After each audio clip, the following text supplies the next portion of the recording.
Terminally ill, I was dragged into an oceanic survival game, only to fail in awakening my talent while everyone else succeeded. There was a fitness trainer who awakened an E-grade strength enhancement, others with various powerful talents, and even some whose boats awakened D-grade or C-grade talents.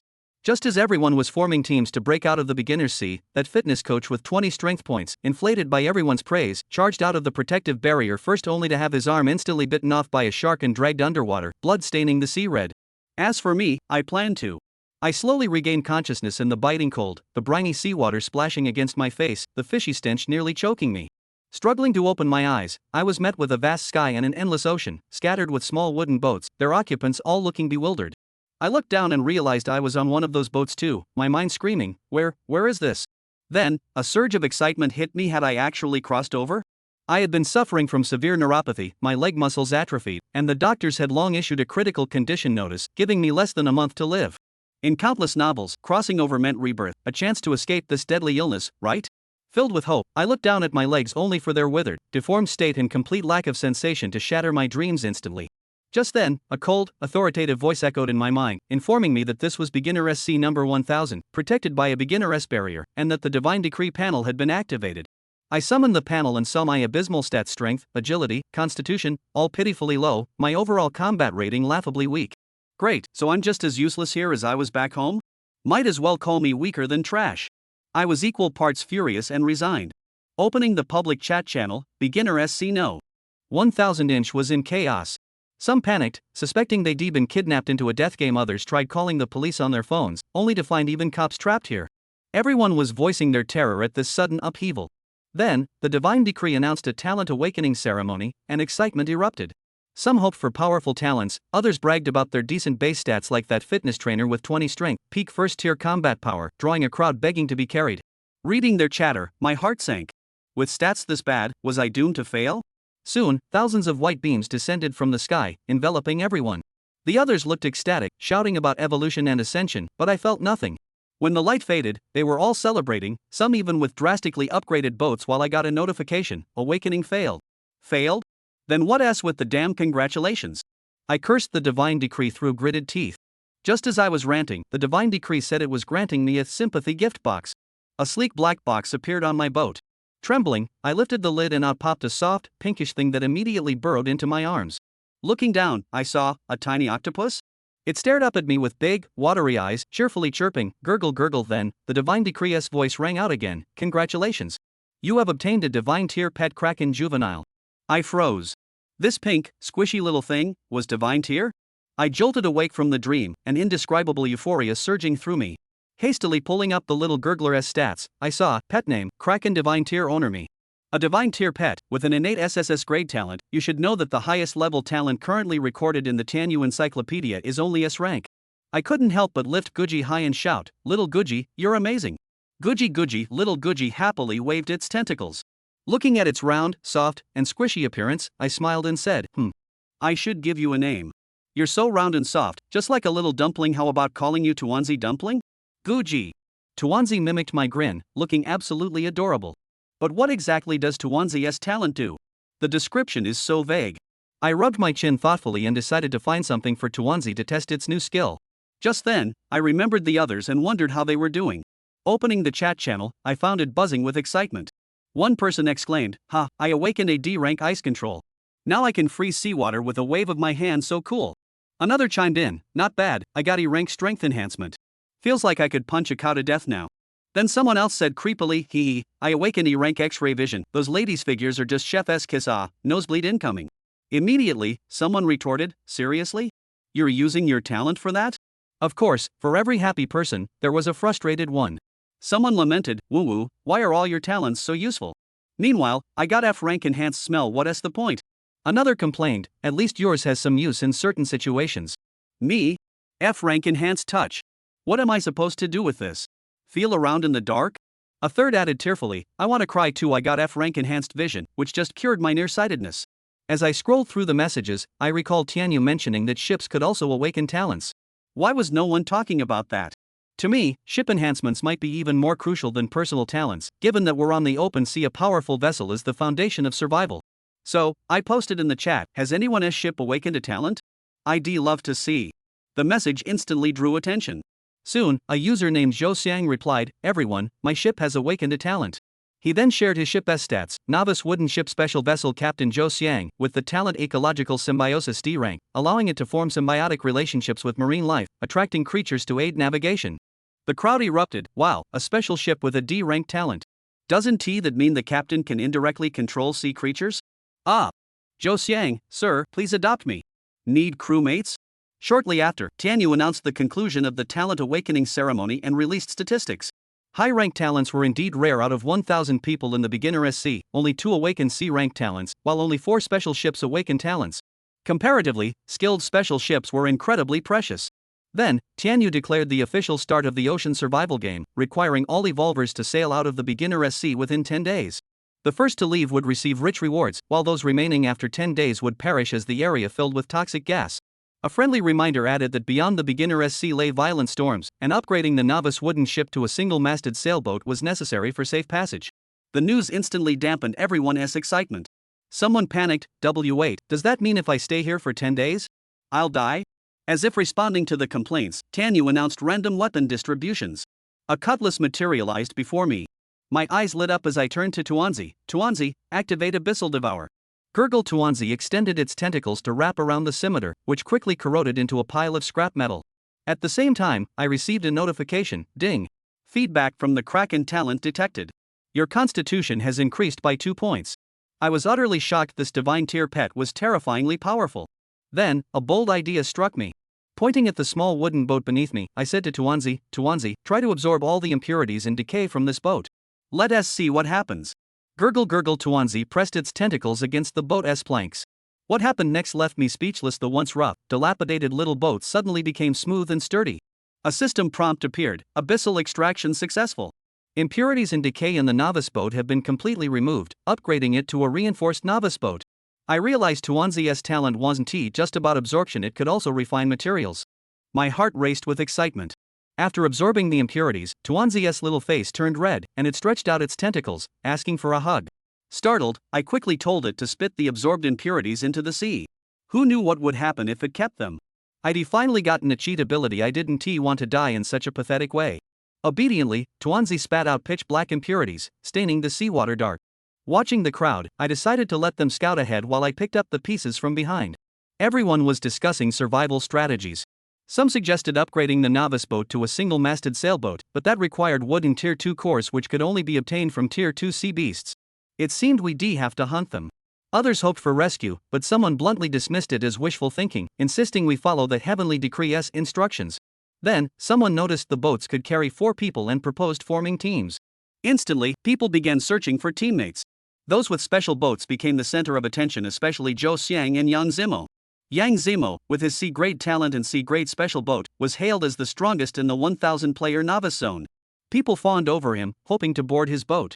But there were also outliers. Zhao Lei, radiating an eerie red glow, suddenly threw a punch, splitting the sea and sending a 3-meter wave crashing. The sheer force made everyone turn their heads. Someone recognized him as a powerhouse with 20 strength points, a fitness trainer with an E-grade strength enhancement talent. Women swooned, and the crowd showered him with praise, inflating his ego. Seeing this, a sly glint flashed in my eyes. I shouted, "Brother Zhao Lei is so awesome. With just a few sharks, he could take them down one punch at a time. Let us out of here, boss." The crowd's enthusiasm ignited instantly, and they echoed my words. Under their adulation, Zhao Lei's confidence soared to its peak. Gripping his steel spear, he declared with grandiosity that he'd show everyone true power. Amidst the crowd's watchful eyes, Zhao Lei's boat rode beyond the protective barrier, deliberately choosing an area with fewer sharks. But the moment his boat left the barrier, a shark detected him. Still brimming with confidence, Zhao Lei roared, "Let us see how these otherworldly sharks compare." His body flared with red light again. However, the shark suddenly accelerated, slamming into his boat with terrifying force. The boat rocked violently, nearly throwing Zhao Lei into the sea. He barely managed to grab the gunwale to steady himself. But then, the shark leaped out of the water. Its massive size made his pupils shrink in horror. How is it this big? Before he could react, the shark clamped down on his right arm, dragging him underwater with a blood-curdling scream. The sea turned crimson in an instant, a gruesome sight. After a single bite, the shark swam away in disgust, leaving Zhao Lei's mangled corpse drifting on the waves. Hearing the notification ding, "The evolver you followed, Zhao Lei, has been killed by a megalodon tier 1." I fell into deep thought. If a Tier 1 sea beast was this ferocious, upgrading to a single-masted sailboat would be no easy feat. I glanced around and saw the relaxed expressions on everyone's faces turn grave. Fear spread across each countenance. No one had expected the mighty Zhao Lei to die so easily, and this was only the lowest tier first-rank sea beast. I silently calculated that out of this 1,000, only a small fraction might survive to leave the beginner's waters.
Chapter 3.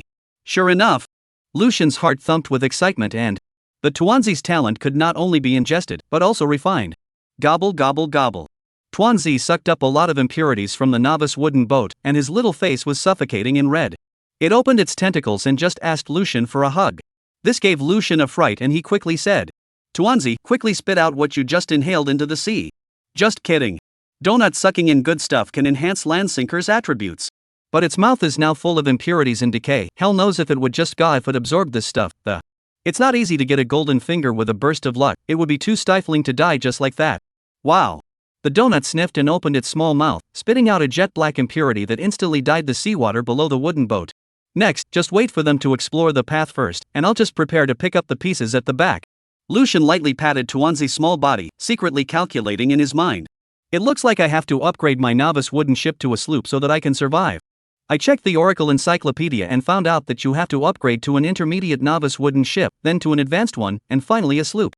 My gosh, just to upgrade from beginner to intermediate requires 20 units of wood and 1 second-order crystal core. Timber is fine, but what the hell is the second-order crystal core? This thing seems to only be found in the heads of second-rank sea beasts. It's over, so we have to go out and hunt sea beasts if we want to survive? Do I still have a way to live if I wait for rescue here? Heh, you're still having this unrealistic dream? What kind of existence is the Oracle that can send us here in the blink of an eye? We'd better follow the Oracle's instructions. Alas, yes. However, I realized that all of our ships can carry 4 people. Does that mean we can team up? Team up? Right. Big brother Zhou Xiang, I'm joining your team. I have E-rank speed enhancement. Big brother, take me with you. I just got a steel crossbow that can attack at long range. For a while, the crowd started looking for teammates. Among them, the few people who owned special ships instantly became the focus of the crowd's pursuit. This was because it was discovered that those who were able to possess special ships, their own awakened talents were also exceptionally powerful. In particular, the two of them, Zhou Xiang and Yang Zimo, were even hotter. Especially Yang Zimo, who not only possessed a C-rank talent, but also had the only C-rank talent special ship in the novice zone. As a result, he was regarded by everyone as the strongest person in the 1000 novice zone.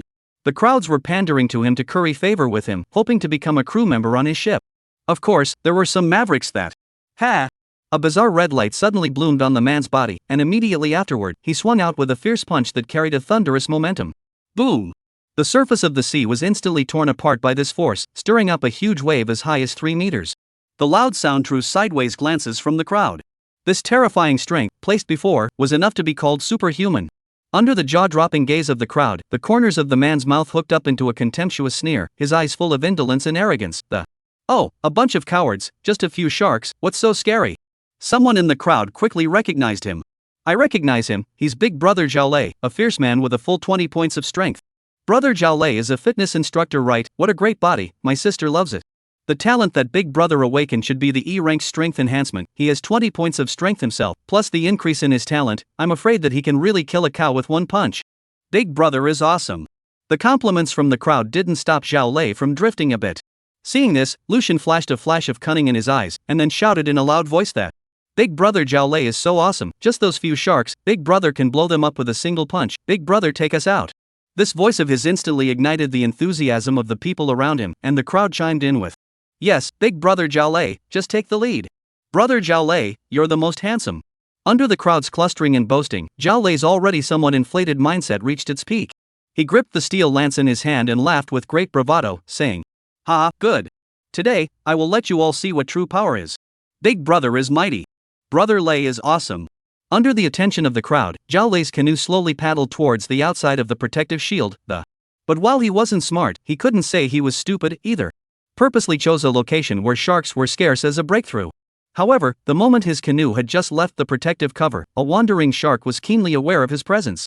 The shark quickly turned around and swung its huge body towards the canoe. Come on. Let me see how different this otherworldly shark is. A red light blossomed on Zhao Lei's body once again, and his powerful strength boosted his confidence. But unfortunately, before he could swing the steel lance in his hand, the shark accelerated violently and crashed hard into the canoe. Bang! The canoe instantly shook violently and Zhao Lei's body swayed and nearly fell into the sea. He panicked and grabbed the side of the boat with his right hand, which barely stabilized his figure. Just then, the shark violently leapt out of the water, and that huge body caused Zhao Lei's pupils to suddenly shrink. How can this be so big? If the shark in the Blue Star Aquarium was the size of an era, then the shark in front of him was a tiger. Before Zhao Lei could make any reaction, his right arm was viciously bitten by the shark. Ah! Zhao Lei let out a mournful scream before being mercilessly dragged into the water by the shark. The blue sea water was instantly colored by a splash of crimson. The scene was shocking. After seeing Zhao Lei lose his breath, the shark turned around and swam away in disgust after only taking a light taste of it, leaving Zhao Lei's tattered corpse to follow the waves on the sea. Ding, the evolver you're following Zhao Lei was killed by a megalodon first order. The megalodon shark is so ferocious at just the first order, it seems like it's never easy to upgrade the ship to a sloop. Lucian mused, his fingers gently rubbing his chin. He knew deep down that the first-rank sea beasts were already so powerful, so if he wanted to evolve the novice wooden boat to intermediate, the second-rank crystal cores required would definitely be even more difficult to obtain. Lucian looked around, and the people who were still relaxed and cozy were all gloomy and dumbfounded at the moment. Fear spread across their faces like a plague, and many of them already had fear in their eyes. No one had expected that someone as powerful as Zhao Lei would die so easily. Besides that shark just now, it was the lowest-ranked first-order sea beast. Lucian secretly estimated in his heart that of the 1,000 people here, only a small portion of them might end up being able to sail out of the New Han Sea alive. Chapter 4, Taking in the Gifts, A Great Harvest. Everyone, don't be afraid. If you don't have confidence in yourself, make sure to look for your teammates, don't do anything rash. A man with a resolute look and wearing a police uniform slowly rose and he was Yang Zimo, who not only possessed a C-rank rubberizing talent, but also the only C-rank special ship, and was regarded by all as the strongest person in District 1000. At this moment, his canoe was already filled with 4 people, and had obviously finished teaming up. Time is limited. If we continue to be stranded here, we will definitely fall into a desperate situation. Only by killing our way out and upgrading our boats can we find a ray of hope. After leaving these words, Yang Zimo's canoe slowly sailed towards the waters where Zhao Lei lost his life, where the sharks were the least. Unlike Zhao Lei's brute force, Yang Zimo was obviously well prepared and all 4 people on the ship possessed talents of D grade or higher. The megalodon shark that had devoured Zhao Lei hissed and pounced when it saw another prey come to its door. However, with Zhao Lei's lesson, how could Yang Zimo take it lightly? Only to see the wooden boat under his feet suddenly blossomed with a brilliant light, and a majestic rhinoceros silhouette emerged, accompanied by the rhinoceros's roar. The wooden boat was endowed with wild power and accelerated violently. Like a speeding arrow, it ruthlessly crashed into the body of the giant toothed shark. Bang! A deafening roar cut through the sea. The tough shark skin of the megalodon instantly tore under the impact of the rhino's shadow, leaving a shocking wound. The giant beast shook its head in pain, dazed from the impact. This was the C-rank talent unique to Yang Zimo's special ship, the Rhino Impact. Its power was shocking. Do it! Yang Zimo roared harshly, and the 4 people on the ship attacked one after another. Flames, ice picks, crossbow arrows, and steel spears all attacked at the megalodon shark. The dizzy megalodon was killed in an instant. Successfully killing the megalodon gave the people inside the protective shield great encouragement. Big Brother Yang Zimo is awesome. Compared to Big Brother Yang, Zhao Lei is a reckless man. Let's go too. What are you afraid of? We'll die either way, let's fight. Who hasn't teamed up yet? There are 3 of us in the boat, just 1 more to go.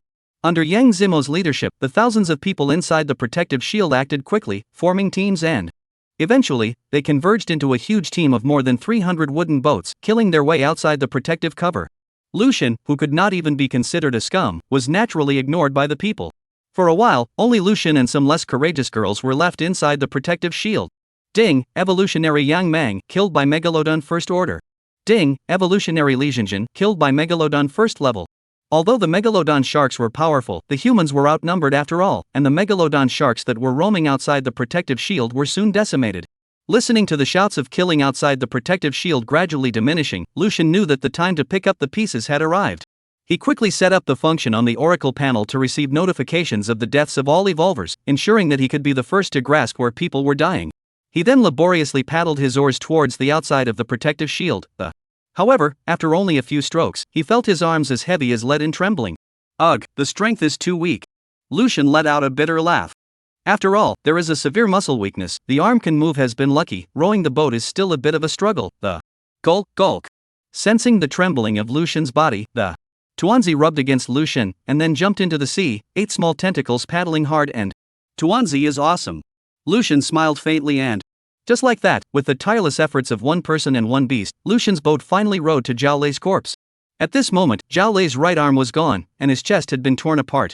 Internal organs flowed out of his body and floated in the seawater, a miserable scene. When had Lucian, who lived in a peaceful era, ever seen such a tragic scene? I can do it, I want to survive, I want to regain my health, I still have a lot of things I want to do. After taking a deep comforting breath, Lucian looked into Zhao Lei's dead eyes and slowly said, Tuanzi, unleash abyssal ingestion on this corpse and see if you can suck out his talent. Since attributes could be ingested, what about talents? Lucian wanted to give it a try. Guk. The donut answered and gently rested its tentacles on Zhao Lei's corpse. Instantly, a strange energy was extracted from Zhao Lei's body, and the corpse quickly dried up and turned into a dry corpse. Goo goo goo goo goo goo. The donut let out a joyful yelp, extending a small tentacle that Lucian understood and stretched out his hand to shake it. In a flash, a wave of energy was transferred into Lucian's body. The ding. Successfully ingested evolutionary Zhao Lei. You have gained the E-class talent strength enhancement, ingested 2 points of strength. It's a done deal. Lucian's arms, which were originally dry and muscle-less, instantly became full at a speed visible to the naked eye, and his strength returned to the level of a child. The most important thing is, he finally has talent.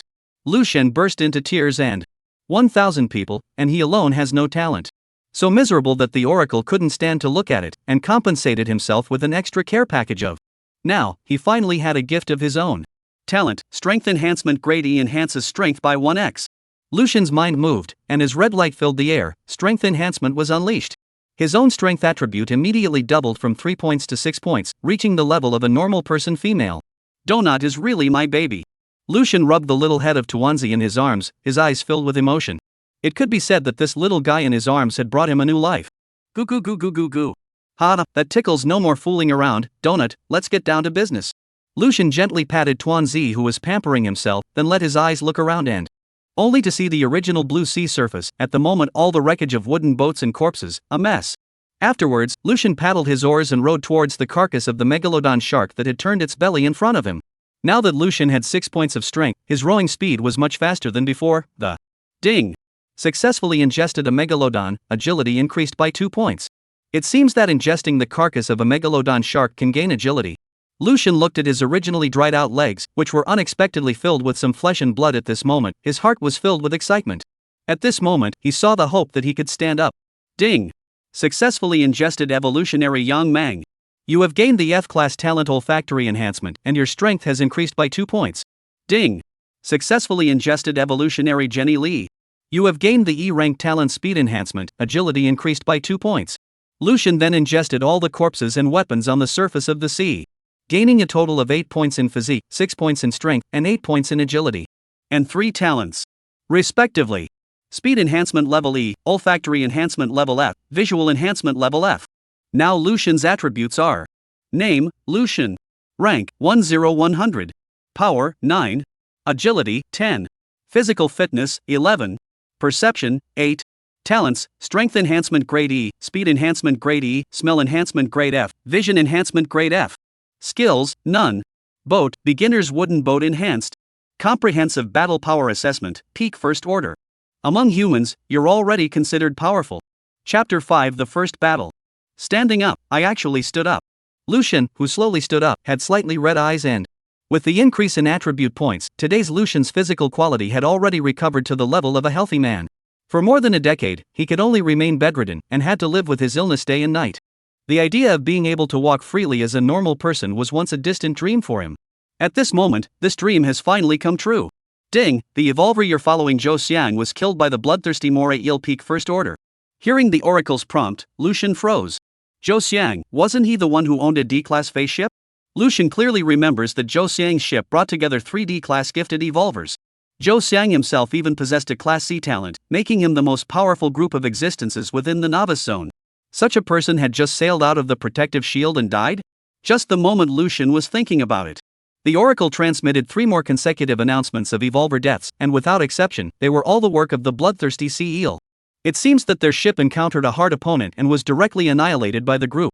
A thought flashed through Lucian's mind that Zhou Xiang is dead, that face ship of his is masterless, the troop can absorb people's talents, I wonder if it can absorb the ships? Thinking of this, Lucian's heart couldn't help but be on fire. No, I have to go and take a look. Lucian then cranked up his oars and paddled in the direction where Zhou Xiang and the others had left. Although it was definitely dangerous there, the preciousness of the Fey boat made Lucian unwilling to miss this opportunity. What's more, there were 4 corpses of D rank or higher talents there. This would be a huge profit if they were all ingested. Soon, Lucian saw the half-broken wooden boat floating on the surface of the sea as well as the mutilated corpses of Zhou Xiang's 4 men.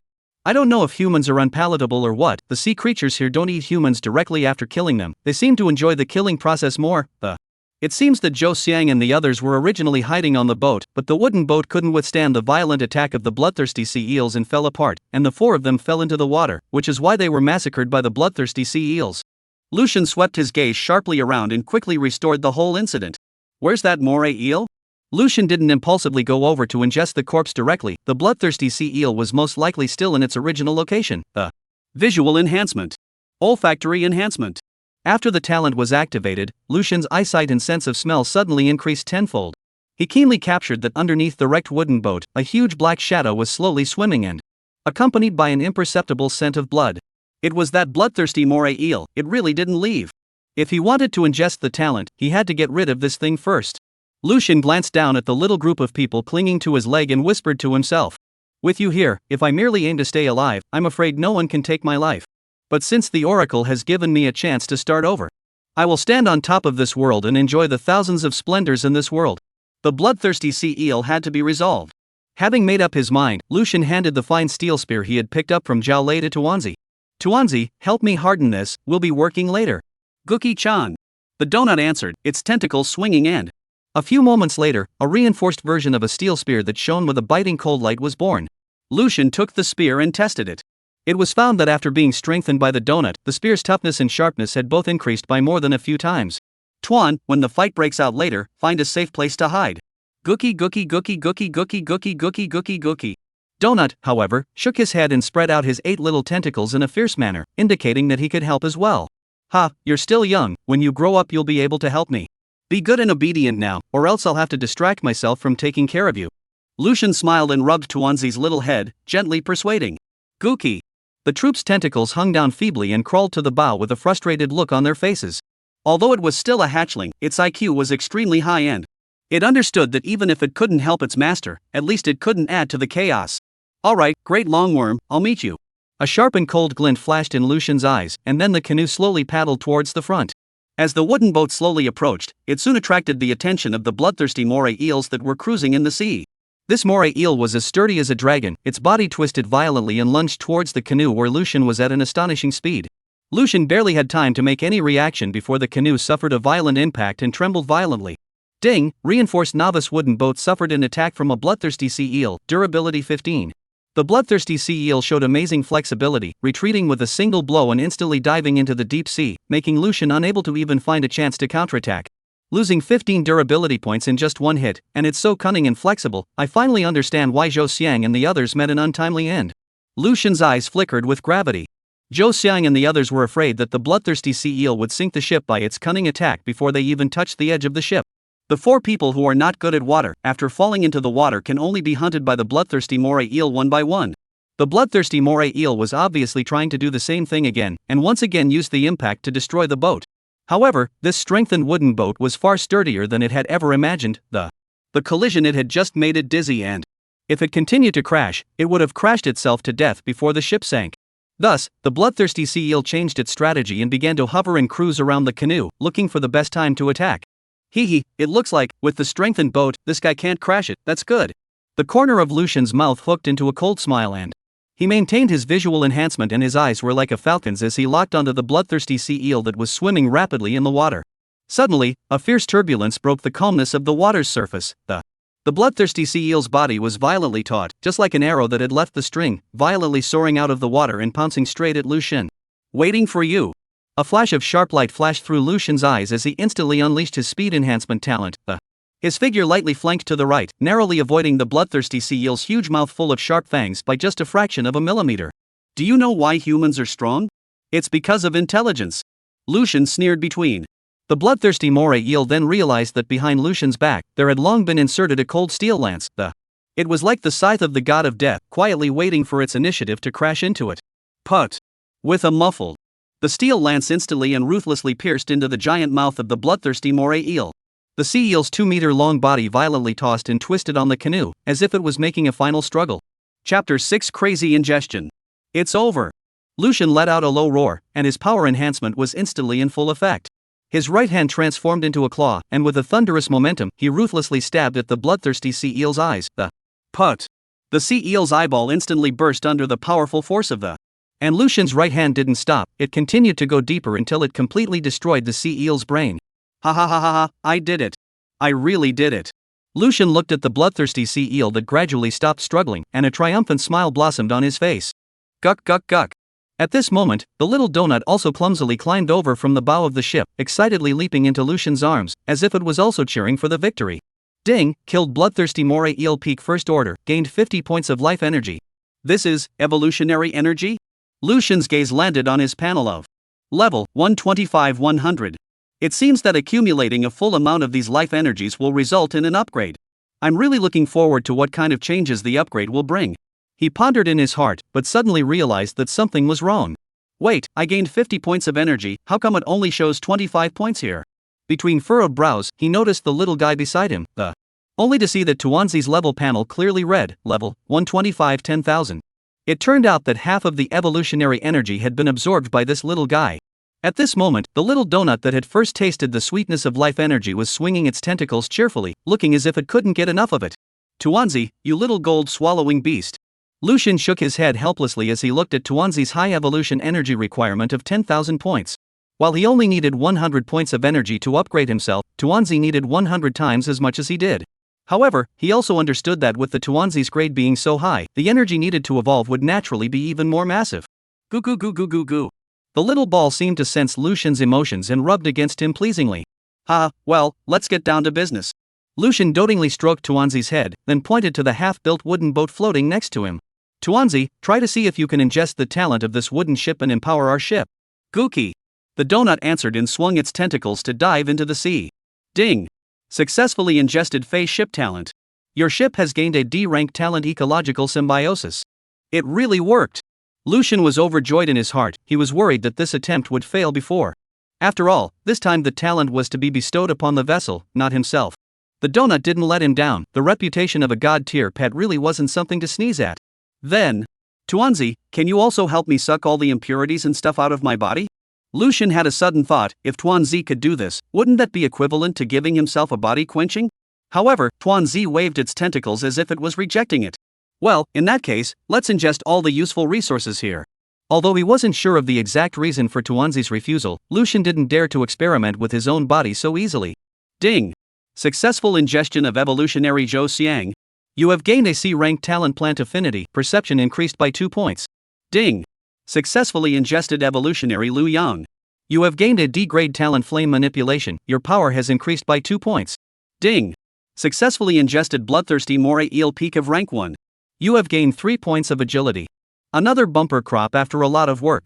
Lucian obtained a total of 4 types of talents, namely Plant Affinity Grade C, Flame Manipulation Grade D, Ice Manipulation Grade D, Bone Spur Mutation Grade D, as well as Strength 4, Constitution 9, Agility 3, Perception 2. For every weapon Lucian saw, he would have the troop ingest that. However, as the number continued to increase, Lucian realized that the attribute points that Tuanzi was able to provide in terms of ingesting the weapons were becoming fewer and fewer. By the time it finally ingested a long knife, there was directly no attribute increase. It seems that there is a limit to relying on ordinary weapons to increase one's strength. Lucian slowly picked up a heavy steel crossbow, his eyes glittering with deep thought. However, the bloodthirsty sea eel at the peak of the first rank provides 3 points of agility. This shows that if you want to become stronger consistently, you must set your sights on those more powerful creatures and high-quality items. Sure enough, if you want to be strong, being comfortable won't work. Lucian slowly stretched out his right hand, and when his fingertips moved gently, the surging waves around him seemed to be pulled by an invisible force. It instantly solidified into crystal-clear ice, flashing with a cold aura. Compared to attribute points, getting 4 talents this time is the big gain. He whispered, a smile of satisfaction sketching the corners of his mouth. Especially Zhou Xiang's plant affinity, he can actually manipulate plants. In fact, Zhou Xiang's talent was particularly high, and he could be described as a nature's childlike existence. Ships can control sea creatures. His own talent can control plants. If such a person grows up, he belongs to the sea and land, and will definitely have some achievements in the future.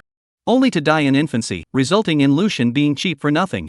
Zhou Xiang was killed by a bloodthirsty sea eel, indicating that his ecological symbiosis talent is not yet able to harness overly powerful creatures in the early stages. Then, what about for seabirds? Lucian's heart stirred, and the wooden boat under his feet quietly radiated a faintly imperceptible halo of light. It was as if the sea was whispering, and it seemed to be the call of nature. G.A. Bird chirps cut through the sky as a seagull, as if attracted by some mysterious power, lightly landed on Lucian's shoulder, its eyes revealing a hint of curiosity and submission.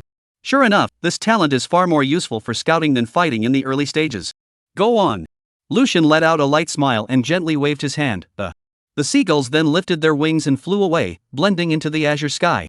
At this moment, Lucian's vision actually merged with the seagulls, as if he himself had been transformed into that free-flying bird. The view of several nautical miles in a radius was as clear as the eye could see, and every detail was clearly visible. Flying high, one can really see far.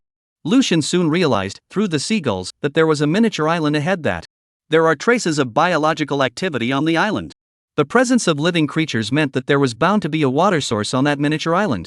In order to survive in the ocean, fresh water and food must be the most important. As for food, killing sea beasts can absorb life energy, so there is no shortage of it. But fresh water is not the same. Without the supplement of water, even if it is a strong physique evolver, it will not last long. With this in mind, Lucian immediately took Tuanzi and paddled towards the island. Chapter 7, I Refuse. Not much farther, a cold ice snapping turtle appeared in Lucian's line of sight, and it was ferociously attacking a wooden boat. Ow! Accompanied by a deafening roar, the snapping turtle's huge mouth opened and several sharp ice spikes shot out as if they were sharp arrows. A girl with outstanding appearance was unable to dodge, and her slender neck was instantly pierced by the ice spikes. Seeing this, the remaining three immediately seized the opportunity and launched a fierce attack on the ice crocodile turtle. Among them, the leader was a man with a flame-twisted, slightly shady face, and Lucian still had an impression of him. His name was Lu Shuainan. He possessed Class D flame manipulation ability, and his strength was assessed to be at the peak of the First Order when he was inside the protective shield. Turn into a roasted turtle for me. Lu Shuainan shouted angrily and swung his hands out violently. Immediately, the flames in the sky tilted down like a tidal wave, wrapping the snapping turtle tightly within. The flames burned, and the alligator tortoise was scorched and crackled, struggling painfully. Finally, under Lu Shuainan's continuous flame attack, the already bruised and battered snapping turtle could no longer withstand it, and after letting out a mournful scream, it completely lost its life. At the same time, Lu Shuainan's body suddenly glowed with a soft white light, and immediately afterward, his aura became more and more powerful. A male is a male, rising to level 2 so quickly. Brother Male is really awesome. That snapping turtle is simply unbeatable in front of Brother Male's flames. The other two saw this and praised it with faces full of compliments. In such a short while, Lu Shuainan had already established enough prestige within this small group by virtue of his powerful strength. Announcement: 3 people have been promoted to level 2 in the 1000 newbie zone. Now the rankings are announced. 1. Yang Zimo level 2 6300. 2. Li Sini level 2 3300. 3. Lu Shuainan level 2 0300. 4. Li Ming level 1 9100. 100. Li Xiaoming level 1 3100. Wow, the male brother is ranked 3rd. That's awesome. Wang Hao, who had dyed yellow hair, looked at the leaderboards with admiration in his eyes. That's for sure. Our male brother is a man of great ability. As long as we follow him, we'll definitely be able to eat and drink well in the future. Yang Fan, who was on the side, also hurriedly chimed in, his tiny eyes flickering with a flattering light. Both of them were only E-ranked talents, and knew that only by clinging to the thigh of Lu Shuainan could they survive in this cruel world. As long as you guys listen to me obediently, in the future, I will definitely lead you to breakthrough. Feeling the surging power within his body after the upgrade, a smug smile appeared on Lu Shuainan's face. He realized that he had gradually grown to like this world, and this feeling of mastering a powerful force made him feel incomparably excited and satisfied. Then, his gaze fell on the girl whose neck had been pierced through, and he couldn't help but frown as he. What bad luck, I should have known that I shouldn't have brought along this liability. Lu Shuainan had originally taken a fancy to the girl's beauty and planned to enjoy it when the situation stabilized, but he didn't expect her to lose her life so quickly. Throw her down, what a useless thing, can't even dodge 2 ice picks. Yes. The two of them, Wang Hao and Yang Fan, sniffed and immediately lifted the girls' corpses roughly into the raging seawater like they were throwing garbage. Brother Male, look over there. Yang Fan squinted his small eyes and suddenly his eyes lit up as he pointed at Lu Xin in the distance and shouted. That guy seems to be rowing over from Zhou Xiang's side. Wang Hao also noticed Lu Xin and turned his head to Lu Shuainan. Brother Nan, we came here for Zhou Xiang's special ship. Do you think that it would have been picked up by this kid already? Lu Shuainan's face was gloomy, a trace of viciousness flashed in his eyes, and, go, catch up with him for me. As the words fell, the 3 of them swung their oars in unison and rowed swiftly in the direction of Lu Xin. Yo, coming at me?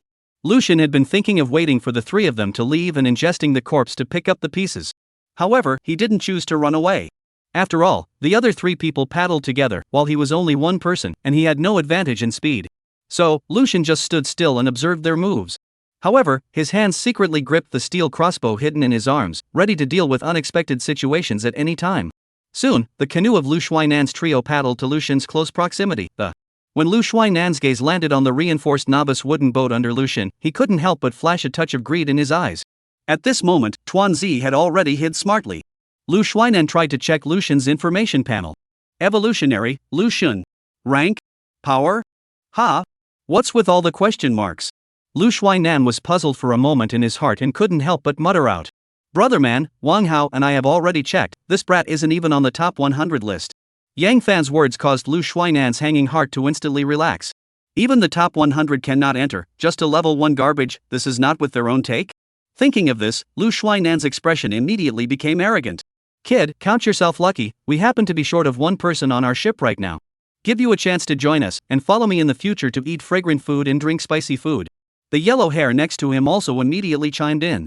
Yeah, this is the third-ranked Lu Shuainan recruiting you kid really hit the jackpot. If it wasn't for the fact that we just lost a team member, how could you possibly have this opportunity?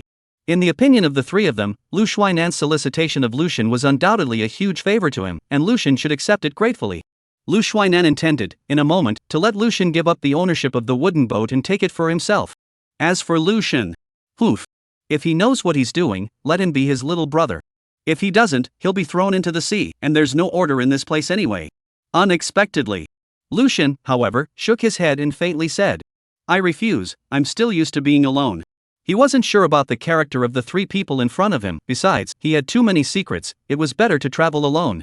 Upon hearing Lucian's refusal, Yang Fan instantly widened his eyes and his pitch rose a few points, and, What? Kid, do you know that this is an opportunity that many people have only dreamed of? Wang Hao also mocked with a face full of disdain, and, I advise you not to be ignorant. A trash who can't even enter the rankings, what's the point of pretending to be noble? In the face of the three's aggressiveness, Lucian just looked at them indifferently and, the meaning in those eyes couldn't be clearer, he refused. Chapter 8 Oracle, I'm reporting someone for hanging. It's fine if you don't want to join, leave your ship behind.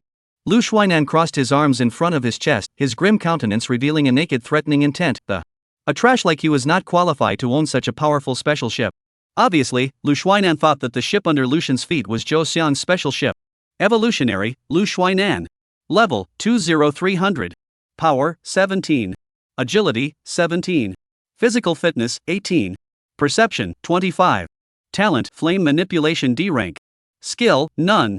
Boat, beginner's wooden boat. Comprehensive battle evaluation, second order. Lucian scrutinized the three people in front of him, his eyes narrowing slightly. Among these three people, only Lu Shuainan, who has been promoted to level 2, is slightly more tricky. As for the other two, their combat power is only at level 1, and they have the talents of physical strengthening level E and perspective level E respectively. It was self-evident that these three people were coming from a bad place. Once they get close, the troop hiding in the bow will be exposed. For Lucian, Tuanzi is an absolute taboo, he will never allow it to face any hint of danger. Thinking about this, a stern cold light swept across Lucian's eyes. Brother male, look. Wang Hao pointed at the corpse of the bloodthirsty moray eel floating in the sea, his face filled with astonishment and doubt. This bloodthirsty sea eel was actually killed, could it be that this kid did it? Lu Shuainan's gaze was similarly attracted to the fish corpse, and he muttered in his heart. Impossible, the bloodthirsty sea eel is at the peak of the first rank, even Zhou Xiang and the four of them couldn't beat it, how could it be killed by this kid alone? Just at the moment when the three of them looked at the fish corpse with their eyes, a sudden change suddenly appeared. Whoosh! A sharp crossbow arrow cut through the air and ruthlessly shot towards the yellow-haired Wang Hao's head. Put! With a muffled sound, Wang Hao's head was instantly pierced by a crossbow arrow, and his entire body planted in the sea, stirring up a splash of water. It's this kid! Slaughter him! Lu Shuainan and Yang Fan were immediately shocked and, however, before their movements could unfold, a creepy crunching sound rang out, and Yang Fan's body unexpectedly began to freeze at a speed visible to the naked eye. Ah! It's an ice talent, brother male, save me! Yang Fan only had time to shout out one sentence before his entire body was frozen, unable to move. Damn it! Watching two of his men being resolved in the blink of an eye, Lu Shuainan was so angry that he gritted his teeth, and he didn't hesitate to catalyze the flame power in his body. However, right at this moment, a steel lance that flashed with a cold light pierced through the blazing flames and appeared in front of his eyes. It was Lu Xin. He immediately unleashed his ice manipulation to freeze Yang Fan as he shot his crossbow at Wang Hao. 1 on 3. And there's a level 2 evolver on the opposite side. Lucian understood that if he wanted to win, he had to be surprised and strike first. Strength enhancement and speed enhancement were launched. Lucian's right foot stomped the ground fiercely, and his entire body leapt out at Lu Shuainan with a tiger leap, the big steel spear in his hand pointing straight at Lu Shuainan. As the tip of the gun approached, a sharp and extreme wind pressure like angry waves pounced on Lu Shuainan's face. His pupils tightened in a split second. At this time of life and death, Lu Shuainan almost hysterically catalyzed the power of the boiling flames in his body, and the flames instantly scorched the head of the gun to a reddish color, and even the air was distorted by this blazing heat. He presumptuously used this move to force Lucian to retreat. However, all he saw was the ruthlessness and determination in Lucian's eyes. Phew! Under the raging flames, Lucian's clothes instantly burned, the skin crackled under the extreme heat, and every inch of it was suffering unimaginable pain. However, Lucian seemed as if he was oblivious to all of this. His right hand was as steady as a rock, and he violently sent it forward. Put! The tip of the gun instantly pierced into Lu Shuainan's right eye, bringing up a mournful splash of blood. Lu Shuainan immediately let out a heart-rending wail that his right eye was pierced through by a lance, which was undoubtedly a fatal injury for a normal person. But with the support of Lu Shuainan's physique that was close to 20 points, he was not only able to move around. Instead, the flames on his body burned more violently. At this moment, Lu Shuainan's heart was filled with unspeakable fear. Too ruthless. Lucian is too ruthless. He kills at the drop of a hat. Not only is he hard on his enemies, he is even harder on himself. Lu Shuainan saw with his own eyes that the skin on Lucian's body was burnt and cracked, and however, he acted as if he had no sense of pain. Every move, every style, revealed the determination to die with him. At this moment, Lu Shuainan regretted. He regretted messing with Lucian, he regretted getting greedy with Lucian. The person in front of him was too terrifying. Spare me! Lu Shuainan wailed. However, Lucian stretched out his burnt and charred right hand against Lu Shuainan's head and coldly saying, "Too late." Then, a ghastly white bone spur sprang out from his palm, piercing Lu Shuainan's head through and bone spur mutation, grade D. That blazing flame was also extinguished instantly at this moment. Yang Fan, who was frozen on the side, was dumbstruck, and this moment happened in just an instant. He only saw a crossbow arrow shoot Wang Hao to death. Then he was frozen himself. And then, that Lucian they looked down on, that piece of trash who couldn't even make it into the top 100 of the leaderboards.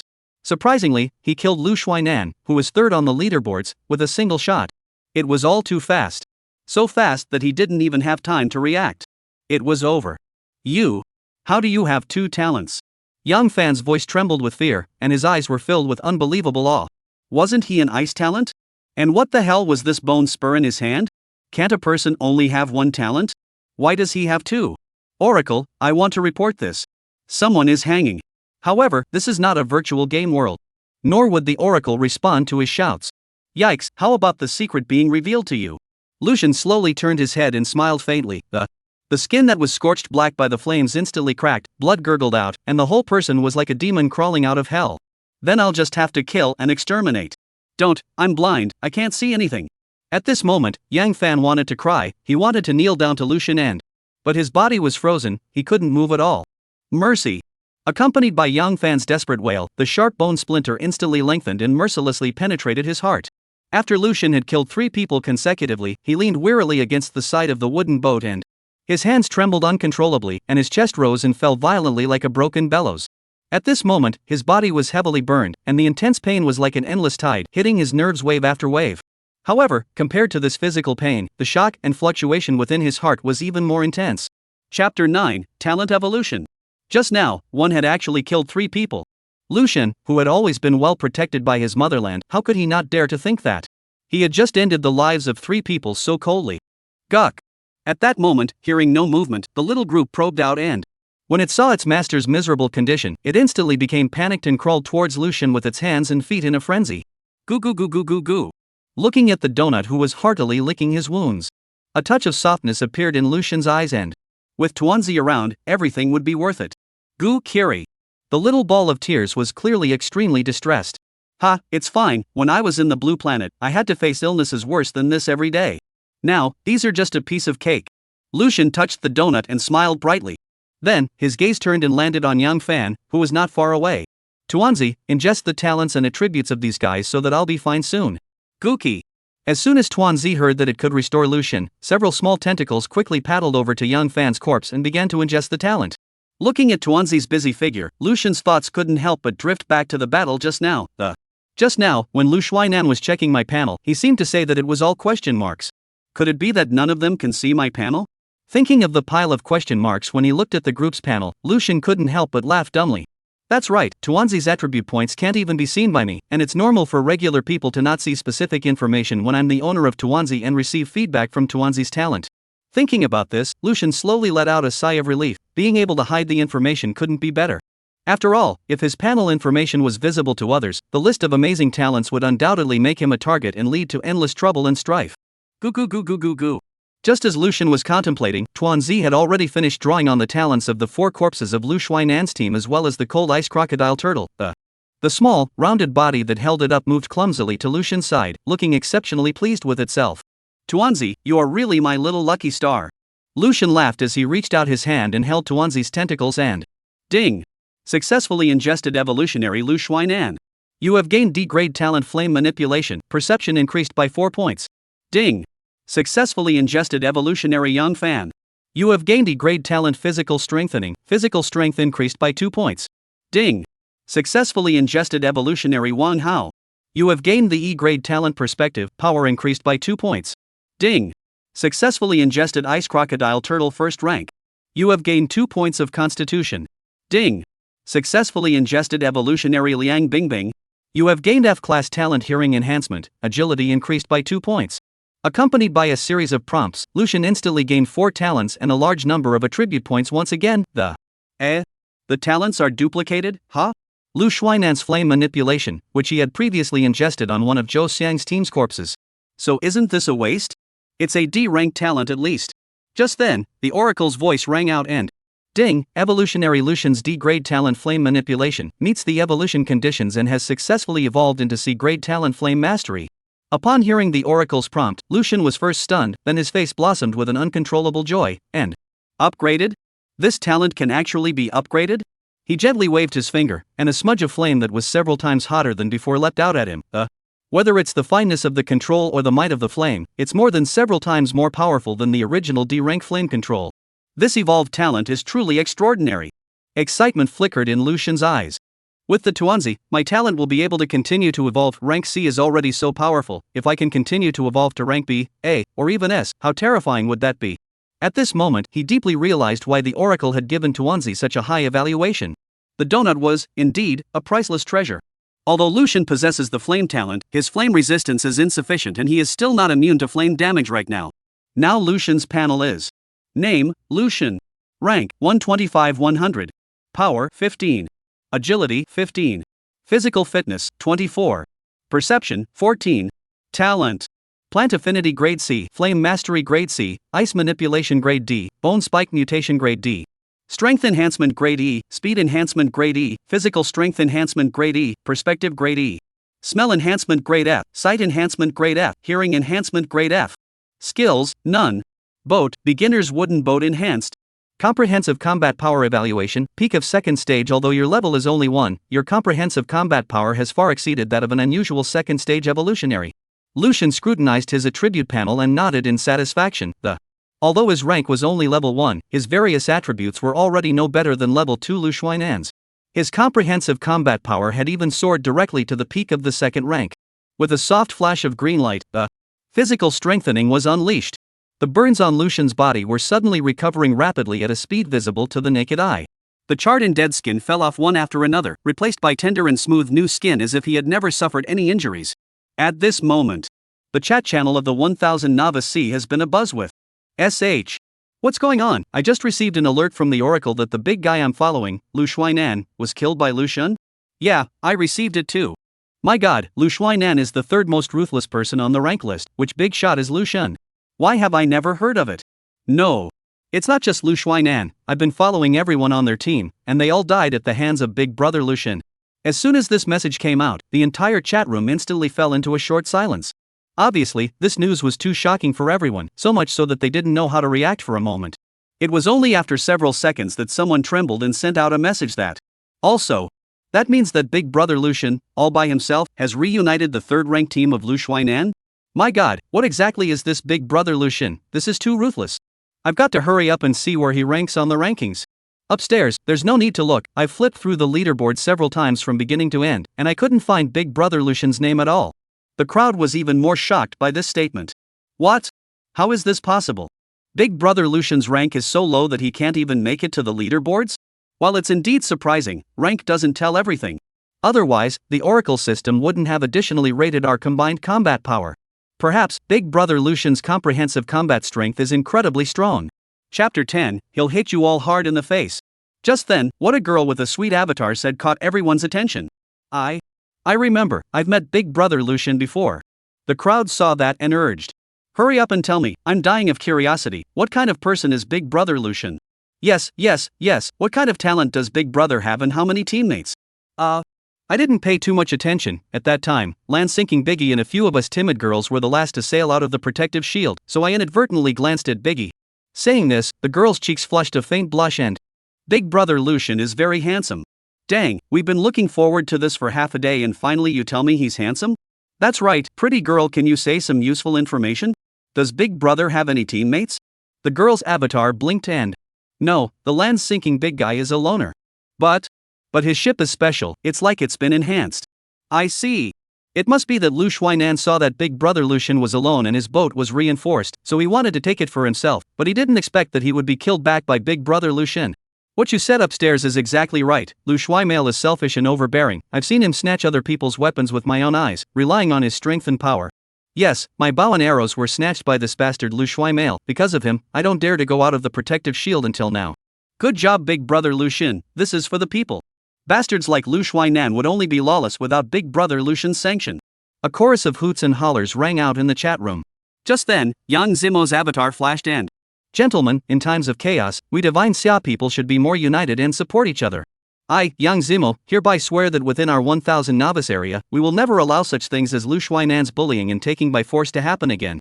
Otherwise, I, Yang Zimo, will surely severely punish and never tolerate it. Wow, it's Big Brother Yang Zimo who has spoken. Big Brother Yang is a police officer, his words are so safe. Support Big Brother Yang. Right at this moment, an announcement came from the Oracle. Announcement, the ship upgrade reward system is now announced. The first evolver who upgrades to an intermediate novice wooden boat will be rewarded with a bronze level ship weapon 1. The second evolved person who upgrades to the intermediate novice wooden boat will be rewarded with a black iron grade ship's weapon 1. The third evolved person who upgrades to an intermediate level novice wooden boat will be rewarded with a normal level ship weapon 1. Ship's weapon can greatly enhance the ship's ability in naval combat. We hope that all evolvers will work hard to upgrade their ships, which will greatly enhance your probability of survival. As soon as this news came out, the chat channel instantly boiled over with hot discussions. Wow, the first place will receive a bronze level ship weapon. What kind is it? A cannon? It can't be bad, not to mention bronze grade. I haven't even seen a black iron grade item until now. So excited, instantly more motivated. What's the point of being blindly excited upstairs, with Big Brother Yang Zimo and Big Brother Lee Cine around? Let's just step aside. Then it's not bad for me to strive for a third. Don't forget that there's also a Lucian Big Brother, that's a ruthless character who single-handedly destroys troops. Forget it then, I'd better go play soy sauce. When he saw Lucian's name, he immediately wilted, facing bigwigs like Yang Zimo or Lee Cine. He was in awe, but not afraid, in his heart. But to Lucian, he really didn't dare to joke around. That was the ruthless man who killed Lu Shuainan's team with his own strength. Alas? You guys, let's say we're in the 1000th novice area, who can be the first to upgrade to an intermediate novice wooden boat? You don't have to ask? Big Brother Yang Zimo is undoubtedly, not only is his personal strength superb, but he has gathered 3 experts on the leaderboards under his command. This bronze level weapon, it's none other than him. Not necessarily, I think Big Brother Lee Cine is also possible. Her magnetic manipulation is old and fierce, I've seen her fight, like Magneto. The crowd had different opinions, some strongly supported Yang Zimo, while others favored Lee Cine. Just then, the avatar of the girl who had seen Lucian flashed and, I think it could be Big Brother Lucian, he seems to be able to perform miracles. Haha, little girl, I admit that Big Brother Lucian is indeed powerful, but after all, the rank is there. Big Brother Lucian's rank is too low. Upstairs is right, the most crucial thing is that Big Brother Lucian doesn't have any teammates yet. How can one person be strong enough to compete with a whole team? In the face of skepticism, the girl's avatar lit up again with a hint of determination and stubbornness. I just think Big Brother Lucian is different, just you wait, he'll hit your faces hard. Ow. Accompanied by a deafening wail, a sea bull with a huge body collapsed. Yang Zimo's arm that was as flexible as rubber slowly retracted, he gently shook his head, a trace of emotion flashed in his eyes. Alas, even if it's only a peak first rank sea beast, it's still so fierce. It seems that to challenge a second rank sea beast, we still have to build up for a while longer. Ha, old Yang, why are you in a hurry? You're the leader of the leaderboards now. That bronze grade ship weapon is none other than you. Li Ming, who was wearing a fireman's uniform, laughed loudly and said. As the fourth strongest person on the rankings, he possessed the talent of D-rank lightning manipulation. That's right, old Yang, within our 1000 novice area, who can compare to us? Long Haoran, who was wearing the divine summer uniform, also patted young Zimo's shoulder, his face full of disbelief. He was ranked 6th on the rankings and specialized in D-rank earth manipulation. However, Yang Zimo's complexion remained gloomy and, you can't be careless, our divine summer has crouching tigers and hidden dragons, no one is sure what will happen until the last moment. At this time, a clear figure quietly surfaced beside young Zimo, as if he had stepped out directly from the air. Brother Yang, are you worried about that Li Sini? This was Zhou Yu, who was number 8 on the rankings and possessed a D-rank stealth talent. Yang Zimo gently shook his head, his gaze deep and distant. No, Li Sini, whether it's her talent or team strength, there is a considerable gap compared to us. What I'm really worried about is Lu Shun. Lu Shun? Zhou Yu raised an eyebrow, that guy who can't even enter the rankings? Ah, old Yang, you're too cautious, aren't you? Although that Lu Shun has a few strengths, his rank is too low after all, and he doesn't pose a threat to us at all. Li Ming laughed loudly and shook his head, clearly not putting Lu Shun in his eyes. I hope so. Yang Zimo gently nodded, but inwardly, it was difficult to quell the vague uneasiness. That Lu Shun had actually wiped out Lu Xuan'an's group, who had already risen to level 2, at such a low level. This was enough to prove that Lu Shun's fighting ability, talent, and potential were all extremely impressive. The most crucial thing was that everything about Lu Shun is all unknown. This kind of unknown is often the most dangerous and scary. Chapter 11 Kobolds. Gah! A seagull with feathers as white as snow circled more than just above the miniature island. Its sharp bird's eyes kept scrutinizing every inch of the island. A second-order green-skinned monster, and 12 first-order green-skinned monsters. Lu Shun, who was on top of the wooden boat, had an unusually heavy look on his face and, in the vision shared through the seagulls, he could clearly see that the island was already overrun by a group of muscular, hideous-looking green-skinned monsters. Obviously, these monsters belonged to the same race. Once an attack is launched against one of them, it will surely attract a swarm of them. Lu Shun's brows furrowed slightly as his sight continued to search the island carefully. The terrain of this small island was low in the west and high in the east. On the east side, however, the towering terrain terminated abruptly as if it had been cut off by a sharp blade, creating a cliff face tens of meters high. Below the cliff were sharp and dense rocks. When Lu Shun's gaze touched the cliff, a flash of light flashed in his eyes. There's a way. With a plan in mind, Lu Shun didn't hesitate to paddle his oars and the wooden boat quickly approached the island and he took with him his steel crossbow and steel lance and boarded the island cautiously. At this moment, the dozen or so green-skinned monsters were sitting in a circle, enjoying their meal. Lu Shun hid behind a tree and fixed his eyes on the food in the mouths of those green-skinned monsters was actually human. From the gnawed and disfigured face and the straightened, blood-painted nails of the right hand, Lu Shun could vaguely recognize that this had once been a young girl. I don't know if she first met with misfortune at sea, and her body was later washed up on this lonely island by the waves of the sea. Or did she accidentally find this island during her quest, only to be killed by these green-skinned monsters? Lu Shun held his breath and quietly opened the information panel of the green-skinned monsters in front of him. Fierce beast, goblin. Characteristics: ferocious, lustful, likes to eat fresh flesh and blood, can call out to its own kind. Talent: none. Skills: none. Battle evaluation: First order, don't underestimate these green-skinned creatures, they can easily tear a human in half. Looking at these burly, muscle-bursting kobolds, Lu Shun felt helpless inside for a while. Didn't all the novels say that goblins were weak? Pure bull. Those muscles are like bodybuilding champions. But the short stature is true. These kobolds are usually around 1.5 in height, except for the one in the center. Fierce beast, Captain Kobold. Characteristics: brutal, likes fresh meat and blood, calls out to its own kind. Talent: strength enhancement E. Skills: none. Battle evaluation: peak of second order, you can run away if you encounter it, provided, of course, that you can run away. So it's a second order kobold captain, no wonder it's 2 meters tall. What's noteworthy is that the goblin captain even has a talent, as well. This discovery caused Lu Shun to let out a slight sigh of relief. It's good that monsters can awaken talents, too. That way, they wouldn't have to keep ingesting human corpses. After all, there are only so many evolvers in the novice zone, and in the middle of the sea, the corpses will soon be divided up by sea beasts or sunk to the bottom of the sea. Relying solely on ingesting humans to evolve their talents was obviously not a long-term solution. Afterwards, Lu Shun steadily raised his steel crossbow and aimed at an ordinary kobold. Shoo! The crossbow bolt swept past the kobold captain and shot hard into the eye of a kobold. Ow, ow, ow. Ow. The kobold that was shot immediately let out a mournful scream, and this sudden attack also startled the other companions. They dropped the human flesh in their hands and rose to their feet, letting out a guttural howl of warning as the kobold that was shot, despite the blood spurting from its right eye, surprisingly did not die. Instead, it fiercely gripped the crossbow arrow in its eye socket and yanked it out along with its right eye. The scene was so gruesome that one could not bear to look at it. Same first rank, why is the life value of kobolds so much higher than humans? Lucian cursed in his heart, but the movements in his hands did not stop at all. He quickly drew another crossbow arrow from his waist and skillfully loaded it into the crossbow. Again, the yellow hair was killed by a single arrow when he was hit in the head, but the kobold was fine. Before Lucian could finish loading his crossbow, the kobold captain's ears flicked and immediately afterward, it violently raised the stone axe in its hand and pointed it straight in the direction where Lucian was. Ow! Accompanied by a deafening howl, all the kobolds, as if they had received an order, let out wild roars and lunged towards Lucian. What an ear! Lucian was secretly shocked in his heart, but he reacted unusually quickly and he immediately turned around and ran furiously towards the towering terrain to the east. However, these seemingly diminutive kobolds displayed amazing speed and agility. They clung to Lucian's trail, following him like a shadow. Especially that tall goblin captain was as swift as a beast. In the blink of an eye, the goblin captain had closed in on Lucian, and the stone axe in his hand brought a whistling wind sound, ruthlessly slashing at Lucian's back. Lucian's heart flinched. Even though he now possessed multiple talents, his mental power was limited, and if he was surrounded by a dozen or so kobolds, even he would be in dire straits. Thinking about this, Lucian didn't hesitate to unleash speed enhancement. His speed instantly soared, almost transforming into a stump. The goblin captain's huge axe narrowly grazed Lucian's back and chopped heavily on the hard ground. Bang! There was a loud bang, splashing debris and dust. Ow!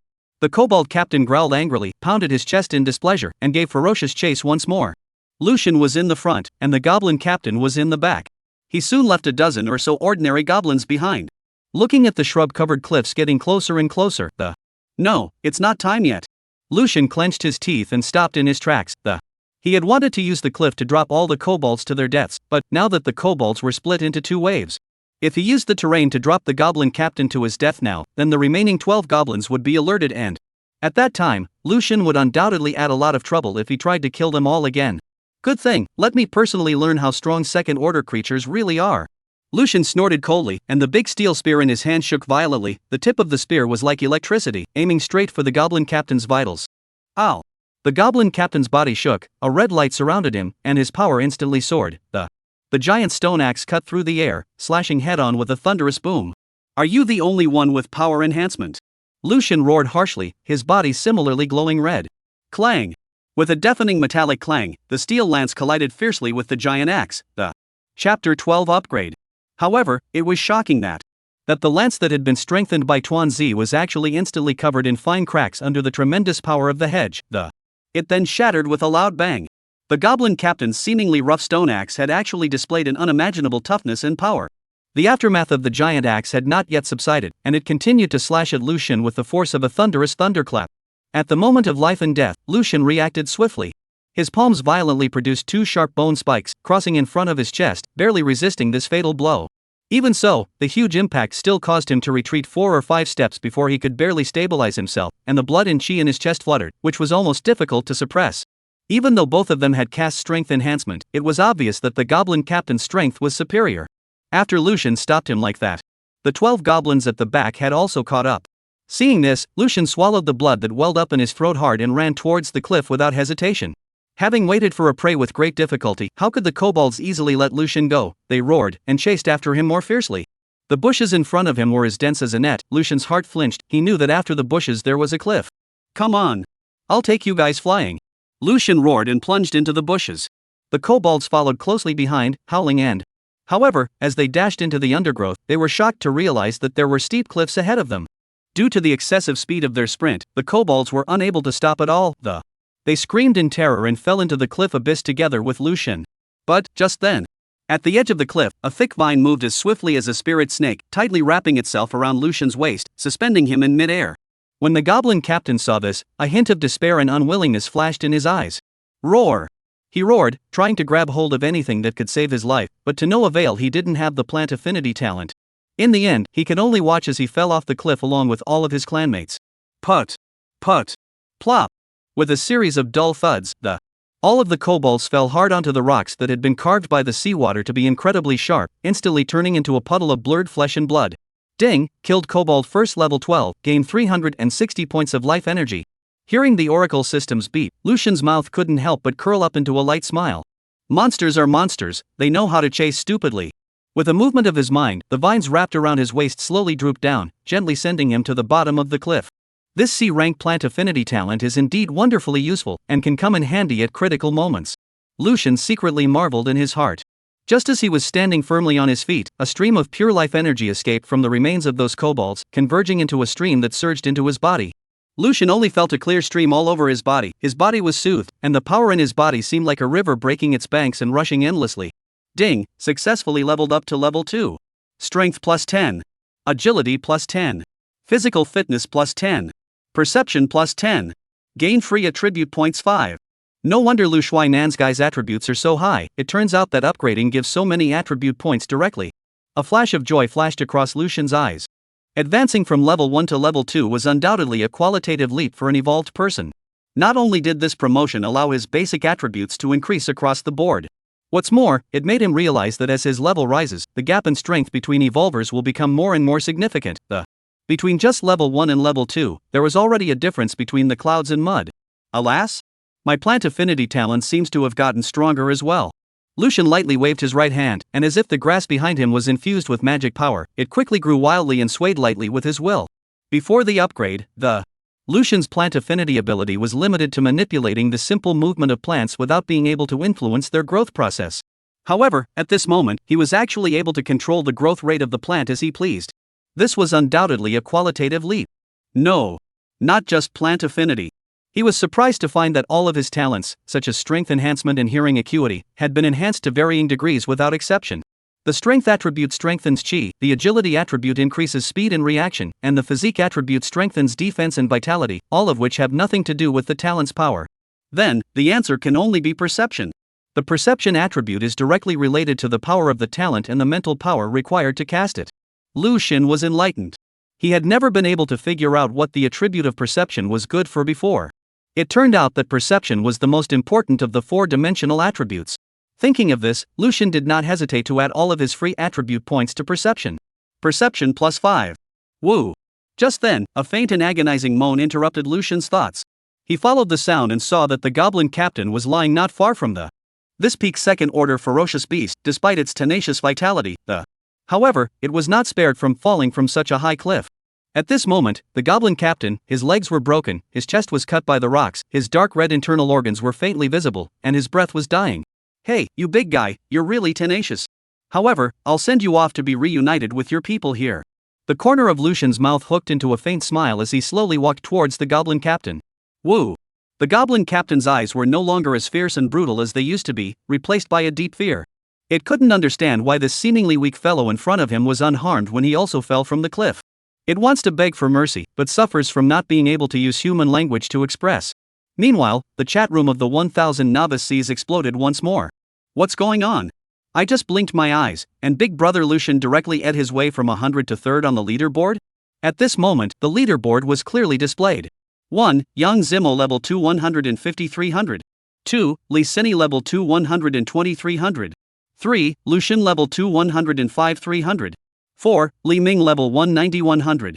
Lucian, who was originally nowhere to be seen on the leaderboards, had risen like a comet at this moment, going straight to the top 3.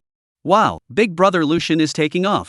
I knew that Big Brother is not ordinary. Before I said, Big Brother Lucian is the existence of the group can destroy Lu Shuainan. How can even the top 100 cannot enter? This is not, directly rush to the top 3.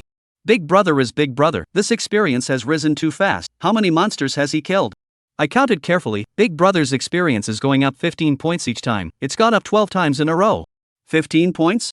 That's not right. Don't you get 30 points of life energy from killing an ordinary grade 1 sea beast? Why did Big Brother only get this much? Chapter 13 Level 1. The avatar of an evolutionary named Tang Hong flickered, and there was obvious jealousy in his words. Hehe, I'm afraid that this Lucian is just specializing in monsters that are weaker than the first rank, and that's how he barely managed to scrape together a kill count of 12. This statement was immediately refuted by the crowd. Upstairs, less sour, open your eyes and see, in this sea, where else do weak monsters exist? That's right, besides, even if it's a weak monster, to be able to kill 12 of them in a row at once, that's something that the vast majority of people can't do. Tang Hong was rebutted by the crowd, and was clearly unconvinced. So what's so great about a first-rank sea beast? Maybe he just happened to come across a litter of pups, that's why he only gains so little life energy each time. If you really have the ability, go and decapitate a second-rank sea beast and see. However, just after his message was sent. On the leaderboards, Lucian's experience value suddenly skyrocketed by 50 points. The ranking was like a wild horse that had taken off the reins, surpassing Li Sini and Yang Zimo in one fell swoop, and sitting firmly at the top of the leaderboards. The 1. Land sinking level 2 155 300. 2. Yang Zimo level 2 150 300. 3. Li Sini level 2 120 300. How is this possible? Looking at Lucian's dazzling ranking, the corners of Tang Hong's eyes couldn't help but twitch, as if he had been slapped hard on the face. Everyone, come see the clown. This face punching is faster than the speed of light. Scream, why don't you scream? Is the strength of Big Brother Lucian something you can question? Big Brother Lucian is really powerful, directly from the top 100 or so in the rankings, all the way to number 1. In the face of the crowd's ridicule and sarcasm, Tang Hong remained unwilling, and continued to mouth off with a stiff upper lip. It's not like I said anything wrong, I admit that Lucian does have 2 tricks up his sleeve, but that 50 experience points he just added, at best it's just a peak first-rank sea beast. Big Brother Yang and Big Brother Li and the others can do it too. Tang Hong, you really are the most shameless person I've ever seen. Although Big Brother Yang Zimo and Big Brother Li Sini can do it as well, they have a team to assist them. Yeah, the 4 of them combined their efforts to be able to decapitate a peak first-order sea beast, whereas Big Brother Lucian managed to do it single-handedly. Moreover, before that, Big Brother Lucian had also decimated so many small sea beasts.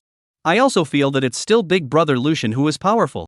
Just then, the sweet girl who had seen Lucian's avatar flashed, and she made a bold guess that.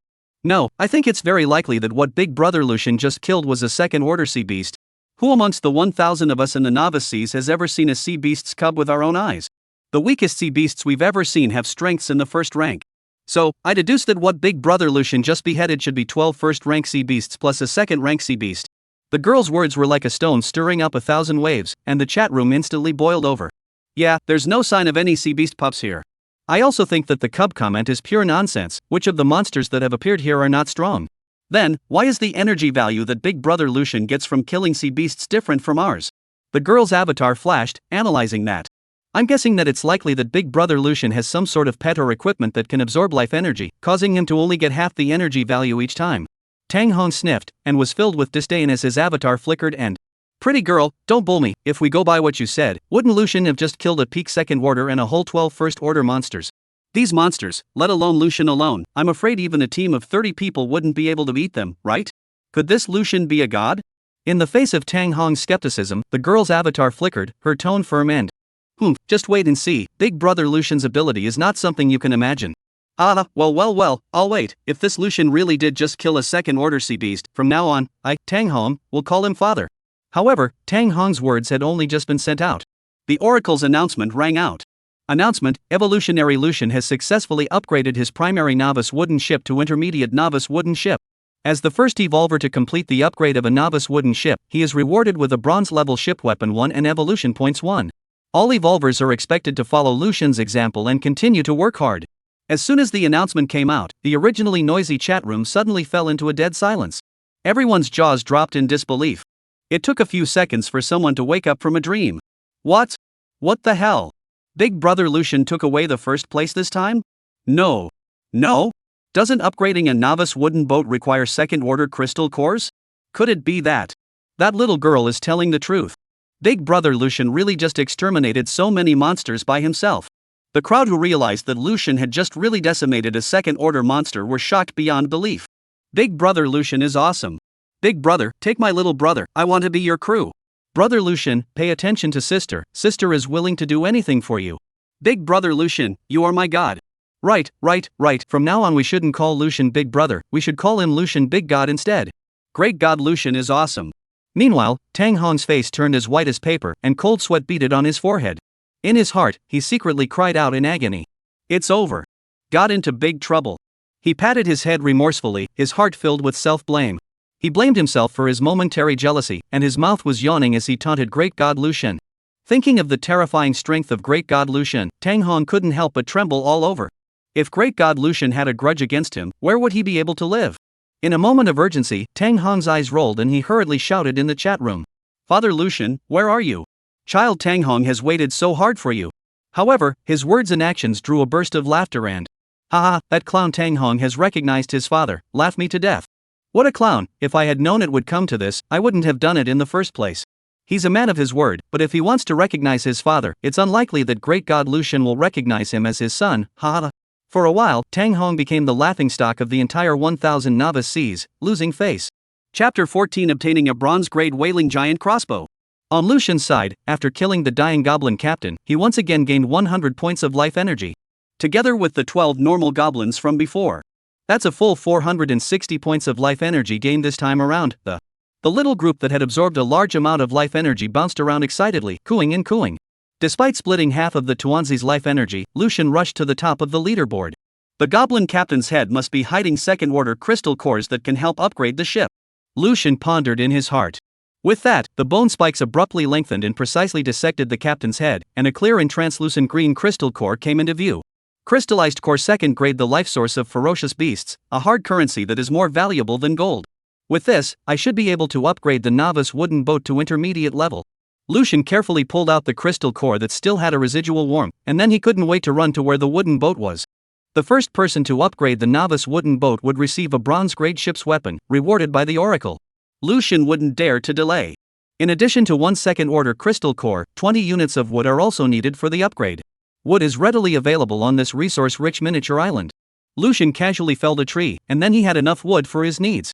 Detected that the evolver has gathered the materials required for the upgrade. Is it possible to upgrade the novice wooden ship immediately? After Lucian agreed. The crystal core and the wood seemed to be pulled by an invisible force and slowly integrated into the wooden boat. The novice wooden boat, which was originally only 5 meters long, gradually extended to 8 meters after the fusion of the materials. The whole boat's texture and grandeur are also enhanced and renewed. Novice wooden boat captain land sinking. Level, intermediate. Crew, 1-6. Durability, 200. Weapon slot, small arms 0-1. Speed, low paddle. Defense, low light armor. Talent, ecological symbiosis level D. After upgrading, the number of crew members that can be accommodated has increased by 2, and a small weapon slot has been added. Looking at the upgraded wooden ship panel, a hint of surprise flashed in Lucian's eyes. Apparently, with the continuous evolution of this once humble wooden boat will definitely transform into an invincible warship that will sweep across the sea in the future. Congratulations on becoming the first evolver in the newbie zone to upgrade a newbie wooden boat to intermediate level. Acquired bronze-class ship's weapon whaler's giant crossbow. Whaling crossbow bronze elementary. A giant crossbow equipped with a rope, requires small arms slot 1. This is for whaling, you'd be brutal if you used it to shoot people. Here comes the reward. Lucian was delighted. As the space trembled, a huge crossbow half a man high appeared on the bow of the ship. Instead of a crossbow, it was more like a crossbow cannon that. Luckily, the novice wooden boat was upgraded to intermediate level, and its size expanded quite a bit. Otherwise, this crossbow would have been enough to capsize the bow of the novice wooden boat into the water.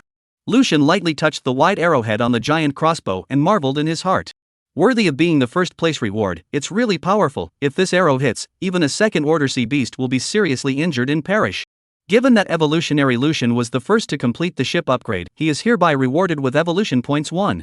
The voice of the oracle sounded again, and Lucian couldn't help but stare in disbelief. There are additional rewards? Evolution points? He hurriedly checked his attribute panel, only to see a new column, evolution points, 1. What's the use of this evolution point? Lucian hastily clicked into the Oracle Encyclopedia to check.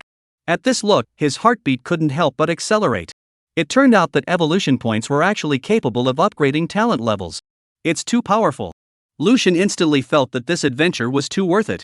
Not only did he get a bronze-grade ship weapon, but most precious of all, he even got evolution points that could allow his talent to advance. In a way, the value of this evolution point even surpassed the whaling giant crossbow. After all, the power of an advanced talent, he had a deep understanding of what a powerful boost it would be. Thinking of this, Lucian looked at his panel and, sure enough, after each talent he had mastered, it was clearly labeled with the number of evolution points needed to upgrade. Plant Affinity C grade 8 points, Flame Mastery C grade 8 points. Ice Manipulation D rank 4 points, Bone Spike Mutation D rank 2 points. Strength Enhancement E rank 2 points, Speed Enhancement E rank 2 points, Physical Strength Enhancement E rank 2 points, Perspective E rank 2 points. Olfactory Enhancement 1 point of F rank, Visual Enhancement 1 point of F rank, Hearing Enhancement 1 point of F rank. At a glance, Lucian had a plan in his mind. It seems that 1 point is needed to upgrade an F rank talent, 2 points for E rank, 4 points for D rank, and 8 points for C rank. Hey, this little evolution point of mine is really a drop in the bucket. While sighing to himself, Lucian's gaze suddenly solidified and... No! Bone Spur Alteration is the same D rank talent, how can it be upgraded with only 2 points? After consulting the Oracle Encyclopedia for a while, Lucian came to the realization that... I see, the Bone Spur mutation belongs to the undead talent, and my fit with the undead talent is extremely high, that's why it requires so few evolution points. Lucian rubbed his chin and fell into deep thought. It's just that, how is this Bone Spur mutation categorized as an undead department talent? After a moment, he shook his head, no longer dwelling on it, and... Forget it, don't think about it, it seems that in the future, we need to focus on cultivating the undead department talent. After all, using a talent with a high degree of fit will be more powerful, and the amount of spiritual energy consumed will also be lower. Then, this evolution point will be reserved for the Bone Spur mutation for now. After making up his mind, Lucian turned his gaze to Tuanzi. At this moment, Tuanzi, who was happily bouncing and playing on the reef, was gookie gookie gookie gookie gookie gookie gookie gookie. Tuanzi, come on, it's time for us to work. Gobble.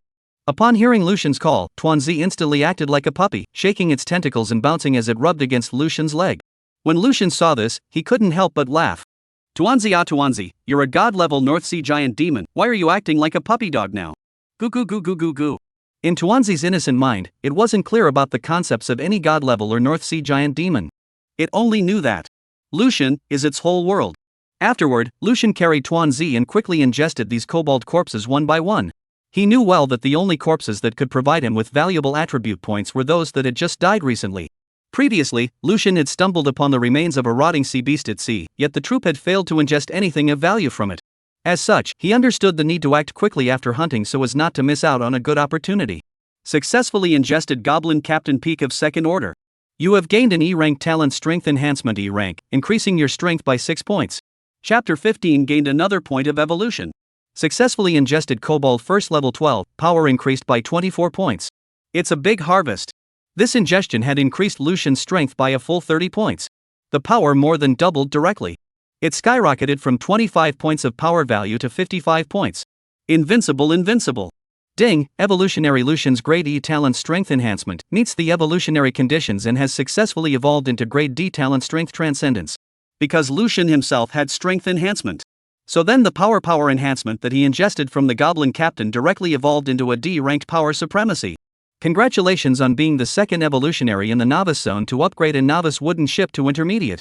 Acquired Black Iron Class Ship Weapon Beast Battering Horn. Yang Zimmo, the 4 of them, finally combined their efforts to kill a second-ranked Sawtooth Ray Beast, after a lot of hard work. It was with great difficulty that they managed to gather the materials to upgrade the Novice Wooden Boat under their feet to Intermediate level. But, looking at the beast crashing horns in front of them, the 4 people looked at each other. This Lucian is open for business, isn't he? We're still being preempted by him even though we're rushing. Zhou Yu's words were filled with resentment.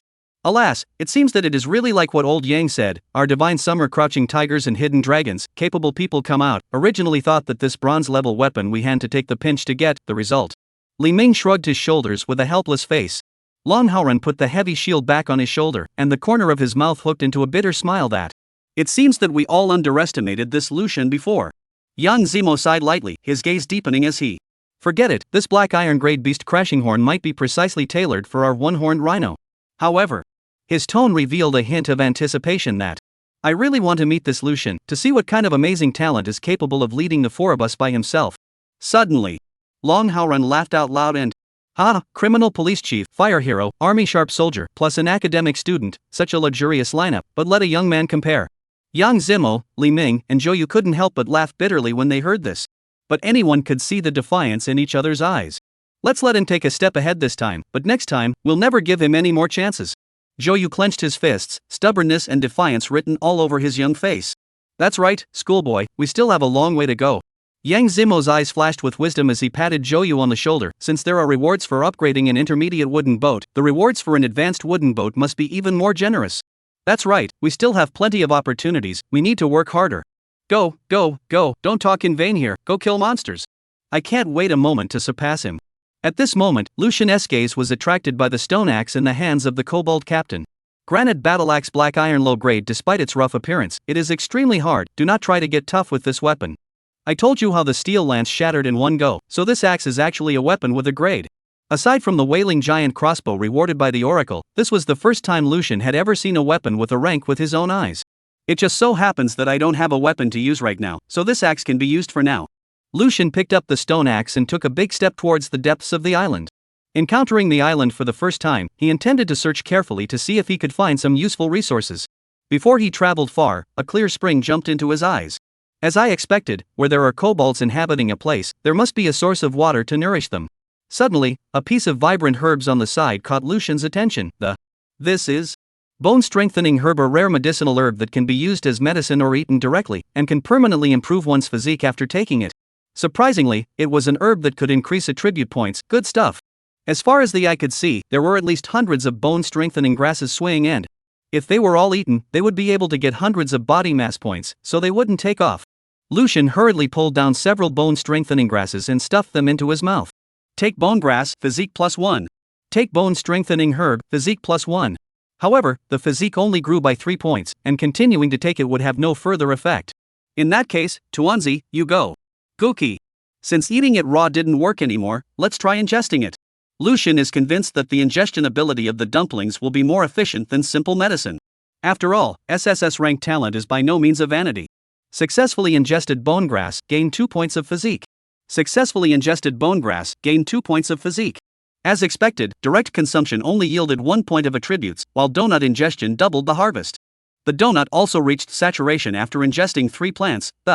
Within a short period of time, Lucian's physique had increased by a total of 9 points, a great harvest. It can't be wasted. Lucian leaned over the edge of the spring and first took a big gulp of the refreshing spring water, then pulled down all the bone-strengthening grasses. These treasures that could raise the attribute points, even if they were sold, they could definitely be exchanged for a considerable amount of value. Wait. Lucian's heart fluttered. Sell? Yeah, it can be sold. Since this oracle was able to get so many people here instantaneously, playing some kind of survival game, then selling something across space shouldn't be too outrageous, right? After some tinkering by Lucian, he really let Lucian discover the trading interface. Lucian then hung up all the bone-strengthening grasses and, after a moment's thought, he also put up all the fresh water he had taken from the spring on his trading list as well. Announcement: Evolutionist Lucian, as the first evolutionist to use the Oracle's trading system in the 1000th Novice Sea, is hereby rewarded with evolution points 1. The Oracle's cold and mechanical voice resounded in the minds of every evolver. For a moment, all of them froze and, not to mention the others, even Lucian froze. How can this work? You're giving away a little bit of evolution points so easily? The originally quiet chat channel instantly exploded. What's going on? What good stuff did God Lucian sell? A trading system? We can buy and sell things across space like in the novels? What I'm more curious about is, what exactly is the use of that evolution point? Great God Lucian got a little bit of it before. You don't even know the use of evolution points? Let me tell you, an evolver with an F-rank talent like you can be promoted to E-rank with just a single evolution point. As soon as these words came out, a chorus of remorseful lamentations rang out in the channel. So counterintuitive? Why didn't I think of selling something earlier? A little bit of evolution points. I regret it to death. If I had known, I would have put my socks up for sale. Upstairs is disgusting. With your stinky socks, no one will buy them even if you hang them up. That's not important. What's important is the evolution points. Hey! What kind of treasures did Great God Lucian hang on the trading system? Chapter 16, The Surprise Appearance of a Ghost Ship. System announcement: Evolutionary Land Sinking adds new trading commodity freshwater. Freshwater 500 milliliters, exchange condition, first order ferocious beast corpse 1 condition, death time not more than 24 hours, and need to have talent. System announcement: Evolutionary Lucian has added a new trading commodity bone strengthening grass. Bone strengthening grass 1 can increase 1 point of physique after taking it, exchange condition, the corpse of the second order ferocious beast 1 condition, the time of death is not more than 24 hours, and it needs to be gifted, does not need the crystal core. Upon seeing the commodities Lucian had put on the shelves, it once again caused an uproar that, fresh water. Great God Lucian actually has fresh water for sale. Great God Lucian, can I exchange it with ordinary ferocious beast corpses? I'm so thirsty. I finally know why Great God Lucian was able to rush to the top of the leaderboards before. Dare I say it's because he found a small island and directly bagged the monsters on it. Wow, this bone strengthening grass can actually permanently boost your physique a bit. What a rare treasure. Yeah, I want it too, but it's a pity that I need a corpse of a second rank sea beast to exchange it. Oh, I can't beat it. I just happen to have hunted a first-rank sea beast with talent, and the corpse is worrying about its uselessness, so it's a good time to go to Great God Lucian to exchange it for some fresh water to quench my thirst. Brother Lucian, my sister wants that bone-strengthening grass so much, can you give me a share? People can be your crew and do anything for you. Oh. Give it up upstairs. Who doesn't know that God Lucian is a lone wolf? With your F-rank talent, can you get into God Lucian's eyes? Not necessarily. God Lucian's boat is getting bigger and bigger, so he always needs someone to row for him, right? Yes, great god of land sinking, if you're looking for a crew, be sure to check me out. I've got E-rank power enhancement, and I can paddle fast. I'd love to be on a boat with the land sinking god. Just as the crowd was chatting feverishly, a piece of news suddenly attracted everyone's attention. Ilu ago, what is the situation? Lee Cine Big Brother's team suddenly died half of the people. Not only that, Lee Cine Big Brother's D-class special ship was also destroyed. Heavens, hasn't Big Brother Lee Cine already risen to level 2? How can it still be so miserable? Just as the crowd was shocked, the Lee Cine's cool avatar suddenly flashed up and, "Gentlemen, I've encountered a ghost ship at sea. Everyone must be careful, that ghost ship is not something we can deal with at the moment. It's Big Brother Lee Cine." Surprisingly, even Big Brother Lee Cine, who is the third in the rankings, can't fight against it? It's getting more and more terrifying. Even the ghost ship has been made whole. Ghost ship? Is there going to be ghosts? I'm most afraid of that. Lee Cine's special ship's talent is at D-class speed, but it was destroyed by the ghost ship. Its terror can be imagined. At this time, an avatar that usually seldom spoke flashed up. It was Lucian, the at Lee Cine, ghost ship? Can you tell us the exact location of the discovery? Lucian's sudden statement instantly set off a furor in the group. Oh my god, it's great god Lucian. He's finally spoken. Wow, brother Lucian's avatar is so handsome. God Lucian seems to be interested in the ghost ship. What's he up to? Lee Cine quickly replied. Position 352,789, you guys must stay away from that sea. That ghost ship is extremely terrifying. If it wasn't for the fact that it can't move on its own, I'm afraid that I would have trouble escaping as well. Lucian, it's not far away, I'll go take a look. Lee Cine, are you crazy? You're going to seek death. That's most likely a third-order creature. Do you know what the concept of the third order is? Even Yang Zimo spoke up. At Lucian, little brother, since you have such an outstanding talent, you should develop steadily and not venture in easily.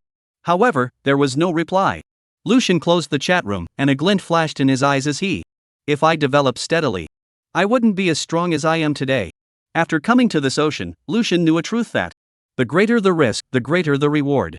The resources in this world are limited, and the competition is even more brutal. If he wanted to stand on top of this world, he must seize the opportunity at an early stage, and quickly widen the gap with the others. Only in this way could he continue to accumulate advantages on his future path like a snowball, making everyone only look at his back and sigh. Such a weird ghost ship, there must be a great benefit in it. Besides, the wreckage of Lee Cine's special ship was there, and he still wanted to ingest the talent of that ship. Inside the chat channel, there was a lot of chatter. Why isn't great god Lucian saying anything? He's not really preparing to take on the ghost ship single-handedly, is he? I don't think so, right?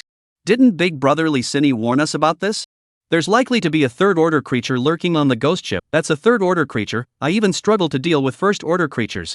It's hard to say. In our place we would definitely run far away, but he's not us, he's Lucian. That's right, the title of great god is not for nothing. I'm getting more and more curious. If the great god of land sinking and the ghost ship were to go head-to-head, who would actually die? I don't think it would necessarily be a fight. Didn't the great god say so? He's just going to take a look, so maybe he'll really just take a look and come back.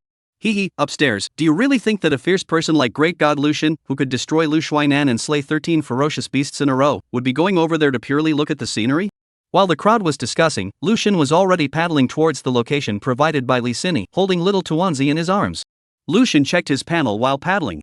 This trip to the Cobalt Island had yielded a huge harvest of name, Lucian. Rank, 2,155,300. Evolution points, 2. Power, 55. Agility, 25. Physical fitness, 43. Perception, 29. Talent. Plant affinity C rank, flame mastery C rank. Ice manipulation D rank, bone spur mutation D rank, power transcendence D rank. Speed enhancement E rank, physical strength enhancement E rank, perspective E rank. Smell enhancement grade F, sight enhancement grade F, hearing enhancement grade F. Skills, none. Boat, intermediate novice wooden boat enhanced. Comprehensive battle evaluation, third order. All those who underestimate you will pay a great price. The current Lucian, although his level is only 2. However, his overall strength was enough to rival, if not surpass, that of a level 3 evolutionary. Especially the strength attribute, which had reached an appalling 55 points. Coupled with the D-rank strength supremacy enhancement. Even if it was a hard steel plate, Lucian was confident that he could punch through it. Not only that, the talents that Lucian has mastered have reached a total of 11. The skillful combination of these talents made his actual combat power far beyond what mere statistics could reflect. Chapter 17 White Bone Mastery, Undead Talents. My comprehensive battle power assessment has already reached the 3rd rank. That was fast. Lucian gazed at his attribute panel and the corner of his mouth curled into a satisfied smile. With his current strength, he was confident enough to win even if he was facing a peak 3rd stage monster. According to what Licini had said, the battle strength of that ghost ship was around the 3rd rank. He was completely able to eat it. But Lucian didn't dare to be careless, either. He knew very well that he needed to go all out in every battle to make sure that he was in the best condition possible. Because this isn't a game, and there's no chance for a do-over. Once you're in the gutter, you're doomed. After careful consideration, Lucian decisively invested all of the 2 evolution points he had gained into the Bone Spur mutation talent. Ding, consuming evolution points 2, Bone Spur mutation level D is in the process of evolving. Bone Spur mutation has successfully evolved into White Bone Mastery Grade C. It's done! Lucian was overjoyed. At this moment, in addition to Plant Affinity and Flame Mastery, he had managed to obtain his 3rd C-rank talent. Thinking back to the awakening ceremony that took place within the protective shield, in the entire Novice Area 1, there were only 2 C-rank gifted people. Now, Lucian alone has 3 C-rank talents, the strength of which can be seen. White Bone Mastery, now the name of this talent has a bit of an undead department feel to it. Lucian's body shook. In a flash, 8 miserable white jade-like white bone foot limbs broke out from his spine, and the sharp ends of the limbs flashed with a cold and chilling light. These 8 foot limbs are tantamount to adding 8 arms to me, and as soon as Lucian's mind moved, the white bone limbs and feet gave out, lifting him up steadily. It still allows me to climb the cliffs like a spider, not bad. But with a C-rank talent, the potential should be more than that, right? Try to see if it can be released outside the body. As Lucian's thoughts flowed, a chilly bone spear abruptly coalesced and took shape in front of his eyes. Go! Lucian murmured, and the bone spear whirled and cut through the sky, fading into the heavens. Sure enough, the power of this bone spear is enough to compare to a large caliber sniper rifle. However, Lucian's thoughts continued to emanate and if it's possible to manipulate white bones outside the body, can I summon skeletons like the necromancers in novels? After all, White Bone Mastery was an undead talent, so it made sense to be able to summon an undead skeleton. Cha-cha-cha-cha-cha-cha-cha. A pile of white bones quickly piled up in front of Lucian, eventually transforming into a hideous-looking skeleton that stood in front of him. However, when Lucian's mental power slackened a little, that skeleton instantly collapsed and turned into a field of broken bones. No, this skeleton is just a skeleton with no soul and no spirit, it doesn't have much fighting power. Lucian shook his head, but was not discouraged. After all, the current White Bone Mastery was only at C rank. In the future, it will continue to evolve to be rank, A rank, or even S rank. When that time came, he might be able to summon an endless wave of undead that would sweep through the heavens and earth with just a flick of his hand. Brother Yang, are you really going to exchange the corpse of this sawtooth ray beast for that one what's it strong bone herb? Zhou brows were furrowed, and his words were filled with disbelief. The reason why that Lucian is so strong definitely has something to do with these corpses he got. If this ray beast corpse is given to him, he will definitely become stronger. Instead, if we get that bone strengthening grass, we will only be able to increase our physique by 1 point. It doesn't hurt, it's not useful at all. According to the information that Yang Zimo's 4 people got, wherever Lucian passed, all the corpses were in the form of dried corpses, with the appearance that all their essence had been absorbed. Yang Zimo looked towards Long Haoran and Li Ming. What are the opinions of you two? Long Haoran wrapped his hands around his chest with a bland expression. Old Yang, just make up your mind, I'll follow you. Li Ming also nodded in agreement. Good, then I'll say what I think. Yang Zimo looked around at the 3 of them, and finally fixed his gaze on Zhou, his tone calm and far-reaching, and although we and Lucian are rivals, in the final analysis, we are all the people of Divine Summer. Zhou, have you thought about it? Are we the only people of Divine Xia in this vast ocean world? Zhou wanted to speak, obviously having a guess in his heart. That's right, just as you thought, the other countries on the blue planet have most likely come here as well. Yang Zimo continued, his eyes revealing a deep insight that even without the threat of other countries, we will inevitably encounter the indigenous creatures here. Future conflicts are almost inevitable. It's a blessing for us, and even more so for the Divine Summer, that we have produced a genius like Lucian. Making a deal with him is undoubtedly a win-win choice for both of us. We need to look a bit longer term, we can't just look at the gains and losses in front of us. Moreover, I always feel that this ghost ship that suddenly appeared isn't simple, and I'm afraid that Lucian's operation this time won't be smooth sailing. This ferocious beast corpse, if we can help him out, it will be considered as our modest contribution to Divine Summer. After all, the existence of a super strong person is of great significance to a country, a nation, and we know it by heart. After listening to Yang Zimo's words, Zhou lowered his head in shame, and his face flushed with red. He realized that his previous thoughts were too narrow-minded, and were dwarfed by Yang Zimo's far-sightedness. Brother Yang, you're right. It's me who was too obsessed with winning and losing. He frankly admitted his mistake. Yang Zimo laughed and patted Zhou Yu's shoulder with a bold tone that, "Ha, it's good to have a winning heart, but that doesn't stop us from achieving a win-win situation with Lucian. We should also continue to work hard and strive to surpass him soon." Humph. Lucian's side of the rush wasn't idle. He had Tuanzi's strength and all the equipment that he could use later, such as the intermediate novice wooden boat, granite battle axe, wailing giant crossbow, and so on. Ding, Yang Zimo exchanged the Sawtooth Ray Beast's second-rank Corpse 1 for Bone Strengthening Grass 1. Lucian raised an eyebrow, a hint of surprise welling up in his heart. Someone really exchanged a corpse of the second rank? He originally didn't hold much hope for this. After all, not only were second-order sea beasts strong, those with talent were even harder to mess with. Yang Zimo. Lucian's mind recalled the man in the police uniform, with a resolute face. So it's the number one strongest man in the novice zone. That's no wonder. Only then did Lucian see that there were two other people who had exchanged the corpses of two first-order sea beasts for the water source with him earlier. Only that he was too busy before and didn't care. Afterwards, Lucian extracted the 3 sea beast corpses from the trading space and boom!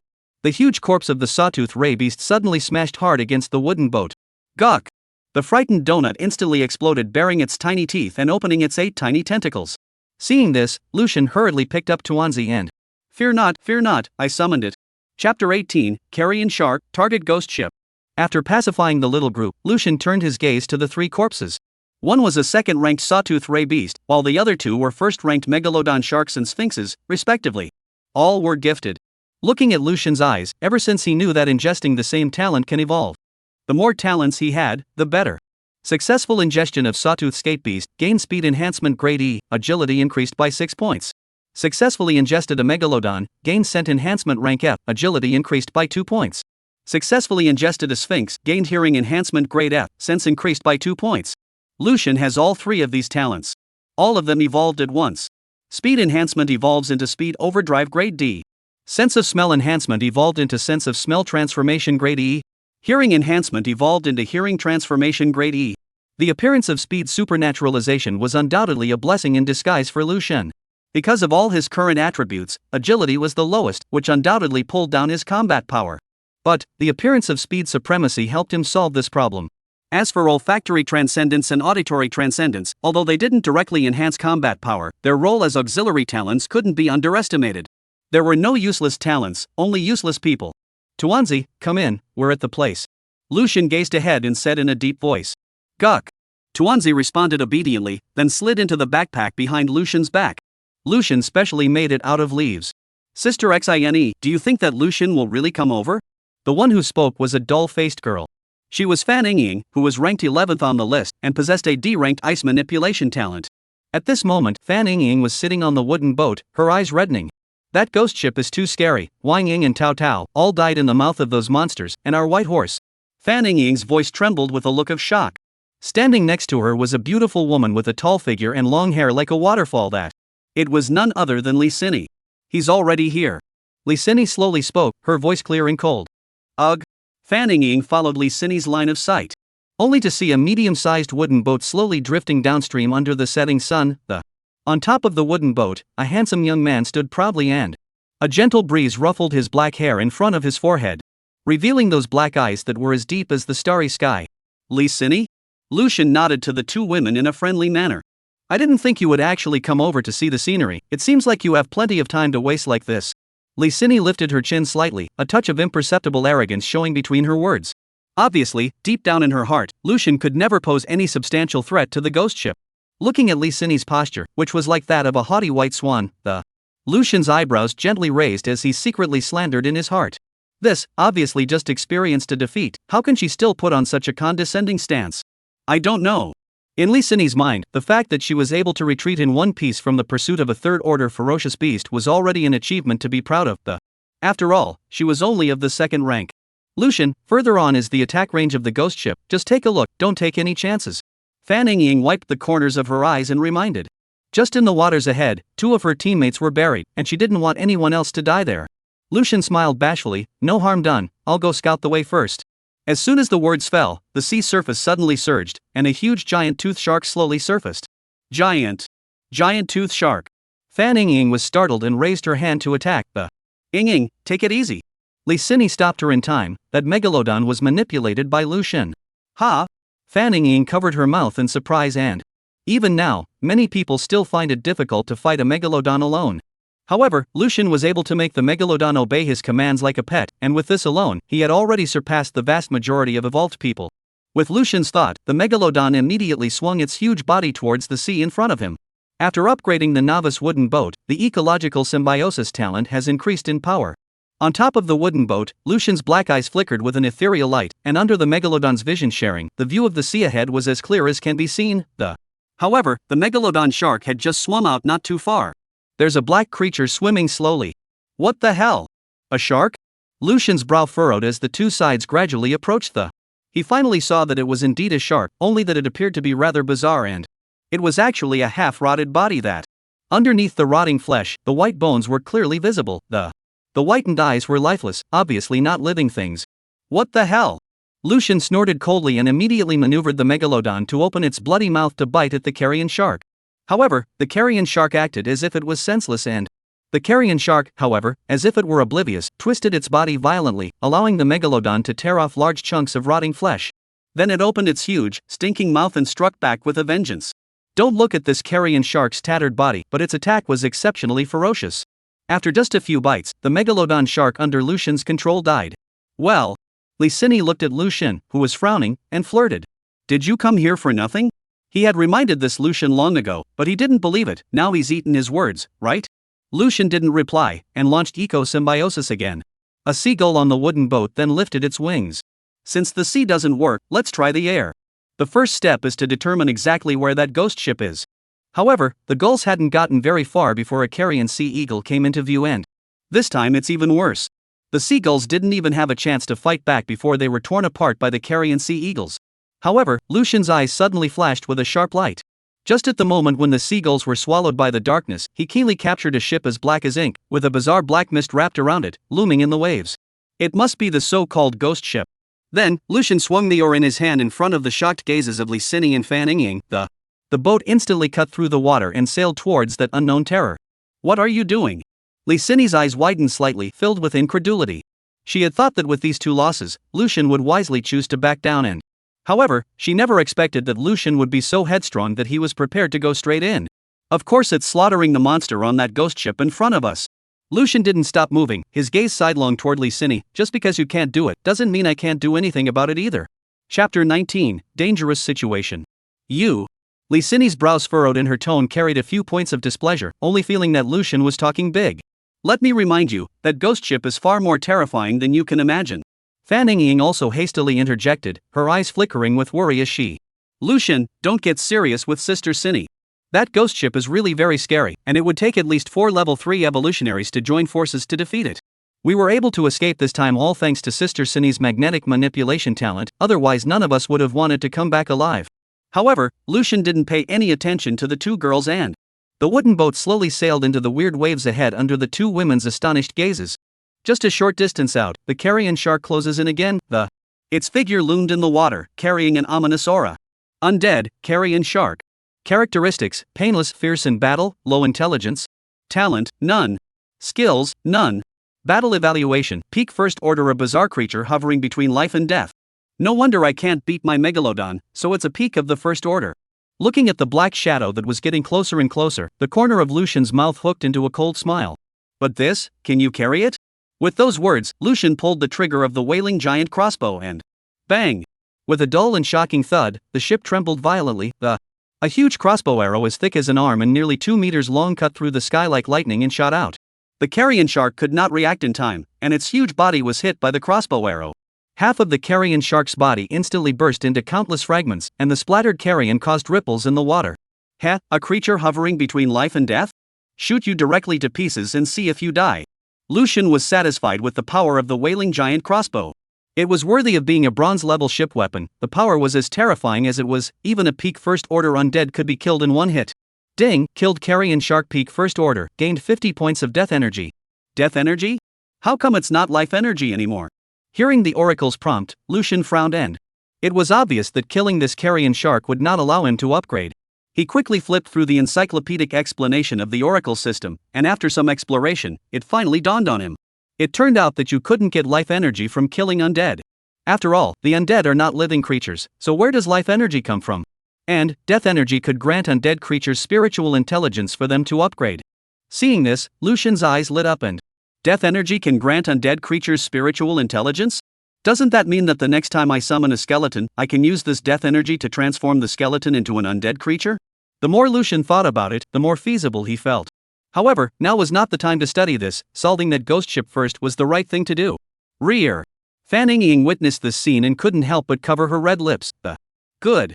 So powerful, a peak first-order carrion shark was so simply taken care of by him. In contrast, Lee Sin was not surprised, her gaze still locked ahead, her tone flat and, for Lucian to be number one on the rankings, he naturally has a few strengths. Then, she slightly sidled her head and looked at Fan Ying. Ying, how long do you think he can hold out? This Lucian, although he's handsome and strong, he's just too arrogant. I'm afraid he'll be attacked by that kind of monster further on. Sister Cindy, do you think he will die there too? Speaking of this, Fan Ying's eyes couldn't help but flare up with a touch of undisguised fear, as if she had remembered the horrific experience she had encountered earlier. Lee Sin gently patted her shoulder and comforted her, saying, as long as he doesn't venture in, he'll come back after suffering a bit. Those things are terrifying, but they shouldn't be able to keep him yet. While the two women were talking, Lucian's canoe continued to advance in the direction of the ghost ship. Suddenly and on again, off again, mournful cry pierced through the water and echoed around and, whoa. Lucian looked around alertly and, however, as far as his eyes could see, there was nothing different except for the vast sea. No wonder it's called a ghost ship, the whole atmosphere is quite sensational. As the canoe continued to get closer, the cries became clearer and clearer, and the number seemed to be increasing. It was like a group of homeless souls telling their misfortune. No, this sound comes from underwater. Lucian's heart fluttered as an ominous premonition surged through his mind. Suddenly, a hand with white bones and withered fingers suddenly peeked out from under the water's surface and tightly grasped Lucian's ship's side. There was still some rotting flesh left between those fingers, which looked exceptionally horrible. Lucian turned his head violently and he only saw a half-rotten, half-decayed corpse slowly rising from the water, his eyes empty and lifeless, but full of hatred and envy for life. Undead, drowned man. Characteristics: painless, fierce in battle, low intelligence, hates living things. Talent: none. Skills: none. Battle evaluation: peak second order. The bodies of those mariners who once died from drowning. Every living being is the object of their hatred. Playing God. Lucian snorted coldly, and the granite battle axe held tightly in his right hand swung down violently, bringing up a harsh wind sound. Put. With a dull thud, the carrion splattered in all directions. The battle axe slashed hard into the drowned man's seemingly rotting head. However, unexpectedly, the drowned man's skull was unusually hard, as if it were iron, and stuck the granite battle axe firmly, unable to move. Ha. A wry smile actually appeared on the drowned man's face, as if he was mocking Lucian's incompetence. Smile? Lucian clenched his left hand into a fist, retracted it to build up his strength, and power supersizing is launched. Power tripled. Then hit violently. With the 165 points of power, the fist was like a discharged cannonball, and with the sound of whistling wind, it heavily bombarded the drowned man's face. Bang! After a loud bang, the drowned man's head instantly burst open like a smashed watermelon, instantly bursting apart. The splattered rotting flesh and broken bones drew a bizarre arc in the air. The corpse that had climbed halfway up the mountain also instantly lost its strength to support itself, and fell helplessly into the cold seawater. Ding! Killed the drowned man. Peak of second stage, gained 100 points of death energy. However, Lucian didn't have time to catch his breath. That heart-pounding climbing sound echoed in his ears once again. This time, in numbers so chilling that as far as the eye could see, there were only dozens of ghastly white palms clinging to the side of the ship above. A body of drowned people with twisted and hideous faces slowly emerged from the cold seawater. So many? Lucian's heart sank. Even if he had the battle power of the third rank, under the siege of such a number of drowned people, he was afraid that he would be in dire straits. Chapter 20: The Cursed Ghost. Captain Jack. However, Lucian did not choose to retreat. Instead, he maneuvered that wailing giant crossbow and locked onto the shadow of the ghost ship that was vaguely floating in the mist ahead. There is an old saying in Divine Xia: come all the way. Since he had come, how could he return empty-handed? Go! Lucian shouted in a stern voice. The crossbow arrow, as thick as an arm, carrying a long rope, fiercely embedded itself deeply into the dark side of the ghost ship. The rope was taut in an instant and transformed into a makeshift bridge connecting the wooden boat to the ghost ship. Lucian's body moved, lightly leaping onto the rope and, with his arms spread out, he was as agile as an ape as he sped along the rope towards the ghost ship. He was going to use it as a bridge to board the ghost ship. Seeing this scene, Lee Sin couldn't help but cry out in shock. Lucian, he's going to board the ghost ship? Doesn't he want to die? Fan Ying's face also changed abruptly, and she hurriedly shouted out in a loud voice that there are third-order creatures on the ghost ship. Lucian, come back quickly. Lucian, who had activated his speed supernaturalization, crossed the long distance of the ropes in an instant end, leaving the unwilling roar of the drowned behind them far behind. Before his eyes, the dark and ancient sides of the phantom ship were close at hand. Without hesitation he leaped upward, and with both hands clambering over the edge of the phantom ship's side, with a hard stomp of his left foot and a violent force of his arms, his body flipped lightly over the side of the ship. Finally, the full view of this ghost ship shrouded in mist was unreservedly displayed in front of Lucian's eyes. On the deck, a thick layer of moss covered every inch of space, making the surface slippery and difficult to navigate. The air was thick with an unmistakable scent of. It was the strange odor of seafood intertwined with decay, and it rushed straight to the tip of Lucian's nose. Looking around, the interior of the ghost ship is a broken and deserted place. Rotten planks, broken masts, and those corners forgotten by time reveal an unspeakable eeriness and treachery. I think this is that third-order creature that Lee mentioned. Lucian's gaze landed on the figure that emitted a powerful aura not far away, and he couldn't help but tighten his grip on the axe handle in his hand. Undead, cursed sailor. Characteristics: painless, fierce in battle, low intelligence, hates living things. Talent: none. Skills: none. Battle evaluation: third order, an ordinary sailor on the obsidian, turned undead by a curse. Sure enough, it's third order. It's a bit troublesome but not difficult to solve. Lucian's eyes were filled with battle intent. However, just as he was about to make his move, a sudden clap sounded abruptly, interrupting his movements. Afterwards, a voice with an upward tone, with a few hints of teasing and indolence leisurely came out and, "Yo, our obsidian ship has guests on board." Before the words fell, a decaying figure clad in a tattered captain's uniform with a crooked three-cornered hat slowly paced out from the captain's room with clapping. Lucian's sight was fixed on this ghostly captain, and his pupils shrunk violently. The terrifying aura emanating from the ghost captain almost suffocated him. Undead, cursed Captain Jack. Characteristics: painless, fierce in battle, high spiritual intelligence, cunning. Talent: curse of immortality, grade be cursed by Eleonora to have an undead body. Hey, even though you become an undead, immortality is pretty cool, isn't it? Skill: swordsmanship, proficiency, grade B, swordsmanship is out of this world, nothing is unbreakable when pointed at by the tip of the sword. Battle evaluation: fourth order, congratulations on meeting the famous Captain Jack, you can write a suicide note if you meet him. Fourth order? Lucian's breathing couldn't help but catch up. In a world where evolvers were commonly of the first rank, the second order is already a rare commodity. He actually met a fourth order ghost captain. What a joke. The bottom line is, what the hell is that gift of immortality? However, before Lucian could react, Captain Ghost's voice with its rising tone resounded once again. You swine, you've got guests and you're still playing dead. Oh, I forgot, you're already dead, so move for me even when you're dead. Then, something even more devastating to Lucian appeared. A coral plant beside him, which was originally stationary, actually trembled strangely. Immediately afterward, a twisted face was slowly revealed in the coral bush. It was a third-order undead sailor whose body was covered with coral and seaweed. And that's not all. Surrounded by shells, rotten wood, and even some seemingly insignificant pieces of ship's planks, even some seemingly insignificant fragments of the ship's board began to tremble. They were all members of the ghost ship's undead crew. These crew members had been sleeping in the darkness for an unknown period of time, their bodies had long since merged with their surroundings and become rotten, but even so, the cold and terrifying aura emanating from them still sent shivers down one's spine. In an instant, Lucian was surrounded by more than 20 entire third-order undead sailors, and a fourth-order ghost captain. Watching this scene, the corner of Lucian's eyes couldn't help but twitch and, damn, is it really good to put such a balance-destroying ghost ship in a newbie zone where monsters are generally 1 or 2 levels? However, Lucian understood that this is not a game. No one is going to fix his bugs, and once he dies, it's the end of eternity. Even though Lucian was confident in his strength, he didn't dare to be arrogant at this moment. He quickly scanned around and his eyes finally landed on the rope connecting the wooden boat to the ghost ship, which was his only way back. Just as he was about to take action, the Captain Ghost, however, shook his finger and flirted with a playful smile at the corner of his mouth. Yo, it seems that our guest dislikes the welcome ceremony on our obsidian ship and wants to leave.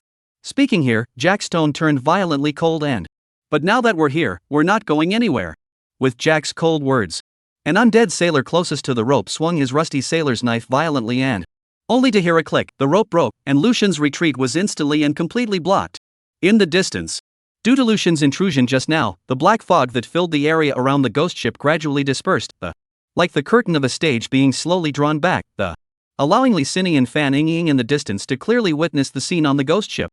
Fourth order. Lee Sin's pupils shrunk violently, It was as if the entire person had been immobilized, and his body involuntarily trembled gently from shock. She hadn't expected that at all. That the one who had attacked herself on the ghost ship earlier was just an ordinary sailor on the ghost ship. And the real boss on the ship was surprisingly as high as 4th rank. Sister Cindy, it's 4th order. It's a 4th ranked undead. Fanning Ying's voice had taken on a sobbing tone as she clutched onto Li Cindy's arm, her eyes filled with anxiety. Lucian. What about Lucian? He's surrounded by so many undead on the ghost ship, how do we have to save him? Li Cindy was awakened by Fanning Ying's shaking. She took a deep breath and tried to calm herself down and, Ying, we can't save him, no one can save him. She looked over at the ghost ship, a flash of deep helplessness and guilt in her eyes. 4th rank, how can there be a 4th rank undead? She couldn't understand why such powerful undead creatures would appear in this area that was supposed to be a novice trial. Chapter 21, 2nd Order vs 4th Order.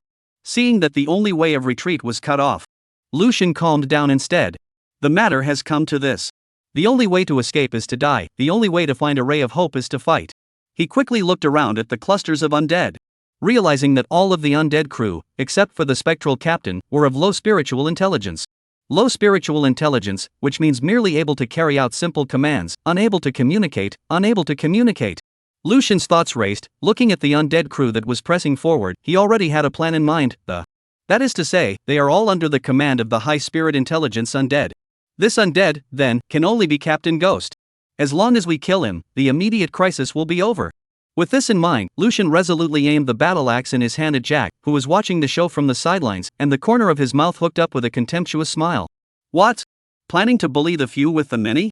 Is this how you treat your guests? A hint of amusement flashed in Ghost Captain Jack's eyes as he sniffed.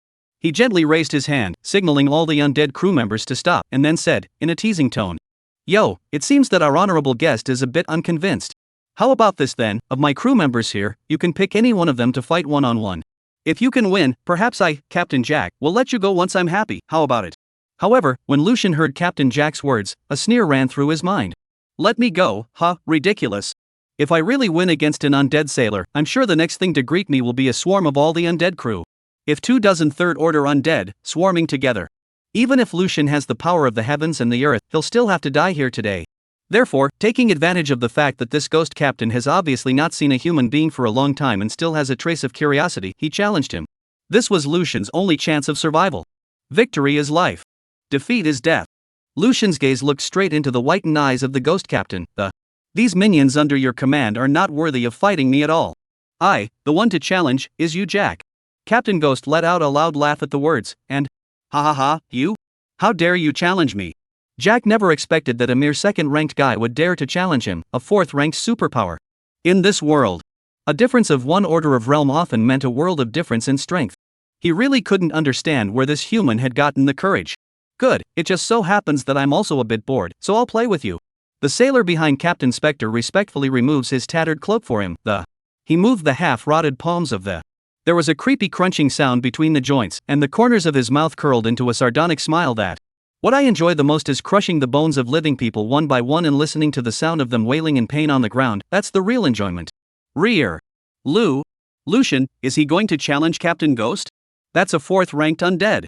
Fanning Ying covered her mouth with both hands, her eyes filled with shock.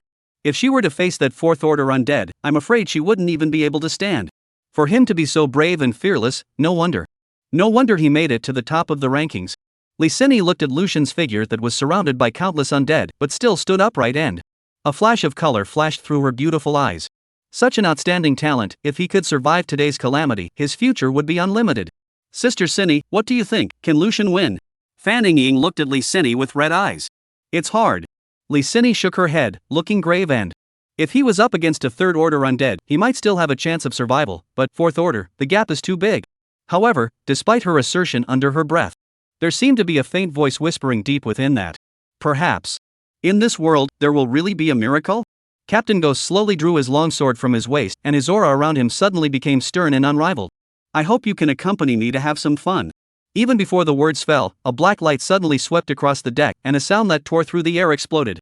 Under the lock of Lucian's sharp gaze, the originally stationary ghost captain suddenly burst into action, turning into a blur of residual shadows. His speed was astonishingly fast.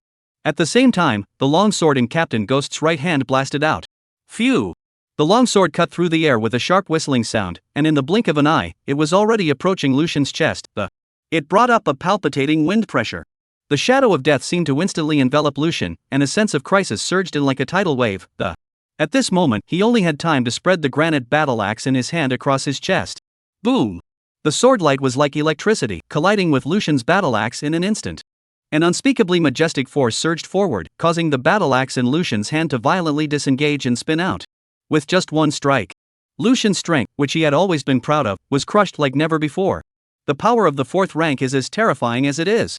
However, this was only the beginning of the battle. With a slight flick of his wrist, Captain Ghost flipped his longsword and it was like a snake spitting out a letter, pointing straight at Lucian's throat. Lucian's eyes suddenly condensed at the moment of life and death. Speed supremacy. Auditory hyperactivation. Olfactory transcendence. Visual intensification. Physical enhancement. In an instant, all of his auxiliary type talents were fully activated. Reaction, speed, and observation instantly soared to the extreme. His body was agile, sliding backward like a ghost. That fatal sword slashed thrillingly against the knot of his throat, leaving behind an ice-cold sharp edge. As Captain Ghost's blow fell short, Lucian took advantage of the situation to counterattack and chill manipulation.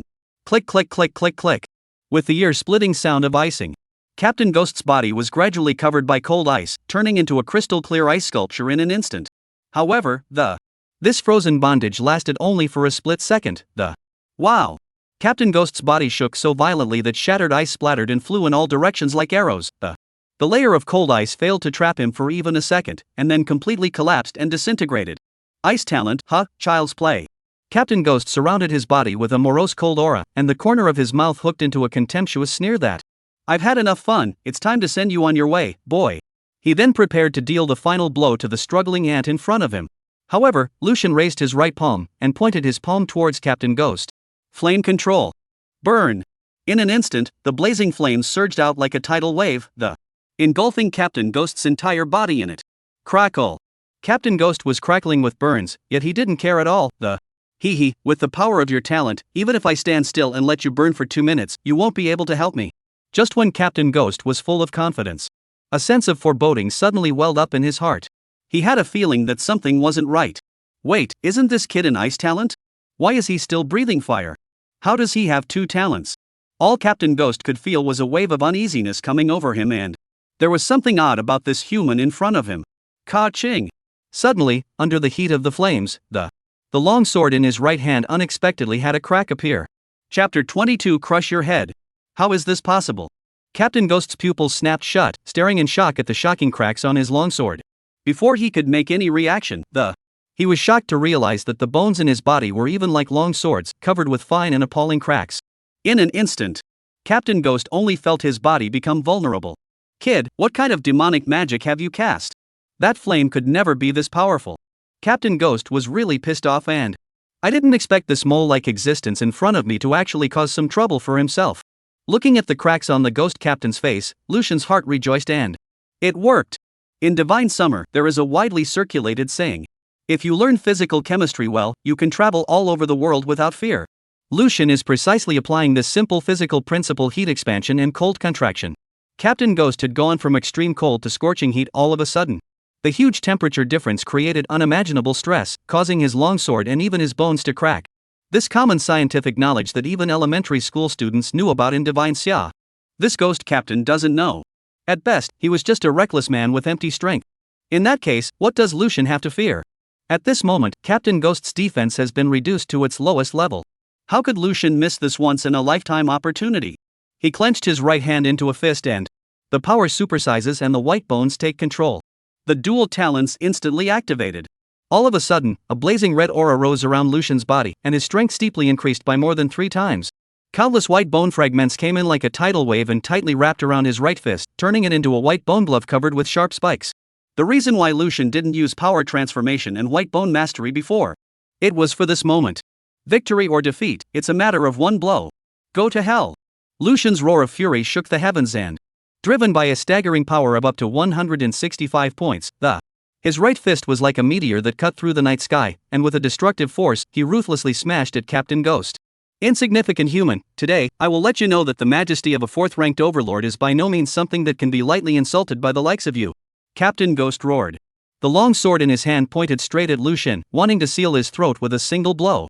Boom! The white bone boxing glove swept in like a swimming dragon, and the moment it touched the long sword even shattered in response. How? How could this mole's power suddenly be so strong? Does he still have power enhancement? Captain Ghost's mind was reeling with horror. The long sword in his hand is so fragile that. Then. I'm afraid my bones are the same. Seeing Lucian's reddish glowing fist getting closer and closer, Captain Ghost didn't dare to be arrogant and. He's trying to dodge. However, his right leg that he stepped out was as if it was bound by an invisible chain, not moving at all. What the hell? Captain Ghost glanced down in his hasty afterimage, only to see that the moss under his feet, even like weed's crazy growth, tightly wrapped around his right leg so that he could not move. Plant department talent? How can this kid still have a plant-based talent? At this moment, for the first time, a touch of unspeakable fear welled up inside Captain Ghost's heart. He had never seen such a bizarre and powerful human opponent. In a flash, the white bone gloves fell like a meteor, blasting hard against Captain Ghost's face. A numbing bone cracking sound followed. As if swept away by a gale, the rotting flesh on Captain Ghost's face splashed in all directions.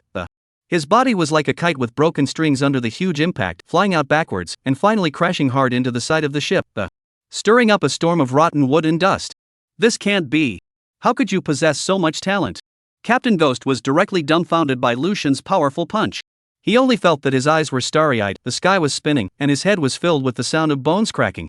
However, Lucian did not give him any chance to catch his breath. With a flash of his figure, almost the moment the ghost captain touched the ground, he had already approached his body, following him like a shadow. He knew that the effectiveness of all this was due to Captain Ghost's contempt for himself. If he didn't take this opportunity to crush him in one fell swoop, I will definitely be in a situation of no return. You swine, still watching the show, come and help. Captain Ghost's words had barely gotten out of his mouth when he was met with an outstretched, slender palm that pressed his head raw and bang! The huge force came in violently and pressed his head heavily against the deck. His words were thus interrupted. He raised his eyes in horror, only to see a pair of deep, icy black eyes looking down at him. And the owner of those eyes had slowly pulled back, ready to give him the final blow. No way. Captain Ghost was horrified, and he never expected that he would be suppressed by a series of attacks from this being that he had once regarded as an ant, to the point that he could not even send out a cry for help. Lucian's figure sank, and his right fist blasted continuously like a raging storm, hitting the broken wood flying. The entire ghost ship shuddered slightly from the beating. Bang bang bang bang. The winds of the fists whistled, and the speed grew faster and faster until it reached a point where it was indiscernible to the naked eye. He knew that this ghost captain possessed an immortal body. Once he was allowed to give the command, the 20 or so undead sailors around him would swarm him. Finally, under a punch as heavy as 1,000 pounds, Captain Ghost's head cracked in all directions like broken pottery. Lucian slowly stood still, his handsome face revealing a bit of wild ruthlessness. Even if you can be revived, it will take a while to recover from having your head smashed in, right? He gasped, and looked around the room. Having lost the ghost captain's control, the undead around him were literally standing rigid as puppets. They were no longer a threat to him. This time, he had won his bet. Rear. Li Sini and Fan Yingying, who had been paying attention to Lucian, looked completely dumbfounded and. Am I hallucinating? Fan Yingying muttered, rubbing her eyes vigorously as she spoke, as if she wanted to confirm what she saw before her eyes, and. I seem to have seen Lucian just pressurizing a 4th-ranked ghost captain to fight. Fan Yingying stumbled over her words and. Apparently, she herself felt that what she saw was fake. It wasn't just Fan Yingying. Li Sini, who was next to her, also felt that everything wasn't quite realistic. However, the clear and unmistakable images in front of her eyes were constantly reminding her that this was all really happening. Lucian. So strong. Li Sini's vermilion lips lightly opened, but in the end, she only uttered these 4 words. This was the first time she had ever seen Lucian make a move. The moves that were as smooth as flowing clouds in water, the attacks that contained endless power. Even the always cool Li Sini couldn't help but feel her cheeks burning slightly. Before crossing over, Li Sini was the CEO of a well-known company in Blue Star. She acted decisively and was proud at heart. She has always considered herself to be the most outstanding being wherever she has been. However, at this moment, seeing the amazing combat talent that Lucian had displayed, and then recalling his own previous appearance of fleeing in a sorry state under the attack of an undead sailor, the difference was immediately apparent. The point is, one was so proud of being able to escape the undead sailor's attack before. Compared to Lucian, I am as ridiculous as a clown. Thinking of this, Li Sini's face couldn't help but turn even redder. Chapter 23 Overseer, Survival Bet opens. Congratulations to evolutionary Lucian for defeating the cursed Captain Jack. Phew. Is it over? Lucian gasped for air, his shirt clinging to his back, thoroughly drenched in sweat. He only felt a wave of dizziness coming over him, a sign that his spiritual power was depleted. This ghost captain was definitely the most powerful enemy he had ever encountered since he came to this world, bar none. In the battle just now, Lucian had no reservations at all, and had used almost all of his talents in their entirety. The tremendous power that erupted from more than a dozen talents paired with each other. It actually allowed him to form an overwhelming force against the 4th-ranked ghost captain at a mere 2nd rank. However, Lucian knew deep inside that all of this victory was based on the opponent's gullibility. As the oracle said of him, all those who underestimate him will pay a great price for it. Just defeat tips? No death energy? And no other rewards? Lucian's brows frowned lightly as he muttered in his heart. According to reason, this was a battle that spanned 2 levels of difficulty. How could it have ended so simply? Forget it, let the troop ingest it. After all, this ghost ship is a huge reward in itself. Just as he was about to let Tuanzi act, the oracle's voice once again rang in his ears with a hint of solemnity. Evolutionary Lucian, congratulations on successfully passing the oracle's hidden trial monitor selection. Monitor selection criteria: evolutionary defeats an evil spirit of rank 4 and above alone at level 2 and below. Note, once an evolutionary is promoted to level 3, he/she will lose the qualification to participate in the monitor selection. Overseer: with the vocation of overseeing all living things, they have the power to judge and eradicate evil spirits that go against the laws of the oracle. There is only one overseer seat in the Blue Star War Zone. Reminder: accepting the inheritance will give you unprecedented power and potential, but it will also make you a thorn in the side of all evil spirits, so please consider it carefully. What play should? Lucian was baffled by this series of prompts from the oracle. What overseer? What evil spirit? Never heard of them at all. He carefully studied the oracle's hints and gradually understood the meaning. So, this overseer inheritance is the real reward for me defeating Captain Ghost. Lucian stroked his chin and fell into deep thought. The conditions for this monitor selection are so harsh, requiring an evolutionary to defeat a 4th-order enemy alone at level 2. If I didn't have Tuanzi as a powerful booster, as well as those 10 or so talents, I'm afraid that no one would be able to complete such an examination. The test is so strict, so I'm sure the power of this inspector must be extraordinary as well. Lucian then looked at the introduction about the overseer. It feels like this overseer is the enforcer of this oracle world, even though it will be hostile to all evil spirits. But, as an enforcer, how would one fear those evil spirits? What's more, there's only this one spot for an overseer in the entire Blue Star War region, which is enough to show how precious and rare this inheritance is. Bottoms up. Thinking about this, Lucian chose to accept it without hesitation, and Oracle, I accept the legacy of the overseer. Ding, evolutionary Lucian chooses to accept the monitor's inheritance. Inheritance begins with the dissipation of the oracle's voice. A deep, ink-like black light abruptly wrapped Lucian tightly in a. Immediately afterward, Lucian's figure swiftly disappeared under the devouring of the black light. His aura, the name on the leaderboard, and even all traces of his existence, all of them were silently annihilated at this moment. Not far away, the 2 women who were immersed in the excitement of the. Suddenly, they saw a touch of ominous black light spreading out, and then Lucian's figure completely disappeared from sight as if it was swallowed up by the night color. From the perspective of the 2 of them, it looked as if Lucian was swallowed up by the ghost ship.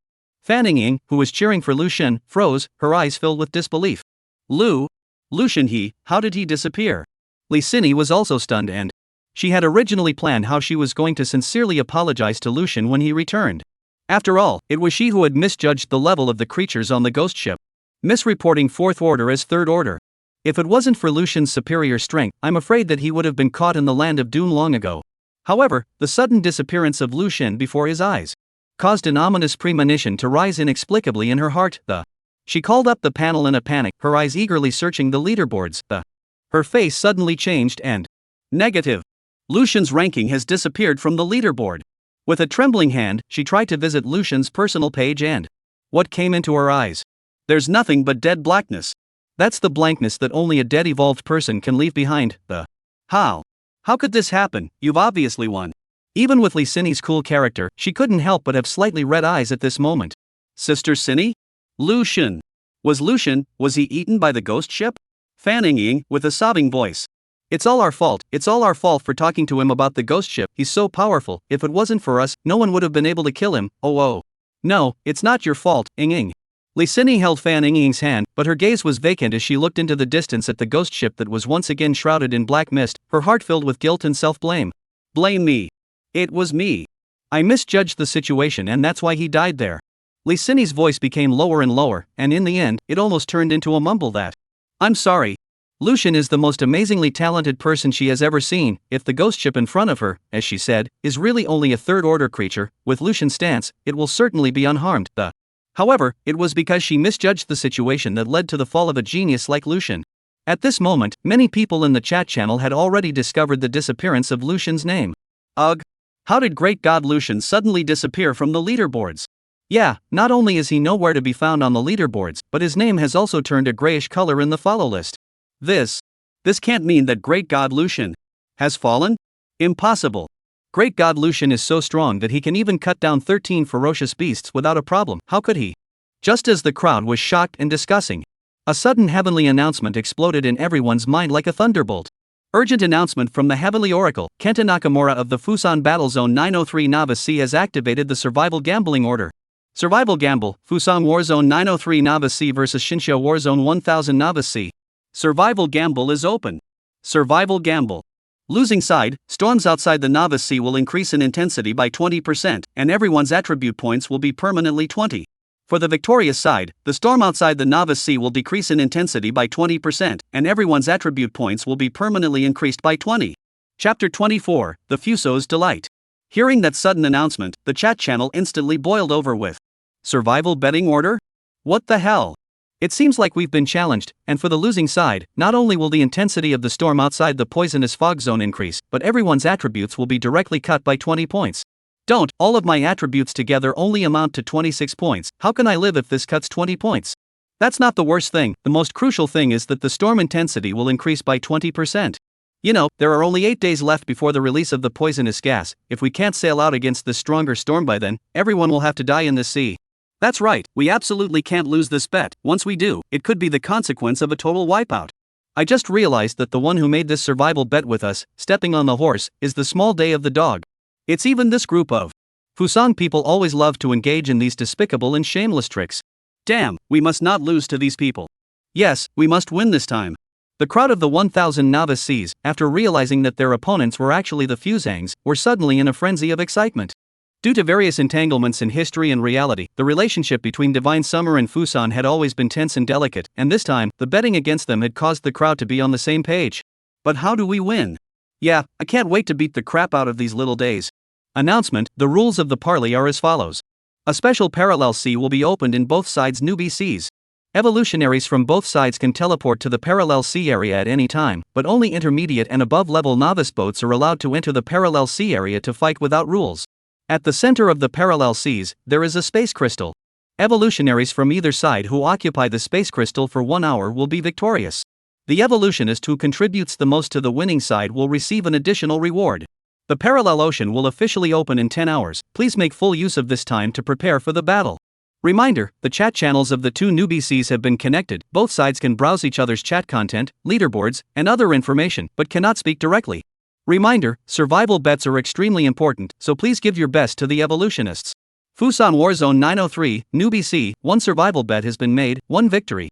Divine Summer Warzone 1000 Newbie Cs, 0 survival bets, 0 victories. With the Oracle system's detailed explanation, it finally dawned on the crowd that it turns out that this so-called survival betting order, it was actually a contest that allowed the two novice seas to engage in a fierce fight in the parallel seas. This is the time to kill ghosts in a bright and honorable way, I can't wait. Hey brother upstairs, calm down first, read the rules carefully, only intermediate level novice wooden boats can step into the parallel sea. Have you upgraded your boat yet? Not yet? In our entire novice area, only Great God Lucian and Big Brother Yang Zimo's boats have been promoted to intermediate level. Don't panic, we all entered at the same time, there are only 2 intermediate ships on our side, and I'm sure there aren't many on the Fusan side either. That's right, with Great God Lucian and Big Brother Yang Zimo here, what are we afraid of? But, have you guys noticed? They seem to have won a survival bet already. I just saw that, doesn't that mean that everyone on the opposite side has 20 points higher attributes than us? No. It can't be, can it? Don't panic everyone, now that the chat channels of the 2 districts have been paralleled, let's go see what's going on over at Little Day. Right, if we know our enemy and know ourselves, we will not be in danger in 100 battles, let's first go and see what they are capable of, how dare they challenge us. Subsequently, a large number of evolvers from Novice Area 1000 clicked on the chat channel of Novice Area 903 in Fusan. Unlike the confusion of the Divine Summer crowd, the Fusang people who had experienced a survival bet were obviously much more experienced. The At the moment, the comments section was filled with cheers, as if they had already won the bet. The Yoshi, ha, Lord Kenta Nakamura's eye for picking opponents is really poisonous. The opponent is actually a Shinsha. A Divine Summer? Ha, in the last hand, it was a Divine Summer Novice C domain that took the initiative to come over and challenge us, only to be defeated by Lord Nakamura without mercy, giving each of us 20 attribute points for nothing. Arigato, so it seems that the Divine Xia people are really generous, ha ha ha. Sakichi, this time against the Divine Summer people, we Fusan are sure to win. Historically they couldn't beat us, it's still the same now, ha ha ha. That's natural, we have Lord Kenta here, he is invincible as the Yin-Yang master of our great Fusan Empire, how can those weak Shinsha people defeat us? Kobayashi Koen, gentlemen, let's not be careless, the current Shinsha is different from the past, not only do they have an extremely high IQ per capita, but they are also very united once they face a foreign enemy. Baka, Ms. Haruko, the battle will start soon, how can you say such words that affect morale? Exactly, we Fusanese have the best genes in the world, and the strongest physique, those Shinsha people are not comparable to us at all. Right at this moment, the man they were talking about, Kenta Nakamura, spoke. There is no need for you all to worry, I just took a look at the situation on the Summer people's side. The highest ranked of them didn't even reach the 3rd level, and the intermediate level warships are even less, just 1 or 2. This survival bet, we Fusanians are sure to win. Hearing Kenta Nakamura's words, a cheer erupted in the chat channel that Kenta Nakamura's words were like a shot in the arm, and the channel instantly boiled over with. It's His Excellency Kenta is wise. Those Shinsha people are really weak, there's actually not even a single level 3 person up to now, you know that Lord Kenta is already about to rise to level 4. Not only that, their intermediate level warships are actually only that small, we already have a full 6 intermediate level warships. Yoshi, it looks like I'm going to get another 20 attribute points in 10 hours, I've already thought about it, this time I'm going to add all of them to my strength, I'm going to be one-punch Superman. I guess all these Shinsha people who lost in the survival fight should all be poisoned to death by the time we get to 9 days from now. Alas, thinking of their future end, Kato Koen, there's no need to pity them, only a strong people like us Fusanians deserve to live in this world.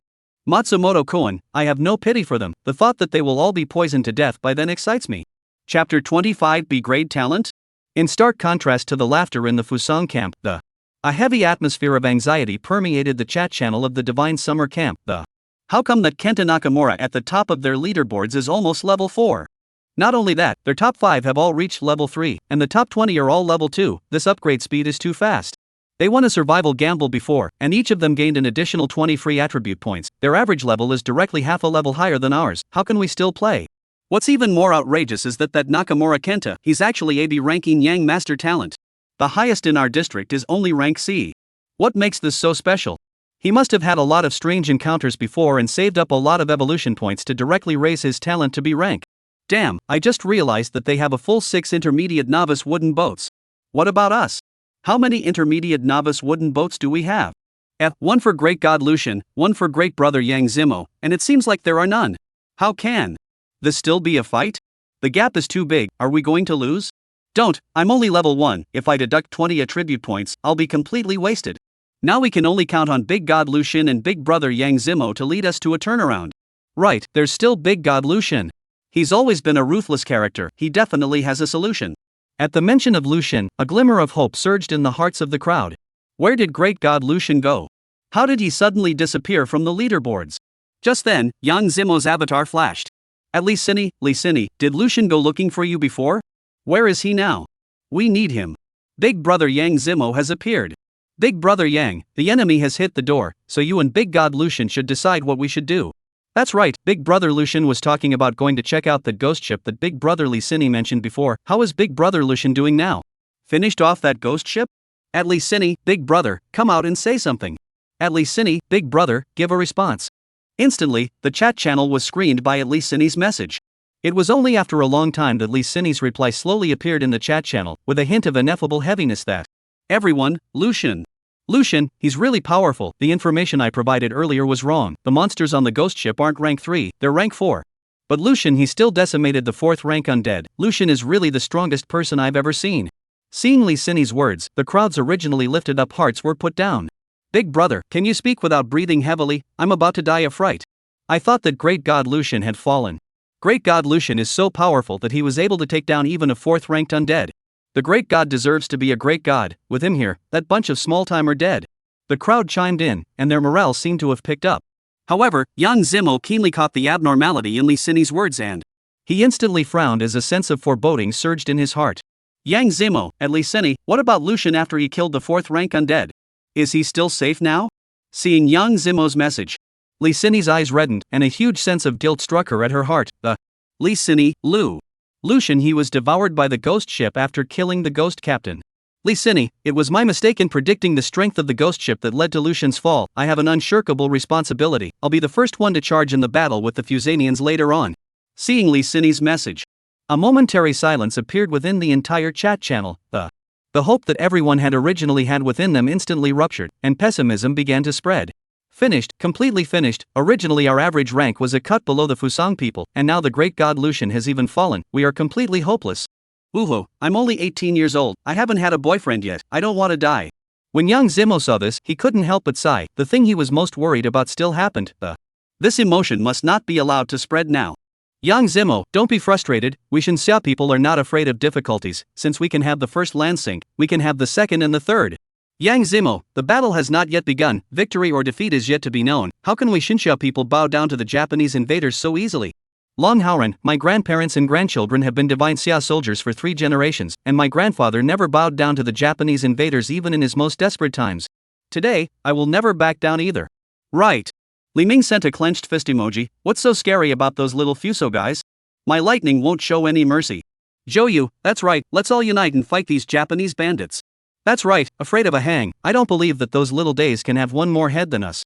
Right, they only won a survival bet by fluke and gained a head start. Let's make them spit out all their attribute points this time. Unity, everyone must unite. Big brother Yang, you give the orders, we'll all listen to you. A firm response rang out in the chat channel, and morale gradually picked up under Yang Zimo's leadership. Yang Zimo, good, everyone now teleport to the vicinity of the parallel seas in their entirety. There are still the last 10 hours until the parallel seas open. We must race against time and do our best to enhance our strength and upgrade our ships. Whoever has any valuable information or resources, please share them immediately. Good. I'm going back. Big brother Yang, I just found some herbs that can increase agility on a small island. I found an injured second order sea beast at 376,976. I was planning to hunt it after I leveled up to level 2, but now I'm not keeping it. Big brother Yang, hurry up and organize people to come and collect it.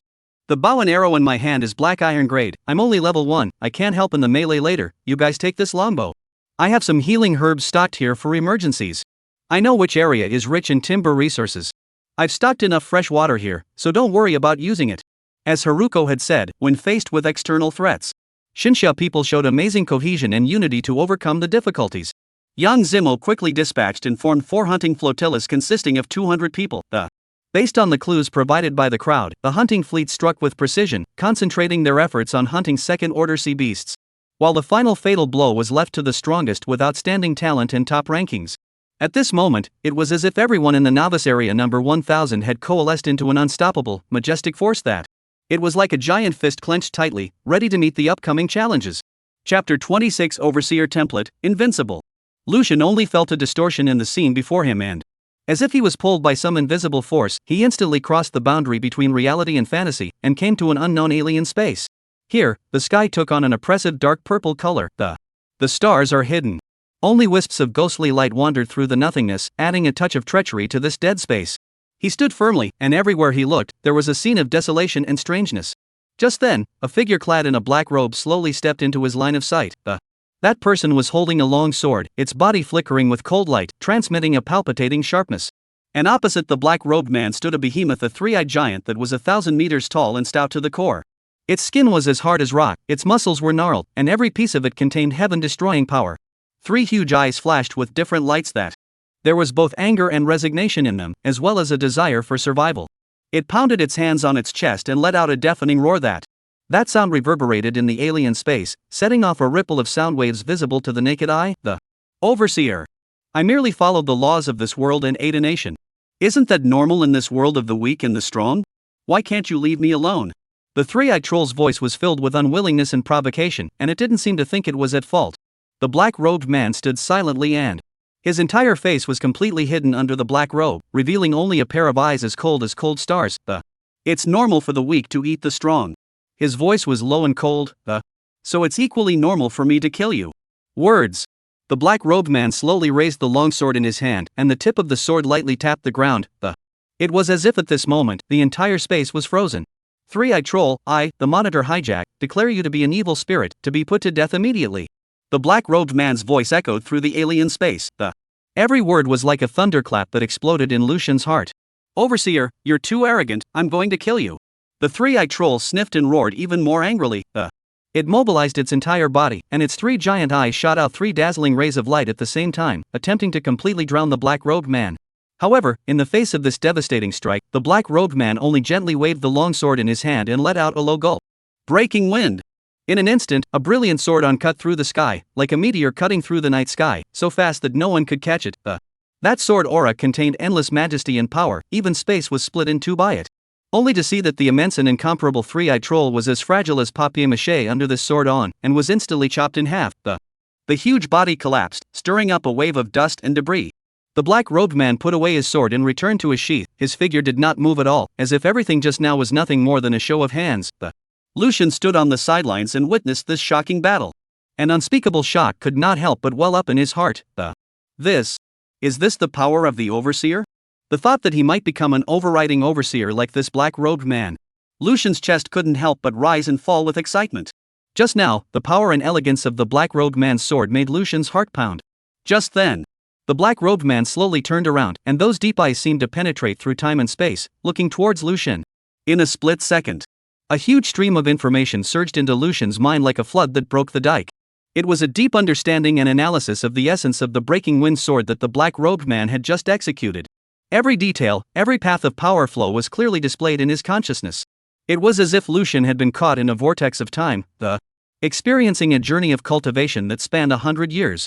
The understanding and mastery of breaking wind had reached an unprecedented level at this moment. When this torrent of knowledge gradually subsided, Lucian slowly opened his eyes. Everything around him seemed to have changed. He had already left the alien space just now, and was back on top of the deck of the ghost ship. The sea breeze brushed lightly, carrying a few hints of salt and decay. Ding, you have successfully obtained the Overseer's legacy. Strength plus 20. Agility plus 20. Physical fitness plus 20.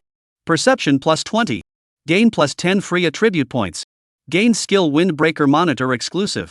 Obtained monitor template attribute points gained per upgrade 2.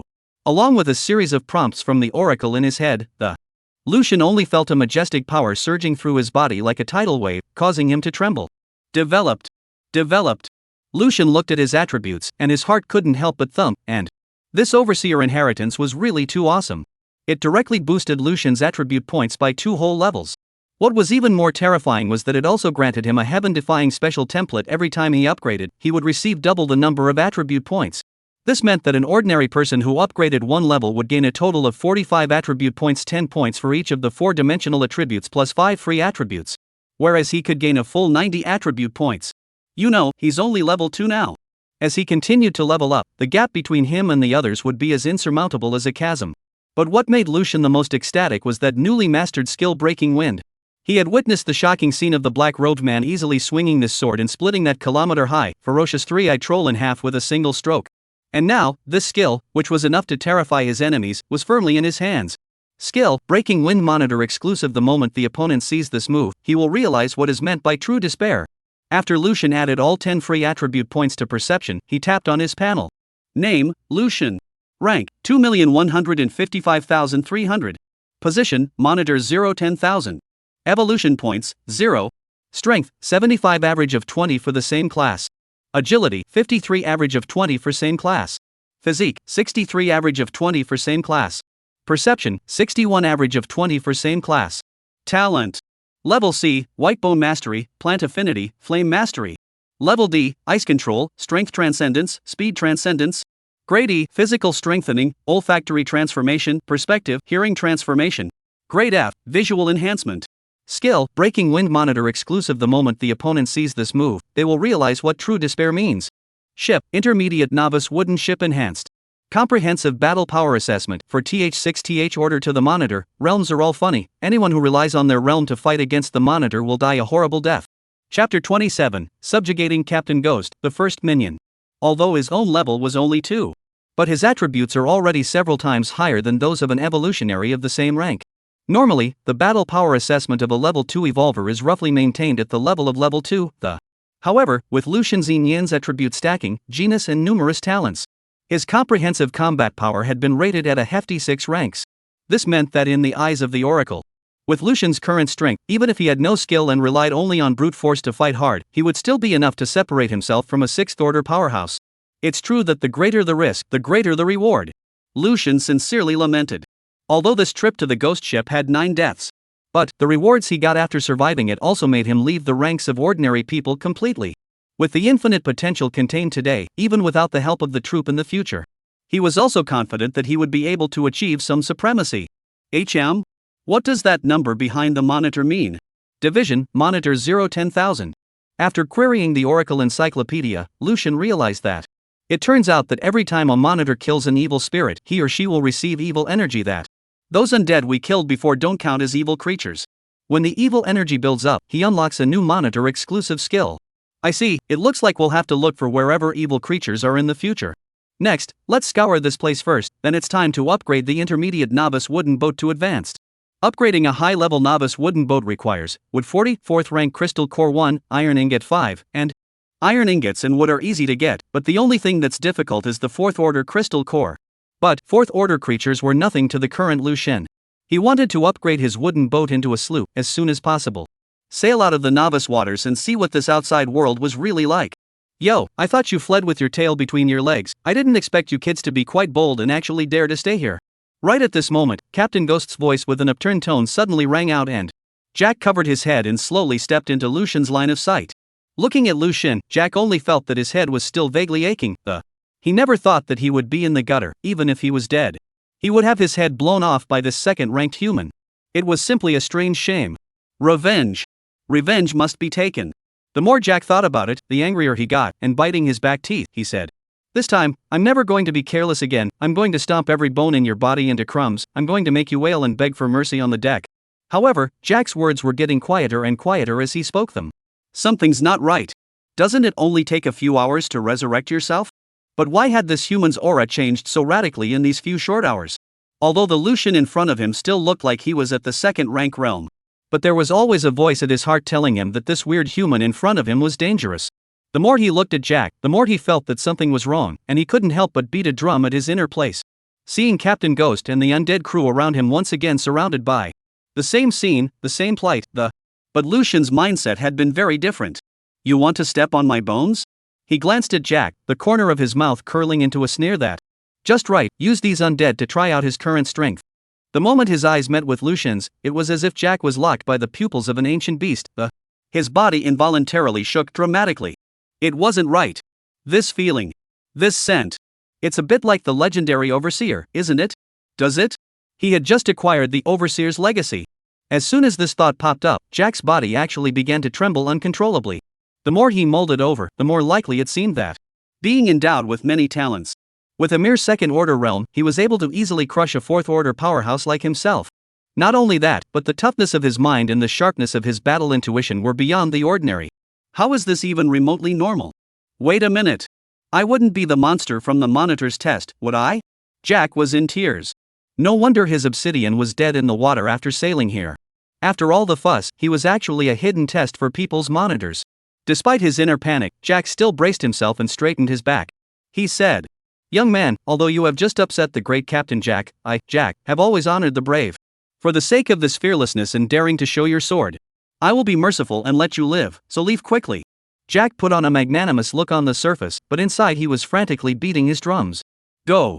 Come on, you. I don't care if you blow my head off, but you're still here. Go away, ancestor. Please." However, Jack's expectations were dashed. Lucian twisted his wrist and blandly said, "Now, it's not a matter of whether you let me go or not. Rather, it's a matter of what I'm going to do with you. It's over." Jack wailed inwardly and his worst fears had come true. The thought that he was even being watched by a monitor made Jack want to cry and shouldn't the watchers be there to cut down big demons and get rid of the evil ones? I, Jack, am nothing but a cursed, lingering little undead. Isn't it too much to ask to use a watchdog against me? Wait, a curse? Yeah. At the thought, Jack's eyes lit up and his demeanor feigned disdain as he said, Young man, don't say I didn't remind you, I'm immortal. Even if I stand here and let you kill me, you'll never think of hurting me in the slightest. Before I change my mind, you'd better hurry up and leave. Not die?" Lucian raised an eyebrow, he had forgotten about this. "But it doesn't matter. Donut, come on out, we've got work to do. Gookie. Staying in Lucian's backpack, the stuffy Tuanzi immediately slid out cheerfully, rubbing against Lucian's face affectionately. This scene made Jack, who was originally skeptical of life, like a lightning strike, and the whole person froze in place. North Sea giant demon? Hasn't this legendary terrifying creature capable of devouring entire realms long since gone extinct? How come there's still one here? Jack, who had been relying on his curse of immortality, was in despair. He knew very well that his immortality curse was completely useless under the devouring of the North Sea giant demon. Even though the one in front of him was still just a hatchling of the North Sea giant demon. Lucian was just about to make a move on his side when he suddenly heard a strange sound and immediately after the scene in front of his eyes made him stunned that originally high and mighty ghost Captain Jack, actually without warning fell to his knees in front of him, and the gesture of determination, as if an instant change of a person. Boss, don't kill me. I'd like to offer half of my soul just to serve boss, to go through fire and water. Alas? The transformation of the scene was so abrupt that Lucian couldn't help but be stunned and hasn't this ghost captain always been tough?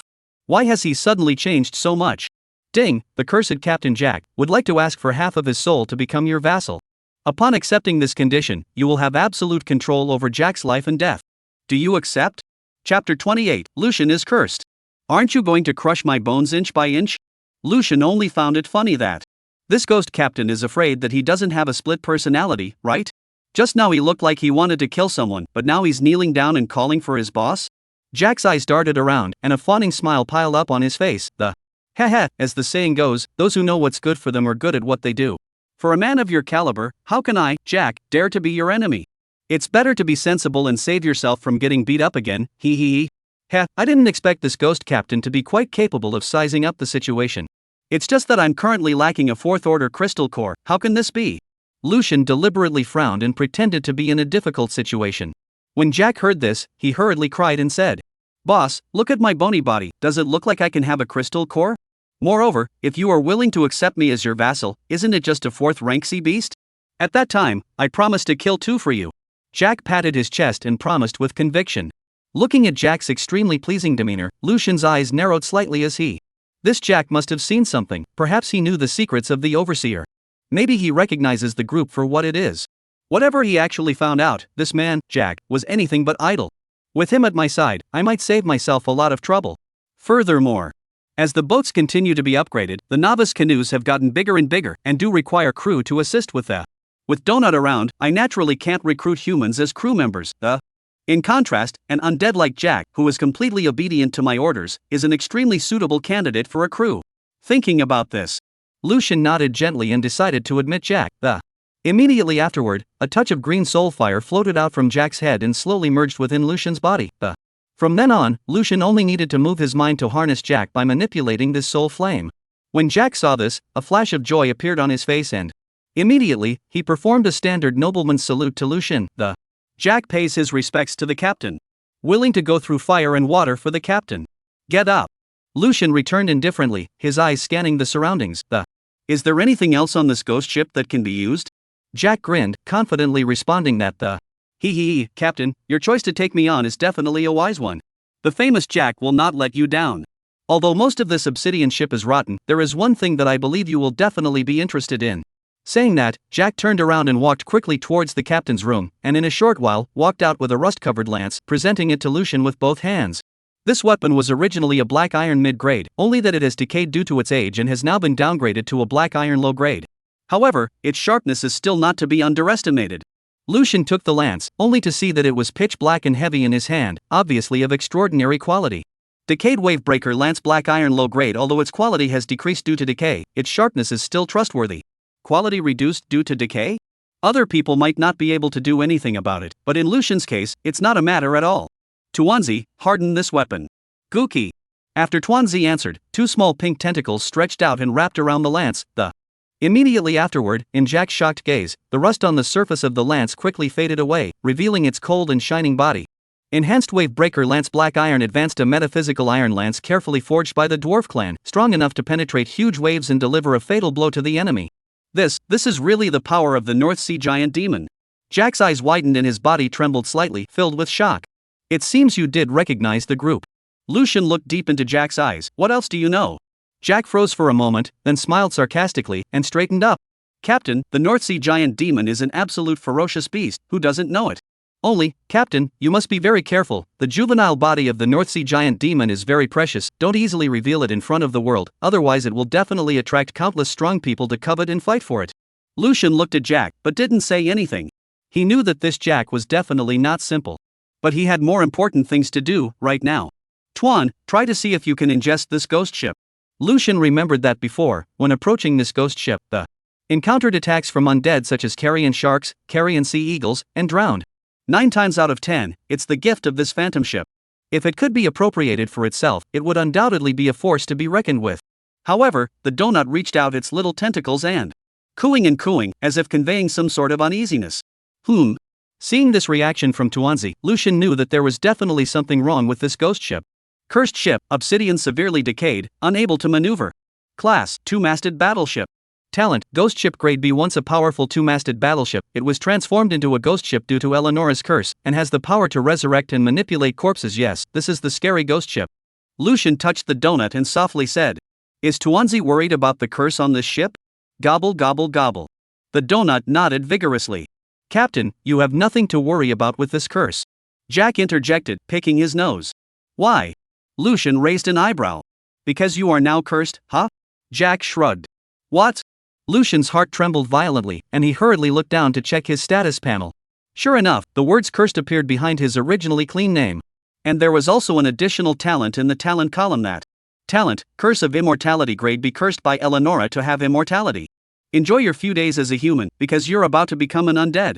Despite having an extra B rank talent out of nowhere. However, Lucian's heart did not have the slightest bit of joy. He had seen Jack's putrid appearance. "How did I get cursed?" Lucian's voice was low and suppressed, and his gaze pierced Jack like a knife. Looking at Lucian's gaze that was about to kill, Jack scrunched his neck and replied, somewhat sheepishly. "That, Captain, didn't you just receive half of my soul? So, this curse is. Then why didn't you say so just now?" Lucian clenched his back teeth. "And you didn't ask, nah?" Jack responded weakly, his voice as small as a mosquito's. Lucian took a deep breath, trying to calm the urge inside that wanted to break Jack into pieces. How long does it take to become undead after being cursed?" "About a year or so, but Captain, you have to be careful, but don't die. Once you die, although you will be resurrected, that will greatly accelerate the process of you becoming undead." Jack was obviously experienced with this curse. Chapter 29, The New Ghost Ship the Spectre. "Captain, but you don't have to worry too much, turning into a body of the undead is quite good, see, none of them are afraid of death, how good is that? Do you have a sense of taste when you eat? Can you get on land? Is your quinquin working okay?" Lucian asked 3 times in a row, causing Jack, who was still pretending to be relaxed, to instantly freeze on the spot. Jack stiffened and lowered his head, looking at Quinquin, who had once made himself proud of his. It collapsed in an instant and, as soon as he hugged Lucian's thigh, he let out a cry of pain and, "Captain, I'm so screwed. I have no sense of taste in food, and everything good I eat tastes the same. I'm bound to the sea forever, I can't even see the greenery up close if I want to. The key thing is, my quinquin, my lifeblood, can't be used. Captain, you must help me lift this curse off." Woo. Looking at Jack, who was clinging to his thighs and crying in pain. Lucian couldn't help but twitch at the corner of his eyes and, "This asshole. I knew being cursed wasn't gonna be a good thing. If there were no side effects, it wouldn't be called a curse, it would be more aptly called a blessing. The first 2 side effects he could barely accept. But the third, can't use quinquin, he is absolutely intolerable. Just kidding. What's the fun of life without baby? This curse must be lifted within a year. Otherwise, once one is fully transformed into an undead body, one will forever lose the chance to set foot on land. At that time, it would be much harder to lift the curse. However, the first order of business is to get out of this novice sea area first. Tuanzi, ingest the ghost ship." Lucian sighed helplessly and, "Don't worry about the curse, we've been hit. Gu Kiri." The donut hung its head and answered, then unleashed an abyssal ingest on the ghost ship. As the donut ingested, the treacherous black mist that filled the ghost ship suddenly dissipated and disappeared. Those stagnant undead sailors on the ship wailed and turned into piles of dry bones. The original eerie ghost ship instantly turned into a pile of dilapidated shipwrecks. Seeing this, Lucian quickly paddled his wooden boat closer to letting Tuanzi incorporate the power he had just drawn into the wooden boat. All of a sudden, the originally plain and uninteresting novice wooden boat was surrounded by a black mist that. A faint wailing sound came out of the black mist.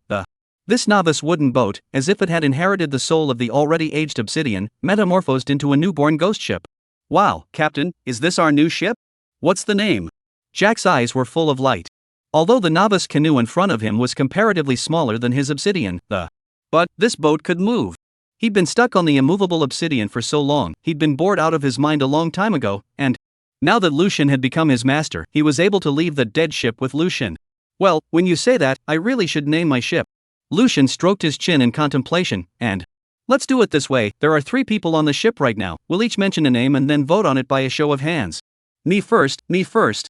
Jack couldn't wait to raise his hand, let's call it the invincible American girl. Gurk. Donut raised one of his tentacles as well, signaling that he wanted to call the Gookie.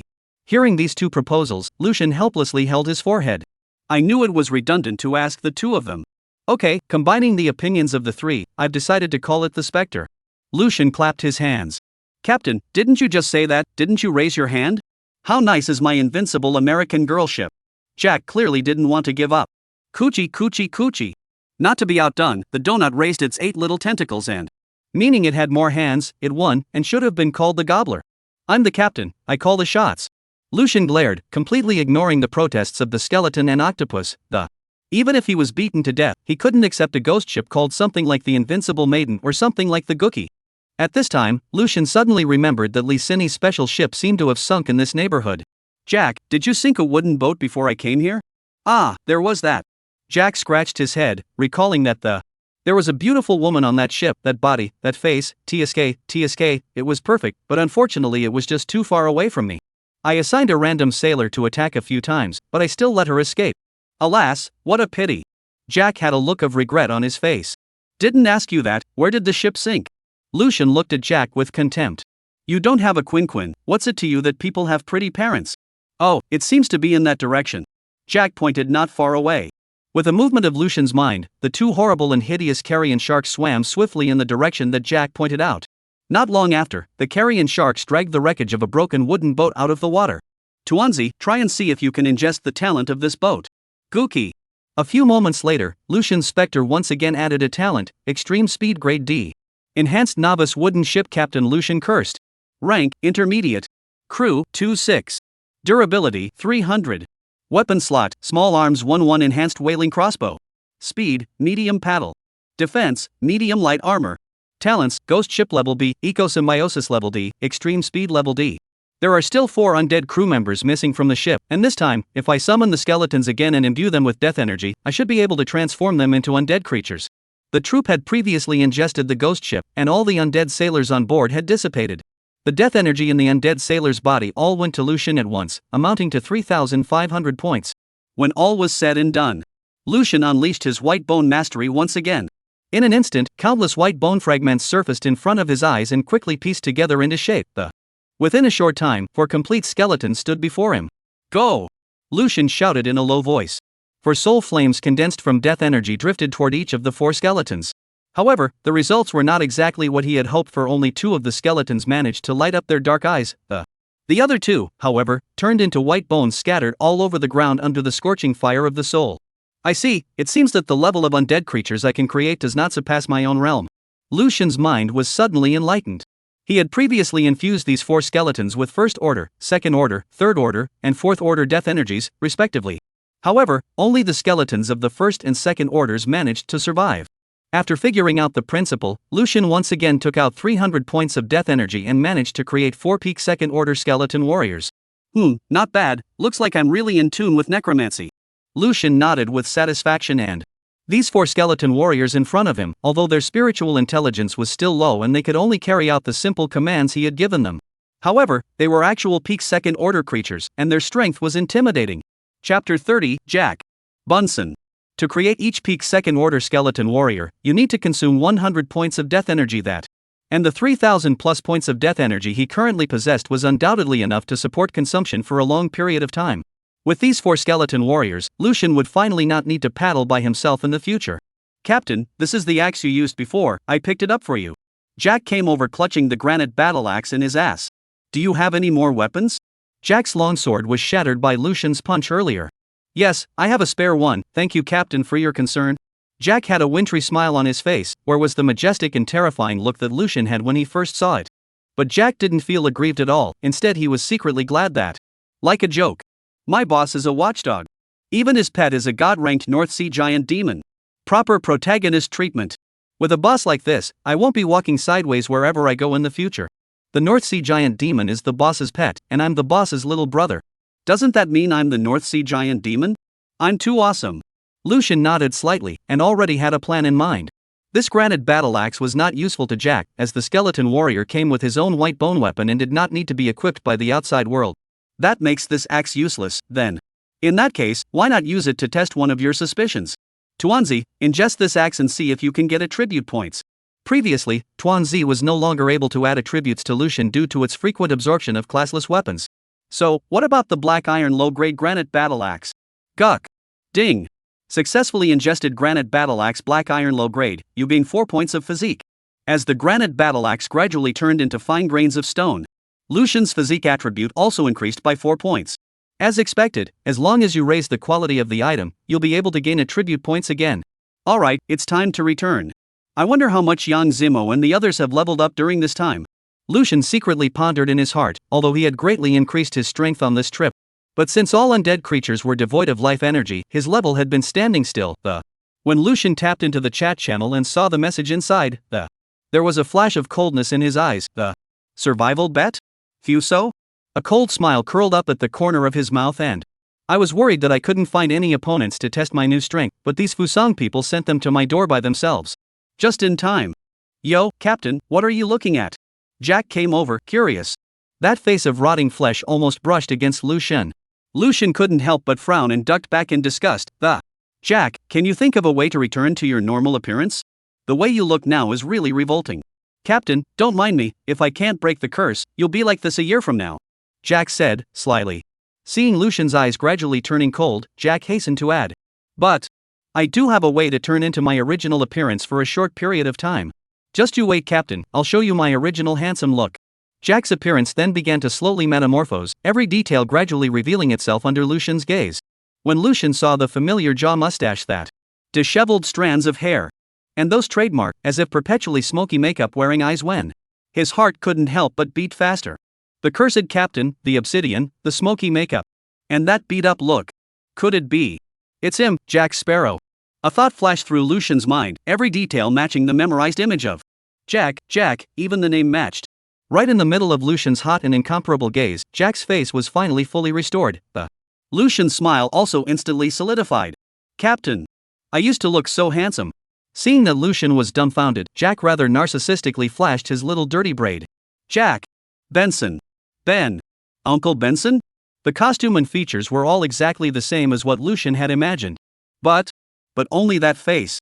Why is it Uncle Benjamin's? No, it's not. That doesn't match either. Northeast Pirates? The corners of Lucian's mouth involuntarily twitched. Alas? Captain, how do you know my name is Jack Benson? Jack grinned, revealing a large, gleaming gold tooth. Well, it's really Jack Benson. Captain, I look like this absolutely to your honor, when how many girls love me to death. If it is not because I turned into undead, have no way to use Koan, maybe now I have children, a dozen little cubs around me. Jack looked proud, then moved closer and Hey, why don't we get going? I can't wait to see what's out there now. There's no rush, I have one more thing to do before we leave. What is it, Captain? Boo. Gee, Captain, what did you hit me with a cannon for? So you could infect me with that unlucky curse.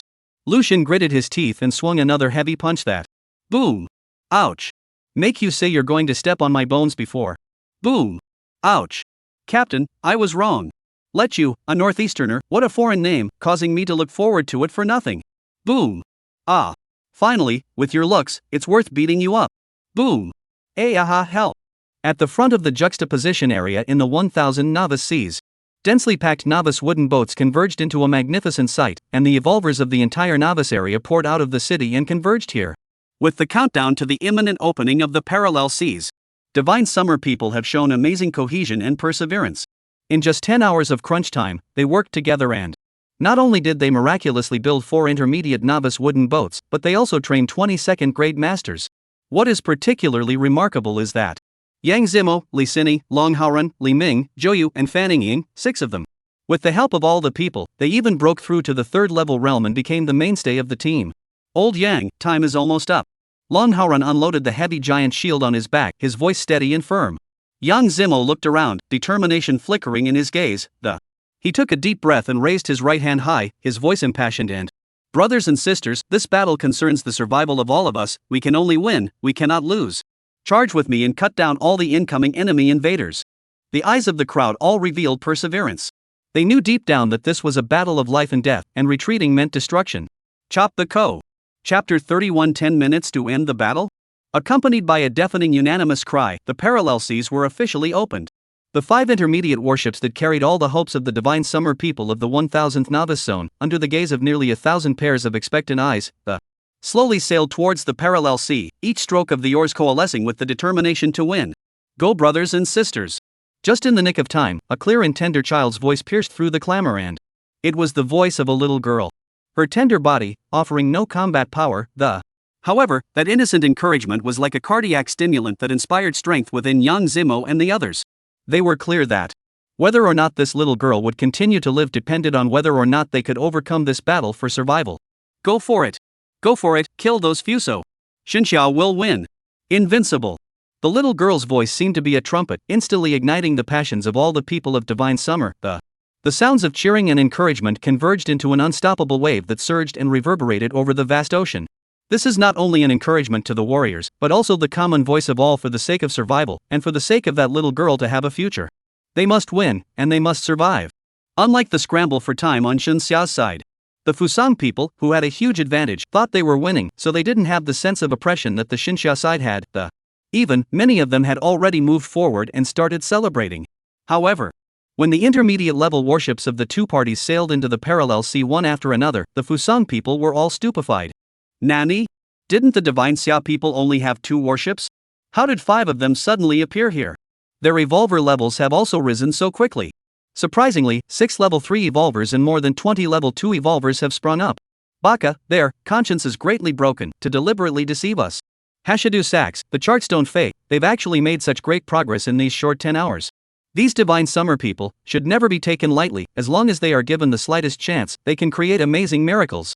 At this moment, those Fusanese who had originally disdained the Divine Summer began to feel a hint of uneasiness. The 5 intermediate class battleships, plus 6 third-level evolvers, already posed a real threat to the Fusang people.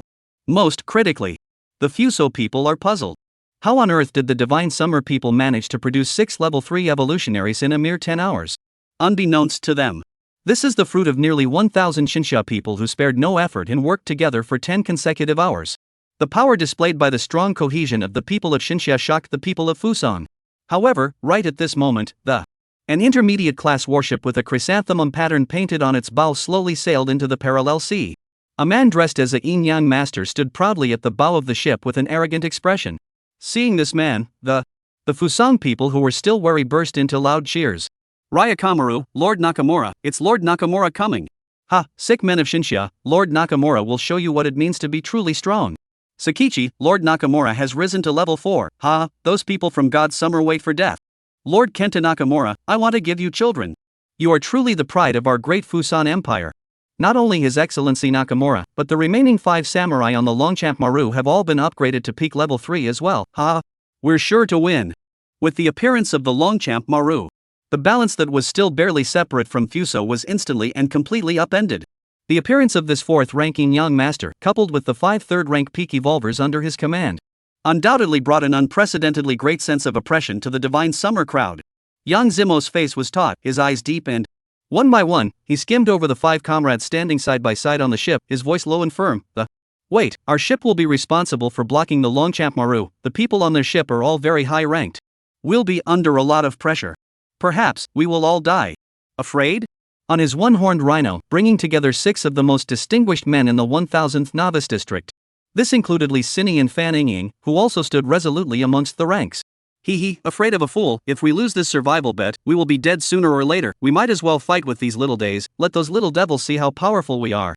Zhou Yu's young face was filled with viciousness. Li Ming straightened the firefighter's helmet on his head, his eyes firm and ready for battle. We enjoy the most resources, so naturally we should charge forward without shame. Long Haoran clenched his hands into fists, his knuckles emitting a crisp ringing sound between them. His battle spirit was full of vigor. Don't worry, before I die, I will definitely kill a few more small days to earn back my capital. Determination was written all over Li Sini's cool face. Lucian's death and I are inseparable. Later on, I will rush in first. Even Fan Ying, who had always been timid, was gripping the steel crossbow in her hand tightly at this moment. Despite the fear in her heart, she knew deep down the way back had been broken, the only way forward was forward. Yes. Yang Zimo gave an order, and his gaze then turned to the 4 warships behind him. My one-horned rhino will face the Longchamp Maru directly, the rest of you, act according to the plan without fail. Behind him. 4 intermediate warships carrying 24 level 2 evolvers, They were the only remaining rank 2 forces in the novice area 1000.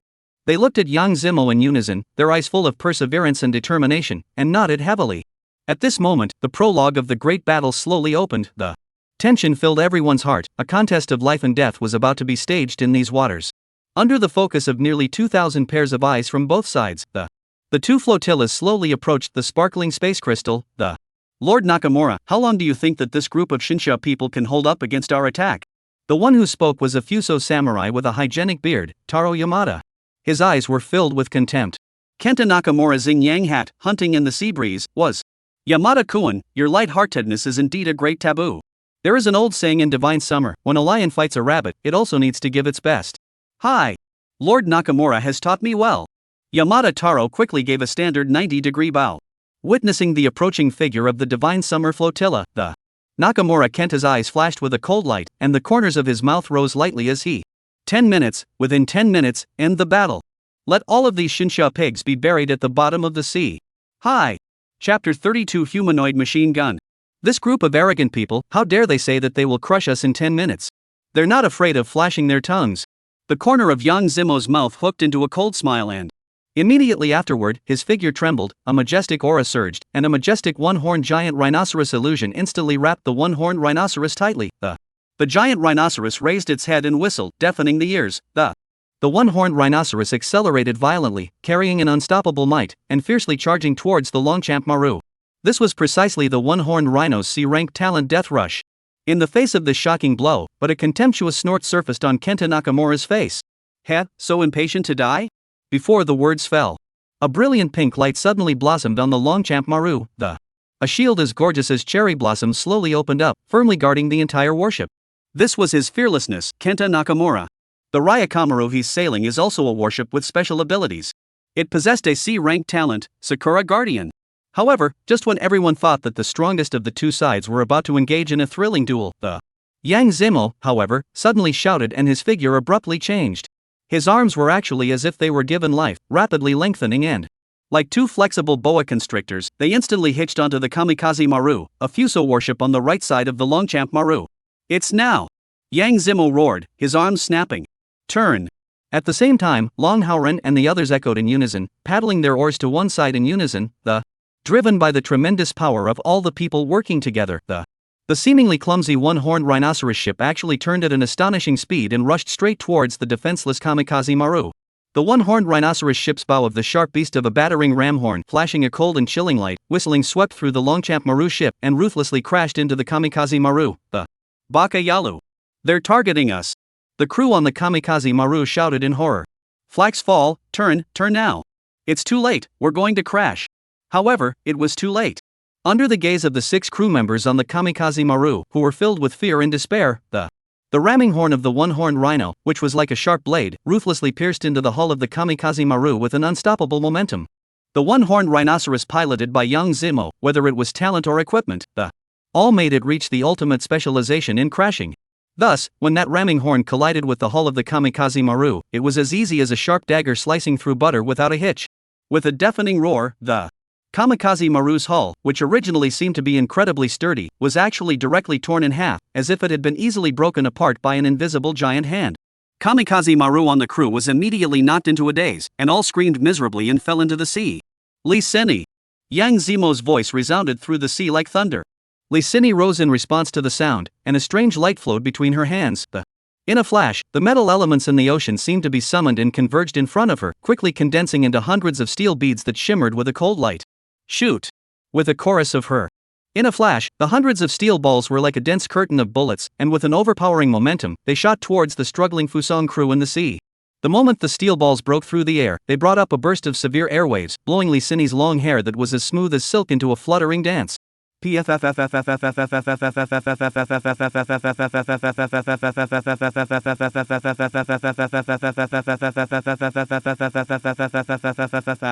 A series of dull thuds rang out over the sea. Those 6 Fusang crew members who fell into the water didn't have time to make any reaction at all, and they were pierced through by these dense steel balls. The blood was pouring out like a stream, staining the surrounding seawater red. The battle had only begun for a few moments, and the Divine Summer One had destroyed a Fusan intermediate warship with a thunderous force and killed 6 second-order revolvers. The battle record was brilliant. This is Yang Zimo's carefully planned tactics. Facing Fusan's huge formation of 6 warships, although the Xinxia side only had 5 warships. However, Yang Zimo knew the principle of it is better to hurt 10 fingers than to break one.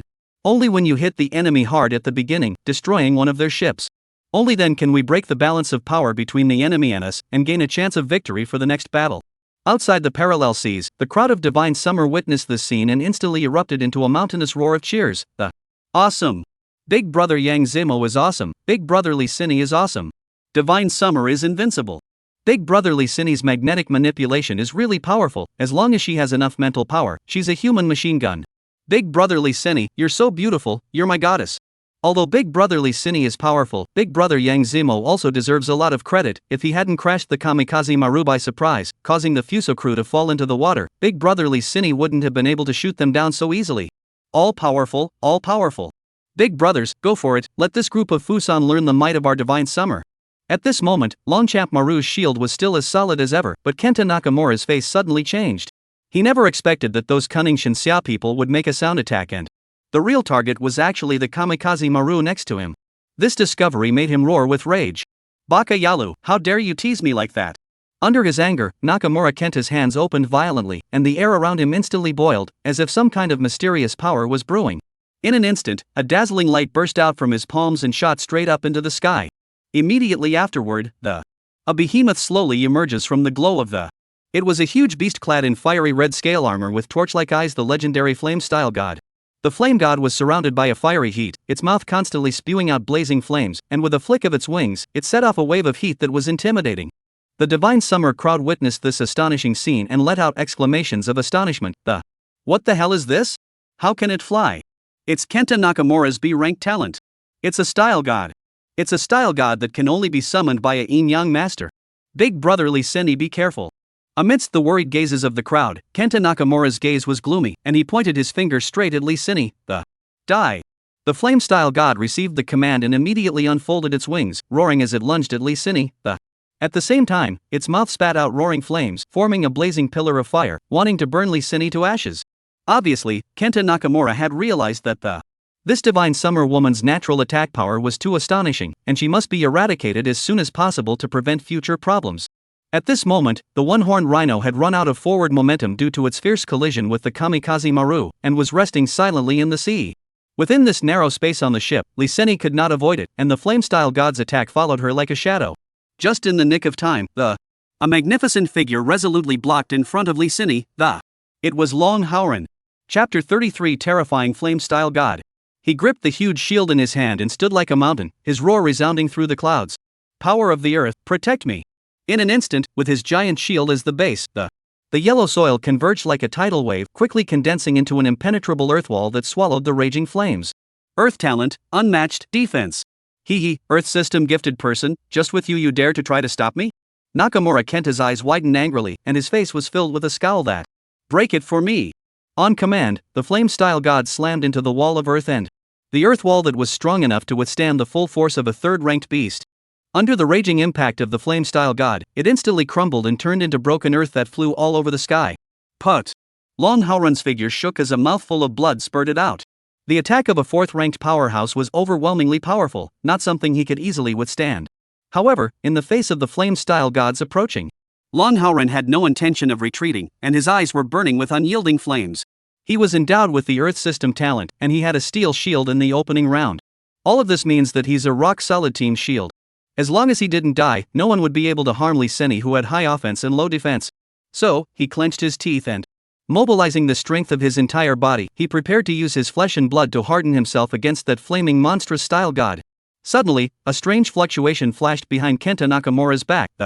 Immediately afterward, an invisible silhouette is becoming clearer and it's Zhou. Zhou has a D-level stealth talent. Die. Zhou gritted his teeth, and the long sword in his hand stabbed at Nakamura Kenta's back hard like lightning, intending to interrupt his attack.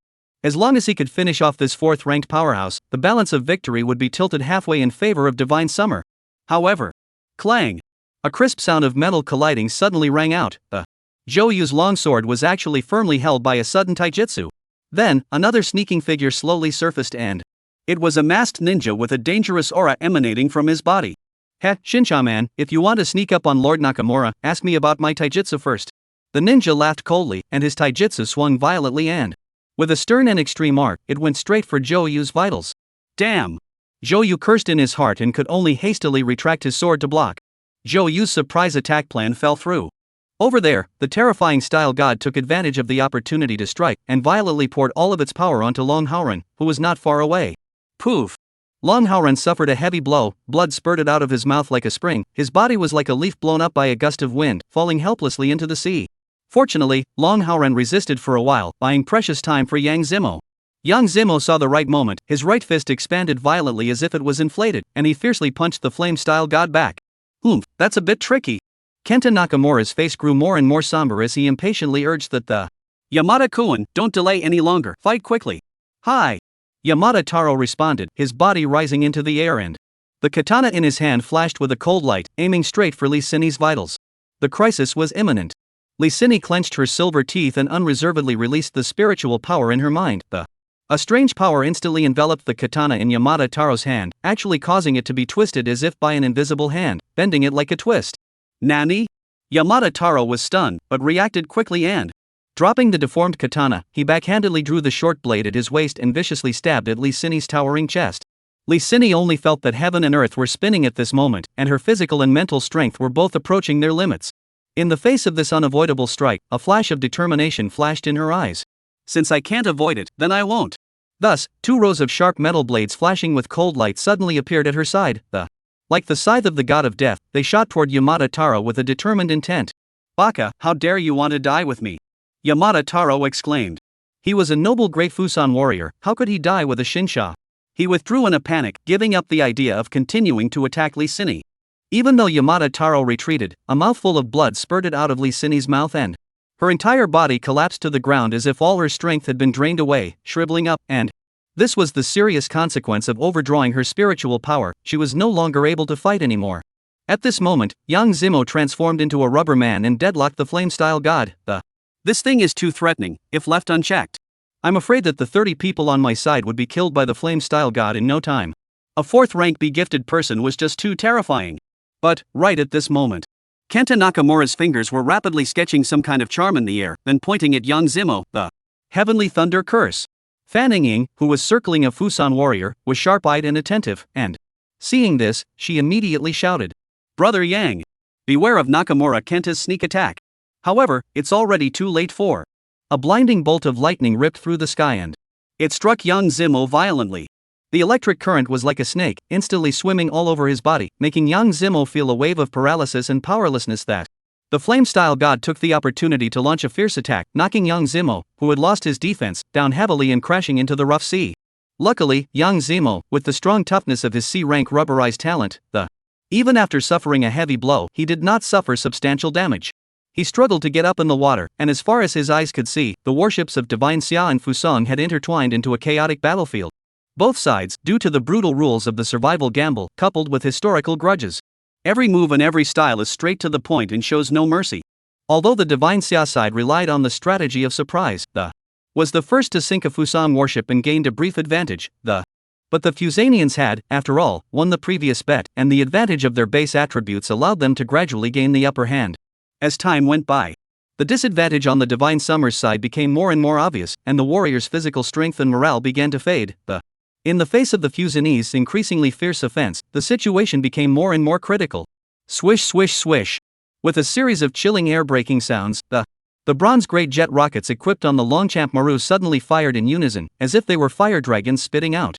Instantly engulfing a Divine Summer warship in blazing flames, its durability instantly went to 0, and the warship sank with a crash. Damn! Yang Zimo's heart sank. With the sinking of this warship, Fusang's 5 warships were like cheetahs rounding up, and began to form a step-by-step siege on the remaining 4 warships of Divine Xia. Retreat! Everyone retreat! Yang Zimo's teeth were clenched, and every word seemed to be squeezed out from between his teeth. He knew deep down that hesitation at this moment would bring about irreversible losses. Once completely surrounded by the Fusang warships, the Xinxia side would be in a desperate situation, and the losses would only get worse. His heart was filled with unwillingness, but reason told him that preserving his strength and looking for a turnaround was the wisest choice at the moment. Chapter 34, Is this, righteous father? With the retreat of the Xinxia people, Space Crystal quickly fell into the control of the Fusanians. Fortunately, because Yang Zimo ordered in time, the remaining 4 warships escaped without any danger, and Long Haoran and the others who fell into the water were also rescued. However, all 4 of the Divine Summer's warships had suffered heavy damage at the moment, with their crews all battered and bruised, and their morale was low to the extreme. Most of them, before crossing over to the Oracle world, were just plain, ordinary people. To be able to fight against the Fusang people to this point in such an unfavorable situation was already not easy. Announcement: the Space Crystal is being occupied by Fusan Warzone 903 Novice C. After 59 minutes, 903 Novice C will completely occupy the Space Crystal and win this survival bet. This announcement was like a heavy hammer, striking at the hearts of everyone in Novice Area number 1000. Despair spread among the crowd.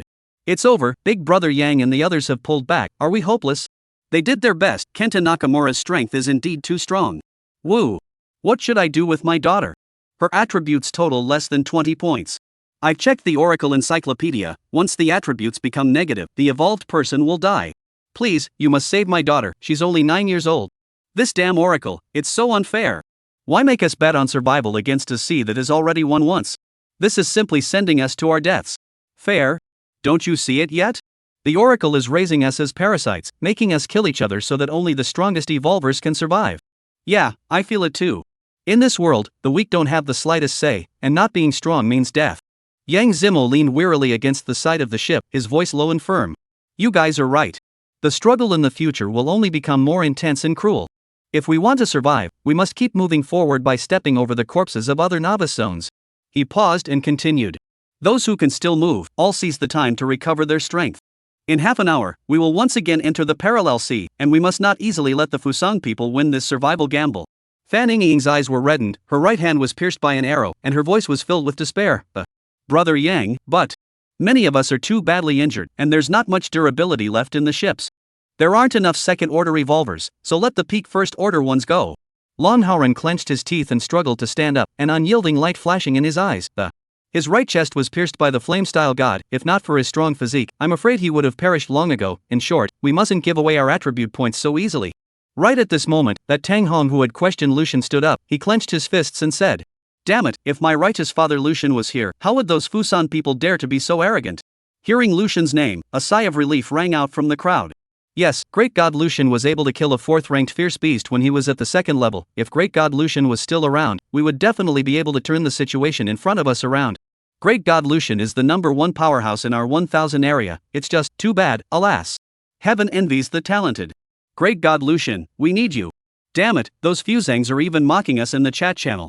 Right at this juncture of humiliation and anger, the Tang Hong's sight was suddenly attracted by a strange sight. A ship entangled in strange black mist quietly appeared in the field of vision, as treacherous as a ghost. And when his gaze settled on the young man standing proudly with a handsome face at the bow of the ship, the whole person instantly froze, with an unbelievable gleam in his eyes.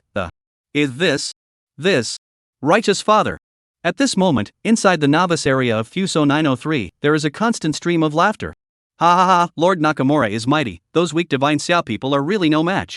Ha ha ha, although their strength is poor, a few of those divine summer women are truly beautiful. When we obtain the invasion order in the future, we will definitely go forward and enjoy ourselves. Yoshi, Inoue Koen is really in good spirits, especially that woman called Lee Sinny. We will savor it together then, ha ha ha. Got to die yet, Watanabe Koen has a good eye, so it's a deal then, ha ha ha. Hee those Shinsha people, how ridiculous that they still don't die by now, how ridiculous that they still try to fight back.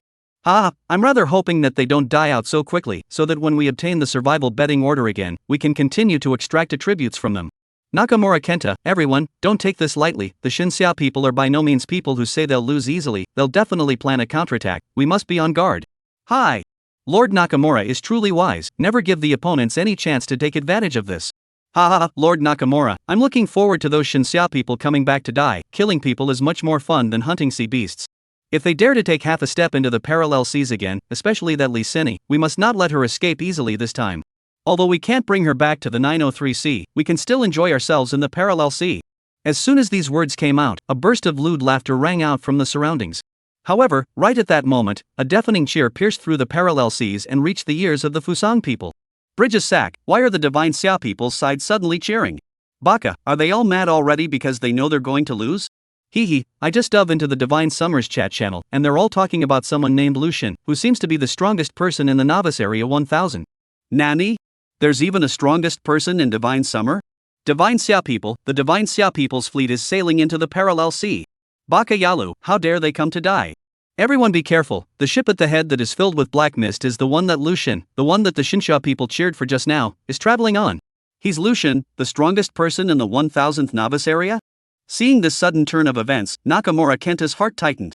Novice Area 903 was about to win this survival bet, and he, as the evolutionist who had contributed the most, would reap a generous reward. Last victory had benefited him greatly, successfully raising his C-ranking young talent to B rank.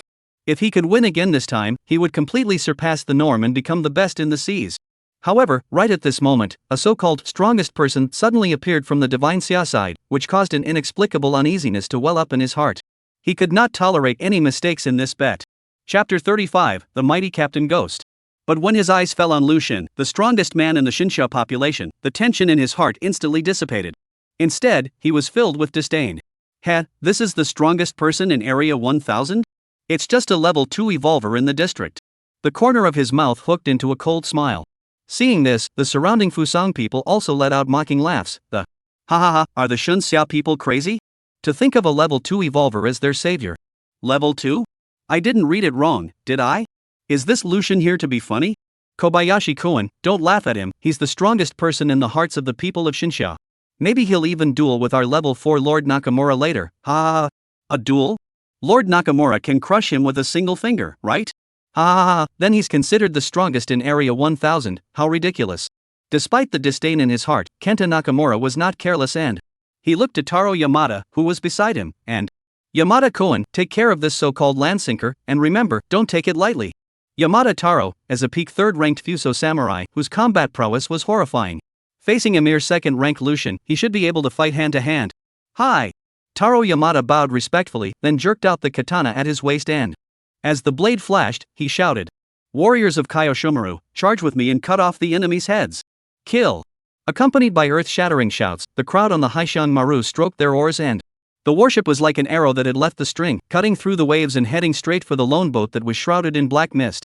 On the other side, Zhou was gripping the hilt of his sword tightly, his eyes filled with worry. No, are we really not going to help? That Fusan warrior opposite is a peak 3rd rank. Even if Lucian was strong before, he was only 2 ranks after all.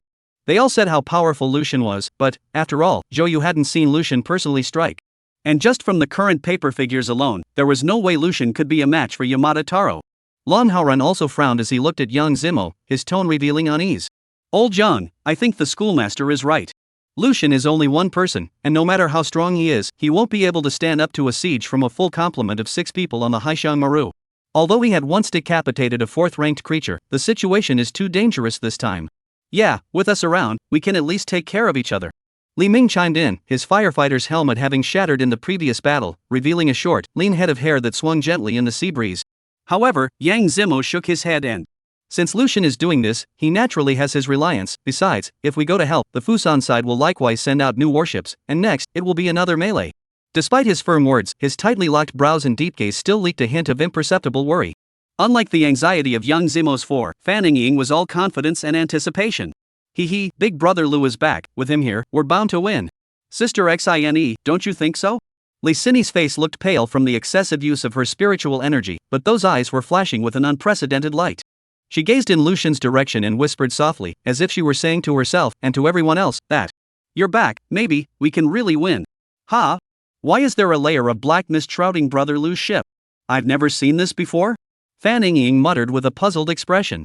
Just then, a gust of sea breeze brushed by There was a gap in the black mist that covered the specter, revealing 5 hideous and terrifying figures behind Lucian. Yang Zimo and the others immediately froze and Lucian isn't alone? When did he recruit the crew?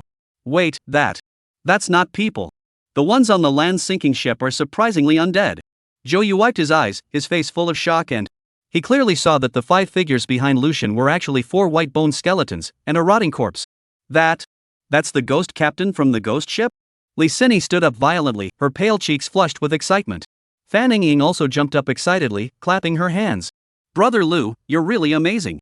I can't believe you can even take in a 4th-ranked ghost captain. Yang Zimos 4 listened to the two women's conversation and glanced at each other, their eyes filled with shock. Old Yang, is that rotting corpse really of the 4th rank? Long Haoren stammered and asked, a hint of trembling in his voice. Could be. Maybe? Yang Zimo only felt his heart thumping at the moment. If it was true, then they were sure to win today, and Divine Summer was sure to win. Yo, the opposite side of this dress is quite chic. Is the opposite side of these small things dare to provoke the captain you are? Jack looked at the oncoming Kai Shumaru, his eyes full of killing intent. Captain, don't do these little things yourself, I've been holding back for a long time. Go on, move sharp. Lucian put his hands behind his back and nodded bashfully. Hey, you just watch. The fawning smile on Jack's face instantly switched to a scowl, as if he had changed his face as quickly as he did. In front of Lucian, he might be as docile as a cat, but in front of outsiders, he was the dreaded ghost captain. Quickly row. I'm going to chop that Lucian's head off. Yamada Taro's face was filled with greed and the survival gamble was about to be won. At this moment, the more contributions he gets, the more rewards he'll get later on. This Lucian was known as the strongest among the Divine Xia people, and killing him would surely earn him many contribution values. Just as Yamada Taro was fantasizing, a black shadow suddenly shot out of the black mist of the other ships. It smashed down hard on the Haishan Maru, and the huge impact shook the Haishan Maru violently. Nani? Yamada Taro looked at the rotting flesh-encrusted, hideous figure in front of him in shock, forgetting to react for a moment. Baka! Returning to his senses, he violently drew the katana at his waist and viciously stabbed at the rotting corpse's heart location. Put! The samurai sword didn't penetrate into the carrion's body, but it didn't bring the expected effect. Instead of collapsing, the carrion let out an eerie laugh. Yo, little guy, the weakness of the undead is not the heart. Jack's voice with an upturned conspiratorial tone rang in Yamada Taro's ears. Before Taro Yamada had a chance to comprehend the meaning of the words that. Then he only saw the rotting corpse with its heart pierced through as if it was nothing, stretching out its half-rotted left hand and tightly choking his neck. Immediately after that, the rotting corpse's right hand clenched its fist, and the power of the 4th rank unreservedly erupted, fiercely smashing into Yamada Taro's head with the sound of whistling wind. Yamada Taro's pupils instantly dilated, and the threat of death practically came crashing down on his face. He wanted to dodge, but found himself firmly controlled by the palm that was as hard as steel, unable to move. Flax fall. Poof. With a heart-pounding, muffled thud, the blood and flesh flew across the room. Yamada Taro's head instantly exploded under Jack's iron fist. Chapter 36 Captain Ghost's Mighty 2. With Yamada Taro's head blown off, a dead silence suddenly fell around them. Everyone was staring at Jack in disbelief. Taro Yamada, that's a peak 3rd order powerhouse. Yet, he was killed by him with a single punch. Even Kenta Nakamura, who was at the strength of the 4th rank, could hardly do that. This is impossible. Kenta Nakamura, who was occupying the space crystal, stood up in shock, disbelief written all over his face. Under the fear-filled gazes of the remaining 5 crew members on the Kaishu Maru, Jack slowly stretched out his left hand and gently plucked a piece of flesh and blood belonging to Yamada Taro from his face, and then chewed on it, his face overflowing with a look of satisfaction that, next, it's your turn. He laughed fiercely, and with his right hand, he violently pulled out the katana that was deeply inserted into his heart. Immediately after that, his right foot stomped, and his entire body shot out like a ghost. The samurai sword cut a cold light in the air, instantly slicing the necks of the 2 crew members. The speed was so fast that before the stunned look on the 2 crew members' faces had faded, their heads had rolled to the ground. 4th order. It's a 4th order undead. Lord Nakamura, help. The 3 remaining crew members were in a state of disbelief, screaming for help. However, on the Kaioshumaru, all of them were 2nd order revolvers, except for Taro Yamada. Facing such a powerful 4th rank enemy, they were almost powerless to fight back. In the blink of an eye, they followed in the footsteps of Taro Yamada and were beheaded by Jack one by one. After killing everyone, Jack's legs gently flexed and deftly leapt back into the specter, the grimace on his face instantly transforming into a fawning grin that, "Heh, Captain, what a fun kill. In the future, you'll have to send me on more of these errands." Until then, the Divine Summer crowd watching the battle outside the parallel seas woke up as if from a dream and immediately erupted into cheers and exclamations like a mountain torrent and tsunami. A whole boatload of evolvers, just like that? That Yamada Taro is a peak 3rd order revolver. To have his head smashed by a punch, it's too good. If I'm not mistaken, this ghost captain's strength is already at the 4th rank. I see, this is the 4th ranked ghost captain that Great God Lucian encountered on the ghost ship back then. I didn't expect Great God Lucian to be able to subdue this kind of existence. Great God Lucian is awesome. Wait, this ghost captain is so bullish that Great God Lucian was able to subdue it. Doesn't this mean that Great God Lucian is even stronger than this ghost captain? Great God Lucian is awesome. Cheers rose and fell from the Divine Summer crowd, resonating through the sky. Compared to the jubilation on the Divine Summer's side, the Fusan battle zone was plunged into a dead silence, with everyone looking at each other with disbelief in their eyes. The entire boat of Fusan warriors on the Haishiang Maru, all of them were carefully selected good men, but under the attack of that horrible corpses, even failed to last 2 seconds. The most crucial thing is that the attack method of that corpse is extremely cruel. Looking at the 6 corpses strewn about on the deck with their heads in different places, Fusang people couldn't help but feel a deep fear welling up in their hearts. In their view, the loss of the head meant that the soul was trapped in the corpse, unable to reincarnate or return to the arms of Amaterasu Amikami. Therefore, Jack's unintentional act of lording it over him had undoubtedly planted a deep seed of fear in the hearts of the Fusang people. Baka Yalu. Kenta Nakamura roared, his eyes like torches, scanning the uneasiness and trepidation on the faces of the surrounding Fusanese. A mere sculpture, it's nothing to worry about. It's just a fourth-order creature, it's not like I haven't killed them before. After saying that, above his head, a blazing flame suddenly rose and it condensed into an imposing flame-style god, wrapped in blazing flames. The flaming god's majestic posture instantly restored the confidence of the Fusang people who were originally pressurized by Jack's aura, and they all raised their arms and shouted, "Lord Nakamura, kill that undead, kill that Lucian guy, and avenge Yamada-kun." It must be those cunning Shinsha people who used some trickery to manipulate this 4th-ranked undead. As long as we eliminate this threat, they will be helpless and can only be slaughtered by us. Go Nakamura-sama. Show those Shinsha pigs the terror of our Fuso's yin and yang masters. Amidst a chorus of impassioned cries, the Nakamura Kenta's eyes were stern, his finger pointed straight at Lucian, and his voice was ice cold. Kid, that undead is under your control, right? As long as you are eliminated, it is nothing to fear. So, go to hell. Accompanied by Kenta Nakamura's roar, the flame-style god lifted his wings and his body's flames instantly skyrocketed, as if it were a blazing miniature sun, carrying destructive heat and flames as it violently lunged towards Lucian. Yo, this thing is quite amusing, it can actually fly. Jack grinned, and was about to step forward to engage. But at that moment, Lucian's calm and deep voice rang out, "I'll do it." Jack shrugged his shoulders and retreated to the side with a sense of humor and the captain was much more powerful than he was, and it looked like he couldn't play with this wing thing. In a split second, the blazing flame god was already approaching Lucian, only 100 meters away, and its blazing heat caused the surrounding space to distort. Yang Zimo and the others witnessed this scene. They couldn't help but lose their colors and exclaim, "Why is Captain Ghost moving backwards? Isn't he going to help Lucian block the style god? Lucian, is he going to go up himself? Lucian, be careful, that's Kenta Nakamura's B-ranked talent, don't take it hard." The last person to speak was Lon Hauren. He knew all too well the power of the flame god. Even though he was a 3rd-order Earth Shield warrior specializing in defense, he was still penetrated by the flame god's blow through his chest. He didn't think that the defense of a level 2 land sinker would be stronger than his. As the crowd watched with apprehension, Lucian slowly raised his right hand, one finger gently extended, and in an instant, a cold light flashed, and a sharp bone spear coalesced and took shape at his fingertip. Witnessing this scene, the corner of Nakamura Kenta's mouth hooked into a mocking smile and, "Kid, if you rely on Captain Ghost you might still have a chance of surviving. But you, a mere 2nd-ranked ant, how dare you try to use this mere bone spear to fight against my flame-style god? How ridiculous." Under the focus of the countless pairs of eyes around, Lucian's fingers gently moved and the bone spear suspended in the air seemed to be endowed with life, and violently cut through the air and shot out at a rapid pace. With a cold and chilling aura, it was like a silver-colored swimming dragon, instantly traversing through heavy space, and coming straight towards the flame-style god. "Turn into pieces in my flames," Kenta Nakamura growled. Despite his inner disdain, he didn't take it lightly, but instead maneuvered his flame-style god to explode with all his might, meeting the bone spear with a roaring flame that. Chapter 37, Breaking Wind. He was well aware that countless villains had fallen because of their gullibility. It wasn't easy for him, Kenta Nakamura, to get to where he is today, and he must not make such a fatal mistake. Phew! With Kenta Nakamura at the controls, the flames on the flame-style god raged out like a volcano erupting. The incomparably hot flames would instantly melt even a spear made of steel into iron.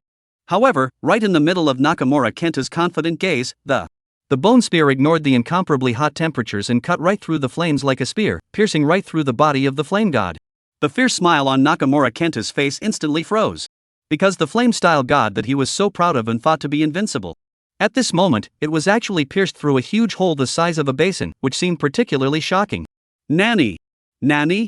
Kenta Nakamura's eyes widened with disbelief. Right in the middle of his shocked gaze, the flame-style god's body trembled slightly, and then with a loud boom, it turned into countless fragments that scattered and splattered in all directions. The once formidable flame god had been shot by Lucian's casual strike. This can't be. Kenta Nakamura roared, his voice filled with disbelief. You're only at the second rank, how is it possible for the bone spears you fire to possess such terrifying power? However, before his roar could fall, a mouthful of blood suddenly spewed out violently, and his entire person instantly became shriveled. The fall of the flame-style god had caused him to suffer an unprecedented backlash. Even though Lucian was only at rank 2, his perception had reached a terrifying 61 points. 61 points, a level that only many 5th-rank powerhouses could achieve. How could he, Kenta Nakamura, a mere 4th-rank evolver, resist it? Looking at the flaming-style god that was exploding recklessly, the corners of Lucian's lips gently rose upward, sketching out a smile of satisfaction. After obtaining the Overseer inheritance, he had indeed metamorphosed into a boss amongst the evolved now. Then, it's time to end it. He murmured to himself, in a low voice. Then his right foot violently stomped on top of the deck, and with the help of this force, his body rose up in the air like an arrow off a string. At this moment, a sharp eagle cry broke through the sky. A 2-meter-long carrion sea eagle swooped down with its wings. Lucian gripped the wave-breaker gun with his left hand, while his right hand firmly grasped the sharp claws of the carrion sea eagle. With the help of its strength, his body swiftly sped towards the Longchamp Maru and the Fusan fleet where Nakamura Kenta was. He was alone. Actually launched an attack on Fusan's 4 warships and nearly 20 enemies. 1v20. Advantage to me. That devil is coming. Lord Nakamura, what should we do? Lord Nakamura is injured. Defense, protect Lord Nakamura. Faced with Lucian alone, the Fusan crew, who had an absolute advantage in numbers, unexpectedly fell into panic. At this moment, they looked at this terrifying existence that was capable of driving the ghost captain and destroying the flame-style god with a single spear, and their hearts were filled with shock and awe. Baka Yalu. Kenta Nakamura wiped away the blood that spilled from the corner of his mouth and stood up with an angry growl that, Lucian, you're too arrogant. He couldn't believe that. This Lucian dared to intrude into the heart of the Fusan fleet alone, which was undoubtedly asking for death. As long as we can withstand this attack from Lucian, they would then have the opportunity to attack as a group and completely decimate this strongest person in Area 1000. At that time, they, District 903, would still be laughing all the way to the end of this survival bet, winning the ultimate victory. Thinking about this, Kenta Nakamura exploded with a Sakura Guardian. As his gulp fell, the Raya Kimaru under his feet seemed to be activated, once again blooming with a brilliant pink halo of light. That halo quickly coalesced and transformed into a shield as gorgeous as a cherry blossom, wrapping the entire warship tightly. On the other side, Yang Zemo, seeing that Lucian had easily destroyed the flame-style god that had previously left them helpless with a single strike. A look of ecstasy instantly bloomed on his face. However, this joy did not last for a moment before it suddenly solidified due to Lucian's next move. Lucian. Kenta Nakamura's Longchamp Maru has a C-class ship shield. Don't attack. Yang Zemo hurriedly shouted out a warning, his voice filled with anxiety. However, it was already too late to. Lucian's right hand had already loosened the eagle's claw and the whole person was like an arrow off the string, taking a stance and sprinting down towards Longchamp Maru. This scene made Yang Zemo's heart sink violently, and he shouted almost hissing. Hurry! All ships, come with me immediately to support Lucian. He knew deep down that even if Lucian was superbly strong, however, under the siege of more than 20 Fusan experts, he was bound to be in a perilous situation. It was hard for a good man to defeat 4 hands, not to mention that the overall strength of the Fusang people should not be underestimated. Although Lucian was powerful, he was, after all, only 2 levels and had limited mental power, making it difficult for him to support a prolonged and intense battle. All the Divine Xia people on the intermediate level warships knew that the situation was critical. They have been paddling desperately, trying to support Lucian. They had already lost Lucian once, they must not lose him again this time. Lucian's eyes were as cold as frost, staring intently at the splendid cherry blossom shield on the Longchamp Maru, and the corner of his mouth hooked up into a cold smile. Ship shield? What a good thing, I'll take this talent. With those words, the black as ink lance in his hand trembled violently, the tip of the lance pointing straight at the Longchamp Maru. Break the wind. With a low and powerful spitting of words, his figure moved violently, as if a swift wind had risen and the pitch-black long spear outlined a stern and unrivaled trajectory in the air, and where the tip of the spear passed, the air was easily torn apart like cloth, emitting a sharp and ear-piercing whistling sound. At that moment, everything around them seemed to fall into stasis. The tip of Lucian's spear collided violently with the cherry blossom shield. There was no deafening sound as expected, only an unspeakable shocking force stirring in the air. The cherry blossom shield was even like fragile glass under the strong impact of the pitch-black spear, instantly cracking and then shattering with a loud bang. The scattered flying cherry blossom points of light dissipated in the air, losing their former luster. How is this possible? Witnessing the Sakura shield being broken so easily, Kenta Nakamura's eyes suddenly contracted, disbelief written all over his face. He could not have imagined, no matter what, that a mere level 2 evolver would be able to burst out with such amazing power. However, no matter how shocked and unwilling Nakamura Kenta was, Lucian's attack would not stop. The gun's momentum had not decreased, and Lucian's figure was as unstoppable as the dawn that broke through. With the sound of biting wind, the big black gun continued to move forward, stabbing straight at Longchamp Maru. Ka-ching! The hull of the Longchamp Maru wailed in agony as if it had been torn apart by an invisible force under the force of Lucian's gun.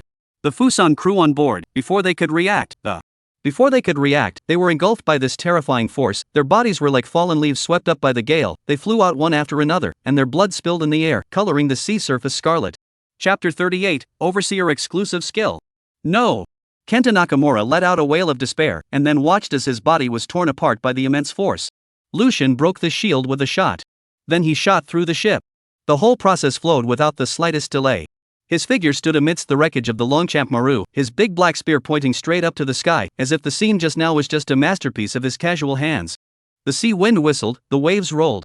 While Lucian stood there steadily, like a standing reef, the eyes growing deeper and deeper. At this moment, he had already become the undisputed master of this sea. This scene exceeded everyone's expectations and imagination. The entire parallel sea area was plunged into a dead silence, only the sea wind whistling in the ears, as if it had become the only sound in this silence. N.A.K. Lord Nakamura. And the warriors on the Longchamp Maru, all gone? On the Longchamp Maru, there are 5 third-ranked powerhouses, and even a 4th-ranked Lord Nakamura is leading the way. How is this possible? Am I looking at it wrong? The Longchamp Maru has obviously turned on the Sakura Guardian, and the ship's durability is also full. How could it be destroyed by this landsinker with a single shot? Flax fall. Lucian, he is definitely a devil from hell. Oracle, I'm going to report the Divine Summer for hanging. He's only level 2. How can he kill 6 third-order revolvers in one hit, plus a shield-enabled intermediate warship? It's over. It's all over. Our hope, our pride. The people of Fusan were all jaw-dropped. They looked at Lucian like he was a devil. Their eyes were filled with terror and unbelief. On the Longchamp Maru, carrying all the strongest people in the 903 Novice Zone. It's the pride of their Fuso people. It should be the strongest on the Blue Star. How could he be killed by a single shot? No, it's impossible. This is definitely a dream. He's the devil. Run away. Run away. Mom, help me. I don't want to die here. The remaining 3 Fusan warships, witnessing the tragic end of the Longchamp Maru, the wariness in their hearts instantly dissipated to nothing. Like frightened rabbits, they no longer cared about space crystals, victory, and honor. They only thought of escaping from this horrible place as soon as possible, desperately paddling their oars and fleeing desperately in the direction of Sea Area 903. Lucian's stone-cold strike had not only scared the Fusang people out of their wits. Even all the Divine Xia people who were paying attention to Lucian looked dumbfounded. In stark contrast to the Fusang people's horror, the people of Xinxia instantly erupted in thunderous cheers as they came back to their senses. Show me kneeling down. Is this the true strength of Great God Lucian? This is the first time I've seen Great God Lucian strike with my own eyes. Just now when he stabbed that shot from the sky, my heart stopped beating. Too damn handsome. Lucian, you are so handsome. I love you. I want to give you children. What a horrible shot. My legs are shaking now. No need to shake, no need to shake. Great God Lucian is a member of our Divine Summer, our pride. Great God Lucian is awesome. I want to be a crew member on Great God Lucian's ship so badly. Worthy of being an exclusive skill of the Monitor, it's really powerful. Lucian looked at the wave breaker in his hand and was satisfied in his heart. This shot directly destroyed a C-class special ship in Fusan. The third-rank evolvers on the ship didn't even have time to let out a single scream before they were torn to pieces by the destructive power of the breaking wind. Looking at the remaining 3 Fusan warships that were fleeing in a hurry, Lucian gently waved his hand and said in a cold voice, "Jack, finish them off." Since they dared to choose to provoke Divine Summer, they would all stay here. Lucian remembered that in the survival bet, the greater the contribution, the greater the rewards received. Since this was the case, he would have to cover these benefits. "Leave it to me, Captain." Jack grinned, a scowl on his face, and he then maneuvered the wailing giant crossbow at the bow, aiming it at a Fusanese warship. With a loud bang, the wailing giant crossbow released a destructive force, directly piercing through the target warship. The 2 crew members on board perished instantly. The rest of the crew also wailed and fell into the icy cold water. The other 2 warships witnessed this scene, and they paddled even more desperately, only hating their parents for not giving them 2 more hands. However, as they rowed, the The Fusanians on board felt something was wrong. 4. Why can't we row? The Fusang crew members' voice trembled, obviously already fearful to the extreme. Soon, a chilling sight answered their questions. Wow! There was a sound of water, and a pale, rotting arm suddenly reached out from the murky waters and clutched the side of the warship. Nani? What is this thing? The Fusang bad crew members were shocked in their hearts and, however, before they could react. Whoa, whoa, whoa, whoa! Accompanied by a series of watery sounds, more and more rotting arms reached out from the sea and, immediately afterward, to the horror-stricken gazes of the Fuso crew, a rotting, pale, hideous drowned body slowly rose from the sea. They hissed and growled and lunged at the crew. Flags fall. Run away. A few of the Fuso crew, terrified to the core, had lost their minds and they recklessly jumped into the sea in an attempt to escape from this sea of terror and death. However, they never expected that the dangers in the sea were even more terrifying. Just after swimming not even a few meters, they were targeted by several carrion sharks. These carrion sharks were huge and reeked of foul odor. They opened their bloody mouths and lunged at the crew members who fell into the water. At once, a wail of pain and despair came from the sea. The Spectre, which had unleashed its extreme speed, caught up with the two Fuso warships that were being attacked by the drowned ones at an extremely fast speed. Jack laughed as he led the 4 skeleton warriors to kill the Fusanians. Seeing this, Lucian stopped paying attention and the Fusang people are now bereft. Jack was enough to finish them all off without having to do anything himself. Lucian's gaze turned to Kenta Nakamura's body. This guy seems to have a B-rank talent. This Lucian can't miss it. He must ingest it for him. B-grade talent, even I only have one, or Jack this infected me with a curse. Nakamura Kenta was miserable at the moment. The lower half of his body was nowhere to be found. Only his upper body is floating in the sea. However, supported by his strong physique, he was surprisingly still hanging on to his last breath. Chapter 39 Oracle, let me go back to Blue Star, I won't play anymore. When Kenta Nakamura saw Lucian's gaze cast, he actually smiled wryly and, ha, Lucian, do you think you're going to win? Cough cough cough. I'll be waiting for you in hell, you'll be coming to keep me company soon. Cough cough. My great Fusan Empire has already allied with other countries, you will only end up as feeders for us to become stronger, ha. Long live the great Fusan Empire. With a final hiss, a bone spear instantly shot Kenta Nakamura's head off. Allies? Lucian raised his eyebrows slightly, a cold smile spreading from the corner of his mouth. Ridiculous to the extreme, no matter how many come, I, Lucian, will kill them all. However, Nakamura Kenta's words also gave Lucian a wake-up call. It seems that we have to get the survival gambling order as soon as possible. We can't always be passive and wait to be beaten, can we? Moreover, at the moment, Lucian can't see any information about other newbie zones besides the 1000 zone at all. This, I'm afraid, could only be known after obtaining the survival betting order. Gobble gobble gobble. Right at this moment, the backpack behind Lucian moved and it's Tuanzi. It sensed Kenta Nakamura's B-rank talent and wanted to ingest it for Lucian. Tuanzi, hold your horses for a moment.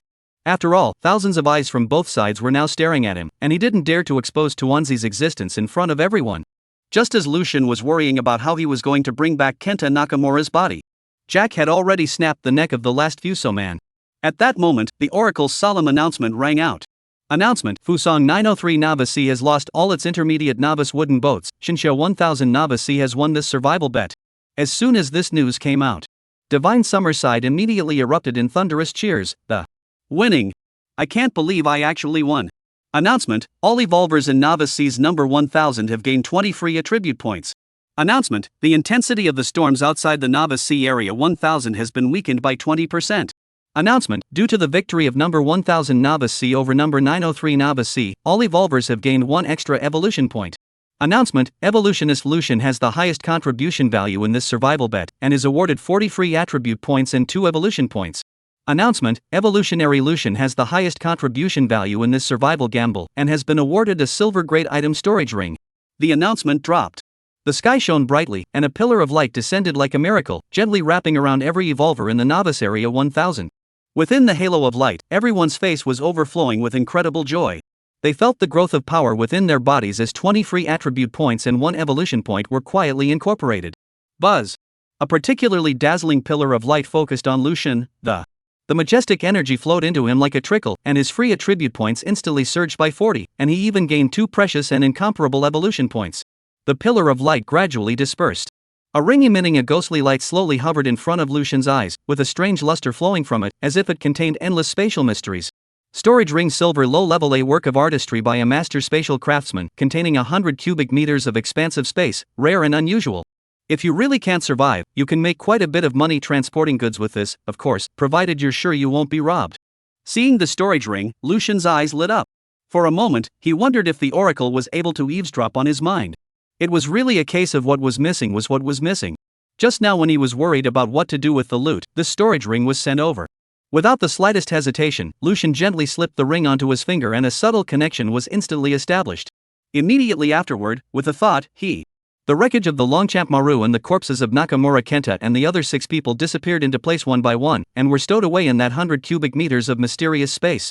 Just as he was planning to continue cleaning up the remaining Fuso corpses in the parallel sea, the surroundings suddenly changed. An irresistible force teleported him out of this battlefield. Announcement: the survival gamble has ended, and the parallel seas are officially closed. At the same time, within the 1000th novice seas, cheers rose and fell as if it was a festival. Ha ha ha, I've gained 20 free attribute points, equivalent to a direct half level up, too good. Me too, I got it too, so excited. My god, my body is shaking with excitement, an ordinary person like me can even get a little evolution point, my F-rank talent can finally be upgraded to E. Ha, I added all my attribute points to my physique, now that I have more than 30 points of physique, it's not that easy to die.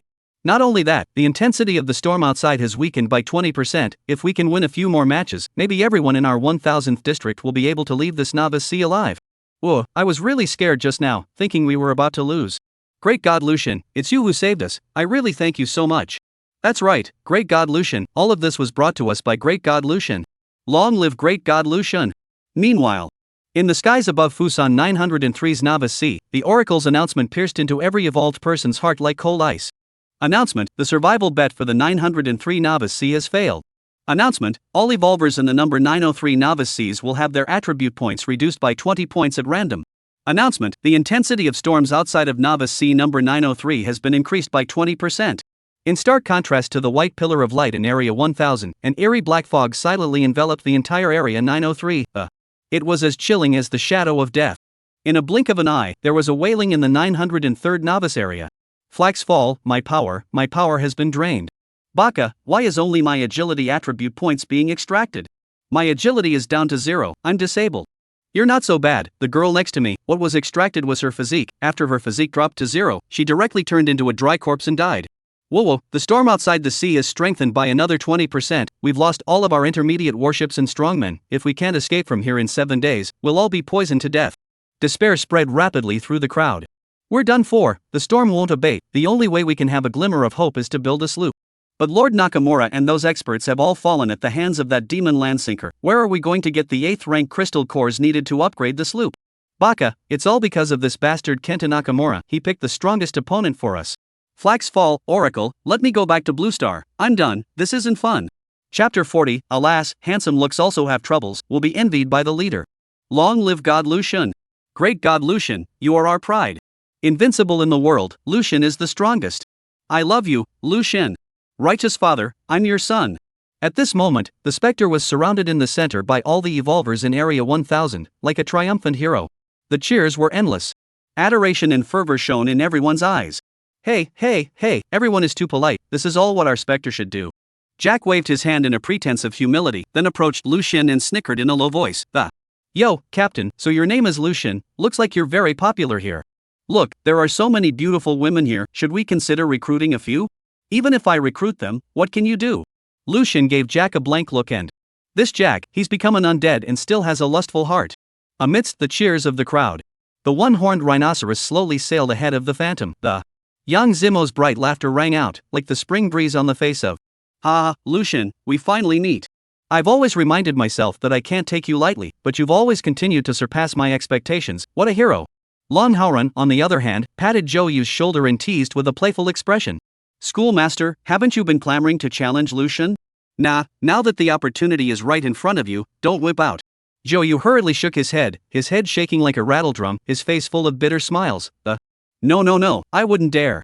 Not to mention that amazing shot that Great God Lucian just fired, even those drowned people and skeletons, I'm afraid I can't deal with them. Ha. The people on the one-horned rhino burst into laughter at the words. Looking at young Zimo and the others, Lucian gave a friendly nod and... Hello guys.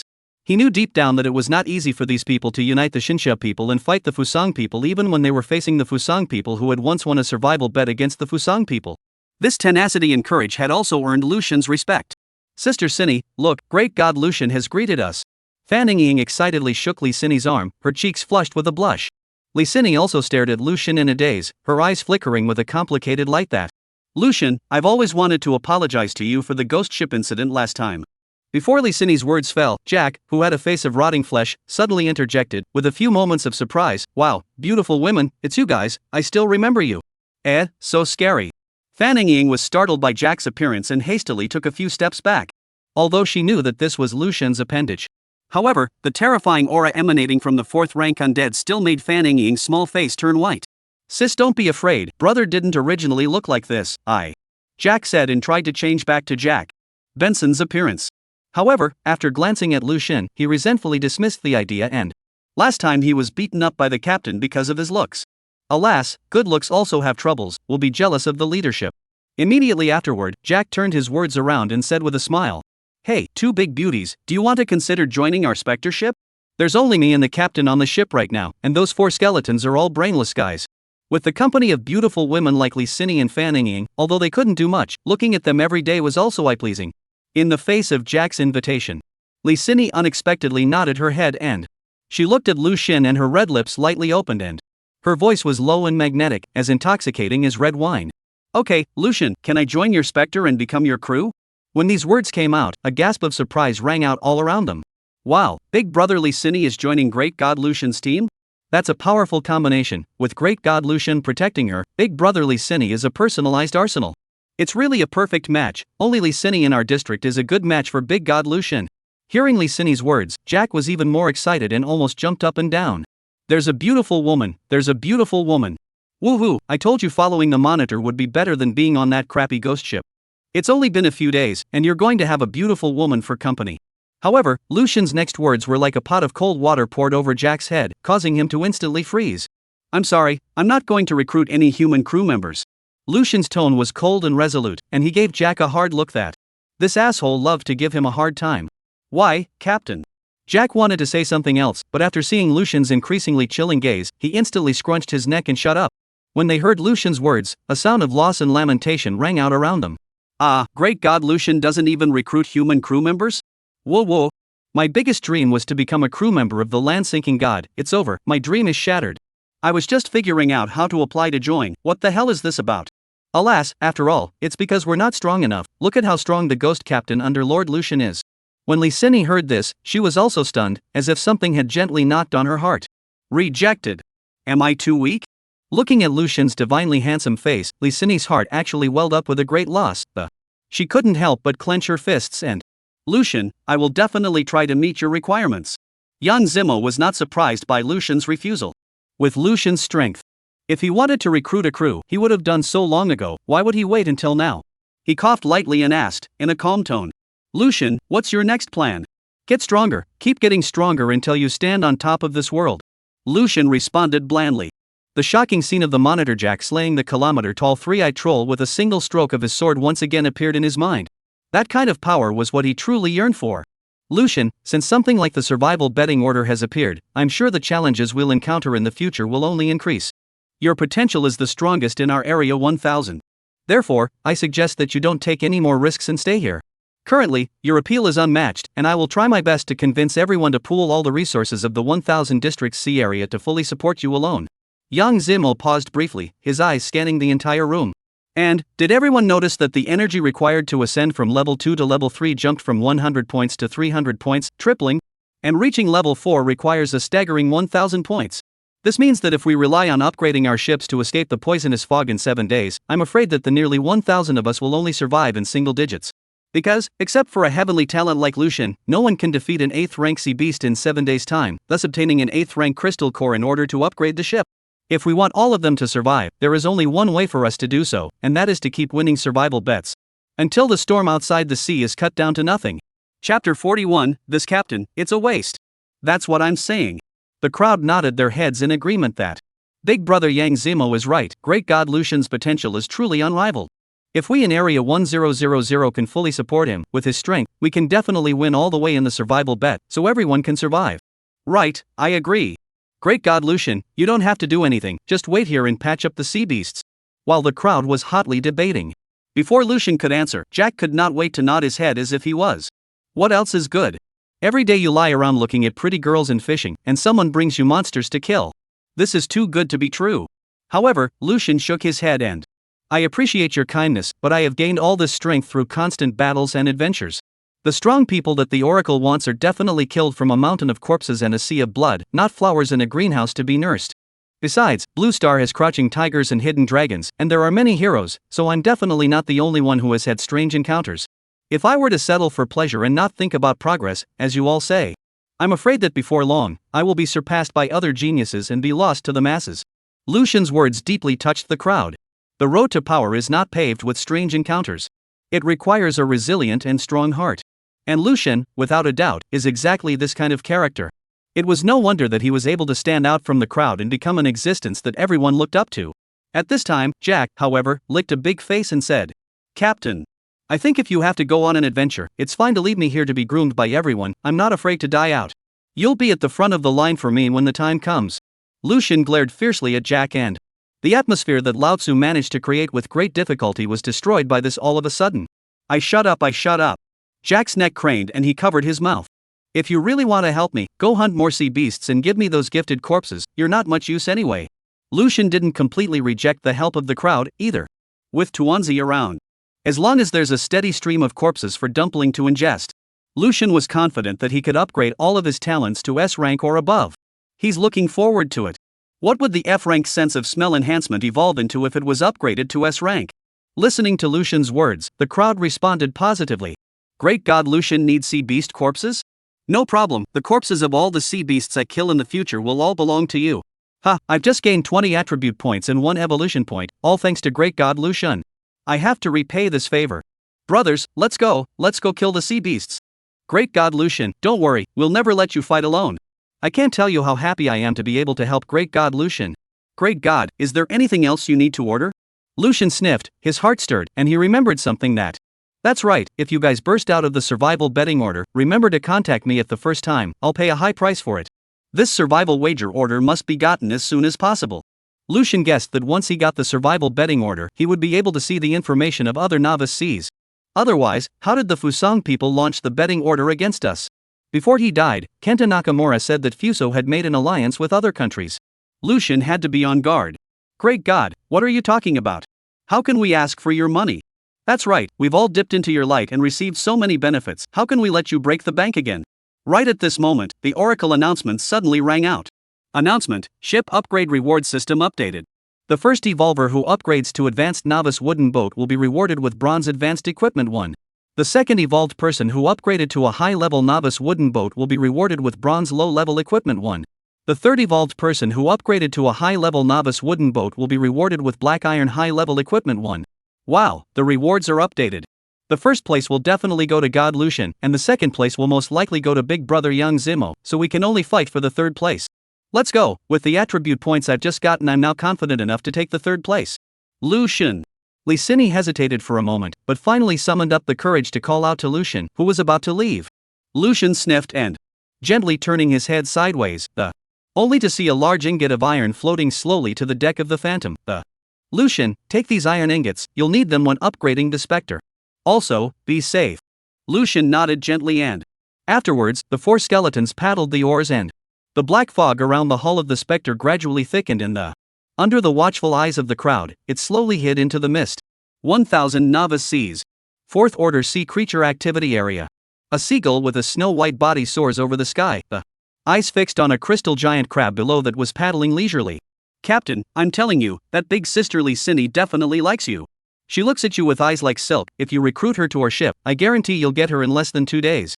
Jack had a hateful expression on his face and came to Lucian's ear to mutter endlessly. This captain. It's a waste. We're a year away from becoming undead, so why don't we hurry up and enjoy life? Alas, it's a real rush. Such a good-looking girl.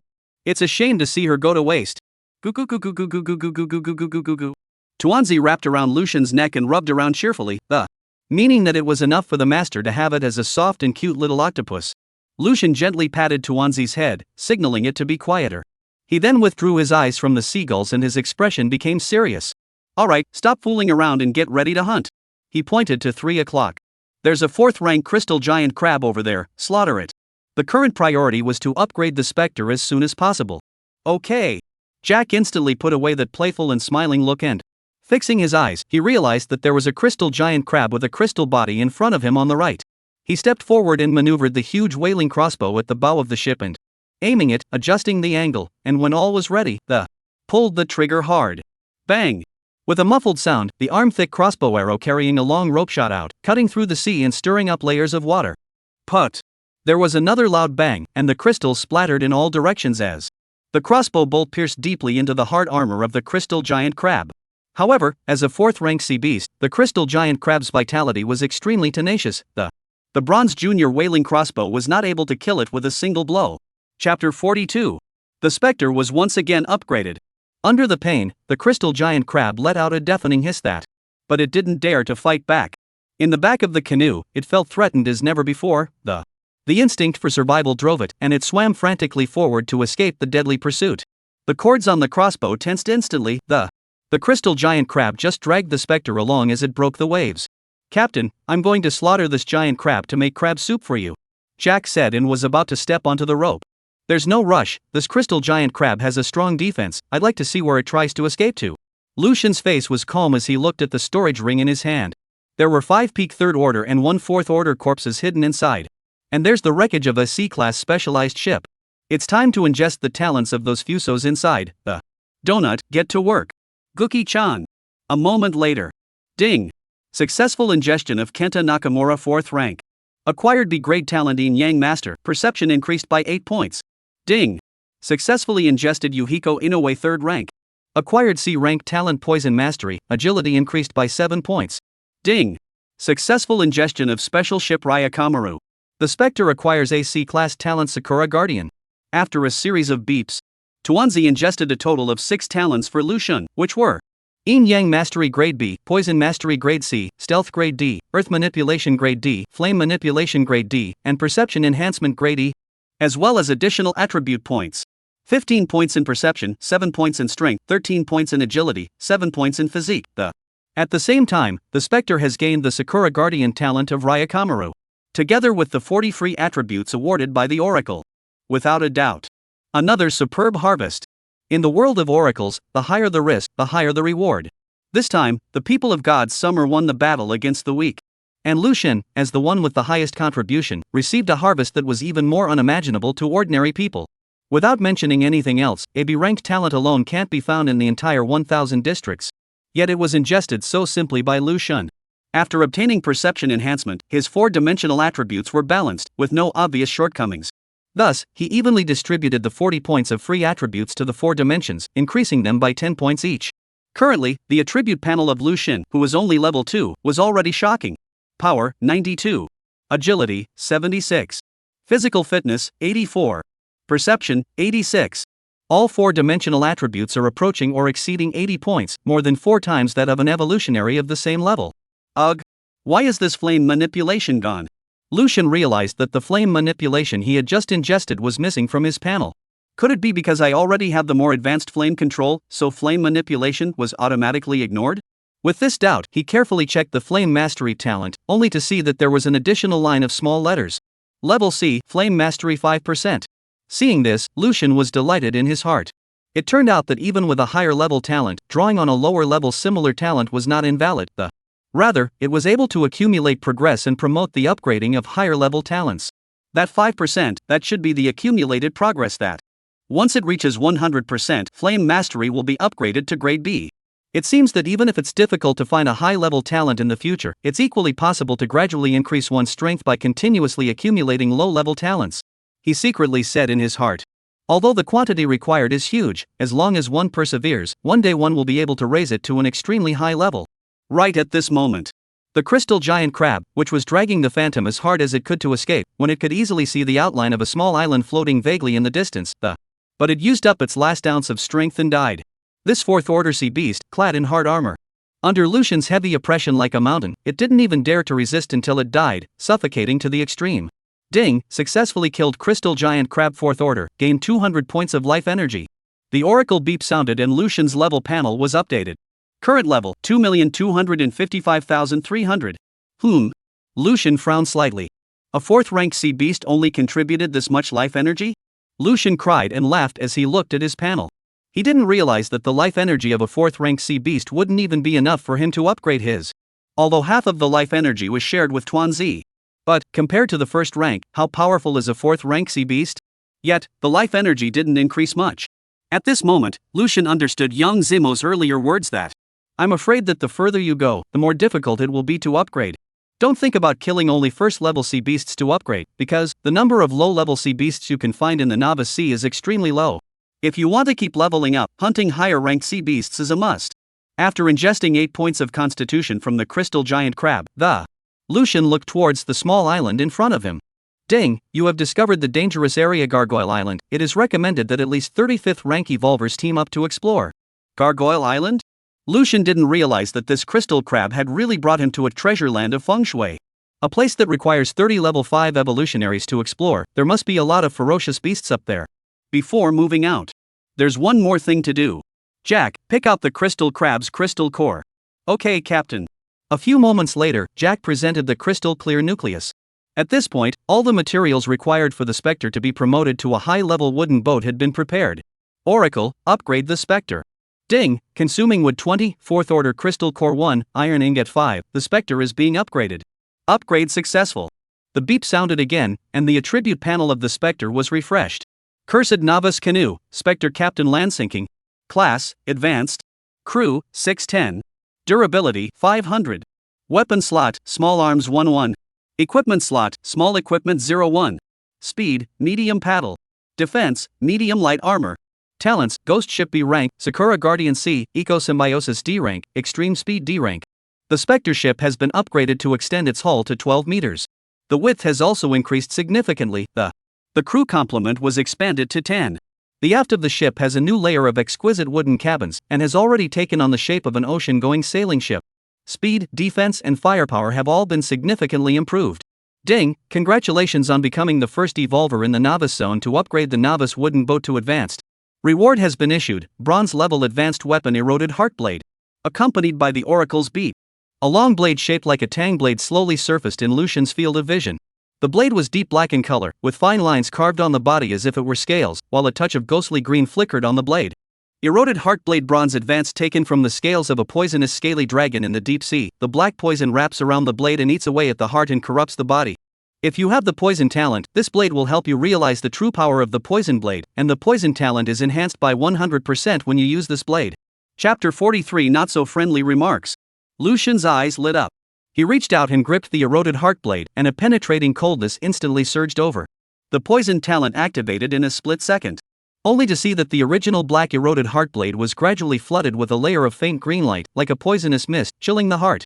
Surprisingly, it can enhance the poison talent. Good sword. This was the first time Lucian had encountered a weapon that could enhance his talent. The previous granite battle axe and wave breaker gun were just harder and sharper than normal weapons. Obviously, the power of bronze level and above weapons for revolvers was no less than the talent itself. At this moment, the announcement that the Spectre had been upgraded to an advanced novice wooden boat had once again spread throughout the entire 1000 novice area. The chat channel was abuzz with chatter. Sure enough, it was Great God Lucian who took away the first place reward. I'm not even surprised anymore. Same feeling, if God Lucian didn't take first place, instead I'd have to be surprised. Did you all get the corpses of the gifted sea beasts that Great God Lucian needs? It's not easy to get. I managed to find a first-rank sea beast, but it turned out to be untalented. I did find one, but I let it escape. I'm chasing it right now. After I slaughter this, I'll hurry to send it to Great God Lucian. Right, didn't Great God Lucian also mention that he needs some kind of survival betting order? Has anyone exploded this yet? Survival betting order. I just realized that I just found one in the stomach of a sea beast. Righteous Father, I exploded the survival betting order you needed. At Landsink. Tang Hong, really? Tang Hong, this isn't a small matter, don't be ridiculous. That's right, don't bother Great God Lucian if there's nothing going on. Of course it's true, how could I possibly lie to my righteous father? Lucian, who was about to board the island, noticing someone at himself in the chat channel, clicked in to see. I didn't realize that someone had blown the survival parley out of the water. Lucian, at Tang Hong, I'll take this parley order, what do you want? Tang Hong, righteous father, I don't want anything, just remember me, hey, my name is Tang Hong. Lucian, Tang Hong, don't call me righteous father, we're not that familiar. Lucian looked helpless, he was only in his early 20s, how did he become a father? Moreover, This Tang Hong, I don't know him at all. Tang Hong, how can that be? A man's word is his bond. Seeing this, the crowd snickered. Ah, great God Lucian, this Tang Hong lost a bet with someone else and that's why he called you his righteous father. If you ask me, calling him a righteous father is also already cheap for Tang Hong, he should be called Great God Lucian's own father. Don't you guys make a fuss, when Tang Hong really climbs into a relationship with Great God Lucian, I'll see if you guys are red in the eyes. Alas? Yes so. Great God Lucian, in fact. I also lost a bet with someone else, righteous father is above, receive a child's worship. Actually, I also. And me. Tang Hong, that's enough of you guys. The chat channel instantly turned into a large-scale recognize your family scene. Lucian looked at the righteous sons that suddenly appeared in the chat channel. He had a black line on his face. He hurriedly exchanged 3 bone-strengthening grasses with Tang Hong for the survival betting order, ending the farce. Survival gambling order special item activate to open the region chat channel and pick an opponent for survival gambling. This is the item. Lucian chose to activate it without hesitation. Announcement, Evolutionary Lucian has activated the survival gambit order, 1000 novice sees unlocking the region chat channel. Announcement, each region consists of 1000 newbie Cs. Announcement, your current region is Region 8. Announcement, you can browse the conditions of the newbie Cs in Region 8 at any time and pick your opponent for a survival bet. If you win the bet, you will win a generous reward. Immediately following, an exhaustive list slowly unfolded. It listed the detailed information of all the novice Cs within the 8th region. Rice Warzone 976 Novice Cs, 966-1000 people, Survival Match 33 Unlocked Region Chat Channel. Grizzly Nation Warzone 923 Newbie Cs, 1000 people, Survival Gamble 02 Unlocked Region Chat Channel. Fusang Warzone 903 Newbie Cs, 836-1000 people, Survival Bet 12 Unlocked Region Chat Channel. Luzon Warzone 995 Newbie Cs, 1000 people, Survival Gamble 03 Unlocked Region Chat Channel. Yunnan Warzone 974 Newbie Cs, 763-1000 people, Survival Gamble 01 Unlocked Region Chat Channel. 1000 novice Cs from every country on the blue planet. On the list. Country, number of survivors, number of survival bet wins, and whether or not you've unlocked the region chat channel, all key information is available at a glance. Among them, newbie waters with region chat channels enabled are highlighted. Those that are not open are grayed out. And Cs with 0 survivors are a shocking pitch black color. Lucian noticed that although it had only been 3 days since he had traveled to the Oracle world, but there were already quite a few newbie Cs with dark names that. This meant that the 1000 people who had been divided into the C had all died at this moment. None of these pitch black novice Cs have lost 3 survival bets in a row. The 3 losses in a row will result in 60 points of attributes being taken away from you. For the first time evolvers, this was undoubtedly a fatal blow. The sudden influx of Oracle announcements caused the chat channel of the 1000th novice area to instantly boil over. Wow, so we're in the 8th region. So are we going to be able to meet the Divine Summer people from other districts? I miss my husband. This 8th district, there shouldn't be only us Divine Summer people, right? When the one upstairs said that, my heart suddenly thumped. The Fusionese who challenged us before wouldn't be in the 8th region as well, right? Then, could there be others who are hostile to us? What's the point of thinking so much? The regional chat channel has been unlocked, so go check it out and find out. Go, take a look. I'll go too. In an instant, the evolvers of the 1000 novice Cs flooded the 8th region chat channel in large numbers. At this moment, the atmosphere of the region channel seemed rather delicate. Thank God, another prey has unlocked the Rectorate channel. It looks like it's a little friend from Divine Summer, whose turn is it this time? Rice Warzone 976 Novice Cs. This time it should be the turn of Southern Gallic Kingdoms Region 942, alas, envy them. Gallic Chicken Warzone 673 Newbie Cs. Yeah, this 1000 novice zone actually won a survival bet. After defeating them, the gain you get from the survival bet is doubled. Oh, it's really enviable. Sunset Warzone 909 Novice Cs. Chapter 44 Rising 3 levels in a row, is it hard? Haha, what a heavenly surprise, this 1000 novice area is the best gift to our Goryo Empire. Southern Goryo Warzone 942 C area. Looking at the obviously ill-intentioned chatter, the hearts of the people in the 1000th novice area sank. What do you guys mean? Shouldn't we help each other and work together to survive after traveling here from the Blue Star? Divine Summer Warzone 1000 Novice Cs. Help each other? Oh, by karma, everyone, come and see, this friend of God Summer is really naive in his thinking. Rice 976 area. Divine Summer's friends, you must be careful, these bastards have made an alliance and they will hunt down every novice C except them. Grizzly Nation area 923. The 923 district that spoke, surprisingly, only 2 people survived. The data shows that they have lost 2 survival bets in a row. Obviously, a large number of Zone 923 evolvers had died due to the failure of the survival bet. Oh, so it's the trash from the Grizzly Bear Nation. When we find the survival bet order again, we'll send the two of you to meet God. District 976, Rice Country. Bastard, damn it.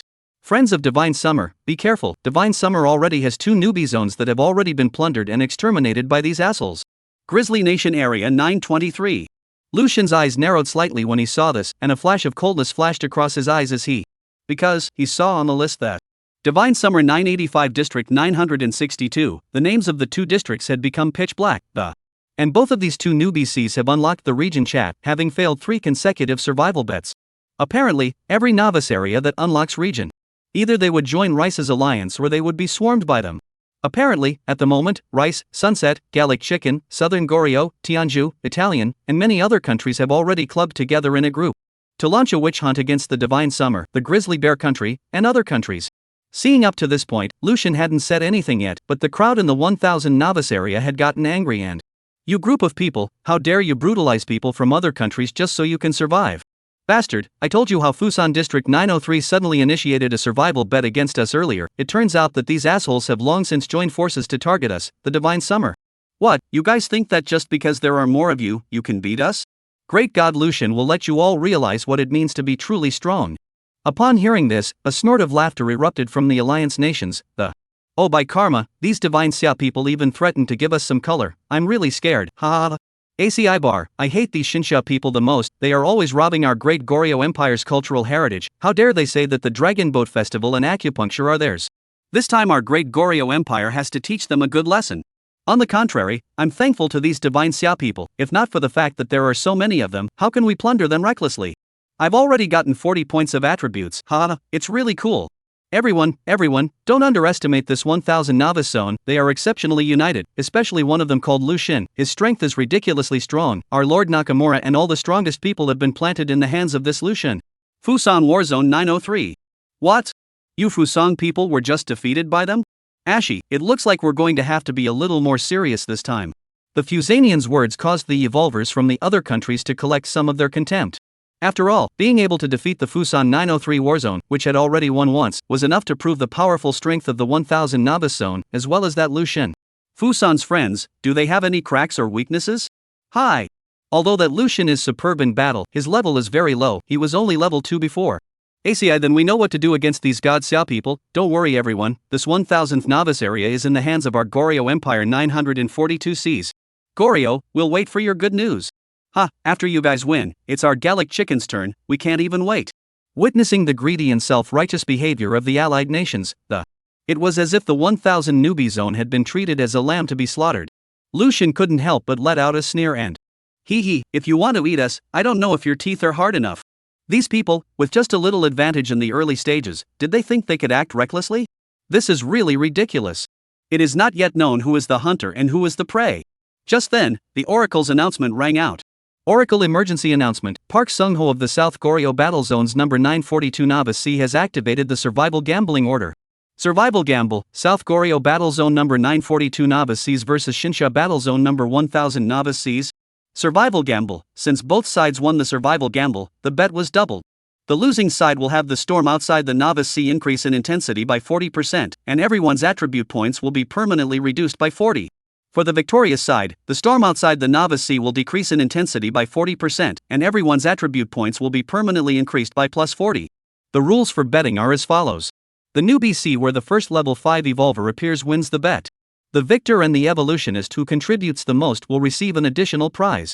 Reminder, the chat channels of the 2 newbie Cs have been connected. Both sides can browse each other's chat content, leaderboards and other information, but cannot speak directly to communicate. Reminder, survival bets are extremely important, so please give your best to the evolutionists. South Goryeo Warzone 942, Newbie C, 2 survival bets have been made, 2 victories. Newbie C Area 1000, Shinsha Warzone, has made survival bet once, won once. Survival gamble begins. There's been a change in the rules of the bet? Lucian gazed at the announcement with a frown on his face. This time it wasn't a direct confrontation like last time, Instead, it's a complete change in the form of a betting match. The competition is who upgrades faster. This is undoubtedly the most unfavorable situation for Lucian, because he's currently only level 2. More critically, due to the presence of the donut, the amount of life energy he needed to upgrade was as much as twice that of a normal person. It seems that these Goryo rods have some brains and aren't stupid enough to fight me directly. Lucian stroked his chin.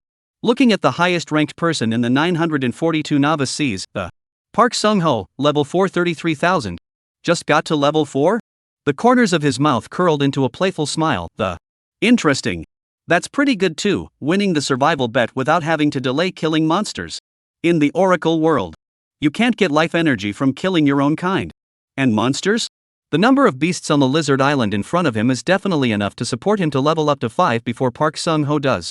After all, that was a dangerous area that the Oracle had officially recognized as requiring 30 level 5 evolutionaries to join forces in order to explore. Is it hard to ascend 3 levels in a row? Chapter 45 Mermaid Fuya. Lucian then closed the panel and, no longer paying attention to the chat channel. He knew that every minute and every second at this moment was precious, and he had to devote himself to upgrading. Jack, get ready for work. Hey, Captain, I can't wait. Meanwhile, a lingering anxiety and uneasiness permeated the chat channel of the 1000 novice seas. No, how can this parley rule still be changed? It doesn't occupy the space crystal like last time? It's that bunch of doggone fusionees. They told the Goryo sticks that our land-sinking great god is powerful but low-level. Damn it, if it's a survival confrontation like last time, those Goryo sticks tied together can't possibly be land-sinking great god's opponent. Yeah, they just don't dare to fight against great god Lucian head-on, that's why they're using this kind of underhanded trick. By the way, who is the highest rank on the Goryo side? What level is it now? I just looked at it, it's Park Sung-ho, he's already level 4, as long as he goes up one more level, we'll lose. These words were like a heavy hammer, causing the hearts of the crowd to sink. Holy, I just noticed that if we lose, we're actually going to be docked a full 40 points of attributes. This damn oracle system is clearly making things difficult for us. Lose one hand, and all of our previous efforts will be wasted. Great God Lucian, what do we do? At Lucian, Great God Lucian, say something, we'll all listen to you. Come back soon, Great God, all of us will help you upgrade. However, no matter how much the crowd called out, Lucian did not reply. Just as the crowd was upset and at a loss for words, the Yang Zimo's avatar flashed up and, everyone, I'm afraid we'll have to rely on ourselves for this survival bet. Ha? Why? Yeah, Great God Lucian is so strong, as long as he makes a move, I don't believe those Goliaths can match him. Yang Zimo slowly typed, it's true that Lucian is unrivaled, but you guys shouldn't forget that he only gets half of the energy value each time he upgrades. And the key to this bet is the upgrade speed. Alas. Seeing Yang Zimo's words, the crowd couldn't help but let out a helpless sigh. Ah, so angry, then in that case, this bet is dangerous. Forget it, we can't always rely on Great God Lucian. This time, let's rely on ourselves to put up a fight. With the skeletons powerfully paddling their oars, the spectre broke the waves towards Gargoyle Island. Captain, why do I feel that the island in front of us breathes a sense of ominousness? Jack looked ahead at the rocky, crisis-ridden island and shivered involuntarily. You've got good instincts. Lucian put his hands behind his back, his expression bland, and, on that island, the weakest creatures have reached the 4th rank, and the alpha-level creatures are most likely 5th rank existences. Hee, Captain. You're getting more and more humorous, you can even joke. Jack laughed harder than he cried. All 4th order creatures, and the leader is still a 5th order. Doesn't that mean that once I board that island, I, the famous Captain Jack, won't become the weakest chick on the island? Can I not go ah? Later, you punch first. Woohoo! Jack was instantly in tears. Gobble gobble gobble gobble gobble gobble gobble gobble gobble gobble gobble gobble gobble. At that moment, the little group of people, however, excitedly climbed onto Lucian's shoulders and those dark glowing eyes were filled with curiosity and fearlessness. You're quite the optimist, little one. Lucian reached out and scraped Tuanzi's round head. A trace of favor flashed in his eyes and, I really don't know when you'll grow up and get out of this hatchling stage. The North Sea giant demon in the hatchling stage had a soft body and its tentacles were not yet fully developed, thus it was not capable of fighting. If Tuanzi was able to fight, then I'm afraid that all the creatures on this island would not be enough for it to stuff its teeth. However, the reality was cruel. Tuanzi, as a god-ranked creature, to grow from the juvenile stage to the growth stage, it needed to absorb massive amounts of life energy. In the past, these energies were provided by the mature-bodied North Sea giant demon, but now, the only one that Tuanzi could rely on was Lucian. Right at this moment, a voice as pleasant as a clear spring suddenly rang out. Human navigator, don't go any further, it's dangerous there. Who? The quirky expression on Jack's face instantly turned cold and stern as he jerked out his longsword at his waist and looked around. In the sea. Lucian looked out to sea, off the starboard side of the Phantom. Only to see a face of a beautiful country slowly emerge amidst the shimmering waves. Wow! A great beauty. Jack immediately opened his mouth wide with a piggish look on his face. Don't be pretty, it's a sea beast. Lucian instantly sensed that it was not a human. Alas, what a pity. Jack muttered, aiming the wailing giant crossbow on the bow at the woman. Yikes! In the face of that cold, sharp crossbow bolt, the girl let out a cry of surprise, and a flash of helplessness flashed through her eyes as in the midst of the panic, a magnificent fishtail slapped out from beneath the surface, splashing a. She's a mermaid, surprisingly. That fish tail shimmered silver in the sunlight. Wait! Lucian was quick to stop Jack, who was about to fire his giant crossbow, and locked his gaze on that panicked mermaid. Sea beast, mermaid clan Fuyu. Characteristics: highly intelligent, gentle, kind, and has a natural affinity for humans. Talent: daughter of the sea. Grade C. As the favorite of the sea, Fuyu has a compassionate heart and can heal the wounds of all things in the world. Skill: shell guardian. Grade D. In times of crisis, Fuyu can hide in a huge shell to avoid all difficulties. Battle power assessment: 4th order. Do you think all mermaids are like this? No, it's just Fuyu that's like this. Kind, close to humans. This was the first time Lucian had ever seen a creature from the Oracle world with such a trait. All the creatures he had encountered in the past, including the former Jack, had never met a human being without showing great hostility. He wanted to see what this mermaid wanted. Just then. Wow! The water churned and Fuyu, a male mermaid, clad in silver scale armor and armed with a shield and spear, broke the waves and, sturdily blocking the way before Fuyu, face stared fiercely at Jack and Lucian. Seeing that Jack didn't launch an attack, Fuyu was relieved and she gently tugged on Haofan's fin. Brother Haofan, don't be nervous, I'm fine. Haofan's tense muscles didn't relax. He turned his head to Fuyan, both reproach and love in his eyes. Fuyu, I've repeatedly warned you that the human world is complicated and dangerous, and you're still like this. Chapter 46. Giant rock armored lizard with strong defense. Fuyu couldn't help but spit out his tongue when he heard that. I just don't want any more innocent lives to die on Gargoyle Island, said her as her gaze turned to Lucian with a few pleas in her tone. Human, you really can't go any further. The Gorgon on the Gargoyle Island has been behaving abnormally in recent days, as if he has fallen into madness, launching frenzied attacks on all foreign creatures that enter its field of vision. Even our mermaid race has had several of our compatriots die in the Gorgon's mouths. Gorgon? That's the big two-headed lizard? Lucian raised an eyebrow. Just now, he had conducted a preliminary reconnaissance of the island with the help of the seagull's vision. Only in the center of the island, a huge crater stood out. In the middle of the crater, a two-headed lizard over 20 meters long was greedily licking the remains of the surrounding creatures. Inside the crater, there was a mixture of dead silence and terror. Alas? You've seen Gorgon, then you should know how terrifying Gorgon is, right? He's a peak 5th order creature, super powerful.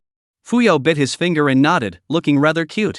Looking at Fuyan's appearance, Lucian couldn't help but feel a smile on his face. It seemed that not all the creatures in this oracle world were vicious, at least there were still such innocent and lovely existences. Thanks for the reminder. Lucian nodded, then waved his hand. Keep moving. The 4 skeletons immediately responded and swung their oars once again. What's wrong with 5th order creatures? It's 5th order creatures he kills. Why are you guys still going? Fuyu was so anxious that he swung his fishtail, his eyebrows knitted tightly, his eyes full of anxiety and incomprehension. Yo, little beauty, don't worry, the captain and my lord Jack aren't afraid of that laboring Gorgon. Jack puffed out his chest in triumph and assumed an air of invincibility, and this guy loves to act like a pussy when he meets a beautiful woman. Fuyu was just about to open his mouth to persuade again, but he was interrupted by Haofan. Fuyu, forget it. We've already done our duty of reminding them. If they insist on sending themselves to their deaths, it's not our fault. Haofan swept a glance at the specter, his eyes filled with contempt and disdain. Oh, a 4th order undead, a 2nd order human, plus a few 2nd order skeletons. With such a combination, it was simply delusional to want to challenge Gargoyle Island. With this amount of power they had, it would only take 2 lowest-level giant rock-armored lizards to kill them all. Fuyan lightly bit her lower lip, and after hesitating for a moment, she softly said, "Wait." With that, she threw a light. A delicate shell landed on the deck of the specter, shimmering with the shimmering light of the. If you must go, take this shell with you, it may save your lives in a pinch. Fuyu's shell black iron low-grade, a disposable protective item that can coalesce into a shell form to defend against one attack. Only the handy mermaids can make it. Seeing the shell, Lucian's gaze condensed. Surprisingly, it was an item with a grade. It can withstand one attack. Good stuff. Lucian was not polite and directly signaled for Jack to put the shells away. Thanks. Lucian did not expect that. In this dangerous world of the Oracle, he would even owe a favor to a foreign race. Captain, I now admit that you are that much more handsome than me. Jack came over to Lucian's side and handed over the shell to him, lamenting. Alas, whether it's that Lee or this little mermaid, they all treat you special. It seems that being handsome really does have an advantage. Cut the crap, if you have strength you can't use up, go help the skeleton paddle. Had ha. Fuya looked at the phantom, which was gradually approaching Gargoyle Island. Couldn't help but say with worry that, "Brother How Fin, do you think that they can survive?" Heafin shook his head and said flatly that, "Impossible. Not to mention the fearsome Gorgon, the hundreds of giant rock-armored lizards on the island alone would be enough to put them in a place of no return." Just as the siblings watched, the specters slowly arrived at Gargoyle Island. Kill. Jack jumped off the side of the ship waving his long sword and headed for the island to kill the. However, after running a few steps, he couldn't help but stop and look back at Lucian in confusion. Alas? Captain, didn't that little fishman say that this island is dangerous? How come we haven't even seen a single shadow? Suddenly. Click, click, click. With this sound of shattering, Jack's side of a rock, but also weird, wriggled up and subsequently, it unexpectedly turned into a 4-meter-long rock lizard, exuding a dangerous aura. Yo, so you can still disguise yourself? Jack snorted coldly, and the power of the 4th rank in his body instantly erupted and the long sword was like electricity, cutting through the air and pointing directly at the top of the rock lizard's head. Clang!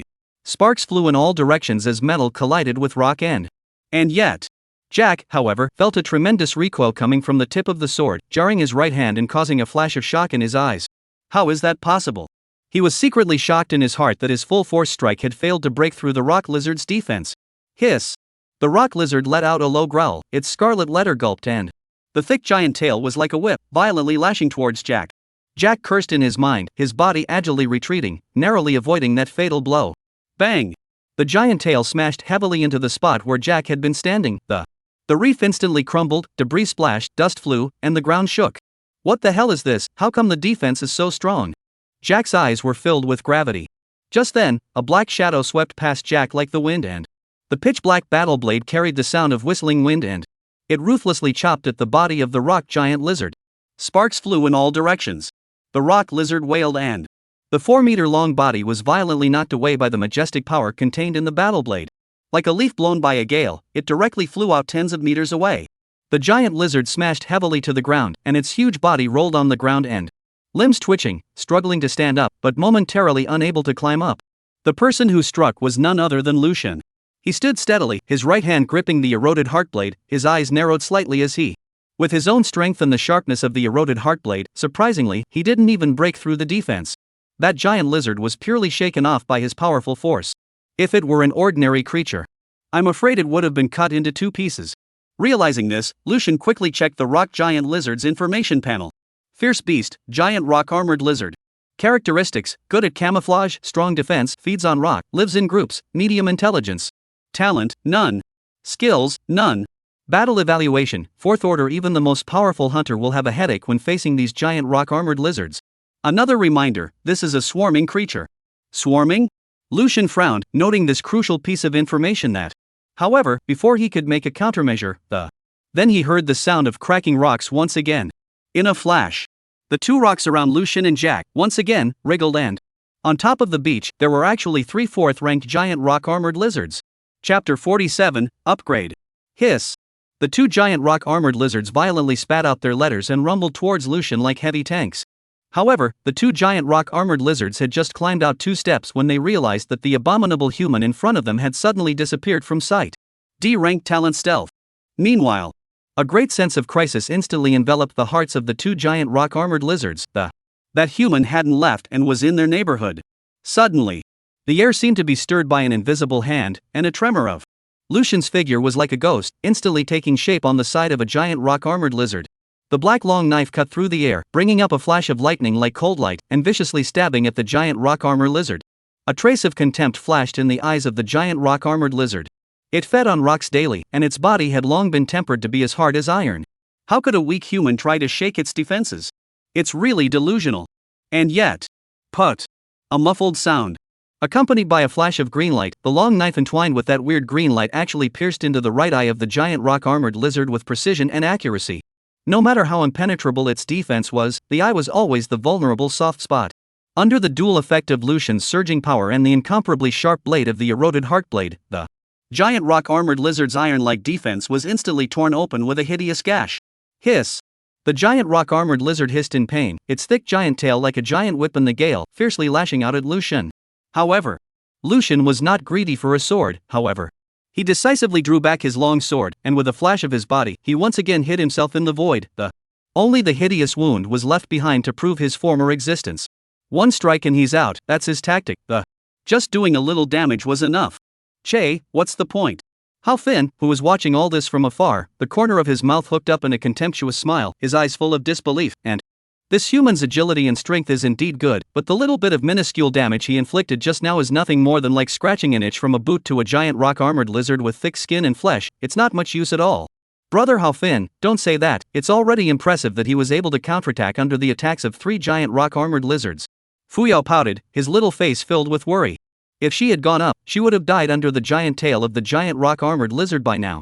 However, just before the words were uttered, I only saw that the giant rock armor lizard, which was still alive and kicking just now, suddenly had a strange green color on its body. Immediately afterward, its movements became sluggish and stiff at a speed visible to the naked eye. But in an instant, he foamed at the mouth and collapsed to the ground with a loud bang, his breath completely gone. The disdainful look on Hao Fin's face instantly froze. This is poison? His eyes widened and his tone was filled with shock. Poisoning a 4th-ranked ferocious beast in 1 second, this human has mastered such a terrifying poison technique. How is this possible? Witnessing this scene, Fu Yao couldn't help but pat his chest and let out a long sigh of relief, the worry in his heart finally relieved. Seeing the giant rock-armored lizard that foamed at the mouth and fell to the ground dead, the corner of Lucian's mouth hooked up in an arc and, sure enough, it's just as I thought, this is nothing but a powerful defense. Although the giant rock-armored lizard possessed an intimidating physical defense, it sacrifices agility and speed as a result. Lucian's whopping 76 points of agility, paired with the stealth talent he had plundered from the Fusionese, was enough to juggle these clumsy giant rock-armored lizards. And with just a little scratch of their own skin, the C-rank poison talent also ingested from the Fuso people combined with the heart-eroding blade, the terrifying toxin would be able to kill these seemingly indestructible behemoths in an instant. In that case, you guys are nothing more than fish and meat on my plate. Lucian sneered and his figure flickered away once again. Seeing the tragic death of his companion, a hint of panic and fear flashed in the eyes of the other 2 giant rock-armored lizards. Their impenetrable armor, which could stand proudly even in the face of the ferocious attacks of the 5th-ranked ferocious beasts. However, at this moment, it appeared useless in front of this seemingly insignificant human. The simple mind of the giant rock-armored lizard couldn't figure out why this was happening. But, run! It's always right. Thinking about it. Thus, the 2 behemoths hastily swung up their heavy limbs in an attempt to escape this place of death. But, with Lucian's speed, how could they be allowed to escape? Only to see Lucian instantly appear beside the giant rock-armored lizard that he had slashed away earlier. The long knife in his hand stabbed out like lightning, accurately stabbing into its huge eyes. Accompanied by a mournful wail, the huge beast collapsed to the ground. Lucian's figure, on the other hand, was like a ghost, disappearing once again. At this moment, the only remaining giant rock-armored lizard seemed to have already foreseen that it could not escape the fate of being slaughtered. It raised its huge head and, letting out a deafening hiss, it tried to use it as a warning to its kind or a deterrent to this horrible human. However, it was all in vain. The moment it hissed, a black blade quietly appeared like a ghost, instantly piercing through its eyes and straight into its head. This giant rock-armored lizard's body trembled violently before it collapsed helplessly to the ground. Just a second later, these 2 majestic 4th-ranked giant rock-armored lizards died of poison. Ding, killed giant rock-armored lizard 4th rank, gained 250 life energy points. Ding, kill rock lizard 4th level, gained 250 life energy points. Ding, slaying the giant rock armor lizard 4th rank, gaining 250 life energy points. A large amount of life energy gushed out from the bodies of the 3 giant rock-armored lizards, and was absorbed by Lucian and the little group behind him. Immediately afterward, a majestic power erupted inside Lucian's body. Ding, congratulations, you have successfully ascended to level 3. Ding. As an overseer, you double the attributes you gain when you level up. Strength plus 20. Agility plus 20. Physical fitness plus 20. Perception plus 20. Free attribute points plus 10. Lucian couldn't help but open his arms and look up to the sky, and that was the extreme pleasure brought about by soaring power. Just 1 level up. Attributes have directly surged by 90 points. LOL. It's so cool. Jack in the back has all but looked dumbfounded, with shock in his eyes. The captain is worthy of being a monitor, it's really scary. Despite the length of the description. But Lucian, from the time he struck, to the death of the 3 giant rock armor lizards that had Jack at his mercy, only a few seconds had passed. Looking at the increasingly deep and powerful aura on Lucian's body, Jack involuntarily shrunk his neck and muttered in a small voice, "And Captain has gotten stronger." He knew deep down that Lucian's power today was just the tip of the iceberg. As Lucian continued to grow, the true terror of the monitors would surely be revealed one by one. At that time, there might be a chance that one's great hatred will be avenged. Perhaps, it was only the Overseer that could deal with that kind of existence. Chapter 48 Captain, I, Jack, have not dishonored you. Lucian decisively threw all of his free attribute points on perception in a brainstorming manner. Nowadays, he was armed with dozens of powerful talents and knew that mental strength was the key to harnessing them. If his spiritual power was insufficient, even more talents could only be put on the shelf and become useless decorations. And improving perception was an effective way to enhance the strength of spiritual power. After upgrading, Lucian's attribute panel was refreshed. Level 3330-1000. Power 112. Agility 96. Physical fitness 112. Perception 116. To avoid redundancy, only key stats are listed. In addition to agility, all other attributes have surpassed the 110-point mark. Imagine, if other third-level evolvers witnessed Lucian's panel, they would have exclaimed that. After all, normally, the four-dimensional attributes of a level 3 evolutionary were only about 30 points. 1,000 points of energy are required to ascend to level 4. One giant rock-armored lizard provides 125 points, just hunt 6 more, easy. Even though he had shared half of the group's life energy, but as long as the monster source keeps coming, his upgrading speed was still unrivaled and riding high. Guck. After Tuanzi absorbed the massive amount of life energy, he excitedly rolled around and spread out in the backpack on Lucian's back. At this moment, Tuanzi's experience bar also saw a significant jump. Rank 1730-10,000. Lucian believed that as the class of the ferocious beasts he hunted increased in the future, the troop would upgrade faster and faster.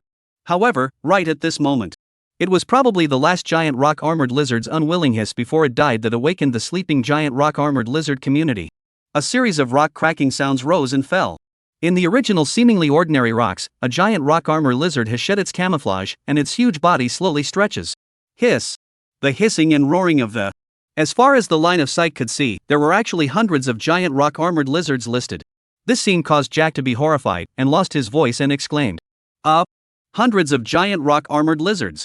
These giant rock-armored lizards, each one of them was a powerful existence of the 4th rank, and if they were to appear alone in the outside world, they could undoubtedly be regarded as an overlord.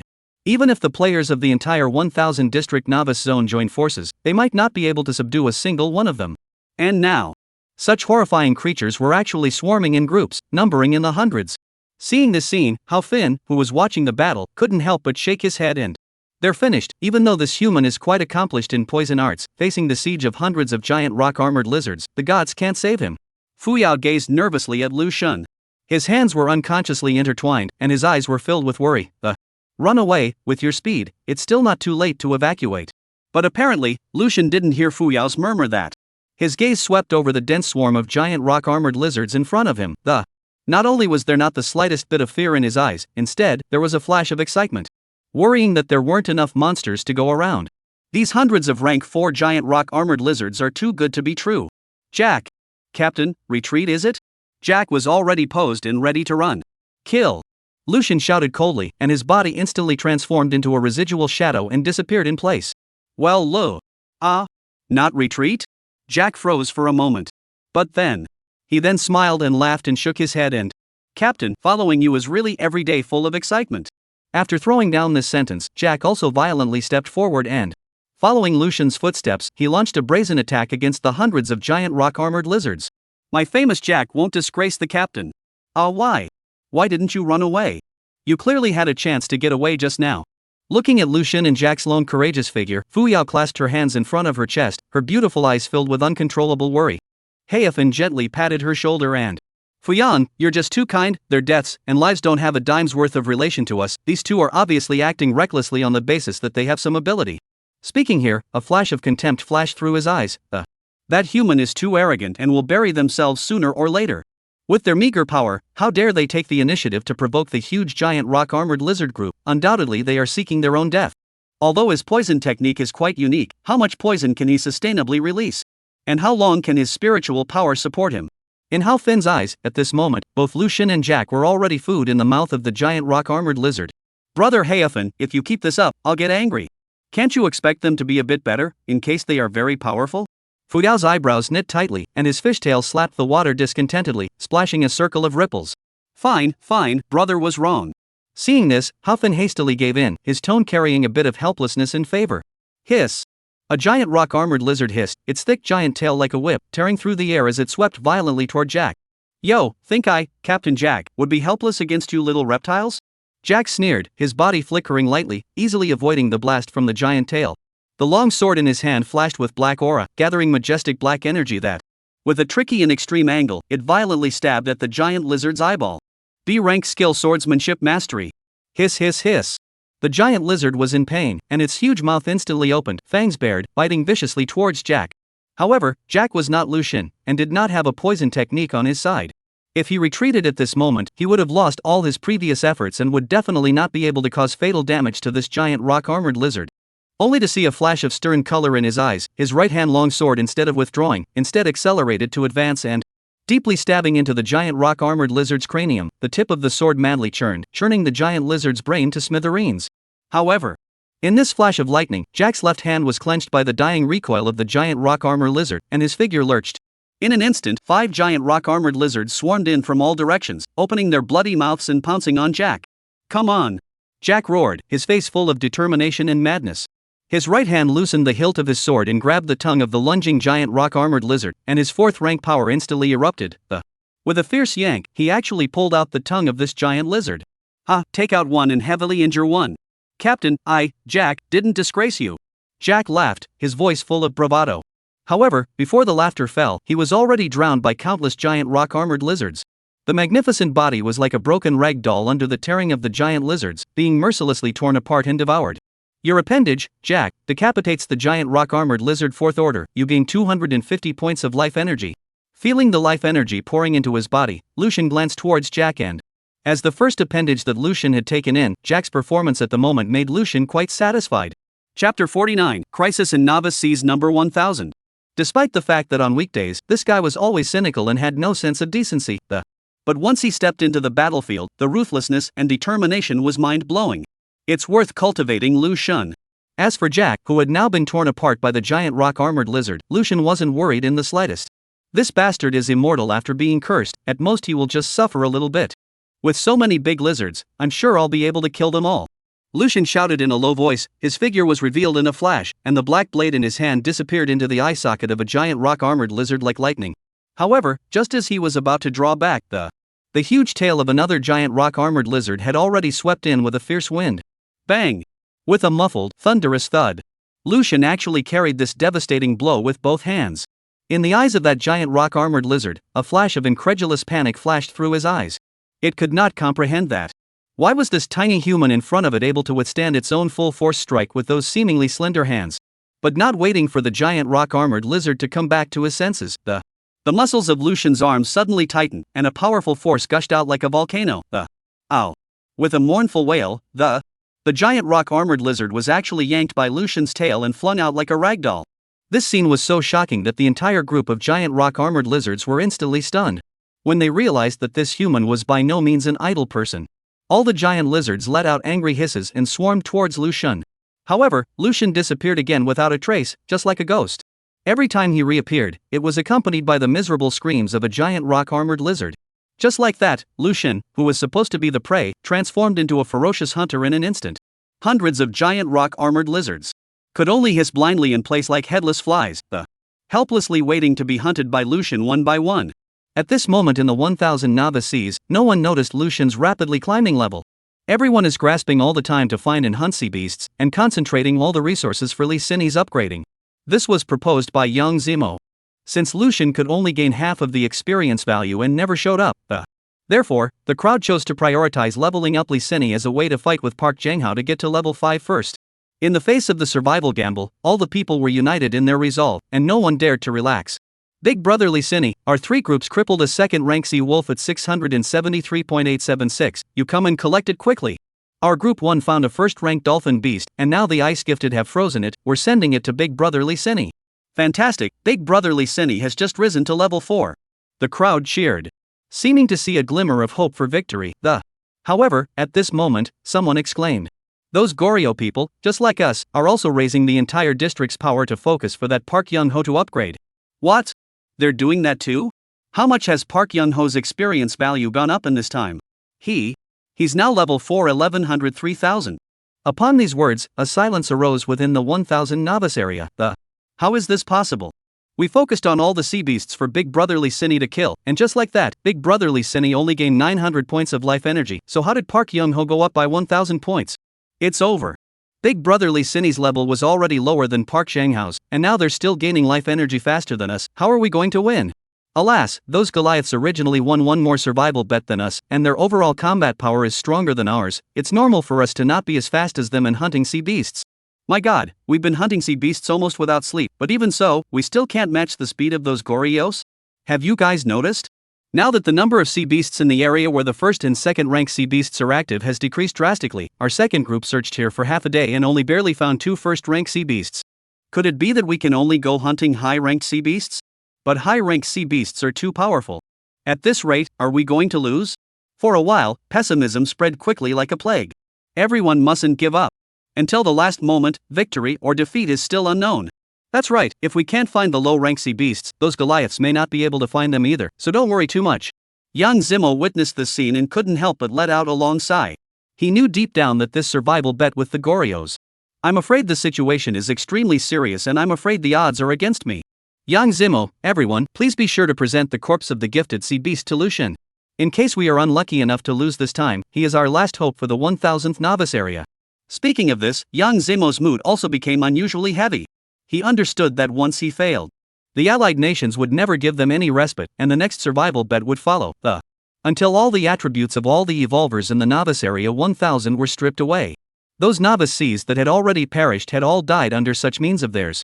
Thinking of this, young Zimo shook his head and, no matter what, one should never give up until the last moment.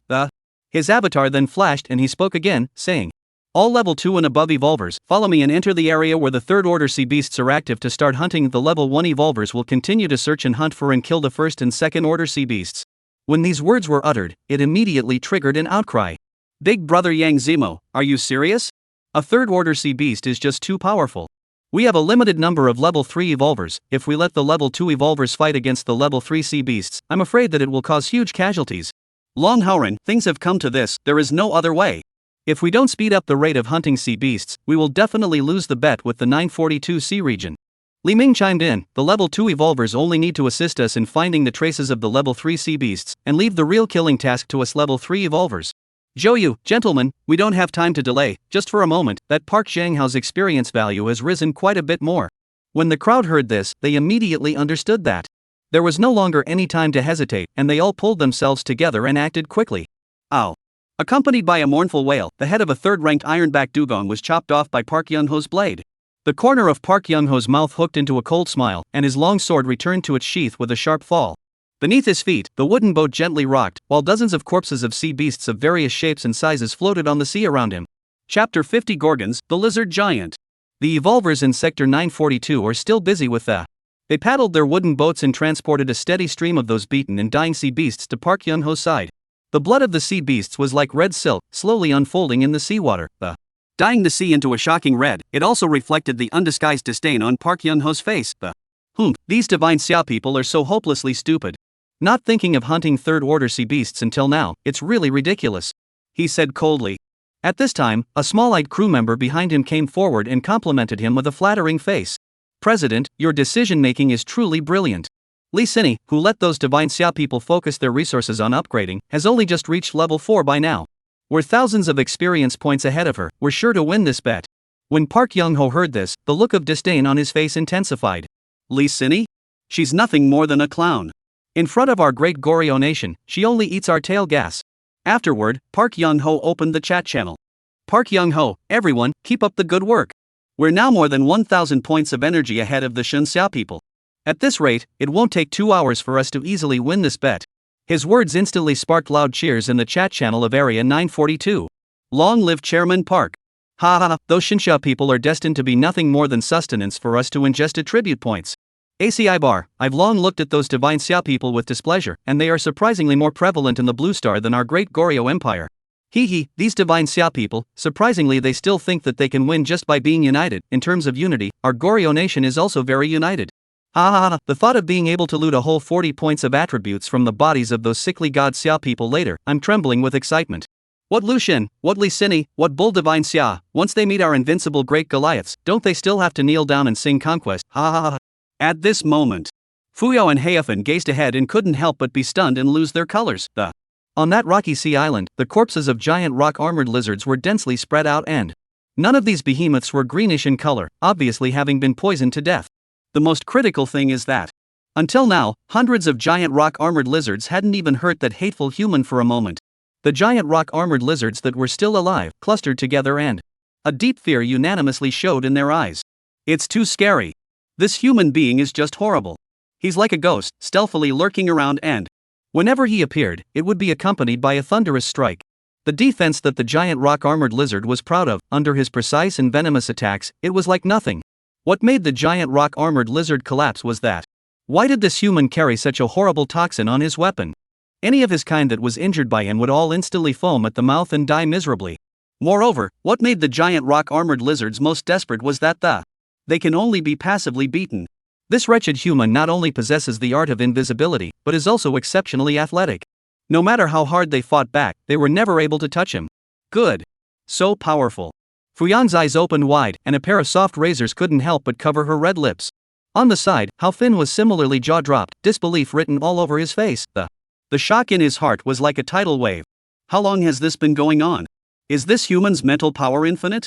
Was the shivering lizard on the island the same giant rock-armored lizard that had once terrorized other creatures? Weren't they powerful? These hundreds of giant rock-armored lizards were just being pressed by a human and were still powerless? Brother Hao Fin, look, he's really powerful. Maybe he can help us drive away those darn Naga clans. Watching as the black blade in Lu Xun's hand pierced into the eye of a giant rock-armored lizard once again, Fuyan's eyes were filled with joy as he excitedly shook Hao Feng's arm, his little face overflowing with uncontrollable excitement. Heifan snapped back from his shock and, however, upon thinking of his earlier contempt for Lu Xun, the old face, he only felt as if he had been slapped by Lu Xun in an invisible way. His face was on fire. He bristled and said, reluctantly, I admit that I did underestimate him before. This human does have a few abilities. However, even so, he won't live for long. Ha? Why? He's the most powerful human Fuyao has ever seen. Fuyao was at a loss. These giant rock-armored lizards obviously can't pose any threat to that handsome human brother anymore? Just the way he kills, he will surely attract Gorgon's attention. Once Gorgon strikes, how long do you think this human can survive? Hearing Gorgon's name, the smile on Fuyan's face instantly froze, and a trace of undisguised horror flashed in his eyes. Ding, killed giant rock armor lizard 4th order, gained 250 points of life energy. Ding, congratulations, you've successfully leveled up to level 4. Ding. As an overseer, you double the attributes you gain when you level up. Strength plus 20. Agility plus 20. Physical fitness plus 20. Perception plus 20. Free attribute points plus 10. Ha ha ha. Yes. What a great kill. Feeling the surging energy in his body due to the upgrades, Lu Xun surfaced with a flash of flushing red. Killing a 4th-ranked ferocious beast like a chicken. 2 levels in a row. This feeling was just too good. With the increasing strength of Lu Xun realized more and more the importance of Duanzi to him. Being endowed with many talents, allowing Lu Xun's true combat power to soar exponentially. Take these giant rock-armored lizards in front of us. Without the poison control, stealth, speed supremacy, and perception enhancement that Duanzi had helped him ingest, how could he possibly make a 4th-ranked ferocious beast with such astonishing defense tremble in front of him, powerless to fight back? Just as Lu Xun was planning to continue his action and slaughter all these giant rock-armored lizards in front of him, in order to climb up to level 5 and thwart those Goryeo rivals, a sudden change occurred. All the giant rock-armored lizards seemed to think that there was nothing they could do to take Lu Xun, and they all raised their heads to the sky, letting out a long and mournful howl, the ow ow ow. Immediately after, a deafening, heart-shaking roar erupted from the center of the island. Roar! The sound was so loud that it seemed to be able to tear through the clouds, causing the entire island to tremble. Rumble, rumble, rumble. The earth seemed to be trembling with the loud sound of this. Trees swayed and dust flew. In the midst of this shocking commotion, a behemoth slowly stepped into Lu Xun's field of vision. It was a 2-headed giant lizard with a body length of over 20 meters. Its huge body crushed through the trees like a moving mountain, majestic and unbeatable. Lizard giant Gorgon. Looking at the giant beast in front of him, Lu Xun's eyes narrowed slightly. Big guy, I've been waiting for you for a long time. Chapter 51 The Strongest Enemy Gorgon. Fierce Beast, Lizard Giant Gorgon. Characteristics: strong defense, manic, medium spirit, two-headed, unknown. Talent: mountain power B. Skill: 1. Gravity manipulation. B. Gorgon is able to manipulate the gravity field around him, causing his enemies to lose their balance or be unable to move. He can also use gravity to pull enemies towards him and then crush them with great force. 2. Mountain roar. C. Gorgon opens his huge mouth and lets out a deafening roar while releasing a powerful wave of energy that devastates his enemies and puts them in a brief stun state. Battle Strength Assessment, Peak 5th Rank. Extremely dangerous lizard giant bully. Don't trust the battle power assessment, it's just a reference, you were only second ranked in the eyes of others before. What does the oracle's hint mean in the battle power assessment column? Lucian raised an eyebrow. If this Gorgon is like him, and his true fighting strength is far beyond his rank, that would be something. Know this. At Land Sinker Level 2, the true combat power that erupts when fighting at full strength is at rank 4-6. Although I don't know if this Gorgon will burst out with the same amazing combat power as Lucian did. However, even leaving that layer aside, the data displayed on this panel of Gorgons alone was enough to make one's heart skip a beat. Not only did Gorgon possess a B-rank mountain power talent, he had also mastered 2 skills for the first time in history. This was the first time Lucian had met a ferocious beast with 2 skills, and its power could be imagined. What was even more disturbing was that the word unknown was labeled in its characteristics column.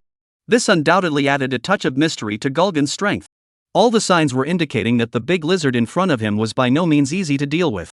Gorgon has 2 heads. The head on the left has a glowering gaze, while the head on the right appears to be asleep. Its left head turned slightly, and its gaze swept contemptuously over Lucian, its eyes filled with disdain. For such a weak human. How dare he set foot on the forbidden land of Gargoyle Island? It's almost as if his life is too long. Roar! The giant head on the left side of Gorgon snapped open its huge mouth and let out a deafening roar that. Immediately afterward, its massive tail coiled deftly like a giant python, swung a huge stone violently up and then viciously threw it out.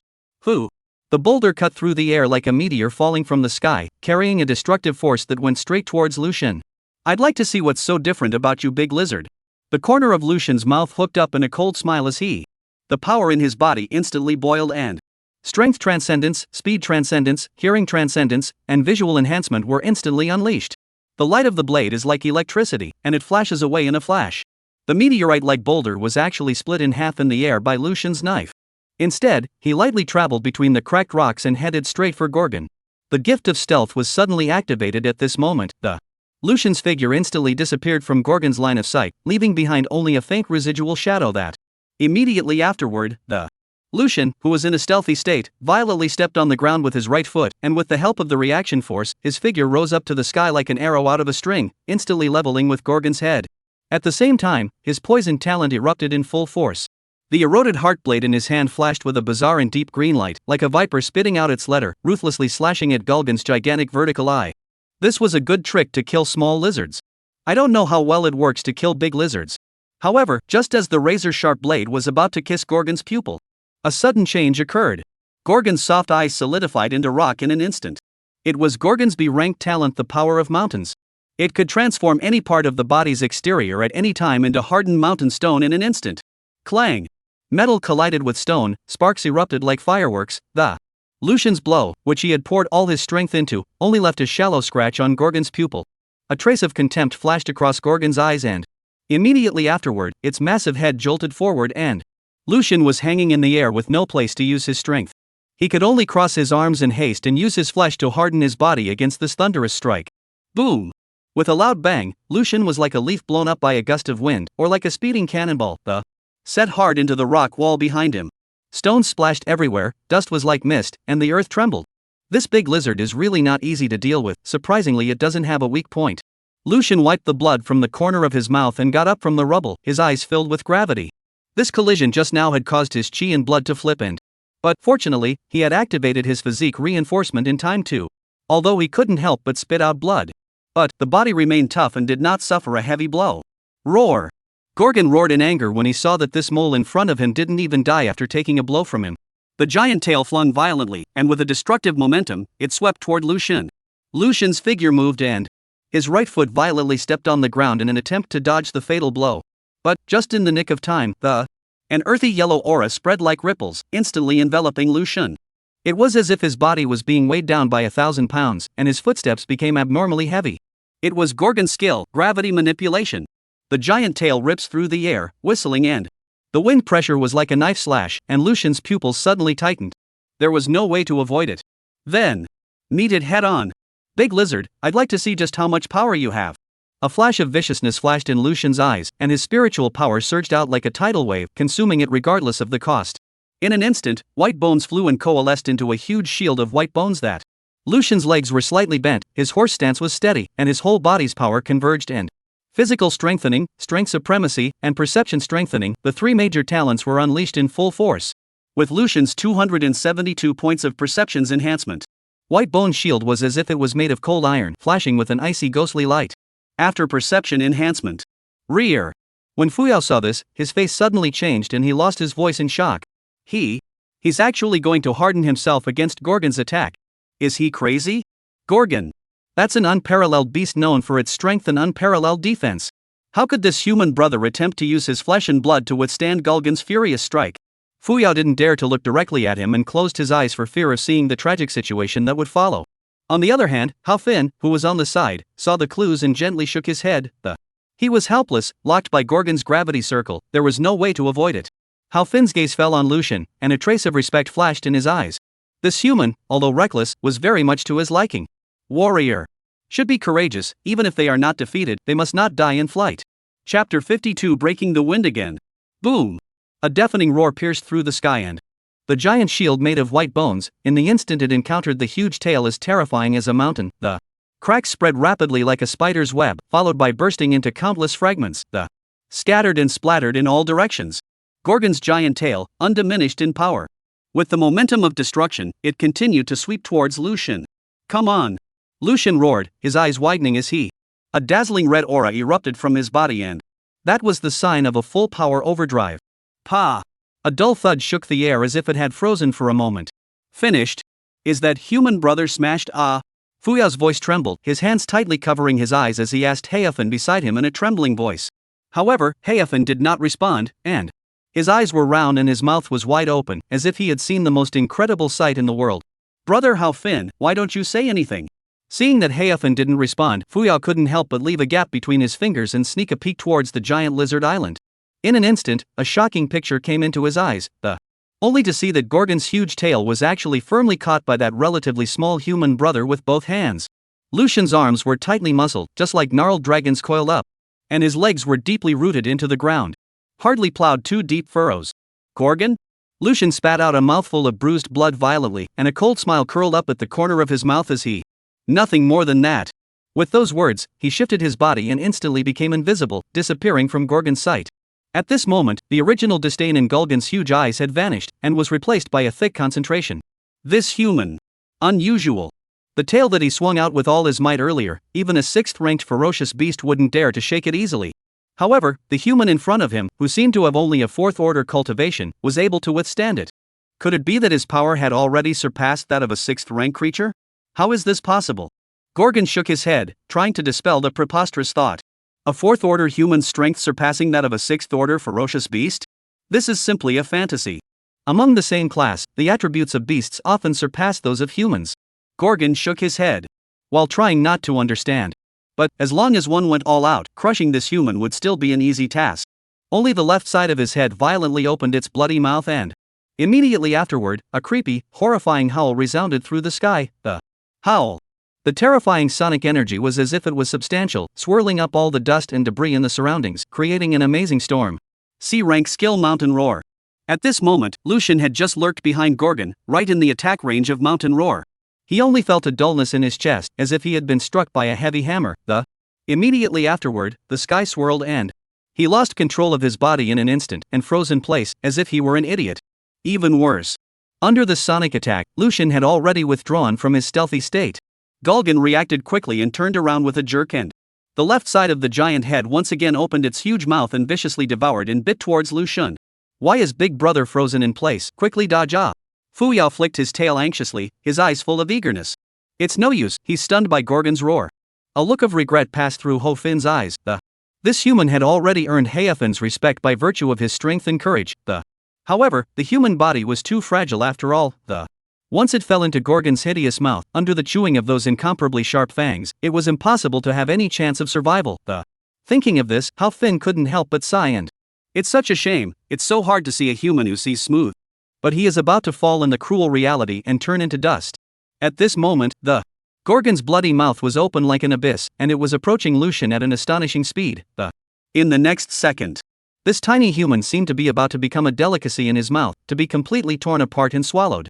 However, Gorgon, suddenly saw a flash of playful mockery emerge from the human's eyes and, "What does that mean? He's about to die.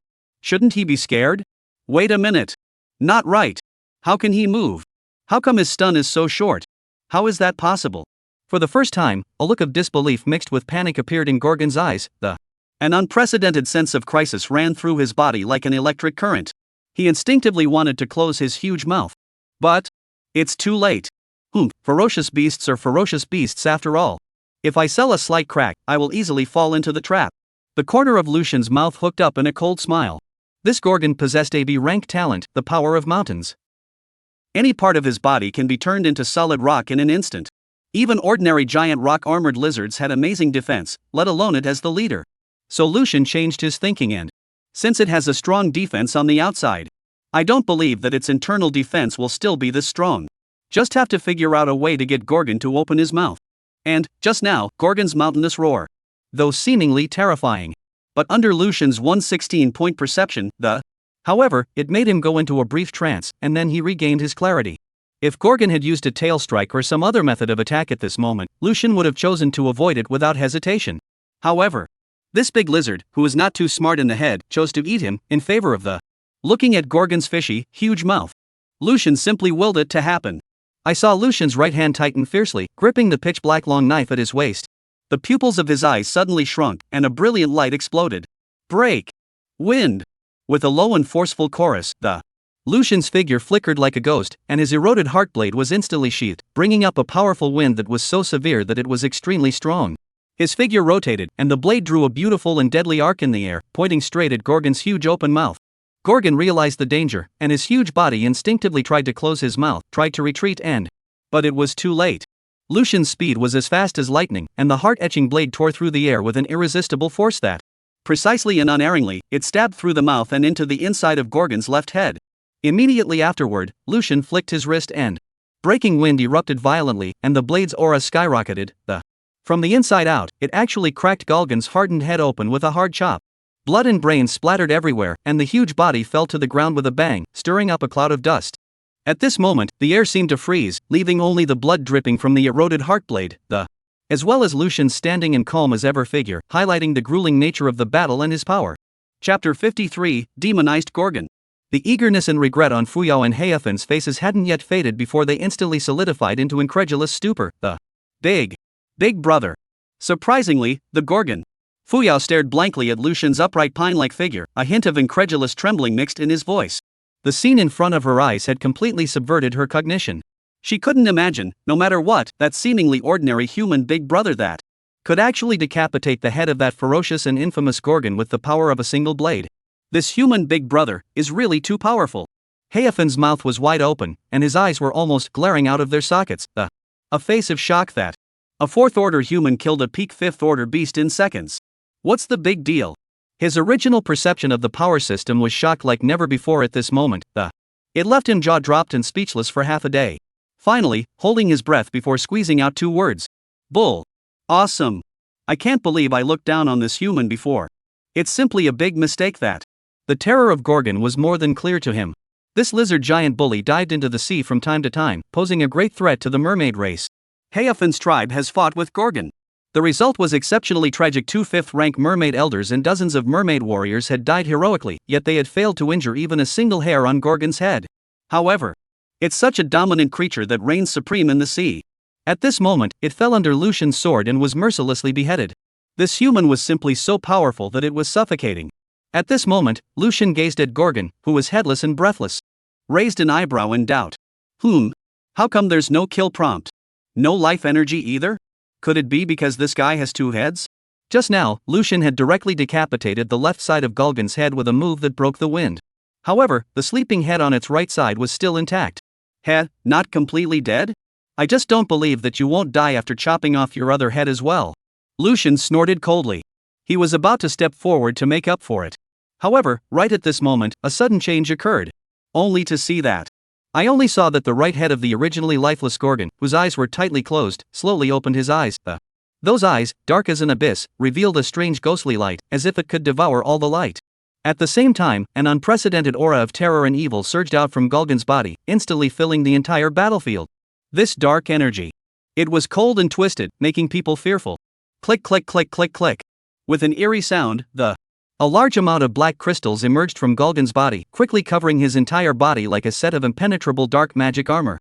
Under the reflection of this magic armor, Gorgon completely morphed into a hideous and terrifying pitch-black demonic beast, exuding a suffocating sense of oppression around him. Lucian's face changed slightly. Mutated? He could sense that the Gorgon in front of him was no longer the same monster that he had been before. Rather, he had been awakened by some unknown force and possessed an even more terrifying power. Unknown energy? Wait a minute. It suddenly occurred to Lucian that, before landing on Gargoyle Island, he saw a dark meteorite in the center of the island when scouting through the seagulls. The Gorgons were perched in that large crater. Is it possible that this dark, evil energy is carried in that meteorite? In the distance, Hao Fin witnessed this scene, his face abruptly turned pale, and he lost his voice and exclaimed in shock, "Oh no! It's the darkness demonic marrow. Gorgon has actually absorbed the power of the darkness demonic marrow." Fuyao was at the side, and when she heard Hao Fin's words, her pretty little face was instantly covered with worry. I've heard grandfather clan chiefs say that any creature that absorbs the power of the dark demonic marrow, although it will become exceptionally strong as a result, it will also completely lose its mind and be reduced to a monster that only knows how to kill like crazy. Her voice trembled slightly, and her eyes were filled with fear of the unknown danger of that Gorgon was already incredibly strong, and now that he has gained the power of the dark demonic marrow, won't big human brother be in extreme danger? Speaking of this, Fuyao couldn't help but pull on Haofin's arm, with an anxious gleam in his eyes. Brother Haofin, those creatures that have absorbed the dark demonic marrow will eventually turn into terrifying existences that only know how to kill. They will destroy all life that appears in front of them. The creatures in the entire sea will not be spared, and it will be difficult for us mermaids to be left alone. We have to hurry back to the clan leader Grandpa and the others, so that they will step in and help the big human brother to fight against Gorgon together. However, in the face of Fuyao's plea, Hao Fin could only shake his head with a bitter smile and, "Fuyao, it's not that I'm unwilling to help, it's just that, even if all of our tribe's strongest men come out, I'm afraid that we're still powerless to fight against the already demonized Gorgon." He sighed, his eyes gazing gravely towards Gorgon on the island. "All we can do, perhaps, is to inform the tribe of the migration as soon as possible, and as far away as possible." A flash of undisguised fear flickered in Hao Fin's eyes as he recalled the disaster several years ago. At that time, a fourth-ranked demonized creature had appeared here that monster had almost plunged the entire ocean into despair. The countless 5th Order and even 6th Order powerhouses had failed to subdue it when they joined forces, and in the end, they could only watch it wreak havoc. And today's Gorgon was originally a peak 5th Order terrifying existence. Now that it has absorbed the power of the Dark Devil's marrow, to what extent will its strength climb to? Hao Fin simply didn't dare to imagine. Demonized Gorgon, his pitch-black eyes locked onto Lucian. There was endless killing and madness in his eyes. This human. It's delicious. I'm going to eat him. Roar. With a deafening roar, Gorgon's limbs tensed violently and, as he exerted his strength, his huge body showed an astonishing sensitivity that did not match his size. It was like a derailed giant cannonball, carrying a destructive force, ruthlessly charging towards Lucian. So fast. Lucian's heart flinched, and his pupils suddenly contracted. With his sharp intuition and superior reflexes, he lunged to the right with all his might and, almost in the nick of time, he narrowly dodged Gorgon's fatal impact. Ha ha ha ha, my famous Lord Jack has resurrected again. Jack's body, which had been torn apart by the giant rock-armored lizard, was successfully resurrected under the power of the immortality curse. However, before Jack could pinch his waist and act like a pussy, he saw a giant horrible creature covered in black crystals, slamming viciously against him. No way. Jack only had time to get out 3 words that. The body that had been so hard to recover. Then it was crushed in an instant. Chapter 50 For the first trial of the evil spirit. Gorgon saw that his attack had failed to touch Lucian. Instead, it only crushed an insignificant bug. Jack, you waited for me to resurrect it. He was enraged, and let out a deafening roar. The roar. With this heaven-shaking roar, the mountain roar was unleashed once again. But this time, the surge of energy was even more turbulent and surging. A deep and dark wave of energy swept out like a wild tide with it at its center. Wherever this wave of energy went, the land was torn apart, boulders were overturned, and trees were uprooted. An apocalyptic scene. In the face of this overwhelming wave of energy that came, Lucian could not avoid it. He quickly mobilized the strength of his entire body and crossed his arms tightly in front of his chest. Physical strengthening and perception strengthening were fully activated in preparation for this terrifying strike. Who? The wave of energy turned into an instant and it collided head-on with Lucian's defense and erupted with a deafening roar. Lucian's face suddenly changed, only to feel an unprecedentedly huge impact coming in like a mountain and a sea. Under the ravages of the energy wave, Lucian barely resisted the damage, However, his mind was spinning as if it was turning over and over. Once again he was dazzled and only, this time the vertigo was several times more violent than the last time, and he clenched his teeth and forced himself to endure the discomfort, and in his heart, he was secretly horrified that did this big lizard take medicine? How could it be so fierce after mutating? Ever since the awakening of that sleeping right head of Gorgon's speed, power, skill, strength, all of them have increased geometrically. Lucian once again looked at Gorgon's panel, and sure enough, it had changed drastically. Fierce beast, lizard giant demonized Gorgon boss level creature. Characteristics: strong defense, regicide, low intelligence, painless, destroys everything. Talent: magic mountain power B. Skill: 1. Magical gravity manipulation B. 2. Magical mountain roar C. Battle power assessment: unable to assess.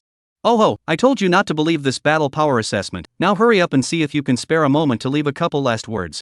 Demonization? Boss level creatures? Lucian's eyes narrowed slightly. Apparently, this Gorgon didn't know what kind of drug he had taken and had just evolved into a boss-level creature. No wonder it became so fierce. This was the first time Lucian had encountered a boss-level creature since he came to the Oracle world. Sure enough, it was terrifying. Ow! The demonized Gorgon didn't give Lucian any respite. The pitch-black giant tail was raised violently, and then viciously drew down the who. The giant tail cut through the air, bringing up a palpitating whistling sound that struck Lucian directly. Lucian's pupils contracted violently, and everything in front of him seemed to be slowed down. At the moment, he was still in a state of vertigo, and his body wasn't listening to the call of the unable to dodge. Dangerous. Just in the nick of time, a giant white shell suddenly appeared out of thin air, protecting Lucian within it. It was the disposable protective shell that Fu Yao had given Lucian. The giant tail carried a destructive force and crashed hard on top of the shell. Ka-ching! Ka-ching! The surface of the shell was instantly covered with cracks and it then burst open with a roar, turning into countless fragments that scattered and splashed in all directions. A black iron-grade disposable protective shell. It completely collapsed under a single blow from a demonized Gorgon.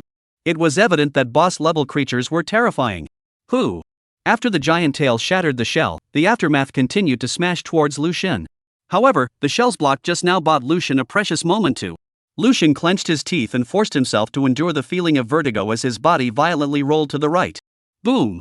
The giant tail slammed down heavily, the ground shook violently and earth and rocks splashed. Although Lucian avoided the vitals, however, his left hand was unfortunately smashed by the giant tail, instantly bleeding and shattering his bones.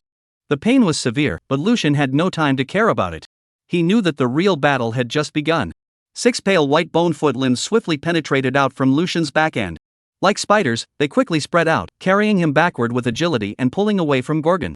At the same time, several bone spears with flickering cold lights suddenly coalesced in the air. Go! Lucian let out a broken cry. The bone spear instantly tore through the air and sped towards Gorgon. However, facing a bone spear that was strong enough to pierce through solid iron, Gorgon's eyes were filled with disdain. It didn't even bother to dodge the clang clang clang. Sparks flew in all directions. Those incredibly powerful bone spears only left a few tiny white marks on the black crystal covering Gorgon's body surface. But immediately after that, after the bone spear, a magnificent and majestic flame god with wings on its back, like a speeding missile, it accurately hit those white marks. Boom! With the eruption of the blazing flames, Flame-style god suddenly exploded itself. White bone mastery plus Undertaker. With the exception of Windbreaker, these are the 2 strongest talents that Lucian has mastered.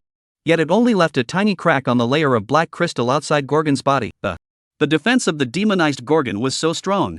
How could Gorgon be so powerful? Fu Yao covered her trembling red lips with both hands, her eyes filled with disbelief and despair. The human brother's attack had been overwhelmingly powerful.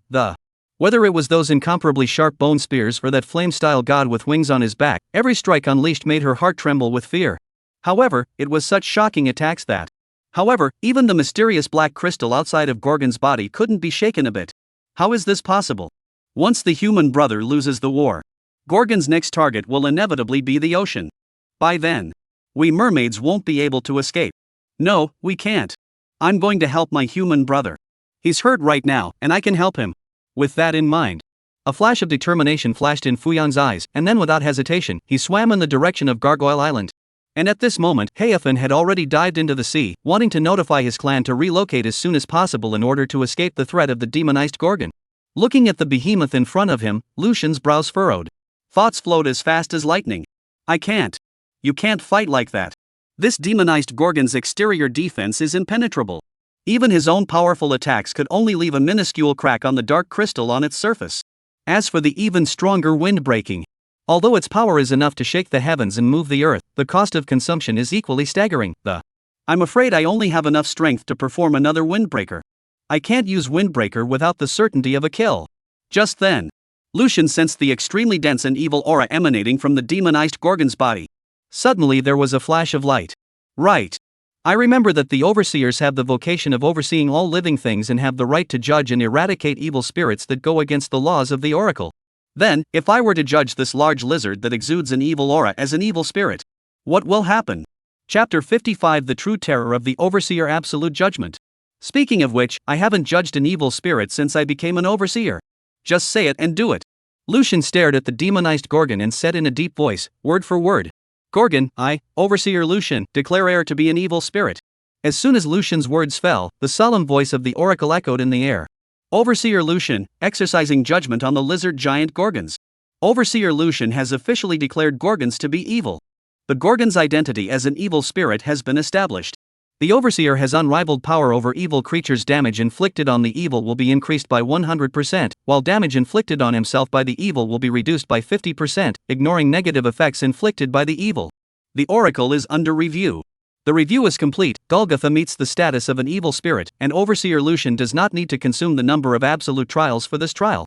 The current number of absolute trials remaining, 1. Absolute Judgment Monitor's privilege can ignore the Oracle's review and directly force a creature to be judged as an evil spirit. This privilege can only be used once a month. As the Oracle's voice fades away, demonized Gorgon's forehead suddenly revealed a bizarre eye pupil mark that.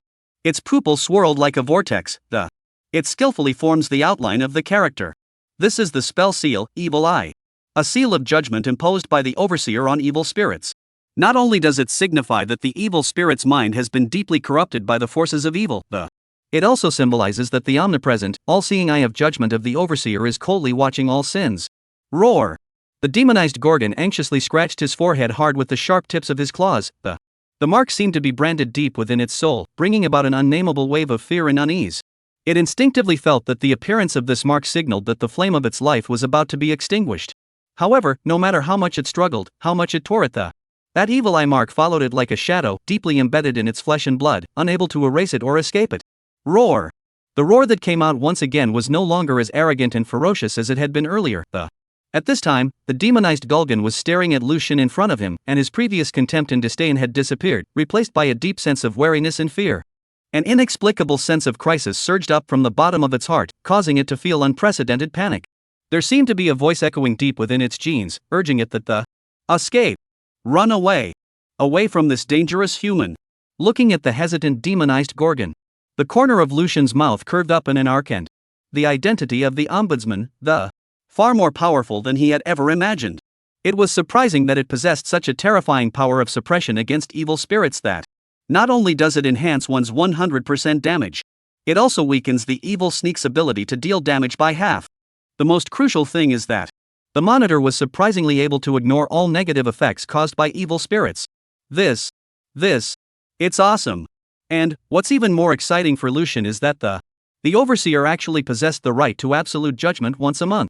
Doesn't this mean that whenever I see you as displeased, whether you are an evil spirit or not, if I say you are, you are. There's not even a chance for a defense or a review.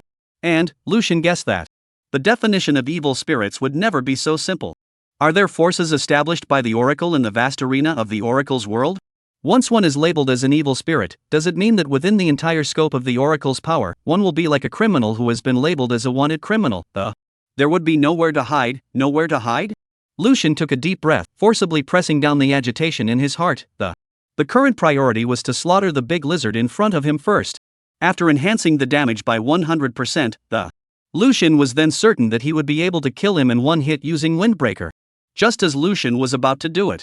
A gentle white light quietly wrapped around his left arm, wherever the light reached, the arm that was originally a bloody mess with shattered bones recovered rapidly at a speed visible to the naked eye. Ha! Lucian raised an eyebrow, and with a slight sideways glance, only to see Fuyang's small face turning white. She was holding her hands up to cast a spell.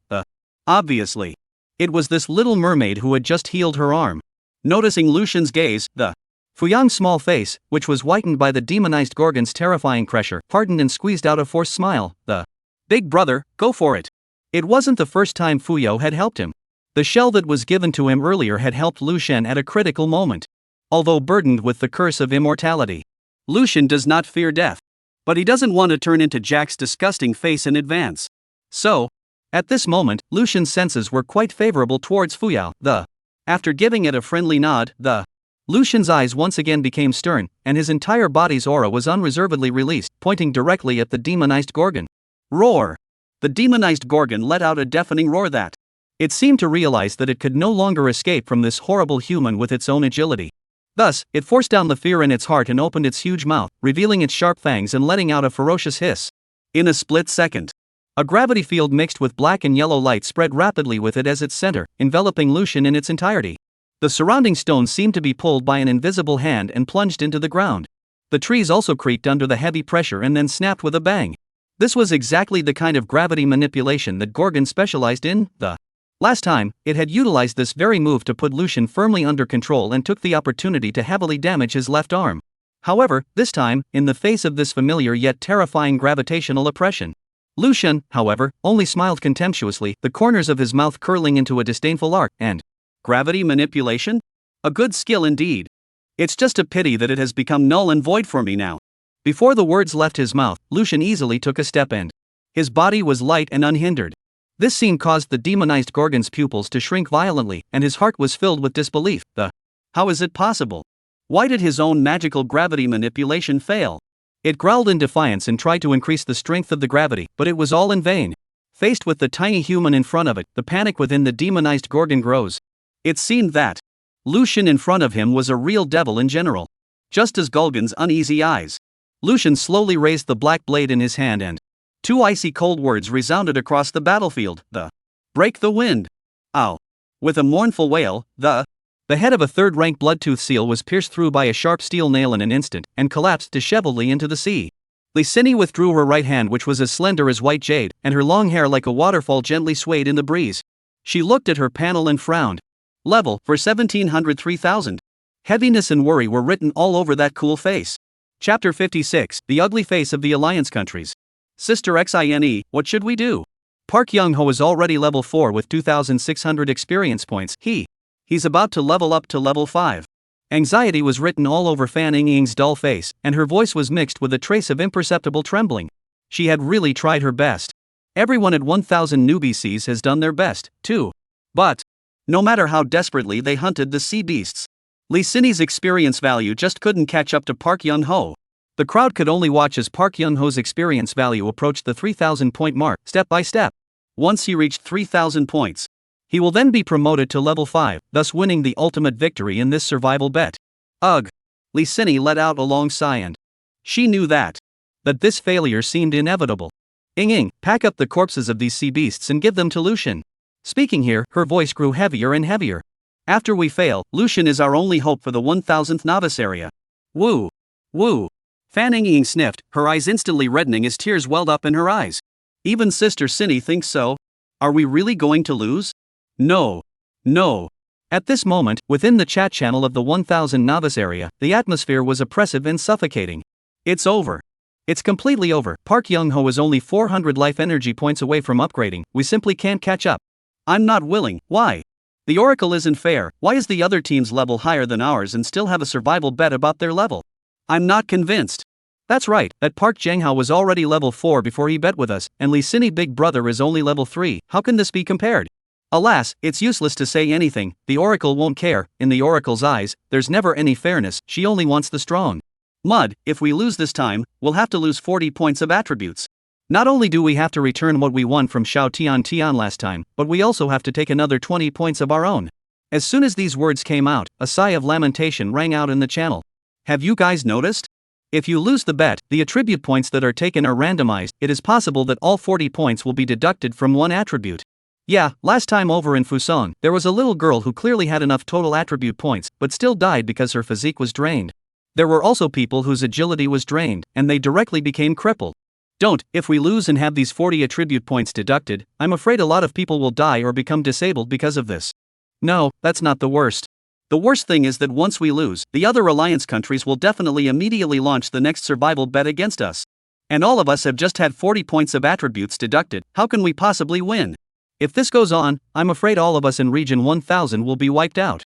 Damn these assholes, if you have the guts to fight us head on, don't always play these schemes and tricks. That's right, if it wasn't for the Goryo stick playing dirty tricks, with Great God Lucian's strength, he would definitely be able to crush them. What do you guys say? Can Great God Lucian create a miracle again and lead us to win this bet? Alas, sister, the strength of Great God Lucian is indeed nothing to speak of, but this time the bet is compared to the upgrade speed, not the strength. Alas, Lucian Big God's own upgrading speed is twice as slow as normal people, plus he is alone, this time. I'm afraid it's really hard to create a miracle. Again. Yeah, Big Brother Lee Sin has the full support of all of us in Area 1000, and that Park Jenghao also has the full support of the people in Area 942, while Big God Lucian is only one person. No matter how strong Big God Lucian is, he can't be stronger than the power of the people in the entire Novice Zone, right? Alas. Those Koryo sticks and those assholes in the Union State are laughing at us. I hate it so much. At this moment, the chat channel of the 8th region was filled with mocking and smug remarks that, haha, those divine Xia people dared to clamor with us before, now they're dumbfounded, aren't they? Park Young-ho will soon be level 5 to win this bet. Aligardo, thank you Park Young-ho for avenging us Fusong people, those damnable Shinsha people, they're all dead. Haha, friends of Fusong, you are too polite, we Goryo are also doing it for ourselves, these 40 attribute points, we don't take it too easy, haha. That's right, before the Shinsha people even bragged that they have a strong person named Lucian in Area 1000, but what happened? I haven't seen him show his face even once until now. Oh, by karma, he's not hiding in fear, is he? That's no match for our brave Mizunians. I guess so, we, Gallic Chicken 673 C-Zone, have the survival match order ready, just waiting for our Gallic friends in Zone 942 to win the survival match. Haha, these physically weak Shinsha people, if they lose twice more they probably won't be able to survive a few people.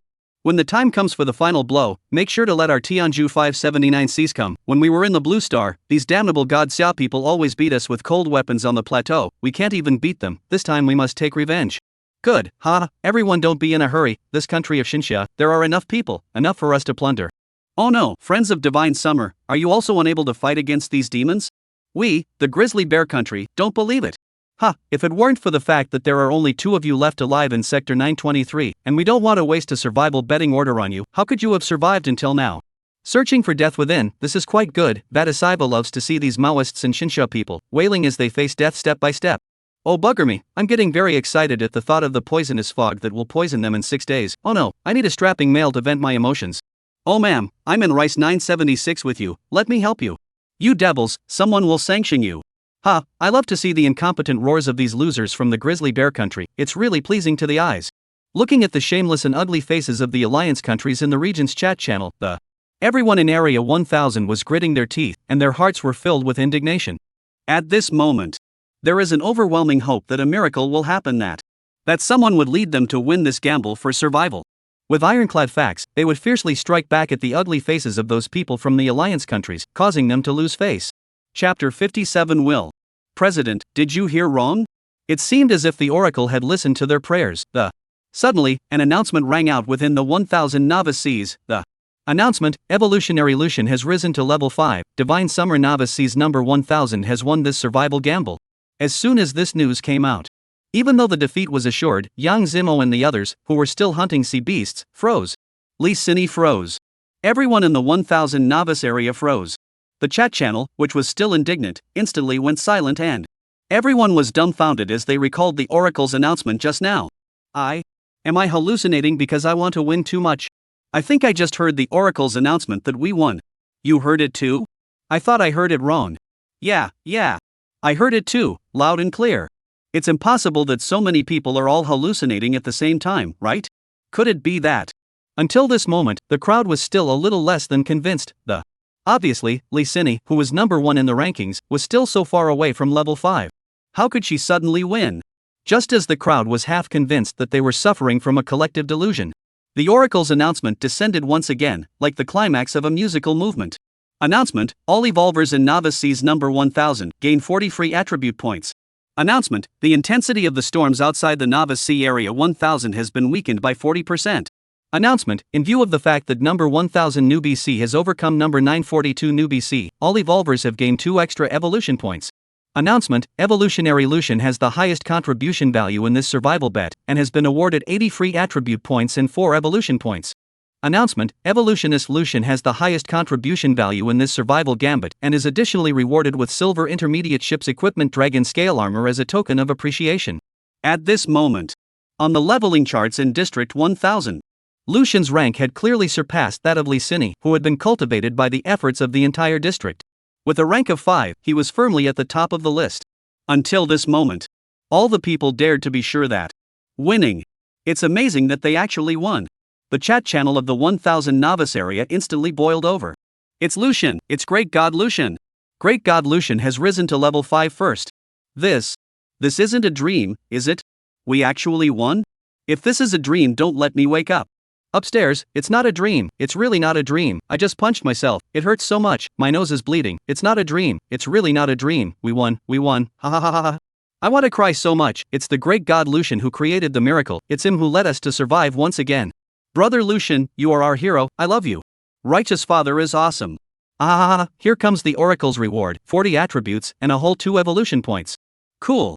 I didn't expect a combat trash like me to have a talent that can be upgraded to level D. Great God Lucian, you are my idol, I love you.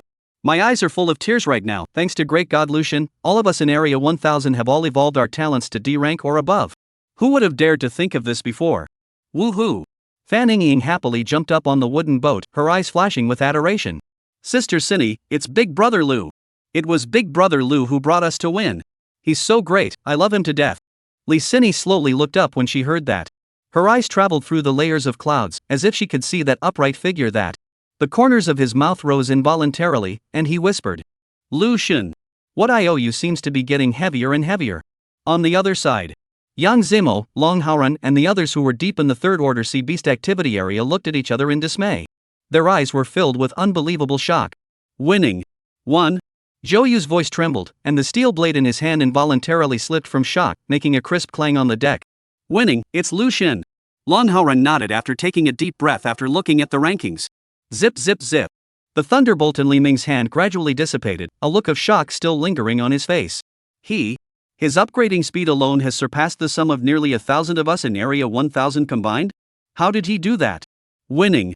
Really won. Yang Zimo muttered and repeated twice, as if confirming the fact that. Then, he suddenly threw back his head and laughed. Laughing with incomparable joy and excitement, winning. Ha ha ha ha, with Lucian here, God's summer is very fortunate, the nation is very fortunate. There's no need to rush, those divine summer pigs, they don't pose any threat to us at all. Looking at his companions who were hurriedly transporting sea beasts for themselves, Park Young-ho waved his hand in disbelief and face full of relief. He was now a full 900 points ahead of Licini's life energy. This survival bet was a sure win.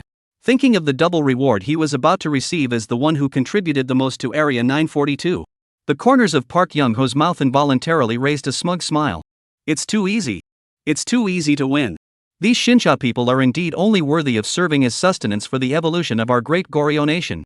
President, when you win this time, you'll gain another 90 points of attributes, and you'll definitely become a top powerhouse in the 8th region. At that time, you'll be the one who can say anything and do anything in the 8th region. Behind Park Young-ho, a small-eyed crew member flattered with a fawning face. That's natural, I really have to thank the Oracle now for bringing me here and giving me the chance to become so powerful. Park Young-ho was so flattered that he raised his head high and proudly, his face filled with arrogance, and I think the Oracle must have been created by our great Goryeo Empire's godmen just to make our great Goryeo nation the brightest existence in the universe. I, Park Young-ho, am really the best. What a divine summer. What land's sinking. It's just a way for me to get stronger. Just as Park Young-ho was immersed in a beautiful dream of future glory, the Oracle's announcement rang out suddenly. Announcement: Evolutionary Lucian has risen to level 5, Divine Summer 1000 Novice Seas wins this survival gamble. Park Young-ho's brow furrowed with. What's going on? I haven't even leveled up to 5 yet, how come this Oracle declared me victorious ahead of time? This is too eager, isn't it? Even if the Oracle was created by our great Goryeo Empire, If you want to celebrate my victory in advance, you have to be a little more modest. I'm going to win with real skill. However, the small-eyed crewman beside him turned pale and whispered in a trembling voice that, Will, President, have you heard wrong? The Oracle just announced that the Divine Summer people won. Chapter 58, Slaying Boss-Level Creatures, Region-Wide Announcement. What? Xinsha won? Only then did Park Young-ho react, and his face instantly became hideous and terrifying. He violently grabbed the collar of the small-eyed crewman and lifted his entire body up and ACI bar. What did you just say? The Xinsha people won? The small-eyed crew member trembled like sifting chaff, crying and explaining, President, I might have misheard you just now. But immediately after that, the next announcement from the Oracle system was like a bolt from the blue, causing Park Young-ho's heart to completely sink to the bottom of the valley. Announcement: due to the failure of the bet, all evolvers in Novice Seas number 942 will have their attributes randomly deducted by 40 points. Announcement: the intensity of the storms outside of Novice Sea number 942 has increased by 40%. Losing. How is this possible? Park Young-ho's voice was tinged with disbelief that he let go of the hand that was tightly gripping the crew member's collar, and his body staggered back a few steps. Finally, he leaned helplessly against the side of the ship, and his whole body lost all its vitality as if it had been drained of its soul. At the same time, inside the chat channel of Goryo 942C area, the atmosphere that was originally filled with ridicule and contempt for the Xinsha people was now replaced by a wave of shock. Ashi bar. Lost? How could we have lost? That Li Xine's upgrade speed is clearly no match for our chairman Park Young-ho. No, the person who rose to level 5 wasn't Li Xini, but that Lu Xun guy. Lu Xun? That's the strongest person the Divine Summer people bragged about? Wasn't he only level 2 before? How did he suddenly rise to level 5? This can't be possible. Ashi, going from level 2 to level 5 in such a short period of time? 3 levels in a row? This is something impossible to do. Our mighty President Park Young-ho, who gathered the entire strength of our District 942, didn't even ascend to level 5. How could he, Lu Xun, upgrade faster alone than all of us in District 942 combined? Cheating. He must have cheated. No one can have such a fast upgrade speed. Anger and resentment spread among the Goliaths. Yes, Oracle. We're going to report the Xinsha people for cheating. Ashi, isn't the Oracle our great Goryo? How could it tolerate the Divine Xia people cheating? Oracle, this bet can't be counted, the Divine Xia people cheated. People chimed in, demanding that the Oracle intervene and cancel the results of this survival bet. However, the Oracle seemed to have really heard their pleas. An eerie black curtain suddenly enveloped the entire 942C region, causing everyone's hearts to tighten. Immediately afterward, wailing sounds rose and fell. Every Goryo felt a surge of power being siphoned from their bodies. Their attribute points were mercilessly sucked away 40 points by the black fog. ACI bar, my perception. The Oracle siphoned off 30 points of my perception and 10 points of strength. I can't even activate my talent now. No. Don't extract my attributes. It's over, it's all over. The 2 survival gambles we've worked so hard to win have all gone to waste this time. There are less than 6 days left before the Oracle releases the poisonous fog. Now that the storm outside the sea area is back to that horrible look, what should we do? At this moment, within the chat channel of the 8th region, Alliance nations are still sneering at Novice Area 1000. Like hyenas waiting to cannibalize Zone 1000. Friends from Goryo, how's the battle going? It's almost time, it should have been won, right? Rice 976th District. Hurry up, we can't wait to unleash the survival bet on those god summer sickos. Gallic Chicken 673. Oh, you retards, you're still waiting for those Gulwas? They're hugging and crying right now. Divine Summer Area 1000. Nani? What do you mean? Fuso 903. It means simply that we won. Ha ha ha ha ha. Xinsha 1000. Oh, by karma, that's impossible. Goryo, come out and clarify. Rice 976. ACI bar. We lost. South Koryo 942. With these words, the 8th region was in shock. The Goryo people lost? How is this possible? Not only did the Goryo win one more survival bet than the Xinsha, and also had a higher level than the Divine Xia people, so how could they lose? Baka. The Xinsha people are so low-leveled that you Koryo people can lose? Fusan District 903. Hala Shao. God Xia's brothers are awesome. Hit these bastards hard in the face. Grizzly Nation District 923. Ashi it is. The despicable Xinsha people cheated, that Lu Xun cheated, he alone, rose from level 2 to level 5, directly surpassing President Park Young-ho and defeating us. We, the Great Goryo Empire, are not convinced. South Goryo 942. Wushta Sujuchi, the Xinsha people are really despicable for cheating. How is it possible for one person to upgrade that fast? Oracle God, we Fusonites request to wipe out that Lucian. Fusan District 903. So it's cheating, how shameless. Oracle God, we, the people of Rice, agree to obliterate Lucian. Rice 976. We Tianju people agree. We sunbathers agree. We in Italy agree. We in Australia agree. For a while, the chat channel of Region 8 seemed to have turned into a lively parliamentary scene. The evolutionaries from various countries voted in droves to. The scene is both comical and absurd. Oh Oracle God, be democratic, listen to us and obliterate that cheating landsinker. Me 976. You guys fart. Great God, Lucian won completely on his own. Besides, in the Oracle world, there's no chance of cheating. Divine Summer 1000 Zone. Hee hee, you can't beat me and you start playing this game? It really fits the hypocritical and ugly face of the MIG. Divine Summer 1000. We in the Grizzly Bear Nation support the Divine Summer brothers, we believe it's impossible for them to cheat. Lucian, holla shao. Grizzly Nation Area 923. Just as the two sides were arguing, a sudden announcement from the Oracle system was like a thunderbolt, instantly plunging the entire 8th region into silence. Because of this announcement. Surprisingly, it was broadcasted directly throughout the entire 8th region. Announcement: Evolutionist Lucian of the Divine Summer 1000 Novice Seas has successfully slain the boss class creature, the demonized Gorgon 5th rank. As the first evolver to defeat a boss class creature in Region 8, evolution points 10 are bestowed as a commendation. This shocking announcement was repeated 3 times in a row before it slowly dissipated into the air. In an instant, the entire 8th region fell into dead silence. Everyone froze, as if they were under a spell of immobilization. A region-wide announcement? Killed a boss-level creature? And a 5th order one at that? Is this Lucian still human? Let's not talk about boss-level creatures for a moment, because a lot of people haven't even seen one before. Just mentioning the name of a 5th order creature is enough to send chills down the spines of 99% of the evolvers in Region 8. Even those existences that were reputed to be the top masters of often appeared to be overwhelmed when faced with a 4th order sea beast and had to rely on teamwork to barely defeat it. However, at this moment, someone had told them that this evolutionary named Lucian had actually killed a 5th ranked boss by himself? This was unbelievable, as if one was listening to a heavenly fantasy. Chapter 59 Alliance Infighting. The alliance countries that were originally clamoring that Lucian was cheating were silent at this moment. If the chat channel could display emoticons, the panic and apprehension in the eyes of the alliance countries would have been clearly visible. They were actually provoking a ruthless person who was able to kill a 5th rank boss. This is simply a crazy test on the verge of death. In case Lucian, in a fit of rage, unleashed the survival gambling order on their region. Wouldn't they have no chance of winning then? After all, they didn't think they could be more powerful than a rank 5 boss. Why are they all mute now?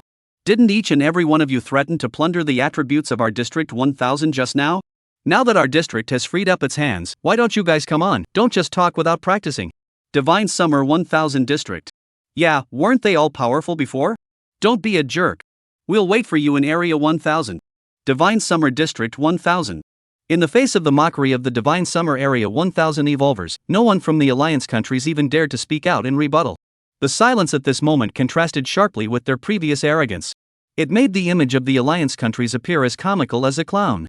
They were afraid of attracting the attention of the Divine Xiao people and becoming the next target of the survival bet. One must know that there was still a survival bet order in the hands of Area 1000 that hadn't been activated yet. It was only after a long while that the MiG broke the silence with a stiff upper lip. Gallic Chicken 673C Area, weren't you guys impatient before? Now that the dastardly Divine Summer Area 1000 survival gamble has ended, you guys can go and give them a good beating. Rice Sector 976. Oh, we just realized that our survival bet order accidentally fell into the sea. Gallic Chicken Area 673. Just kidding. We Gulwas were in such a hurry before because we thought that the 1000 block was an easy soft touch. Who would have thought that they were a sleeping lion? Baka. You Gallic chickens are a bunch of cowards. That Lucian is just cheating, don't be afraid. Fuso 903. Then you guys go ahead. We'll give you the betting order for nothing. Gulwas 673. Baka. We, the great Fusan samurai, need to rest now.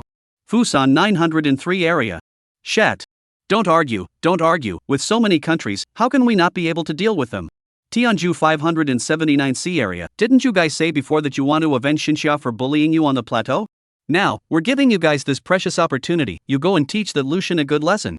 Rice 976 Sector. The water we drank for lunch wasn't too clean, and now everyone's got an upset stomach. I think it might be the will of the great god Shiva for us not to dwell too much on the hatred in front of us. Tianju 579 C-Zone. Baka, you Tianju people have a greatly bad conscience. The water here is much cleaner than your Ganges River water. You don't even get diarrhea from drinking Ganges River water. Can you get diarrhea from drinking the water here? Fusan District 903. Bastard, if it wasn't for you Fusang people losing to them before, this land sinking wouldn't be so powerful now. Asshole it is. It's all the fault of you Fusang people. If it wasn't for you giving Lucian so many attribute points, we Goryos wouldn't have lost so badly. Baka Yalu. Even though we lost, at least we told you Shinsha people about your weaknesses. It's you Goryos who are too incompetent. Ashi, is that what you call a weakness? Lucian is the weakness? He alone upgrades faster than thousands of us combined. You Fusang people are clearly doing this on purpose. Witnessing the infighting between the countries of the Alliance intensify, the evolvers of the Divine Summer 1000 area couldn't help but reveal a sarcastic smile. Ha ha ha, this group of trash that only bully the weak and fear the hard, they really wimp out when they see the strong. The alliance between them is inherently untenable. It's merely barely maintained by the Me Kingdom using its interests, and once it's detrimental to their own interests, their fragile alliance will fall apart. Hee, next is the time for us to strike back. With Great God Lucian here, we must make these bastards pay the price in blood one by one. But Great God Lucian is really bullish. So many of us teamed up and only dared to hunt level 3 sea beasts, but Great God Lucian killed a 5th ranked boss all by himself. I don't even dare to think about how powerful that boss must be. Great God Lucian's strength is beyond our imagination. Just think about it, he was able to defeat and subdue the 4th ranked ghost captain when he was at level 2, who could do that? Being in the same zone as Great God Lucian is just too happy. Brothers, the storm outside has weakened by 60%, as long as we get 1 or 2 more victories, all of us in District 1000 will survive. At these words, a cheer erupted from the 1000 area. Bravo! Long live God Lucian! Seriously, our lives were saved by Great God Lucian. Without him, I'm afraid we would have all died here a long time ago. From now on, Great God Lucian is my faith. I will never go west when he points east. Rice Theater of Operations, see Area 976. Dark currents beneath the waves. Charles stared at the flurry of bickering in the chat channel, his eyes somber. He knew deep down that if he didn't act in time, the alliance he had worked so hard for would fall apart like a sandcastle. With this in mind, his eyes slowly fell onto the scarlet as blood invasion order in his hand. This token was the one that he had exploded after a lot of hard work, and it was precious beyond measure. Lucian. Charles murmured in a low voice, the name like a boulder weighing down his heart, and this Lucian has become a threat that cannot be ignored. It seems that the only way to eradicate him is to use the invasion order to utilize the power of that one. Oh, God. Charles, are you crazy? Catherine, the blonde crewwoman, exclaimed from behind her. Her hands covered her lips tightly, her eyes filled with disbelief. You're actually going to give this invasion order to that demon in the Sunset District? Charles's eyes became more and more determined. He slightly narrowed his eyes, his voice revealing unquestionable determination. This Lucian can kill a 5th rank boss with the strength of one person. His power is beyond imagination. Even if we in Area 976 put our best foot forward, we may not be able to fight against it. If we don't ask that person to make a move, the target of Divine Summer's survival bet order will definitely be us. But Charles, have you thought about the consequences of doing so? There was a tremor in Catherine's voice. Once that monster gets the invasion order, his power will be even more uncontrollable. Chapter 60, A Great Harvest. However, Charles had already made his decision, and his voice was as cold as the chilly wind that. Catherine, say no more, I have made up my mind. That devil in the Sunset District, no matter how powerful he is nothing more than a one-man pikey. But Xinxia is different, Lucian is different, they have the power of unity, superior intelligence, and unremitting hard work. When we were on the Blue Planet, it was because we, the Me Kingdom, belittled the Divine Summer that they took off in just a few decades, thus posing so much of a threat to us, the Me Kingdom. In the Oracle world, I will never repeat the same mistake and will never give them Divine Xia any more chances. Gargoyle Island. Fuyao covered her red lips with both hands, and her eyes suddenly opened round and the whole person seemed to be frozen in that moment, filled with disbelief. That Gorgon who had absorbed the dark magic marrow was incredibly powerful. The Gorgon who was powerful enough to make the entire mermaid tribe flee their habitat. The Gorgon that was enough to destroy all life. Surprisingly, he was killed by the big human brother with a single slash. Is this all true? In front of Fuyang's eyes, he couldn't help but replay that shocking and splendid scene once again, with each frame as clear as if it was engraved in his heart. With the words break wind falling like thunder. Lucian's body suddenly moved, just like a ghost in the dark night, instantly accelerating to the limit. The pitch-black blade in his hand seemed to have swallowed all the light around him, becoming more and more profound and inexplicable. The tip of the blade lightly tapped the ground. Using the force, it rose up into the air, bringing up an overwhelming wind pressure that even the air was torn apart by its sharpness, emitting a sharp whistling sound. The sturdy black crystals covering the outside of Gorgon's body shone with a cold luster in the sunlight, but they could not stop Lucian's sharpness in the slightest. Only Lucian's figure twisted strangely in the air, and his long knife was swung out at an incredible angle. It traced a splendid trajectory that was a perfect fusion of speed and power, as if even space was cut open by the blade. Clank!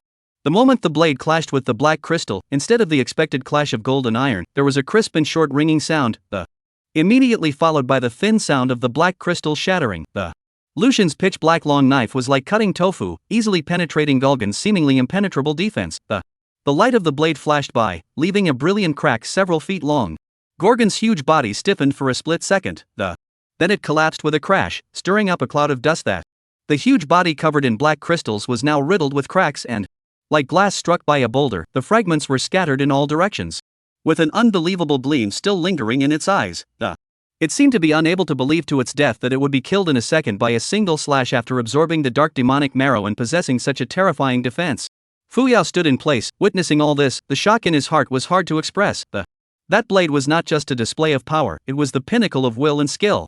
It didn't just kill Gorgon, but also carved an indelible mark in her heart. All of this was so real that it was unbelievable, yet so shocking that it happened right in front of her eyes. Big brother. So powerful. After freezing for half a day, Fu Yao finally squeezed out this sentence that. But, then it occurred to her that the big lizard that threatened the safety of all the clansmen had been decapitated by the big human brother at this moment. She couldn't help but feel a surge of uncontrollable joy in her heart. Just when she wanted to cheer for Lucian, the conch at her waist suddenly rang in the woo. Her face suddenly changed, and a sense of foreboding welled up in her heart. Oh no, it's Brother Hao Fin's signal. Something must have happened in the tribe. Flipper then gave Lucian an unwanted glance that. Then with a violent flick of the fish tail, it plunged into the azure waters with a plop of the fish's tail swings and quickly disappears beneath the waves. Ding, you have slain the boss level creature, demonized Gorgon 5th order, and gained 8,000 life energy points. Ding, the demonized Gorgon is an evil creature, you have gained execution value 500 points. Division, monitor 510,000. Ding, congratulations, you've successfully leveled up to 5. Ding, as a monitor, you double the attributes you get when you level up. Strength plus 20. Agility plus 20. Physical fitness plus 20. Perception plus 20. Free attribute points plus 10. Ding, due to you being the first to level up to 5, you win the survival gamble with the South Korea Warzone 942 Novice C. Due to your highest contribution in this survival bet, you will receive 80 free attribute points and 4 evolution points. Due to your highest contribution in this survival gamble, you will receive an additional silver intermediate ship's equipment Dragon Scale Armor. Dragon Scale Armor Silver Intermediate, a piece of armor crafted from rare dragon scales that can be inlaid into key parts of the ship, requiring a small equipment slot 1. This piece of armor is not only as hard as iron, but also absorbs and bounces off enemy attacks to a certain extent. Ding, you, as the first evolver in Region 8 to defeat a boss-class creature, receive evolution points 10. With the oracle beeping in his head as if it were an alarm clock, Lucian slowly unfolded his arms and, allowing the surging energy in his body to grow like a tidal wave. With an almost obsessive joy spreading across his face, at this moment, he realized more and more deeply why those powerful people in novels always had an endless desire in pursuit of power, this taste of growing power. It is really intoxicating. This successful hunt for Gorgon. The gain for Lucian was simply incalculable. One ferocious beast, Gorgon, alone had contributed a full 8,000 points of energy. This directly allowed Lucian to move up a level, incidentally winning a survival bet with the Goliaths. Lucian, as the evolutionist who contributed the most, directly received a full 80 attribute points and 4 evolution points. That's 80 attribute points. It was equivalent to the value that an ordinary evolver could only get by ascending 2 levels. Its preciousness was self-evident. Furthermore, Gorgons have added 500 execution points to Landfall's Overseer priesthood. Though this pales in comparison to the 10,000 execution points required for Overseer promotion. But, it's certainly a good start to move to a higher level. After all, the wind-breaking technique had demonstrated such amazing power, if the monitor could advance and unlock new skills, its power would be beyond imagination. And what surprised Lucian the most? Gorgon, being a boss-level creature. By decapitating it, the Oracle had actually given Lucian a full 10 evolution points, evolution points are a scarce resource used to enhance talents. Its value far exceeded attribute points. On a normal day, even if one achieves something marvelous, the Oracle usually just gouges and gives a point or 2 as a reward. And this time, it was actually unprecedented to grant 10 points at once. LOL. Chapter 61 Dark Magic Marrow, Boss Template. Name, Lucian Cursed. Level 510 Position Monitor 510,000. Evolution points 16. Death energy 3100. Power 152. Agility 146. Physical fitness 152. Perception 156. Free attribute points 90. After the upgrade, Lucian's attribute panel saw a remarkable leap of. Not only did he possess 90 points of free attributes, the evolution points have even accumulated to 16 points. I wonder if this many evolution points will be enough for me to upgrade White Bone Control to Grade A? Lucian gazed at the panel, secretly calculating in his mind. In fact, apart from White Bone Control, Lucian has two other B-ranked talents, the Immortal Curse and Yin-Yang Mastery. Although the Immortality Curse grants Lucian immortality. But that thing is a curse, after all. The more advanced the evolution, the harder the curse, right? As for the 16 evolution points required for a Yin-Yang Master to evolve to a rank, Lucian had enough. But this talent was full of small-time culture, and Lucian disliked it very much. So, all things considered, it's better to prioritize upgrading White Bone Mastery later on. After all, Lucian is extremely attuned to the undead talent. Upgrading would only cost half the evolution points. But before that, there's something a little more important to do. Lucian's gaze swept over the chaotic battlefield in front of him. One could only see the remains of a dozen giant rock-armored lizards scattered beside the massive Gorgon's corpse. We have to let the group absorb these corpses first, after all, this Gorgon has a B-rank talent. Tuanzi, get to work. Gumio? Lucian slightly turned his head sideways and his gaze fell on the backpack behind him. Only to see that the little guy was lying on all fours in the backpack, sleeping very sweetly. The corners of his mouth were still hanging with a trace of saliva, and his appearance was pink and cute. Looking at the troop's carefree appearance, Lucian couldn't help but show a hint of a smile and, this little fellow, what a big heart. Just now, its master and Gorgon were fighting to the death, yet had managed to sleep so soundly. But Lucian was right on second thought. In terms of the Tuanzi's race, although this Gorgon is a boss-level creature. But in Tuanzi's eyes, it's no different from a mole cricket. It naturally didn't need to have any scruples and slept whenever it wanted to. Little fellow, now the life energy required for your Master Me to upgrade is also the same as yours, reaching 10,000 points. In the future, we can work on upgrading together. Lucian reached out and gently caressed Tuanzi's soft head, his tone filled with tenderness. At this moment, Tuanzi's life energy had already accumulated. Level 15,480 10,000. Just over 4,000 points away from being upgraded. Lucian's heart was filled with curiosity. I wondered how many levels the donut had to reach before it could leave the hatchling stage and enter the growth stage. Once the donut steps into the growth stage, it will have some combat capability. At that time, the sharpness of a god-level North Sea giant demon would be revealed for the first time, letting the world appreciate the true terror of the North Sea giant demon. Guk! With Lucian's gentle caress, Tuanzi lazily opened his eyes and the 8 tiny tentacles stretched out and stretched. Coochie! Feeling the extra pounds of life force in his body, the originally sleepy-eyed Tuanzi instantly came to life and, leaping out of the backpack, it excitedly climbed onto Lucian's cheeks, rubbing them affectionately in succession. Ha, okay. Lucian bantered with Tuanzi for a moment before turning to point at Gorgon's corpse and commanding that, Tuanzi, go and ingest this big lizard in front of you, it's full of goodies. Gookie! Tuan nodded his head obediently and it then lightly jumped off Lucian's body and slowly crawled towards Gorgon's corpse. Just then, an angry growl broke the silence. Which was it that ran me over just now? You Jack Grandpa, I'm back again. The resurrected Jack came running angrily from the distance, Seeing that Gorgon had become a corpse, he crossed his arms and let loose a fierce, count yourself lucky to die quickly. Otherwise Master Jack I have to pull out your tendons to make rubber bands. Lucian looked at Jack, the corner of his mouth hooked up in a smile, not commenting. This Jack, although he was usually a comedian. But when it comes to fighting, he's no slouch. Thinking about it, Lucian gently waved his right hand, and the dense death energy surged into Jack's body like a tidal wave. Jack's power instantly skyrocketed at a level that was visible to the naked eye. Lucian had now risen to level 5 and could also raise the strength of his undead appendage to rank 5 by consuming death energy. I've evolved to the 5th rank. Jack was pleasantly surprised. Then he realized that it was all a gift from Lucian. He was so excited that he hugged Lucian's thigh and, Captain, for so many years after I was cursed, my strength has been suppressed at the 4th rank. Now you even let me break through, I love you to death, I want to give you little skeletons. Saying that, Jack's half-rotted face was about to rub itself against Lucian's leg. When Lucian saw this, the corners of his eyes couldn't help but twitch and he kicked Jack off the ground and, get out. Ouch. A few moments later, Tuanzi came back with her little stomach propped up and rounded, excitedly stretching out her soft little tentacles at Lucian. Goo goo goo goo goo. Gunky is awesome. Lucian reached out and shook the. Instantly, a majestic energy surged into Lucian's body like a tidal wave. The. Ding. Successfully ingested demonized Gorgon 5th Order. You've gained AB grade talent mountain power. Physical strength increased by 12 points. Ding, you already have the monitor template and can't absorb the Dark Devil's Marrow. You will have the boss template after absorbing the Dark Devil's Marrow. Ha! Lucian raised an eyebrow. Dark magic marrow? With that, his eyes turned to the detailed explanation given by the oracle, the. It was immediately clear that the. I'm afraid that this so-called dark magic marrow is the reason why Gorgon was able to evolve into a boss-level creature. Tuanzi's SSS rank talent, Abyssal Ingestion, which was claimed to be able to ingest all things, truly lived up to its name. Surprisingly, he directly ingested the dark demonic essence in Gorgon's body. It was only a pity that, for Lucian, who already possessed the Overseer template that surpassed the boss template, this dark demonic marrow had become useless. Tuanzi, spit it out, this thing is useless to us.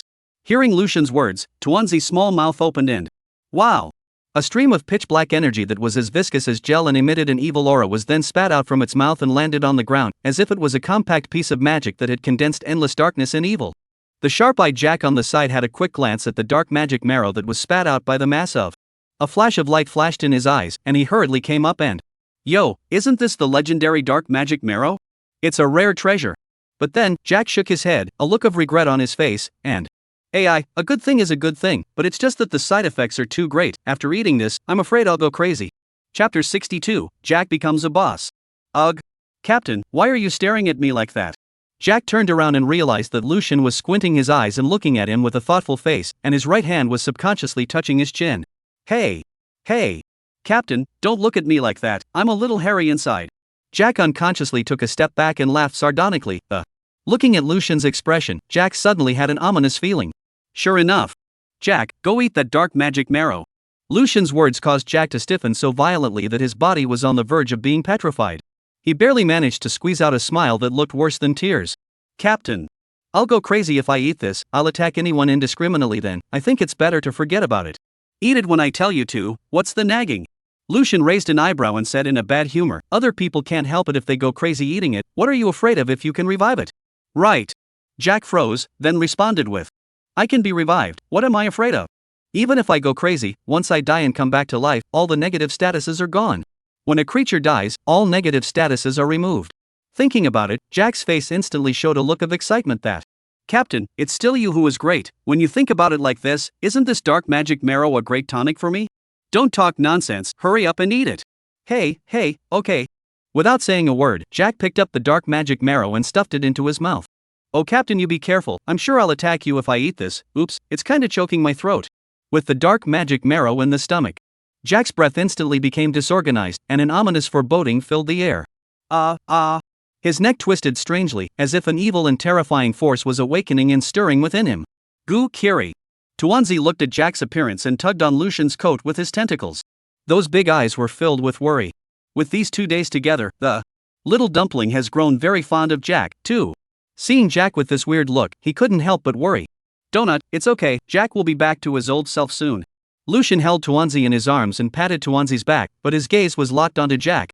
Just then, the dark energy in Jack's body violently erupted, as unstoppable as a volcanic eruption. Hoo-ha! He let out a beastly gasp as his limbs began to twist and contort uncontrollably. His eyes were also gradually engulfed in pure darkness, losing their former color. Clearly, the evil power of the dark demonic marrow was completely changing him.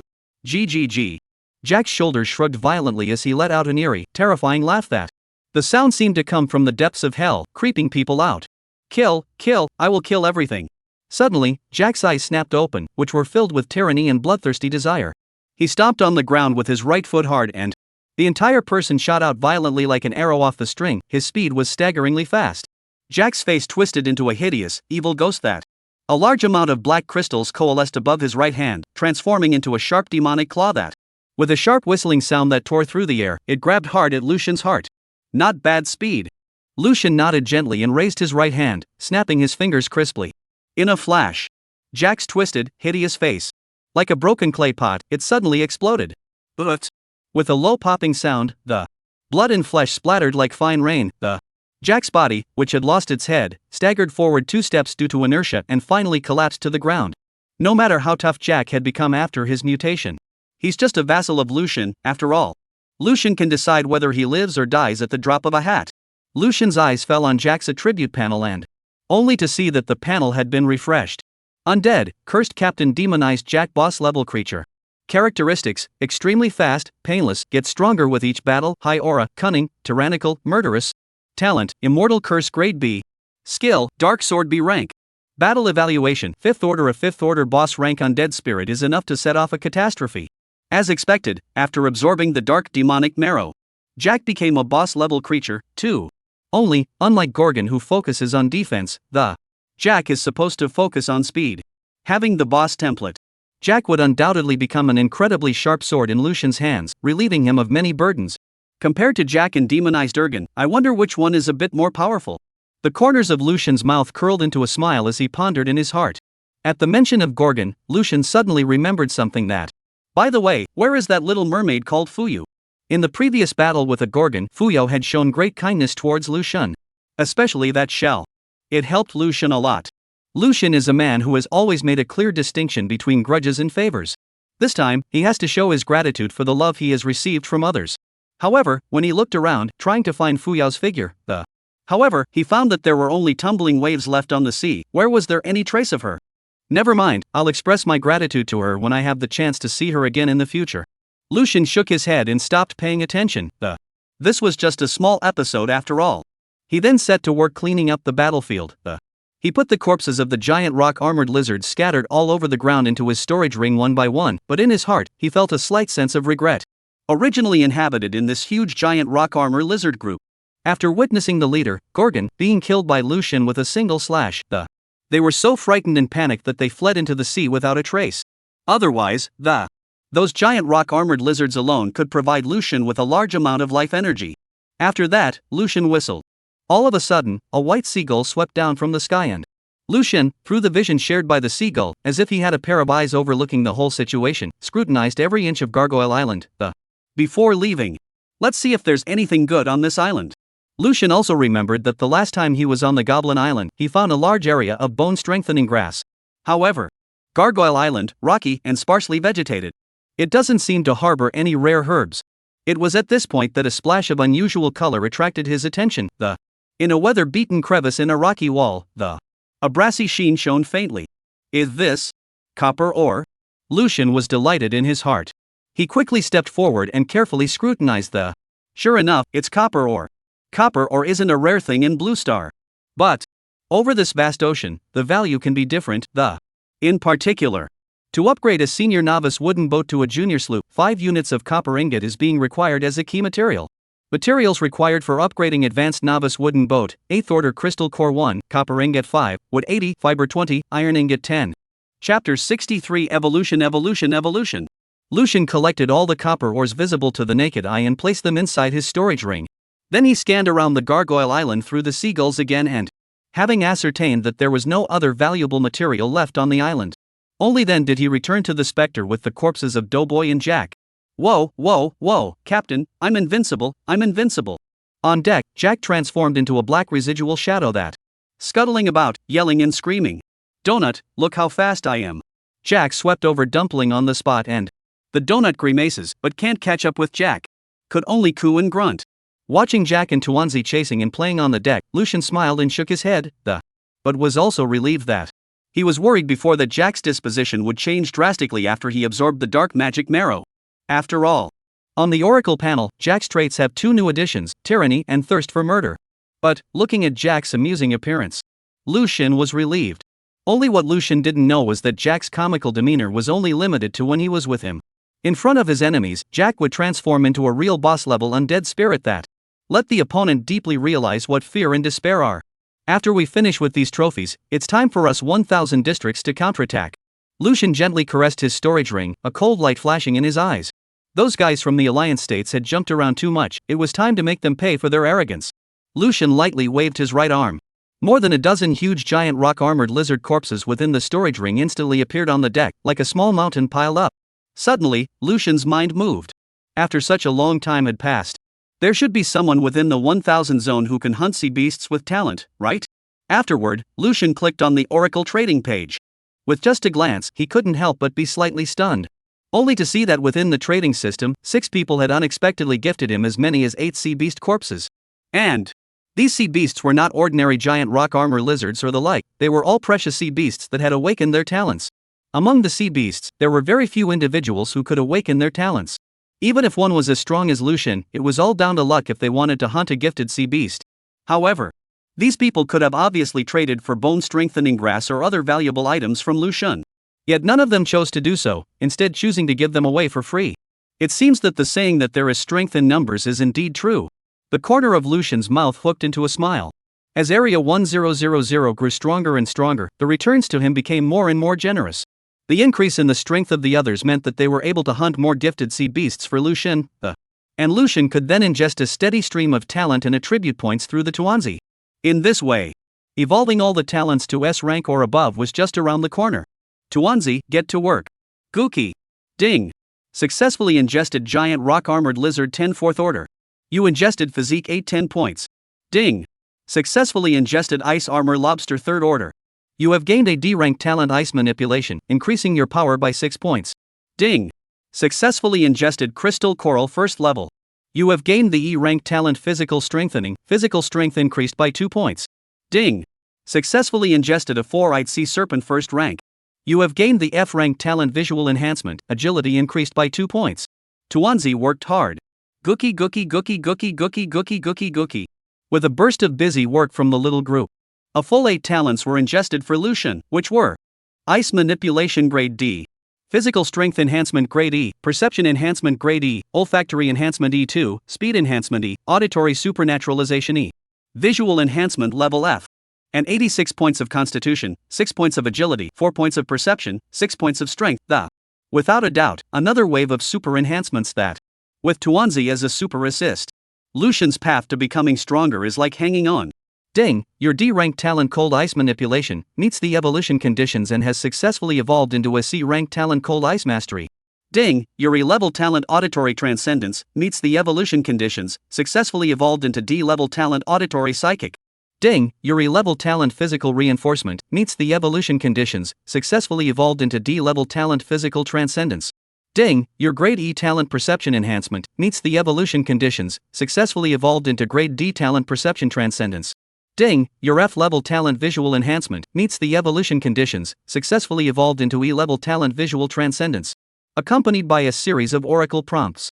5 whole talents fulfilled the conditions of the evolution has begun. After evolving, of the 18 talents that Lucian had mastered, surprisingly, there were no longer any that existed below E rank. Grade B, Immortal Curse, Mountain Power, Yin Yang Master. Level C, Whitebone Mastery 4, Plant Affinity, Poison Mastery, Flame Mastery 5%, Ice Mastery. Level D, Strength Transcendence, Speed Transcendence 5%, Stealth, Earth Manipulation, Perception Transcendence, Physique Transcendence, Hearing Aura. Rank E, Olfactory Transcendence 10%, Perspective, Visual Transcendence. So the next stage of Auditory Transcendence is Auditory Psychic Sense, huh? Lucian gazed at his talent panel and he raised his eyebrows gently and this was his first auxiliary class talent to step into a new realm above transcendentalization. I wonder, what will it be like when Hearing Spirit Sense evolves again? Lucian was quite curious in his heart. With a movement of his mind, the auditory spiritual senses surged away like a tidal wave. In a flash, all the sounds around him seemed to be infinitely amplified, pouring clearly into his ears. The surging surge of the sea, the light swimming of the fish, the gentle whistling of the sea breeze. Every subtle sound in nature became extraordinarily clear to Lucian's ears, as if it were within reach. It seems that my sense of hearing has touched the boundary of the limit of what humans can perceive. A sense of foreboding welled up in Lucian's heart and when the auditory spiritual sense evolved again, the power it brings will go far beyond simply hearing. Perhaps he could create sounds at will, weaving a web of illusions to confuse his enemies. Or perhaps he could manipulate the power of sound, turning it into an invisible blade and launching a deadly attack on his enemies. These ideas might sound a little outlandish, but in this oracle world of infinite possibilities and wonders, everything is possible. Everything is yet to be explored and discovered by him. Still need to strengthen my strength. There are still too many unknowns in this world that I need to explore. Lucian sighed softly, pulling his thoughts back to reality and at this moment he was holding a full 90 points of his precious free attributes in his hands. Without hesitation, he resolutely put all of these attribute points on perception. Chapter 64, Successfully Evolving to an A-grade Talent. Perception will always be his most important attribute, there isn't one. With a subtle fluctuation, Lucian's attribute panel was refreshed. Strength, 158 average 65 for same level. Agility, 152 average of 65 in the same class. Physique, 250 average 65 for same class. Perception, 250 average 65 for same class. Evolution points, 16. I hope these 16 evolution points are enough to support me in upgrading White Bone Mastery to Grade A. Lucian's mind was set. Immediately, he invested 4 evolution points in White Bone Mastery. In a flash, a deep understanding and perception surged into the heart of the. He gained a deeper insight into the white bones, into the mysteries of the undead. Ding, as you are extremely attuned to the undead talent, consuming 4 evolution points, White Bone Mastery Grade C has successfully evolved into Death Resonance Grade B. Success! With that, Lucian's gaze turned to the next stage of evolutionary requirements for Death Resonance. He couldn't help but feel a surge of joy in his heart. Only 8 points. As expected. The undead lineage was one's natural talent. The threshold for promotion from B to a rank is half that of other faculties. The 16 points required for that shade are especially heavy in comparison. Subsequently, without hesitation, Lucian chose to continue upgrading Death Resonance. Ding, 8 evolution points consumed, Death Resonance is evolving. Remaining evolution points, 4. As the oracle's beeps fell, Lucian's heart couldn't help but accelerate, filled with anticipation that a class talent. It's a mysterious realm that he's so far left untouched, He couldn't wait to witness what extraordinary power it would be. Suddenly, Lucian's consciousness seemed to be violently swallowed by an invisible vortex and swept into a strange and deep space. Here, in the dark end, thick darkness hangs like substance over the sky. The stars are hidden, the light is obliterated. Only endless darkness and deathly silence filled the surroundings. Beneath his feet were densely packed, mountainous piles of white bones that they stretched as far as the eye could see, as if they constituted the cornerstone of the world of. Above the white bones, countless undead creatures in hideous and horrifying forms wandered about, letting out mournful hisses and roars. And in that dead silence of the sky, a skeleton dragon over 1,000 meters long slowly unfolded its wings made of countless white bones. Its huge body appeared and disappeared in the darkness. Every time it lifted its wings, it seemed to be able to shake the dead silence of the entire undead realm, bringing with it a hurricane that split the hearts and guts of the people. What is this place? Lucian stood in this horrible place of white bones, but not the slightest bit of fear rose in his heart. On the contrary, he felt an inexplicable sense of closeness and belonging that, as if he was originally the master of this undead realm. Deep inside, an inexplicable voice whispered, Here is the realm of the undead. In an instant, a massive amount of undead lineage senses surged into his mind like a tidal wave. It was as if he was able to gain insight into the essence of the lives of undead system creatures that, hearing the wails and obsessions contained in each and every piece of skeleton, underneath those seemingly cold white bones, actually hides another form of life and existence that transcends the boundaries of life and death. He closed his eyes, took a deep breath and the air was thick with the scent of death. He felt every ounce of death energy flowing and converging in the undead realm. He gained a more thorough comprehension of the way the life of undead creatures operated. The death energies of the undead realm is not a mere negative force that, rather, it's coalesced from the life and death cycles of countless living beings. It contains the mystery of the fading and rebirth of life, a cycle that is both cruel and full of tenderness. With a deepening sense of Lucian's original death resonance began to climb towards a higher realm, driven by a powerful force that. Ding, congratulations, Death Resonance Grade B has successfully evolved into Undead Mastery Grade A 100% success rate. Reminder, for evolvers of the same rank, the success rate of evolving to an A rank talent is 30%, the success rate of evolving to an S rank talent is 3%, and the success rate of evolving to SS rank is 0.1%. Reminder, if you are unable to evolve a talent, you can consume evolution points to develop the skill. Ding, due to your deep understanding of the undead talent, you have successfully comprehended the Skill Corpse Explosion Grade A. Lucian slowly opened his eyes, a deep light flickering in his eyes. It turned out that evolving an A-rank talent with a mere 30% success rate, it's doomed. As the ranks rise later, those with mediocre natural talent that, even if they acquired more evolution points and mastered more resources, it would still be difficult for them to obtain advanced talents and become top-notch powerhouses standing in the world. Is this the power of an A-rank talent? Lucian lightly snapped his fingers. In a split second, four skeleton warriors clad in metaphysical iron armor and imposing skeletons appeared out of thin air, neatly kneeling on one knee in front of him. Each skeletal warrior exuded the majestic aura of a 5th-rank powerhouse. Looking at these four loyal skeleton warriors, the corner of Lucian's mouth curled into a satisfied smile. Because Summoning these 4 powerful skeleton warriors, he hadn't even consumed the slightest bit of death energy. Without the restriction of death energy, as long as I have enough spiritual power, I alone can summon an endless army of undead. What's even more exciting is that, during this evolution, Lucian also accidentally comprehended a brand new skill. Corpse Explosion Grade A, an extremely brutal undead system skill, capable of causing corpses or undead creatures to blow themselves up, releasing a devastating explosion that inflicts massive damage on the enemy. It's not for nothing that undead-type skills are scorned by the world, they're just too brutal. Wow, Captain, just for a moment, why have you changed so much here? Jack's eyes widened as he looked at Lucian in front of him and, for some reason, there was always an urge to kneel down. That's not right. I, Jack, am at least a boss now. How come I still want to kneel down to the captain when I see him? Jack shook his head helplessly and, just then, his eyes unintentionally skimmed over the sea behind Lucian, and he immediately saw a light in his eyes and, Captain, look! It's that little mermaid. Everyone bite the bullet and swim as hard as you can, never give up.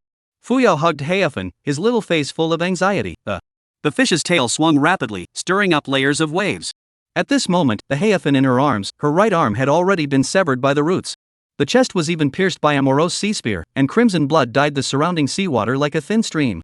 If it wasn't for Fuyao's talent continuously healing, I'm afraid that he would have died long ago.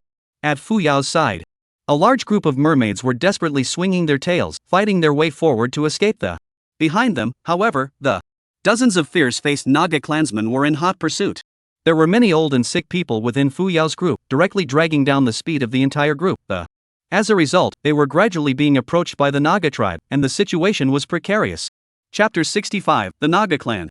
Looking at the Naga clan, who were getting closer and closer, the pale-faced mermaid patriarch, Haiyuan, fiercely clenched the coral sledgehammer in his hand and snapped, saying that, no, if this continues, not a single person from our Sea Tide tribe will escape.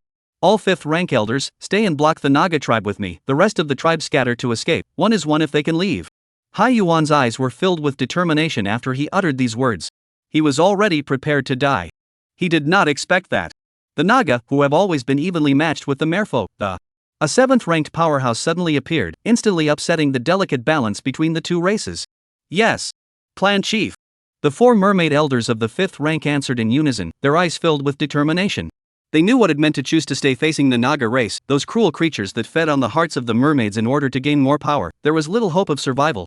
Despite the fear lingering in their hearts, there was not the slightest waver in the gazes of these elders. The tribe was full of their own bloodline compatriots and descendants. In order to buy them even one more second of survival time, they are willing to give up their lives without hesitation. No, Grandpa Patriarch, Uncle Hai Chiom, don't give up, you must believe me. Seeing that Grandpa Patriarch and several elder uncles were ready to stay and die, Fuyao was on the verge of crying, his voice full of eagerness and pleading. That big human brother, he will definitely be able to help us block those Naga. He's right in front of us on the Gargoyle Island, let's hold on a little longer, we'll be there soon. Clan. Patriarch, Fuyao said right.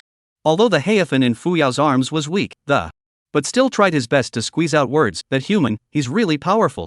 Grandpa Clan Chief, my brother and I would never lie to everyone. I don't want to lose any more relatives. Fuyao's words were choked with sobs, tears welling up in his eyes. Several of her friends had been caught and had their hearts eaten by the Naga behind them. Haiyuan gazed at Fuyao, complex emotions flashing through those deep eyes. He knew deep down that if he chose to scatter and flee at this moment, he might still be able to save the lives of some of his clansmen. However, if he were to follow Fuyan's words and head to Gargoyle Island, and that human was no match for the Naga tribe, then the entire tribe would be in a place of no return. However, looking at Fuyan's eyes that were full of expectation and determination, an inexplicable trust surged in Haiyuan's heart. He took a deep breath and said in a deep voice that, all right, I believe you siblings. All of you, head towards Gargoyle Island with all your might. Soon. The outline of Gargoyle Island was becoming clearer in the sight of the mermaids, and a mysterious black boat wrapped in a dense black fog quietly came into Fuyan's eyes. It was none other than the Spectre.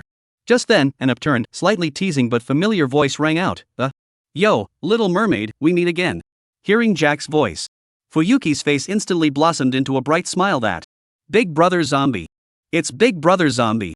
Then she turned to Haiyuan and the other fish beside her and said that, Grandfather Clan Chief, everyone, we are saved. This is the boat of that super awesome big human brother I told you about earlier. However, unlike Fuyuki's jubilation, the Haiyuan, Haichiom, and the other fish people looked at the black boat with furrowed brows. On top of that black boat, Haiyuan didn't feel the aura of a 7th order powerhouse. let alone a 7th order powerhouse. There wasn't even the aura of a 6th order powerhouse. Fu Yao, you. That human you mentioned, what realm is he at now? Hai Yuan's voice was unusually heavy. Big brother is now. Should be at the 5th rank, right? Fu Yao tilted his head, recalling. Well, the big human brother turned out to be of the 2nd rank. After the fight with Gorgon it went up to 5th rank. Big brother is amazing. However, upon hearing Fu Yan's words, a sigh of lamentation rang out from the crowd.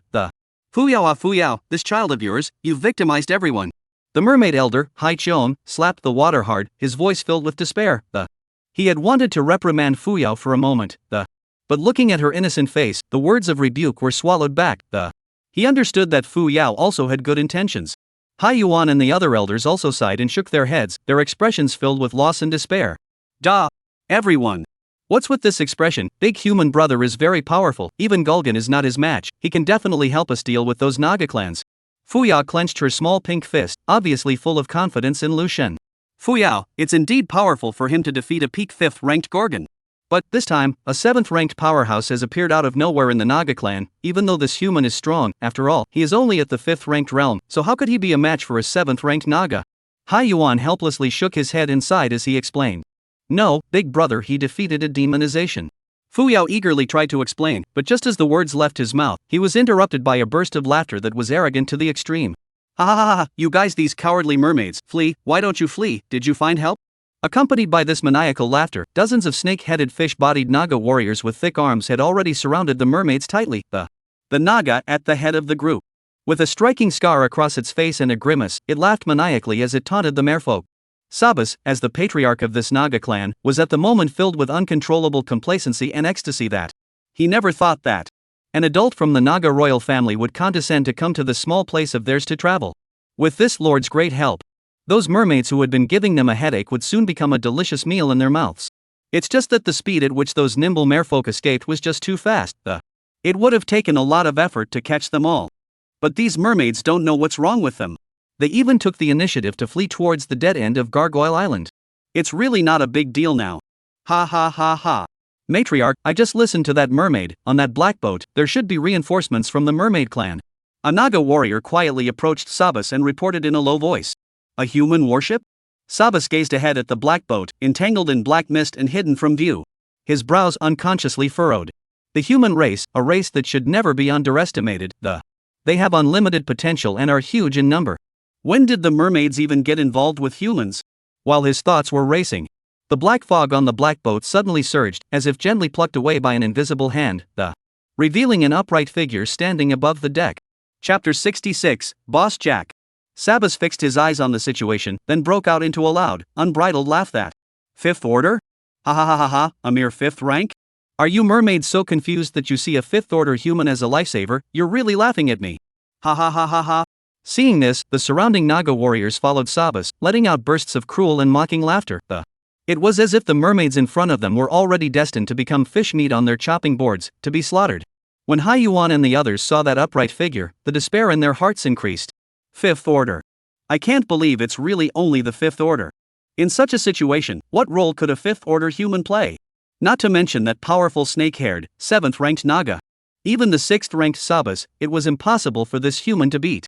Thinking about this, Hai Yuan couldn't help but feel a bitterness in his heart. He took a deep breath, his eyes flashed with determination, and he commanded in a low voice that Hai Cheong, in a moment, you will lead all the elders and fight with me to break out and open up a path of life for the clan. As long as we can let even one person escape with their lives, it will be considered as leaving a seed for our Hai Chao tribe. Yes, matriarch. Hai Cheong and the other mermaid elders responded in unison, and they know very well that at this moment has reached the moment of survival. The only way to fight for a ray of hope for the tribe is to do their best. Yo, Captain, look at this battle, we seem to be underestimated by others. The corner of Jack's mouth hooked up into a playful smile, his eyes flashing with a few moments of teasing. Interesting. The captain even slaughtered a demonized Gorgon who ate the dark marrow. Such a ruthless man. The group of fishmen in front of me dared to underestimate him. The point is, Master Jack. I'm a serious boss-level creature now, okay? You're underestimating the captain, and you're underestimating me? Lucian looked rather indifferent to the fish people's contempt. If it wasn't for Fu Yao's kind gesture earlier, he might have long ago settled the mermaid race along with the Naga race. For Lucian, Every sea beast that comes into sight must be transformed into life energy that. He still wanted to see the donut develop into adulthood as soon as possible. However, with the relationship of Fuyao, Lucian then did not intend to take action against the mermaid race. After all, a gentleman does what he wants, but not what he doesn't want. It was never his style to return favors to the enemy. Lucian turned his head to Fuyao and, lightly opening his thin lips, "These Naga are your enemies?" Fuyao saw Lucian open his mouth and hastily nodded his head like a chicken pecking at a rice ball. Other people were not clear about Lucian's strength, but Fuyao couldn't be clearer. As long as Big Brother is willing to help him. "These Naga are dead."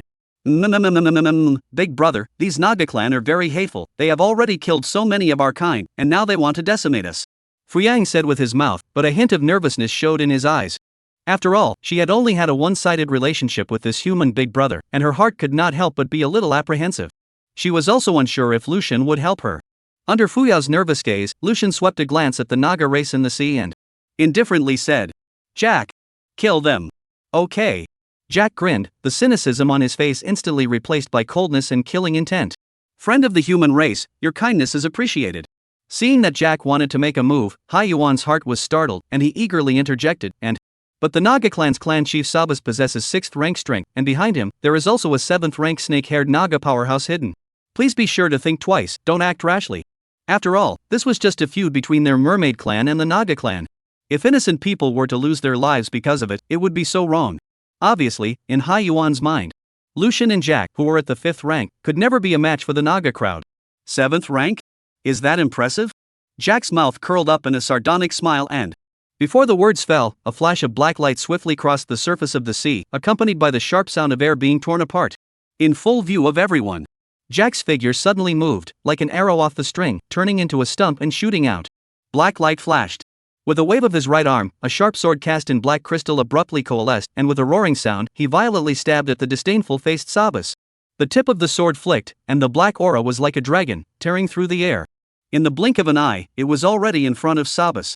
A bit of ghostly light first appeared, and then the sword shadow was like magic. The dark devil sword. The contempt on Sabbath's face had not yet faded. An unprecedented sense of crisis came over him like a gale, causing his heart to tighten violently. Fast. It was too fast.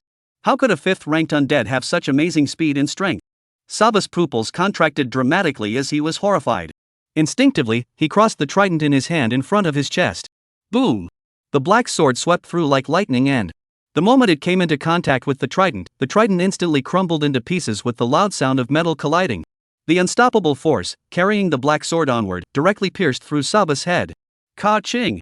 Accompanied by the haunting sound of cracking bones, black light blossomed violently, followed by a dull and wet sound that. Sabba's hideous face, in the horrified gaze of the crowd, was split in half by Jack's sword, blood and flesh splattered in all directions, a shocking sight. Jack violently stepped on Sabas's mutilated body and, leaping with his strength, his body was like a sturdy swallow, landing lightly back on the deck of the Spectre. At the same time, Lucian's mind resounded with the oracle's prompts that, "Ding, your vassal, demonized Jack 5th Order, killed Naga Saba's 6th Order. You gained 1000 life energy. From the time of Jack's attack to the time of Saba's fall. It was less than a second." This sudden change caused the battlefield to instantly freeze, as dead as a tomb. All the Naga were stunned. Hai Yuan froze. Hai Qiang is frozen. All the members of the Fish Clan are staring at each other in disbelief. All of them looked at Jack with eyes that were shocked to the core. On Hai Yuan's side, with words of dissuasion still hanging on his lips, Jack decapitated his old rival, Sabas, with a single blow of his sword. This scene almost made Hai Yuan stare his eyes out of his head. What kind of joke is this? Sabas is a 6th Order powerhouse, just like me. Just like that? Or killed in seconds, couldn't even send out a scream. How could this undead possess such terrifying speed and strength? The most crucial thing is, such a powerful undead was groveling to the human standing proudly on the black boat with a fawning face, clearly looking up to him. Thinking about this, Hai Yuan's gaze couldn't help but turn to Lucian, filled with astonishment and, could it be that? Could this human strength even surpass that horrible undead? How is this possible? Chapter 67 The Great Devil Jack. Patriarch. The matriarch is dead. How is this possible? Am I dreaming? For a full moment, only then did the surrounding Naga tribe wake up as if from a dream, erupting in a burst of incredulous exclamations of surprise. Their eyes were filled with fear as they stared at Jack in unison. Everything was happening so fast that they didn't even see Jack move. All they felt was a flash of black light and Then the head of the patriarch, Sabas, was chopped in half. This undead, how could it be so powerful? Haha, this killing feeling, it really hurts. Jack stuck out his tongue and gently licked away the bloodstains on his face filled with intoxication. Just as he was about to strike again, a soft and slightly chilling voice came lazily from the Naga community. The boss class undead, this human excellency is able to drive such a powerful existence, what a good tactic. As the words fell, several Naga slowly stepped aside, and a voluptuous figure slowly swam into the crowd's line of sight. She, with a difference. Instead of the traditional Naga's serpent head and body, she has a human woman's head, beautiful and delicate. Her hair, however, was unusually bizarre and it was actually made up of countless living snakes, which wandered through her hair, with the snake heads at the end poking out from time to time, gently wagging their bright red letters. These snakes were intertwined with her delicate features, forming a strange contrast that both alarming and difficult to avert one's gaze. The appearance of the snake woman caused the surrounding Naga clans to bow their heads and salute. Her status was clearly extraordinary. Yo, beautiful woman. The moment he saw the snake woman, Jack's eyes instantly lit up and he whistled a flirty whistle that this looks just right for Jack's taste. And her body's even better. It's curvy, it's curvy, it's curvy. The only downside, the bottom half is a snake's tail. Human friend, this is the 7th ranked powerhouse that came out of nowhere from the Naga tribe, and it is because of her that the balance between our tribe and the Naga tribe has been broken, and we have been reduced to the present state. Yuan looked at the snake woman, his eyes filled with scorn. The wounds on his chest suddenly ached again. The strength of a 7th ranked powerhouse was truly terrifying, and with just one strike, it caused the 6th ranked Yuan to suffer a heavy blow. Nakalos was slightly displeased with Jack's frivolous whistling, his brows knitted gently and she didn't pay any attention to Jack. Instead, she directed her gaze straight to Lucian on the deck and Your Excellency, could it be that you have an affinity with these merfolk? She asked, opening the door. If that's the case, I, Nagalos, will sell Your Excellency face today and let these mermaids off the hook. Let's consider this as making friends, what do you think? Despite that boss-class undead's incredible battle power. But Nakalos realized at a glance that the real decision-maker was that seemingly insignificant human. It would be unwise to confront such a powerful undead for the sake of a group of unimportant mermaids.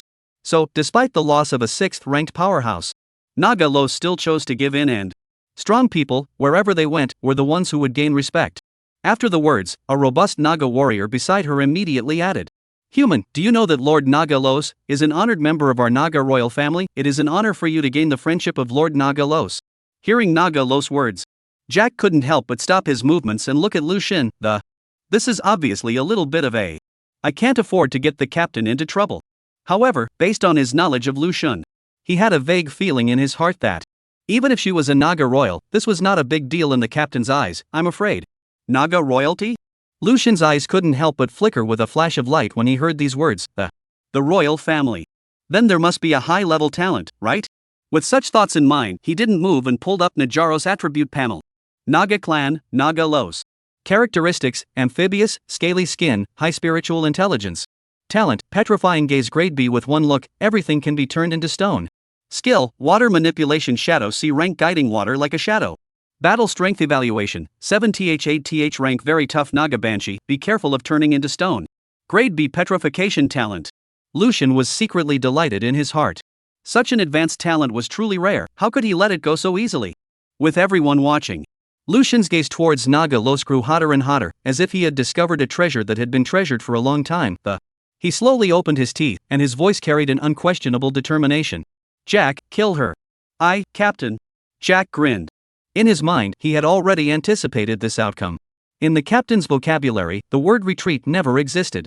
No matter who. As long as they possessed the talent that he saw in them, they would be in his pocket. However, a captain like that. It's really to my liking. Beauty, as much as I, Jack, like you, the captain wants you dead. Jack laughed hideously and his right foot came down heavily on the deck, and with a low rumble his body instantly transformed into a black stream of light, heading straight for Nagalos. Seeing Jack, who had suddenly risen violently, Nagalos was instantly enraged, and scolded that bastards, I've already said to let those mermaids go, but you guys won't even stop.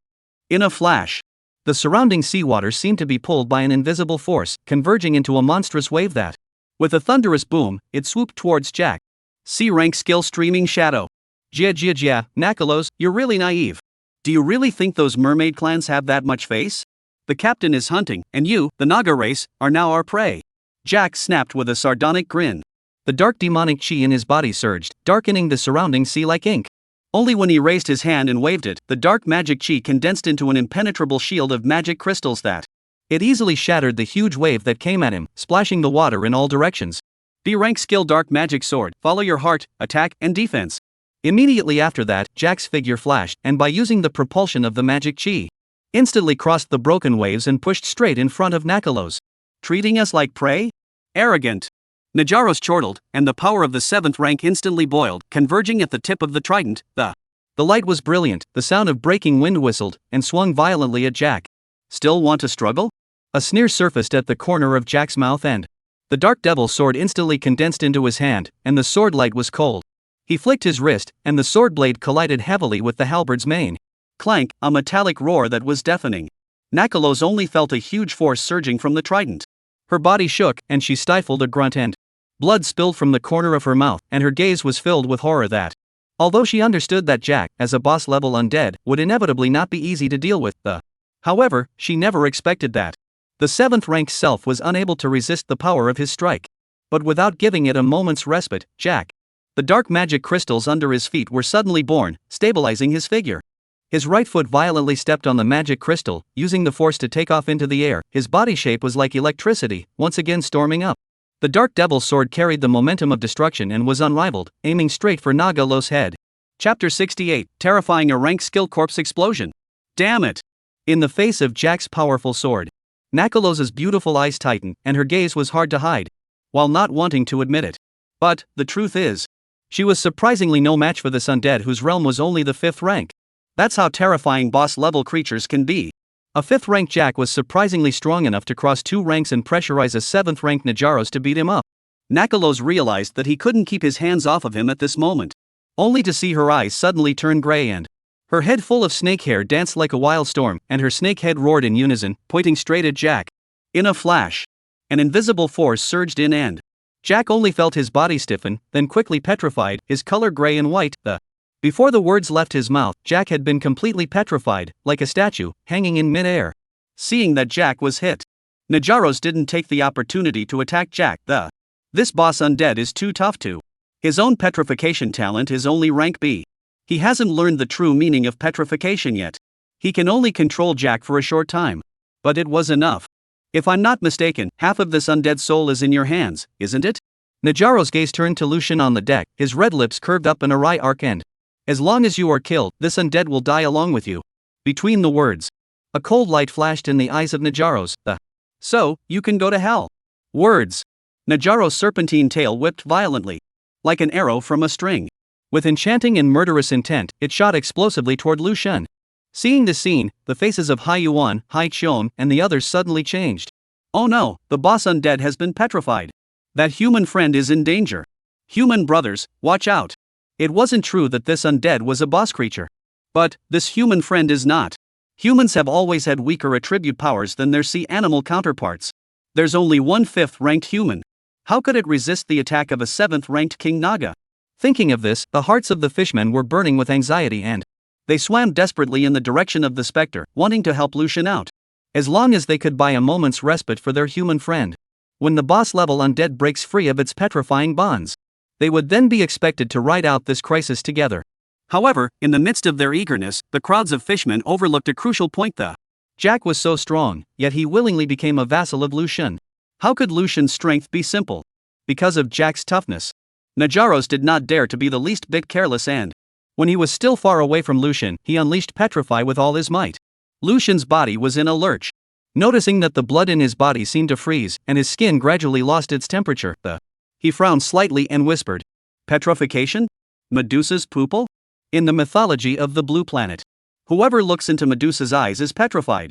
Then why don't I just close my eyes?" However, as Lucian closed his eyes, a click sound resounded in his ears. Lucian's legs were still being eroded by the grayish-white zephyr, and petrification spread. Apparently, it was useless to close one's eyes in the face of petrification. Lucian smiled to himself and it seems that the myths and legends of the Blue Star do not apply to the Oracle world. But this petrified solidification, it's such a great talent. I, Lucian, will take it. With this in mind, instead of showing panic, the corner of Lucian's mouth hooked into a bland smile. Seeing Lucian's expression, the Nagalos, who was rushing towards Lucian at breakneck speed, frowned as a sense of foreboding welled up in his heart. This human's legs have been petrified by me. It's time to die. How can you still laugh? She couldn't understand just what else this human could have to fall back on. Suddenly, the 4 black shadows behind Lucian were like arrows leaving the string, shooting at Nagalos at a rapid pace. They were the 4 black armored skeleton warriors that Lucian had summoned earlier. Nagalos swept over them with a glance, and the corners of his mouth hooked up in contempt. A mere 4 ordinary 5th rank undead. Human, is this your last resort? However, the disdain on Najaro's face had not yet fallen. But he saw Lucian's lips slightly open and spit out 2 words of ice and cold. Corpse explosion. In a flash, the 4 black armored skeleton warriors seemed to be ignited by an invisible force. The death energy accumulated within their bodies instantly exploded. Boom, boom, boom, boom. Their bodies exploded from the inside out, turning into 4 blazing black flames. With destructive power, it swept towards Nagalos. How is this possible? Najaro's pupils instantly tightened. She hurriedly did her best to mobilize the water currents in an attempt to construct a solid protective barrier. However, in front of the shocking power of the corpse explosion, all these efforts seemed so pale and powerless. Nakalos only felt an irresistible and huge force coming like a fierce wind and rain. The water shield she had constructed with all her might was vaporized without a trace in an instant. Immediately afterward, her body was tightly wrapped around the black flames, and the blazing pain cut every inch of her skin like a sharp blade. Her head full of serpentine hair crackled in the flames. It was then mercilessly burned off and scattered in all directions. One arm was blown right off in the violent explosion. The black flames were like a demon's kiss, constantly gnawing at her skin. A rank skill. You actually mastered an A rank skill. This is impossible. Nagalos let out a heartbreaking wail. The delicacy on her face had long been distorted by fear and pain, her eyes filled with despair and disbelief. A few seconds later, the black flames gradually died out, revealing the miserable appearance of Najaros. She was floating helplessly above the seawater. Her breath was dying. Surrounded by still burning embers and scattered bone fragments, a suffocating, charred odor filled the air. And yet, before Najaros could catch his breath, he only saw the seawater around him condense into ice in an instant, and a piercing coldness instantly invaded him. She looked up in shock and realized that the upright figure on the deck, which she had despised, had stood in front of her at an unknown time. The idea of capturing a thief is the right one. Lucian gazed at the bruised and battered Nagalos, the corner of his mouth hooked up in a cold smile. Immediately afterward, he violently stretched out his right hand and tightly strangled Nagalos' slender neck, lifting her entire body in the air. But unfortunately, you have poor vision. I am, by far, more powerful than Jack. All Najaros felt was a massive force coming from her neck that almost crushed her. The color of fear instantly spread in her eyes, and she clearly realized that the human in front of her had really moved against her with murderous intent. Don't kill me. Najaros' voice trembled as she began to panic, searching for a living chance to escape. I would like to offer my soul to you as that undead did and become your vassal. In order to save his life, Najaros did everything he could. She threw a seductive wink at Lucian and, at the same time, the snake scales on her chest slowly faded away, revealing half a smear of snow white towering like congealed fat. Her voice became more and more soft and charming. I am willing to do anything for you, as long as you let me go. Chapter 69, Want to become my vassal, you are not worthy. Nakalos has quite an in-depth knowledge of the human race. She knew that strong human males tended to be attracted to beautiful women of the other race. And she, having absolute confidence in her own beauty and charisma, she believed that as long as she could utilize this, she would definitely be able to convince Lucian to let her go. Looking at Nakalos' ostentatious gesture, Lucian's eyes flashed with a hint of a teasing smile that the gesture is indeed superior. But, if you want to be my vassal, you are not qualified. Under the gaze of the stunned crowd, Lucian's right hand suddenly fired and crunch! Accompanied by a crisp and abrupt bone-cracking sound, the dainty look on Nagalos's face instantly froze. Her head hung down powerlessly, just like a fading flower. Ding! Killed Nagalos 7th rank, gained 2,000 points of life energy. Watching the unstoppable Nagalos fall like this, there was a silence on the entire sea. Hai Yuan, Hai Cheong and the other fish people all froze, with a dumbfounded look on their faces. They were worried before that Lucian would be killed by Nagalos in seconds. They tried desperately to save Lucian. However, they had not swum far when they heard a deafening explosion that immediately afterward, the Nagalos, who had plunged the entire fishman tribe into despair, was dying in the aftermath of the explosion. The bottom line. Najaros has already expressed his intention of submitting to but the humans still killed him without mercy. That coldness and determination made every living being present shudder. That earth-shattering explosion just now, was it really triggered by that human friend? Haicheong was still immersed in that earth-shattering explosion just now, unable to extricate herself. He couldn't help but gulp, turning his head to look at the patriarch beside him, Hai Yuan, with shock and astonishment written all over his face. It should be. Hai Yuan's voice trembled slightly. The terrifying power of that explosion still made it difficult to calm his heartbeat. He secretly thought to himself. If he had been in Najaro's position, he was afraid that he would have long since been reduced to nothingness at that moment. Listening to Nakalo's last words. This is actually the power of an A-rank skill? This human actually mastered an A-rank skill? Thinking about this, Hai Yuan's gaze toward Lucian was filled with awe and admiration. It was well known that skills were comprehended from talents and their level could not surpass the talent itself. However, Lucian is so young. Yet he already possesses an A-grade talent. This kind of talent is rare. It was no wonder why the terrifying boss-class undead would be subservient to this human friend. Fortunately, such a horrible human is a friend to our merfolk. Meanwhile, the rest of the Naga tribe witnessed the death of Naga Los and fell into the abyss of despair. The Lord Naga Los. Lord Nakalos has actually fallen. How is this possible? Lord is a 7th rank to be gifted. How could he die at the hands of this human? It's over. With a member of the royal family dying here, none of us will survive for long. They wailed in despair, as if the end was coming. Suddenly, a louder wail overshadowed all the Naga. Captain! You're so wasted. She's so pretty, you don't want to give her to me, what a pity to kill her. It's Jack. He looked at Najaro's progressively stiffening body and a look of pity, it's still warm enough to be used. Lucian looked at Jack, the corner of his eye could not help but twitch slightly. Every time he had managed to create an atmosphere, it would be ruined by this unreliable guy Jack. You don't have a quinquin. Why are you always so concerned about this? Jack! Lucian's voice was already cold as frost. Angered by Jack. Hey, Captain, you can ingest this Naga Los for the group later, I will. First, Jack said, looking and noticing Lucian's eyes full of killing intent. He immediately shrunk his neck and smiled sarcastically and said, Haha, Captain, your call. Not a single one of these Naga will be left behind. Lucian ordered. All right. Jack answered. Then he turned his head to look around at the Naga who were wailing in despair, and a bloodthirsty smile appeared on his face. My beloved girl is gone, so you all come and pay for her life. Jack let out a sinister laugh, and his entire body instantly transformed into a black aura that shot out like lightning. Before the 4 strong Naga warriors had time to react, they were severed by his waist. Not good, it's that boss undead. The devil. He's the devil. Run away. Everyone swim to the depths. It's too late, he's too fast, help. Don't. It was the human who killed Naga Los, what kind of life are you asking us to pay for? The last Naga warrior cried out these words in aggravation, but it was no longer helpful. Like a killing machine, Jack. Everywhere he went, the Naga fell. None of the dozens of Naga were spared, all of them were decapitated by Jack. The originally azure sea surface was now dyed red with blood, and a large number of broken bodies and arms of the Naga tribe floated on the sea surface. Jack's black crystal magic sword was violently pulled out from the head of the last Naga warrior.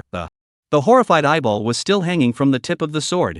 Without hesitation, Jack swallowed it in one gulp, a satisfied, grim smile on his face. Of course I know, it's not like I can beat the captain, so I'll just have to take it out on you guys, and count yourselves unlucky. Jack was killing red. And again, he turned that crimson gaze on Hai Yuan and the others, who were shocked on the sidelines. The killing intent in his body was unreservedly released. It was as if he was looking at a group of delicious and incomparable food, ready to start the next round of hunting and killing. This moment. The oracle panel of Jack's 2 newly added features. Tyranny and thirst for murder. It's on display. As Jack's gaze swept in, Hai Yuan and the others instantly felt an unprecedented crisis, and their cold hairs stood straight up and it was as if they were locked by a hungry and thirsty beast. However, at that very moment, Lucian's bland voice rang out and Jack! Hearing Lucian's voice, Jack's reddened eyes flashed with a flash of sobriety and he looked at Hai Yuan and the others, and a touch of regret appeared in his eyes.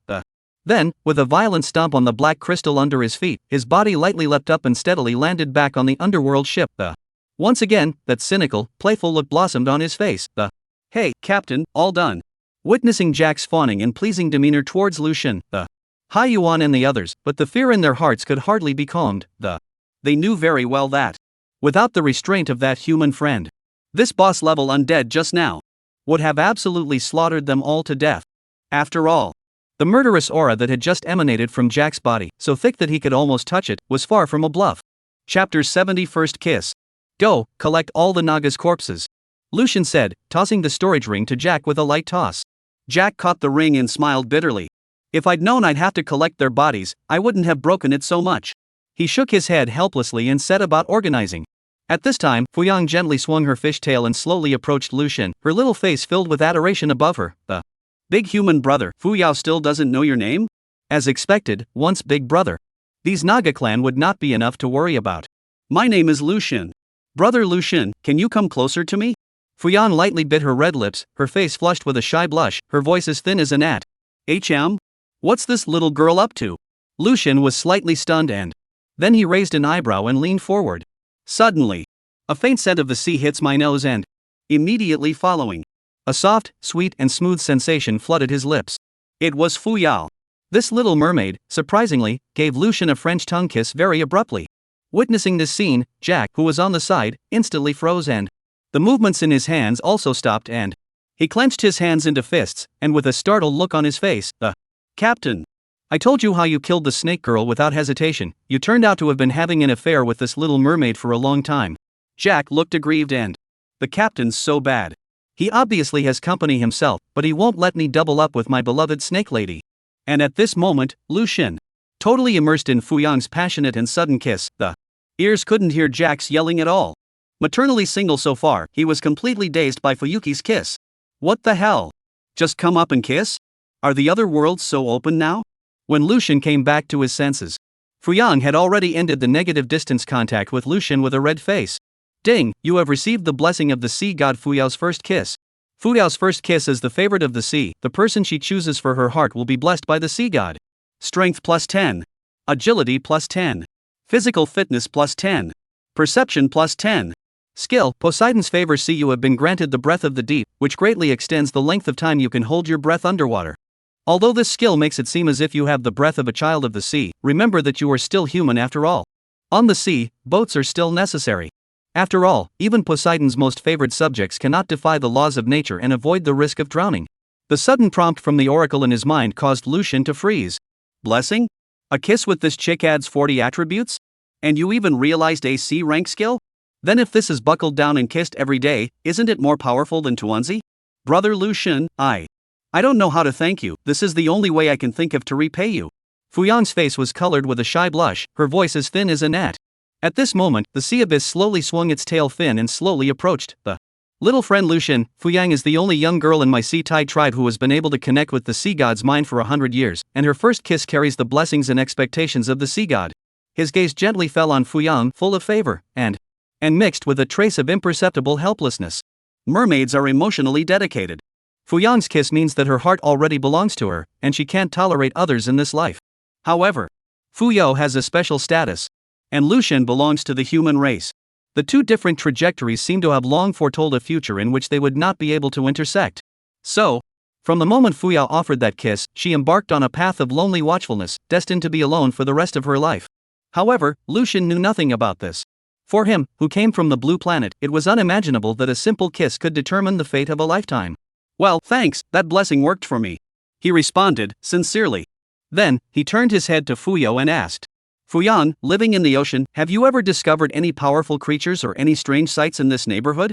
For Lucian, the sea beasts around him were no longer enough to fulfill his hunting needs. He now desperately needed to find his next target. Preferably a powerful boss-level creature like the demonized Gorgon. Fuyao pondered for a moment, and his eyes became a bit gloomy. Well, in the northern waters, I have seen a huge statue. Whenever the tide falls, there seems to be something very scary underneath the statue. Saying that, she locked her gaze on Lucian and, seeing the exploratory glint in his eyes, she hastened to admonish him, and, Brother Lucian, you mustn't be impulsive to venture there.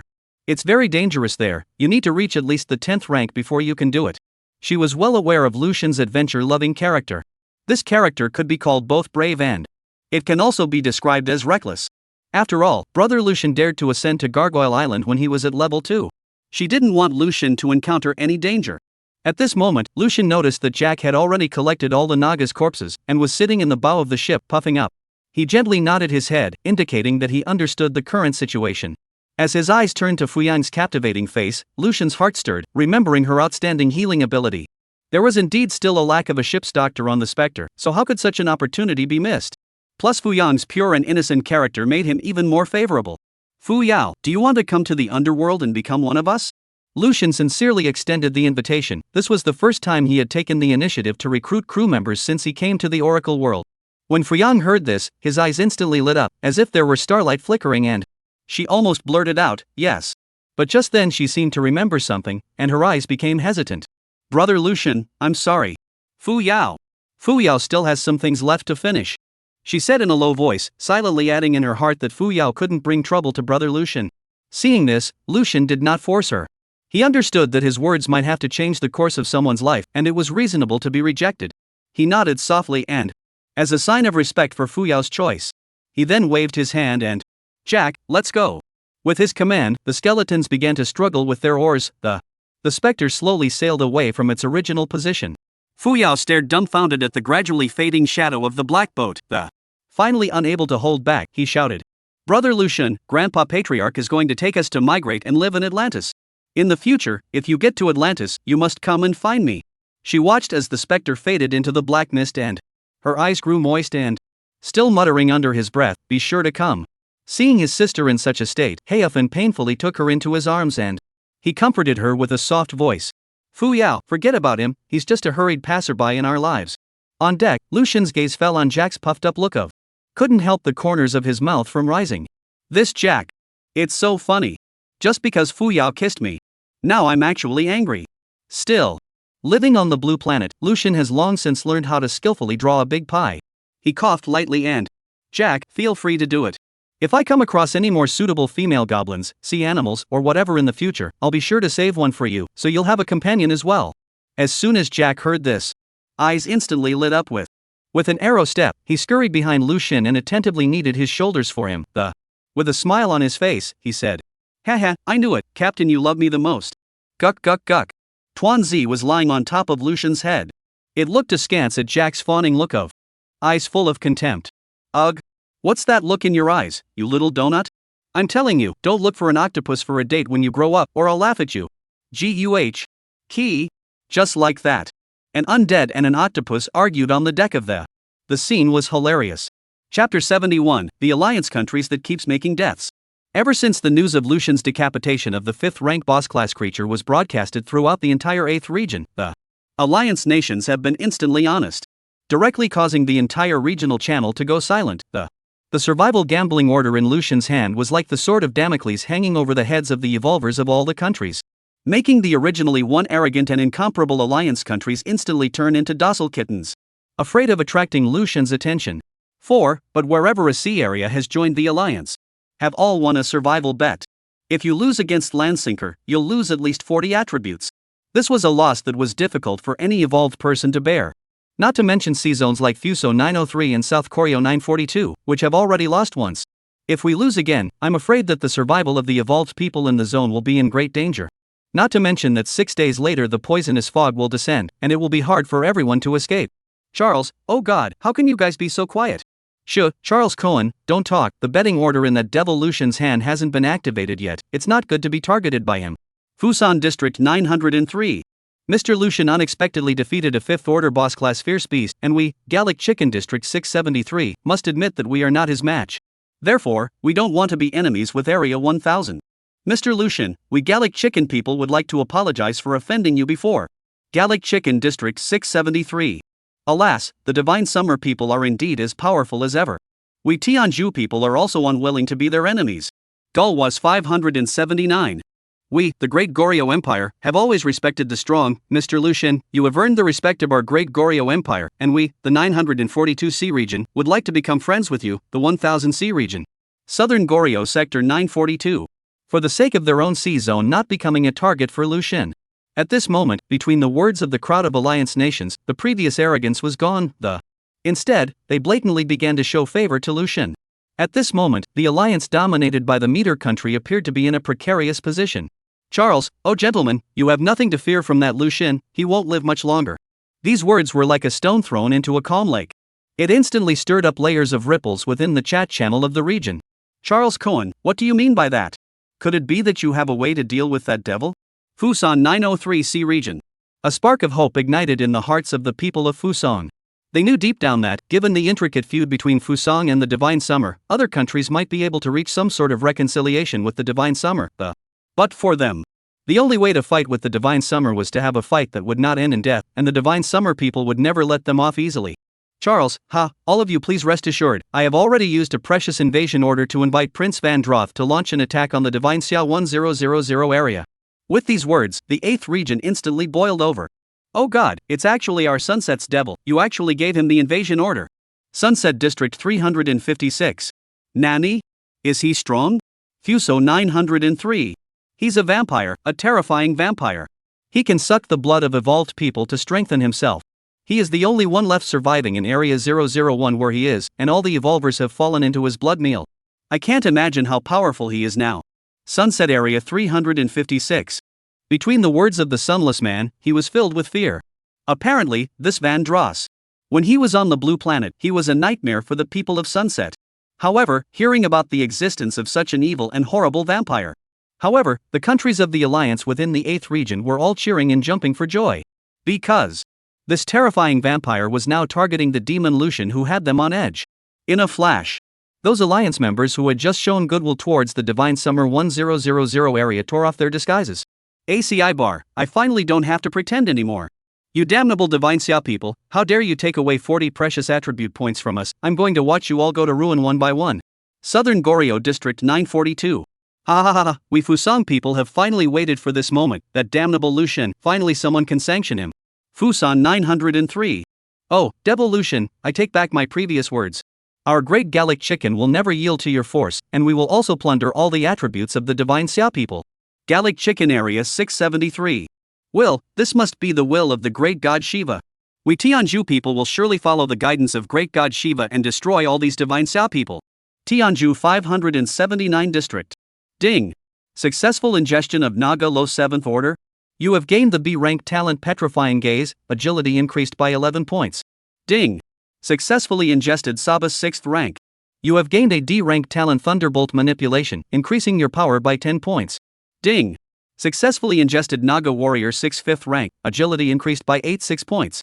Ding. Successfully ingested Naga Warrior 34th rank, agility increased by 30 points. Accompanied by a series of oracle beeps, the surging energy surged into Lucian's body like a tidal wave. On the surface of the sea, the corpses of the Naga clan were transformed into dried-out shells one by one and scattered everywhere. What a pain in the ass. Lucian hugged Tuanzi tightly, his cheerful laughter echoing in the sea breeze. With just this wave of ingestion, Tuanzi helped Lucian gain a total of 179 points of agility and 10 points of strength.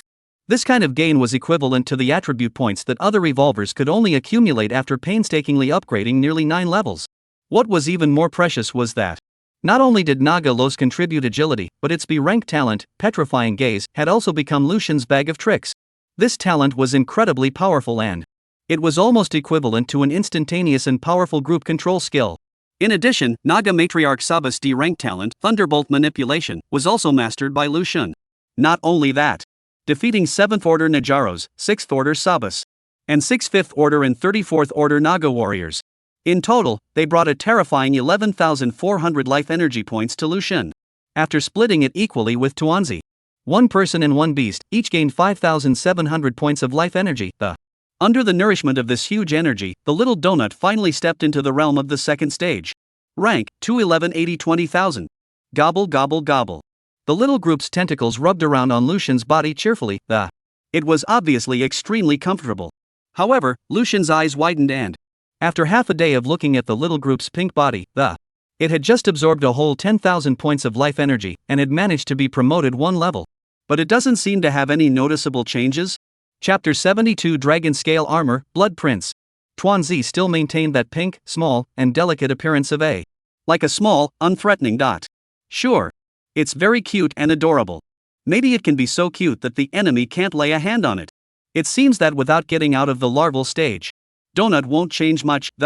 However, how many levels does a donut have to be before it's considered to be in the growth phase, anyway? Thinking about this, Lucian couldn't help but sigh and luckily, his current rate of upgrading wasn't too slow. As long as one doesn't slack off, he was sure that he would soon have the donut growing up. Wait a minute. Lucian then noticed that this time, he had ingested the corpses of a whole 34th Order Naga warriors. Each of them only managed to extract 4 points of agility. That's not right. I remembered that ingesting a 4th rank sea beast should give you 8 attribute points, right? How come it's down to 4 points? Lucian's heart stirred, and he quickly realized the reason for this. The situation was the same as the one he had encountered when he had ingested an ordinary grade weapon. Apparently, as he continued to ingest, energy of the lower-ranked corpses had gradually become insignificant to him. It was difficult to provide much more useful nutrients. If he wanted to continue to improve his strength, he would have to set his sights on higher-ranked creatures. Thinking about this, Lucian couldn't help but feel a lot of emotions. He realized how valuable his previous adventures had been. If he had relied on Tuanzi as his golden finger, he would have chosen to develop in peace. While it is possible to be a moderately accomplished master of, but compared to the potential shown now, the gap was simply a world of difference. A truly strong person never grows up swaddled in a greenhouse. They need to sharpen themselves in the storm and break through the challenges in order to keep climbing to new heights. Lucian was well aware of this and was glad for his previous choice. By the way, killing the demonized Gorgon earlier, I remember the Oracle rewarded a silver-level equipment. Lucian hastily turned his attention to the storage ring. He had been busy non-stop since that battle and it wasn't until now that he had the chance to take a closer look at this reward. Dragon Scale Armor Silver Intermediate. A piece of armor carefully forged from rare dragon scales that can be inlaid in key parts of the ship, requires a small equipment slot 1. Not only is this piece of armor as hard as iron, it also absorbs and bounces back enemy attacks to a certain extent. This is ship equipment. Lucian's heart fluttered, remembering that the Spectre did have a new small equipment slot after it was upgraded to an advanced novice wooden boat. This dragon scale armor came at the right time, just in time to be used. With a wave of his right hand, he prepared to equip the dragon scale armor with a. The Oracle beep sounded with it. Ding, please select the location of the dragon scale armor coverage. Location? Lucian frowned slightly, and after a moment's thought, a decision was made in his mind. Either he was on the offensive, or he was on his way to the offensive. The bow of the ship, being the part of the ship in front of the charge, is undoubtedly the place that needs the most protection. With this in mind, Lucian did not hesitate to choose the bow of the ship as the location to equip the dragon scale armor. As he moved his mind, the dragon scale armor seemed to be pulled by an invisible thread, slowly floating towards the bow of the underworld. Ding, the dragon scale armor has been equipped to the bow of the ship. As the Oracle's beeps fell, the bow of the Spectre suddenly blossomed with an ethereal light. Immediately afterward, a low dragon's roar echoed through the hull, shaking every inch of the planks of the. Lucian's gaze tightened and, only to see that the planks on the bow of the ship began to slowly wriggle as if they were alive, eventually coalescing into the shape of a black dragon's head. The dragon's eyes were tightly closed and its horns were lofty, revealing an inviolable majesty. That dragon's head was perfectly fused with the hull of the underworld. The dragon's scales glistened with a cold luster that stood out in the dimly lit sea. However, it blended with the eerie atmosphere of the underworld, as if this ghost ship had its own guardian beast from now on. After equipping the dragon scale armor, the defense column of the Spectre was directly raised to high, and the defense column of the Spectre was raised to high, and the defense column of the Spectre was directly raised to high. Lucian stared at the ship's panel in front of him. The ship's latest panel is at the end of the chapter. Unconsciously rubbing his chin, he fell into a deep thought that the path of evolution of human talent. He knew that but how is this ship's talent going to evolve? After all, the 4 talents possessed on the Spectre were all extremely useful. Forget it, we'll always know later. Lucian shook his head and stopped thinking so much. Just then, an announcement from the Oracle system violently echoed through Area 1000. The Oracle emergency announcement: Vandross from the Sunset Warzone 001 Novice C has launched an invasion order. Invading parties: Sunset Warzone number 001 Novice C, Invasion Divine Summer Warzone number 1000 Novice C. Number of survivors on both sides: 1 person. Area 001 915 people. Area 1000. Oracle reminder: Evolutionary Vandroth from Zone 001 has successfully teleported to the new BC area of Zone 1000 through the invasion order. Killing invaders will earn you a large amount of contribution points which can be used in the Fleet Store or Oracle Store to exchange for equipment and supplies. Along with the continuous broadcast of the announcement, a scarlet blood boat violently tore through space and appeared in the middle of the Area 1000C. Above the blood boat, a slender figure stood proudly, and it was precisely the prince of the blood race, Vandroth, who had been pinned with high hopes by the countries of the Alliance. Vandroth's face was pale and delicate. He took a deep breath, as if he could smell the vitality that filled the air of Area 1000. Eyes glittering with longing, he murmured, "Ah, the smell of the living. The great Vandross hasn't inhaled fresh human blood in days. My Lord Prince, a new hunting ground has been found. Congratulations, my lord." "Congratulations, Lord Prince." Behind him, 9 blood slaves with withered faces bowed and saluted. They were originally ordinary evolvers from the 001C region. Now they had fallen into the blood slavery of Vandross and lost their status as evolvers. The status is the same as the skeleton warriors summoned by Lucian. My lord, 9 o'clock ahead on the left, there's a divine summer warship. A blood slave's withered and thin fingers stretched out and pointed directly at a mid-level novice wooden boat in the distance in Area 1000.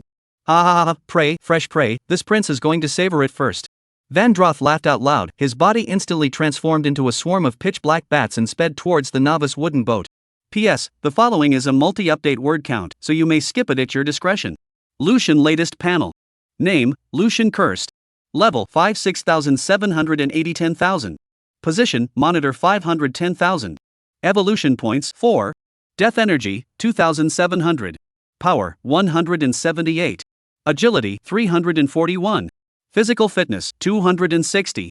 Perception, 260. Free attribute points, 0. Talents. Grade A, Undead Mastery. Grade B, Undead Curse, Petrifying Gaze, Mountain Power 0.25%, Yin Yang Mastery. C rank, Plant Affinity, Poison Mastery, Flame Mastery 5%, Ice Mastery. Level D, Strength Transcendence, Speed Transcendence 5%, Stealth, Perception Transcendence, Physique Transcendence, Hearing Psychic Sense, Lightning Manipulation. Level E2, Olfactory Transcendence 10%, Perspective, Visual Transcendence. Skill, Breaking Wind Monitor exclusive. The moment the opponent sees this move, they will realize what true despair means. Skill, Corpse Explosion Grade A, an extremely brutal undead system skill that can cause corpses or undead creatures to explode themselves, releasing a devastating explosion that causes great damage to the enemy. It's not for nothing that undead skills are scorned by the world, it's just too brutal.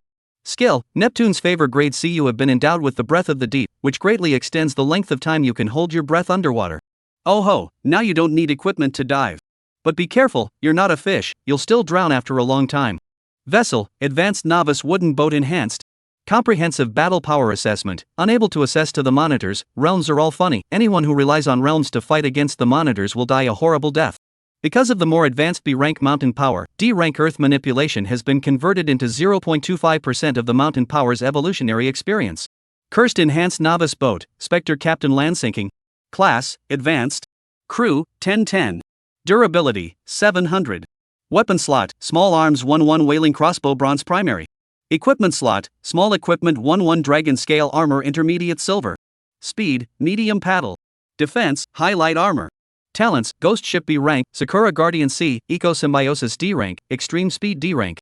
I'm afraid of being told that I'm watering down the word count, so I haven't dared to write more about the panels, and in the future, I'll only show the panels in their entirety at the end of the chapter if the protagonist's strength changes drastically. Chapter 73, The Terrifying Vandross. Aboard the Iron Wolf.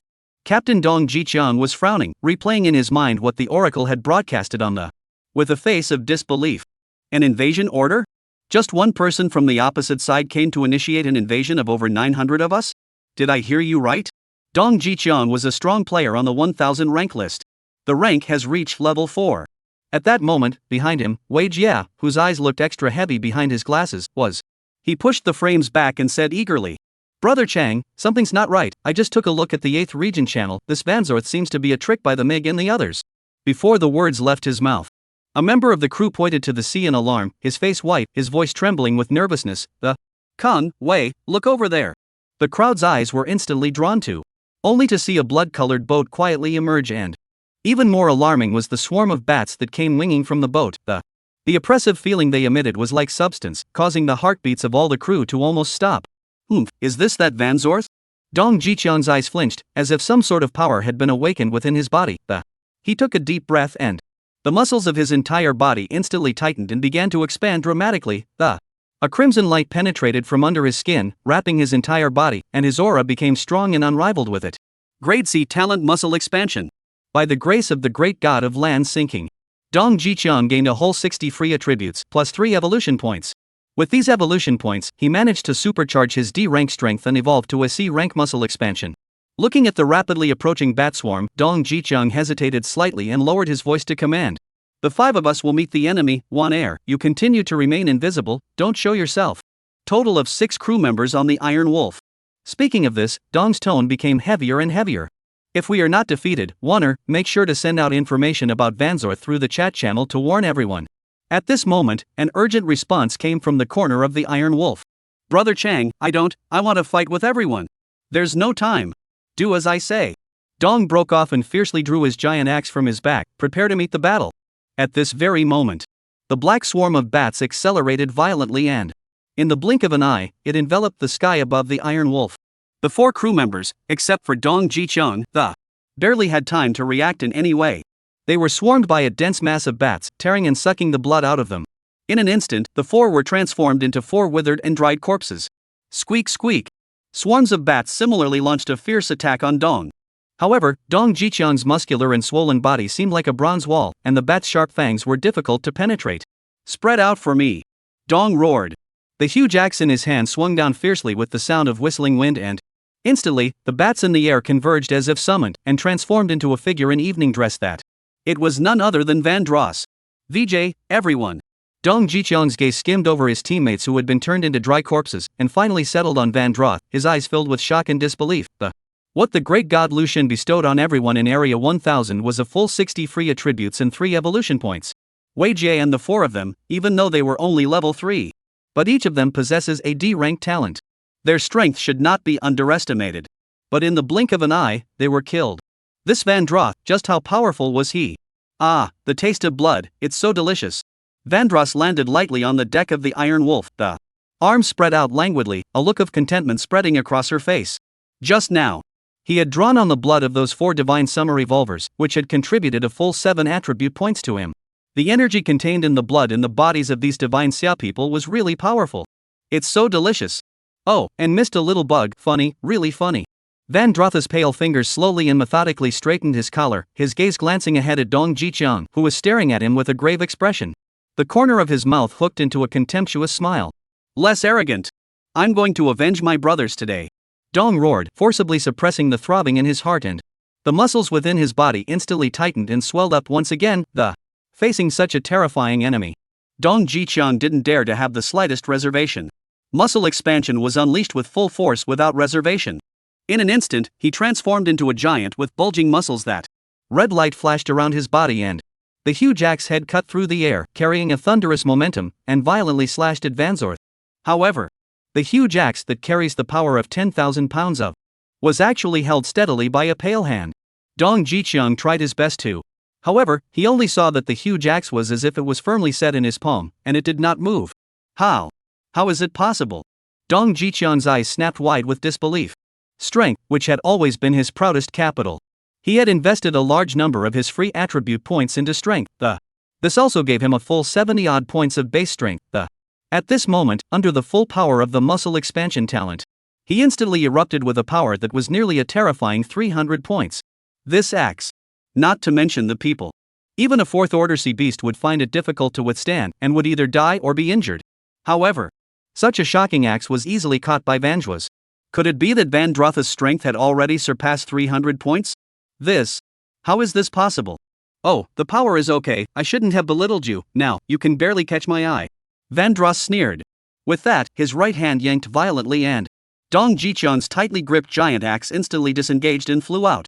Before Dong Jicheong could react, Van Dross had already transformed into a bloody shadow that, with the swiftness of a thunderbolt, he choked Dong Jicheong's neck and immediately afterward, a huge force surged out and, flinging him fiercely on top of the deck. Van Dross bared his fangs at the corners of his mouth and closed in on Dong's neck.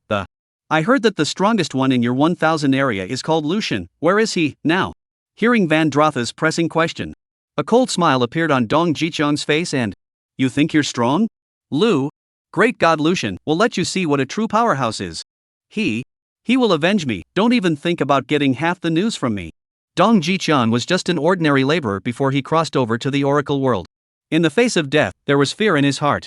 But, in the face of this vampire, he knew deep in his heart that even if he betrayed the great god of land sinking, he would not be able to escape the fate of being drained of his blood. It would be better to do so, and be worthy of the 2 survival bets that great god Lucian had brought him to win. Seek death. Vanzorth's fangs instantly pierced Dong Jicheong's neck and Dong Jicheong's limbs immediately struggled violently as if he was out of control. His originally sturdy body began to shrivel up and become parched at an alarming rate. Chapter 74 Revolvers with higher average attributes than Lucian. Put. There was a muffled sound. The dried-up body that Dong Jicheong had transformed into was like an abandoned ragdoll, tossed unceremoniously into the raging waves by Vanzorth. Did you think I wouldn't be able to find it if you didn't say anything? Van Dross stuck out his tongue with intent, swiping it across his lips and a greedy glint in his eyes. Then, he slowly closed his eyes and took a deep breath, as if catching something in the air. But in an instant, his eyes snapped open, and the corners of his mouth hooked into a hideous smile. Found it, that vigorous life force, it's definitely land sinker without a doubt, the direction is to the east. Vandroth whispered to himself, then his right arm swung violently, his body instantly transformed into a tumbling black mist, transforming into countless bats and lifting his wings. For a long time, a tiny sob sounded in the shadowy corner of the Iron Wolf's. One air, the young girl with the power of invisibility, with her hands tightly covering her lips, her body trembled slightly as she revealed herself. Kung, everyone. One air didn't dare to cry until now, tears rolling down from her eyes like broken beads, dripping onto the cold deck of the. No, I can't let Brother Chang and everyone die in vain. Thinking back to Dong Jiqiang's wishes before he died, One air quickly dried her tears and, with trembling fingers, she clicked on the chat channel within Area 1000 and. At this moment, the chat channel in Area 1000 was already exploding. No, what's the situation? We've been invaded by a person? Did I see it right? Is that Vandroth from Area 001 tired of living? Just one person dares to come to our Area 1000 to spread his wildness. If I see him, I'll have to peel off his skin. Everyone, don't be careless. Look at the chat channel of the 8th region. This Vanjwas is definitely not simple. This Vanzortha's invasion order was given by the Yonkers. They even think that with just this one Vanzorth, they can wipe out our 900 plus people in region 1000. How is this possible? Tang Hong, that's right, don't even need righteous father to take action. My ship can finish off this so-called prince of whatever vampire. Ha, Tang Hong is now bursting with confidence since he took 60 attribute points and 3 evolution points. Not only Tang Hong, there's no such thing as a weakling in the 1000 area. If this Vandroth dares to cause trouble, let him taste the taste of kicking the iron plate. Yang Zimo, don't take this lightly, everyone don't act alone, immediately gather with the nearby warships. We are still unclear about this Vandroth's details, we absolutely can't take the enemy lightly. Big Brother Yang, copy. With Big God Lucian and Big Brother Yang and Big Brother Li Sini around, I'm not worried about this so-called vampire prince at all. Until this moment. In the chat channel, there was still a relaxed atmosphere of. Suddenly, a series of Oracle system beeps suddenly rang out. It instantly caused everyone's nerves to instantly tense up and. Ding, Zone 1000 Evolvers Wei Jie, Wang Ming, Li Xiang and Zhou Zihao were killed by Zone 001 Evolver Vandroth. Before the crowd had time to react. Another ice-cold beep sounded and adding another weight to everyone's heart, Ding, Zone 1000 Evolutionary Dong Jiqiang, killed by Zone 001 Evolutionary Vandross. Dong Jiqiang, it's the Iron Wolf, something happened to the Iron Wolf. Dong Jiqiang is the best on the leaderboard, he's level 4, the other crew members on the Iron Wolf are all level 3 as well, how is this possible? Tramp. It was that vampire who did this. On the one-horned rhino, Yang Zimel was chasing a 4th rank sea beast. When he saw the oracle prompt, his heart tightened and he hurriedly waved his hand to Long Haoran and the others, signaling that he would give up the pursuit of the. He remembered that there were 6 crew members on the Iron Wolf. Now only 5 were hinted to be killed in action, there should be others still alive. Thinking about this, Yang Zimo immediately sent a message in the chat channel. Is there anyone else alive on the Iron Wolf? After a few seconds, Wayner's avatar blinked up and. Everyone, I'm sorry we couldn't hold off that vampire on the Iron Wolf, woohoo. Seeing that someone on the Iron Wolf actually survived, the crowd rushed to ask. Sister One Air, don't cry, quickly tell us what's going on. Yes, don't rush, speak slowly, we will definitely avenge you. That bastard Vandroth, he really thinks he can walk sideways just because he has 2 tricks up his sleeve. One Air, everyone, don't be impulsive, Vandroth is much stronger than we thought. I was able to survive because Brother Chang asked me to tell everyone his information so that we can prepare in advance. Then, One Air shared Vanzortha's attribute panel to the chat channel, the Evolutionary Vandroth Blood Race. Level 51635 10,000. Power 312. Agility 321. Physical fitness 332. Perception 314. Talent, Feast of Blood grade B. By absorbing blood of the same kind, you can plunder some of its attribute point gain, the gain lasts for 15 days. Skill, Bat Swarm Incarnation grade B. A mysterious and unpredictable blood skill that allows Vandroth to transform into a swarm of raging bats for a short period of time, not only able to soar freely in the air, but also able to launch surprise attacks on enemies with lightning speed. Oh ho, mommy I can fly. Vessel, Advanced Novice Wooden Ship Blood Feast, with C rank ship talent Dark Knight Voyager. Comprehensive Battle Power Assessment, 5 ranks 10 ranks or more. For some freaks, the combined combat power assessment is getting to be a pain in the ass. Oh, there's one in your district too. As the crowd's eyes fell on the astonishing values on Vanzortha's panel, the chat channel instantly fell silent, as if even the air had frozen. From all corners of Area 1000, a subtle but clear sound of a backward intake of breath resounded almost simultaneously. Even young Zemo, who had always been known for his calmness. At this moment, he couldn't help but feel a slight tremor in his right hand, his fingertips gently tapping on the ship's railing. Van Drotha's four-dimensional attributes were clearly reflected in his eyes. Every single one of them had surpassed the 300-point mark. Young Zemo knew that he was already among the strongest in the 1000 zone. However, his four-dimensional attributes averaged out to just over the 60 threshold. In comparison, Van Drotha's attributes were actually 5 times more than his. 5 times. This number was like a heavy hammer, hitting his heart hard. It meant that in terms of speed, strength, perception, and even resistance to blows, the Van Zorth was able to develop a comprehensive and overwhelming crushing advantage over him. This Tama is still human. When Joyu, who was on the side, saw Van Zorth's attributes, his eyes almost glared out of their sockets. Lon Howrun, on the other hand, heavily stumbled the huge shield in his hand onto the deck, making a dull ringing sound that. His face was grim as his gaze turned to young Zemo. Old Yang, it's dangerous. Li Ming's eyelids drooped slightly, his eyes flashed with a sharp light as he analyzed in a deep voice. Now I understand why there is only one person left alive in Area 001, Van Droth. I'm afraid that everyone else has been drained of his blood and become his sustenance. Chapter 75, Oh dear father, run away. The chat channel was dead silent for a few seconds before someone sent out an unbelievable message. Tang Hong, that, Miss Wan Air, you said? Is it possible that this data has an extra 0 typed in? Alas, Tang Hong, let's face the reality. You and I both know that it's impossible for the Oracle to make a mistake. This vampire's attributes, I'm afraid that they are really all over 300. Now I kind of understand why the people on the Iron Wolf couldn't even carry it for a second. This attribute, too terrifying. It's all because of those dastardly Migwa people. They're afraid of us, so they deliberately put this devil, Van Droth, in our district. Complaining is useless. On the battlefield, only those who are alive are qualified to laugh in the end.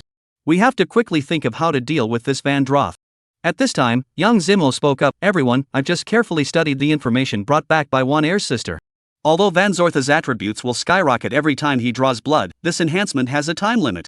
If we don't fight him head-on, after waiting for 15 days, he will return to the level of an ordinary evolver, and at that time, he will be at our disposal. Big brother Yang is right. At Wanner's sister, where is Vanjwa's right now? We have to hurry and inform everyone to avoid him. However, Wan Air's reply caused everyone's hearts to rise in their throats. He went to find Great God Lucian. This asshole, I'm afraid he's been hitting on Great God Lucian from the start. At Lucian, Great God Lucian, danger, run. At Lucian, righteous father, you're the spiritual pillar of our District 1000, nothing must happen to you. At Lucian, brother Lucian, Van Dross is not a good person, you must be careful. In an instant, the chat channel was at Lucian. Message telling him to run fast. Yang Zemo also sent a message advising, Lucian, this Vanjwas is extremely dangerous, he's looking for you right now, hide. However, just then, an evolved person, however, suddenly sent out a message and said, I've seen Great God Lucian's specter. How's it going? Did Great God Lucian dodge the Van Dross? Great God Lucian's specter is still very fast. If he really wants to escape, then Van Droth won't be able to catch up. As long as Great God Lucian is safe, I'm relieved. However, that evolver's next sentence caused everyone's hearts to clench violently. It seems that the Great God Lucian not only didn't flee, but instead went straight in the direction of Vanzorth. At these words, the chat channel instantly boiled with panic. Dear father, I know you're strong, but that Vanzorth is a real monster, we can't be tough. At Lucian, God Lucian, turn around, that Van Droth has all attributes above 300 points, and his combined combat power exceeds the 10th rank, you won't be his opponent. At Lucian, Great God Lucian, you're my faith, you can't have an accident, we'd better follow what Big Brother Yang said, avoid that Van Droth first, wait for 15 days, then it's better to settle him. Young Zemo saw that Lucian not only didn't flee, but instead went directly to Van Droth to meet him. His heart sank. He knew Lucian was strong but Vanzorth's attributes had exceeded the limits of what an evolved person could touch nowadays. Lucian was the hope of the entire 1000th district, even the entire Divine Summer. Nothing can happen to him. Thinking of this, young Zemo hurriedly at Lucian again in the chat channel, with a few moments of anxiety and earnestness in his tone. Lucian, Van Droth has absorbed the power of thousands of people in Area 001, its terror is unimaginable. If you engage him at this moment, it's equivalent to fighting the thousands of people in the entire Area 001, this is really not a good move. We should avoid the front line for the time being, it's only wise to think long and hard. However, right at this critical moment, Lee Sinny's words caused the originally noisy chat channel to suddenly quiet down. Lee Sinny, everyone, there's no need to persuade, it's been so long, don't you guys understand Lucian's character? How could he choose to retreat just because his opponent is strong? If he was truly afraid, then he wouldn't be Lucian and wouldn't be able to achieve what he has today. Instead of wasting time persuading here, you guys should come with me to support him. Hearing Li Sini's words, Yang Zimo first froze for a moment, then helplessly shook his head, the corner of his mouth hooked into a bitter smile. This Lucian kid, sometimes I really don't know if he's really overpowered or too reckless. He muttered. However, his eyes quickly became determined and. But whether it's because you're confident in yourself or simply reckless, I, Yang Zimo, will stand by your side without hesitation. Immediately afterward, Yang Zimo sent out a message in the chat channel. Everyone, all gather in the direction of Lucian, let's go support him together. After seeing the news of Yang Zimo and Li Sini, the hearts of the people in Area 1000, although they were still fearful of Van Drotha's great strength. However, they were also clear that staying in hiding was never a long-term solution. After all, it had been less than 6 days since the poisonous mist had descended. If they just blindly hid, even if they were able to temporarily avoid Van Drotha's pursuit, it was also impossible to build a sloop to escape in this novice sea. Do it, the big deal is a death, who is afraid of who? Our revival ship is only 2 nautical miles away from the land-sinking great god, we'll be there soon. I'm going too, with the land-sinking god gone, none of us in Area 1000 can survive. For a while, hundreds of warships in Sector 1000 have turned their direction and rapidly assembled towards the bearing where Lucian was. Between the 0001 sea zone and the 1000 sea zone of the 8th region, a fierce war is about to kick off. At this moment, in the Region 8 chat channel, Charles similarly sent Van Drotha's attribute panel to the region chat channel, causing the evolvers of the allied nations to pop their crowns in celebration. All 4-dimensional attributes have passed 300. Even if that Lucian can kill a 5th-order boss-level creature. But, in front of such a terrifying Van Drotha, it would only be a dead end. Yossi, haha, I didn't expect Prince Van Drotha to be so powerful, this time, the damnable Lucian, those damnable god Xiao people are dead. ACI right, when the time comes, our great Goryeo Empire, we must plunder the lost attribute points all over these divine Xiao people. Oh, great Mr. Charles, please help me ask, has Prince Van Drotha killed that devil Lucian by now? I'm afraid that Prince Van Drotha might not necessarily be able to catch up with him if he's bent on escaping, right? Chapter 76 Overseer vs. Vampire. Just then, Van Drotha's avatar flashed, his tone full of smugness and disdain, Everyone, don't worry. The blood of those divine Xia people is really delicious. That Lucian, he was probably scared silly by me, and he even charged straight towards me. Soon, he will become a delicacy in my mouth. At the words of Van Drotha, made the evolvers of the League of Nations, who were still a bit apprehensive, completely put down their hearts and, oh god, although Lucian has such a powerful strength, but I'm afraid his brain isn't too good. He didn't even run away when he encountered such a powerful Prince Van Drotha? Charles, it seems that Lucian is confident in his own strength, but in front of the powerful Prince Van Drotha, he will immediately realize what is called despair. Our Gallic Chicken's survival betting order has already been found, so we're just waiting for Prince Van Drotha to decapitate Lucian, and then we can plunder those weak divine Xia people to our heart's content. Lord Shiva has also already sent down his decree. We Tianju people will resolutely carry out Lord Shiva's decree and wipe out all those divine Xia people. Van Drotha? Average attributes over 300? Lucian's eyes swept over the attribute panel of Van Drotha in the chat channel, and a hint of amusement flashed through his eyes. A bit interesting. Originally thinking that his attributes were already at the top of the. Unexpectedly, in this 8th region, there was someone who could surpass him. It seems that one still cannot take it lightly. There are hidden dragons and crouching tigers on top of the blue star, and there are not a few people with strange encounters like me.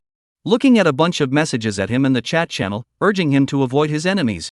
Lucian, however, just gently shook his head and.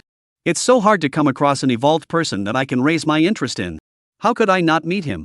So Lucian laughed lightly and sent a message in the chat channel to comfort the crowd. Gentlemen, there is no need to worry, I have my own plan. The words were spoken. He raised his hand and. Jack, heading 055, full ahead, there's an interesting fellow waiting for us up ahead. Right away, Captain. Haha, looks like another little toy has arrived at our door. Jack grinned and. With a flash of black crystal light in his hand, it coalesced into a long whip and lashed out at the paddling skeleton. You lazy bones, speed up. The skeletons were driven by the whip, and their paddling speed instantly increased. The specter, like a ghost in the darkness of the night, broke the waves and, pointing straight ahead at the Blood Feast ship.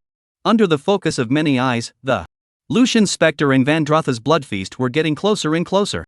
Area 1000 chat channel. Chenjiawei, everyone, Great God Lucian's Spectre is about to meet up with the Van Drotha Blood Feast. My raging wave is right next to it, my hands are shaking with nervousness right now, should I go help? Don't, your strength is too weak, if you rush to help now, you might even add attributes to Van Drotha. Right, brother Jiawei, wait for us there now, all of us are rushing towards Great God Lucian. Chenjiawei, okay, so what do I have to do now? Doesn't the Oracle have a real-time live streaming function? You turn on the livestream and let us see what this Vanzorth can do first, so we can support Great God Lucian later. Yang Zimo, right, you turn on the livestream first, and the rest of us will speed up and come to support Lucian as soon as possible. My one-horned rhino will be here in 20 minutes. Yang Zimo, also, let's see who has a silver weapon. This Vanzorth is a vampire, he should be afraid of silver weapons. Big brother Yang Zimo, I have a pair of silver earrings. I have a silver bracelet. I have a silver necklace. Yang Zimo, okay, everyone gather the silverware and give it to Licini. Licini's magnetic manipulation has evolved to C-level metal manipulation, so she can use these silverware for long-distance attacks. Yang Zimo, at Licini, how long until your morning star arrives? We have to support Lucian as soon as possible, we can't let him fight alone. Licini, 15 minutes. At this point, Qin Jiawei has started the live broadcast. The Evolvers, who were approaching Lucian at full speed, flocked to Qin Jiawei's live broadcast. On the screen, the surf's up on the ocean. A ghost ship haunted by black mist and a red boat colored like blood. Like two sharp swords. Sharp as a pin. Lord Prince, I didn't expect this divine Xia people to have a few backbones, that they weren't scared away by Lord Prince's terrifying might. A blood slave gazed at the gradually approaching specter. His tone was filled with surprise. In Sunset Area 001, which evolved person wasn't scared less and scurrying away at the sight of the Prince Lord? However, instead of fleeing, these divine summer people. Instead, they took the initiative to meet them, as if they were seeking death. Ha, this is good, saving me the trouble of having to look for it. The corner of Van Drotha's mouth hooked up in a cold smile and immediately, he swung his right arm and the body instantly transformed into a swarm of dark bats and swooped towards the specter. Yo, this little toy across the street looks a bit interesting. Jack had a scowl on his face and was about to step forward to meet him. But he was stopped by Lucian's hand. Jack, leave this guy to me. Lucian's eyes flashed with intense battle intent. Among the Evolvers today, there were few who could match him. At this moment, it was not easy to come across an opponent who could go through a few moves with him. How could he easily give up to Jack? Jack sniffed, shrugged his shoulders, took a step back and... All right, Captain, after you. Are you two arguing about who dies first? The voice of Van Droth was full of disdain as the bats in the air swarmed with. Immediately following. The swarm of bats violently increased its speed and came straight towards Lucian's cage. Level B skill bat incarnation. Previously, Wei Jia and the other 4 people on the Iron Wolf were killed by this move. Now Fan Zhuo is trying to do it again. To drain Lucian's blood as well. The blood of the strongest person in this 1000 area must be delicious. Squeak squeak. Accompanied by the bats' ear-piercing hisses, countless bats opened their fangs and viciously devoured Lucian's skin. Suddenly, boom! A blazing flame erupted violently from Lucian's body, like a volcano erupting and squeak squeak squeak. In an instant, countless bats were engulfed by the flames, emitting mournful wails, and instantly turned into pieces of ash that drifted in the air. The remaining bats quickly converged and, reshaping themselves into the form of Van Dross. A fire ability person? It's a lucky escape for you. Van Dross snorted coldly. The power of fire happened to be the nemesis of his bat avatar. That's it? Lucian raised an eyebrow and... If this Van Dross was so weak, it would be a disappointment to Lucian. Jia. Van Dross eyed the contempt in Lucian's eyes and the corners of his mouth widened, and he let out a grim laugh that the body under the cloak trembled gently with the laughter. Kid, you obviously haven't seen the true power of Prince Van Dross. That little trick just now was just a small snack before the meal. His words carried a threat that should not be underestimated. Immediately afterward, his voice rose violently, becoming shrill and piercing. Next, I'm going to make you understand what true attribute suppression is. Van Zorth's figure shook. With 321 points of agility instantly at full. Like a beast breaking free from its bonds. The entire person instantly transformed into a blood-colored residual shadow and lunged at Lucian with astonishing speed. Chapter 77 Attribute Crushing Van Zorth. Oh, Griffin. I'll show you. At 321 points of agility, the speed that can be delivered is terrifying. Van Droth thought to himself, triumphantly. He opened his fangs and violently devoured towards Lucian's neck. However, in the face of the incomparably swift blow of Van Droth's, Lucian's eyes, however, flashed with a hint of teasing. Interesting. This Van Droth even thinks he can crush himself in speed. Ridiculous. Lucian's right foot fiercely stomped, and his body instantly sprinted backward. Van Droth's sharp fangs, which had already been approaching Lucian's neck, but it seemed to have touched the air. The prey in his mouth suddenly became out of reach. He fixed his eyes and saw that Lucian's moving speed was actually on par with his own. How is this possible? Van Zorth was horrified in his heart. He himself had absorbed the power of thousands of people before he had temporarily piled up his agility to 321 points. And this Lucian, a level 5 evolutionary. How can his speed be comparable to his? Could his agility have exceeded 321 points? No, this is never possible. And yet, the horror in the mind of Vandross had not yet subsided. He saw a flash of green aura under Lucian's feet, and his speed overwhelming was instantly launched. Lucian, whose speed was originally comparable to his. At this moment, his speed suddenly tripled. Turning into a residual shadow, he disappeared in the blink of an eye from Vandross's field of vision. Not good. Vandross was alarmed in his mind, but before he could react in any way, Lucian's figure silently appeared at his side like a ghost. Immediately after that, a white and slender palm attacked violently with lightning speed. Splat! A clear and loud slap echoed across the sea. Vandross was spun around twice, directly by this sudden, powerful slap. He then froze in place, his face full of consternation. Himself having 321 agility points of your own. Surprisingly, he was crushed in terms of speed. The hardest thing to accept is that this Lucian was attacking himself in. Surprisingly, it was an extremely insulting slap. Do you know what a slap is to a vampire? The suddenness of this caused a momentary silence to appear in the entire sea. On board the Blood Feast, the blood slaves, who were originally wearing sardonic smiles and expecting Lucian to be drained of his blood, instantly froze, their eyes hollowed out and, did I see it wrong? I just saw that this divine summer person was faster than Lord Prince. A blood slave muttered in disbelief. However, the blood slave companion beside him was like a wooden sculpture made of clay, without the slightest reaction. They were all wide-eyed and mouths wide open, disbelief written all over their faces. Lord Prince's agility was as high as over 300 points. How can the Shinsha man be so fast? With his agility, has he surpassed the Prince Sama? How is this possible? Did he suck human blood too? That's not right. There aren't any less evolved people in the 1000 block, are there? Hurry! Everyone row harder. Lucian is waiting for us. Yang Zimo's heart was racing. Clutching the oars with both hands, he strove to row. He knew that Lucian was in a fierce battle with Vandross at the moment. Every point he was faster, the hope of Lucian in Area 1000 winning would be one more point. However, right at this moment, Long Haoran, who was in charge of observing the battle, suddenly froze and then mechanically, he turned his head and eyes staring dully at Yang Zimo, Li Ming, Zhou Yu and the others. He stammered and spoke, You guys, look at this. Hearing Long Haoran's words, Yang Zimo's heart immediately thumped and it's over. Has Lucian lost? Alas! With that horrible attribute of Vandross, it's not surprising that Lucian lost. Yang Zimo, who had a heavy heart, slowly cast his eyes towards the light screen that Long Haoran had displayed to the crowd. In the next second, the same shock as Long Haoran surfaced on his face. Crush! Lucian actually crushed Vanzorth in terms of speed? Even though Yang Zimo had always been calm and at this moment he couldn't help but exclaim in shock. No, doesn't that Vanzorth have over 300 points of agility? Could it be a paper tiger? Zhou Yu's voice was filled with skepticism. No, Vandroth's agility is indeed 321 points, it's Lucian's agility that's higher than Vandroth's. Li Ming's eyes were as sharp as a falcon's, staring at the remnants of Lucian and Vandroth transformed into shadows in the light screen. Analyzed in a deep voice. What? Zhou Yu's voice snapped up, his eyes widening in disbelief. You're saying that Lucian's agility surpassed Vandroth's? My four-dimensional attributes add up to a total of less than 300 points. Now you tell me. Lucian has over 300 points in agility alone? Zhou Yu instantly felt bad about his entire body. Yang Zimo froze for a moment, and then suddenly let out a loud laugh that was full of unrestrained joy. Ha ha ha, Lucian, this kid, who has been hiding and not letting us see his attribute panel, turns out that his attributes are so amazing. Long Haoran also couldn't help but shake his head and laugh lightly.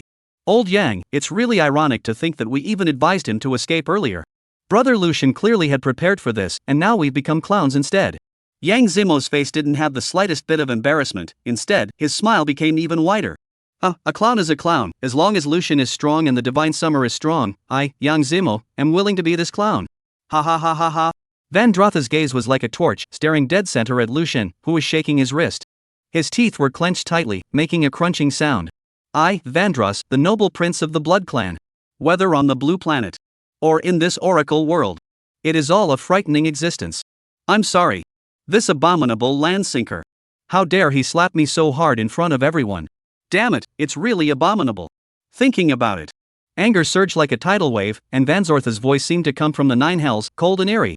So you're an agility-type specialist, it seems you've added all your free attribute points to agility, yes? His gaze turned to the flickering green light at Lucian's feet. The The hideous look on his face intensified, and the corner of his mouth hooked into a cold smile that. Speed transcendence, you actually managed to have two talents at the same time. But you think that with this little trick, you can defeat me? What a delusional thought. Van Droth took a step forward, his tone filled with threats. In this narrow cabin, even if you are fast, where can you escape to? Moreover, how long can you maintain your speed supremacy? Speaking of which, he stuck out his scarlet tongue and licked it slowly across his dry lips, with a greedy glint in his eyes. The moment your spiritual power runs out and your speed supernaturalization state disappears, that's when you'll become my delicious meal. Chapter 78 The Stone Breaking Punch. Yo, I say old man, you really have a lot to say. With this skill of yours, why do you still need to hide when our captain hits you? Jack lazily leaned against the side of the ship, his fingers picking his nostrils with a disdainful face. And a master? Van Droth then noticed Jack. The pupils snapped together and the undead in front of him, the panel showed, was actually a boss-level creature. This Lucian ship was actually hiding a boss-class undead? Van Droth knew the power of boss-class creatures by heart. In the 001C area, he had also fought a boss-class sea beast. Even with his best efforts, he was barely able to fight it to a draw. Thinking about this, Van Droth's heart could not help but sink. He realized that he was afraid he had kicked the bucket this time. If that boss-ranked undead attacked, and Lucian attacked from the sidelines with his amazing speed, he really wouldn't be a match for himself. Just as Van Droth was harboring the thought of retreating, Lucian's light words instantly made Van Droth's eyes light up.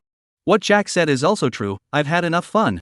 Lucian moved his wrists, stepping closer to Van Droth. Looking at that stance, he was clearly going head-to-head with Van Droth. There's a way to heaven you don't go, and there's no door to hell for you to come and throw yourself in. Van Droth's heart burst into ecstasy. This Lucian was obviously a gifted person who mainly added agility. But he wants to go head-to-head with himself. As long as he forms a crushing force with his powerful power attribute, with just one strike, he could kill him in seconds. At that time, the remaining boss-level undead would not be enough to worry about. The opportunity is not to be missed. Kill this Shinsha man before he gets cocky. Die. Van Droth growled, and his right foot stomped on the ground. The muscles of his entire body were taut as steel in an instant. A staggering 312 points of power surged out and his right fist was like an arrow that had left the string, and with the momentum of destroying, he went straight for Lucian's face. It only takes an instant. The face that disgusted him would surely split like a broken melon.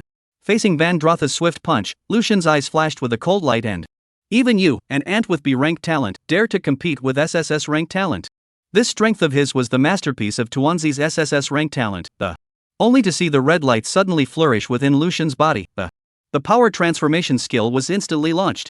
178 points of strength steeply tripled, soaring to 534 points. His figure sank and he launched himself at the waist and pulled his right arm back and spinning like a spring releasing, like a cannonball roaring forward. In the most direct and savage way, he shook Van Droth's fist. He just wanted to crush this so-called vampire noble head-on with forceful pressure. Van Droth, who was originally full of confidence, upon seeing the red aura rising from Lucian's body, a bad premonition immediately surged in his heart and this red light.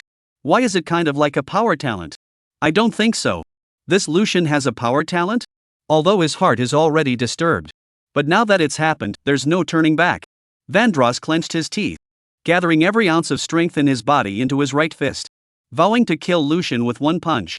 However, the next scene, made his heart break with horror and only to see that Lucian's fist that blasted out like a cannonball, surprisingly, in a crunching sound, encased in a layer of hard rock that shimmered with a cold light that Grade B talent mountain power. Advanced earth talent? How many types of talents has this asshole mastered, Tama? In the eyes of Van Droth, who was filled with horror, his fist, made of flesh and blood, clashed violently and fiercely with Lucian's rock-cast fist blade. Ka-ching! Only a crisp bone-cracking sound could be heard as Van Droth's fist was crushed into pieces by the powerful force in an instant. As if it was glass struck by a boulder, it scattered and splashed in all directions. However, Lucian's fist power did not dissipate there. Instead, it was like a raging torrent, destroying all the way along Van Droth's right arm, unstoppable. The muscles and bones of Van Droth's right arm, collapsed in front of this terrifying force, turning into pieces of blood and flesh. In an instant, Van Droth's entire right arm had ceased to exist, and the destructive force didn't stop, it continued to pound into Van Droth's chest. Only to see Van Droth's chest instantly dented under the immense pressure, his ribs breaking by inches. The internal organs were even shattered by the force of the His whole body was like a leaf blown up by a gale, flew out backwards violently, smashing hard against the side of the Spectre's ship. Only heard a loud bang. The entire hull of the ship trembled violently, and the dust and debris on the deck were sent flying in all directions. Lucian's stone-cold punch instantly blasted away the clamor of the entire sea. The eyes of the crowd were focused in unison on the side of the ship. Vandross hung there like a torn ragdoll, motionless.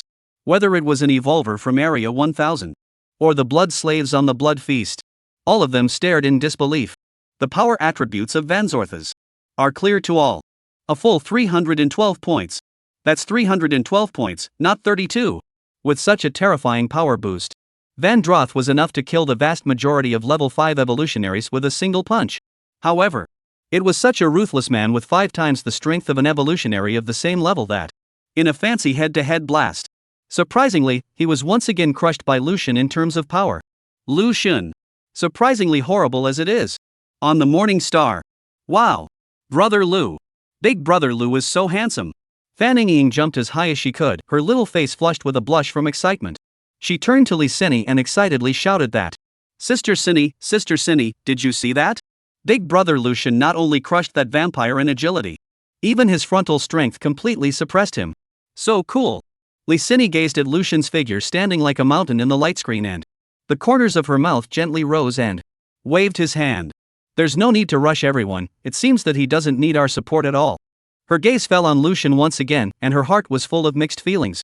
No matter how hard she tried, the gap between her and Lucian only seems to be getting wider and wider. On the Morning Star, the rest of the crew were also stunned and what the hell? At first everyone thought this Vandross was a tough guy. They all paddled as hard as they could, trying to go to the support of the god of land and sinking as soon as possible. As a result, I didn't paddle very far. Land sinking god ended it with one punch. It's over. Vandross. Can you afford the awesome pose you put on when you came out? At the moment, Vandroth is miserable as hell.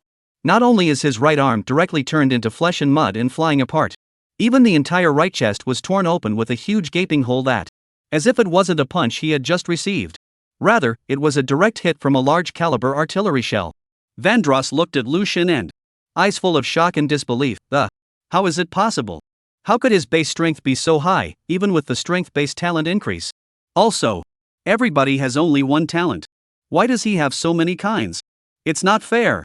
Chapter 79 The Desperate Vandross. I drew on the blood of a full 1,000 people before I barely obtained this power. Vandross gasped violently, You? What makes you stronger than me? It doesn't make sense. Vanzorth, who possessed a 300+ point physique, although he was heavily injured by Lucian's punch, but did not die immediately. At the moment, his face was twisted with resignation and he had thought that, after absorbing the power of thousands of people, himself would stand unrivaled amongst the evolved. However, the first time we invaded another sea zone, we were beaten so badly, it made Vanzorth wonder about life. Your so-called power is insignificant in my eyes. Lucian glanced at Vanzorth and his voice was filled with indifference. This Vanzorth's talent is indeed good. By constantly devouring the blood of his fellow clansmen, he was able to gain a huge power boost in a short period of time. However, compared to Tuanzi's abyssal ingestion, it's garbage. Not only does the donut permanently ingest attribute points, it ingests talents. It is because of the donut that himself was able to go from being a terminally ill patient who failed to awaken his gift, leapt into a top evolutionist with dozens of talents. This Vandross, it's bad luck that he met me. Otherwise, it was highly likely that he would become a boss-level demon among the evolved. Pa! Lucian flicked his finger. Immediately afterward, a bone spear that flashed with a cold light cut through the air and shot toward Vandroth. Damn it! Vanzorth roared, his body instantly transforming into a roiling bat. The bat's incarnated. This skill can be used both for offense and as an excellent means of escape. Vandroth's body will hide in a bat colony, taking the form of a normal bat. As long as his main body was not attacked, he would be able to escape safely. Whoosh! The bone spear instantly pierced through the bats, causing the bats to scream. Lucian, Vandroth, will remember today's pain. I just don't believe that the rest of you in Area 1000 can be as powerful as you. After Vanzorth put down a vicious sentence, the bats then fled towards the blood feast. Trying to escape? Lucian snorted coldly, his eyes instantly turning gray as a cold light flashed.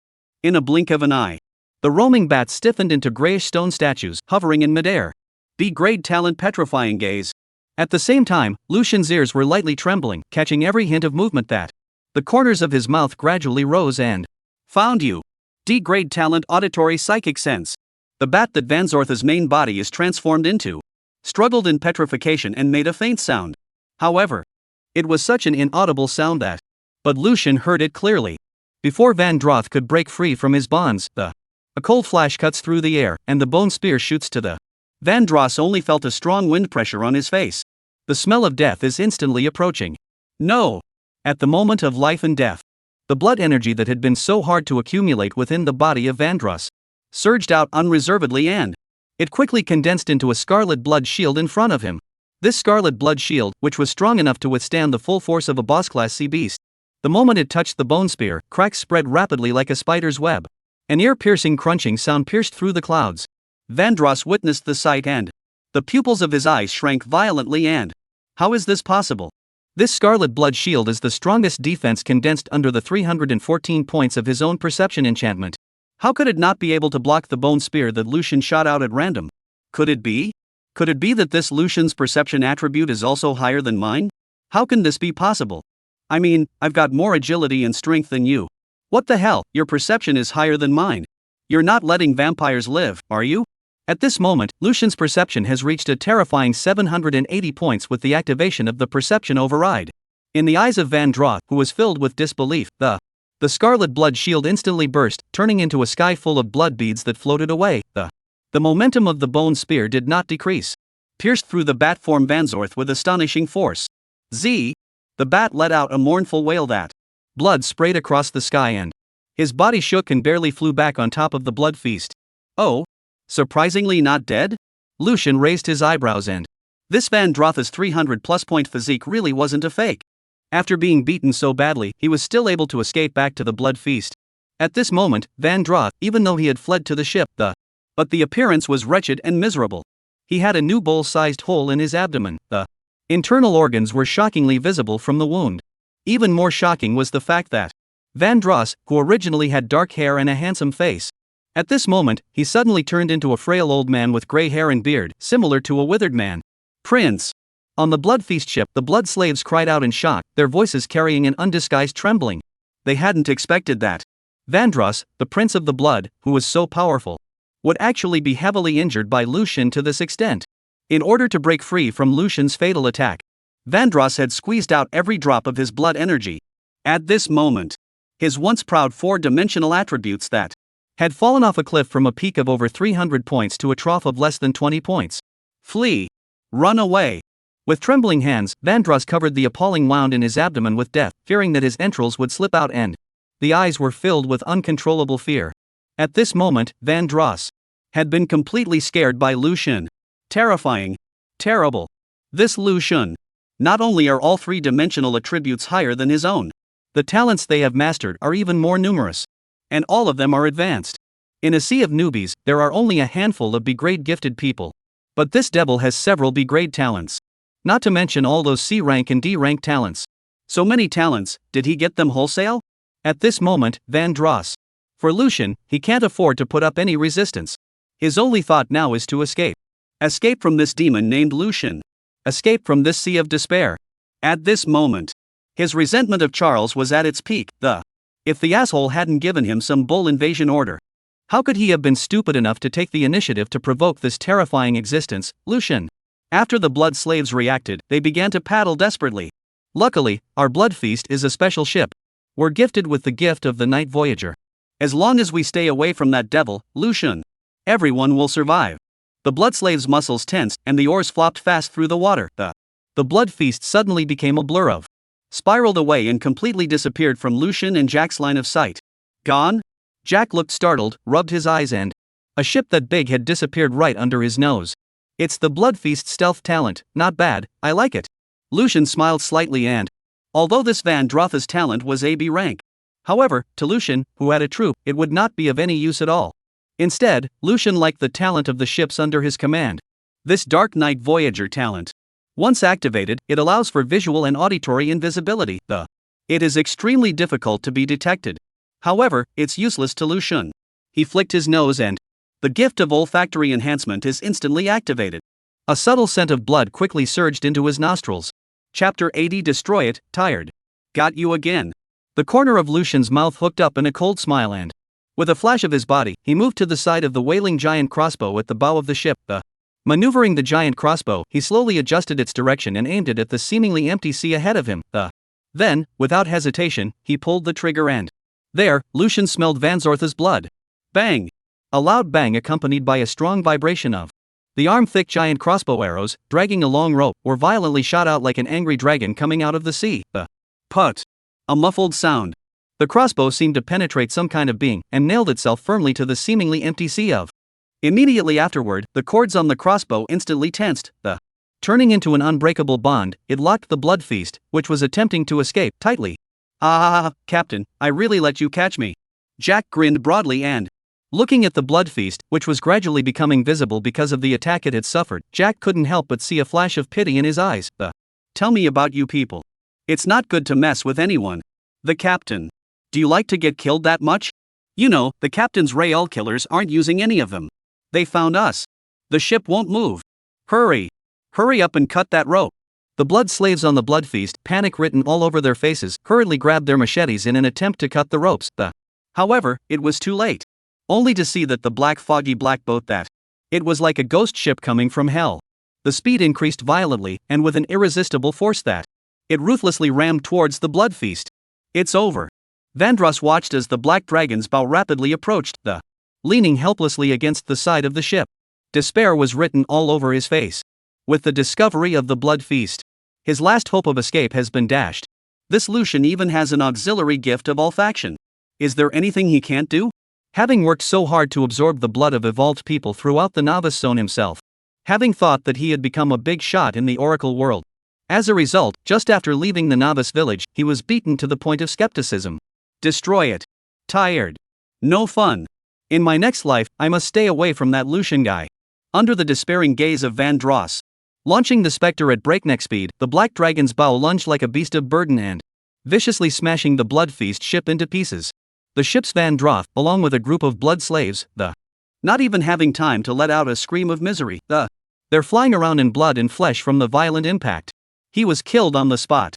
Vandross, the self-appointed prince of the blood race, who had been held in high esteem by the nations of the Alliance, after suffering another brutal and inhumane ravage, and then died with a grudge. Ding, you've killed all the invaders. The 1000 new BC has successfully resisted the invasion, and you've successfully gained 500 contribution points. As the evolver who contributed the most to the defense of the invasion, you will receive 2 evolution points. Ding, since no fleet has been established in the 1000 seas, and there is no fleet store, the Oracle store will be open for a limited time. Listening to the Oracle prompts coming from his mind, Lucian waved his hand and, storing the blood feast and Vandroth's corpse into his storage ring. Now that he was being watched by many people, he could not yet reveal the existence of the troop. However, this time, the Oracle's rewards were quite special. It's not attribute points. Rather, it was a kind of contribution points that had never been seen before. As for Van der Rohe, it wasn't that Lucian hadn't thought about judging him as an evil spirit so he could earn execution value. It's just that although his talent was bizarre, it wasn't up to the standard of an evil spirit.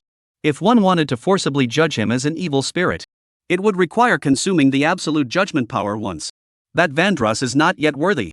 Meanwhile, in the sky above the novice seas of 1000, the Oracle's announcement suddenly rang out, clear and loud.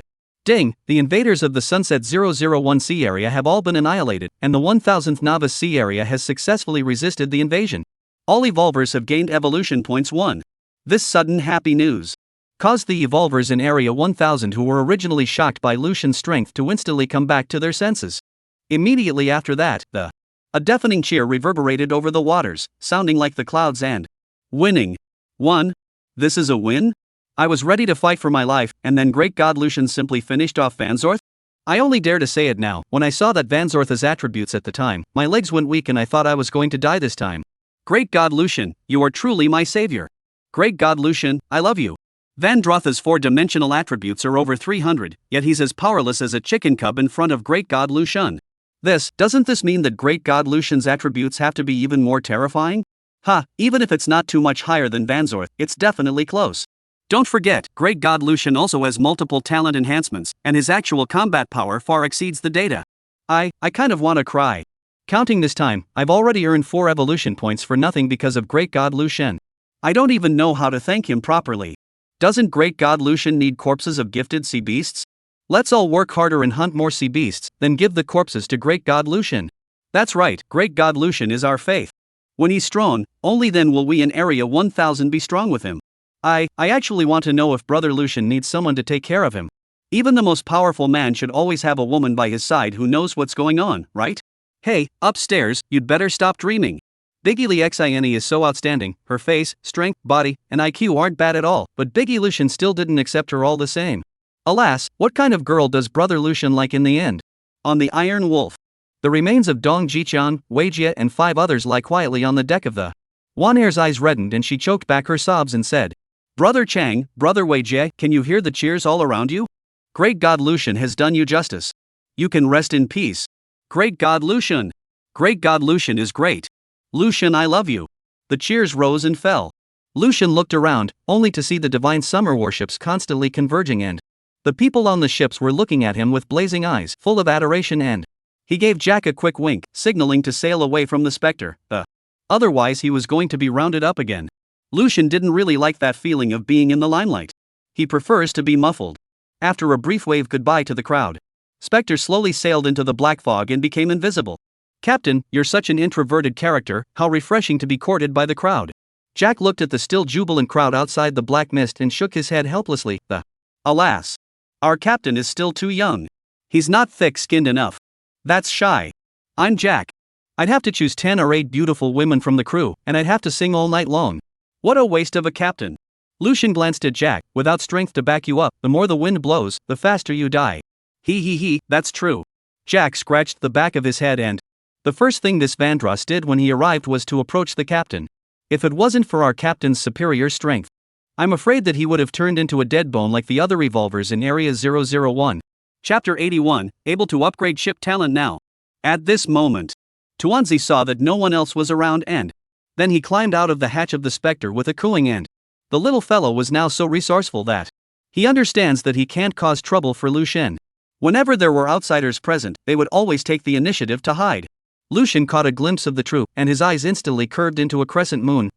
He quickly took Tuanzi into his arms and, rubbing his cheek against it gently, Donut, I'm so happy to have you by my side. This Van Zortha's blood feast talent was already extremely extraordinary. But, in front of Lu Shen, it was as if he was a 3-year-old child, without the ability to fight back. This was all thanks to Tuanzi's SSS talent. Gookie. Donut also closed his eyes and a look of intoxication. Come on, Donut, let's see what we got this time. Lu Shen let out a light laugh. Then with a wave of his right hand, the wreckage of the blood feast in Vandrotha's body then appeared clearly on the right side of the sea. Gurk! While the donut was ingesting, Lu Shen cast his gaze above the oracle panel. The reward for defeating Vanzorth this time was 500 contribution points.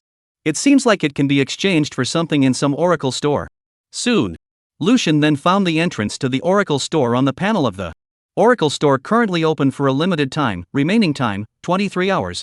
After clicking enter, the 4 items on display in the store come into view. 1. Sea Spirit Ginseng Silver Primary, a magical medicinal herb that grows in the spiritual realm of the deep sea, resembling a ginseng but containing the spiritual power of the ocean. When taken, it purifies cultivation and boosts life energy by 300 points. As long as you're rich enough, you can pile up your level by eating this alone, but of course, it's hard to say what the combat power will be like. Redeem Sea Spirit Ginseng 300 contribution points.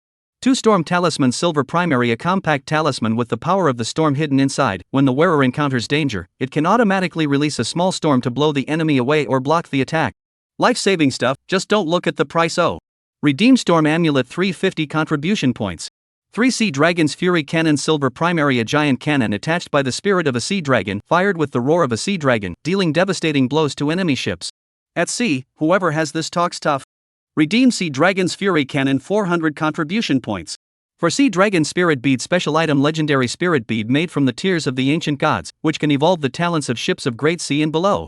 Super rare treasure, buy it, of course, to see if you have enough contribution points. Redeem Hylon Spirit Bead 500 contribution points. Looking at the commodities in the oracle store, Lu Shen's eyes immediately lit up. It was all good stuff. Want it all. That Sea Spirit Ginseng, it's able to directly increase life energy by 300 points. 3,000 points of life energy.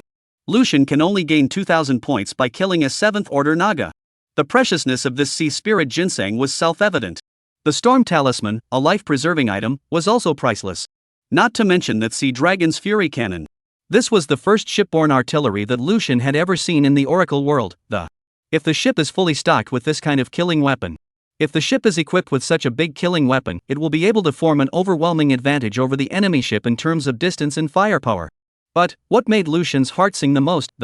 Undoubtedly, it was the last and the most expensive Hylon Spirit Pearl that. This thing could actually evolve the ship talent. As much as Lucian wants it all. But after all, there were only 500 contribution points, which could only be exchanged for one item. After some hesitation, Lucian still chose the Hylon Spirit Pearl. After all, talents are capable of being constantly upgraded. Lucian is eager to see that. How powerful an S-rank ship talent would be. Ding, 500 points of contribution value consumed. Successfully exchanged for the commodity Hylon Spirit Bead. As the Oracle's voice rang out, an azure Spirit Pearl surfaced in front of Lucian. Waves of light flowed on the surface, as if the waves were caressing it, and there were occasional spots of light like the flickering of stars. Ding, the Spectre is detected to have multiple talents. Please select the talent you need to upgrade. 1. Sakura Guardian Grade C. 2. Night Voyager Class C. 3. Eco Symbiosis Class D. 4. Extreme Level D. The troop has ingested the Blood Feast's talent, the Ghost Ship is AB rank talent, and the Hella Spirit Bead cannot be upgraded. Faced with a choice, Lucian rubbed his chin and pondered for a moment. Consuming Hylon Spirit Pearls to upgrade a D rank talent is obviously a loss. As for Sakura Guardian and Dark Voyager, it feels like Sakura Guardian is still more useful to you. After all, the battle was getting more and more intense and over the vast ocean. If the ship is destroyed, one becomes rootless. And so, Lucian decided to upgrade Sakura Guardian. With a firm resolve, the Hylon Spirit Bead instantly disintegrated and turning into a touch of azure, it surged into the body of the Spectre. Ding, the Spectre's C-rank ship talent, Sakura Guardian, has been successfully upgraded to be rank Strengthened Guardian Barrier. Listening to the Oracle's beeps, Lucian's heart perked up and it's done. With a thought in his mind, a black barrier immediately condensed in front of the Spectre. Jack looked at the sudden barrier and froze for a moment. Yo, Captain, our Spectre has evolved. Lucian tapped his jaw. Yes, Jack, you try the defense of this barrier. Got it. Jack's figure flickered and he shot out as a streak of black light. His right hand quickly condensed into a black crystal longsword with a flickering cold aura. With the momentum of 10,000 pounds. Stabbing fiercely at that guardian barrier. Break! Jack bellowed. The moment the longsword made contact with the barrier, the surface of the barrier rippled with layers of water like ripples, but it did not break at all. Yo! Captain, that's enough talent, I went all out just now. Jack raised his eyebrows in surprise. Lucian nodded and a B-class ship talent, it's really extraordinary, to be able to withstand the full force of a boss-class Jack. He was quite satisfied in his heart. At this time, the troop had also finished ingesting Vandrotha's corpse. Lucian managed to add another B-rank talent, Blood Feast, and 12 points of strength. It's a pity, although I have the blood talent, but my level of perception is too low to comprehend the skill. Compared to the Blood Feast, which was useless to Lucian, Lucian did like that B-rank skill, that swarm incarnation, of Vandrotha's, only. Lucian is not a vampire, after all. With a limited comprehension of the blood talent, he was currently unable to master the skill that one could only see if there was a chance to gain a deeper understanding in the future. Alright, now that the trivialities are out of the way, it's time to go take a look at those jumped-up clowns from the Alliance countries. Lucian snorted coldly. If it wasn't for them sending this generous gift, how could I easily obtain these 500 contribution points? After saying that, the corner of Lucian's mouth hooked up into a playful smile and, slowly pulling out the survival betting order from his pocket, tapped on the chat channel of the 8th region. The people of God's Summer are most particular about courtesy. Now, it's time to return the favor. Chapter 82 1v10. At this moment, of the 8th region's standing chat channel, the crowds of the Alliance nations were still waiting with anticipation for news of Vanzortha's victory. So much time has passed, why hasn't His Highness the Prince sent news of the victory? I can't wait to plunder the attributes of those divine Xia people. Gallic Chicken Area 673. His Excellency Vandroth must be ruthlessly torturing that Lucian right now. I really want to see how miserable that Lucian fellow looks at this moment. Fusan 903. He should be kowtowing to our great god Shiva to forgive him, but the great god Shiva won't easily forgive a sinner like him. Tianju 579 Area. Charles, don't be in a hurry, everyone, get your betting orders ready in your hands. Once that Lucian dies, it's time for us to eat. Suddenly, the news of the Goliaths caught everyone's attention. The ACI bar. How is this possible? South Goryeo District 942. Charles, oh, Goryeo's friend, what's up? South Goliath 942C area. At this time, Park Young-ho's eyes were glaring round and his fingers kept sliding on the light screen, refreshing the list of the Cs in the 8th region over and over again. Then, with trembling fingers, he sent out a message that Park Young-ho, it's black. The name of the sea where Prince Van Droth is located has turned black. Ha, Goryeo friend, your joke is not funny. The name of the sea area turned black, that means that people are all dead. Van Droth is so powerful, how can he be? Charles laughed and shook his head, but before he finished typing the words, he suddenly froze. No, it couldn't be true, could it? He then snapped to the list of Region 8, and his eyes fixed on District 001, where Van Droth was located. There, it was blatantly dark. The smile on Charles's face froze instantly and then his face turned suddenly pale, as if all his strength had been drained from him, and the body swayed and staggered backward 2 steps, and leaned helplessly against the side of the boat. Catherine, who had heard the commotion, hastened from her cabin and, "Oh God, Charles, what's gotten into you? It's over, I'm afraid I've invited a demon into our 976th C area." Charles muttered breathlessly. The chat channel of Region 8, which had been still laughing and joking. It's all quiet at the moment. Everyone in the Alliance countries were coincidentally refreshing the list of regions over and over again. However, no matter how much they refreshed, Sunset 001C area was still as black as ink, without the slightest bit of life. Bakayalu, how is this possible? Prince Van Droth has absorbed the power of nearly 1,000 evolvers and his 4-dimensional attributes broke 300. How could he die? At this moment, the Fusang people only felt a heavenly rotation. The sky has collapsed. Even someone as fierce as Van Droth couldn't handle that Lucian? He's a real asshole, isn't he? However, yet no one dared to respond to the ranting of the Hazan. All the people of the allied nations only felt as if their hearts were being tightly gripped by a big invisible hand, almost stopping their beats. They had gone so far as to provoke a true dragon again and again. This is not a death wish. Just then, a new message exploded into the chat channel like a bolt from the blue. So, Van Droth, is it you few C-zones that are behind this? I'll remember you guys. Divine Summer Area 1000 Lucian. These words were like a cold ice, causing the hanging hearts of the Alliance countries to completely die. However, it was at this point that the 2/5, the Gallic Chicken Man, was the first to backtrack. Oh, great Mr. Lucian, you are indeed safe and sound. We Gallic chickens have been worrying about your safety. Seeing that you are fine, we are relieved. Seeing the faces of the Gallic chicken people, Lucian only felt amused and this repeated horizontal jumping skill of theirs, is it inherited in their genes? Lucian, oh? You guys were the ones jumping the most just now. Can't you wait to start the survival betting order on us? Now, here's your chance, let's begin. The Gallic Chicken Man sniffed and immediately changed into a fawning face. Oh, esteemed Mr. Lucian, you have misunderstood. Our Gallic chicken that was to paralyze those Miguoyan Fusionese, there is an old saying in Divine Xia called being in Chao camp is in Han camp. Our Gallic chicken will always be on the side of the mighty Divine Xia people. Gallic Chicken Area 673. The Gallic chicken's words, however, made the others' eyes light up, too. The Athanasian immediately followed with a message. Great land-sinking prophet, it was God Shiva who gave the wrong instruction before. But our faith has always been in Lord Brahma, who has long foretold that the celestial Buddha and the divine summer will be eternally allied. The move just now was just a stopgap measure to confuse the Mi Kingdom people. The Goryeo people are even more willing to go out of their way in order not to become the target of land-sinking. President Lucian, we Goryeo used to be a vassal of the divine summer, and now we are only forced to be under the lustful authority of the Mi Kingdom people, which is why we have done many wrong things. We are not dreaming all the time to return to the embrace of the sovereign state, to return to the embrace of our father. For a moment, everyone put the SHT on the heads of the Mizos and the Fusos. Charles's hands were shaking with anger when he saw this scene. Do you guys think that with this devil Lucian will show you mercy? What a childish thing to do. Oh, damnable Charles, don't provoke the relationship between our Gallic chicken and Divine Summer. We will join forces together with Divine Summer to wipe out all of you, Rice and Fusan. The great god Brahma has clearly instructed that we will follow in the footsteps of Prophet Lucian and wipe you heathens clean. Obviously. Now as long as Lucian is willing to raise his arm and call out, he will be able to, as in the case of Rice.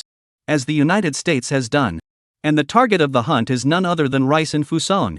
Just as they had hunted Divine Summer and the Grizzly Bear Nation in the first place. Only, Lucian wasn't the Mi Kingdom. He looked at the hypocritical and ugly faces of these people in the chat channel and his heart only felt a wave of disgust. Alright, there's no need to put on an act, none of you people can escape. Mr. Lucian, what do you mean by this? Lucian gently played with the survival betting order in his hand. The corner of his mouth hooked into a cold smile and, what do you mean? You're about to find out. With that, Lucian chose to use the survival betting order and, ding, you have chosen to use the survival gambit. Please select the mode and target of the survival gambit. Several mode options instantly surfaced on the light screen in front of Lucian's eyes, such as Occupy Space Crystal mode, Upgrade Speed Competition mode, and so on. These are all one-on-one duel modes. Lucian's eyes skimmed over the options one by one and, I remember just now on the Oracle Encyclopedia, I saw that there is a survival betting mode that allows for one-to-many. Although the risk is extremely high. But once you win, the gains you can make grow geometrically. Sure enough, at the bottom of the list of options, Lucian saw a survival betting mode called King of the Sea Battle. King of Sea Battle, initiate survival bets on 10 hostile sea zones at the same time, and the one who occupies the space crystals in the parallel sea zones for 1 hour will win. 1 versus 10. This is it. Chapter 83, King of Naval Battles mode.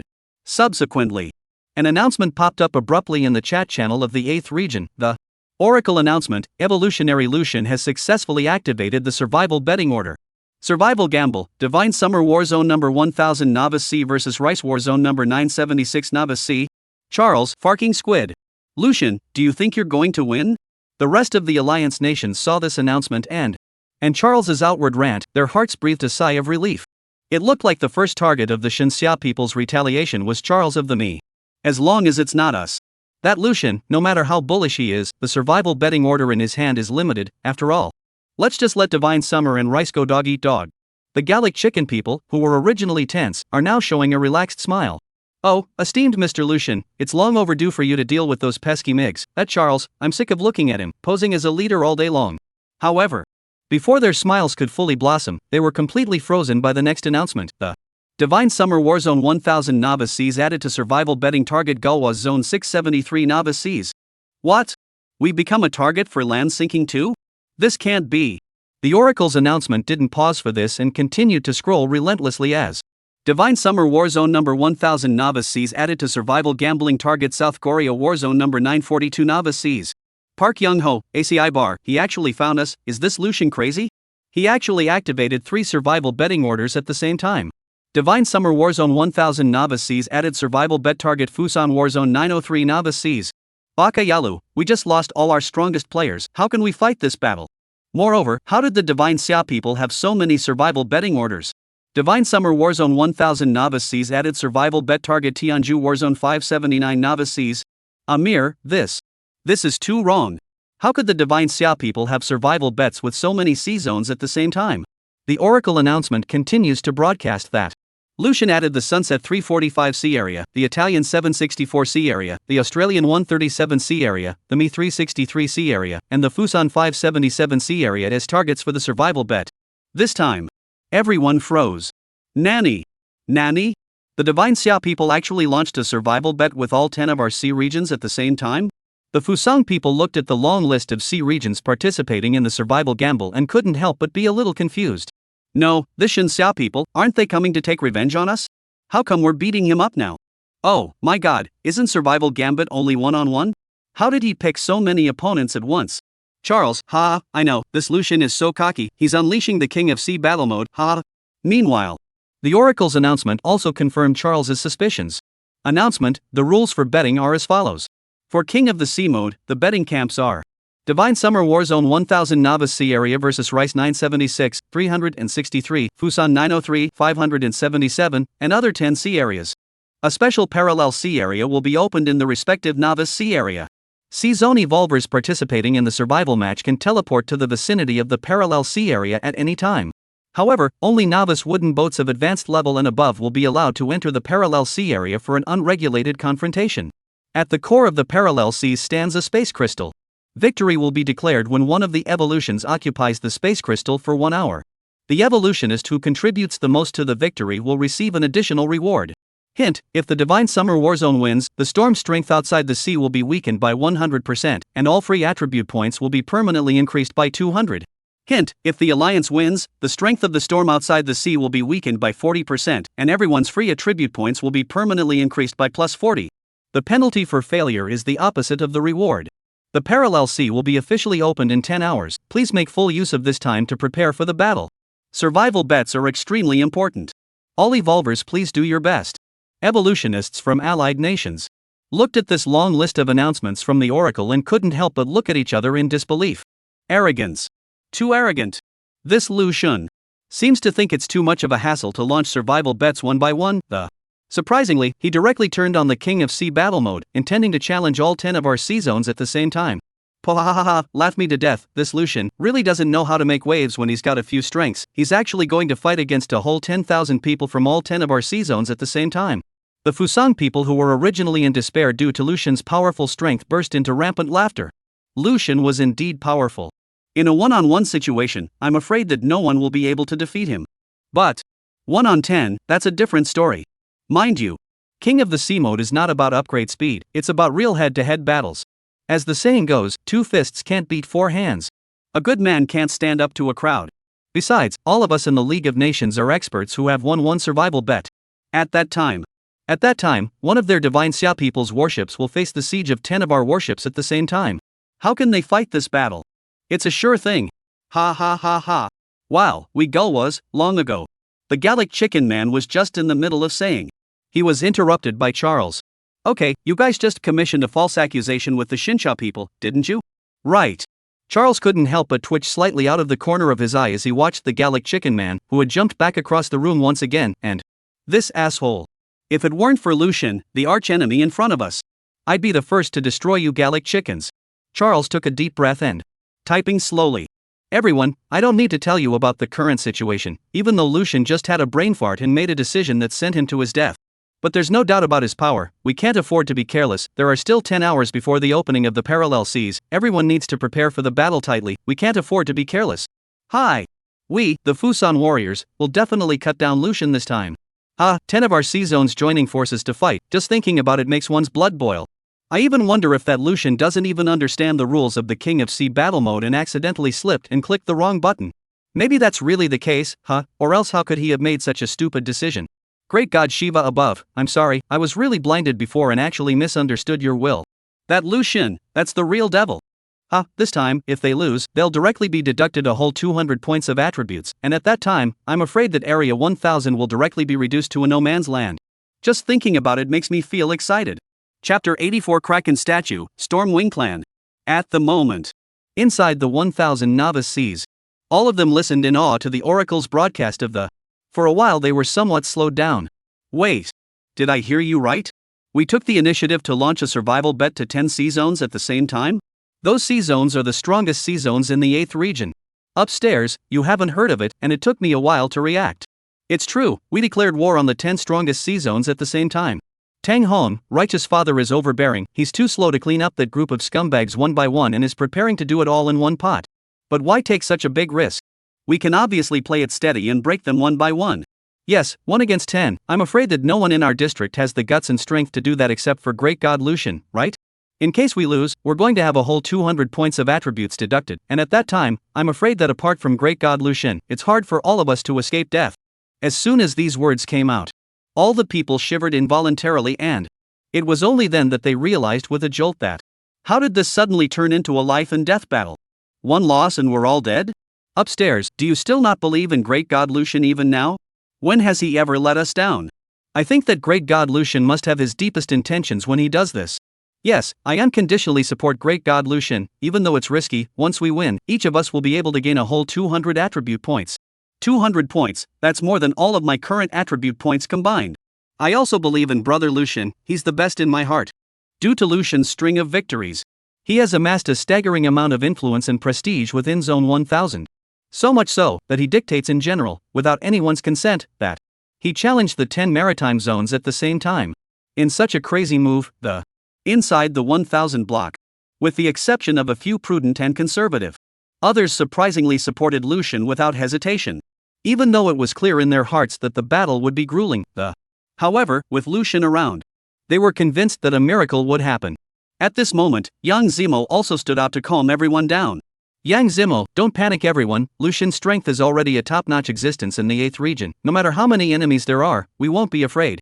There are still 10 hours until the opening of the Parallel Sea region. We need to make good use of this time to improve our strength as much as possible and upgrade all of our ships to high level. Although Lucian is powerful, we can't always let him fight alone. We have to do what we can to help him as well. As soon as Yang Zimo's words fell, the morale, which had been somewhat shaken, instantly stabilized and the crowd understood that there's no way back now. We can only go forward. Victory is their only goal.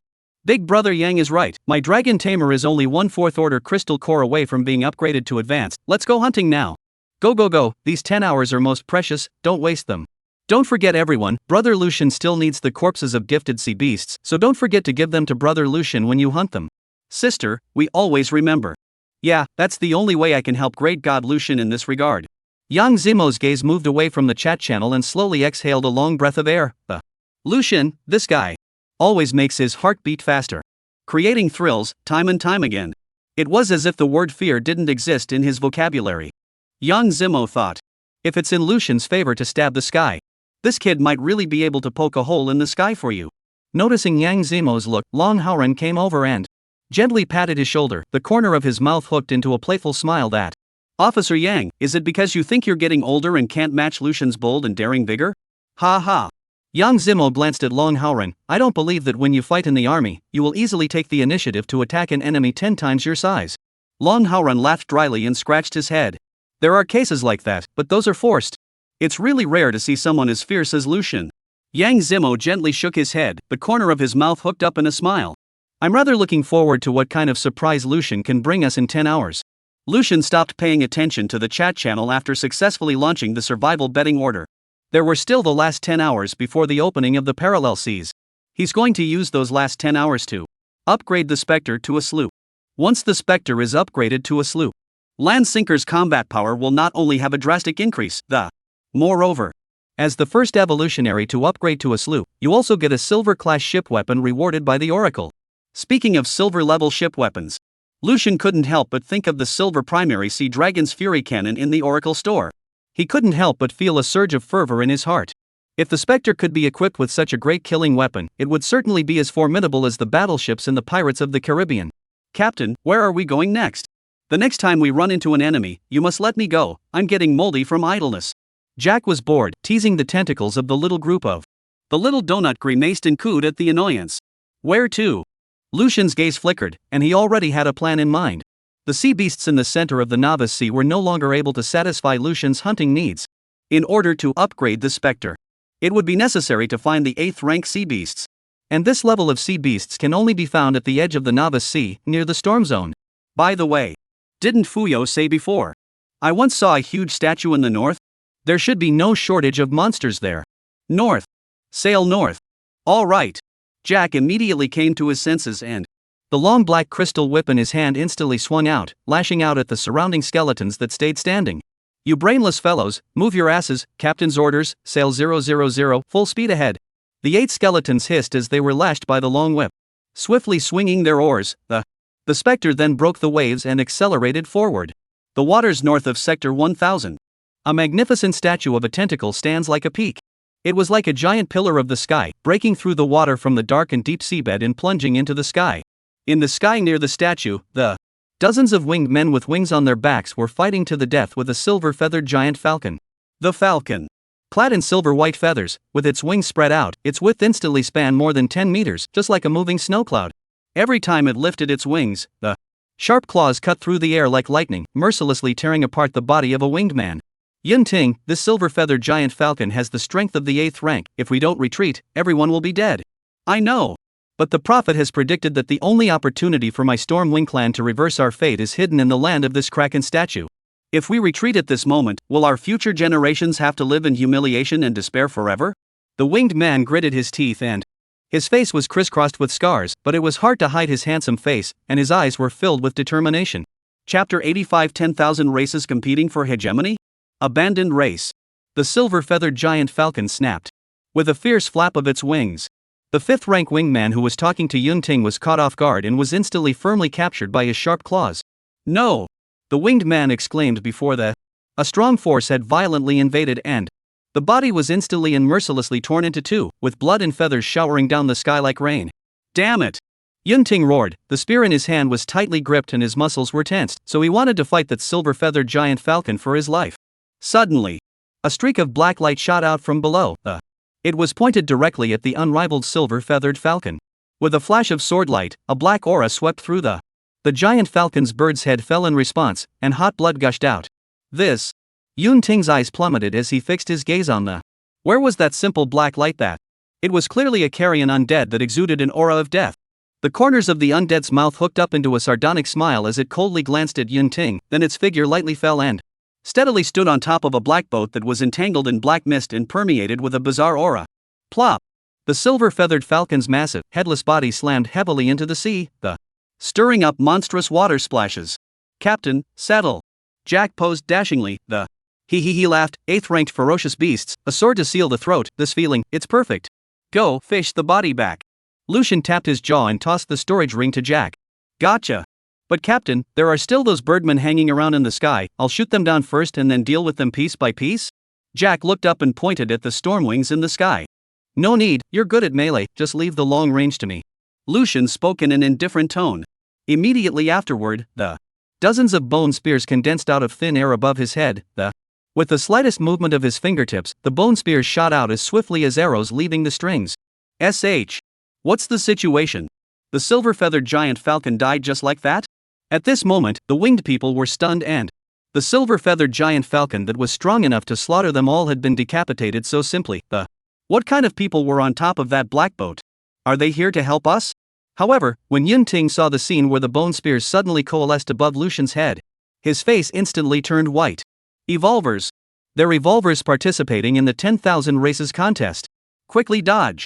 Before the words fell, the ear-piercing sound of breaking wind has already arrived.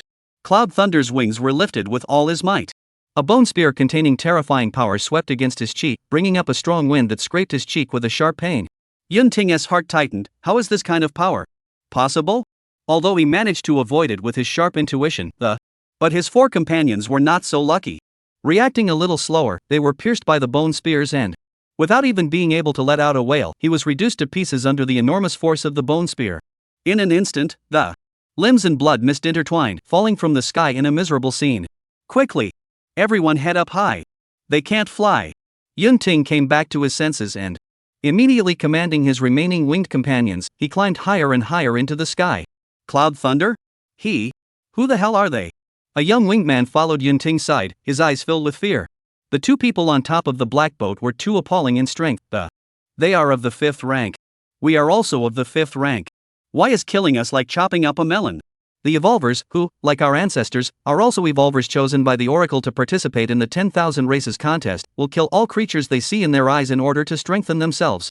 Yun Ting locked his gaze on the black boat below, his thoughts racing. Suddenly, he seemed to have thought of something crucial that. Quickly go inform the prophet and tell him that we have found traces of this session's 10,000 races scramble evolver near the statue. Ding, your vassal, demonized Jack, killed the silver-feathered giant falcon 8th rank and gained 4,000 life energy. Ding, you have killed Stormwing Clan 4, gain life energy 104. Ha! Hearing the oracle prompt in his head, Lucian's eyebrows raised and the life energy provided by the silver-feathered giant falcon was in line with expectations and consistent with the identity of an 8th rank fierce beast. However, these members of the Stormwing clan, who clearly had a strength of around 5th rank, why did they only gain 100 points of life energy after killing them? It's not even as good as a peak First Order sea beast? Lucian was puzzled. Then he opened the information panel of the Stormwing clan and Legacy clan, Stormwing clan Cloud Thunder. Characteristics: high spiritual intelligence, flight ability, cold temperament. Talent: the legacy can't awaken the talent. Skills: remnants unable to realize skills. Battle evaluation: 5th Order, a race that was once defeated in the Battle of the Races and abandoned by the Oracle, and should have become extinct, but barely survives to this day by virtue of its ability to fly. 10,000 races? The remnant? What's the deal? Lucian's heart was shaken. He hurriedly clicked on the Oracle Encyclopedia and, however, it could not query any information about the 10,000 races contest. Even so, Lucian still vaguely guessed the answer in his mind. The 10,000 races are fighting for supremacy. Abandoned by the Oracle. Should have all perished. Those bird people just now couldn't have been the same evolved people sent here by the Oracle before, just like me, right? No wonder. No wonder you can only get a pitiful 100 points of life energy for killing them. So they're a race abandoned by the Oracle. Even their talents and skills could not be awakened. Thinking about it, Lucian's eyes narrowed slightly, flashing with a deep light that it seems that this ocean survival game is far more complicated than imagined. The participants aren't just from the blue planet. It's going to be a brutal competition like no other. The Stormwings have survived until now because of their ability to fly. What about the races that can't fly? I'm afraid they've long since been annihilated in this vast ocean. Jack, do you know about the 10,000 races contest? Lucian turned his head and asked Jack, who was picking his nose like nobody's business. 10,000 races? So familiar. Seems like I've heard of it somewhere? Jack scratched his head and frowned, as if trying to recall. Haven't you been alive for a long time? Lucian was helpless for a while. Captain, I have lived quite a long time, but this curse, I guess, it seals one's memories. I can't remember so many things. Jack smiled awkwardly and I remember that this 10,000 races rivalry seems to take place only once every 10,000 years, when 10,000 realms in the heavens and the earth will be selected to participate, and only the race that comes out on top will survive. As for the details, I can't really remember. So it seems to roughly match my speculation. Lucian nodded, his eyes deep. Compared to the upcoming fierce battle between the 10,000 races, the predicament at hand was nothing more than a small fight. Once defeated in this game, the 10 billion living beings on the blue planet will be completely abandoned by the Oracle, facing extinction. After all, the Blue Star human race didn't have wings like the Stormwing race to escape this set fate. Chapter 86, Pirate or Lord? Strength, everything is still strength. Lucian sighed in his heart. He felt that his strength was not enough again. Take the Overseer, for example. Though immensely powerful, but each realm is equipped with a seat for the Overseer of the. Although the Overseer test is incredibly difficult. However, there are many naturally powerful races in the 10,000 realms that. I believe that there are definitely not a few freaks like Lucian who can pass the test. That means that in this ocean, the one who has the same monitor template as himself, there are probably thousands of them. In this vast sea of people, Lucian wouldn't dare to be presumptuous and his own talent is not top-notch. The only thing he relied on was Tuanzi's incredible auxiliary ability. Therefore, one must always be vigilant, constantly refining. Only then can we fight for a glimmer of life in this cruel world where all races are fighting. Captain, those bird people are still over our heads, should we slaughter them? Jack said as he handed over the crystal core that he had just taken out of the silver-feathered giant falcon's brain. No need, the Stormwings are good at flying and have meager life energy, it's not worth it to tangle with them. Lucian took the crystal core and gently shook his head. Then he raised his right hand. In an instant, the various types of supplies needed to upgrade the Spectre were neatly stacked on the deck. Ding, it has been detected that you have gathered all the materials needed to upgrade the Spectre. Please ask if you want to upgrade it. Upgrade. Ding, consuming 8th order crystal core 1, copper ingot 5, wood 80, fiber 20, iron ingot 10, the Spectre is being upgraded. As the oracle's beep sounded, the materials on the deck seemed to be pulled by an invisible force, slowly integrating into the ship's hull. The Spectre began to undergo a metamorphosis. The ship's hull gradually lengthened to 15 meters, and its form became more majestic. A shadowy mast rises from the ground and straight up into the sky. The blackened canvas swayed gently in the breeze. Emitted a low whine, like the whisper of a ghost. Ding, the Spectre has been successfully upgraded to a sloop. Cursed sloop, Spectre Captain land sinking. Rank, primary. Crew, 1015. Durability, 1500. Weapon slot, small arms 1-3 whalers crossbow bronze primary. Equipment slot, small equipment 1-1 dragon scale armor intermediate silver. Speed, medium sail. Defense, high medium armor. Talents, Ghost Ship B rank, Enhanced Guardian Barrier B rank, Dark Voyager C, Ecological Symbiosis D rank, Extreme Speed D rank. Finally upgraded to a sloop. Lucian stroked the rudder wheel beside him, his eyes filled with joy. Now the underworld can truly be called a warship.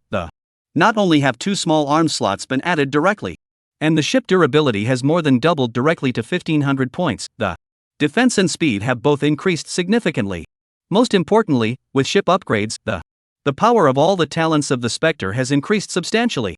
It can be said that the Spectre, which had been upgraded to a sloop, would have an overwhelming advantage against the novice wooden boats. Right at this moment, an oracle's announcement rang out within Area 1000.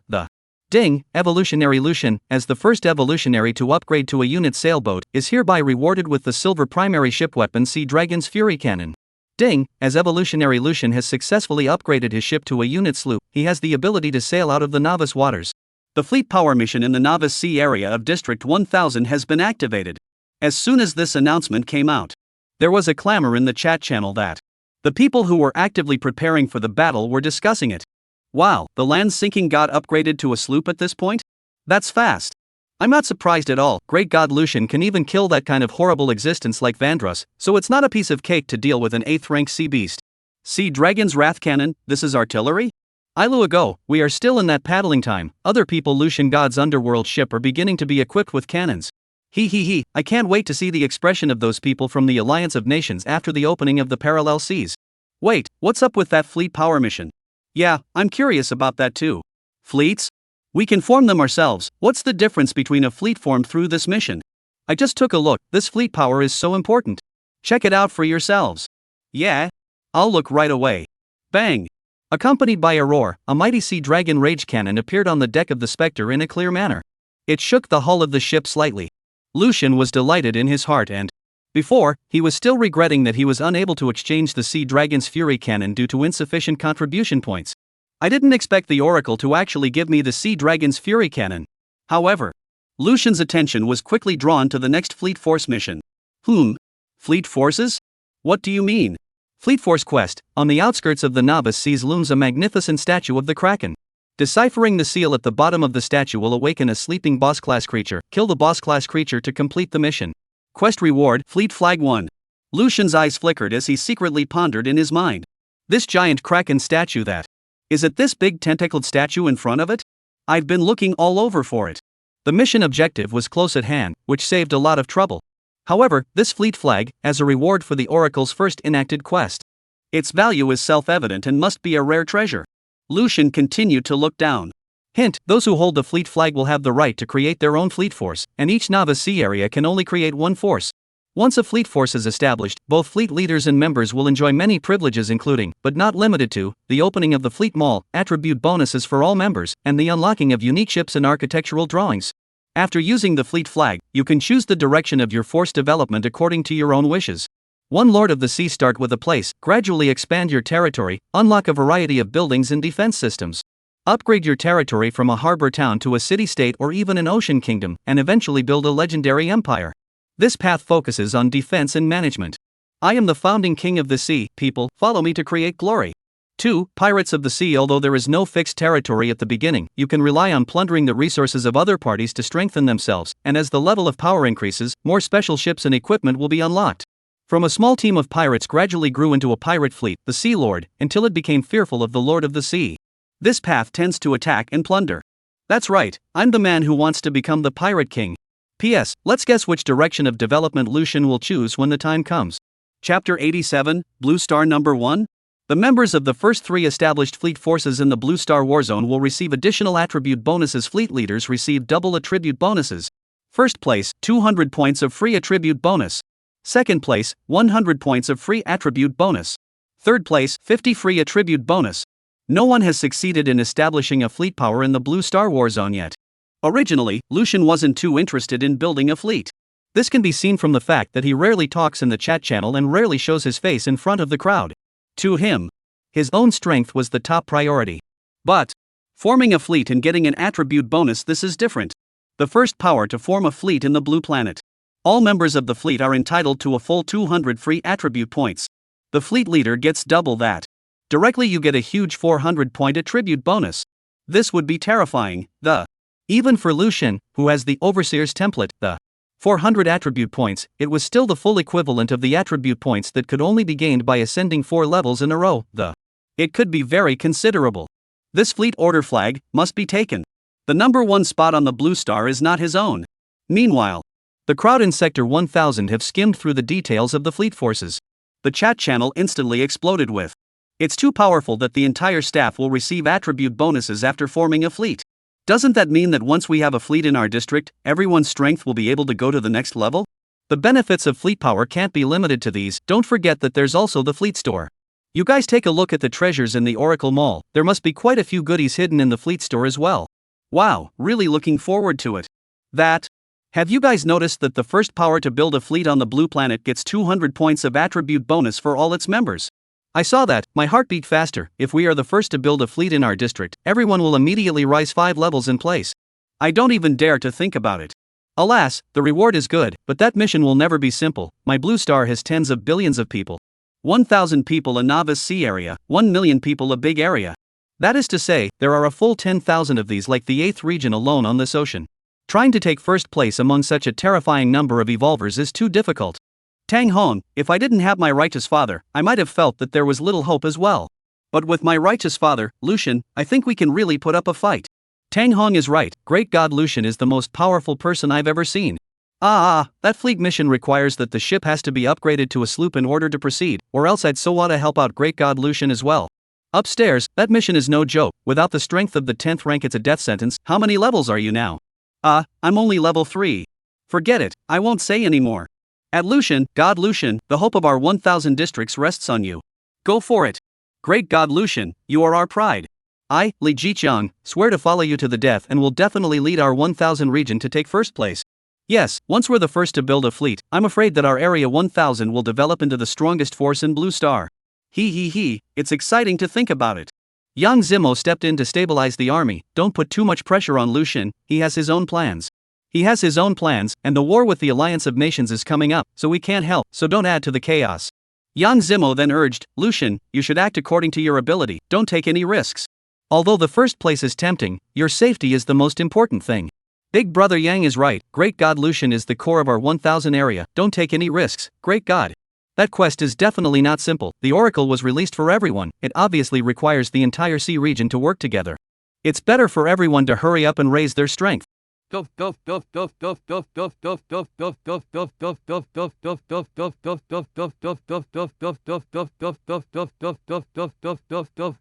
Prophet. The prophet is here. Under the watchful eye of the many-winged. An old man with a mottled face and robes inlaid with storm runes vibrated his flowery white feathered wings and gracefully glided in. Prophet, on that black boat below should be the evolved ones you once spoke of. Yun Ting bent down respectfully and saluted. His eyes skimmed over the mysterious black boat beneath him, and a flash of scorn flashed through his eyes. There is a human and an undead on the black boat, and the realm appears to be no more than the 5th rank, but the power it displays is earth-shattering. With a single blow from that human, 4 of my compatriots were left with no bones left. Prophet Foam Lai, his gaze like a torch, pierced through the lingering black mist below and scrutinized the black boat. He slowly stroked his long, fluttering beard across his chest and, indeed, as stated in the ancient books, it is an evolved person who participated in the 10,000 races contest. However, Foam Lai's words suddenly turned heavy as he sighed softly and, although there is some strength, in the end, it's just a human race from a low-level world. In this 10,000 races battle, I'm afraid that it can only become a feeder for the other races to evolve. A low-level world? Yun Ting frowned, his gaze filled with disbelief as he, Prophet, this human is so incredibly strong that he came from a low-level world? Shouldn't the races of the lower worlds all be weak? Why is this human so strong? The corner of Foam Lai's mouth curled into a faint smile as he gently nodded his head and, low-level worlds can also harbor extraordinary talents, just as high-level worlds have no shortage of mediocre people. This person, I'm sure, is already a phoenix among his race. Then, is it possible for them to survive this 10,000 races battle? The female winged man next to her had a hint of curiosity in her voice. Foam Lai's gaze became deep as he slowly shook his head and, difficult. We, the Stormwing race, originated from the intermediate worlds and possess the talent of soaring through the sky and manipulating the wind. Our strength far exceeds that of ordinary people. However, compared to the races of those high-level worlds, we are still dwarfed. His tone faltered, and a trace of sadness flashed through his eyes. In the past, our 1 billion ancestors were defeated in the 10,000 races battle and were reduced to the Heavenly Oracle outcast race. Now, only the 200 or so of us are left to languish. If there is no turnaround, the Stormwing clan fears that it will completely perish within 100 years. At the sound of these words, all the winged men bowed their heads in silence and their hearts were filled with unwillingness and humiliation. Abandoned by the Oracle. Talents and skills are sealed, and the realm stops at the 5th rank. Once upon a time, they were the overlords of the sky, but now they are bottom creatures on the ocean. Yun Ting raised his head, his gaze firm and, Prophet, you predicted that the only turnaround for the Stormwing clan lies in the land of the Kraken statue. Only that the monsters there are so ferocious that we have been unable to make a move. Now that this human has accidentally intruded, it might just be the opportunity for us to act. He stared intently at the black boat that was sailing straight towards the Kraken statue, the light in his eyes flickering. Chapter 88 Transparent Platform, Shadow Nightmare Beast. Upon hearing Yun Ting's words, a color of hope immediately rose in the eyes of the crowd of winged people.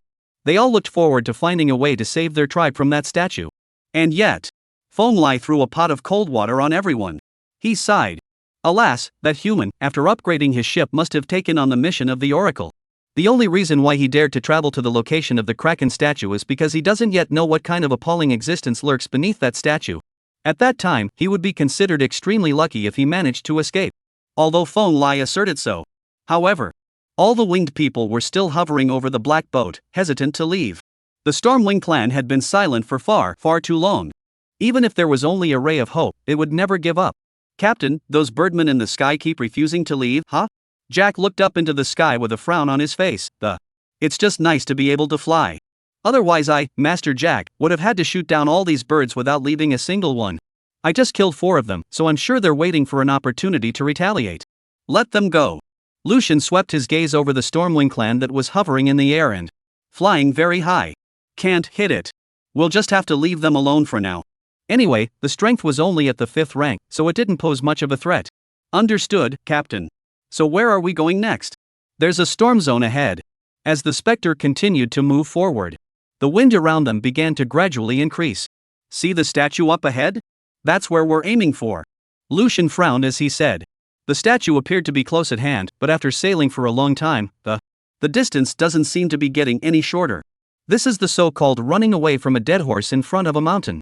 Suddenly, as if the specter had crossed some invisible boundary, the winds all around us swooped up in a violent frenzy and crunch!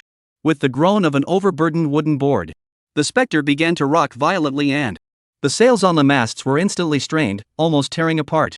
The wind in this storm area is killing us. Jack leapt violently. A shock was written all over his face as he grabbed the tricorn hat that was about to be blown away by the gale. With this wind, a non-ocean-going sailboat would be blown over in minutes. Lucian's black hair danced wildly in the gusty winds that he turned to look at only to see a terrifying storm clinging to the edge of the novice's sea of. Within the sea area, there was tranquility and the sun shone brightly, but beyond the sea, there are rough waves and raging winds, I'm afraid that only a heavenly oracle would be able to do this at will. Just like that, the massive tentacle statue that seemed to be within reach of It took the specter a full hour of sailing at full speed before it finally approached its feet. It was only then that Lucian and Jack truly realized that the loftiness and shock of this statue. A gigantic tentacle, breaking violently free from the depths of It broke out of the water. Straight up into the clouds, as if to pierce the sky, Its surface was covered with strange patterns that, standing tall amidst the roar of the storm, exuding an awe-inspiring power. Wow, a big tentacle. And then what? Captain, we didn't come here specifically to enjoy the scenery, did we? Jack tilted his head, looking at the towering tentacle statue, and crumpled up. At the moment, the only thing around the tentacle statue was the rough sea and the raging wind that. Where is there any mission objective? Lucian's mind moved. The specter then diffused a touch of ghostly green light and Class D ship talent ecological symbiosis was unleashed. Sure. Followed by a snow-white, 4th order, blue-eyed dolphin leaps out of the water. Eyes full of obedience. Lucian's thoughts turned. Immediately controlled the blue-eyed dolphin to dive towards the deep sea. However, as the dolphin continued to dive, the tentacle statue seems to go right down to the bottom of the ocean. Lucian maneuvered the dolphin on the coral sea floor.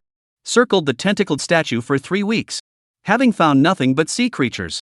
Admittedly, the underwater scenery is truly fascinating. But Lucian's trip was not for sightseeing. Strange, there's nothing, how is this going to unseal the boss? Lucian rubbed his chin, his eyes narrowing slightly. Recalling that Fu Yao had said that this statue at low tide, a horrible thing will appear. But it's deep water here. Even if the tide is out, it's impossible to leak out to the bottom, right? Lucian shook his head. Forget it, let's wait for the tide to go out first and take a look. As the duo waited, soon the setting tide came in, the sea slowly receded and the originally submerged portion of the tentacled statue was gradually revealed. The surface was covered with dense barnacles and shellfish. Captain, the tide is falling, the tide is falling. Jack pointed to the tentacled statue hand scratching his scalp, full of doubt. But still nothing has appeared? Is that chick Fu Yao teasing us? Lucian frowned. Once again, he commanded the turquoise-eyed dolphin to dive into the sea and explore. But the result remained the same, nothing was found. Looks like this trip was for nothing. Jack shrugged and laughed, but it sure is a nice view, heh. Just then, Lucian's right foot violently stepped on the deck and his body shot towards the statue like an arrow off the string. Captain, watch out for the water! Jack exclaimed. However, the look of surprise on his face suddenly solidified and because Lucian unexpectedly stepped steadily on top of the sea surface, wow! Stepping on the waves. Captain, when did you learn this skill? Cut the crap. There's a transparent platform here, come help me. Lucian glared at Jack. Oh, I say. Jack's figure leapt and landed lightly beside Lucian. Then Lucian and Jack, explored forward along the invisible platform. Before a few steps had been taken, a sudden change occurred. The space to Jack's right was suddenly distorted. Immediately afterward, a monster as black as ink with a slender body was violently revealed. The monster's mouth was split up to between its ears, and fangs like blades, lunging and biting at Jack. All Jack could feel was the fishy wind in his nose, and both feet instantly stomped hard, and his body quickly slid back. The monster's huge mouth snapped closed, but it bit into an empty space. At the same time, Jack's right hand swiftly coalesced into a black crystal longsword and fiercely stabbed at the monster. However, as the tip of the sword was about to pierce through the monster's head, the monster abruptly disappeared without a trace. Jack's black crystal longsword fell short. Go, what is this thing, haunted weird? Jack face stunned. What's so scary about shenanigans when you can even magic against them? Lucian's voice was calm as he slowly drew the eroded heartblade from his waist. Besides, this isn't a trick, it's just a ferocious beast that possesses a stealth system talent. Beast, Shadow Nightmare Beast. Characteristics, can hide, fast, medium intelligence, vicious. Talent, Shadow Fusion Grade C. Skill, none. Battle evaluation, 9th order. When you see a Shadow Nightmare Beast, it's already surrounded by countless others of its kind. Chapter 89, 1 hour, kill them all. Speaking. Lucian's eyes suddenly lit up with a pale glow that. Immediately afterward, the Shadow Nightmare Beast, which had been hidden in the shadows, was violently petrified, and its figure was revealed, the Shadow Nightmare Beast, with its C-rank shadow talent. Although it can dodge physical attacks, but still not immune to Lucian's B-rank petrifying stare. The pitch-black battle blade arrived in an instant and ka-ching! A crunch. Stone chips in all directions. The petrified and hideous head of the Shadow Nightmare Beast was instantly decapitated. In its erect cat-like pupils, were filled with shock and disbelief. It could not comprehend that. Why a diminutive being of a mere 5th order could petrify itself. What's more, he himself was in the realm of the 9th order. I can't believe that he was killed by a sword at the 5th rank. This on where to reason to go. Ding, you have killed the Shadow Nightmare Beast 9th order and gained 6,000 points of life energy. After dividing it in half to Tuanzi, Lucian gains 3,000. Ding, you have leveled up to 6. Level, 6 2,000 20,000. Strength plus 20. Agility plus 20. Physical fitness plus 20. Perception plus 20. Free attributes plus 10. Ding, you have discovered a dangerous area sealed altar. It is recommended that 50 10th rank evolvers team up to explore it. I am suggesting this, but I have a feeling you might not listen to my advice. Upgraded. The surge of energy coming at us. A flash of joy appeared in Lucian's eyes. The dangerous area. The last time this alert appeared, I was on Gargoyle Island. That time, having decapitated the lizard giant Gorgon himself. Having gained great advantage. Jack also managed to evolve into a boss-level creature. Same with the danger zone. Then the monsters on this sealing altar must not be less. Not only does the Shadow Nightmare Beast possess the C-rank Shadow Fusion talent, the life energy it provided was also quite impressive. If only we could brush up here. I'm sure the rewards would be immense. After all, Lucian's stealth system talent was only D rank. It wasn't as high as the Shadow Nightmare Beast. Guck! The backpack behind Lucian's back gently trembled, and a small opening quietly opened up. A pair of big eyes full of curiosity poked out from the gap, and Dumpling sensed the fluctuation of the battle, and it couldn't help but peel back a corner of the backpack with its tentacles, and in a flash, the towering statue of a giant tentacle came into view. Guck! A look of intimacy passed through the troop's gaze. The tentacled statue in front of him. To her, it exuded an inexplicable familiarity and closeness. Good. So powerful, that human is so powerful, the 9th ranked Shadow Nightmare Beast was even killed in one move. High above the sky, a female winged man couldn't help but cover her lips, her eyes flashing with shock as she. For her, who only had the strength of the 5th rank, the 9th order Shadow Nightmare Beast, it was undoubtedly an untouchable overlord. Seeing how strong Lucian was, a flash of hope surfaced in Yun Ting's eyes as well. Prophet, this human is not ordinary, his talent is actually able to restrain the Shadow Nightmare Beast's talent. In that case, he might even have a real possibility to help us open the seal and find out our only chance to turn around. Prophet Foamlight gently caressed his long beard, his voice was low and, let's hope so, we, the Stormwind clan, really can't wait. Speaking of this, Foamlight's thoughts seemed to have drifted back to that unforgivable past. A touch of sadness swept across his eyes. A few years ago, the Stormwing clan had more than 2,000 clansmen and, only because he predicted that the turnaround of the Stormwings was hidden in the land of the Kraken statue, he rushed to mobilize the entire clan, launched an onslaught against the ceiling altar. However, those godforsaken shadow nightmare beasts had taught them a hard lesson that they can blend into the shadows. They're immune to physical attacks. It's terrifying. In the end, after that battle, Stormwing numbers plummeted from over 2,000 to over 200, nearly extinct. And with such a heavy sacrifice, and yet, in exchange for no information of any value, the prophesied turnaround is still nowhere to be seen. More than 2,000 brave warriors of our Stormwing clan have been unable to pose a threat to those horrific shadow nightmares. How can a single human be able to do that? Thinking about it, Fong Lai couldn't help but sigh. Whoa, Captain, you've advanced. Jack felt the rising strong aura on Lucian's body and his eyes instantly lit up. Captain, upgrade. Then wouldn't I be able to upgrade along with it? Suddenly, just then, a creepy hissing sound rang out. Immediately afterward, a shocking scene took place. Dozens of shadow nightmare beasts that were pitch black and emitted an eerie aura slowly revealed themselves beside the two. Their long scarlet tongues protruded from their mouths and drops of saliva kept dripping down, obviously having regarded the two as delicious prey. Oh, Captain, this situation doesn't seem too good. Jack barely managed to squeeze out a smile, secretly grumbling in his heart. Those monsters that could be invisible and immune to physical attacks. One of them is annoying enough. Now there are almost 50 of them popping up in one go. Lucian waved his right hand. A jet-black death energy instantly surged into Jack's body. Don't be poor, there's still an hour before the opening of the parallel seas. Within an hour, kill them all. With the captain's support, I'll be polite then. You little bastards, prepare to die, jia. Jack felt the surging energy in his body. As if disguised as a villain in a cartoon, he threw back his head and laughed. However, his laughter was just halfway through when the surge of energy suddenly disappeared. What the hell? How did this not reach level 6? Jack froze and looked at his hands with dismay. No. You have to do the whole thing. I'm just getting started and it's over? Not enough death energy, that's all. Lucian glanced at Jack indifferently. Ever since this guy had the boss template, the death energy required for upgrading had increased dramatically. From level 5 to level 6. Surprisingly, it required a whole 10,000 death energies. And the 2,700 points of death energy he had left now was simply not enough. It seems that the gold swallowing beast under his command, in addition to the donut, there is another. One that eats life energy. One eats death energy. I forgot about the fact that I'm a boss. Yeah, I'm the boss, you bastards, suffer. Jack growled, and the dark energy in his body exploded violently. It surged out like a tidal wave, instantly condensing into a wisp of dark demonic flame that violently swept towards a shadow nightmare beast. The shadow nightmare beast reacted swiftly, instantly blending into the shadows around it, and trying to avoid Jack's attack. Ow! But with a mournful wail, the shadow nightmare beast's body was still tightly entangled by that dark demonic flame. Instantly engulfed by the flames, it painfully rolled and struggled on the ground. Do you guys really think that I, Master Jack, as a boss-level creature, would only be able to attack with that little bit of brute force? The corner of Jack's mouth hooked into a cruel smile, and his eyes flashed with a cold light. Chapter 92 levels in 2 minutes.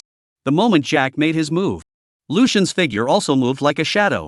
His eyes violently bloomed with a grayish light that immediately afterward, the 3 shadow nightmare beasts, originally hidden in the shadows, under Lucian's gaze, there is nothing to hide. The bodies were instantly covered by a stony shell, revealing their true forms. Before they could react, an extremely powerful blade light had already cut through the sky and it was as deafening as a dragon's roar. The blade light flashed, and 3 huge heads fell with the sound of rolled to the ground with a dull sound. At this moment, Lucian, he had already evolved to the realm where killing 9th rank beasts was like picking up a bag. Lucian, who had just finished off the 3 shadow nightmare beasts, had not yet stabilized his body. 2 more ferocious shadow nightmare beasts appeared around him.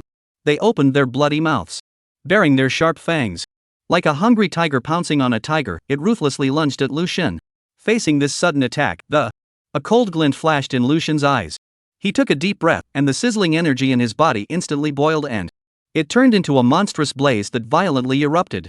Grade C Flame Mastery. With Lucian's up to 840 points of perception boosted by under the increase of perception transcendence. It was as if this flame possessed life, becoming unusually violent and ferocious. It crazily devoured everything around it, wrapping the 2 shadow nightmare beasts in it instantly. Ow. They struggled in agony, trying to escape the deadly flames, but it was all in vain. Under Lucian's fiery control, the two shadow nightmare beasts only lasted for a few moments. They were completely engulfed by the flames and turned into two charred, twisted corpses that fell heavily to the ground. Ding, you have killed the shadow nightmare beast 9th order 6, gaining 36,000 points of life energy. Ding, you have leveled up to 7. Level 7040,000. Strength plus 20. Agility plus 20. Physical fitness plus 20. Perception plus 20. Free attributes plus 10. With a flash of light, Lucian broke through once again. In less than 2 minutes, he actually crossed 2 levels in a row. For the current Lucian, as long as there are enough monsters, upgrading speed would be ridiculously fast. Lucian and Jack are fighting side by side, killing each other. The Stormwing clan's crowd above the Sky Dome had watched in disbelief as those that they slaughtered are the shadow nightmare beasts we encountered earlier, right? A winged man's voice trembled, his eyes filled with disbelief. They couldn't be clearer about the terrifying nature of these shadow nightmare beasts. The shadow nightmare beast that can slaughter them at will. Now in front of this human and the undead, it's like a lamb to the slaughter. I don't know if this human is too strong, or the shadow nightmare beast has gotten weaker. 2 ranks, in just the blink of an eye, he's risen 2 ranks in a row? Yun Ting, who had always been quiet at this moment, he couldn't help but raise his voice, his face full of astonishment and, "Are you kidding me? I've been practicing hard for decades, and I've only managed to get to the 5th rank with great difficulty. It's hard to tell how hard it was." And this scene in front of him has turned his perception upside down. His decades of hard work. People are easily surpassed in 2 minutes. Grandpa Prophet, they're so powerful, by the looks of it, it's really possible to defeat the shadow nightmare beast and unseal it. The female winged man at the side was filled with joy and she had never seen anyone who could threaten those terrifying shadow nightmare beasts so much. Is this the power of an evolved person backed by an oracle? Even Gale, who knew something about evolvers through the clan's ancient books. But after witnessing this scene with his own eyes, he was still too shocked to speak.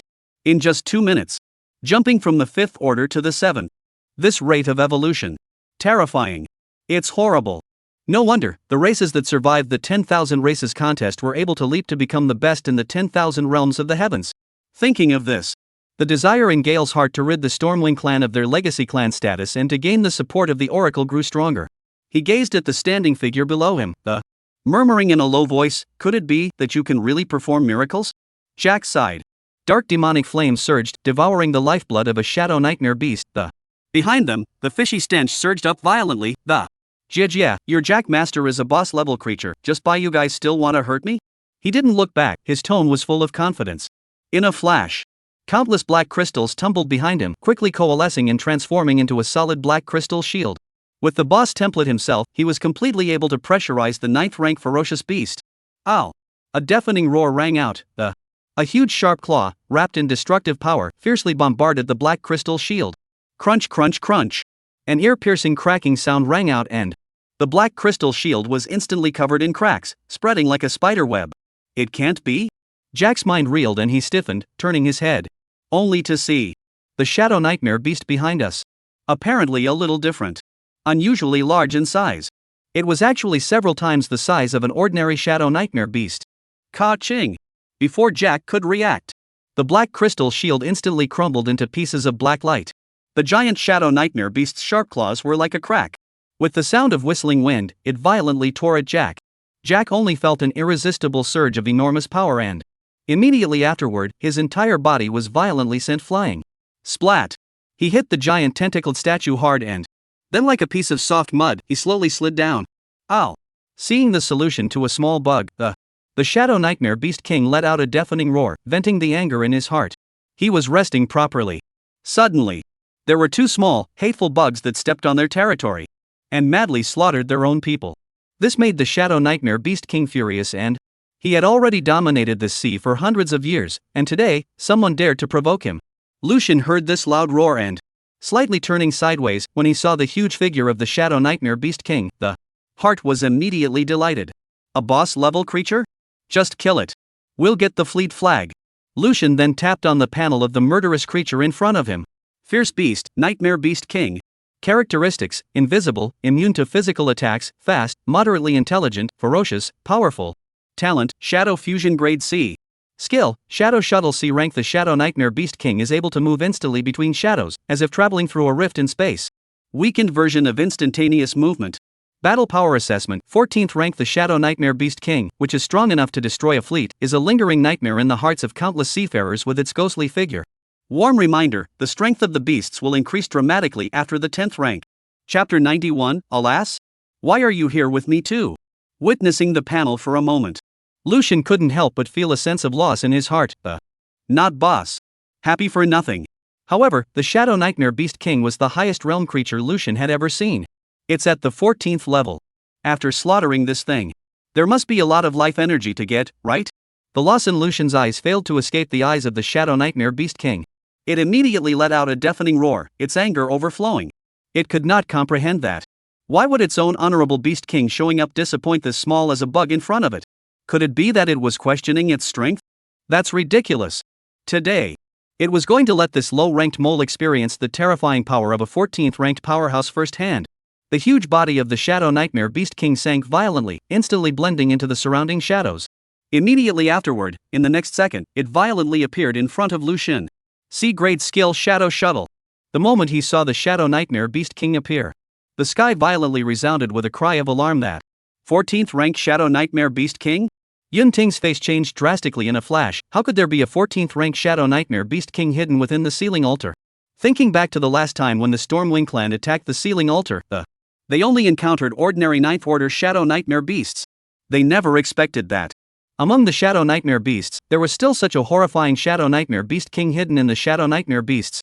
If this Shadow Nightmare Beast King had appeared on the battlefield, I'm afraid that the Stormwing clan would have already suffered a catastrophe. Thinking about this, Yun Ting couldn't help but feel a chill in his heart.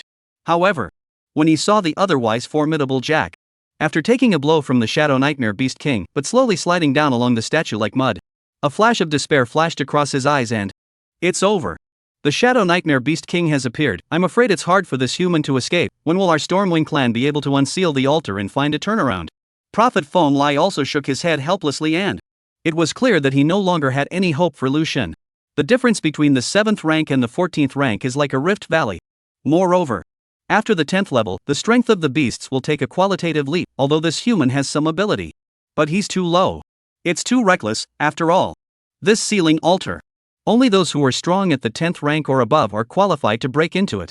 Just as there was a sigh of relief from the Stormwing clan in the sky, the Shadow Nightmare Beast King's sharp claws, which flashed with a cold light, ripped the air violently. With a deafening whine, ferociously lunged at Lucian. Seeing the Shadow Nightmare Beast King appear in front of him in a flash, Lucian's eyes flashed brightly. Instantaneous transfer? That's a bit interesting.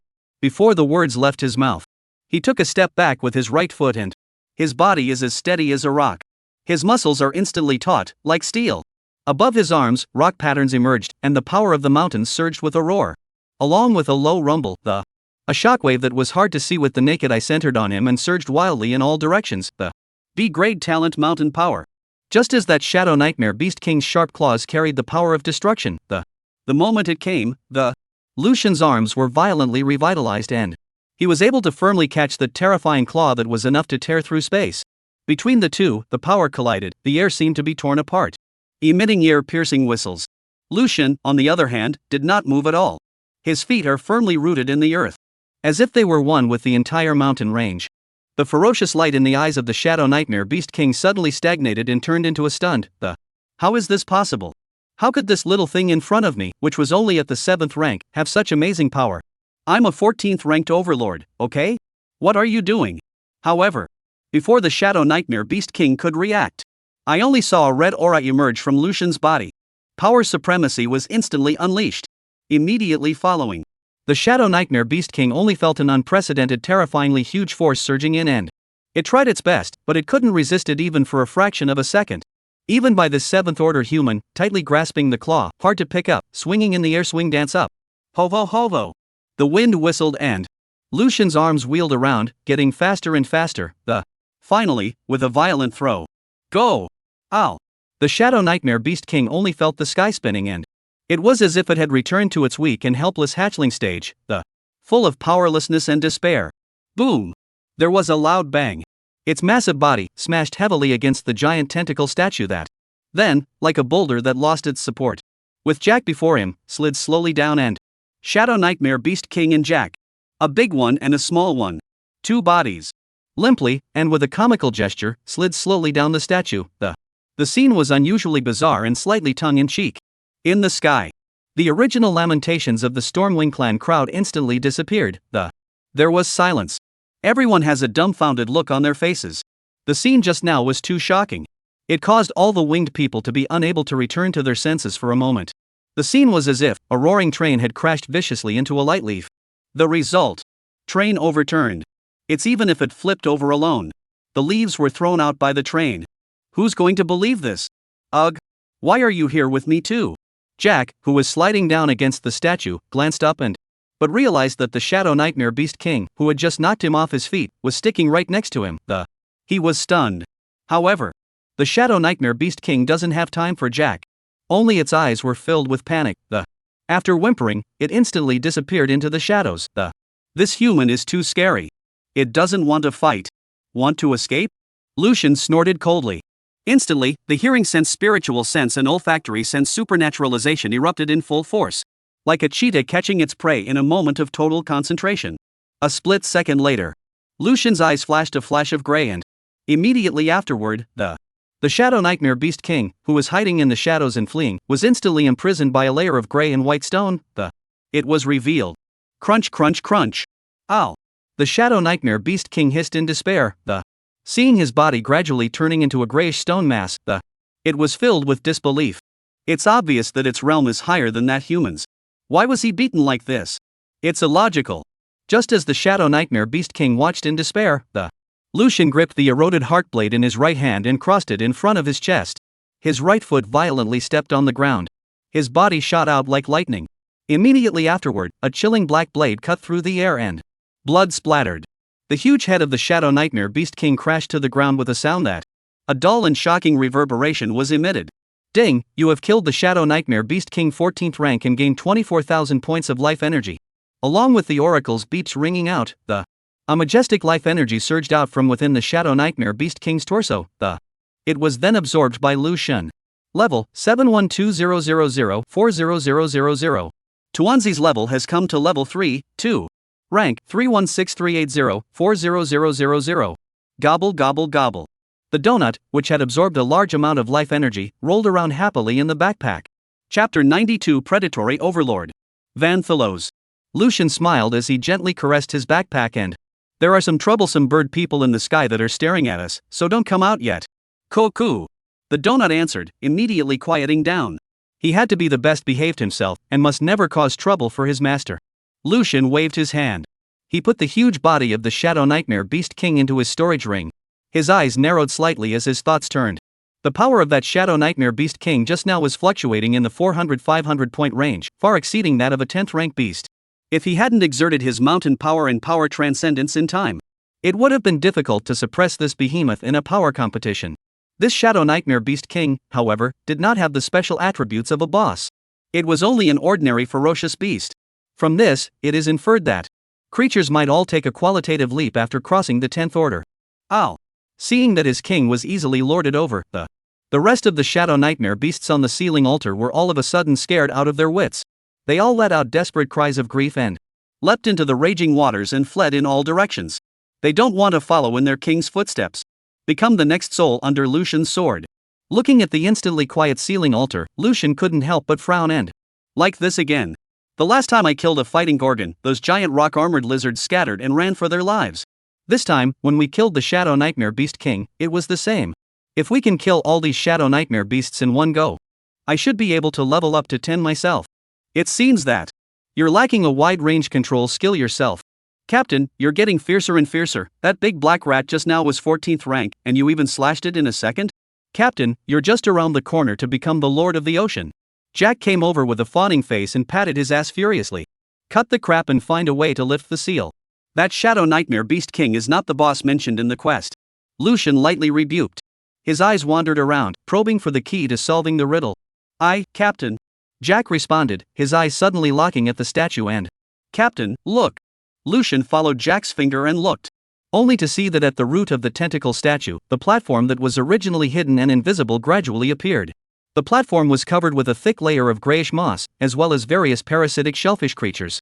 Between the gaps between the moss and the shells, a groove was faintly visible. The They intertwined to form a mysterious and inexplicable sealing pattern that, emitting a faint ethereal light, as if they contain some kind of ancient and powerful power. Captain, that must be where the seal is. There must be an organ to lift the seal hidden in the center. Jack shouted excitedly, running quickly towards the platform. Lucian's eyes flinched as he followed closely behind. Sure enough, in the very center of the sealing pattern, there was a fist-sized groove that, surrounded by intricate runes, it should be the core hub of the entire seal. Seeing the sealing altar gradually revealing its true appearance, the Stormwing clan crowd in the sky instantly stirred. It's manifested. The sealing altar has manifested. He's lifting the seal. I really don't know what exactly is sealed here. In the prophecy of the prophet, the key to the survival of our race lies here. Prophet Foamlai swept his gaze over the excited clansmen and commanded in a calm tone. Children, that human strength is unfathomable. After he lifts the seal, we must avoid conflict with him. Seize the object of transmutation and withdraw immediately. Perhaps many clansmen will fall at his hands, but as long as the Stormwing clan can continue, all sacrifices are worth it. As you command. Prophet, don't worry. We are not afraid to die. However, on the side, Yunting was frowning with a heavy heart. For some reason, he always had a premonition in his heart that everyone, including the prophet, might have misunderstood the true meaning of the prophecy. But at this moment, the arrow was on the string, and there was no more time for him to think. Yunting gripped the spear in his hand tightly and looked downwards with a firm gaze. In his heart, he was ready to be determined. On the land's sinking side, after some exploration, discovered that the notch in the center of the seal that it's just the right place to put down the core of the Shadow Nightmare Beast King. I'm sure the Shadow Nightmare Beast King's crystal core is the key to lifting the seal. Captain, even the Shadow Nightmare Beast King that serves as the key has a strength of 14th rank. I reckon that the thing's sealed inside. I'm afraid it won't be weak. Jack reminded in a deep voice. No harm done. Lucian's heart was in the right place. Embedding the dark crystal core into the groove, the big deal, we'll die once, we all have the immortality curse, what are we afraid of? The crystal core instantly melted and, turning into a stream of pure energy that slowly flowed along the groove's trajectory, gradually outlining intricate sealing runes. Rumble. Accompanied by a loud noise, the entire sealed position began to vibrate violently. Immediately after that, a blinding light of the utmost brilliance violently erupted. Under the shroud of the light, a hauntingly evil aura quietly rose. After hundreds of years, I, Vanthalos, have finally broken free from this damn seal and regained my freedom. Ha. Accompanied by a deafening maniacal laughter, a meaty mountain-like figure slowly appeared in Lucian's line of sight. Tyrannical Eclipse Overlord. Vanthalos boss-level creature. Characteristics: 4 limbs and arms, strong constitution, devouring, evil, hunger. Talent: steel bone grade B. Skill 1, overeating and devouring. C rank. His huge abdominal maw is capable of devouring all objects, both living and non-living. The devoured object will be quickly digested in his gastric juices and transformed into Vanthalos power. This ability allows him to quickly regain his strength in battle and keep fighting. Always beware of the giant mouth on his abdomen. Skill 2, Berserk transformation level B. When Vanthalos is caught in extreme hunger or anger, he enters a berserk state. In this state, strength and speed are greatly increased, while his appearance becomes more hideous and terrifying. Turn on stage 2? Battle power assessment, 12th stage. 12th stage is for normal creatures. This guy has a boss template. You can do the math yourself for the exact battle power. My head hurts from doing the math, you freaks are so annoying. Crap. What the hell is this? This? Jack's eyes widened and eyes fixed on the Vanthalos in front of him, gulping involuntarily. The ferocious creature in front of him was a full 4 meters in size. Its body is huge. Like a moving mountain of flesh. The forearms were thick and powerful and the skin was dark gray, the surface covered with folds and bumps, appearing unusually tough. Most appalling of all, his obese abdomen had actually split open with a huge gash that, transforming into a huge mouth covered with sharp fangs. The giant mouth's gastric juices tumbled with digested matter, emitting a palpitating aura. Even though Jack himself was a boss-level being. But at the moment, Vanthalos was making him feel an unprecedented and terrifying oppression. Chapter 93. Confused by the beatings. Looking at the overwhelmingly ferocious creature released from the seal, above the sky, the originally exuberant Stormwing clan instantly fell silent, staring at each other, eyes filled with consternation and disbelief. Prophet, the turnaround of our Stormwing clan. Could it be this terrifying creature below? A female winged man scrunched her neck with a pale face and the fierce and furious aura of it made her know, deep down, that once she got close to the creature, I'm afraid that she would be devoured in an instant. No. Impossible, huh? Winlai's face was also filled with despair at this moment, the prophecy that he had made at great cost to himself. It should be impossible to be wrong. But that evil, hungry monster in the seal could never be the salvation of the Stormwing clan. What went wrong? Prophet. Yun Ting's voice rang out at the right time, attracting the attention of the crowd. You say, is it possible that we misinterpreted the prophecy to begin with? Perhaps it is not the creatures or treasures in this sealed altar that can truly save our Stormwing clan. Rather, it is the one who steps into the sealing altar. Yun Ting's words were like a shock of thunder, causing all the winged people to be shaken. Yun Ting, are you saying that the turnaround of our wing clan? Is that human? Feng Lai turned to Yun Ting, his gaze as sharp as a torch. But then, he shook his head and denied himself the idea that. With a long sigh, unlikely, the four-armed monster that emerged from the seal is a 12th rank boss level existence. The strength is strong and unrivaled. I'm afraid that this human is difficult to fight against it. How could a dying person be the savior that saves our race? Prophet. A light flickered in Yun Ting's eyes and this human is by no means simple. In the face of such a terrifying enemy, you see, did a trace of scorn or fear ever appear in his eyes? Really, not only is he not afraid, he seems to be very excited? The female winged man on the side covered her mouth, her face full of surprise. If she were to face such a terrifying enemy, I'm afraid she wouldn't even be able to stand up. This human is not only not afraid, why does he seem to be happy? It was actually you two mole crickets that helped me unseal the seal? Vanthalos laughed lowly, his greedy gaze traveling between Lucian and Jack. Hundreds of years of sealing. It's made him hungry for a long time. As a token of my appreciation, I have decided to make you part of my body. That is, eat you all. Vanthalos let out a maniacal laugh and the terrifyingly huge mouth on his abdomen snapped open and a wave of green, suffocating stomach acid splashed out like a tidal wave of straight at the duo. Jack exclaimed, sprinting backward. The green acid splattered and sizzled on the stone floor. The hard slate was instantly etched with holes. The white smoke rose in all directions.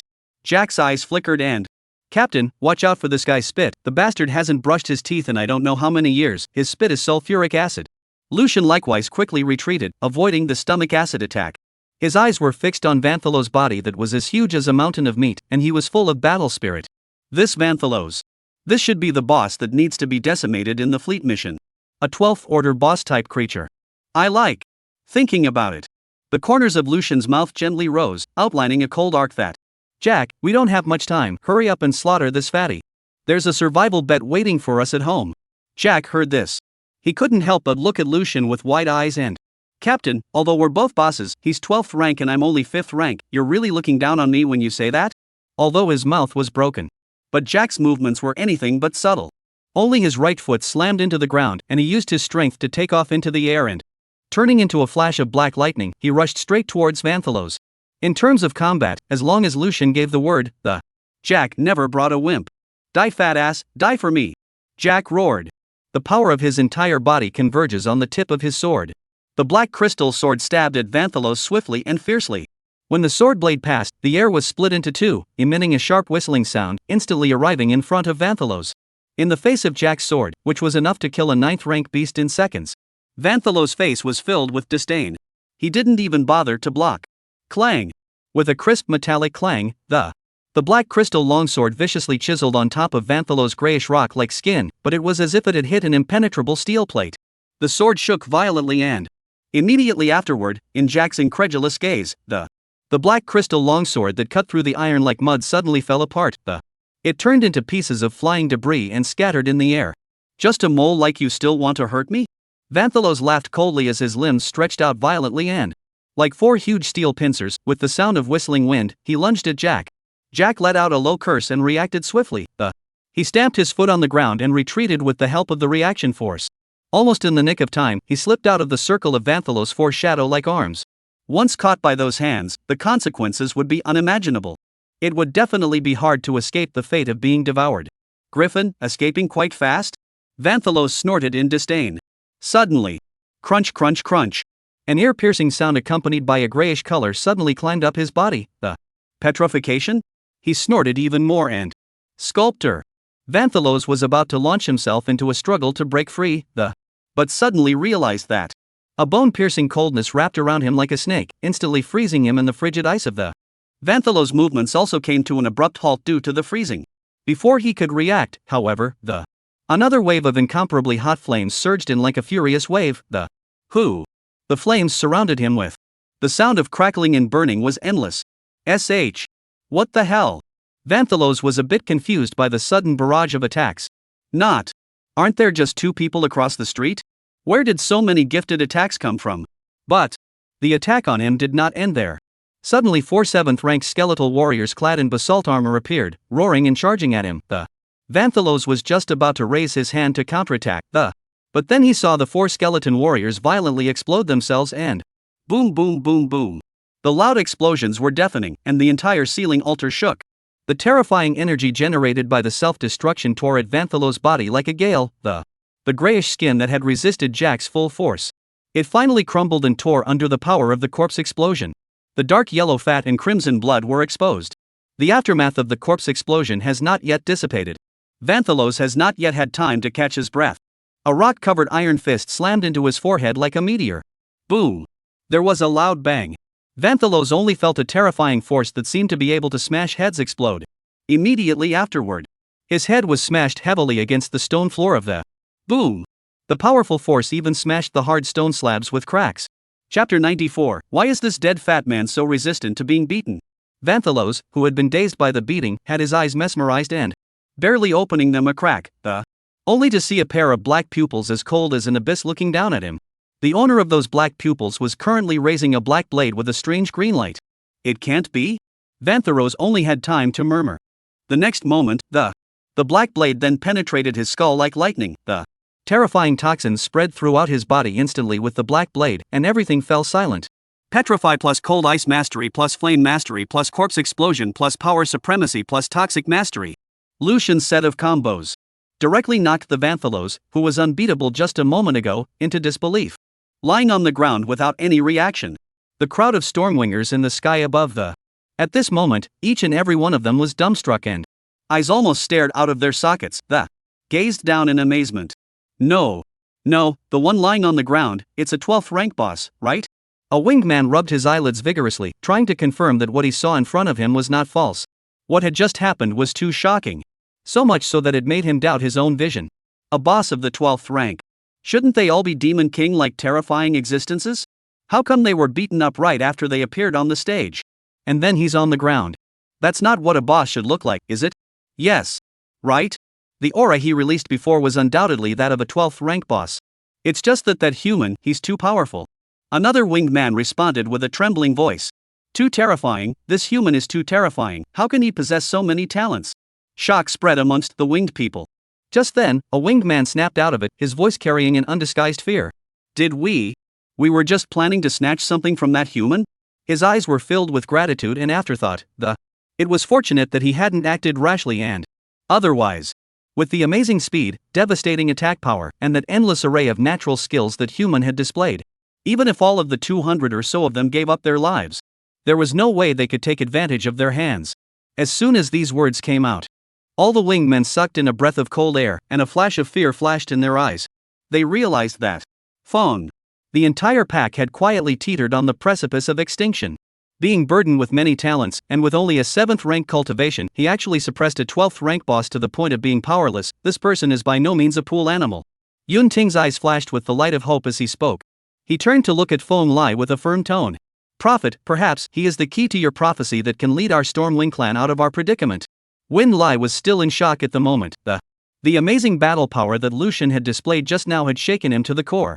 It was fortunate that they weren't in a hurry to make a move. Otherwise, there wouldn't be any Stormwings in the world right now. Yun Ting's words caused Feng Lai to snap out of his shock. He looked at Lu Shen with a glaring. This person's strength is indeed powerful, and he should possess some sort of strange encounter, but I still can't see how he can rescue my Stormwing clan from danger? Yun Ting couldn't help but frown as well when he heard this. Indeed. That human, no matter how powerful. After all, he's just an evolved human who just sailed out of the novice waters. What exactly is going to happen? To be able to tie him to the survival of the Stormwing clan and survive together? Dead. Jack looked at Vanthalos, sprawled on the ground, his breath all but gone. Shock filled his face. The captain just keeps getting better and better. A set of silky little combos down, even a 12th rank boss is straight up seconds. Not yet. Lucian's eyes narrowed as he swept his gaze sharply across the battlefield. He didn't receive a kill prompt himself. The boss isn't dead yet. Just as Lucian was about to strike again.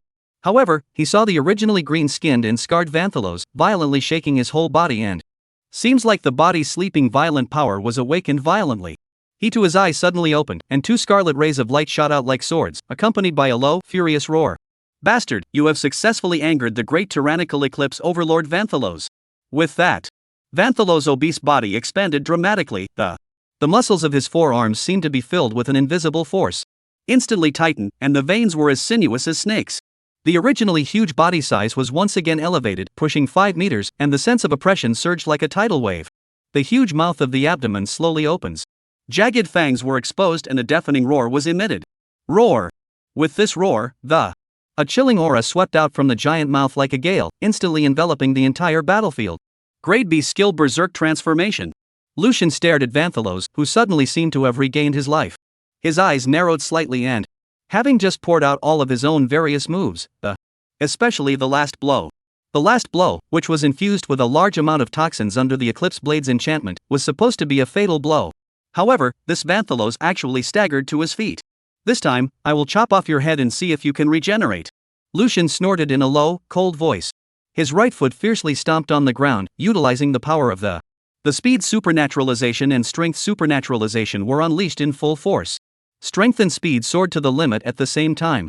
On the stone platform, only a flash of white light like electricity flashed through the air made a deafening pop under the impact of extreme speed.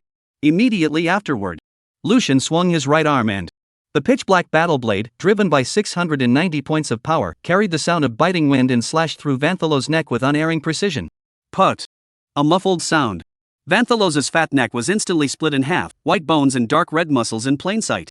However, Vanthalos, as if oblivious to the injury, the corners of his mouth hooked into a sneer and, "Ha ha ha, you do have a few means, but do you really think you can kill me?" Before the words fell, the wound on his neck actually healed on its own at an astonishing speed, as if it had never been injured. How is this dead fat man so resistant to fighting? Jack's jaw dropped on the sidelines. Not only does this fat bastard have amazing defense, his self-healing ability is beyond imagination. This is a battle to be fought. Griffin, suffer death. Vanthalos roared.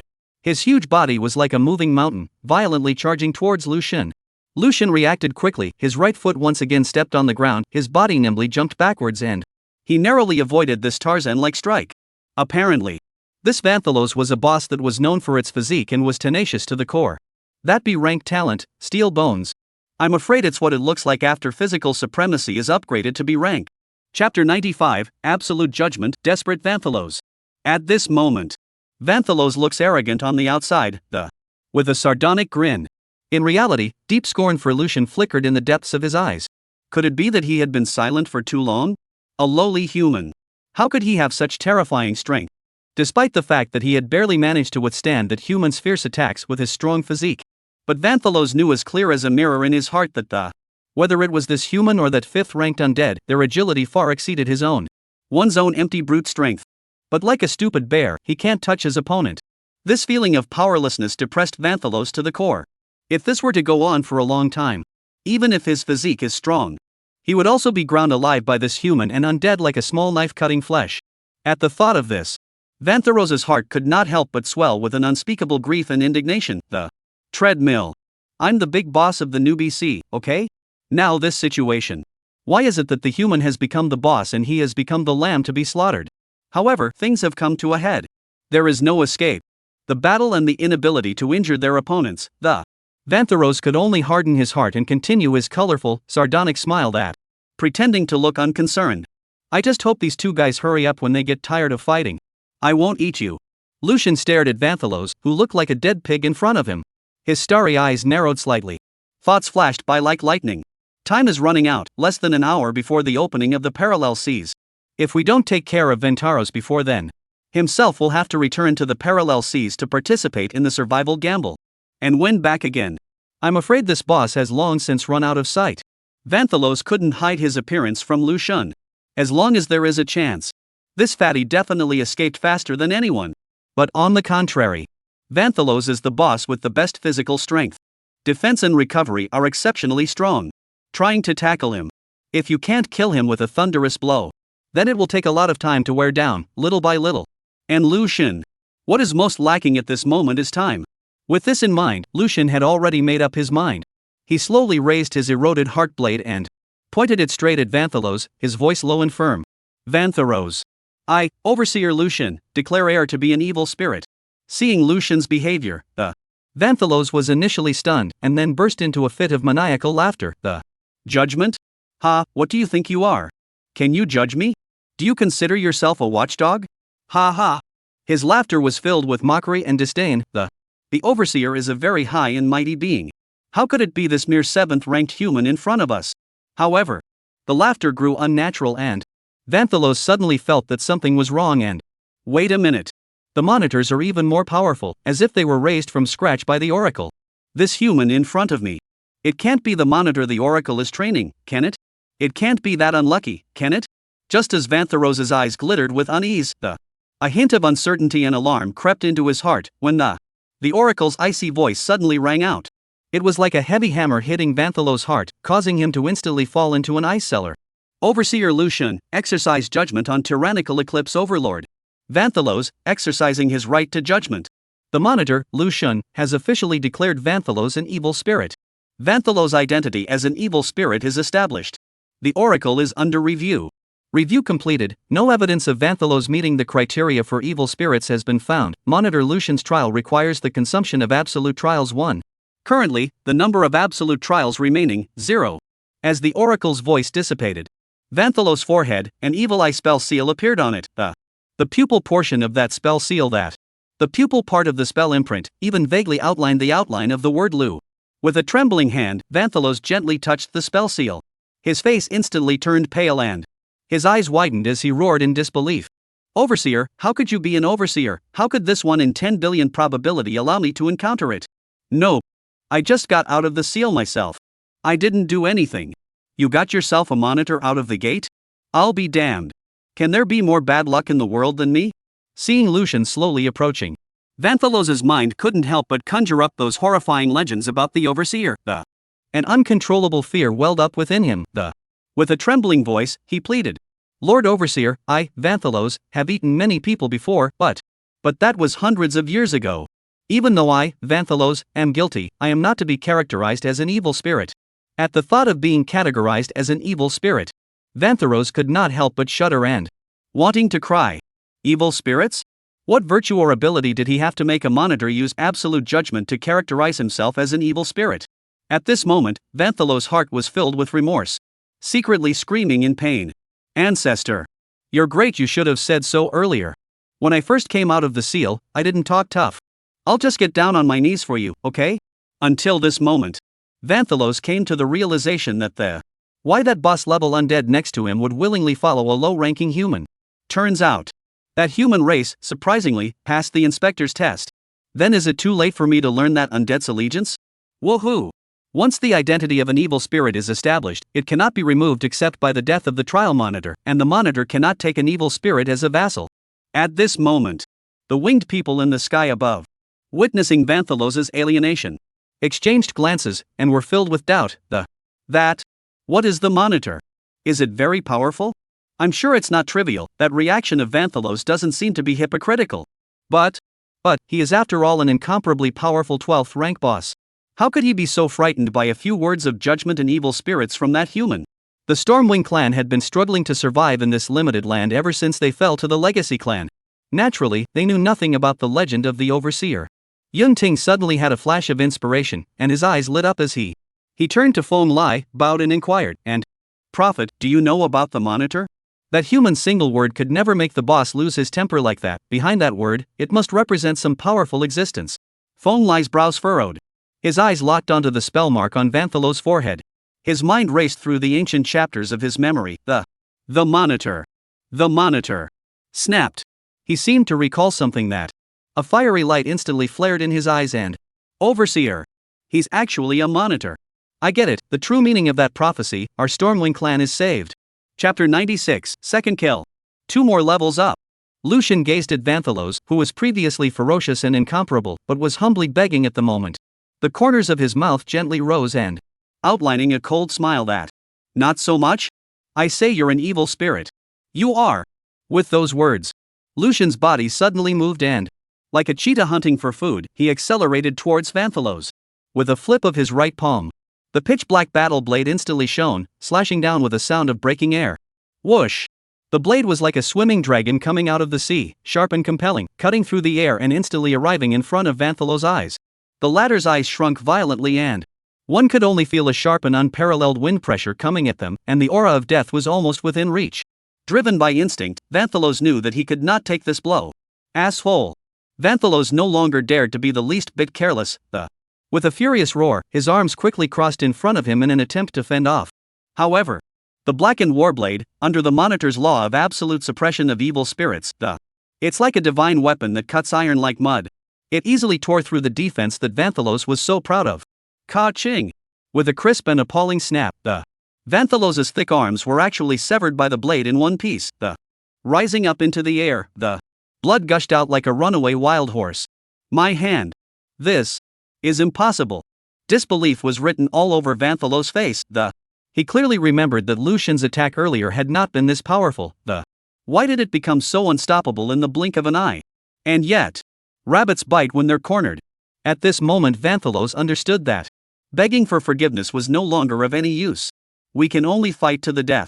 Only then could he win a ray of hope in front of this horrible humanoid creature in front of him. With this in mind, Vanthalos' eyes were bloodshot and filled with the color of madness. Overseer, you forced me to do all of this. Vanthalos roared. The huge mouth on his abdomen cracked open violently and wide open in a creepy arc, as if to devour everything that stands in its way. As long as I eat you, I will gain unrivaled benefits. Vanthalos' voice was filled with hysterical insanity. In the midst of the giant mouth, a vortex of dark purple energy swirling madly. The suction force is amazing. The air around them seemed to be pulled by this force, creating a twisting storm. C-rank skill storm devouring. At the same time, Vanthalos' B-rank talent Steel Bone was unleashed in full force. In the face of this desperate attack from Vanthalos, Lucian just gave a cold smile and but it's just futile. After the words were spoken, his figure suddenly moved and break. Wind! Lucian let out a low shout, and his whole body's power converged on his right arm. The heart-eroding blade was instantly wrapped in a powerful force that the blade trembled and emitted a buzzing sound. Immediately afterward, he swung his sword violently and so fast that it was almost beyond visual capture. Only to see a flash of pitch-black blade light cut through the sky and it brought up a fierce wind, and wherever it went, space seemed to be split open. Clank! With a crisp metallic clang, as if tearing through the barrier of space, the eroded heart blade flashed past the stunned eyes of Vanthalos at a speed that could not be captured with the naked eye. Immediately followed by a palpitating silence. Immediately followed by a shocking scene that Vanthalos' huge body was cleanly chopped in half by this sword. Dark red blood sprayed out like a waterfall, coloring the surrounding air red. Before his huge mouth could close, the madness and unwillingness in his eyes were forever fixed at that moment. Lucian withdrew his sword. The black blade is returned to its sheath. The movement was smooth and elegant, as if the shocking strike just now was nothing more than an ordinary swing in daily training. He stood as before, his clothes fluttering and an inviolable aura surrounded him. It was as if everything just now was nothing more than an insignificant episode. This moment, Lucian's figure elongated under the afterglow of the setting sun, appearing particularly lonely and powerful. Ding, you have slain the boss-class creature, Tyrannical Eclipse Overlord. Vanthalos 12th Order, gaining 32 W points of life energy. Ding, Vanthalos is an evil spirit creature, you have gained execution value 1000 points. Division, Monitor 1510,000. Ding, congratulations, you've successfully leveled up to 8. Ding, congratulations, you've successfully leveled up to 9. Level, 95.2 W 16 W. Ding, as a monitor, you double the attributes you gain when upgrading. Strength plus 40. Agility plus 40. Physical fitness plus 40. Perception plus 40. Free attribute points plus 20. Ding, your pet North Sea Giant Demon God grade has been upgraded to level 4. Ding, your pet, the North Sea Giant Demon God grade, has been leveled up to 5. Level, 55.6 W 16 W. Congratulations on completing the Mission Fleet Force mission. Receive the mission reward Fleet Flag 1. Terrifying life energy surged into Lucian and Tuan Zi's bodies like a tidal wave. A whole 320,000 points of massive life energy that it made Lucian and Tuan Zi. One person and one beast each soared 2 levels. The wave of evolution swept through his body, bringing unprecedented relief. Lucian's arms spread out violently and, raising his head to the sky, he let out a long, cool. The little group followed suit, and In his backpack, he held his head off. Ow. Having risen 2 levels in a row, the little group was cozy as hell. No. That's seconds? Next to him, Jack was already looking dumbfounded that. Not. I know the captain's a good watchdog. But. It's not so great, is it? That dead fatso is a 12th rank boss with a B rank physical talent. It's enough to escape from the siege of thousands of same rank evolvers. He is a proper novice sea demon king. Such an existence. The captain just watered down a second? You know, the captain was just rank 7. A 7th order / kills a 12th order physical specialty boss in a second. This is even if it's a monitor. It's hard to do, isn't it? Thinking about it. Jack looked at Lucian in a daze and there was a strange gleam in his eyes that, even amongst the unparalleled horror that is the ombudsman, I'm afraid the captain's talent and heart are exceptional. Ha. I, Jack, have such an eye for a good cause. I could tell at first glance that the captain was not a man of the pool. Lucian, who was enjoying the thrill of upgrading, suddenly had a stern look on his face. Hundreds of winged people had been hovering in the sky for a long time, and at this moment, they even swooped down towards Lucian. Lucian frowned slightly and, instantly coalescing dozens of bone spears, they surrounded him, emitting a cold chill. Seek death. Lucian shouted coldly and flicked his fingers. The bone spears instantly transformed into a rain of arrows that whistled towards the winged crowd. However, just at the moment when the bone spears were about to hit the winged man, they suddenly stopped in the air. Lucian raised an eyebrow, his gaze sharply scanning these winged men that were flying rapidly. These winged men did not attack and, nor did they hide. Instead, they all knelt down to Lucian with pious postures. If Lucian had not stopped his bone spear attack in time, this round of flurry would have been enough to reduce the winged people in front of him by a third. The actions of the winged people caused a wave of doubt to well up in Lucian's heart. He gazed at the kneeling winged people and waited for an answer. Chapter 97, An Adjunct Race. Chief of the Legacy Clan Win Lai, leading all of the Stormwing clan, respectfully bowed to the Honorable Lord Monitor. Win Lai's forehead touched the ground and, with a hint of imperceptible trembling mixed in his voice, obviously the mood was tight to the extreme. The winged people behind him followed suit, bending their knees to Lucian and crouching low. A few young winged people took the opportunity to surreptitiously raise their eyes and, glancing at Lucian, with awe and apprehension intertwined in his gaze, will this human, so young, really be the salvation of our Stormwing clan? Stormwing clan? Lucian raised his eyebrows gently, his tone calm and cold. You have half a minute to give me a reason not to kill you. Even though he himself was the overseer of the Oracle world. However, if these Stormwing clans are ready to cry foul to themselves, they're really barking up the wrong tree. I don't have time for that.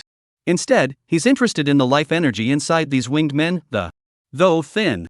But a mosquito's leg is meat. If they don't have the right reasons to impress Lucian wouldn't mind killing them all and ingesting them. In this world, only your own strength matters. Hearing Lucian's bland words, a group of kneeling winged men suddenly shuddered as they heard the words and, no? Is the ombudsman that brutal? Cold sweat broke out on Win Lai's forehead in an instant as well. He knew deep down that every word that followed would be about the survival of the Stormwing clan. He raised his head resolutely, and a look of determination flickered in his gaze as he, Lord Overseer, our Stormwing clan is not an unprovoked infestation, he said in a deep voice. Rather, I want to become your lord's subordinate race and go through fire and thorns for him. However, Win Lai's words were interrupted by Jack's cold voice that, yo old man, it's not that I'm looking down on you guys. Although there are more than 200 of you, but if you have no talent and no skills, Jack, alone is enough to kill all of you. The corner of Jack's mouth was slightly raised, filled with contempt. Do you really think our captain takes in any cat or dog? Jokingly. Before my little snake girl baby. 7th rank strength, with great talents and skills. Wants to serve the captain. They were all killed by the captain. And you wingnuts with nothing to lose. You want to board our ship? Naive. Lucian did not say anything, but only scrutinized Win Lai with a bemused gaze. In silence, he acquiesced to Jack's words. Everything in silence. When all the winged people heard this, humiliation and unwillingness surged out of their eyes. Yunting hung his head low and, his teeth clenched, making a crunching sound that, the veins on the back of his right hand protruded, holding the spear in a death grip. This humiliation stabbed his heart like a sharp blade. His own clan had taken the initiative to ask to be a vassal to others, and they all resented their weakness. However, in spite of the inward churning of resentment, Yunting knew deep down that the words of the undead were not empty words. A 5th order boss level undead indeed possessed the power to slaughter the entire clan. But at this moment, this was the only chance for the Stormwing clan to turn around. Yunting would never give up. Thinking about this, Yunting snapped his head up, his eyes gleaming as he looked directly at Lucian and, Lord Overseer, things should not be viewed only on the surface. The reason why my Stormwing clan appears so weak is all because it was abandoned by the Oracle. As long as Lord Monitor is willing to accept us, the Stormwing clan will be able to get rid of their legacy clan status and reawaken their talents and skills. At that time, your lordship will be able to have an air force with B-rank talents per capita in a matter of moments. Lucian heard these words. His eyes immediately lit up and, B-grade talent per capita? The Stormwing clan already possessed the ability to fly, and if they were to awaken a B-rank talent, their combat power would not be underestimated. What's more, he himself had mastered the fleet token, and all members could gain attribute bonuses. In this way, this Stormwing clan with B-rank talent per capita, aided by the attribute bonus, would surely become a formidable force in his own hands. Although his heart was moved, Lucian's expression remained as calm as water. He looked at Yun Ting and said indifferently, "If you dare to deceive, the consequences will be very serious. If your excellency accepts us as a vassal race, the life and death of our entire clan will be under your excellency's control." Yun Ting kowtowed heavily once again.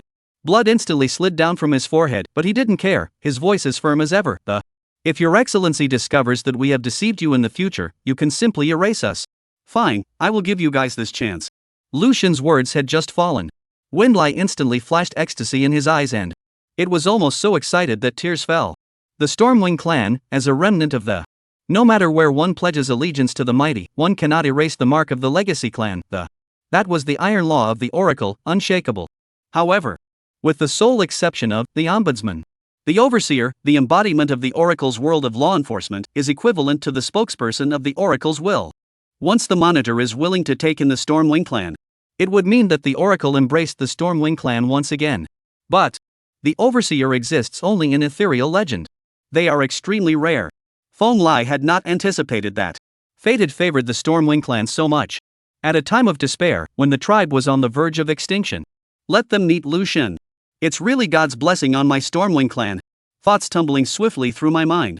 Feng Lai's eyes reddened as he once again bowed deeply to Lucian and, "Thank you, Lord Supervisor. The Stormwing clan would like to be turned into a sharp blade in the hands of His Excellency and cut down all incoming enemies." With Windlai's movements, all the clansmen also bowed at the same time. Their voices were so unified that they resounded through the sky. "Thank you, Lord Monitor. The Stormwing clan is willing to become the sharp blade in your hands and cut down all incoming enemies." At the same time, specks of light escaped from each winged man's body and converged in front of Lucian and condensed into a dazzling ball of light that, "My lord, this is the soul crystal of our Stormwing clan. By accepting this soul crystal, you are accepting us as vassals," Stormwing said respectfully. Lucian nodded slightly and, with a movement of his mind, the ball of light instantly disappeared into his body. At the same time, the Oracle's beeps came through loud and clear. "Ding, you have chosen to accept the Stormwing as a vassal race. Your current Monitor level is level 1. The current number of attachable races you can accept is 1. The number of attachable races can be increased when the Monitor level is raised. Reminder, you have absolute dominance over the vassal races and can completely erase them at any time." Hearing that series of prompts from the Oracle, Lucian's eyebrows raised and, "I didn't realize there was a limit to the attachment races. That one's current level of Overseer could only accept one vassal race. No wonder that after one chooses to admit." That old man was thrilled to death. Thinking about it, Lucian couldn't help but be speechless for a while. This Oracle. It's not like there's a guideline or anything. You have to figure everything out on your own. If I had known that there was a quota limit for subordinate races, I would have chosen a more powerful race to be a vassal. However, having come to this point, Lucian has no regrets. Without the Stormwing clan, I don't know that I would have been able to accept a race as a vassal, myself. This status of Overseer is becoming more and more powerful. Chapter 98, a gift prepared for the Allied powers. Meanwhile, a majestic energy surged into the kneeling Stormwing clan crowd. A look of surprise appeared in everyone's eyes all of a sudden. My cultivation level is climbing. This feeling is too marvelous. A female winged person with a pretty face covered her vermilion lips and, in just a few moments, her power had soared to the 6th rank and was still continuing to increase. Thank you, Lord Monitor. Our Stormwing clan has once again gained the Oracle's recognition. This is the energy compensation the Oracle has bestowed upon us." Stormwing stretched out his arms and burst into old tears. Once, without the support of the Oracle, Stormwing clan's cultivation progress was as slow as a snail's pace. The realms of all the clansmen were stuck at the 5th rank, unable to advance an inch. And at this moment, the yoke is broken. The accumulated potential of the crowd instantly exploded, and their realms soared. Feng Lai wiped away his tears and hurriedly commanded, Everyone, focus on realizing the wind talent and comprehending the wind skills. At those words, all the members of the winged clan, who had closed their eyes and concentrated on, opened their hands to the gentle caress of the wind. Go, more than 200 people evolved and awakened their talents at the same time. What a spectacular sight. Can you add me? I also want to upgrade. Jack looked at the winged people who were transforming in front of him. His face was full of envy. The captain was already level 9, but he was still stuck at level 5. Too bad, whoa. They just took back the power that was rightfully theirs. Lucian clasped his hands to his chest, his eyes filled with a touch of curiosity. I wonder what level of talent these Stormwing clans can awaken. It shouldn't be bad. Their ancestors seem to come from intermediate worlds, and the potential of intermediate world beings is still quite powerful. Jack shrugged. There was a flash of hope in his eyes that one's own true talent seemed to have been sealed as well. I really don't know when it will be unlocked. Soon. All of the Stormwings jumped up to about 10th order or so. As described by Cloud Thunder, every Stormwing awakens a talent without exception. All of them are B grade. Lucian tapped on the panel of a female winged man and, at the moment, the panels have been drastically changed in the panel. Stormwing race subsidiary race Cloud Rue.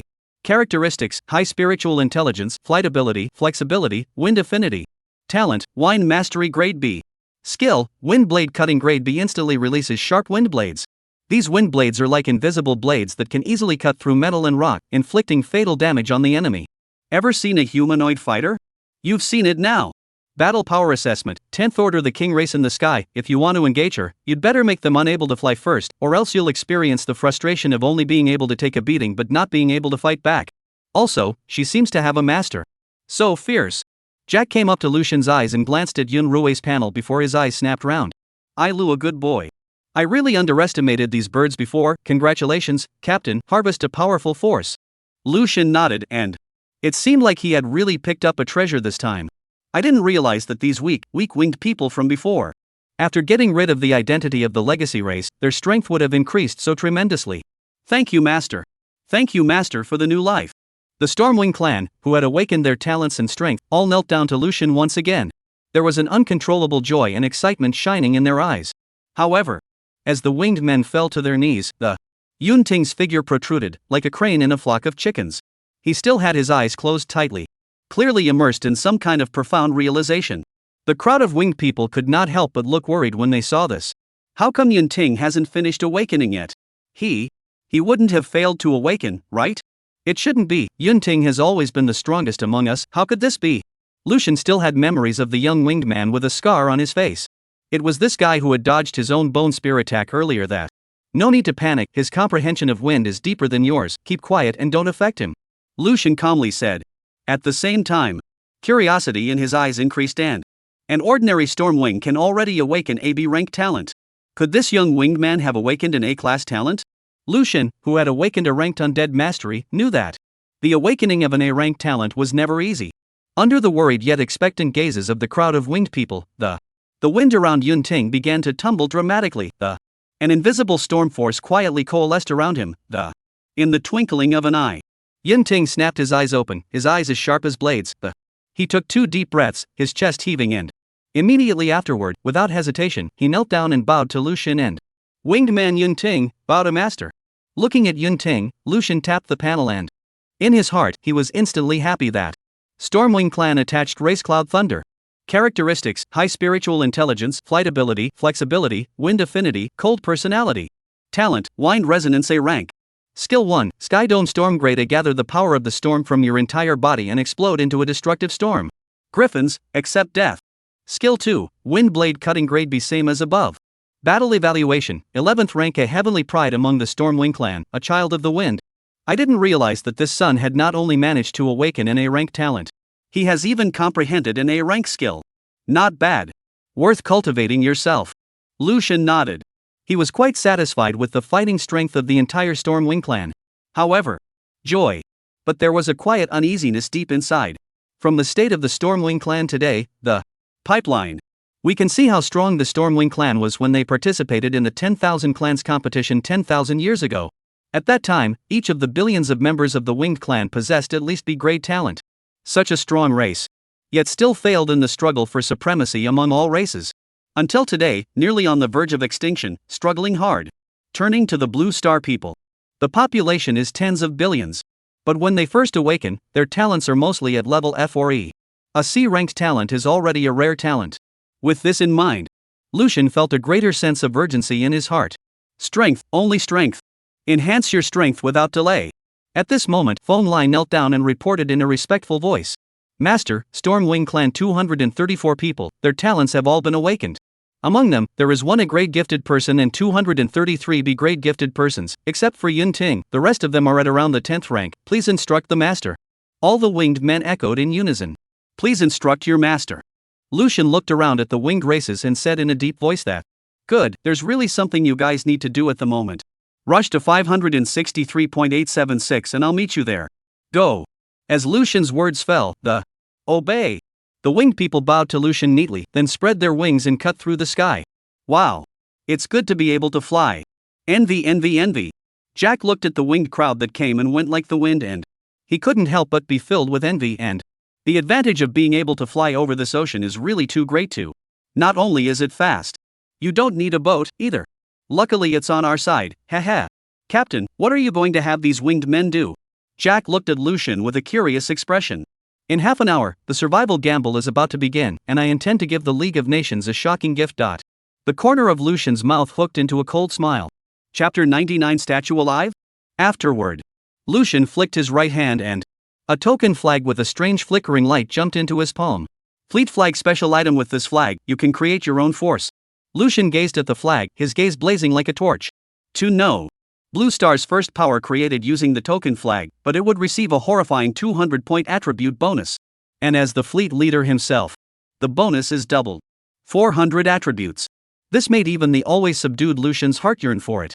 Without the slightest hesitation, Lucian resolutely decided to activate the order flag so as not to miss the opportunity to become the first of its kind.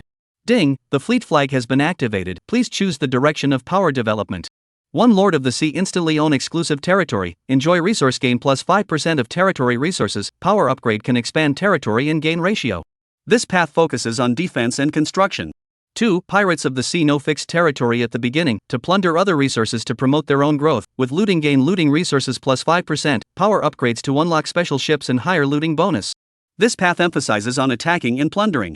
Faced with two very different paths, Lucian raised his eyebrows slightly. Rapidly analyzing. For one thing, deep plowing is a good way to stay on one side of the fence. The other, to roam the four seas and raise a war by war. The other is to operate peacefully and build an empire. The other, sword fighting and risk taking. Defending, or attacking.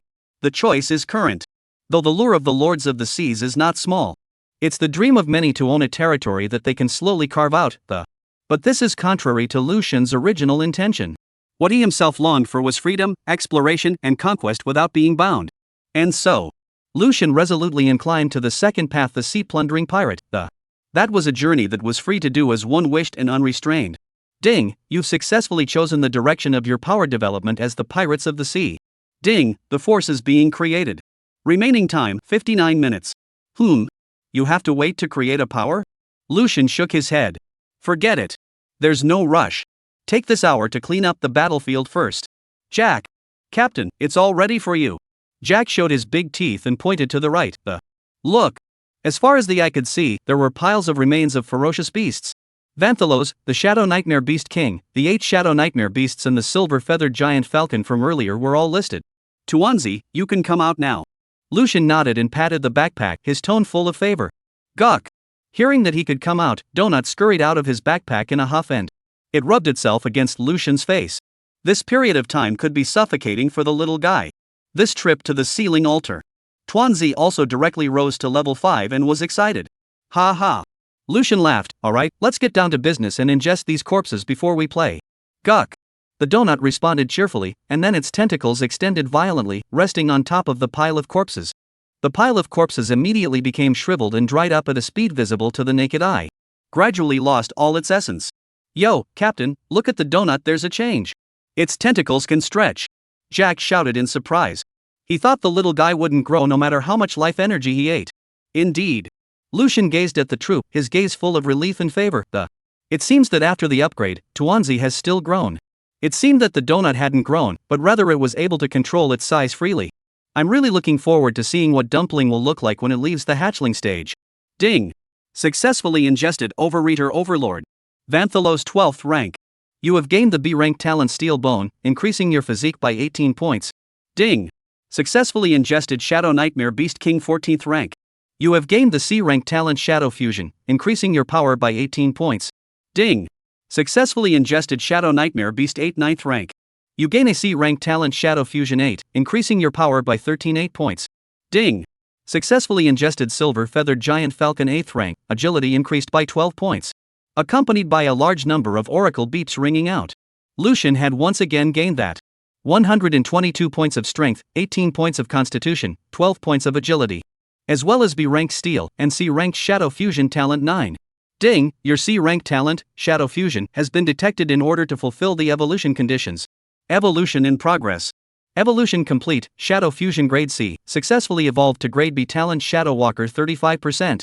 Feeling the surging surge of energy within his body, Lucian's face was filled with joy, and not only did this ingestion allow him to gain a large number of attribute points, it's even gotten 2 B rank talents that, up to this point, he himself had held 7 B rank talents that were out of reach in the eyes of ordinary people.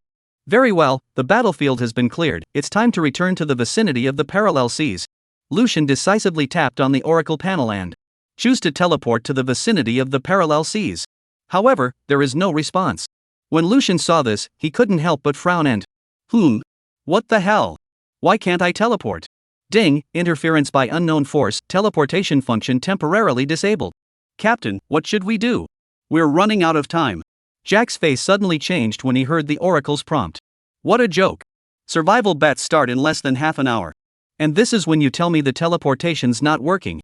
What a joke. If we can't teleport, by the time we sail back to the parallel seas from here, it'll be too late. The Stormwings have already rushed over, don't worry about the survival bet. Lucian looked around, his eyes cold and grim. What I'm more curious about is what kind of saint can interfere with the oracle's transmission. At this moment, Jack, however, stared blankly at the giant tentacle statue in front of him. Rubbing his eyes, he said hesitantly, Captain, I think I just saw this big tentacle move. With that, Jack shrugged his shoulders, thinking he had blurred his eyes and it must have been a mistake. How can a statue move? Jokingly, what if a statue that big could move? However, Jack's words had just fallen. As if in direct rebuttal to his remarks, the towering tentacle statue suddenly erupted with a deafening roar that rumble. Immediately afterward, the entire giant tentacle statue began to vibrate violently. It was as if the sleeping beast had been awakened and was slowly stretching its body. With a vibration that a great deal of debris peeled off the statue's tentacles like a downpour of, interspersed with roaring sounds, pouring down from the sky and smashing down on the ground, stirring up dust and dirt. Smaller debris was even splashed around by the impact of the scene was shocking to the extreme, as if the end had come. Crouching. Jack's jaw dropped, his previous words clogging in his throat and, what the hell is alive? Chapter 100 Jack, take care of the donut for me. Lucian's pupils plummeted and the corners of his eyes twitched involuntarily as he witnessed the tentacle statue that towered into the sky to be strangely revitalized. The sense of oppression brought about by this behemoth was like a Tarzan pressing down on it far surpassed all the opponents he had faced in the past. Guck. Donut cast an innocent gaze at the slowly moving tentacle that, calling softly. It seemed to feel some kind of inexplicable closeness. Suddenly, the hauntingly huge tentacled statue moved and, with a gust of wind whistling, it smashed towards the donut with a thunderous force. Guck. Donut froze momentarily in the face of this sudden attack and his eyes were filled with incomprehension. It could not understand that. Why would this being that had originally made it feel incredibly close to it suddenly attack it? However, without the slightest hesitation, the giant tentacle. The force was not reduced by the slightest bit, and it looked like it was about to crush the troop into mush. Just in the nick of time, Lucian's figure flashed, and the Shadow Walker talent was activated in full force, taking the troop with him as a black shadow that swept past. Boom! The giant tentacle slammed heavily on the ceiling altar. The boulders crumbled and splattered in all directions. The surface of the altar was instantly covered with spiderweb-like cracks, and the entire space trembled at this strike. Lucian tightly hugged Tuanzi, his face turning blue as he snapped at Jack. This thing is targeting Tuanzi. Jack, quick! Retreat in the specter. Understood. Jack responded, without hesitation. His body shifted and turned into a residual shadow, sailing towards the distant specter. However, the giant tentacle seemed oblivious to Jack. It built up its strength again, and with even more terrifying might, sweeping horizontally towards where Lucian was. The air seemed to be torn apart, emitting ear-piercing whistling sounds. Facing the tentacled statue that was approaching again, Lucian's eyes were as heavy as iron. The attack range of this giant tentacle was too vast. If we board the Spectre at this time, the ship will be sunk. Having to buy time for Jack himself, so that the Phantom could get out of range of the tentacle threat, so that everyone could escape. Come on! Lucian burst out, his legs crouching down violently, Then like a spring bursting out with amazing strength, his body instantly rose up in the air, deftly avoided the sweep of the tentacles. Die! In the air, Lucian's eyes flashed with a cold light. With a single movement of his mind, the pile of ferocious beast corpses on the ceiling altar suddenly erupted with an intense energy that, immediately afterward, boom boom boom boom, a series of violent explosions rang out. The entire ceiling altar shook violently under the power of the corpse explosions. However, when Lucian's gaze fell on that giant tentacle once again, his pupils, however, contracted violently and only to see that the tentacle was unharmed except for its surface being somewhat blackened by the smoke. Corpse explosion. That's the strongest A-rank skill one can have. Surprisingly, it was unable to cause any substantial damage to the tentacle. Lucian's heart couldn't help but surge with a strong shock. Just what realm had the strength of this tentacle statue reached? The giant tentacle seemed to be enraged by the 3 times provocation of this tiny bug in front of him. An inexplicable vibration suddenly descended and the giant tentacles accelerated violently. With a terrifying speed that didn't fit its huge size, it blasted and attacked again. Again! Lucian uttered a low curse, intending to activate his Shadow Walker talent and blend into the darkness to escape the attack. However, under the disturbance of that strange vibration, surprisingly, it could not be integrated into the dark shadows. The tentacles were approaching, unavoidable. A hint of determination flashed through Lucian's eyes and who's afraid of who? With a glittering trajectory of blades, the monitor's unique skill, Windbreaker. Brakes are cast. However, that dazzling, eye-catching blade light instantly fragmented the moment it touched the giant tentacle, the invincible breaking wind. In front of this behemoth, it paled in comparison. In the face of the whirling tentacles, Lucian could not avoid it. He could only carry it hard. Lucian clenched his teeth. Steel and iron bones and the power of the mountains were unleashed in full force. The physique and defense instantly soared to the limit. However, with a muffled sound, the giant tentacle swept viciously through Lucian's left hand, along with a small half of his left chest, was instantly torn into a bloody mist and splashed out. Even though the defense had been strengthened to the extreme, under the touch of the giant tentacles, all the protection was like a sham, instantly collapsing. Good thing. At the last minute, Lucian turned sideways by instinct and, protecting the tightly embraced troop in his right hand. There was no harm in injuring himself after all, he possessed an immortal body that. But Tuanzi can't be hurt. It's my life. There must be absolutely no slip-ups. Bang! Lucian fell heavily onto the ceiling altar that was covered in cracks. A mouthful of blood gushed out with it. Since stepping into the Oracle world, this was the first time he had suffered such a heavy blow. Gookie gookie gookie gookie gookie gookie gokai. Tuanzi looked at Lucian's injuries and his big eyes instantly filled with tears. Obviously heartbroken to the core. At that moment, Jack's voice came through the din and, "Captain, get back to the Spectre. That big tentacle here can't reach out. You mustn't fall. If you're defeated by that tentacle, you'll be sealed." Jack's words made Lucian's heart flutter. Originally, he thought that his immortality would allow him to be fearless. But Jack was right.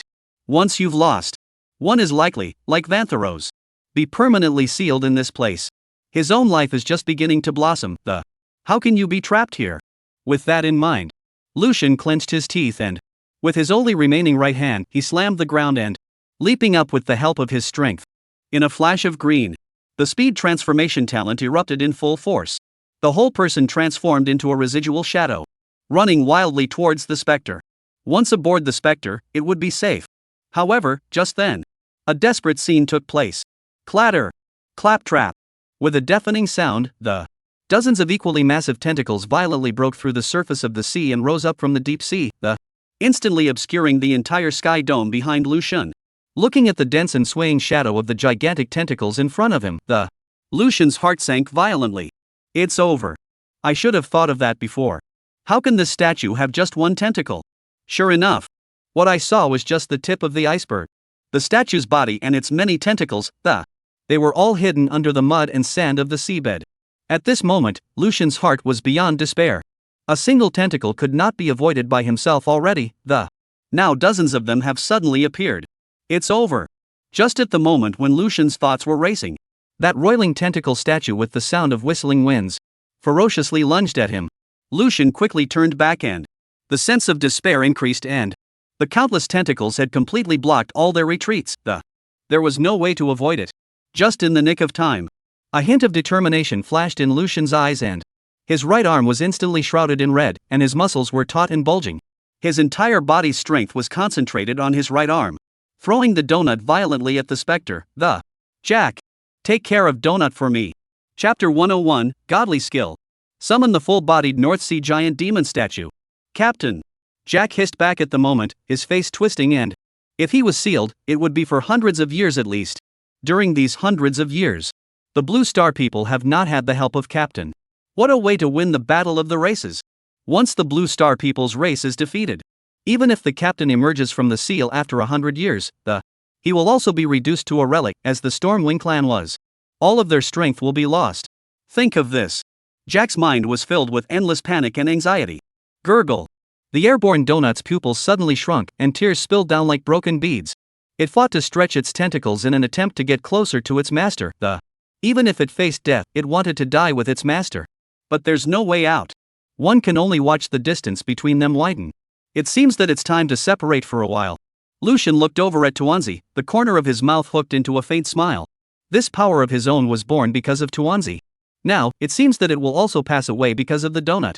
However, Lucian's heart was filled with gratitude towards Tuanzi, because it had brought these days of unforgettable splendor into his life. Although the time is short, it is precious enough. The roar overhead was getting closer and closer. Lucian closed his eyes calmly, preparing for the seal after death. However, time passed and the expected pain did not come. Lucian frowned in confusion and, strange? How come? This doesn't hurt? Could it be that the tentacle's attack is too strong? It crushed itself into mush in an instant? With a belly full of doubts, Lucian slowly opened his eyes. In the distance, Jack was hugging Tuanzi tightly with a shocked look on his face. Ha! Lucian raised his hand to caress himself, and there was no difference. Turning to look back, only to see that the lofty giant statue from earlier had actually disappeared without a trace. What's going on here? Where is that statue? Lucian muttered, full of confusion. With a shaking hand, Jack pointed at Lucian and stammered. The ship.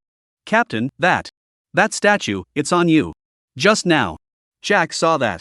The moment the horrible giant tentacle was about to crush the captain into a pulp, they became illusory. Then they clung to Lucian's body and disappeared into obscurity. Gobble gobble gobble. Seeing that Lucian was safe and sound, the little dumpling immediately popping out of Jack's arms, crawling and sliding towards Lucian, the 8 small tentacles firmly embraced him, their eyes glittering with uncontrollable joy. Don't worry, troop, am I not fine? Lucian comforted Tuanzi first. But still, he couldn't figure it out. Jack said the statue was on me? What do you mean? I don't have anything on me. Could it be? A thought flashed in Lucian's mind. Quickly opening his panel, fixed his eyes on the frozen place and only to see that the list of his skills. Hurricane had added an item. Skill, summon Kraken statue god tier skill. You can summon a full-bodied statue of the Kraken, the giant demon of the North Sea, to participate in battle, and after using it, the skill will enter a long-lasting cooldown. Any opponent who pushes you to the brink will face the deepest fear of their life head-on. God ranked skill? Lucian's eyes snapped round and breathing instantly became rapid and heavy. His own skills were all C rank, A rank, and further up was S rank. What the hell was this god rank skill? Although I've never heard of it.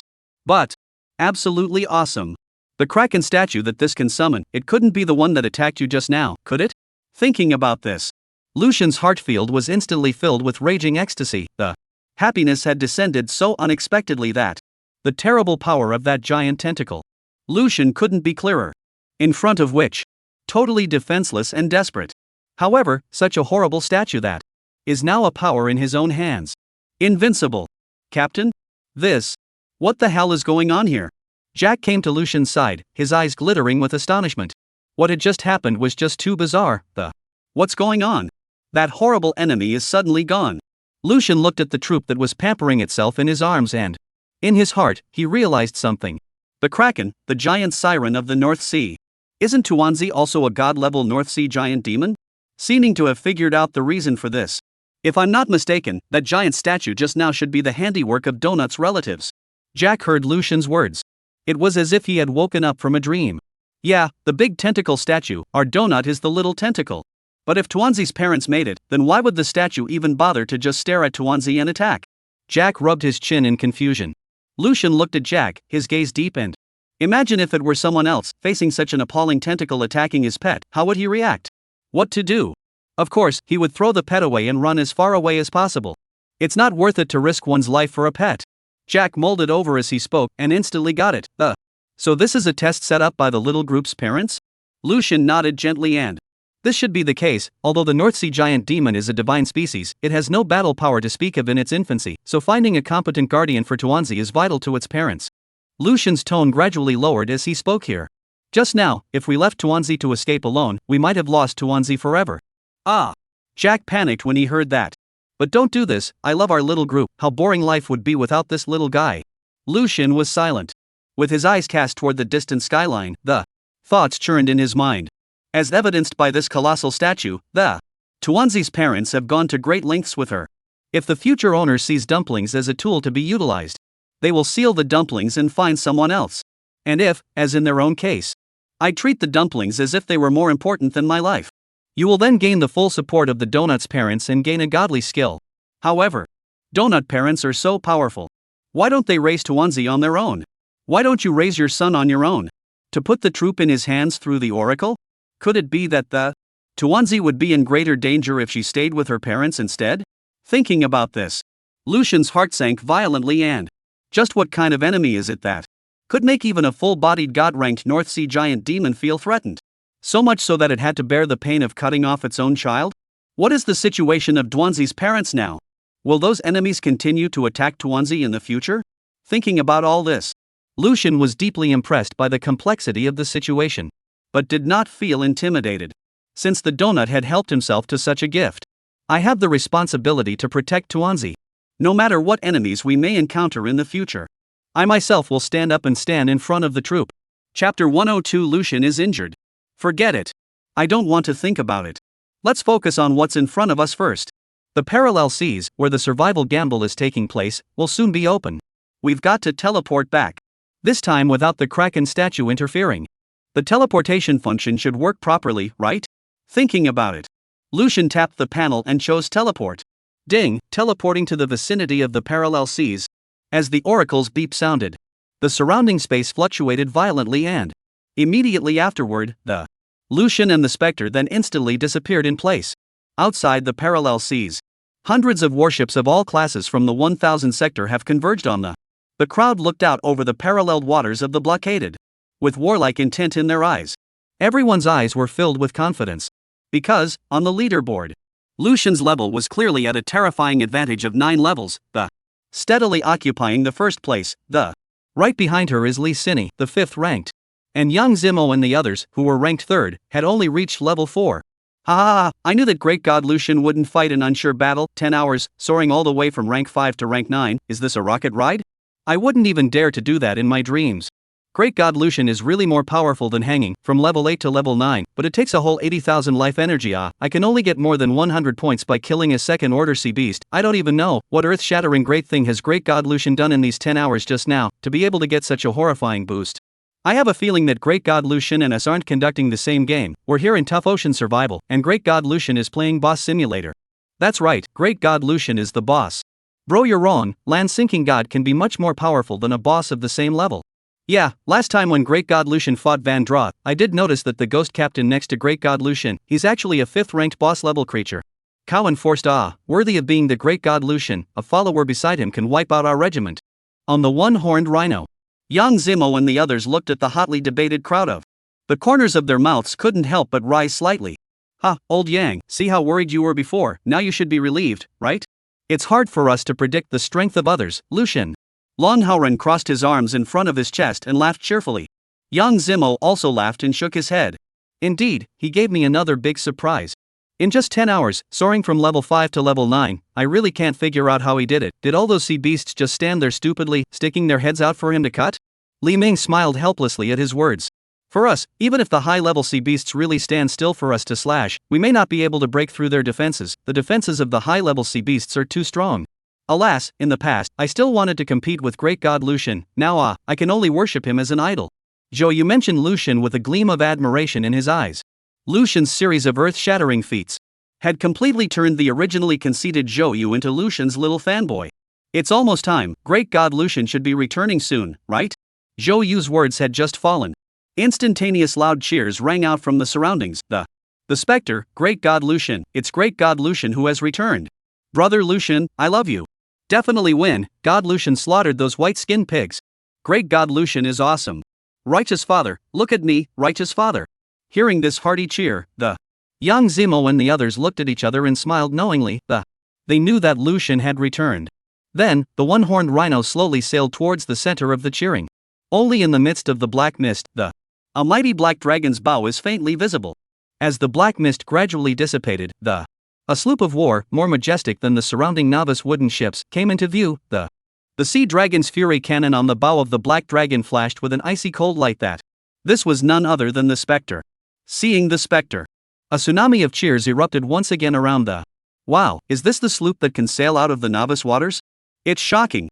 The specter is really becoming more and more like a ghostly warship sailing out of hell. It's palpitating just to look at it, but it's really handsome. Great god Lucian, please recruit human crew members. I want to be a crew member on the Spectre so badly. In this era when the multitudes were still piloting rudimentary paddled wooden boats, a majestic sloop of war brought an unprecedented visual impact to the crowd. However, when the crowd got a good look at Lucian's figure, the original cheering came to a sudden halt. It was replaced by a dead silence.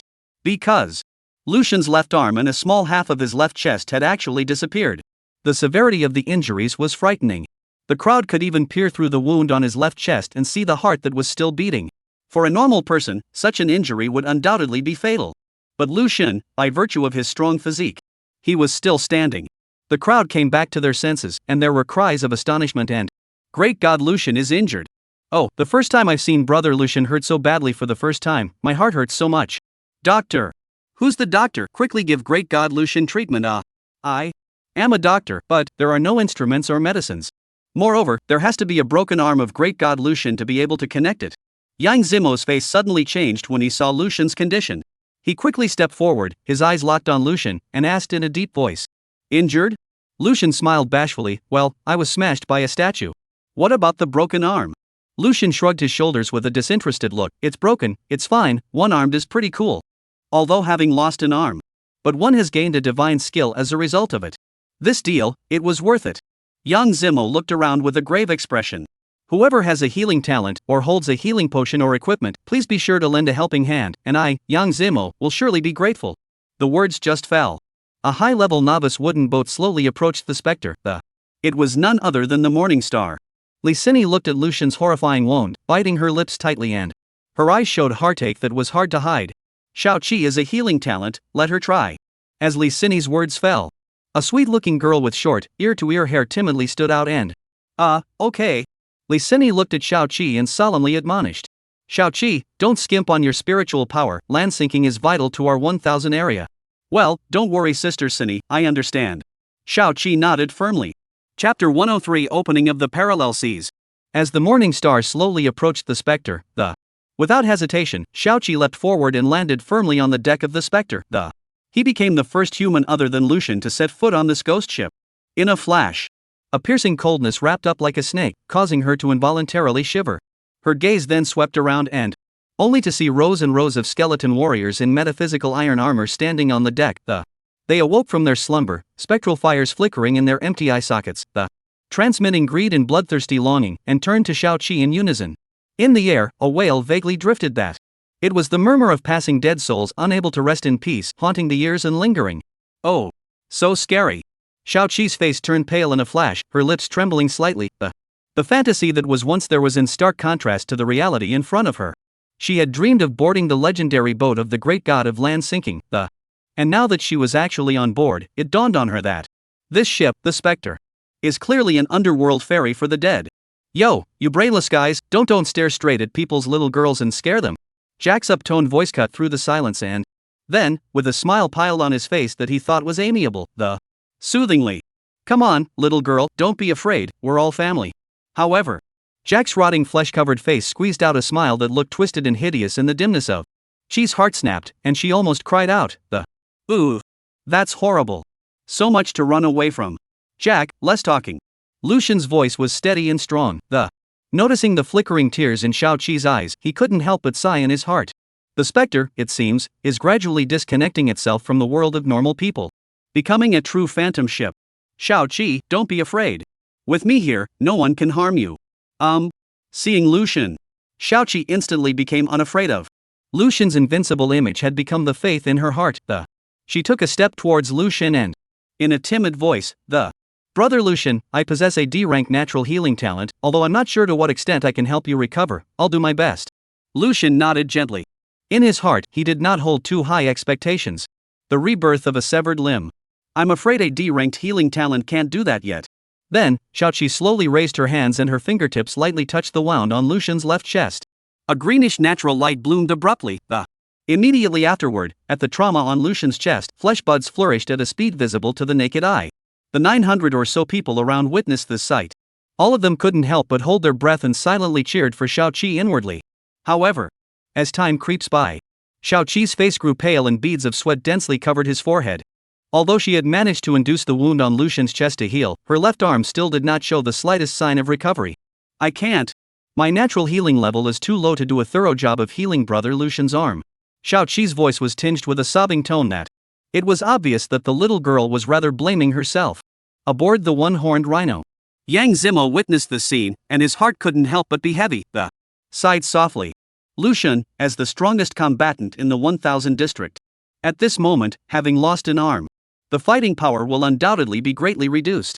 If there was a slip-up in the upcoming melee, the consequences would be unimaginable. With this in mind, Yang Zimo looked at Lucian and said, Lucian, since you're injured, don't get involved in the next survival match gambling sea battle. After saying that, Yang Zimo's gaze turned to Jack, who was looking up and down Xiao Qi's figure in a colorful manner. Bowed respectfully. And I ask the Honorable Captain Ghost to assist us. Captain Ghost was a 5th-ranked boss-class creature. Its combat power is unrivaled, even if Lucian is absent. With him around, Yang Zimo still had great confidence in victory. Jack, shrugged his shoulders and, with a helpless look on his face, Young man, it's not that I won't help you, I'm afraid that in the battle later on, I won't even need to make a move. With these words, there was an instant outcry all around. What do you mean, Lord Ghost Captain isn't going to help? But it's hard for us to win if neither Land Sinker God nor Captain Ghost is going to make a move, right?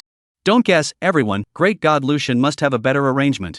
Right, when has our Great God Lucian ever let the enemy take advantage of us? Sure enough.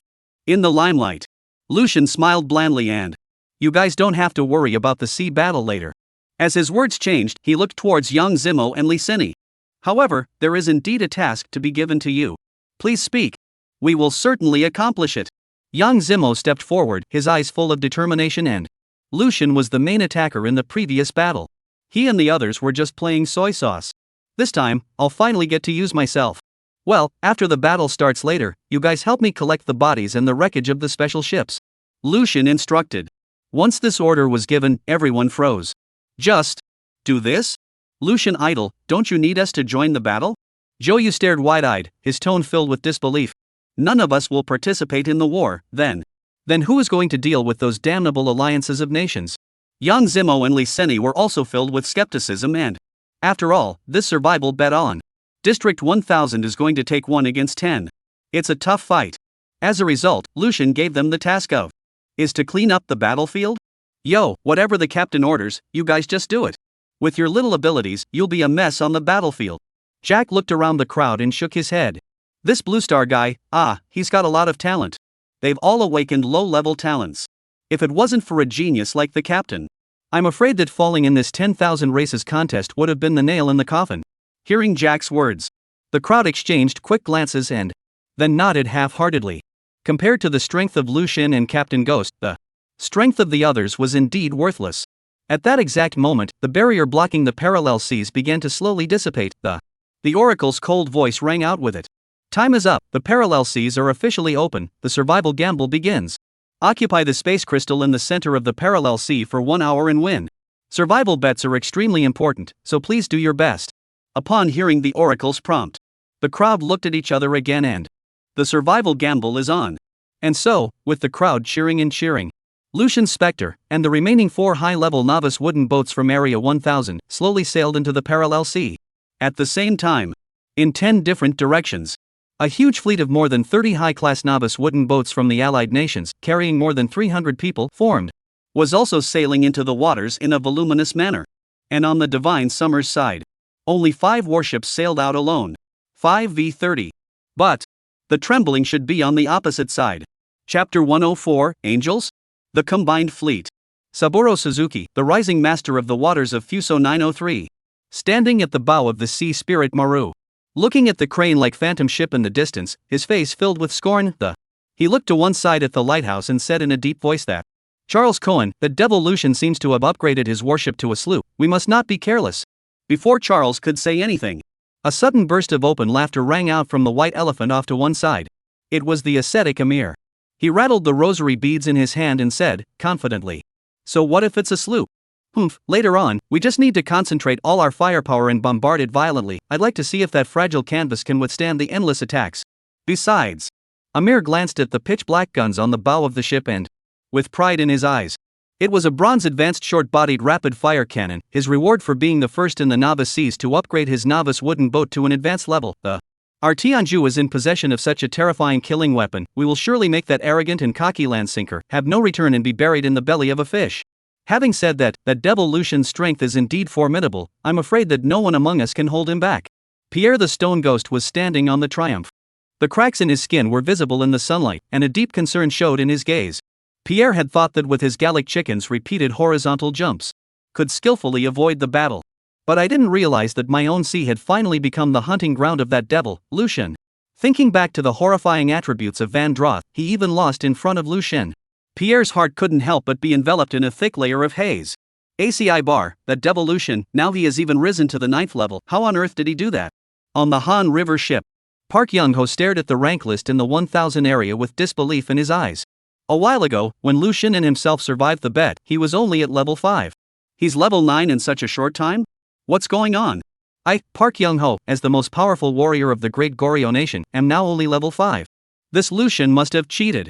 Just as the hearts of the United Fleet were filled with scorn, a sudden burst of wild laughter broke the silence.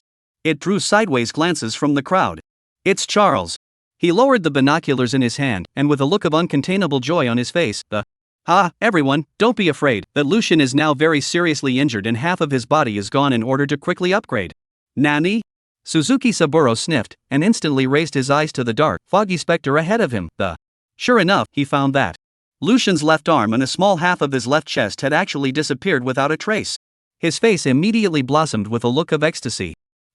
Searching for the dead within, truly the heavens have blessed my great Fusan Empire, that devil Lucian has suffered such a heavy blow at such a critical juncture. The moment he realized that Lucian was injured, the tightness in the hearts of the members of the combined fleet suddenly loosened, and smiles blossomed on their faces unanimously. The wariness in Amir's eyes intensified, and he sneered. That's very good. Next, I will let that Lucian realize the terror of our Tianju ancient kingdom's ascetic practitioners. Even if you were once a rank 9 powerhouse, now you've lost half your body. What can I do? Later I will let you die on my Brahma's wrath. Meanwhile, inside the chat channel of the 8th region, members of the alliance countries instantly erupted in a burst of jubilation as they witnessed the sight of Lucian being seriously injured. Oh god, I was a little worried before, but now it looks like we're going to win. That's right, this Lucian is really arrogant. To think that he's so arrogant as to want to challenge all 10 of our seas with his own strength, now he's stupid. Lord Amir, charge. Use your power to smash the pride of the divine Xia people and let them see the majesty of the Tianju. After winning this survival gamble, all 10 of our sea zones will receive 40 attribute points. Aligardo, these generous divine Xia people, Fusang friends upstairs, there's no need to thank them because they're about to die out. ACI bar, I can't wait to see the scene where all those Shinsha people turn into dry corpses and die. Looking at the rapidly approaching combined fleet, Zhou Yu moved closer to Yang Zimo, his expression taut and, Brother Yang, we're getting closer and closer to the combined fleet. What exactly does the land-sinking idol have planned? If we don't take action, we're going to be in their range. We only have 5 warships, we'll undoubtedly be completely suppressed in terms of firepower comparison. Realizing that the Oracle's rewards were the same for every novice sea area. On the 30-odd high-level warships of the combined fleet, equally equipped with a sizable number of bronze and black iron-grade shipboard weapons, though their individual power and range could not match that of the Spectre's Sea Dragon's Fury Cannon. However, they are superior in number. If they were to engage in a hard-fought naval battle with only their existing strength, the Divine Summer Fleet would probably not be able to escape their fate. Yang Zimo gently shook his head, his gaze firm and, I'm not sure of the specific details, but since Lucian has arranged it this way, he must have his intentions, we just need to wait for the right time. Those jaw-dropping miracles that Lucian had created over and over again. Let Officer Yang, who has always been calm, acting with logic and evidence. Gradually, involuntarily, he has developed an almost blind trust in Lucian. Looking back, he had advised Lucian to stay away from the front line many times out of good intentions. However, Lucian always subverted his expectations, time and again, with amazing performances. So, this time, he chose to believe Lucian. Attention all, once in range, concentrate your fire on the land-sinking specter. Charles stood at the bow of the ship, his gaze like a sword, looking straight ahead at Lucian, who stood upright like a pine. The corner of his mouth hooked into a cold smile. Lucian, Lucian. I don't know where you got the guts to challenge our 10 major sea regions at the same time. Soon, you'll pay for your arrogance and show you what regret feels like. Just when Charles was immersed in the fantasy of victory, a sudden whistling sound broke the tranquility of the sea. Who?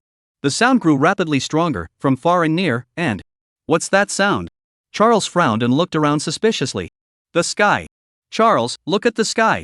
Catherine's voice came from behind her with an uncontrollable shudder. Heaven? Charles looked up slowly, his pupils suddenly clenching like pinpricks. In the sky, hundreds of figures soared on wings, their wings unfurled, emitting a palpitating aura of... were swooping down swiftly, coming straight at them. It was none other than the Stormwing clan that had received Lucian's order to rush over. Charles felt the sense of oppression that surrounded the Stormwing clan and... his face first abruptly turned white and... immediately afterward, something seemed to have occurred to him, and a look of ecstasy surged across his face as he... Oh God, it's an angel. It's the angels that have come down to help us fight against demon landfall. Those Stormwings. Wings outspread.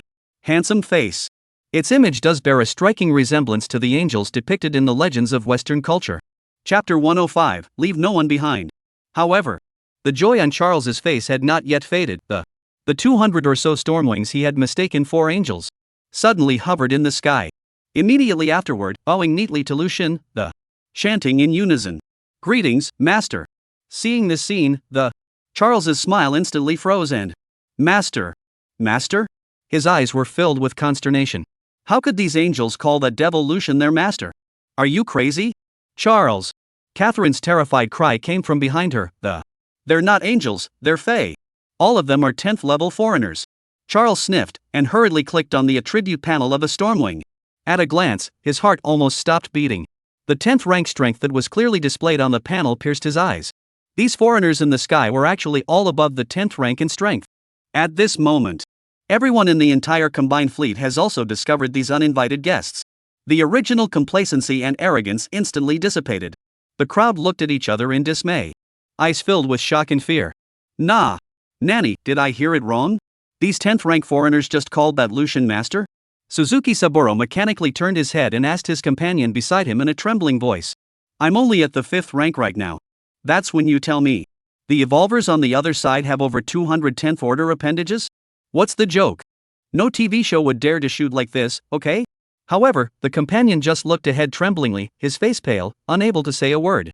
It was only to be seen that Lucian gently waved his hand, his face full of indifference. Not a single one will be left behind. Yes, sir. All of the Stormwings responded, and then their gazes swept sternly toward the combined fleet.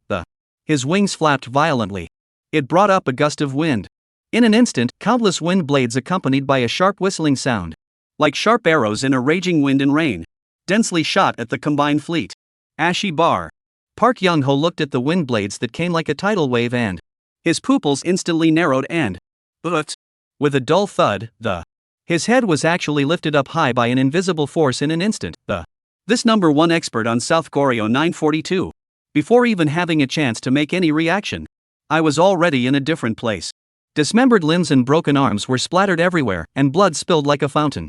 In a few moments, more than 100 people in the combined fleet were killed under the ravages of the wind blades. The wailing and screams intertwined into a hellish sound. Aboard the lighthouse, the 3 crew members, as Charles looked on in horror, were instantly torn to shreds by invisible blades of wind and gushing blood splattered Charles in the face, yanking him violently out of his shock. Counterattack! Counterattack me now! He roared, his face twisted and these wind blade attacks were really swift and Not only do they fire extremely fast, but they are invisible and extremely sharp. It's impossible to avoid.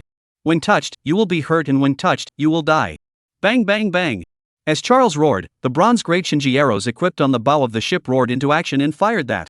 However, Shinji arrow only flew to the mid-air and fell down powerlessly. The range was far from enough. This discovery instantly turned the hearts of the combined fleet to ice. 5 orders against 10. It's outrageous enough in itself. Now the opposite side not only flies, they have a longer range than we do. How's that for a fight? Charles Cohen, these foreigners are too strong, it's completely impossible to fight, retreat. Half of Suzuki Saburo's ear had been sliced off by a blade of wind, and his eyes were filled with fear, and he lost all will to fight. Apparently, they have been scared out of their wits. That wind blade just now. If it had been more than a hair's breadth away, he, Saburo Suzuki, would have been killed on the spot. No, we still have a chance. Charles clenched his teeth and fiercely cast his eyes toward Lushan. Those Stormwing clans, all of whom honored Lushan, were. As long as we capture Lushan, there is still a chance that the battle can be reversed. Looking at the miserable state of the combined fleet, there was a silence on the side of the Divine Summer crowd that all of them looked dumbfounded, and the sight before their eyes, the impact on them was too shocking. Imagine that. Both sides are ready to fight with swords and spears. But then more than 200 fighter jets suddenly appeared in the sky. Without saying a word, they fired wildly at the opposite side. This is completely devastating downward strikes. Old, young, those 10th rank winged people, are they all forces under Lushan's command? The shield in Long Haoran's hand clattered onto the deck, and he looked at Yang Zimo in a daze and eyes filled with disbelief. It is, isn't it? Yang Zimo was also stunned. At this time, when they still needed to team up to barely deal with a 5th rank sea beast, Lushan surprisingly already had a terrifying force of over 200 10th rank powerhouses under his command. Thinking about this, Yang Zimo instantly realized that no wonder Lushan never recruited human crew members. Nor has he ever shown the slightest intention of wanting to dominate Area 1000. As it turns out, the meager efforts of those of us who have not been in his sights. Just then, Zhou Yu, who possessed the talent of the stealth system, frowned and, alas? Why do I feel that the space around me is not too stable? Suddenly, his face changed and, urgently, not good. It's the land-sinking idol. Someone's going after the land-sinking idol. Hearing Zhou Yu's words, Yang Zimo and the others' faces instantly changed drastically. In unison, they cast their gazes toward the specter in front of them. With the mighty Stormwings entering the fray, it's a foregone conclusion that Divine Summer will win this survival bet. However, at this moment, the key lies in Lushan alone. Although the Stormwing clan is strong and powerful, but as a subsidiary race of the land sinking, once Lushan falls, they will all perish with it. And obviously, the enemy realized this, too. Launched a decapitation operation against Lushan. Although Lushan was immensely powerful. But now he's just suffered a serious injury. He's at his most vulnerable. Yang Zimo was just about to open his mouth to remind.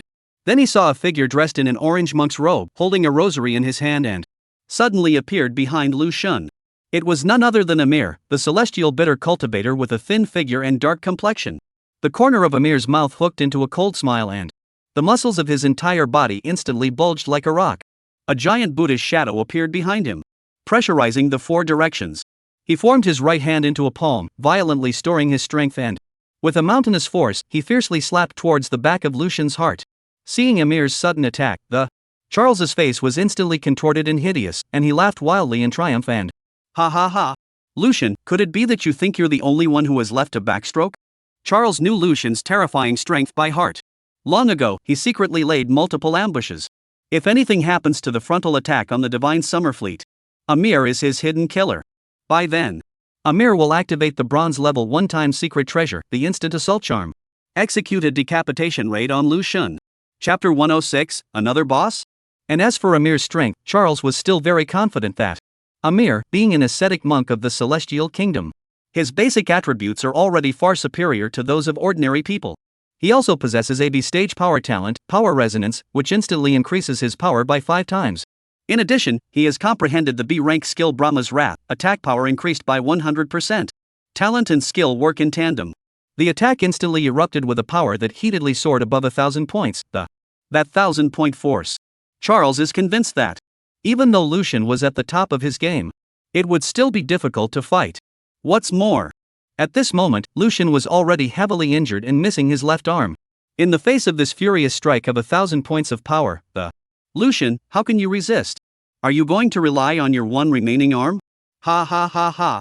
As Charles's maniacal laughter echoed, Amir's right palm that contained unrivaled power, like a tiger pouncing on food, swiftly approached Lucian's back heart. However, Lucian seemed to stay out of it, and didn't even make any move to dodge. Is this the alertness of the #1 expert of Divine Summer? You can go see the King of Hell. The corner of Amir's mouth hooked up with a touch of disdain as he snorted coldly, and it was as if he had already foreseen the tragic situation of Lucian's heart breaking under his palm.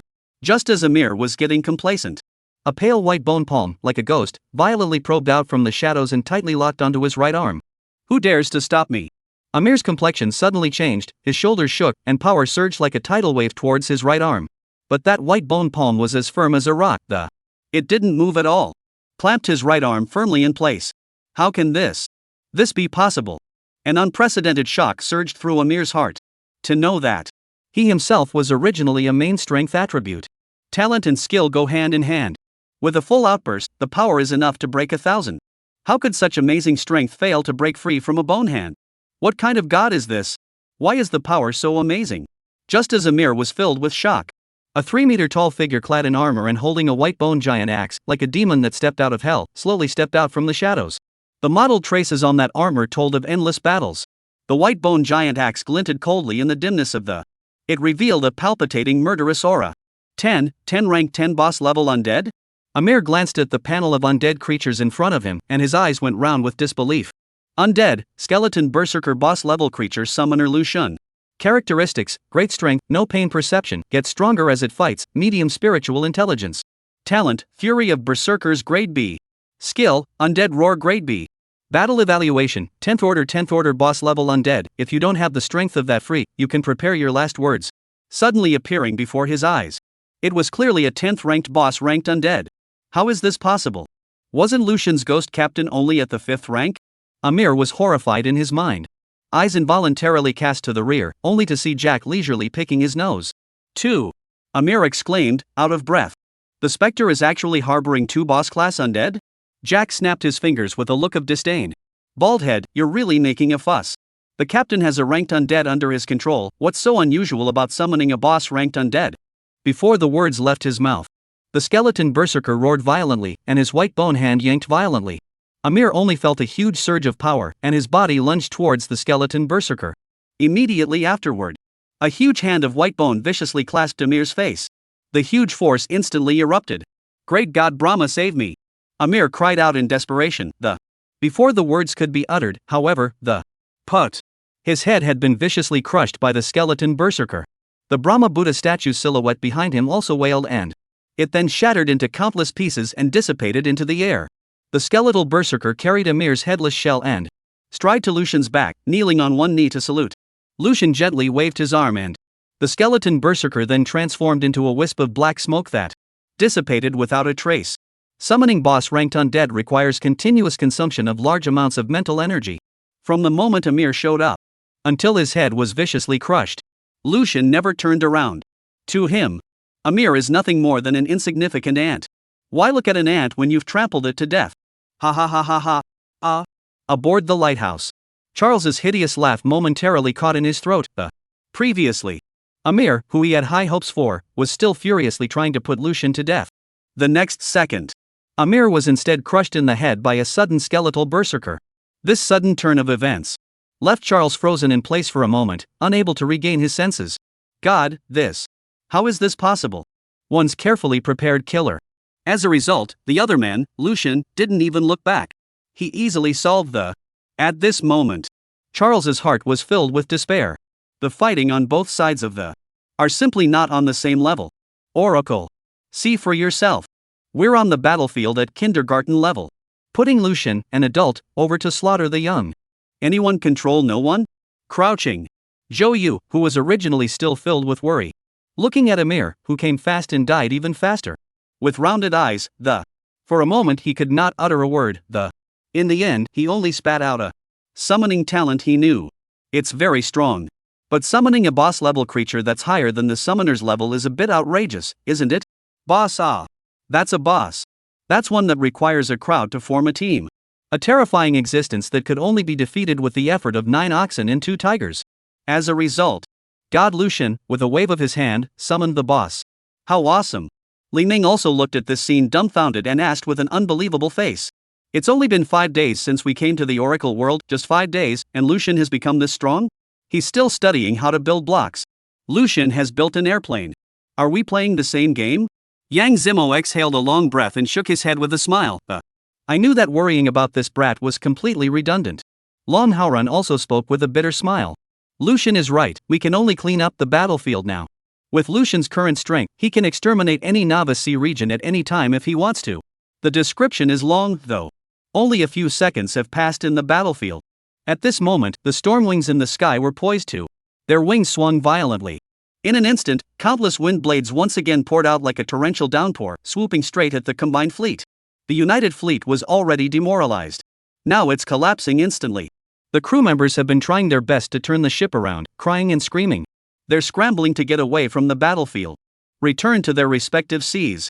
Chapter 107 Talent can be upgraded to S rank? Lord Pierre, save me. Ah! God! On the deck of the Triumph. A crew member was cut off by a wind blade and let out a desperate wail before Pierre's eyes. However, Pierre, who was the strongest gargoyle in the Gallic chicken, was, however, at the moment blinded by the. There was no reaction at all. But several wind blades came in succession, striking Pierre right at his feet. The sturdy deck of the Triumph was instantly torn apart, the wooden splinters flying in all directions. The ship's durability plummets. The splattering of wood splinters jolted Pierre to his feet and he looked around, only to see that the combined fleet was defenseless. An uncontrollable fear welled up in his heart. Massacre. This is a naked massacre. He hissed in horror and thereupon, the 2 black wings on his back spread out violently and he struggled to fly into the sky, attempting to escape this place of death. The Oracle world was too dangerous. He wanted to go back to the blue planet. However, having just flown out a short distance, a young winged man with a cold, hard face and a scar engraved on his face blocked his way. The master has ordered that no one will be left behind. Where do you want to escape to? Yunting looked coldly at Pierre, who also possessed 2 wings. The corner of his mouth hooked into a cold smile and, in an instant, he transformed into a bolt of lightning and straight at Pierre. Asshole! Stoning! Pierre exclaimed sharply, his body rapidly hardening into a stone statue. But, ka-ching! A crunch! Yunting's figure suddenly appeared behind Pierre and Pierre's stone statue body, trembling, slowly cracked and split in 2. God, is this how you treat your children? Charles looked around and witnessed the mighty masters of the fell like chickens to be slaughtered under the rampage of the Stormwing clan. On his face, despair spread like a tidal wave. He realized, sadly, that the battle has come to a head. Our side has not caused the slightest damage to the Shinsha camp. Not even a little bit. It was a complete one-sided slaughter. Charles, who knew that the situation was irreparable, pulled out the instantaneous assault talisman from his bosom with a trembling hand. Charles had some strange encounters, too. He got a total of 2 of these instantaneous assault talismans. One was given to Amir and one was used by himself to save his life. Oh Charles, take me with you. You once said you loved me and wouldn't leave me behind. Catherine's eyes were sharp and grabbed Charles's arm violently, her face full of begging. Let go. Charles grimaced as electricity flared from his body, instantly electrocuting Catherine to a crisp. With that, he disappeared in a flash. As Charles disappeared, the parallel seas gradually fell silent. 30 ships of the combined fleet, more than 300 men of war, under the frenzied slaughter of the Stormwing. With the exception of Charles, none survived. At this moment, the solemn announcement of the Oracle resounded through the heavens. Announcement: 10 novices such as me number 976 have lost all their high-level novice wooden boats, and the Divine Summer number 1000 novices have won this survival gamble. Hearing the Oracle's announcement, Divine Summer's side, however, did not break out into loud cheers like before. On the contrary, they were silent. Everyone froze in place for a long time. Not. That's a win? I thought that this survival bet Divine Summer had won against 10. An earth-shattering battle of the century will surely break out. Even if the Divine Summer side wins, it would also be an incredibly difficult win.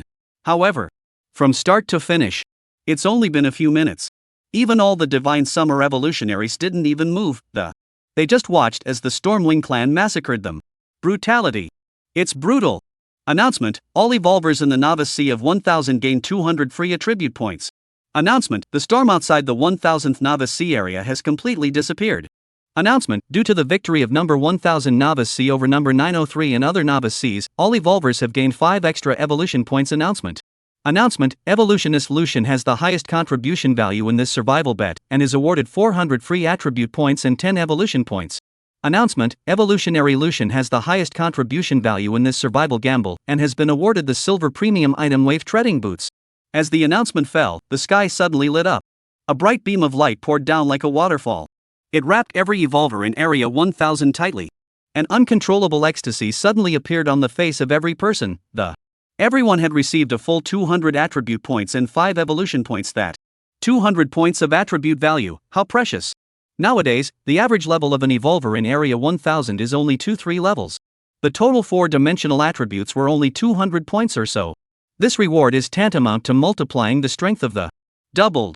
Not to mention the 5 evolutionary points which means, from here on out, within the 1000 block, there will be no more evolvers with less than C-level talent. Strong people like Yang Zimo and Lee Sinny were even able to directly raise their talents to be grade. And Lucian, on the other hand, he was surrounded by an even more dazzling pillar of light, and the power in his body surged like a tidal wave. Feeling the power surging like a tidal wave in his body, the corners of Lucian's mouth rose slightly and 400 free attributes and 10 evolution points. LOL. Charles's foreign friends are still useful. Without them, one couldn't lay a survival bet on one's fellow citizens of the Divine Summer, could one? There still has to be a villain otherwise you'd be a villain yourself. Right. Plus those 10 evolution points. I now have 16 evolution points. That should be enough to upgrade Undead Mastery to S rank. Upgrading to a rank requires 32 points, but Lucian has excellent compatibility with the Undead talent, so the evolution points required are halved. Thinking about this, a flash of heat flashed through Lucian's eyes. S-class talent. It was an area he had never stepped into before. Unlike the Divine Summer crowd that rejoiced, the seas of the allied nations involved in the survival bet. Instead, they were shrouded in a dark and treacherous blackness. In the black mist, the people have been letting out wails of despair. The chat channel of the 8th region was filled with the sounds of screams of misery. Bastard, my power was deducted by 40 points, I only have 9 points of power now. There's still 5 more days before the Oracle releases the poisonous mist, and now that the storm outside of our sea area has returned to its original state, in 5 days, we're dead. Baka, our 903 sea zone was planted once before at the hands of Lucian, and this time we were deducted another 40 attribute points. Our district is now littered with dry corpses, with only 200 people left to languish. My attributes are so low now that I can't even deal with a first-rank sea beast. I'm finished. Ashi, can someone come and save us? Half of us in South Goryo District 942 have died too, we're so desperate. Bastard, we shouldn't have used the survival betting order to plunder the Divine Xia people in the first place, or else we Gallic chickens wouldn't have ended up in this situation. Chapter 108, Demanding a Trial of Lucian from the Overseer? Upstairs, do you need to be ashamed to say that? You Gallic chickens were the most aggressive when it came to plundering. Oh, I'm worried about the future. Divine Summer Lucian is too strong, so strong that it makes me despair. Yeah, as long as he has the survival bet order in his hand, he can launch the next King of the Sea battle mode survival bet at any time. I don't want to die yet. Father Lucian, we South Goliaths are convinced, can you stop hitting us? We know we're wrong. Yosi, Lord Lucian, we Fusang people have always respected the strong, you have conquered us, we are willing to serve you and go through fire and water. Upstairs Fusang people don't dream, you 903 sea area now only has more than 200 old and sick people left, Lord Lucian has the powerful Stormwing clan as his vassal, how would he look at you? Amagata, we don't want to die yet. God, those Stormwing clans are so powerful, how could they listen to Lucian's orders? Yeah, it's not fair that he, Lucian, would seek help from the foreign races in our Blue Star People's civil war. Oracle, I'm going to report him. Just as the crowd was being pessimistic, Charles's avatar flashed and don't lose hope everyone, that Lucian will be sanctioned. Seeing Charles show his face, the crowd's anger instantly found an outlet for their anger. Charles, you bastard didn't even die.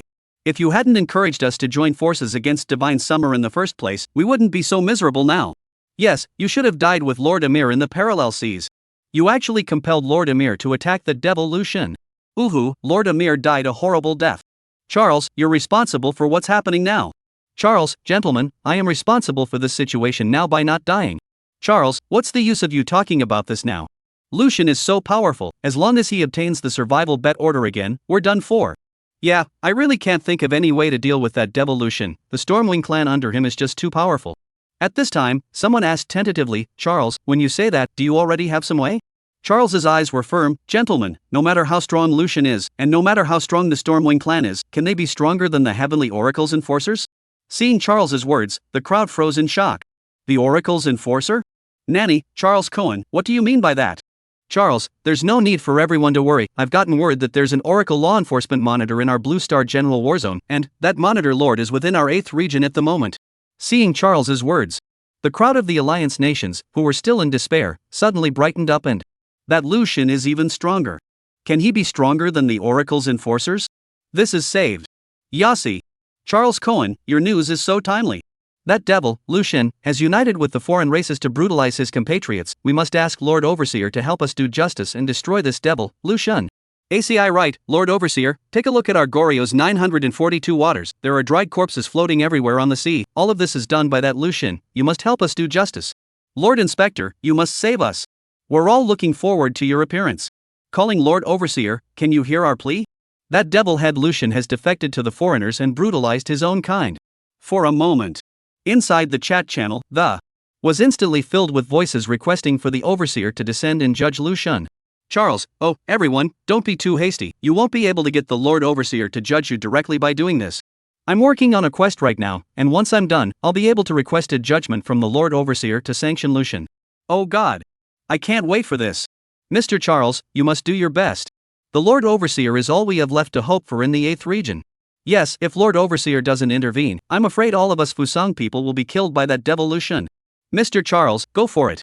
Charles nodded his head. Don't worry everyone, this is not a difficult task for me and I will complete it soon. At that time, I would also like you all to join me in a joint petition to the Lord Overseer for the trial of Lucian. Haha, Charles Cohen, don't worry. We Fusanians fully support you. So do we Goryo people. That devil Lucian, everyone should be punished. We Gauls support it too. That Lucian guy won't let us go anyway. We Tianju also want to avenge Lord Emir. Mr. Charles, we Tianju support you too. At this moment, Lucian and the others were teleported out from the parallel seas. This time, because of previous experience, the storage ring was stuffed with the corpses of evolvers and the wreckage of several special ships. The Divine Summer crowd that stood guard outside as soon as they saw Lucian return, they immediately flocked up like a tidal wave. In an instant, the sounds of cheers and adoration reverberated through the sea of the 1000 zone. The crowd gazed at Lucian with the eyes of a revered deity. Long live great god Lucian! I, a former F-rank gifted weakling, have now been promoted to C rank, all thanks to the grace of great god Lucian. Woohoo, the storm outside the Nava Sea has disappeared, we'll all be able to survive in 5 days. Great god Lucian, you are our regenerative parent. Brother Lucian, I love you. Facing countless gazes of blazing adoration, Lucian only nodded his head lightly, his heart did not flood with too many waves of joy. It was still too early to say that he would survive. In the world of the Oracle, it can be more than just competing with your peers in the Blue Planet. It's even more than competing with alien races from tens of thousands of other realms. The Stormwing clan of the intermediate worlds is already so powerful that Then, how strong will those foreigners from the higher worlds be? Just as the crowd was immersed in jubilation, a voice broke the joy that, yeah, crap. They're going to trip up brother Lucian again. It's Fan Ying. She looked at the light screen in front of her with uneasiness written all over her face. Ying, tell us what's going on. Yang Zimo, who was originally wearing a smile, frowned when he heard that the Alliance of Nations was up to no good again. They're so hateful that Charles said that a Lord Overseer from our Blue Star battle region is in our region, and they intend to make a claim to the Lord Overseer, demanding that Brother Lucian be put on trial, falsely accusing him of colluding with the foreigners and brutalizing his compatriots. You guys take a quick look at the region chat channel. Before Fan Ying's words fell, everyone clicked on the region chat channel and, after seeing the chat records of the Alliance nations, heart couldn't help but sink. The Oracle's Enforcer the Monitor. Chapter 109 Overseer? I'm familiar with it. I just looked at the Oracle Encyclopedia, and it says that the Overseer has the mission of overseeing all things in the world, and holds the power to judge all beings, and we only have one Overseer in Blue Star. Supervising all things, such an awesome existence is actually guarding in our 8th region. That Lord Supervisor shouldn't have really believed the nonsense of Charles's gang and want to lay hands on great god Lucian, right? No, everyone, get on the region channel and raise your voices, we have to let Lord Monitor hear our voices and learn the truth. Someone suggested. Right, it'll be bad if the Lord Overseer is fooled by those Alliance guys and takes action against great god Lucian. Go, go, go, go. The crowd responded. For a while, the joy on the faces of the crowd was replaced by anxiety. Lucian was the spiritual pillar of District 1000. Nothing must happen to him. Yang Zimo was also frowning at this moment. Overseer. The oracle's enforcers and judges. The strength was bound to be incomparably powerful. If he really let Charles and the others succeed in their plot, Lucian would definitely face a huge crisis. However, just as Yang Zimo was thinking hard about countermeasures, he saw Lucian's face was calm, as if he didn't care. Yang Zimo froze. Why does this kid have this look on his face? Could it be that he already has a solution? Thinking of this, Yang Zimo turned to Lucian and asked, Lucian, do you have any plans for the Lord Overseer? Before Lucian could say anything, the Jack, who was on the side, suddenly laughed out loud and intend? Ha ha ha, don't you guys worry about the monitor. Hearing this, Yang Zimo's eyes lit up and could it be that His Excellency, Captain Ghost, is acquainted with Lord Monitor? This Captain Ghost, as a native boss of the Oracle world. Mysterious and unpredictable. Maybe it really is possible to speak to the Lord Overseer. Acquaintance?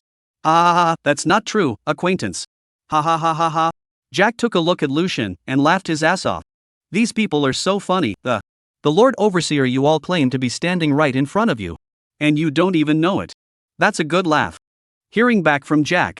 The faces of the people, who were still worried, suddenly appeared joyful and Yang Zimo bowed deeply towards Jack and said sincerely, Please also ask Your Excellency, Captain Ghost, to help us report the truth to Lord Monitor. Many thanks, Your Excellency, Captain Ghost. As soon as Yang Zimo's words fell, nearly 1,000 people in District 1000 followed him and bowed to Jack, shouting in unison that the Thank you, His Excellency, Captain Ghost. In the minds of the crowd, that monitor who could monitor and judge all living things was mysterious and powerful. However, no one had expected that this monitor, whom the crowd had been talking about. In fact, just like them, he was also an evolver who had first arrived in the Oracle world. This scene made Jack a little embarrassed up and he looked at Lucian and mentally wanted to explain the truth to everyone. But after spending so much time with Lucian, he understood Lucian's aloof nature. He knew that if he said it, Captain would surely have to go through a lot of explaining again. And so, Jack smiled awkwardly and Oh, don't thank me. If you guys want to thank me, just thank the monitor himself when the time comes. Yang Zimo couldn't help but let out a sigh of relief when he saw this. As long as Captain Ghost was willing to help, Charles's gang's plot wouldn't be half a threat to Lucian. With this in mind, he turned to Lucian and suggested that, Lucian, the survival gamble is over. Shouldn't we embark on the fleet power mission? As soon as Fan Ying heard about the fleet mission, she immediately interjected anxiously, saying, Yes, Brother Lu, the first power created in our Blue Star will get a whole 200 points of attribute bonus. Having just gotten 200 points of free attributes just now. If I could get another 200 points of attributes from the fleet. That would be awesome. Fan Ying thought of this. Her small face turned red, almost jumping up and down with excitement. However, in the midst of all the expectant gazes of the Lucian, however, slowly shook his head, his tone flat and this is not necessary. Seeing Lucian's refusal, although Yang Zimo was a bit lost in his heart, he understood that he couldn't be too greedy. The people in Area 1000 had already received too many favors from Lucian. He couldn't be allowed to give it all again. After all, if one were to challenge the boss of a fleet mission at this point in time, the main force would definitely be the Landsinkers and Stormwing clan, and they, the evolutionaries, were still too low in level to be of much help. Thinking of this, Yang Zimo nodded in understanding and well, it's true that the rest of us aren't strong enough. We should stabilize our strength and level up first now. When the strength goes up, then completing the fleet mission will be more certain. Li Sini also chimed in, Cheer up everyone, we can't always rely on Lucian alone. Right, Yang Zimo and Big Brother Li Sini are right, we need to level up as soon as possible so that we can help Great God Lucian when we fight the bosses. That's right, we can't always wait like babies for our righteous father to raise us. I, Tang Hong, promise to bring my level up to level 8 within 3 days. Right, let's work together. Great God Lucian, don't worry, we'll never hold you back. Amidst a chorus of understanding from everyone, Lucian lightly touched the panel and, glancing at the time, this was followed by a slight shrug of the shoulders and, I say no because the fleet mission, I'm done. Lucian's muffled words that instantly plunged the noisy sea into a dead silence. Everyone was stunned in place. Their eyes were filled with disbelief. Wait, is there something wrong with my ears? Did Great God Lucian just say that the mission was completed? Everyone suspected that their ears had misheard. After all, from the time the Oracle released the mission until now, it's only been a few short hours. Realizing that this fleet mission is by no means as easy as simply fighting monsters, you'll have to spend a lot of time searching for the Kraken statue. Then you have to rack your brain to break the seal at the base of the statue. And finally, there's still the mighty boss to defeat. Such a daunting task that, to accomplish it in such a short period of time is a no-brainer. Just as the crowd suspected that they had heard wrongly, a special announcement that boomed throughout the Blue Star Warzone. Blue Star Warzone announcement: Blue Star's 8th region, Shinsea's 1000th Nava Sea Evolution, has successfully created a fleet force. As the first force to be established in the Blue Star Warzone, all fleet members receive 200 attribute bonus points, and fleet leader Lucian receives an additional 400 attribute bonus points. Blue Star Warzone announcement. Blue Star Warzone announcement. The Oracle's booming voice broadcast 3 times in a row in the sky before it gradually stopped. Finished? Finished? The shocking announcement echoed in Yang Zimo's mind. The sound of the froze and muttered to himself. The number 1 power on the blue planet. Just like that, it was born in front of his eyes? Chapter 110, The Pirate of the Reap See the Underworld. Yang Zimo only felt a trance in his spirit, and above the blue star, with a population of 10 billion, there are hidden dragons and crouching tigers, and there are many talented people. If you want to take the top spot in this sea of people, how hard it is. And yet, land's sinking. This Lucian kid, he actually did it. After 2 seconds of silence on the sea, it suddenly boiled over. Blue Star number 1. Great God Lucian has created the number 1 force in Blue Star. I'm not dreaming, am I? Such a daunting task, and Great God Lucian accomplished it all by himself? It's too awesome. Great God Lucian actually left tens of billions of people behind. My hands are shaking with excitement. I just feel so lucky and fortunate that I've been assigned to the same Nava Sea as Great God Lucian. I obviously didn't do anything, yet I got so many benefits from following Great God Lucian. Yeah, it's all thanks to Great God Lucian. Long live Great God Lucian. Blue Star 8765 region, 784 Nava Seas. A pale-faced vampire, Van Payne, kneeling on the deck, respectfully reported that the Patriarch, the seal of the fleet mission altar, has been unsealed, and inside it is imprisoning a 12th rank boss, the Vajra Ape King, and the first squad has all died under the Vajra Ape King. In front of him, it was the Blood Moon Arcadia, the originator of the Blue Star vampires who had lived for hundreds of years. A 12th rank boss? The corner of Arcadia's mouth curled into a grim smile. Although 12th rank bosses were strong, they were not invincible. Gather all the bloods at once and prepare to attack. Yes. Van Payne snapped his head up and let out a sharp hiss. Invisible sound waves spread out in all directions. In a flash, a great number of pitch-black bats sprang up in the sky and were converging on Arcadia. Seeing this, Van Payne hastened to flatter. I wish the Patriarch success in creating the Blue Star's number 1 power, the Blood Moon Dynasty. Arcadia glanced at Van Payne and what joy is there in the fact that the task is not yet complete? You're too humble, Patriarch. On top of the Blue Star, there wouldn't be an existence more powerful than our blood clan and than you. The creator of the first power of the Blue Star is none other than you. Van Payne's face was piled with a fawning smile. Ha ha ha ha ha ha ha. Arcadia let out a loud laugh and apparently, Van Payne's horse's ass had gotten to him. Thinking of the 400 points of attribute bonus that he would receive after successfully establishing his power, Arcadia's eyes flashed with greed. However, while Arcadia was laughing up at the sky, the Oracle's loud announcement suddenly rang out. Blue Star Warzone announcement: Blue Star Region 8, Divine Summer 1000 Nava Seas Evolution, has successfully created a fleet force. Ha ha ha ha ha. Ahem. Arcadia's gleeful laugh slammed down her throat and how is this possible? We bloods are so strong that we just unsealed the altar. How could anyone be faster than me? It's impossible. Arcadia roared with unwillingness, and his own blood compared to other commoners has belonged to the open general powerful. I thought the throne of the number 1 power was within my grasp. But, unexpectedly, a Lucian was killed halfway. What kind of person is this Lucian to be so powerful? Blue Star 658 region, Siam 763C region. Sir, who is the target of our next survival bet? Target? Powell's face was filled with a fierce look of his 763 Cs had become unbeatable in the region. The evolvers of other countries were nothing more than his prey. Let's go with Divine Summer 018 Cs. They've won the survival match bet twice and have plenty of oil. Ah, Sir Wise, looks like these Divine Xia people are going to be unlucky.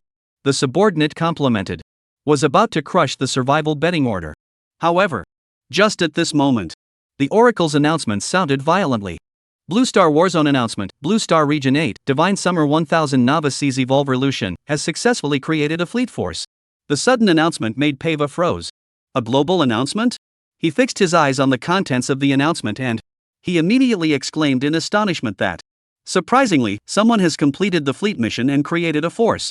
That's a 12th rank boss. How could someone actually defeat it? After he upgraded to a sloop. Also unlocked the fleet mission.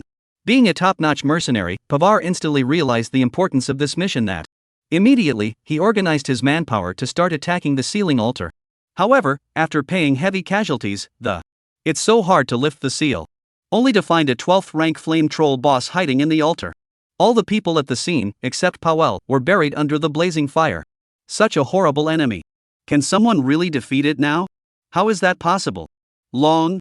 Sir, are we still picking Divine Summer 018Cs for the survival bet? The subordinate held the survival bet order in his hand, his eyes filled with astonishment. Of course not.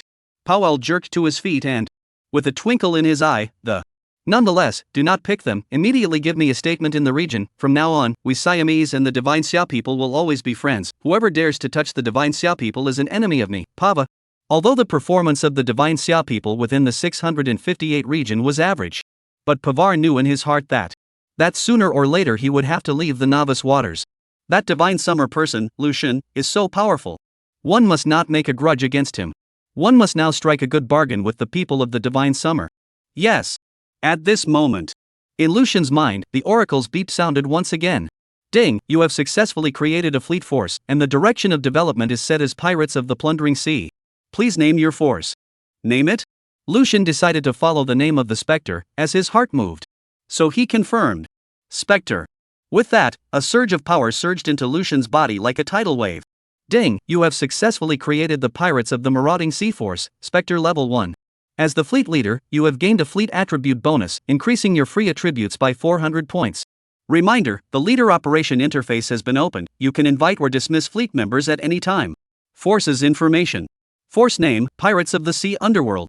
Leader, Lucian. Fleet level, 1. Fleet size, 1000. Fleet bonus, 200 free attributes doubled to 400 for leaders, 5% plunder gain. Fleet store. Fleet store. Fleet blueprints. Lucian felt the power surging through his body. A hint of joy flashed in his eyes. Winning the survival gamble plus fleet plus. In this short period of time, one has gained a full 800 points of free attributes. It was too good. Meanwhile, a global announcement rang out again. Ding, Blue Star Warzone announcement. The force, the Underworld, has been successfully established, and its direction of development is the Pirates of the Marauding Sea. As the first force to be established in the Blue Star Warzone, all members of the fleet receive a 200-point attribute bonus, and fleet leader Lucian receives an additional 400-point attribute bonus. Chapter 111. Yaya is so scared. The moment he heard the announcement, a look of pride instantly appeared on the faces of the 1 billion Divine Xia people in the Oracle world. In an instant, the sounds of cheering and encouragement, like a tidal wave, surged in all parts of the sea. The Underworld, it's us Divine Xia people. A power created by us Divine Xia people. Awesome. The Underworld is awesome. Lucian is awesome. It really brings face to us Divine Xia people. Mud, this time I'd like to see if those MiGs in the region still dare to be so arrogant. Lucian has proved to everyone that we Xinxia people are excellent. Underworld, as long as you join Underworld you'll get 200 points of free attributes. I want to join Underworld so badly. It wasn't just the Divine Summer people.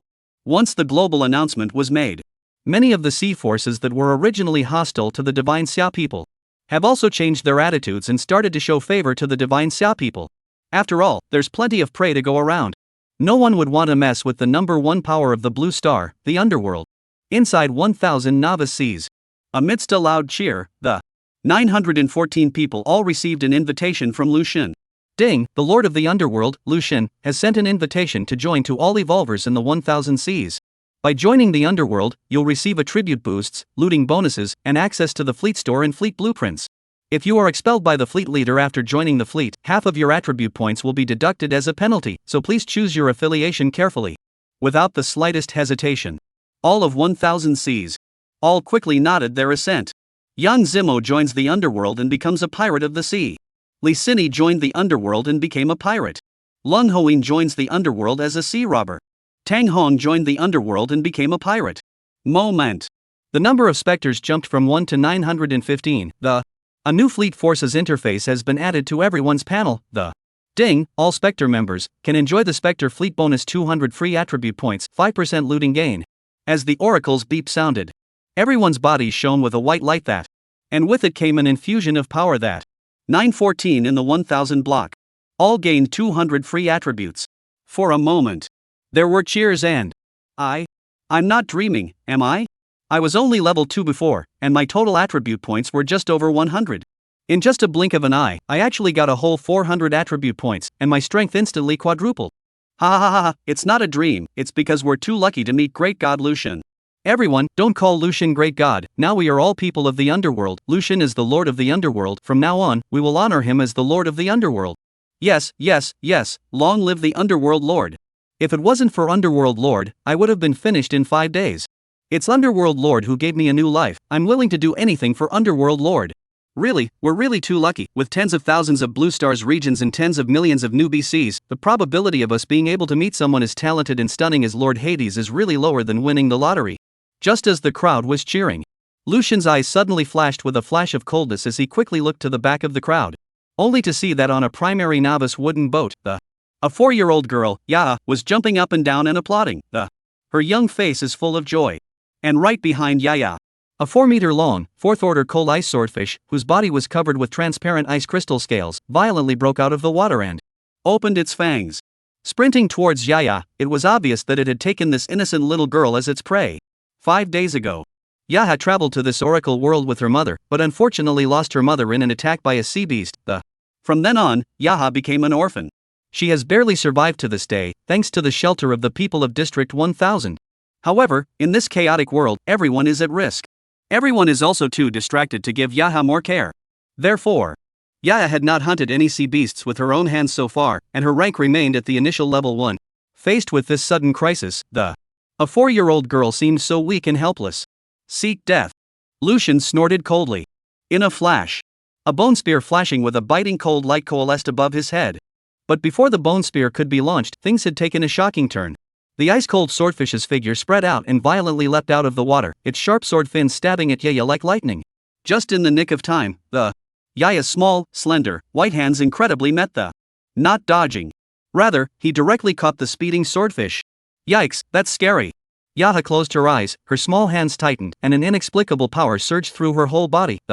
Then, the tiny body actually swung the 4-meter-long ice swordfish, as if it was waving a toy, and violently flung it. Yaya scared. Ow! The ice swordfish let out a skeptical howl, tracing an icy arc through the air.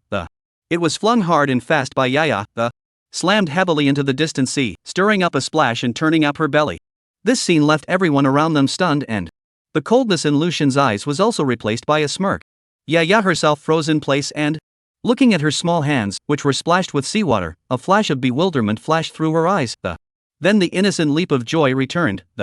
It was as if the thrilling scene just now was just a small adventure in her game.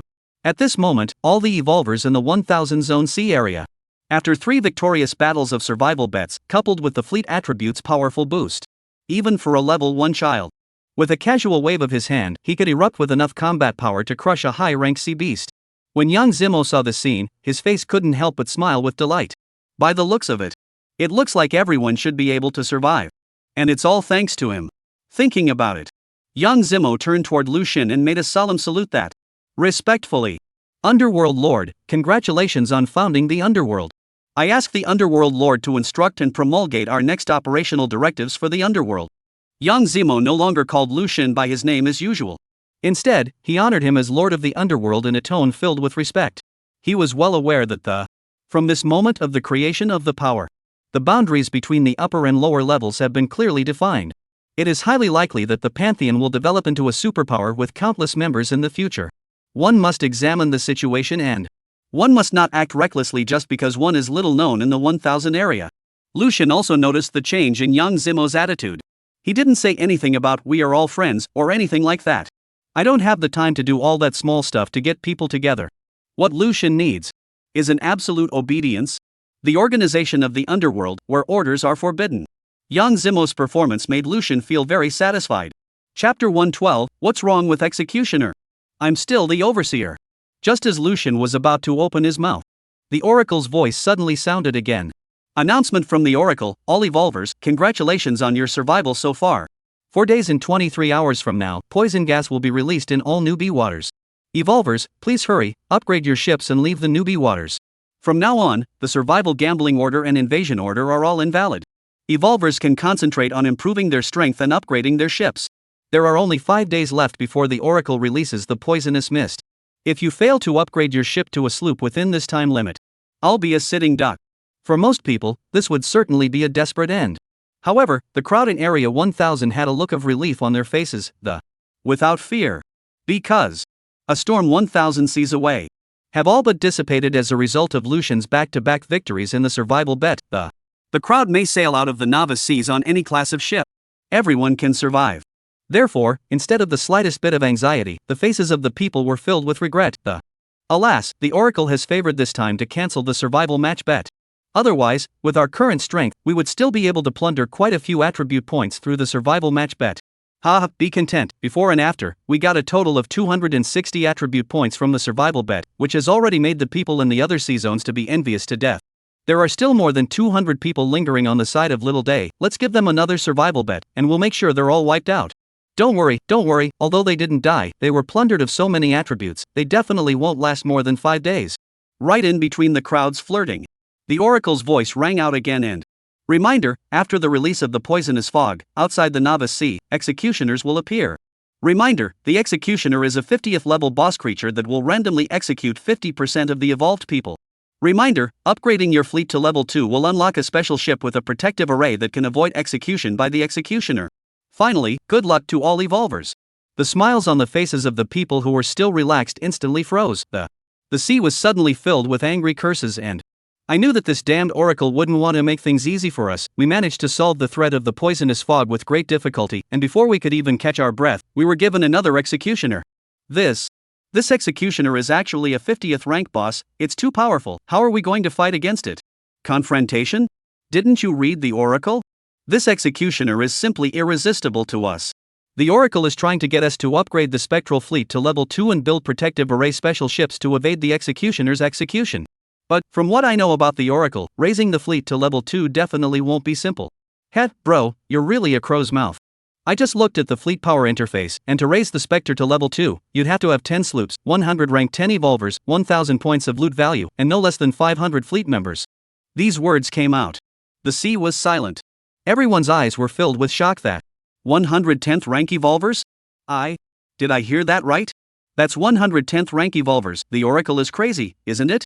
There's still more than 4 days left. Where are we going to find so many experts? Can someone tell me how much life energy it takes to go from level 9 to level 10? 160,000. The Oracle clearly wants half of us dead. Just as the crowd was wailing, young Zimo let out a cold snort and, in a stern voice, he rebuked that.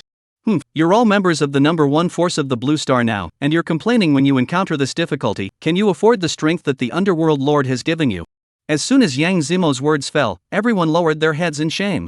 Yes, it was only the Lord of the Underworld who gave everyone 400 points of free attributes. As long as one is willing to put up a fight, it's still possible to get to level 10 in 5 days.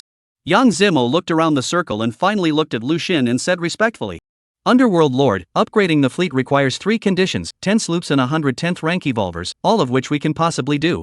It's the 1000 points of plunder value that I'm afraid is not easy to get.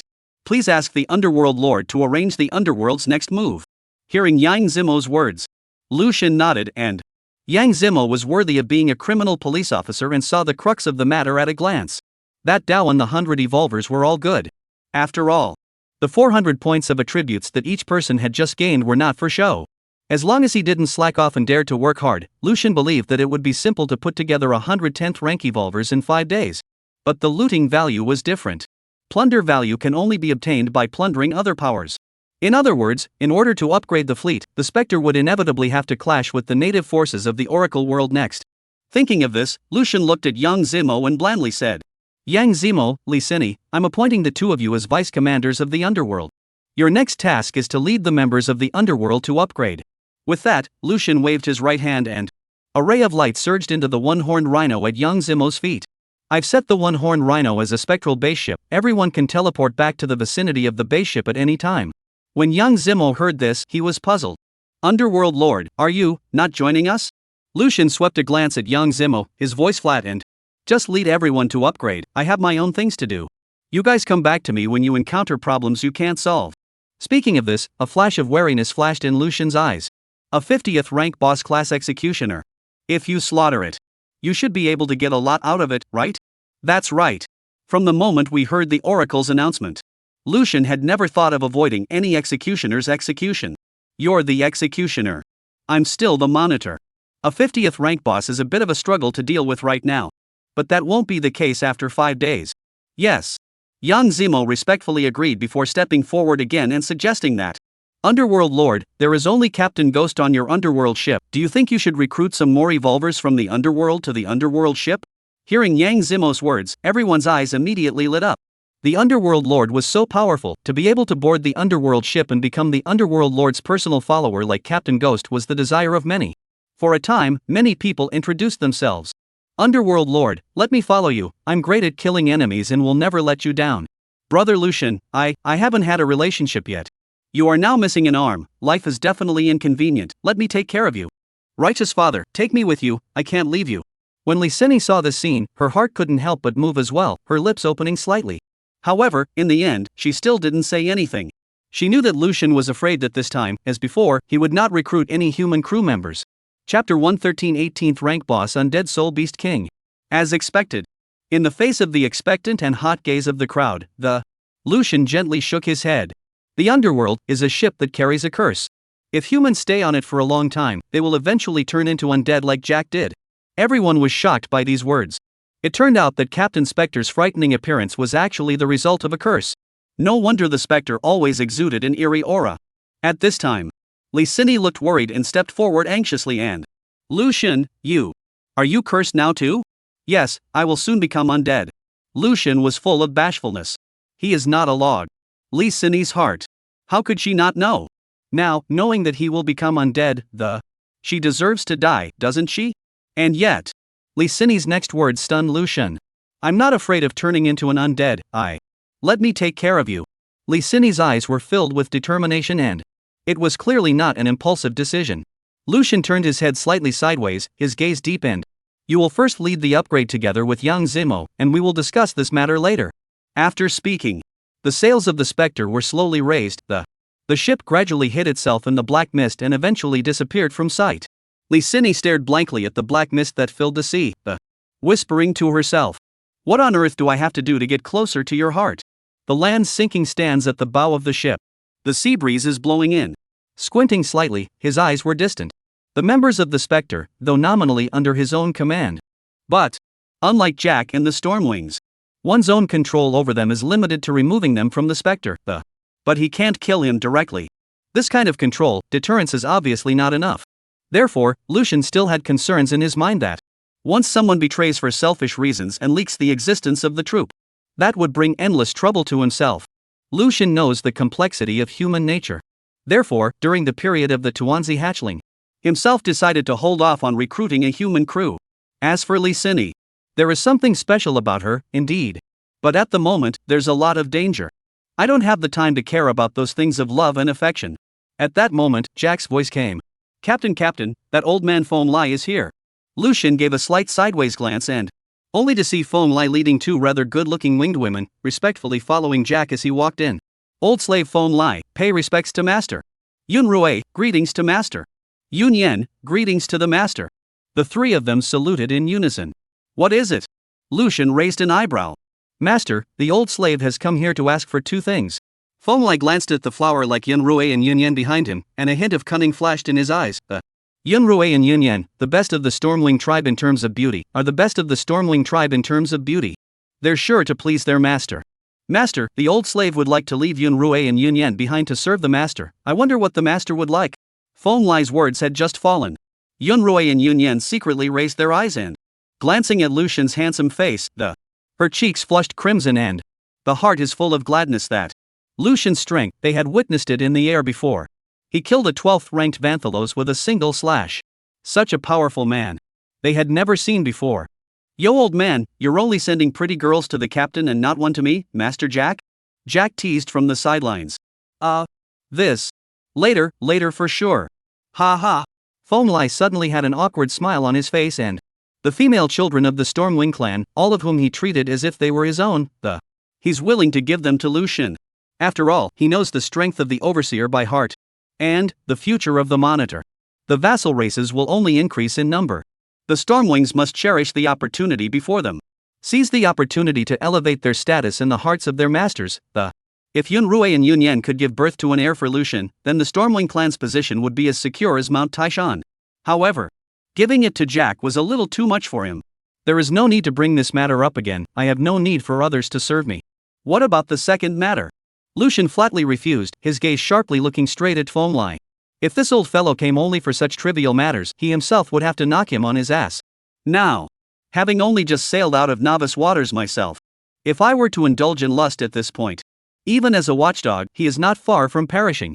Noticing Lucian's eyes, Fenglai hurriedly lowered his head and said respectfully, Master, the second matter concerns my Stormwing clan's holy relic, the Wind Heart Marrow. Oh, tell me in detail. A sharp light flashed in Lucian's eyes and what could be called a holy object must be extraordinary. Master, the pith of the Wind Heart can grant the equipe great power, causing him or her to leap to a boss-level existence, and it has a significant enhancement effect on wind talents and skills. Wind Lai explained. In other words, as long as our Stormwing clan possesses this holy relic, we will instantly be able to create a powerful boss-class warrior to serve our master more dutifully. In that case, this Wind Heart Marrow was taken away? Lucian asked in a calm tone. With a look of humiliation on his face, Fenglai fiercely fell to his knees and cried out. Master, I, Fenglai, am incompetent, and the Wind Heart Marrow was snatched away by the undead Soul Beast King. I still ask Master to seek justice for me, for the Stormwing clan. Yunrui and Yunyan also then knelt on the ground, pleading in unison, and, Please Master, seek justice for my Stormwing clan. No, your entire clan has now regained its strength, and you can't handle this whatsoever undead Soul Beast King by yourselves? Jack asked, raising an eyebrow. The Stormwing clan has more than 200 people, each with 10th order strength. B-rank talent added, and they could also fly in the sky. Not to mention that as a captain attachment, you can also enjoy fleet bonus and get 400 attributes for nothing. Such a strong Stormwing. Why bother the captain? When Fenglai heard Jack's words, a trace of embarrassment flashed across his face and he hurriedly explained. Lord Jack, you don't know. When this undead Soul Beast King robbed my clan's holy relic, it was only at the 5th rank of strength. But he has a bizarre talent corpse fusion, able to fuse corpses to enhance himself. After obtaining the Wind's Heart Marrow, this dead Soul Beast King has now become an 18th ranked boss with terrifying strength. Although Wind Lai's realm was higher than Jack's. But they knew in their hearts that Jack was Lucian's close confidant. He can't be offended. So the attitude is very respectful. An 18th rank boss? Lucian's eyes lit up. He's short of monsters himself. This dead Soul Beast King came at the right time. Where is this dead Soul Beast King?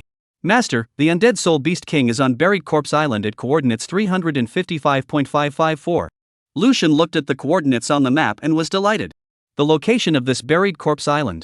It just happens to be not far north of the previous Kraken statue. Alright, Wind Lai, you immediately take the Stormwing clan to wait for me near the Buried Corpse Island. Lucian ordered. Fenglai froze when he heard that. It was only after Yunyan behind him tugged on his wings that he came back to his senses and, incredulously, he asked, Master, you intend to deal with the undead Soul Beast King now? Fearing that Lucian had not understood the situation, Fenglai added another sentence. Master, there are countless undead creatures on the Buried Corpse Island, all driven by the undead Beast King. If we go now, we will not only have to face the undead Beast King, we will also have to face the sea of undead under its command. I think it's better for us to plan ahead or level up before striking. Chapter 114 Human Boss Landsinker. Lucian glanced at him, his voice bland but with an unquestionable majesty. You only need to carry out my orders, other than that, there is no need to say much. When Fenglai heard this, he immediately hung his head and respectfully said, Old slave obeys. Afterward, Fenglai's trio saluted and retired. Turning around, they lifted their wings and flew high, quickly disappearing into the sky. Looking at the disappearing trio, Jack smacked his lips and muttered, Undead Soul Beast King, the name is quite loud, but don't be a useless guy. Lucian's gaze turned to Jack, and a hint of a smile flashed in his eyes. Jack, when you arrive at the Buried Corpse Island later, you should have enough death energy to upgrade. Jack was filled with emotion when he heard that. Upgrading you was just a side trip, I mainly wanted to see how much loot value I could get if I raised Buried Corpse Island to the ground.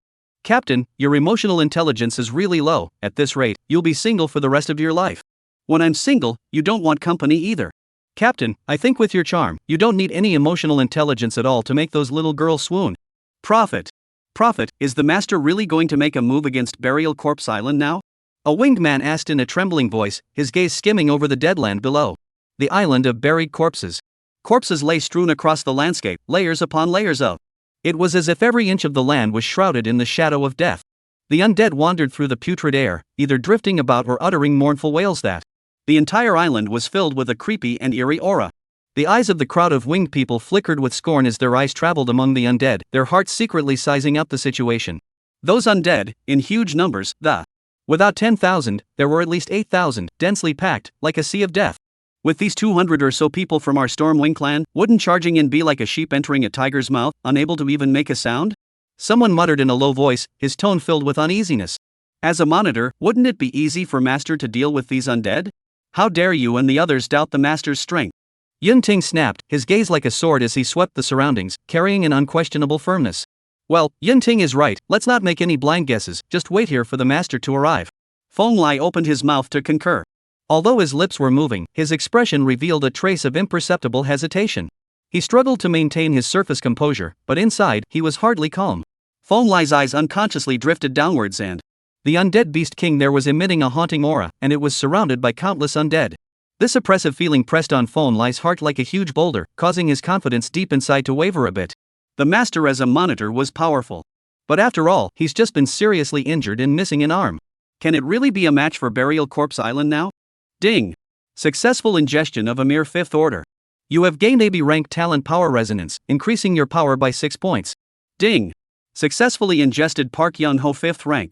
You've gained AB grade talent speed resonance, agility increased by 5 points. Ding! Successfully ingested Pierre 5th rank. You have gained AB grade talent perception resonance, perception increased by 4 points. Ding! Successful ingestion Suzuki Saburo 5th rank. You have acquired a C rank talent lightning mastery, perception increased by 3 points. With a series of oracle beeps, the more than 300 corpses of the evolvers of the League of Nations were transformed into dried up shells and floated on the sea surface around the specter. Guck guck guck. The little group wrapped itself around Lucian's neck, looking exhausted. Tuanzi, hard work. Lucian gently stroked little Tuanzi, his eyes filled with pity. After a lot of effort from Tuanzi, the finally assisted Lucian to draw all 300 plus corpses obtained from this survival bet. However, the evolvers in the League of Nations are generally of low rank, only a few harbor B-class talents. The rest were all D and C grade talents scattered about. However, the number of them was considerable. After these talents were absorbed one by Lucian, all the talents in his body that were below the C rank underwent a metamorphosis. Grade A, Undead Mastery. Grade B, Undead Curse, Petrifying Gaze, Mountain Strength 0.25%, Yin Yang Mastery, Blood Feast, Shadow Walker 35%, Steel Bones 0.25%, Strength Resonance 20%, Speed Resonance 8%, Perception Resonance 12%. Level C, Plant Affinity 50%, Poison Mastery 75%, Flame Mastery 62%, Ice Mastery 65%, Thunder Mastery 35%, Smell Aptitude 50%, Sight Aptitude 14%, Hearing Aptitude 95%. Up to this moment, Lucian's talent pool no longer had any existence below C rank. The auxiliary class talents such as smell, hearing, and vision were all promoted to the C rank ranks. Strength, perception, speed, physique, and other enhancement talents all crossed the threshold to B grade, thanks to the fusion of a large number of low-ranked talents of the same type. Each talent's evolutionary progress bar has advanced, among them, the C-ranked hearing aptitude was approaching the critical point, with a progress of up to 95%, one only needed to draw on 2 more D-rank auditory auras to step into the B-rank hall. Unlike the gift of ingestion, the attribute points are not as good as they could be. Due to the large number of ingested low-level evolvers, the attributes obtained decayed very badly, in the end, many evolvers of the 4th rank had been unable to ingest even a single evolutionary point out of the eventually over 300 bodies. Lucian only got 85 points in strength, 81 points in agility, 82 points in physique, and 88 points in perception. Over 300 points of attributes? Not bad. Lucian examined his attribute panel and nodded slightly. After this point, the ING creatures of less than 5th order will not be able to gain any attributes themselves. The good thing is, Lucian never had the idea of relying solely on bullying the weak to grow stronger. In contrast, taking in the power of the strong was more exciting. There are still 800 free attribute points, so let's evenly distribute them amongst the various items. Lucian made up his mind. Then he made his move. Raised each of the 4-dimensional attributes by 200 points. The adjusted 4-dimensional attributes become Strength 677, Agility 714, Physical Fitness 640, Perception 668, Level 9 Land Sinker. Its 4-dimensional attributes have actually all jumped up to a staggering 600 points or more, far beyond the strongest in the same realm. Just like a humanoid boss. Not. Even if it was a boss of the same rank, the attributes had already been crushed by Lucian. On Lucian's body, the conventional perception that human attributes are weaker than those of ferocious beasts of the same rank, had been completely subverted. Chapter 115, Second A-Rank Talent, Instantaneous Movement. Apart from the evolved corpses, Lucian had several specialty ships in the storage ring in his hand. However, when ingesting specialty ships, a situation arose. Ding, your ship, the Spectre, is a sloop and has reached the limit of carrying talents and can no longer be given ship talents. Upgrading the ship to a two-masted frigate will increase the ability to carry talents. Tuanzi looked at Lucian with big eyes, cooing in a small voice. It was full of helplessness. It's fine, the Spectre is good enough to carry 5 talents now. Lucian picked up Tuanzi and comforted him softly. You can't be too greedy. With the current harvest, Lucian was already satisfied. By the way, after the creation of the Spectre, I remember there were some new features on the fleet panel that. The panel reveals 3 features: the fleet store, fleet warehouse, and fleet blueprints. The fleet store was similar to the Oracle store, which he had seen before. Both required contribution points to exchange for items. And contribution points can be obtained by contributing materials, equipment, and so on. The fleet warehouse, on the other hand, is like a large, shared storage ring that. Lucian especially likes one feature of the fleet warehouse. That was the ability to store ships. In this way, under certain scenarios, Lucian could deposit the Phantom into the fleet warehouse and take it out when needed, which was extremely convenient. When Lucian saw the final fleet blueprint, the eyes snapped open. Currently, the Spectre had unlocked 2 blueprints as a Tier 1 fleet. Blueprint for short rapid-fire cannon bronze premium, a short range, but fast-firing cannon. Once your fleet mass mounts these cannons, you'll show your opponent what it means to have a rain of bullets. Requirements for crafting 10th order crystallized core 1, iron ingot 20, magic stone 1, copper ingot 5. Class C healing fluctuation special ship blueprint primary sloop, a special ship with a powerful healing talent. Grade C healing fluctuation is enough to revive severed limbs. Crafting requirements 15th order and above spirit crystal core 1, copper ingot 5, wood 150, fiber 20, iron ingot 10. These 2 blueprints. Not only are they capable of making bronze advanced artillery. Surprisingly, he was also able to directly construct C-class special ships. Mind you, that's a specialty ship. Out of the thousands of people in the novice seas, only a few lucky ones could own one. And now, as long as resources were plentiful, one could actually build these specialty ships on a large scale. What made Lucian's heart flutter even more was that that C-class healing fluctuation specialized ship, whose healing ability could even reach the level of rebirth of a severed limb, This was exactly what Lucian desperately needed at the moment. After all, the fact that he only had one hand right now would indeed affect his combat prowess to a certain extent. Of course, the materials needed to build a specialized ship are extremely valuable, too. The only way to obtain a 15th rank spirit crystal core was from the brain of a 15th rank boss class creature. Although there were no 15th rank bosses on hand. But coincidentally, there was an 18th rank boss, the Undead Beast King, right in front of him. At the mention of the boss, Lucian's thoughts drifted back and he recalled that the evolution points gained from killing the boss earlier had accumulated to 16 points. 16 points, that should be enough to raise Undead Mastery to S rank.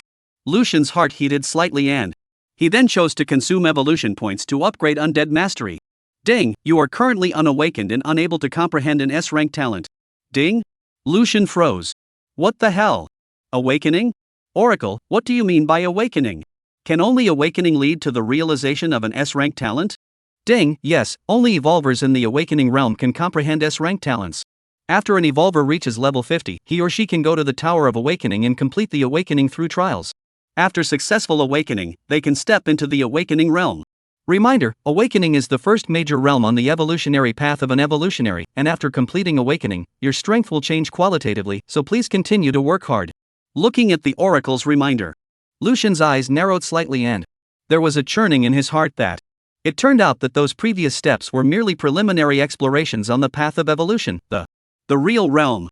After all, it starts with the awakening after the 50th rank. Thinking about this, Lucian sighed softly and it seems that the S-grade talent is still in no hurry. This gap between different races is really different. Tuanzi, as a divine race, possessed a top SSS grade talent since birth. On the contrary, the Blue Star human race had awakened mostly F-rank or E-rank talents. And they themselves are even worse. Directly on the awakening failure, Lucian shook his head with a bitter smile and he then decided decisively to invest all 16 evolution points into the Shadow Walker. In this crisis-ridden world, every resource needs to be converted into combat power as soon as possible. And the Shadow Walker, who can hide and move through the shadows, was undoubtedly the talent that helped Lucian the most. As the system's beat fell, a wave of profound senses about reality and emptiness, light and darkness, space and bondage surged into Lucian's mind like a tidal wave. Ding, congratulations, Shadow Walker Grade B has successfully evolved into Spatial Manipulation Grade A. Your success rate is 100%. Ding, due to your deep sense of spatial talent, you have successfully comprehended the skill Instant Shift Grade A. Listening to the oracle's beeps, the corners of Lucian's mouth rose slightly and success.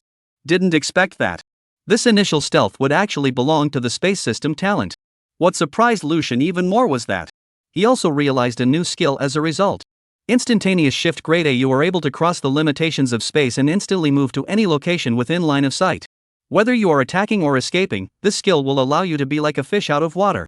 Good skill, those who have used it say it's good. It's just a bit mentally taxing, so watch out for the consumption. Burial Island. The king of the undead beasts, as huge as mountains. At this moment, he also sensed the crowd of Stormwing clan hovering and waiting in the sky.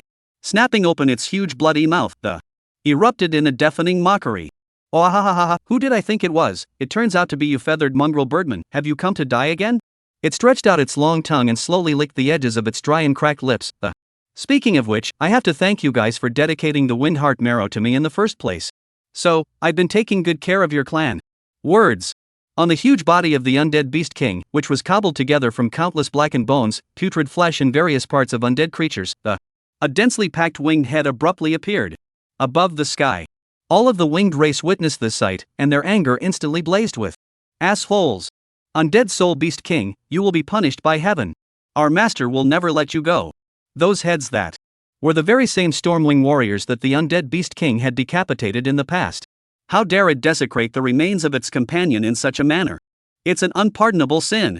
Chapter 116. Terrifying Dead Soul Beast King. Just as the Stormwing clan and the undead soul beast king were facing each other, in the distance, a small pirate fleet of 7 sloops quietly lurks and watches. These ships have mottled hulls and tattered canvas hung over the sides, hideous skulls painted on the sails, seem to proclaim their pirate status. There were also a couple of rusty iron hooks standing in the bow of the ship that, hanging from them were several strings of air-dried heads and unidentified bones, adding to the eerie atmosphere. On the deck of the lead ship, a group of dog heads emanating a powerful 15th order aura clustered around the captain. We haven't gotten any oil for a few days now. What are we waiting for here? Those birds are weak and don't have anything valuable on them. The dog-headed man, Inuyasha, raised his eyes to the stormwings hovering in the sky, and impatience and boredom were written all over his face. Every now and then, these birds come around to Burial Island.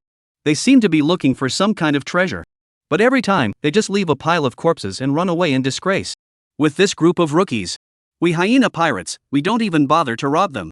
However, the dog-headed captain in front of Inuyasha, Wilderness, smiled and shook his head and, no, this captain's target is not those birdmen.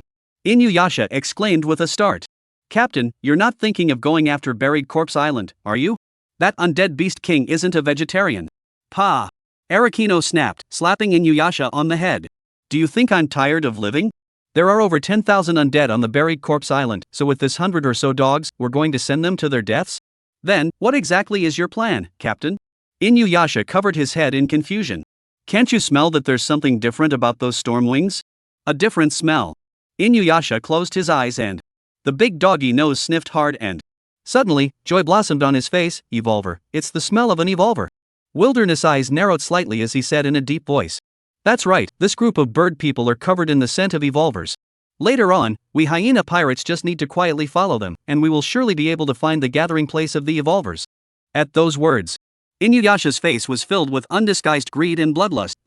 This 10,000 races contest has only begun for 5 days, those evolvers must still be tender. If we end them all in one go, the benefits, just thinking about it makes people drool. Ha ha, right. Under the Oracle's rules, evolvers can get stronger by killing us. We can also increase our strength by slaughtering evolvers. As long as we find a sea where evolvers are clustered and slaughter them cleanly, the harvest will be worth decades of hard training. Speaking of this, a hideous smile appeared on Wilderness' face.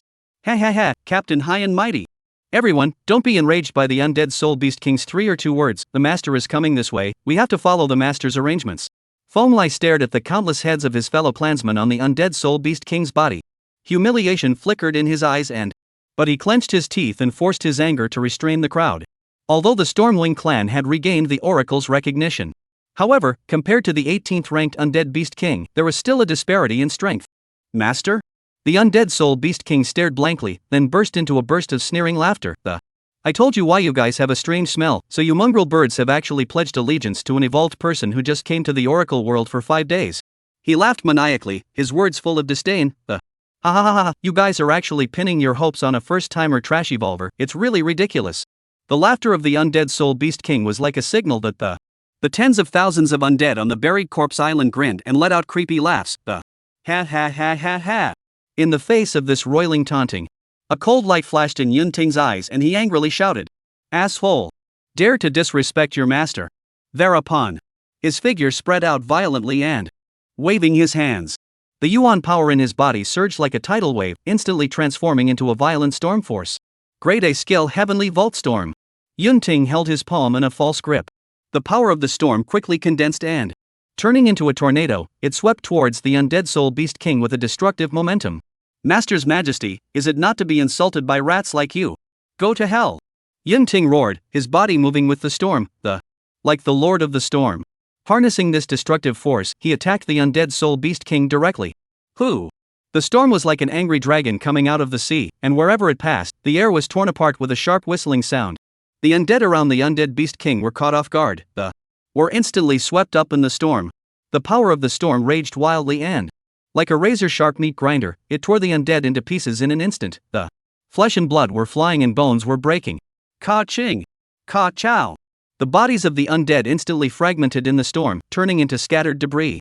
However, in the face of a terrifying storm, the undead soul beast king, however, did not change his color and coldly snorted in disdain as he, "A rank skill? There's finally a guy amongst you mongrel birds who can catch my eye." Before the words left his mouth, the massive body of the undead beast king trembled slightly and, the giant mouth opened and, roar! A deafening roar boomed out like thunder.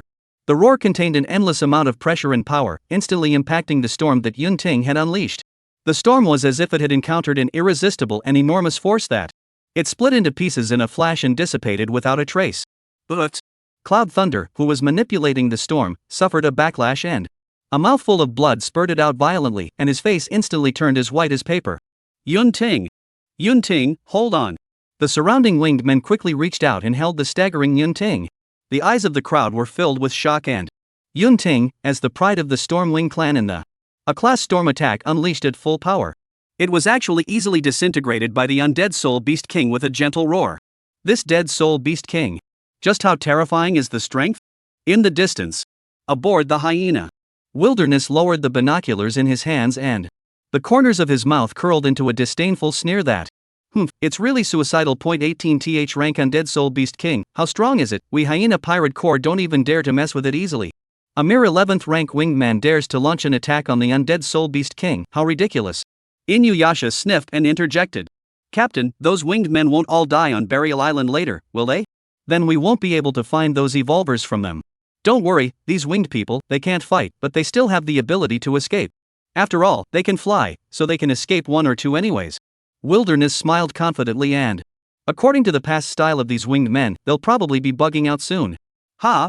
Captain, why do I see that they aren't planning to leave? Could it be that they're waiting for reinforcements? Arakino blared at Inuyasha. Reinforcements? Where are the reinforcements around here? Couldn't they have counted on those evolvers who just arrived 5 days ago? The following is a multi-update word count, which you may skip at your discretion. Lucian latest panel. Name, Lucian Cursed. Level, 95.216W. Position, Overseer Level 1, 1510,000. Power, Underworld Pirates of the Sea Level 1 Leader. Affiliated Race, 1-1 Stormwing. Evolution Points, 0. Death Energy, 0. Contribution Points, 0. Power, 677. Agility, 714. Physical Fitness, 640. Perception, 668. Free Attribute Points, 0. Talents. Grade A, Undead Mastery, Space Manipulation. Grade B, Curse of Immortality, Petrifying Gaze, Mountain Power 0.25%, Yin Yang Mastery, Feast of Blood, Steel Bones 0.25%, Resonance of Strength 20%, Resonance of Speed 8%, Resonance of Perception 12%. Level C, Plant Affinity 50%, Poison Mastery 75%, Flame Mastery 62%, Ice Mastery 65%, Lightning Mastery 35%, Smell Aptitude 50%, Sight Aptitude 14%, Hearing Aptitude 95%. Skill 1, Summon North Sea Giant Demon Kraken Statue. Divine Great Skill summons a statue of the North Sea Giant Demon Kraken, a full-bodied god species, for battle. After using it, the skill falls into a lengthy cooldown period. Any enemy that pushes you to the brink will face the greatest fear of their life. Skill 2, Breaking Wind Monitor exclusive. The moment the opponent sees this move, they will realize what true despair means. Skill 3, Corpse Explosion. Grade A, an extremely brutal undead department skill that can cause corpses or undead creatures to explode on themselves, releasing a devastating explosion that inflicts great damage on the enemy. It's not for nothing that undead skills are scorned by the world, it's just too brutal. Skill 4, Neptune's Favor. Grade C, you have been endowed with the Breath of the Deep, which greatly extends the length of time you can hold your breath underwater. Oh ho, no need for equipment for diving now. But be careful, you're not a fish, you'll still drown after a long time. Skill 5, Instantaneous Shift. Grade A, you are able to cross the limitations of space and instantly move to any location within sight. Whether you are attacking or escaping, this skill allows you to be like a fish out of water. Good skill, those who have used it say it's good. It's just a bit mentally taxing, so watch out for the consumption. Vessel, Primary Sloop. Underworld. Comprehensive Battle Power Assessment. Unable to assess to the monitor, realms are all funny. Anyone who relies on realms to fight the monitor will die a horrible death. Chapter 117, One Punch Superman. Just as the two dogs were talking, I only saw that the Stormwing Clan crowd, which was previously filled with shock and uneasiness, suddenly bent down in unison and saluted in unison. Shouted in unison. Greetings, Master. Master? Could it be the evolved ones? Wilderness's gaze stretched in the direction of the winged men's salute. Only a sloop was visible, lurking in the black mist. At the bow, a handsome young man stood upright like a pine. Evolutionary. Captain, look. That evolver is actually the aid of these winged people. Inuyasha pointed at the handsome youth and said with a face full of surprise.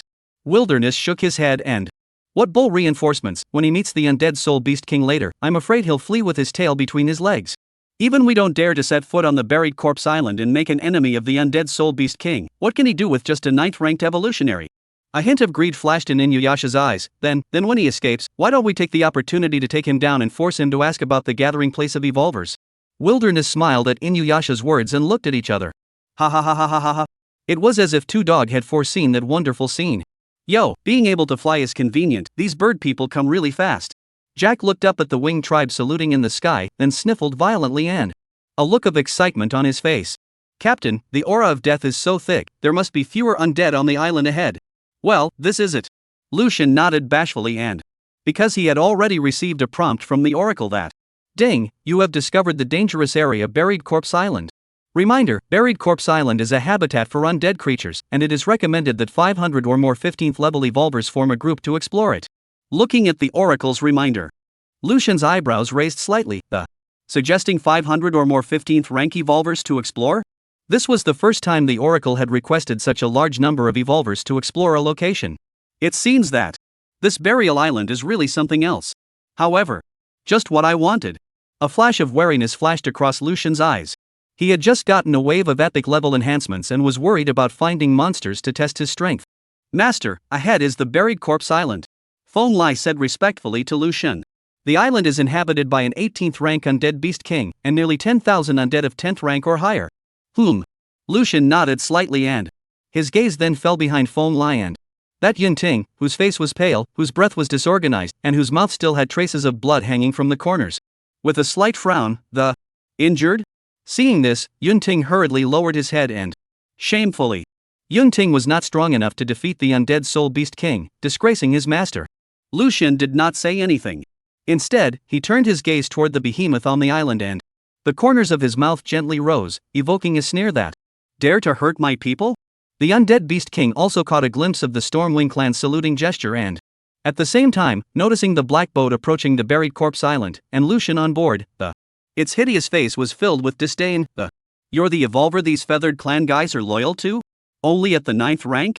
It scanned a circle of the winged people saluting in the sky and the disdain on its face grew more pronounced and, your Stormwing clan is really getting worse and worse, how dare you bow down to a 9th rank evolver, ridiculous.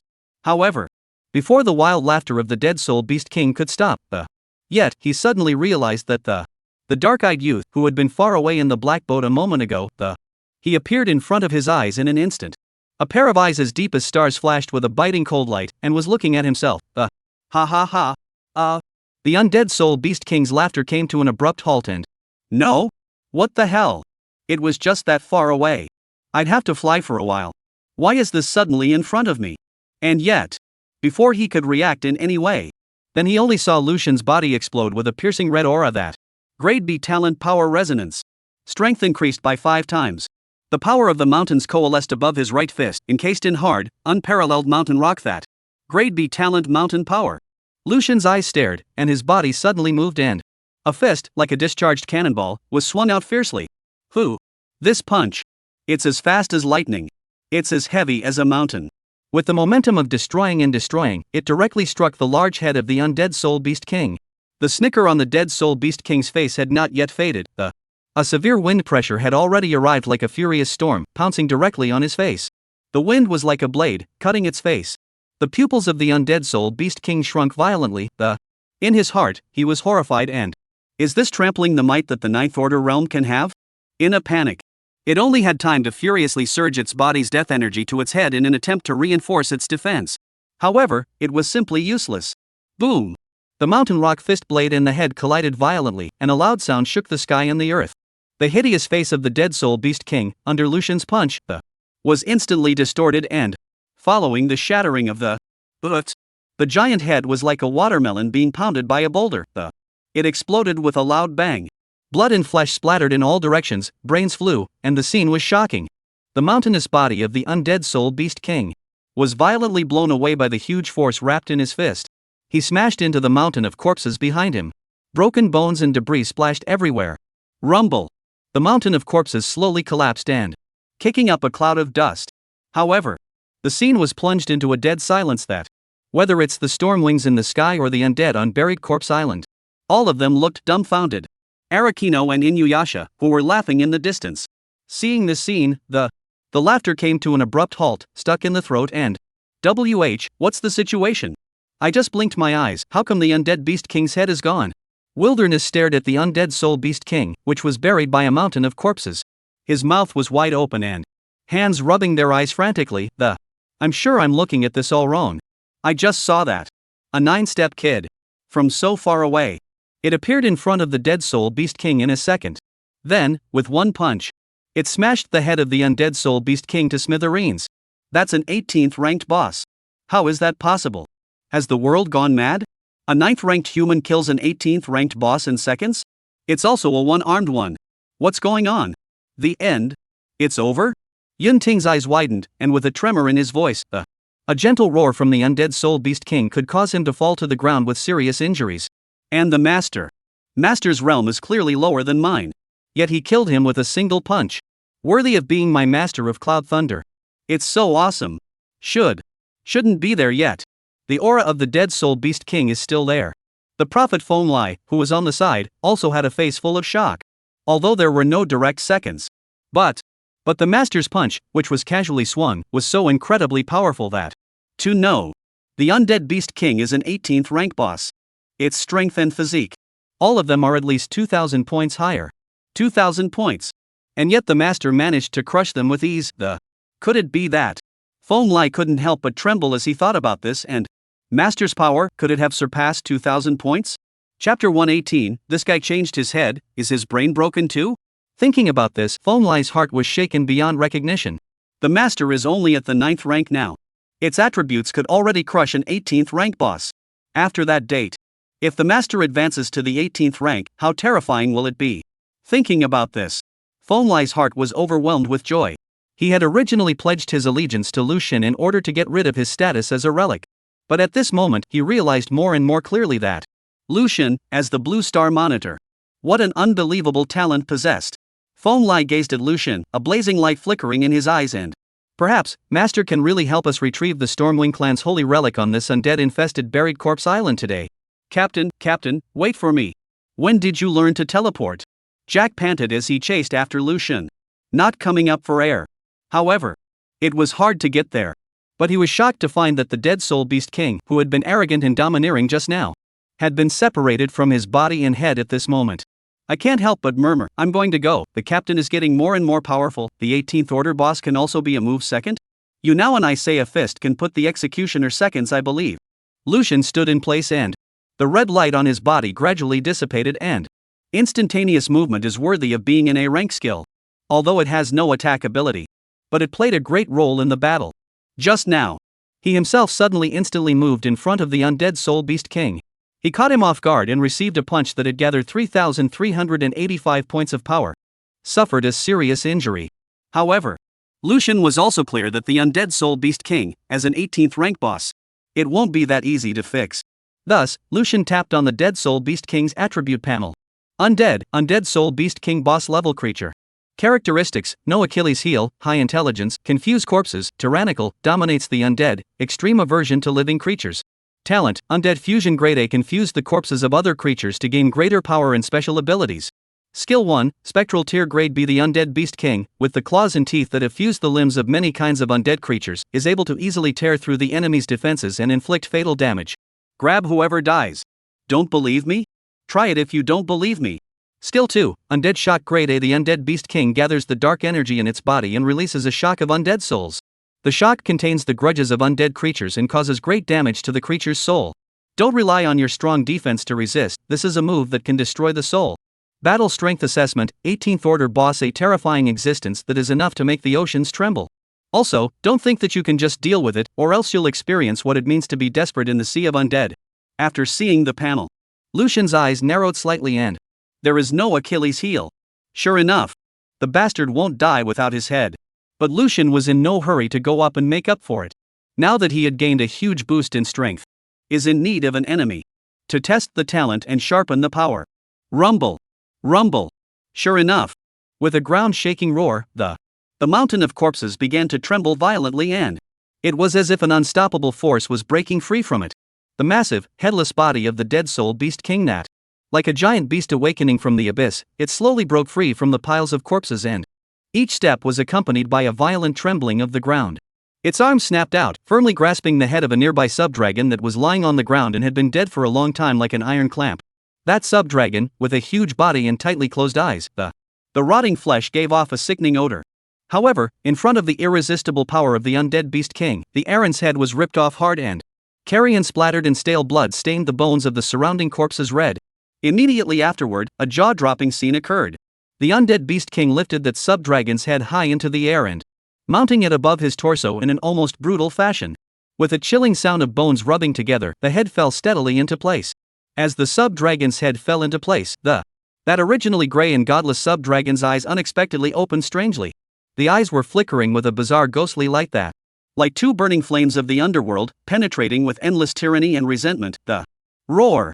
Bastard, you're looking for death. The undead soul beast king let out a deafening roar that those newly mounted subdragon eyes that stared viciously at Lucian, as if they wanted to eat him alive. As the king of Buried Corpse Island, I have thousands of undead under my command. The undead beast king had never been so provoked. Today, this mole-like being dares to sneak up on him. It was simply unforgivable. Unforgivable. That's even possible? This subdragon is almost rotten to the core, and this can be fused? Jack's eyes widened in disgust. Thought he was disgusting enough with all his rotting flesh, I didn't expect this dead soul beast king to be even more disgusting to the extreme. Surprisingly, it could even utilize this kind of rotting and unhealthy head. Seeing the outburst of the undead soul beast king, Wilderness and Inuyasha on board the hyena were instantly relieved that I told you, what kind of existence is the undead soul beast king? How could he be killed by that 9th-ranked human in a single move? Inuyasha patted his chest, with a few moments of relief in his movements. It must have been the undead soul beast king's carelessness just now that caused that human to sneak in and win.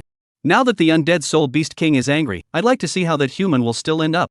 Wilderness and Inuyasha could accept that the undead soul beast king was stronger than them. After all, the undead beast king was an 18th ranked top boss with unfathomable strength. But they couldn't accept that a first-timer to the Oracle world, a human of only 9th rank, could be stronger than them. They've been practicing hard for decades, and they've only barely made it to the 15th rank. And now, yet they were told that someone had surpassed them after only 5 days of practice. This feeling was worse than killing them. Besides, if this human is really so powerful, then how can they continue to follow the trail and hunt those evolved people? After the undead soul beast king mounted the subdragon's head, he would be able to access part of the subdragon's power, and his strength would increase greatly, so that human would definitely die. Inuyasha looked at the hideous undead soul beast king in the distance and the corners of his mouth hooked into a wry smile that, go ahead and fight. The harder you fight, the better. That way we hyena pirates can get away with it. Just as the crowd watched in either surprise or delight, the The dead soul beast king violently opened its huge dragon's mouth wide and immediately after that, a blazing, incomparable flame, like a raging magma, with a heaven-destroying power, it erupted out and swept around. This flame, no longer an ordinary fire, it's hot enough to melt steel and distort the air. Wherever it passed, space seemed to be scorched and twisted, making crackling and popping sounds. However, this palpitating attack was not directed at Lu Xun, Instead, it suddenly lunged at the undead henchman beside it. Who? The flames raged. Like a raging beast, it instantly swept a dozen or so undead into it. Those undead let out miserable screams as the flames engulfed them. Their bodies rapidly melted away, turning into wisps of black smoke that dissipated into nothingness, a scene that was both terrifying and shocking. When this guy changed his rotting head, did his brain rot along with it? Jack stared at Lu Xun in disbelief with wide eyes and asked dully. No? This undead beast king puts on his awesome pose. And then he comes up and kills his own people. What's so funny? Lu Xun looked at the undead beast king who was frantically slaughtering the undead. The corner of his mouth hooked into a meaningful smile that, sure enough, the visual aptitude, auditory aptitude, and olfactory aptitude, which had evolved to rank C, were launched at the same time. It was enough to disrupt the enemy to the point where they couldn't tell the difference between enemy and self. Chapter 119 Bone Sea in Corpse Forest. Boss! Boss! It's us! Ah! The undead around us cried out, dodging in panic as they couldn't understand why the boss suddenly attacked his own people like a rabid beast. And in the eyes of the undead beast king, only Lu Xun was seen jumping and prancing in the hellfire. The shouts of his men, when they reached its ears, actually turned into Lu Xun's miserable screams.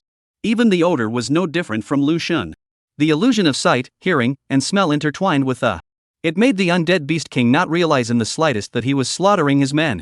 Ha ha ha ha, human, today, I will make you taste regret. After speaking, its thick claws swung down, ruthlessly holding down the head of a 16th rank zombie on the ground. Die! Boss, I'm one of your men. The zombie wailed in despair. The giant force instantly exploded and blood and flesh splattered as the 16th rank zombie's head was flattened by the undead beast king's foot. The struggle came to an abrupt end. This touch isn't right? The undead beast king lifted his paw in confusion and that touch just now was not like the delicate skin of a human, but like the rough hard skin of a zombie. Is it possible? The undead soul beast king's heart was in awe. Shaking his head in a hurry, the scene in front of him suddenly changed. Surrounded by the wreckage of his men, and the human, who was standing in front of him, staring at himself as if he were an ornamental clown. Bastard! You're the one who messed up. The undead soul beast king finally woke up and he had actually killed all of his men just now. This made its already boiling rage even more furious. This hateful human, how dare he tease me like this, I must break him into pieces. However, despite the rage, undead soul beast king did not dare to attack again. Its gaze turned to Lu Xun, its eyes filled with scorn. This human was just too weird. Not only could he burst out with amazing power in an instant, but also masters a bizarre ability to distort other people's perceptions, making it afraid to act rashly. Wow, Captain, how did you manage to be able to walk this undead beast king like a dog? Jack, full of curiosity, came closer and asked. It's simple. Lu Xun flicked a glance at Jack and then he flicked his fingers and snapped his fingers and in a flash, in Jack's eyes, Lu Xun's image changed radically. He turned into a stunning beauty with red lips and a pleasant voice. Because, when the auxiliary class talent is promoted to an advanced level, it will be able to interfere with the enemy's perception. The visual aptitude could allow the enemy to witness illusory sights of the power of smell allows the enemy to smell illusory odors. The hearing avatar, on the other hand, allows the enemy to hear illusory sounds. These three perceptual disturbances worked simultaneously, intertwining into an invisible net, trapping the enemy firmly within it, making it difficult to distinguish truth from falsehood. Crouch! Jack looked dumbfounded and it was a long time before he came back to his senses and stammered that the ship. Captain, you, this means is simply too heavenly. A single perception is interfered with is still good to deal with, but the vision, hearing, smell are all played by you in the palm of your hand, even if it is a powerful enemy. If you are not careful, you will have to plant a big heel off. Ow! Bastards, how dare you guys chat in front of me? The undead soul beast king's eyes were crimson and deadly staring at Lu Xun. He gritted his teeth and growled. Human, I admit that you do have a few tricks up your sleeve. But this burial corpse island is the territory of my undead clan. Today, I will make sure that you are buried in the endless sea of bones. Before the words fell, the dead soul beast king suddenly raised his head to the sky and roared. Roar! The voice was deafening, as if it could penetrate the clouds and reach the underworld. With its roar, the The whole island seemed to tremble with the ground began to vibrate slightly, as if some long sleeping force was being awakened. Immediately afterward, a dense and eerie sound of bones rubbing together quietly resounded. The sound was subtle at first, but it quickly converged into an unstoppable torrent that echoed all around. Suddenly, ka-ching! A white bone arm broke through the ground and, followed by a second and a third. Click click click click click. Hundreds and hundreds of white bone arms sprang up like the rain, and, as the white bone arms continued to emerge, a large number of undead crawled out from the depths of the ground. They were of various shapes, some were mutilated, while others retained the appearance they had when they were alive, but without exception, they all emitted a chilling aura of death. Tens of thousands of undead had hollow eyes, and low hisses emanated from their mouths. The densely packed, like a sea of undead, had surrounded Lu Xun and Jack in death. When the undead soul beast king saw the scene, he immediately laughed out loud in triumph and, "Ah, Griffin, in the face of this endless sea of bones, your means of being able to affect perception is useless. Today, you are destined to be buried in this endless sea of undead." Above the sky, the Stormwing clan crowd stared at the white sea of bones on buried Corpse Island. Their faces were instantly as heavy as iron. Oh no, there are actually more than 20,000 undead, and their strengths are all above the 10th rank. Yunyan clenched her hands and covered her red lips tightly, her eyes were filled with horror. 20,000 undead. A number that could almost suffocate. Feng Lai's gaze was like a torch as he scanned the sea of bones below him. With a heavy heart, the situation he least expected had finally come to pass. He had thought that the number of undead on Burial Island would decrease. Unexpectedly, the number has increased instead of decreased. However, it's done. The Stormwing clan had no choice but to retreat. If Lu Xun falls in this battle, the Stormwing clan will be buried with him. Thinking of this, Feng Lai looked around at the surrounding clansmen, his voice low and firm. Everyone, prepare to meet the battle. Later on, no matter if we live or die, we must fight to the best of our abilities. As long as there is still one survivor in my Stormwing clan, we must not let our master die. Yes. The crowd of winged people answered in unison, a determined light flashing in their eyes. Even though the Stormwing clan possessed the ability to fly, but when faced with an enemy 100 times their size, this battle will undoubtedly be exceptionally difficult, and every moment will be a contest of life and death. Appeared. Buried Corpse Island Bone Sea Corpse Forest. Inuyasha's eyes widened and, deadly staring at the buried Corpse Island in front of him, which had been completely whitened by white bones, fear spread in his eyes. Tens of thousands of skeletons, densely packed, covering the sky.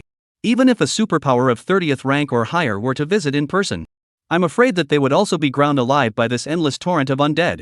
Wilderness looked at Lu Xun, who was surrounded by a heavy sea of undead, and the corner of his mouth hooked into a cold smile, and he couldn't help but shake his head and, TSK, this human evolver does have some skills. But, too arrogant, not knowing the heights of heaven. Attacking buried Corpse Island, without thousands of elites, don't even think about it. Wilderness said, waving his hand fiercely, decisively ordering that. This human is dead.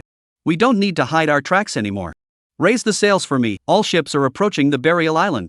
Catch a few winged people in the chaos, and make sure to ask where the evolutionists are gathering. Yes, Captain. Chapter 120 Buried Corpse Island changes ownership. However, faced with this endless sea of bones and corpses in front of us, Lu Xun and Jack both looked relaxed and fearless. Jack glanced at the smug look of the undead soul beast king and couldn't help but snicker and TSK, little one, if the other clans were this size, we might really have to avoid them for the time being. But the undead creatures, how many of them come is just a matter of giving the captain food.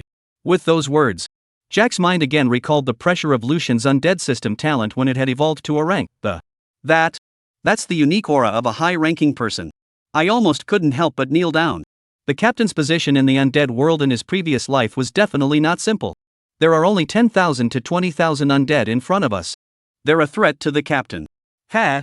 Ridiculous. Right in the middle of Jack's mocking gaze, Undead Beast King let out an earth-shattering roar. The undead army formed a sea of bones and corpses, and immediately roared and hissed as they pounced towards Lu Xun and Jack. Undead, skeleton warriors. Characteristics: painless, fierce in battle, low intelligence, hates living things. Talent: none. Skills: none. Battle evaluation: 10th order. The most unusual and chilling skeleton warrior, although not strong on its own, its endless numbers are enough to send the enemy into despair. A 10th rank undead? Kind of interesting. Looking at the densely packed, hideous undead army, the corners of Lu Xun's mouth rose slightly and, in this land of abundant death energy, one's necromantic talents and skills would surely be greatly enhanced. With this in mind, Lu Xun flicked his right hand and there was a crunching sound. As the finger clang fell, the skeleton warrior, who had rushed at the front of the movement, was violently stalled. Immediately afterward, the death energy within its body violently exploded out and boom! With a roar, the skeleton warrior's body seemed to be torn apart by an invisible force, and it blew itself apart with a roar, instantly blowing out a large crater with a diameter of 10 meters. The dust and broken bones scattered and splashed in all directions. The impact of this explosion was like a raging wave, instantly sweeping dozens of undead in the surrounding area. Their fragile skeletons were unbeatable in the explosion, and they were blown to pieces, turning into bone shavings that flew all over the sky. At the edge of the big pit, dirt and debris were blasted and thrown high and fell heavily, raising a cloud of dust. However, all of this, but it's just the beginning. Boom, boom, boom, boom. Accompanied by more and more explosions that rang out like firecrackers, the countless skeleton warriors who were charging exploded themselves without any warning. The death energy in their bodies erupted in an instant, blowing their companions within a 10-meter radius of them into pieces. Flesh, blood, and bones turned into the most primitive dust, filling the entire Buried Corpse Island. For a time, Buried Corpse Island seemed to be transformed into a hell on earth. The explosions were deafening. Bone dust and dirt from the countless explosions were intertwined, turning the entire island into a white snow. The air was filled with a strong smell of death. A rank skill corpse explosion. Looking at the shocking explosion that suddenly occurred in front of him, the undead soul beast king's smile instantly froze. Froze for a few moments and it growled with consternation. Corpse explosion? You actually performed a corpse explosion. How is this possible? Corpse explosion. That's an A-rank skill that only a mysterious necromancer might be able to master. How could this 9th level human master it? Could it be? The soul beast king's mind was racing. The pupils of his pupils shrunk violently and could it be that this human had awakened an A-ranked undead department talent? As if to confirm his suspicions, the land sinking at the center of the explosion, raising his right hand violently, a cold aura flashed in his black eyes and, "You mole crickets, how dare you act recklessly in front of me?" Immediately after that, a black halo erupted from Lucian's body. It spread out in all directions with a rank talent undead mastery, unleashed. At this moment Lucian had a sudden thought. Since corpse explosion can work on undead that are not under his control, what about undead control? Is it possible to snatch control of this undead army from the hands of the undead beast king? The undead beast king possesses an A-rank talent in the undead department. He also possesses the same. Why not give it a try? As the black halo sweeps in an instant, the originally ferocious and unusual legion of skeletons that their footsteps stopped violently. A perplexed look appeared on his face and immediately afterward, the ka-ching. The bone spear in the hand of a skeleton warrior fell out of his hand and it even abruptly knelt down on one knee to Lucian. Afterwards, like a domino effect, countless undead have bent their knees and kneeling down to Lucian. It was like a pilgrimage to their monarch. Bastard, asshole, what are you doing? I order you all, kill him. Kill this human for me. A flash of uncontrollable panic flashed through the eyes of the undead soul beast king, frantically roaring in rage. How is this possible? This human actually possesses an A-ranked undead talent. And his intimidation of the undead. Surprisingly, it's even stronger than his own. How is that possible? He's just a 9th order human. How can he have more power over the undead than I do? I'm an 18th level undead boss. Lucian looked at the hysterically roaring undead beast king. A hint of playfulness flashed through his eyes and it really did work. It seems that one's attainments in the undead department are really incomparably powerful. The undead beast king spent hundreds of years of effort to form the undead legion, but it was easily taken away by his own hand. LOL. The corner of Lucian's mouth slowly curved up in an arc. The tone of his voice was bland and undead soul beast king, it seems that your mastery of the undead seems inferior to mine. Then, you can die. Lucian's words had just fallen. It was as if the kneeling undead legions had received an instruction to slowly rose to their feet and turning that empty, appalling gaze towards their former master, the undead beast king. Upon seeing this scene, the roar of the dead soul beast king came to an abrupt end and a few words squeezed out of his throat. No. However, the next moment's scenario made it fall into an ice cellar. Roar! Countless skeleton warriors let out a deafening hiss that, turning around in an instant, like a tidal wave, they rushed towards the undead soul beast king. The buried corpse island, at this moment, had changed hands. Looking beneath him, at the horrifying sea of undead, the Stormwing clan crowd above the sky looked at each other in dismay. The disbelief in their eyes could be seen in each other's eyes. That, the undead legions down there, they're the masters now? Feng Lai's voice trembled slightly and shock was written all over his face and just now, he was ready to fight to the death. However, before he could do anything, I saw the master flick his arm and instantly, countless undead blew themselves up and hundreds of skeletons were blown to pieces. But this is just the beginning. I only saw the master's tiger's body. The tens of thousands of undead on the scene actually obeyed their master's orders in unison. Rebelled. That's a whole 20,000 undead of the 10th rank. Such appalling power. But bowed down at the slightest wave of the master's hand. My god. What the hell is the master? How could he be so demonic? Yunting gazed at Lucian, who was standing like a pine below, with the blazing fire of adoration burning in his eyes. I knew it, these tiny undead on the buried corpse island, how could they be a match for master? Chapter 121. The Undead Beast King who was suffocating to the extreme. You brainless swine. Truly damned. The Undead Beast King snarled and on its body, which was made up of countless rotting corpses spliced and fused together.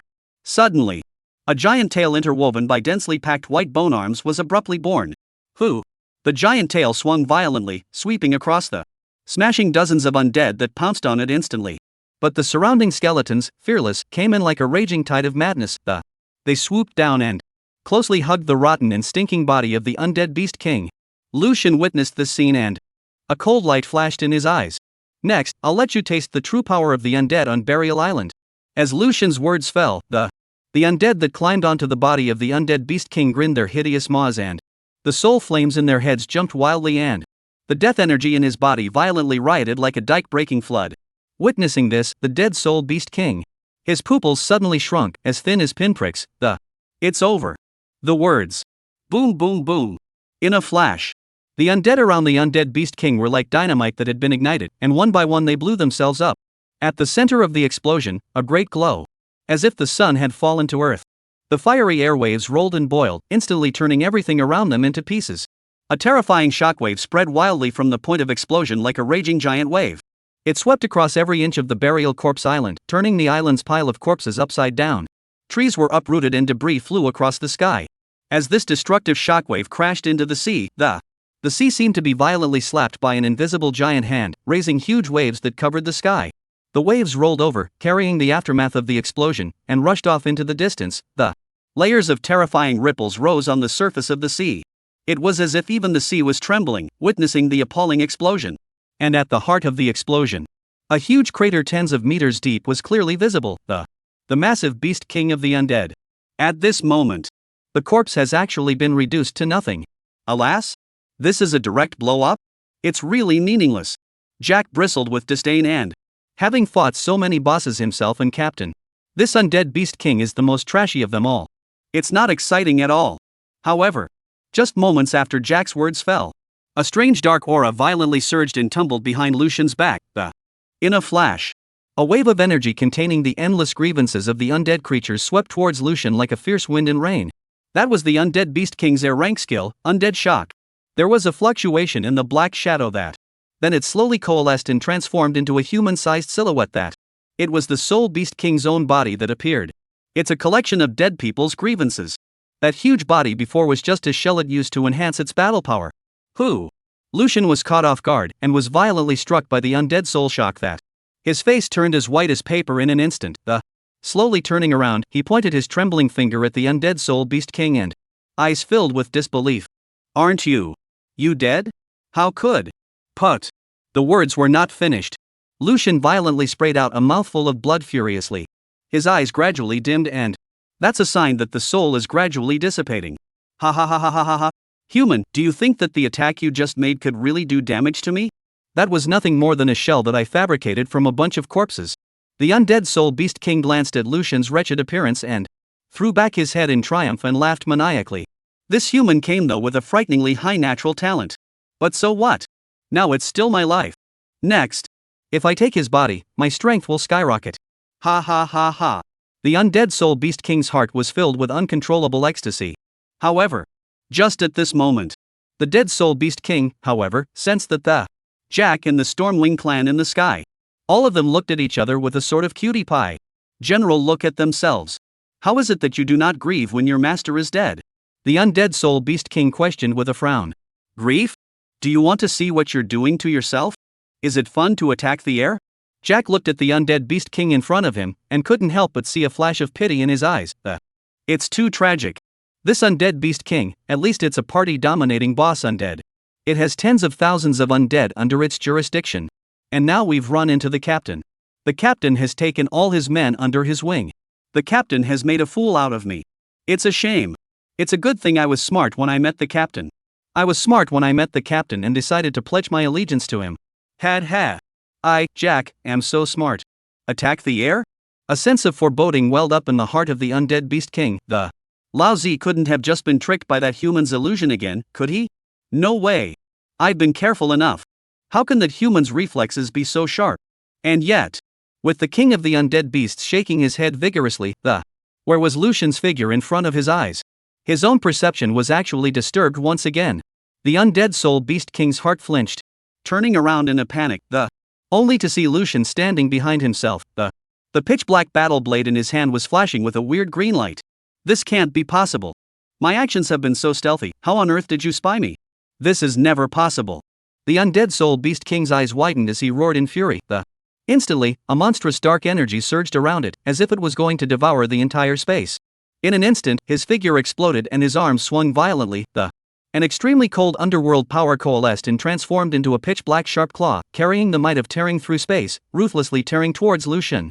B-grade skill spectral tear. Wherever the spectral tear passes, space seemed to be torn open raw, revealing the endless nothingness and darkness behind it. As far as the sharp claws reach, even the air was cut with a creaking sound, as if even light could not escape its sharpness. In the face of this unstoppable strike from the undead soul beast king, Lucian's face remained unchanged and he didn't move a muscle. The power in his body surged as if it was a dragon's roar and a tiger's roar. Only the light above the black blade of his right hand suddenly brightened and, with a sudden swing of the arm, break wind. In a split second, a dazzling blade burst out from the tip of the heart-eroding blade, like a dragon leaping over the sea, with the power of tearing apart everything.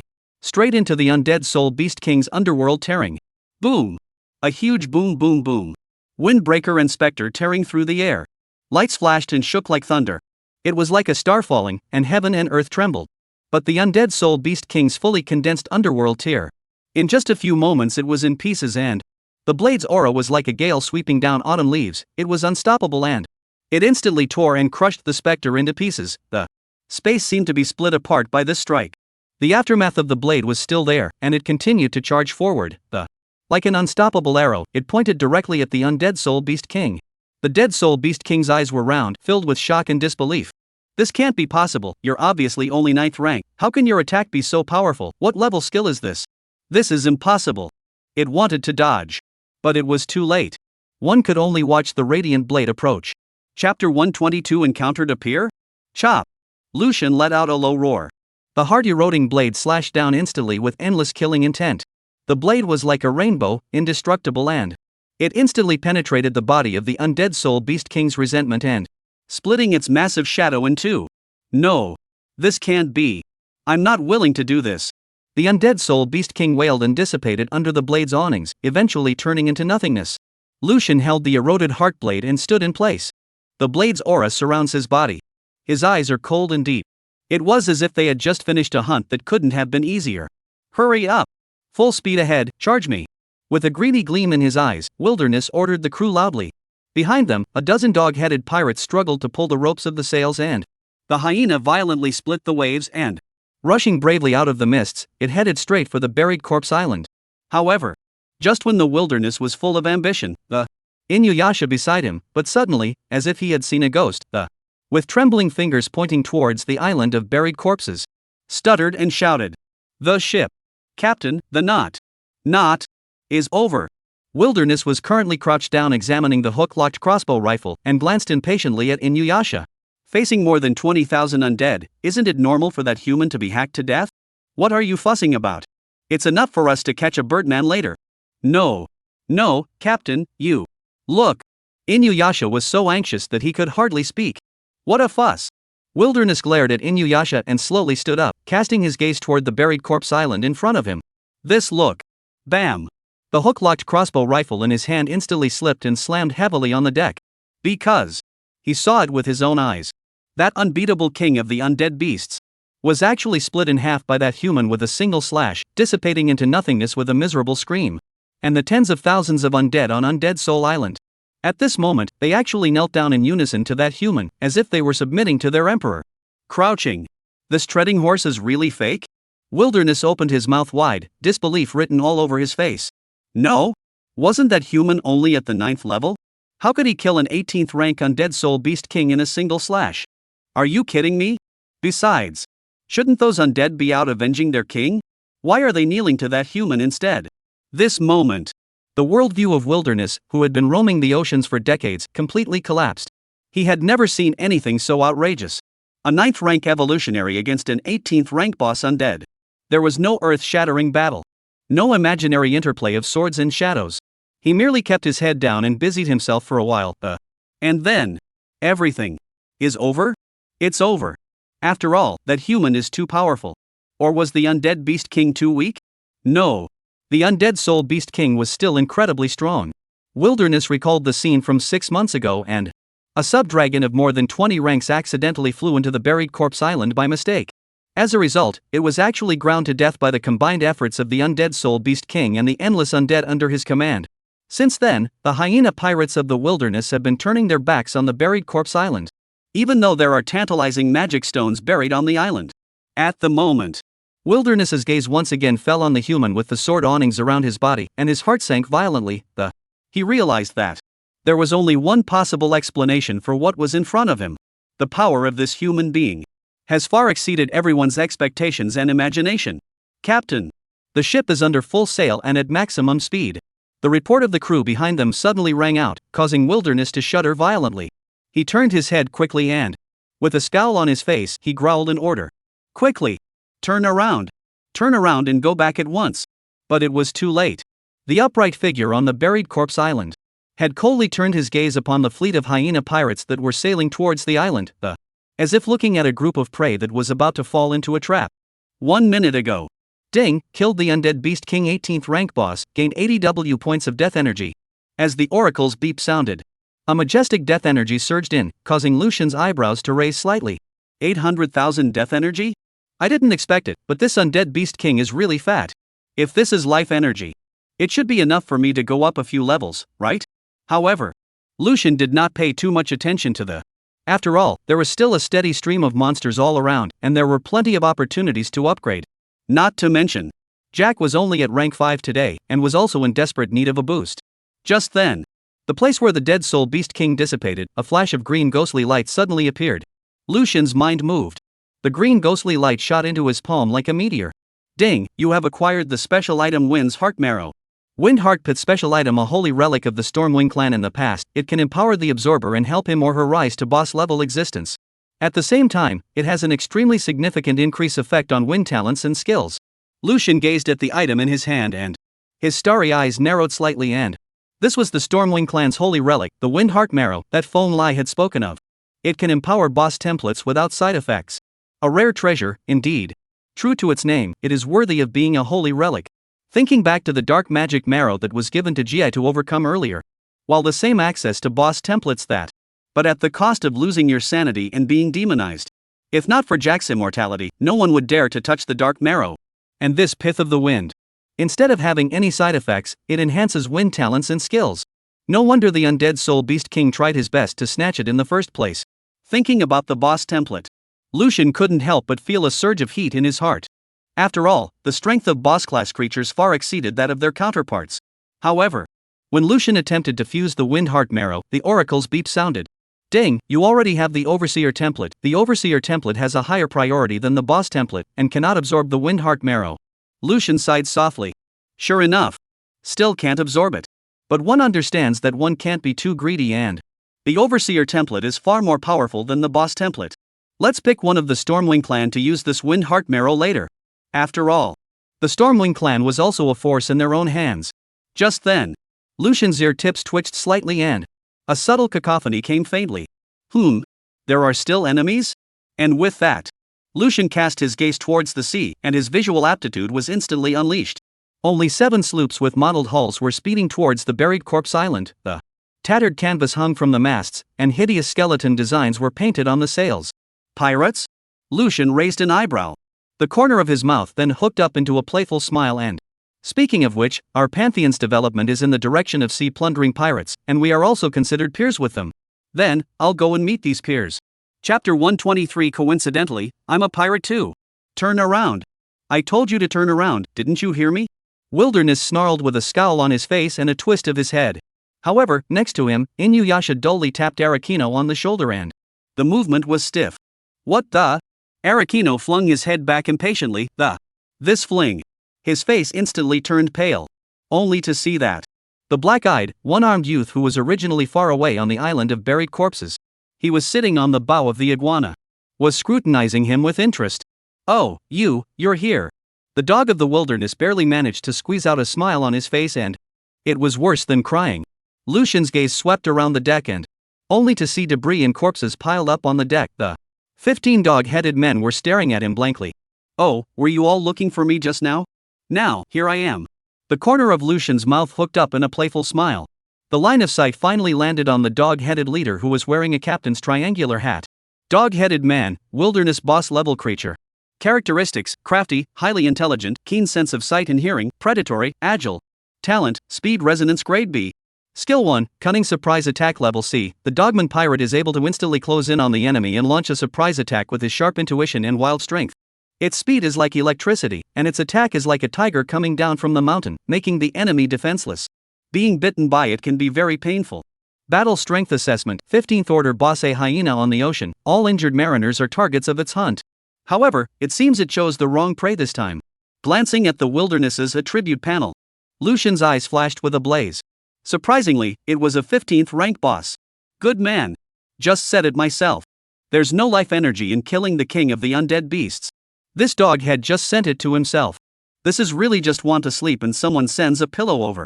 Ha, it's good that you're fine, then I'm relieved. We are leaving first, don't send us. Wilderness smiled awkwardly and. In his mind, however, 10,000 straw horses raced by and. No. Aren't I the mantis catching the cicada and the yellow finch coming after it?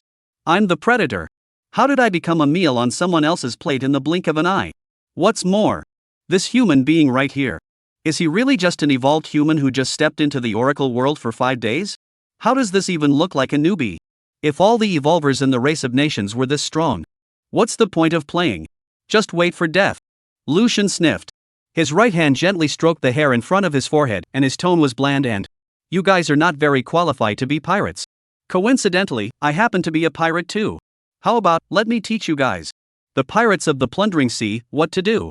As Lucian's words fell, wow. A sound. The pitch-black specter slammed through the waves, straddling the front of the hyena fleet. The sea dragon's fury cannon on the bow of the ship. Cold light flashed and the muzzle of the gun was pointed directly at the hyena. Captain, we're getting rich.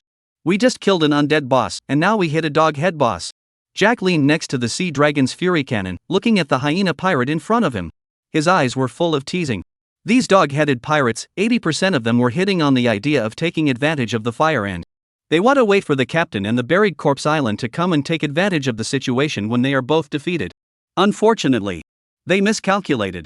The captain of the ship is the true master of these waters. These dog-heads, instead of fleeing, they even took the initiative to come to the door. What a joke. Hoo. With a sound of wings flapping, all the stormwings arrived over the hyena pirate fleet. Their wings fluttered gently, poised and ready to go. Ready to launch a fatal blow. Wilderness saw the battle and. His face sank abruptly and. Threateningly.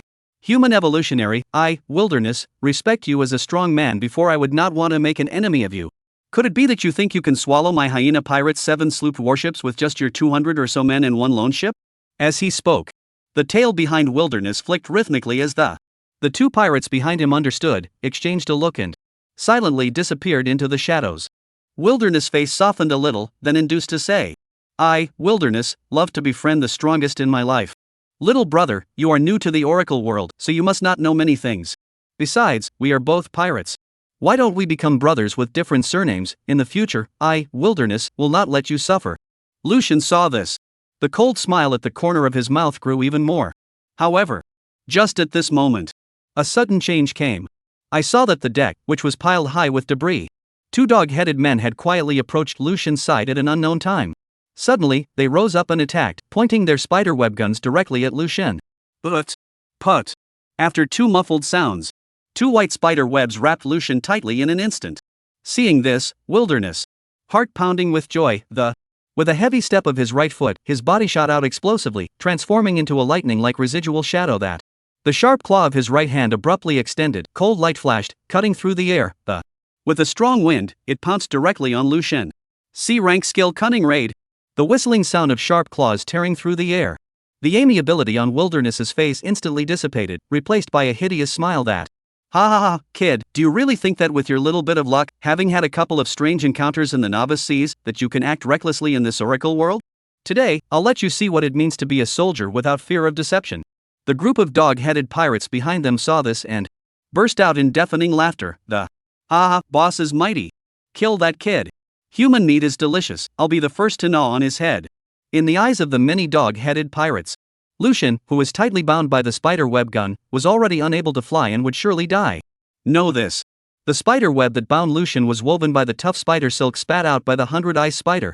Even a 20th ranked powerhouse would find it difficult to break free in a short period of time. Not to mention, the boss's skill of cunning raiding is mighty and powerful. The human's fragile body, in the absence of defense, will certainly be torn apart by a claw and opened up. Victory seems to have been within reach. The dog-headed pirates laughed even more wildly. However, unlike the crowds of dog-headed men, the Dogtail, however, was filled with terror and slowly fell backward, trying his best to hide his figure. Everyone was busy just now. They didn't notice the battle on the island of buried corpses. But Inuyasha, however, saw it all without missing a second. That dead soul beast king was in front of this human. Was as defenseless as a toddler. Know this. The undead beast king was a terrifying boss of 18th rank strength. Inuyasha doesn't believe that. With such terrifying strength of this human, would easily fall on top of 200-eye spider's webs. And so, Inuyasha had only one thought in his mind: escape. It's better to run away first. Chapter 124: The Metamorphosis of the 10th Level. Just as Wilderness's sharp claws approached Lucien, less than a meter apart, Lucien's eyes abruptly turned gray and crunch crunch crunch. A spine-tingling sound plummeted. Wilderness suddenly realized that his movements had become abnormally slow. The claw that was about to touch Lucien was like being dragged by an invisible force, and could not be swung down. He glanced down and his pupils constricted violently and only to see that his body was rapidly petrifying, as if it was being carved into stone by an invisible hand of magic. B-grade talent petrifying gaze. Petrification.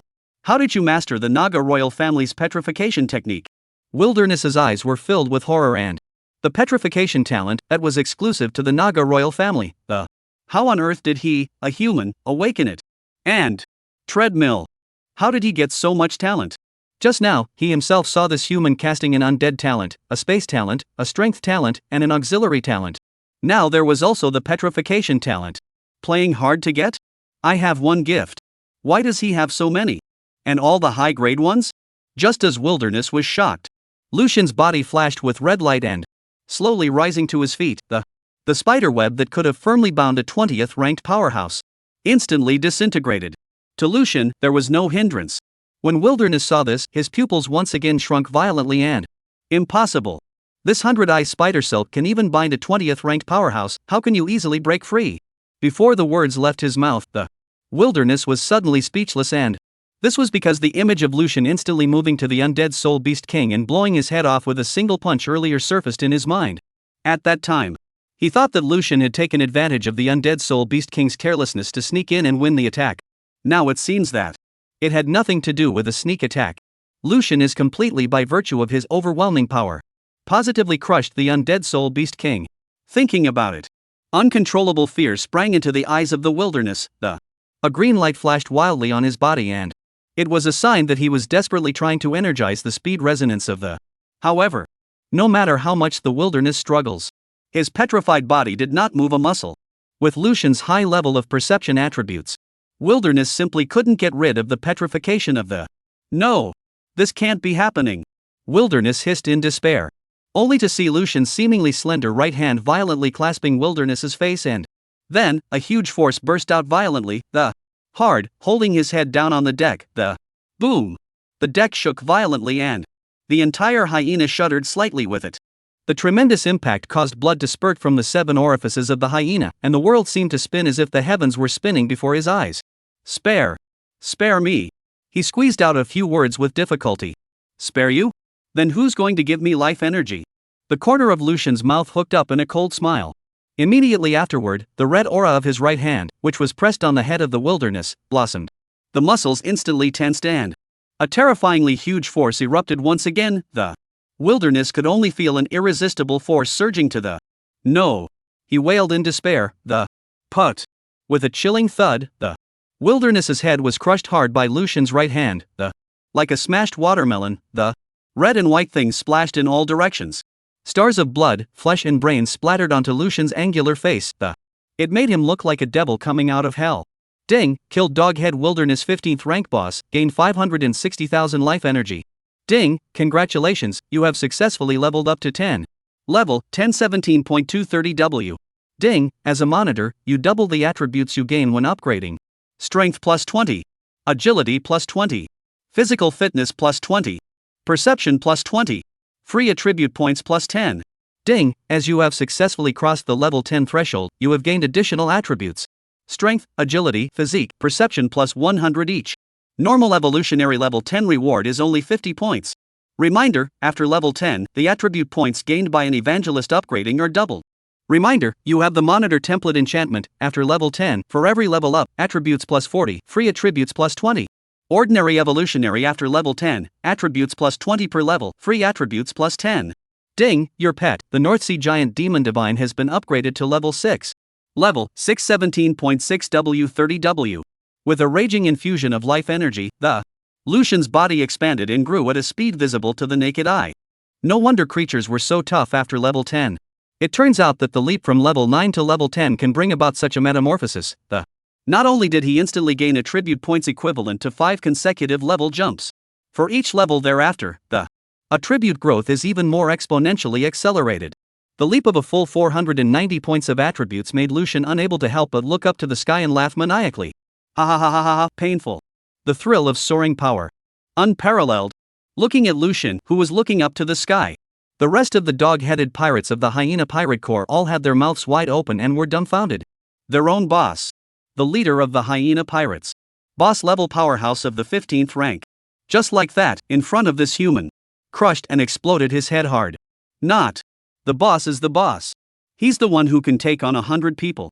Even if this human is powerful. Shouldn't it also have broken out into an earth-shattering battle with the boss? This is coming up. He crushed the boss's head with one slap? It's not so bad for an adult to hit a child, is it? Froze for a while. It was only then that the pirates snapped back to their senses, and extreme fear surfaced on their faces as they unanimously. The old boss is gone. Demon. This human is a demon. Run. He's on the boat, where do we run? Jump into the sea. Jump into the sea to escape. The dogheads threw away the weapons in their hands and fled recklessly. It's too late to escape now. Lucian snorted coldly. With a wave of his right hand. A flash of energy as black as ink surged into Jack on the specter. A touch of emerald green glowing light then flew into the body of Yun Ting in the sky. Jack and Yun Ting instantly showed joyful faces and only Jack's body shook, and his realm instantly soared wildly from the peak of the 5th rank to the peak of the 10th rank. Black energy was churning and surging through his body, causing heart palpitations. The famous Jack, have finally upgraded. Jack's body shrugged as he laughed strangely and scarlet eyes filled with uncontrollable tyranny and regicide. Above the sky. Yun Ting opened his arms violently and let out a long whistle up in the sky. The energy in his body increased crazily at an astonishing speed, and that emerald green color was precisely the power of the wind's heart marrow surging. Is this the power of a boss-class creature? Yun Ting looked down at his hands and an uncontrollable color of surprise flashed in his eyes. Being at the same 11th rank. However, the combat power of a boss-level existence and an ordinary creature were simply worlds apart. Chapter 125, Massacre. Don't freeze, these pirates, don't leave a single one of them behind. However, don't sink the ship for me. Lucian's figure flickered, and he returned to the specter. In a calm tone, the obviously had been too lazy to personally strike. Jia, Captain, don't worry. Jack responded with a strange laugh. By the order of my master. Yun Ting also nodded solemnly. Both of their gazes simultaneously locked onto the dog-headed pirates who were fleeing in a hurry. All the dog-heads froze, and a chill ran through their hearts. The Two? Two bosses? How is it possible that this human has two bosses under his command? He's only been in the Oracle world for 5 days. There are more than two. That human is even more terrifying than a boss. Hurry! Run away! However, what greeted them was the roar of the sea dragon's fury cannon. Boom! The dragon's eye of the sea dragon's fury cannon suddenly lit up and immediately afterward, a large projectile whistled out and violently struck the mast of a hyena pirate sloop of war. Boom! The projectile exploded violently and the 3 dog heads who were maneuvering the storm were instantly blown away. Crunch! The mast made a snapping sound and was instantly blown off. The ship's dog heads watched in despair as the power sails slowly collapsed. The entire ship floated helplessly on the surface at once.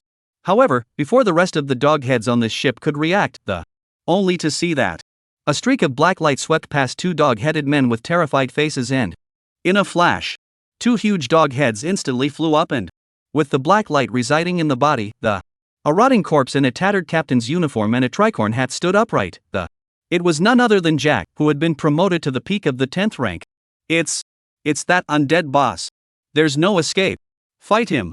The 10 remaining dog heads on the ship looked at each other, then howled and rushed towards Jack. Facing these 10 howling and rushing dog-headed pirates, Jack's mouth tugged at the corners in a hideous grin that, "Babies, Uncle Jack has come to love you." He moved suddenly, like a ghost, and scurried into the pirate group.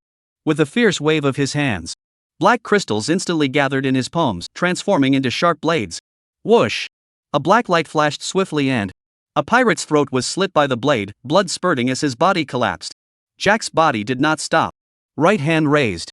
The black crystal twisted into a black python and violently wrapped around the neck of another pirate.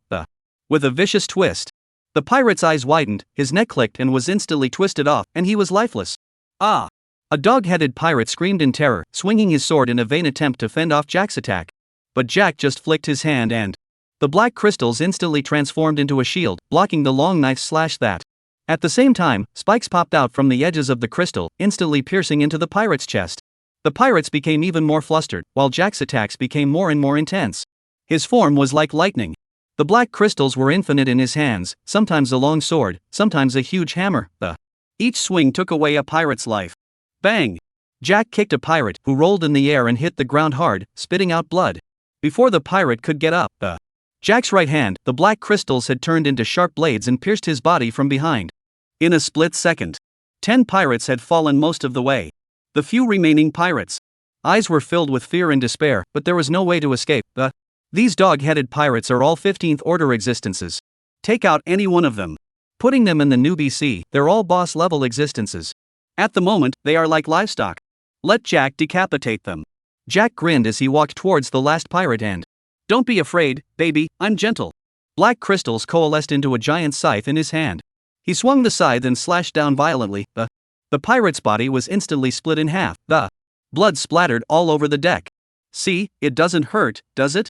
Jack licked his tongue over the blood at the corner of his mouth and then, with his right foot slamming into the ground, the body shot like a cannonball towards another sloop that was frantically fleeing. In the sky, Yin Ting let out a fierce cry, his voice shaking the 4 fields. "The Stormwing clan, follow me to kill the enemy." Yes. The warriors of the Stormwing clan behind them responded in unison, and the waves of sound were like a tidal wave. Thereupon, Cloud Thunder's wings flapped violently, and a fierce wind rose up and ho ho ho ho ho ho. In a flash, hundreds of wind blades glowing with a ghostly green light coalesced from under his wings, like the scythe of death. Whistling, it sped toward a sloop pirate warship that was turning in a panic. "Hurry! The boss is dead. Run away!" The dog-headed captain on the deck, hissing with a twisted face, urged the crew on. However, just then, a chilling whistling sound suddenly approached, like the breath of death close to the ear. The dog-headed captain looked up slowly and his pupils narrowed abruptly at that moment. The sight in front of him made his soul tremble. Countless wind blades cut through the sky like lightning, bringing the aura of death with them. But a wind blade instantly struck a pirate's chest, opening it up, and the internal organs were scattered all over the place, and blood splashed out like a fountain, staining the deck red.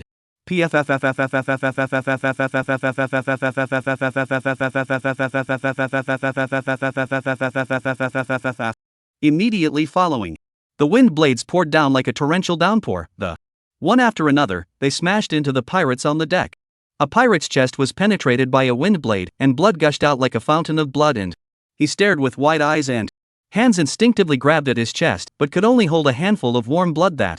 However, the next second, his hands were also cut off by the wind blade that. His entire body was chopped into several segments, and his broken limbs and arms were scattered all over the ground. The other pirate's body was filled with green light, and he tried to activate his agility class talent to dodge it.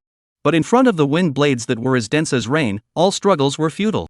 An invisible wind blade silently sliced through his neck and the head flew up high and blood was spilled all over the ground, and the headless body shook a few times before collapsing with a thud. The deck was turned into a slaughterhouse in an instant. Wherever the wind blades passed, limbs flew and blood splattered everywhere. A pirate was cut off at the waist by the wind blade. The upper half of his body was separated from the lower half of his.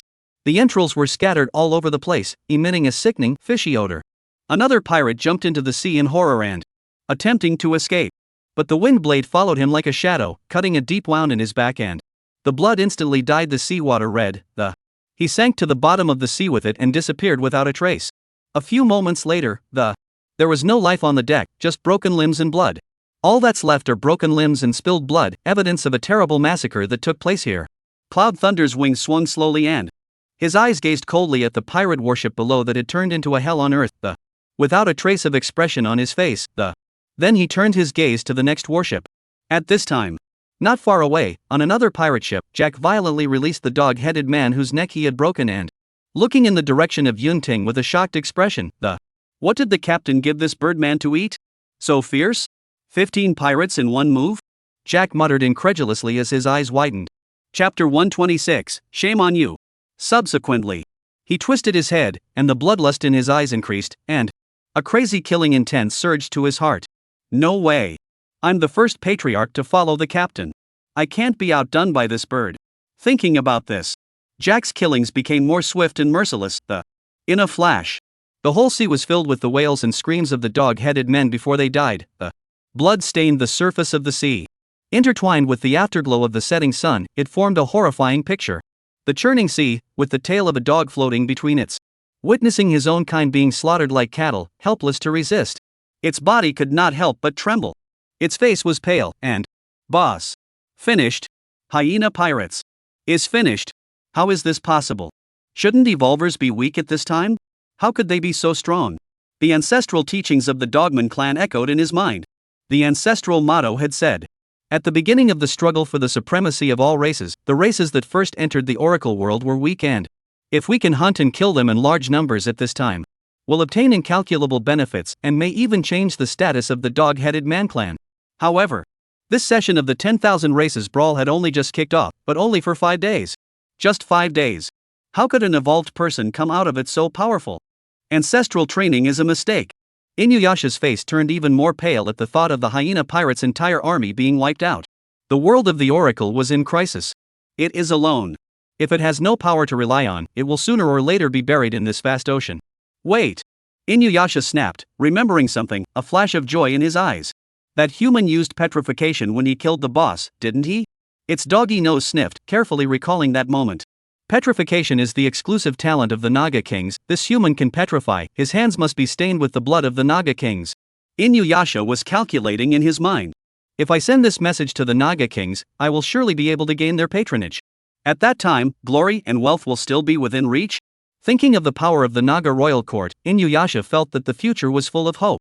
Its doggy nose twitched once again and, carefully memorizing Lucian's scent, then plunged headlong into the sea, his figure fading away. Hisses. With a mournful hiss, a 6-meter-long wetland ant king collapsed to the ground with a loud bang, the transparent 4 wings on its back drooping helplessly. Around the ant king's huge body, the Yang Zimo, Li Sini, Long Haoran, Li Ming, Zhouyu, and other powerhouses of the underworld were all gasping for breath. In their eyes, however, there was an uncontrollable glow of excitement. Ha ha ha, old Yang, this wetland flying ant king, a 7th order boss, is really not easy to deal with. However, we still took it. Long Haoran laughed out loud and his right hand was twisted into a weird arc and it was obviously fractured. However, the smile on his face was brighter than ever. A 7th order boss. That's a challenge they couldn't even think of before. Now it had literally fallen at their feet. Yang Zimo nodded and a sense of accomplishment surged in his heart as he swept his eyes over the massive body of the wetland ant king. Fluttering Ant Island. This dangerous area, which the Oracle suggests can only be explored by a group of 500 7th order evolvers, Now it had been conquered by their group of still underranked members of the underworld. Island. The corpses of wetland flying ants were all over the place, like a black sea. A large number of members of the underworld were concentrating on hunting down the last few remaining wetland flying ants. Between the swords and shadows, the last few wetland flying ants were also decimated. Thinking back to the previous battle, young Zemo still felt his heart palpitating. Thousands of 6th-ranked wetland flying ants came surging in. The leading wetland ant king is even stronger and incomparable. If it wasn't for the fact that everyone had received a large number of attribute bonuses and worked together well, I'm afraid that they would have been buried in the ants' stomachs long ago. But at this moment, all the dangers and hardships are worth it. This fluttering ant island had been successfully captured by the underworld. Big brother Yang, sister Cindy. Fan Ying excitedly trotted over, her face flushed, and shouted. Everyone found a lot of iron ore hidden on fluttering ant island, we're going to be rich. The corner of Li Cindy's mouth hooked into a smile when she heard that. Keep some iron ore to upgrade the ships, and exchange the rest for contribution points to go to the fleet store to get some goodies. Yang Zemo nodded in agreement. Well, the fleet store is full of good stuff that can greatly enhance the strength of the Spectre. Just then, the oracle's beep sounded in everyone's heads. Ding, Vice Commander of the Underworld, Yang Zemo and Li Cindy have successfully plundered Fluttering Ant Island, a small primary force, gaining 20 points of plunder value. Current plunder value, 21,000. The crowd cheered as they heard the words. Wow! We've successfully plundered a small primary power. There's plunder value. We got loot value. Hooray! Oh, we're great! Righteous Father, did you see that? I killed 3 wetland flying ants by myself, I didn't disgrace you. Although, the loot value is only 20 points, which is still far from the 1,000 points needed to raise the Spectre to level 2. However, the crowd was still filled with pride. Know this. Fluttering Ant Island. But there are thousands of 6th order wetland flying ants. And there's a 7th order boss in town. With Fluttering Ant Island's strength, it was enough to easily crush any of the novice seas in the 8th region. However, such a powerful being. Yet they were crushed by the crowd in District 1000. How could the crowd not be excited? Yang Zemo, Li Cindy, and the other Pantheon powerhouses looked at each other and smiled. Their faces were filled with pride. With such a low rank, being able to defeat a junior small power was indeed something to be proud of. Haha, we've done something big this time, the Underworld Lord should be very happy, right? Li Ming said with a smile. All this time, himself and the crowd had been receiving favors from the Underworld Lord. This time, it was finally time to do something for him. The Underworld Lord will definitely be happy. After all, before, our Underworld's plunder value was still 0, now it's kind of a good start. Zhou Yu also smiled and chimed in. Ever since meeting the Underworld Lord, Zhou Yu has been devastated by that. Once he was the pride of heaven wherever he went. But after meeting the Underworld Lord, he always felt like crap. Now, finally, he could impress the Underworld Lord.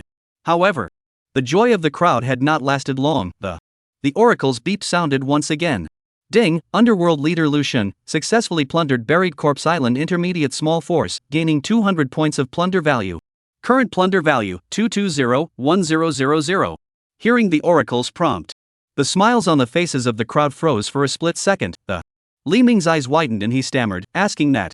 Then, the Underworld Lord also plundered successfully? Isn't it? Zhou Yu was also stunned, his ears echoing with the oracle's beeps just now. He shook his head violently, marveling that the Burial Corpse Island that the Underworld Lord plundered is definitely much larger than Fluttering Ant Island.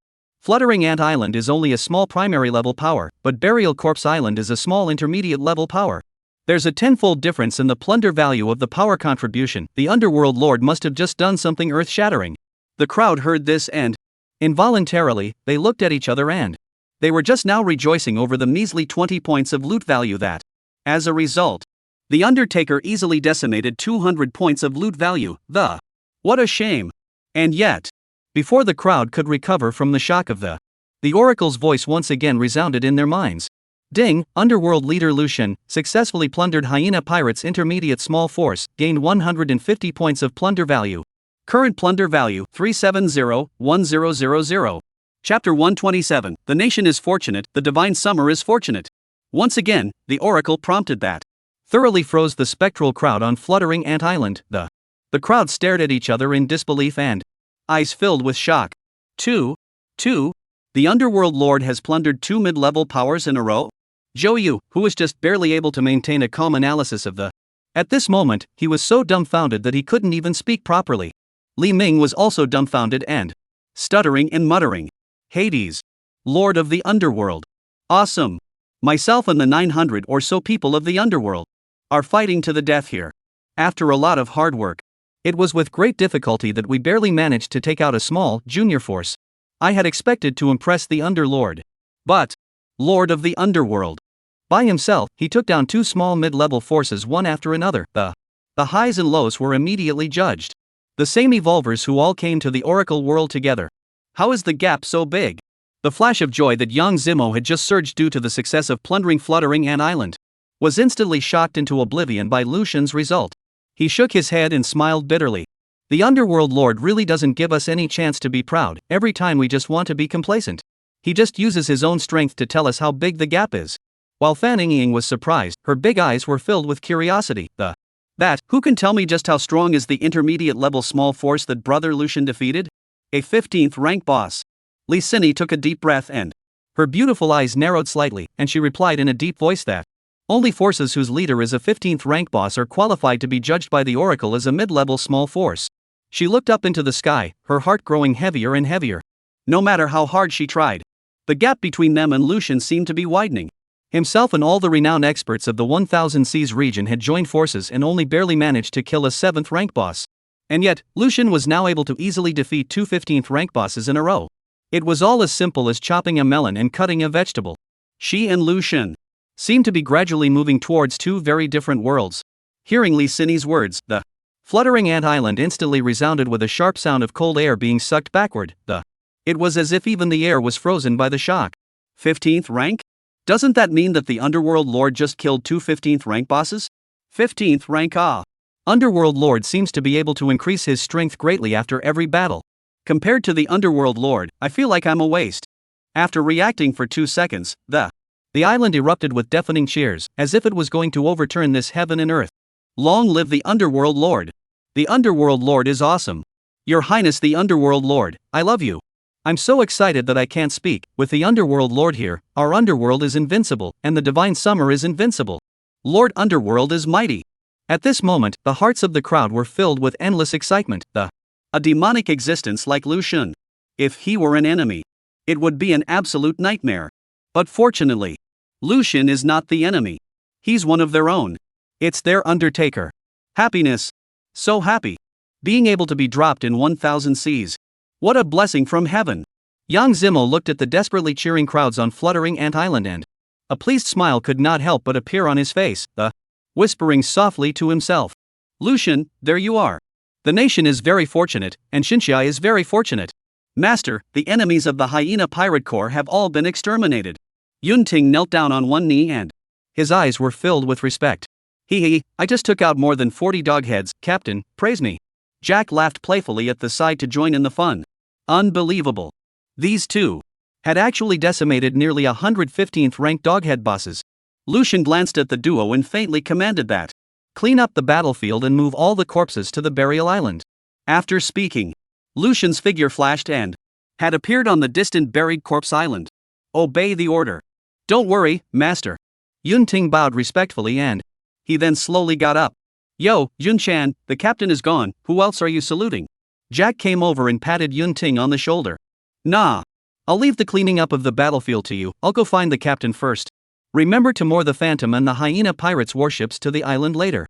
Don't worry, Elder Jack. Yunting bowed respectfully to Jack. Despite being a boss-level existence himself nowadays. But Jack, as the earliest servant to follow his master, the only crew member on the Spectre other than his master. Yunting still had great respect for Jack. Hey, I'll go ahead then. Jack grinned. His body transformed into a black stream of light and shot towards the burial corpse island. Everyone, clean up the battlefield immediately. Collect the corpses and transport them to the burial corpse island. Yunting looked around at the Stormwing clan in the air and ordered in a deep voice. An unquestionable majesty emanated from his body. Ever since Lucian bestowed the Wind Heart Marrow to Yunting, he had then replaced Wind Lai as the new leader of the Stormwing clan. Yes. All the winged men responded and moved quickly. Foam Lai looked at Yunting and nodded repeatedly, his eyes slightly red and his eyes were filled with relief that was hard to hide. In Yunting, he saw the hope for the Stormwing clan to revitalize itself. With Yunting's strength today, it might be possible for his master to accept him as a crew member of the Spectre. Foam Lai smiled, secretly pondering in his heart. He knew deep down that Only by stepping onto the specter. Approach the master. Only then can you truly be integrated into the heart of the underworld's power. On the island of the buried corpse, Lucian looked at the black crystals that had condensed after the death of the undead soul beast king, and his heart couldn't help but beat a drum. How did this undead soul beast king turn into a bead after his death? Can this mass still be ingested? Forget it. Let's try letting Dumpling ingest it first. Just as Lucian was about to wake up the sleeping Tuanzi in the backpack behind him, he suddenly gave a start. Immediately, he closed his eyes and concentrated. Visual, auditory, and olfactory aptitudes were fully open, keenly sensing everything around them. Just now, when he himself was fighting the undead soul beast king, surprisingly, he didn't realize that. Outside of Buried Corpse Island, there's a whole fleet of pirates on the move. If Wilderness hadn't been in such a hurry to get the fleet out of the fog, trying to come to Burial Island to pick a fight, it's not really possible to spot these cunning dog heads on your own. By then, if the existence of the donut is leaked out, that would definitely bring unimaginable trouble. Although Lucian was now killing 15th rank bosses in seconds like it was a game. However, he didn't dare to call himself big. After all, one has not yet stepped into the awakening realm. He had not even touched the minimum threshold of 50 levels. If one encountered a strong enemy of the awakening realm or even a higher realm, one would never stand a chance of winning. Therefore, for security reasons, Lucian must be doubly careful. Chapter 128 Jack gets epic enhancement. After feeling the surroundings carefully, after confirming that there were no other creatures prying around, Lucian, only then did he slowly remove the backpack from his back and gently turned it upside down. Inside the backpack, a subtle squirming came from then a small pink tentacle crept out of the mouth of the bag. Donut, get up. Guk. Donut responded, with a hint of sleepiness in his voice. Lucian looked at Tuanzi's languid appearance and he couldn't help but feel funny. I was in the middle of a fierce battle with someone just now. And yet this little guy is sleeping so soundly. The heart is really wide. Tuanzi's head tilted and his two round eyes snapped open and apparently, the little guy has sensed he's risen to level 6. Gookie gookie. Donut barked excitedly, the little tentacles wrapped tightly around Lucian's fingers, it seemed to be saying, I've upgraded. I'm upgraded. Lucian smiled and rubbed the troop's head, yes, Tuanzi has upgraded again. At this rate, it will soon be able to leave the hatchling stage. Gookie. Tuanzi closed her eyes and enjoyed Lucian's touch. Tuanzi, come and try to see if this black bead can be absorbed. Lucian pointed to the corpse left behind by the dead soul beast king, a black bead. This thing was condensed after the undead soul beast king died. It should be considered its corpse, right? Guk. As soon as I heard it was coming to life, Tuanzi's small round body immediately squirmed and quickly wrapped around the black beads. But a few moments later, the donut then let go of his tentacles and shook his head. Coochie coochie. It seems to say, no way. No? Lucian shrugged. Not looking disappointed, one's own talents were many, not less than this one. Just then, Jack came trotting along, yelling as he ran. Captain, why don't you stop using teleportation next time? You're there in the blink of an eye, and I'm panting behind you. Tuan's eyes twinkled wide when he saw Jack and Coochie.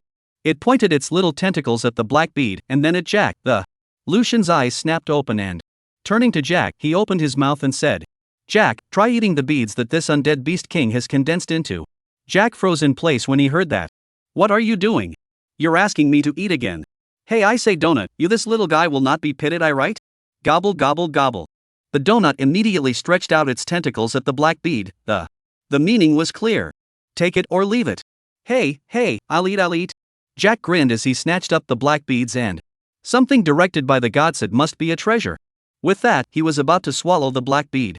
But before that, Jack looked up at Lucian and, Captain, if I mutate later, you'll have to save me. Don't worry, if you mutate, I'll be the first to. I'll be the first to kill you. Lucian's eyes flashed with laughter as he urged that. What are you afraid of with your immortal body? Eat. Okay. Jack swallowed hard and then with one closed eye, he swallowed the black bead that emitted a putrid and evil odor. A few moments later, Jack's body violently erupted in a burst of black light that a strong and evil aura surged out from his body. Immediately afterward, the aura on his body suddenly climbed to the peak. Lucian's eyes narrowed slightly and only to see that Jack's panel had undergone a huge change. The undead, cursed captain demonized Jack boss level creature. Characteristics: extremely fast, painless, fierce in battle, high aura, cunning, tyrannical, murderous, dominates undead. Talent: curse of immortality, grade A, cursed by Eleonora to possess immortality. Don't ask me what's the difference between upgrading to a rank. The difference is that the curse is more severe and will revive faster after death. Skill 1, Dark Magic Sword Grade B. Out of this world swordplay paired with the power of the Dark Magic Pith can attack or defend. There are thousands of changes. Skill 2, Corpse Fusion Grade A. Confuse and devour undead or corpses to gain greater power and special abilities. A skill strong enough to scare children. Battle Evaluation, 10th level boss Terrifying Undead Spirit. Only despair will accompany you if you are its enemy. Seeing the change in Jack, the corners of Lucian's mouth lifted slightly and talent evolution to grade A. And comprehended an A rank skill? That's quite a bit of progress. Jia. Jack sighed. Feeling the power surging through his body, the involuntarily shrugged his shoulders and let out an eerie laugh that, with his horrible appearance, and an aura of evil to the core. A full-on cartoon villain. If you weren't a vassal under my command, I'd judge you as an evil spirit right now and kill you in one stroke. Lucian looked at Jack and said indifferently. This Jack, how to look at how to be an evil spirit. GGG. Meow. Jack, who was laughing strangely, shivered when he heard Lucian's words and the evil, hideous expression on his face that instantly changed to a fawning color that. He hurriedly approached Lucian and squeezed his shoulder. Which can be, I, Jack, have always taken it as my duty to maintain world peace and resolutely assist Lord Overseer, guarding the peace of the world. Lucian cast a sidelong glance at Jack. This old boy, he's picked up a big bargain this time. The entire harvest of this trip to the island of the dead. It all goes to Jack. With that, Lucian turned his gaze toward the white army of undead that he couldn't help but frown and. These undead, can they be taken out of Burial Corpse Island? They can be taken out, but once they leave the Buried Corpse Island, there will be no more death energy for them to consume and maintain their bodies. At that time, these 20,000 troops will become disposable and won't be able to be brought back. Jack said while his hands did not stop moving. Lucian nodded and 20,000 10th rank undead, it's enough if we can use it once. When we find a slightly stronger force nearby, we'll use all of these undead in one go. With the speed at which one's strength was rising. I'm afraid it won't take long. These 20,000 undead will not be able to keep up with themselves. Might as well find an unlucky power that, using these undead as disposable weapons, squandered them all. Disposable undead with corpse blast. That's like 20,000 moving bombs. Enough to make any power drink. At this moment, the many Stormwing clans had already collected all of the hundreds of dog-head corpses that piled up in front of Lucian. Master, the battlefield is cleared. Yun Ting bowed and reported. Lucian tapped his jaw and commanded in a deep voice. All right, search the Buried Corpse Island once more carefully to find any resources worth plundering. As you command. Yun Ting saluted and then turned around, lifting his wings and, leading the clan, he began to search around. Then, Donut then moved in and the corpses of the nearly 100 dog-headed men, one by one, they were ingested. Chapter 129 Captain, I envy you. Ding. Successfully ingested Dogman Wilderness 15th rank boss. You have gained the B rank talent speed resonance, agility increased by 19 points. Ding. Successfully ingested Doghead Fine Dog 15th rank. You have gained a C rank talent speed polarization, agility increased by 18 points. With a series of beeps ringing out, the Tuanzi had successfully helped Lucian by ingesting, on the hundreds of dog heads of the Hyena Pirate Corps, a Class B speed resonance, and hundreds of C rank speed polarizations, and a terrifying 1,020 points of agility.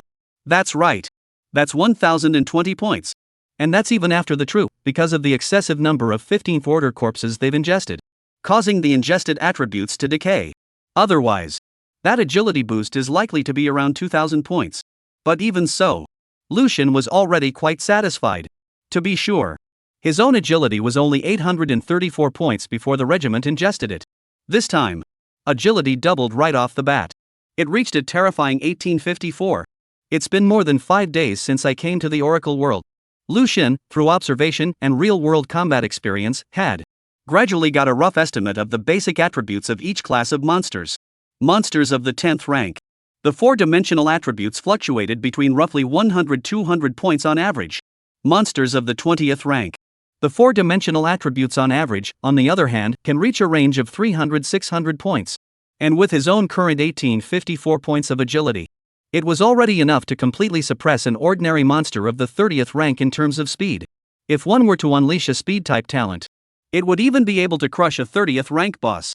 Speaking of speed class talents, Lucian suddenly realized that this time, all of the 100 or so dogheads that Tuanzi had helped himself to ingest were carrying speed class talents. Then, isn't it possible to evolve the speed class talent to a rank? Sure enough, Lucian had just thought of this. The oracle's beep sounded again. Ding, your B-grade talent, speed resonance, has been detected and meets the conditions for evolution. Evolution in progress. Immediately following, Lucian's circumference suddenly erupted with a radiant green aura that countless understandings and senses about speed surged into Lucian's mind like a tidal wave. In a split second, Lucian seemed to be in a world made of speed. Everything around him was flowing at an astonishing speed. And by himself. And the center of this world. Lucian only felt that his control over his body had reached an unprecedented extreme. Every cell and every muscle was precisely mobilized under his own intention. Jack looked at Lucian. He couldn't help but open his mouth wide and marveled out. Another A-rank talent. The A-rank that ordinary people can only dream of is as commonplace here in the captain's place. This is already the third one, right? Jack pondered as he spoke. Suddenly, he frowned, puzzled, and, that's not right. I remember that when other people try to evolve their talents to a rank, the success rate seems to be only 1/3. Captain, this is the third A-rank, how come we've never seen him fail? Just as Jack was filled with doubt, the green light on Lucian's body gradually converged. Ding, your talent speed resonance grade B has successfully evolved into speed burst grade A, evolution success rate 99%.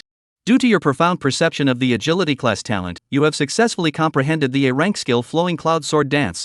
Flowing Cloud Sword Dance grade A. The tip of the sword is flicked lightly, and the shadow of the sword floats like a flowing cloud, concealing a killing opportunity. The human sword is united, phantom shadows appear frequently, this skill wins with speed and skill. The higher the agility, the greater the damage. When the cloud dance unfolds, the world's most ethereal and deadly dance is born. As the oracle's tone fell, Lucian's tightly closed eyes snapped open, the essence light shot out in all directions. Sure enough, with enough enemies, I am rewarded beyond measure. Even though I didn't get much out of the burial island this time. But just one hyena pirate group. I've made a fortune out of it. Not only did the speed resonance successfully jump to grade A, its increase jumped from 5 times to an appalling 6 times. It had even comprehended an extremely ethereal A-rank skill, the Flowing Cloud Sword Dance. Thinking of this, Lucian couldn't help but nod his head in satisfaction and, however, he saw Jack's dumbfounded expression on the side. Isn't it just evolving an A-rank talent? As for this expression, Lucian blankly glanced at Jack. Not just evolving an A-rank talent? Jack sniffed, his eyes glazed over, his pitch rising steeply. Captain, you're being too Versailles. That Yin-Ting kid has an A-rank talent, listen to what the oracle said about him, heaven's pride. The pride of the Stormwing clan. Who wouldn't be gifted if they could awaken an A-rank talent? Lucian was stunned by Jack's words. Evolving an A-rank talent really does fail? Of course. Jack nodded his head as if he were pounding. Most people in this world don't even have a chance to get their talent to evolve to a rank. Even if they try at great expense, the success rate is only 1/3, and those with mediocre talent are even lower. Captain, how come this talent evolution of yours is as simple as drinking water? It succeeds every time. Speaking of which, Jack suddenly froze and looked at Lucian and said, Captain, you have the oracle panel, so you should be able to see the success rate of talent evolution, right? What is your success rate? Success rate, Lucian stroked his chin, recalling every time his talent evolved. Indeed, there was a success rate displayed behind each evolution that, when evolving Undead Mastery, the success rate is 100%, the others are slightly lower. Jack listened, pouted his lips, and nodded his head, with an air of knowing what was going on. Well, Captain, you are so attuned to the undead lineage, this is not surprising to me. It's normal for other lineage talents to have a low success rate. It seems that you, Captain, are really lucky to have succeeded in all of your evolutions at once. Saying that, Jack casually asked another question that, but, Captain, what's your success rate for your spatial and agility talents come to, 30? Well, space manipulation and speed burst are really a bit lower, 99%. Lucian replied indifferently. Well, 99% is indeed low. Jack muttered. Suddenly, he snapped his head up to look at Lucian and there was disbelief in his eyes and 99%? Calling it low when it's that close to 1%? My God. Captain, who the hell are you? Jack knew that Lucian was well attuned to the undead lineage. Undead genius. It's rare, but it's not unheard of. But what the heck is it that the agility and spatial systems are 99% as well? All around talent? How can there be such an unbelievable existence in this world? Captain, I'm jealous of you. Chapter 130 Activating the Overseer's Altar. Seeing Jack's exaggerated reaction, Lucian couldn't help but shrug his shoulders and, okay. It does seem that one's potential is that little bit better than the norm. However, even if one's potential is stronger now, Without the assistance of the donut in the first place, I'm afraid I'd just be a seriously ill patient who couldn't awaken his talent. Perhaps he would have been buried at sea by now. The thought has come to me. Lucian looked at Tuanzi with gratitude in his eyes. It could be said that it was the gnocchi that gave itself a second life. Tuanzi, don't worry, I will train you to become the most powerful North Sea giant demon in the world. Guki. 8th Region. Rice 976 Novice Seas. Woohoo woo woo woo. Farking squid. A group of natives with tawny skin and oddly tattooed patterns, fell under the onslaught of nearly 1,000 MiGs. The clamor of battle mingled with the wailing of the natives, resounded through this lonely island. Get lost and meet Satan. Charles's face twisted and, with a loud roar, lightning surged through his body and instantly electrocuted the indigenous village chief in front of him, paralyzing him to the ground. As the village chief collapsed, there was no more sound of shouting and killing in the surroundings. Mr. Charles, we've cleared the island of all the natives. Richard wiped a handful of blood from his face, anticipation and exuberance shining in his eyes. Look, is that the overseer's altar mentioned in the quest over there? Charles ruffled his hair, which had been ruffled by the sea breeze. Eyes slowly cast forward, only to see the corpses of the natives strewn all over the place, behind which stood an ancient altar the altar was made of huge stones, and the stones were engraved with intricate runes. In the center of the altar, a black stone monument stood, engraved with a bizarre pupil of an eye imprint the pupil of the eye seemed to have light flickering in it, as if it was peering at everything in the world. Below the stone monument, is a recessed sacrificial trough that appears to have once been used for sacrificial offerings. The altar as a whole exuded an ancient and majestic aura it was so awe-inspiring that one couldn't help but want to kneel down and worship. That's right, that's the overseer altar. Charles nodded, a flash of joy in his eyes we have finally completed our mission. Now, it's time to send a request for the trial of Lucian to the Blue Star Monitor. Hearing Charles's words, the nearly 1,000 meters of surrounding MiG people instantly erupted in thunderous cheers. Awesome! We can finally sanction the devil Lucian. God, that Lucian guy is just too tough, and he's just formed the first fleet force in Blue Star. Without Lord Overseer, I really don't know how to fight against that devil of his. Fark squid, Lucian, this time I'm going to make you spit out all the attribute points you've taken from us MiGs before, bit by bit. Oh no, how is just returning the attribute points enough? We're going to have the Lord Overseer directly erase Lucian and return all of his equipment and attributes to us, the Mi Kingdom, Yes, I support it. That Lucian guy is still colluding with the foreigners and brutalizing the human race. Lord Overseer will definitely be on our side. Then what are we waiting for? Let's go. I can't wait to see Lucian's miserable state. Mr. Charles, let's hurry up and do it. Looking at the crowd's expectant gaze, Charles threw back his head and laughed. Well, I'll bring the trial of Lucian to the Lord Overseer. After saying that, Charles approached the altar, surrounded by the crowd, and then he pulled out a pocket knife and decisively cut his right hand. Bright red blood slowly dripped into the sacrificial trough and was instantly absorbed. Immediately after that, the eerie pupil of the eye on the stone tablet slowly flickered with light. Immediately afterward, the voice of the oracle resounded violently in the sky. Ding, the Overseer's altar has been successfully activated. The activator is a Blue Star human, scanning for Blue Star monitors. Scanning complete. Blue Star human monitors are present. The altar is operational. The activator has one chance to bring a trial to the Overseer. Hearing the oracle's voice, Charles's face instantly overflowed with ecstasy and it was done. After all the trouble he had gone through, he finally had the chance to sanction Lucian. Thinking back to the rampant slaughter that Lucian had inflicted on his side in the parallel seas, as well as the attribute points that were taken away from himself, a scowl could not help but appear on Charles's face. Lucian, today is your day of judgment. After saying that, Charles pressed his bloodied right hand firmly against the eerie pupil of the eye on the stone tablet. A few moments later, the oracle's announcement was suddenly broadcasted within the chat channel of the 8th region. The announcement, evolutionary of the new BC Area 976 in the Rice Warzone. Charles has successfully activated the Monitor's altar and has filed a request for a public trial with the Monitor. Contents of request: evolutionist Lucian from Region 8, 1000 Novice Sea Area, used improper means to collude with foreigners and brutalize the Blue Star human race, in order to win the survival gamble. Desired outcome: destroy Lucian and return the attribute points and evolution points obtained by illegal means to the 1000 seas. Initiating Sea Area, 976 sea areas in the United States. Probability of success 50%. Reminder, this is a public trial. Other seas can be initiated together with me 976. The more participating seas, the greater the influence on the monitors, and the probability of success will be increased. Since Lucian created the underworld, The chat channel in Region 8 has gone quiet. The original alliance of nations that was still arrogant has been completely honest, lest they attract the attention of the divine summer. But when this announcement came out, the chat channel of the 8th region instantly boiled over. Yossi, Charles Cohen, you're really the best friend of our Fusang people to have completed the mission so quickly. We Fusang people support you. Announcement: Fusang 903C region joined the joint request, success rate increased to 60%. ACI bar, Lucian, the attribute points you plundered from our great Goryeo nation, today I will make you return all of them. Announcement: South Goryeo 942C's joined the joint request, success rate increased to 70%.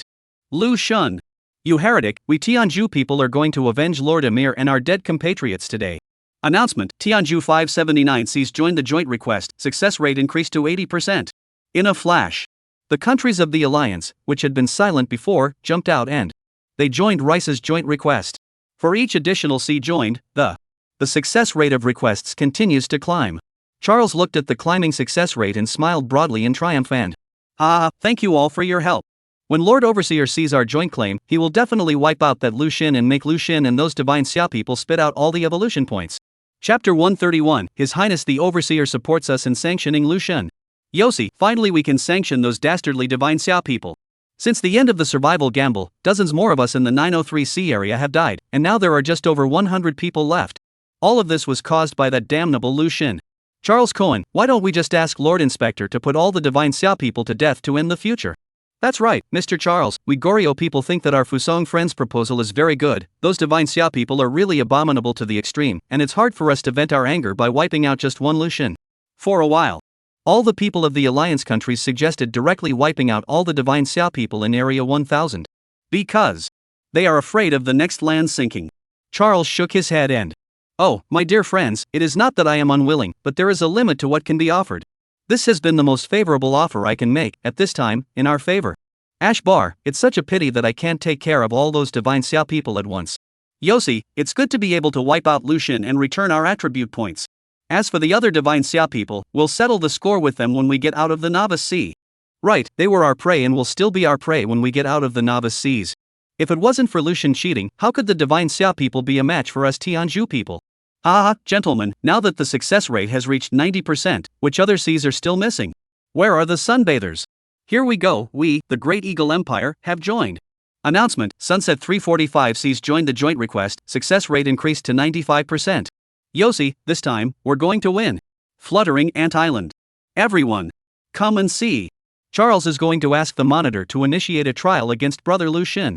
Fan Ying stared at the light screen in front of her, her small face filled with unconcealed worry. Upon hearing Fan Ying's cries, the spectral crowd, who were organizing the loot, gathered around. Aya, don't worry Ying, doesn't Lord Jack know Lord Overseer? With him stepping in, the Underworld Lord will definitely be fine. Long Haoren wrapped his right hand in a bandage and said with a relaxed face.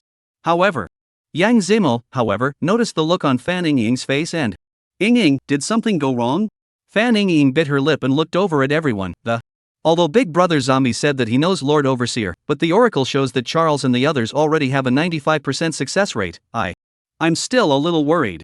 Hearing Fan Ying's words, the crowd froze. Li Sini quickly clicked on the chat channel of the 8th region and, upon seeing the oracle's announcement, Qingling's small face instantly changed color and, exclaiming in alarm, 99%. They have a 99% success rate? How is this possible? Yang Zimo stared at the announcement on the panel, his voice trembling involuntarily. At this moment, the accession of Italian State 764, Australian State 137 Cs, jerked up the success rate of joint requests to a staggering 99%. The blinding data caused Yang Zimo's eyes to sting. He hurriedly at Lu Xun in the chat channel. At Lu Xun, Lord Underworld, take a quick look at the chat channel of the 8th region. The Alliance of Nations has completed its mission and is about to launch a trial against you to the Overseer. The oracle data shows a success rate of 99%, so please ask Lord Ghost Captain to step in and clarify as soon as possible so that Lord Monitor doesn't mistakenly believe the rumors. However, Lu Xun did not respond. Seeing that everyone was so nervous, Zhou Yu opened his mouth and comforted. Brother Yang, Sister Cindy, I don't think we need to worry too much, that's just a statistic. After all, it hasn't reached 100% yet, and the final verdict is still not up to Lord Inspector. Lord Jack and the Underworld Lord have both said that there's no need for everyone to worry about the aspect of the Overseer, they definitely have something prepared. Li Ming followed suit and nodded his head in agreement. Yes, when has what Lord Underworld said ever disappointed? It's only right that we trust Lord Underworld. Hearing the words of the duo, the worries in the hearts of the Underworld crowd eased slightly. However, right at this moment, inside the regional channel, the Oracle's announcement came again. It instantly made the crowd feel like falling into cold ice in despair. Announcement: this is the first monitor trial that Blue Star has ever brought to its attention, and it has successfully attracted the attention of Blue Star's monitors. Announcement: the monitor has relaxed its restrictions on trial results, and the C that initiated the trial can modify the desired trial results. Reminder: after receiving the attention of the monitor, the success rate represents the monitor's inclination. The final right of interpretation belongs to the monitor, and the current success rate of the draw is 99%. The nations of the Union, who were rejoicing after seeing the Oracle's announcement, was overjoyed to see that oh God, this is so encouraging news. The Overseer of the Blue Planet has taken note of our claim. Aligardo, the Lord Overseer is really perceptive. The success rate is still 99%, it hasn't changed, which means that the Lord Overseer is very supportive of us. Haha, I'm so happy and proud that we have such a fair Lord Overseer. At Charles, Mr. Charles, what exactly is the relaxation of restrictions mentioned in the announcement? Yeah, does it mean we can make more demands and make the Shenxia people pay a heavier price? Charles, ha ha ha ha, yes. The Lord Overseer is really too great, to have deliberately relaxed the restrictions given for our sake, so as to make those divine Xia people pay a greater price. Sanguine 1. Your Highness the Overseer, long live long live. Overseer, you are great alongside the great god Brahma, and we, the Celestials, will always follow you as our faith. Ha, we Goryo people can't wait. Mr. Charles, hurry up and revise the content of the drawings. I want all of those divine Xia people to be annihilated. Yes, I can't wait either. Charles, oh, don't worry everyone, I'm in the middle of revisions. Moments later, the Oracle's announcement rang out again. Ding, the initiating C area Me976C area has submitted a revised draw content. Expected trial result: destroy Lucian, and 1000 Cs will return the attribute points and evolution points obtained by illegal means. And compensation of 100 attribute points for each of the participating Cs. Jointly initiated C areas: 10 C areas including Rice 976, Fusan 903, South Goryeo 942, and Tianju 579. Probability of success 99%.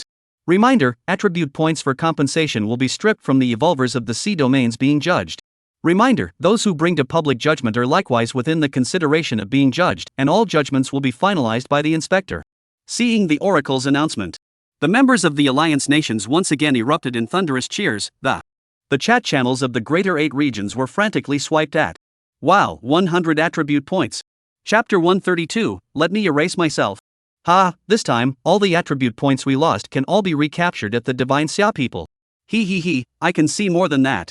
Those Divine Xia people's attributes are simply not enough to compensate in such a huge amount of attributes. At that time, all of those Divine Xia people will be smoked into dry corpses. Ha, Sakichi, I can't wait for the sake of seeing the Divine Xia people being buried with Lord Kenta Nakamura. That Lucian is the one I hate the most, I must obliterate him this time. That's right, we all came to the Oracle world together. Why is he the only one who is so powerful? It's not fair, he must have cheated. Yes, so this time Lord Overseer will do us justice. 2 minutes ago. Burial Island. Lucian was frolicking with Tuanzi. Suddenly, the Oracle's beep sounded in his head. Ding, Evolutionary Charles has successfully activated the Monitor's altar, and has requested a trial from the Monitor. Evolutionary Lucian, as the Blue Star Monitor, you are responsible for this trial. Will the trial be held immediately? Yes? This Charles guy is moving pretty fast and actually got a trial request? Lucian raised his eyebrows slightly. Then he clicked on the content of the trial submitted by Charles. Well, accuses me of colluding with the foreigners and brutalizing humanity, and demands that I be obliterated. Lucian scanned Charles's request and, in his heart, he couldn't help but feel a sense of speechlessness that this guy, how dare he let me, the Monitor, judge himself, and to try to erase me. Are you crazy? Jack saw the look on Lucian's face and curiously came over, and when his eyes landed on the panel in front of Lucian, he couldn't help but burst into a fit of laughter. Ah, these idiots, they can actually do something like this. Laugh me to death. Jack laughed so hard that tears came out of his eyes, and they must have thought the monitors were all sent directly from the Oracle. How could they know that the monitors are actually you, Captain? I'm laughing so hard my stomach hurts just thinking about the look on their faces later when they realize that you, Captain, are the Blue Star Monitor. Jack pointed at Lucian, shaking with laughter, and Captain, tell me about you, as their Monitor, but you're the first to be judged, how much you're hated. Lucian glanced at Jack, and his gaze was growing cold, and Indifferently. Is it funny? I think the next time we encounter a boss, you rush up and become a human bomb. That scene should be even funnier. Hearing Lucian's words, the smile on Jack's face instantly froze. He hastily shook his head like a rattle and, not funny at all, said Jack, immediately changing his expression to one of righteous indignation and, this group of bastards, how dare they falsely accuse their parental officer, they really deserve to die. Captain, later on, you judge them all, don't let any of them go. Wipe them out. Erase them all. It's settled, next time you go and blow yourself up, a boss-level corpse explosion, the power should be good. Whoa. I was wrong, Captain. Jack was in tears. Woo-hoo-hoo. These assholes. Because of this you guys pulled. I've been turned into a mobile dynamite pack. I'm not done with you, Jack. Lucian, on the other hand, rubbed his chin and, mulling over the issue of the Monitor Trials Authority. Discover. The Monitor's powers are immense, both those who are brought to judgment and those who are judged are within their sphere of judgment. However, there are limits to the punishment of a trial bounded by the requirements of the person who brought it. The claim made by Charles was that the erase me in 1000 Cs return the attribute points and evolution points obtained by illegal means. Then, if you find against Charles yourself, Charles with the greatest consequences to be borne by the seas of the Allied nations.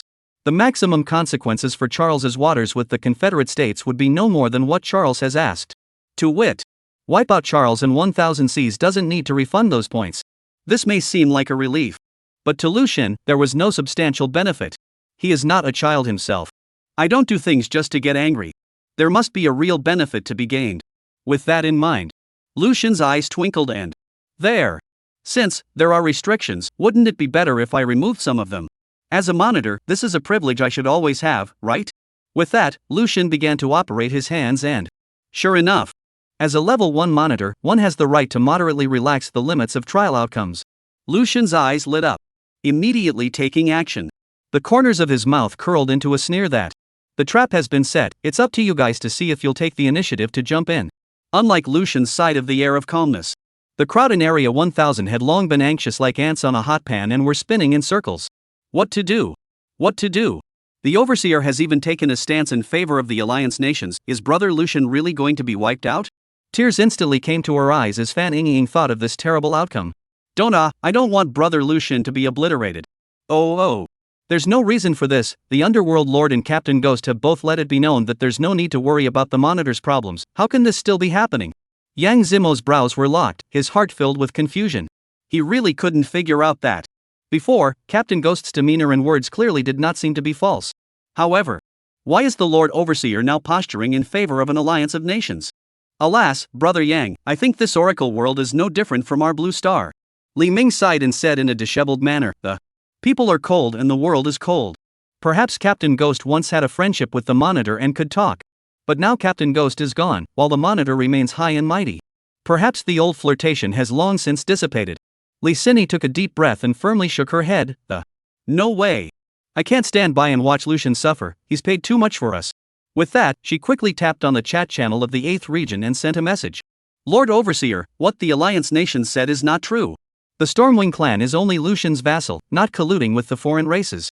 In addition, there are many things that Lucian and I did together, and I, Li Sini, am willing to take the responsibility, and I only ask that you do not erase Lucian. As soon as Li Sini's words fell, the people in Region 1000 also spoke out in the region channel. Yes, Lord Overseer, it can't be that whoever has the most people is right, you have to listen to what we Divine Xia people have to say as well. Those people from the Alliance nations were the first bastards to use the betting order to maim others and plunder attributes. They've now encountered Great God Lucian and can't beat him, which is why they want to use you to obliterate him. Lord Overseer, you must not listen to their slanderous words. These bastards are just jealous of Great God Lucian's power and want to bring him down.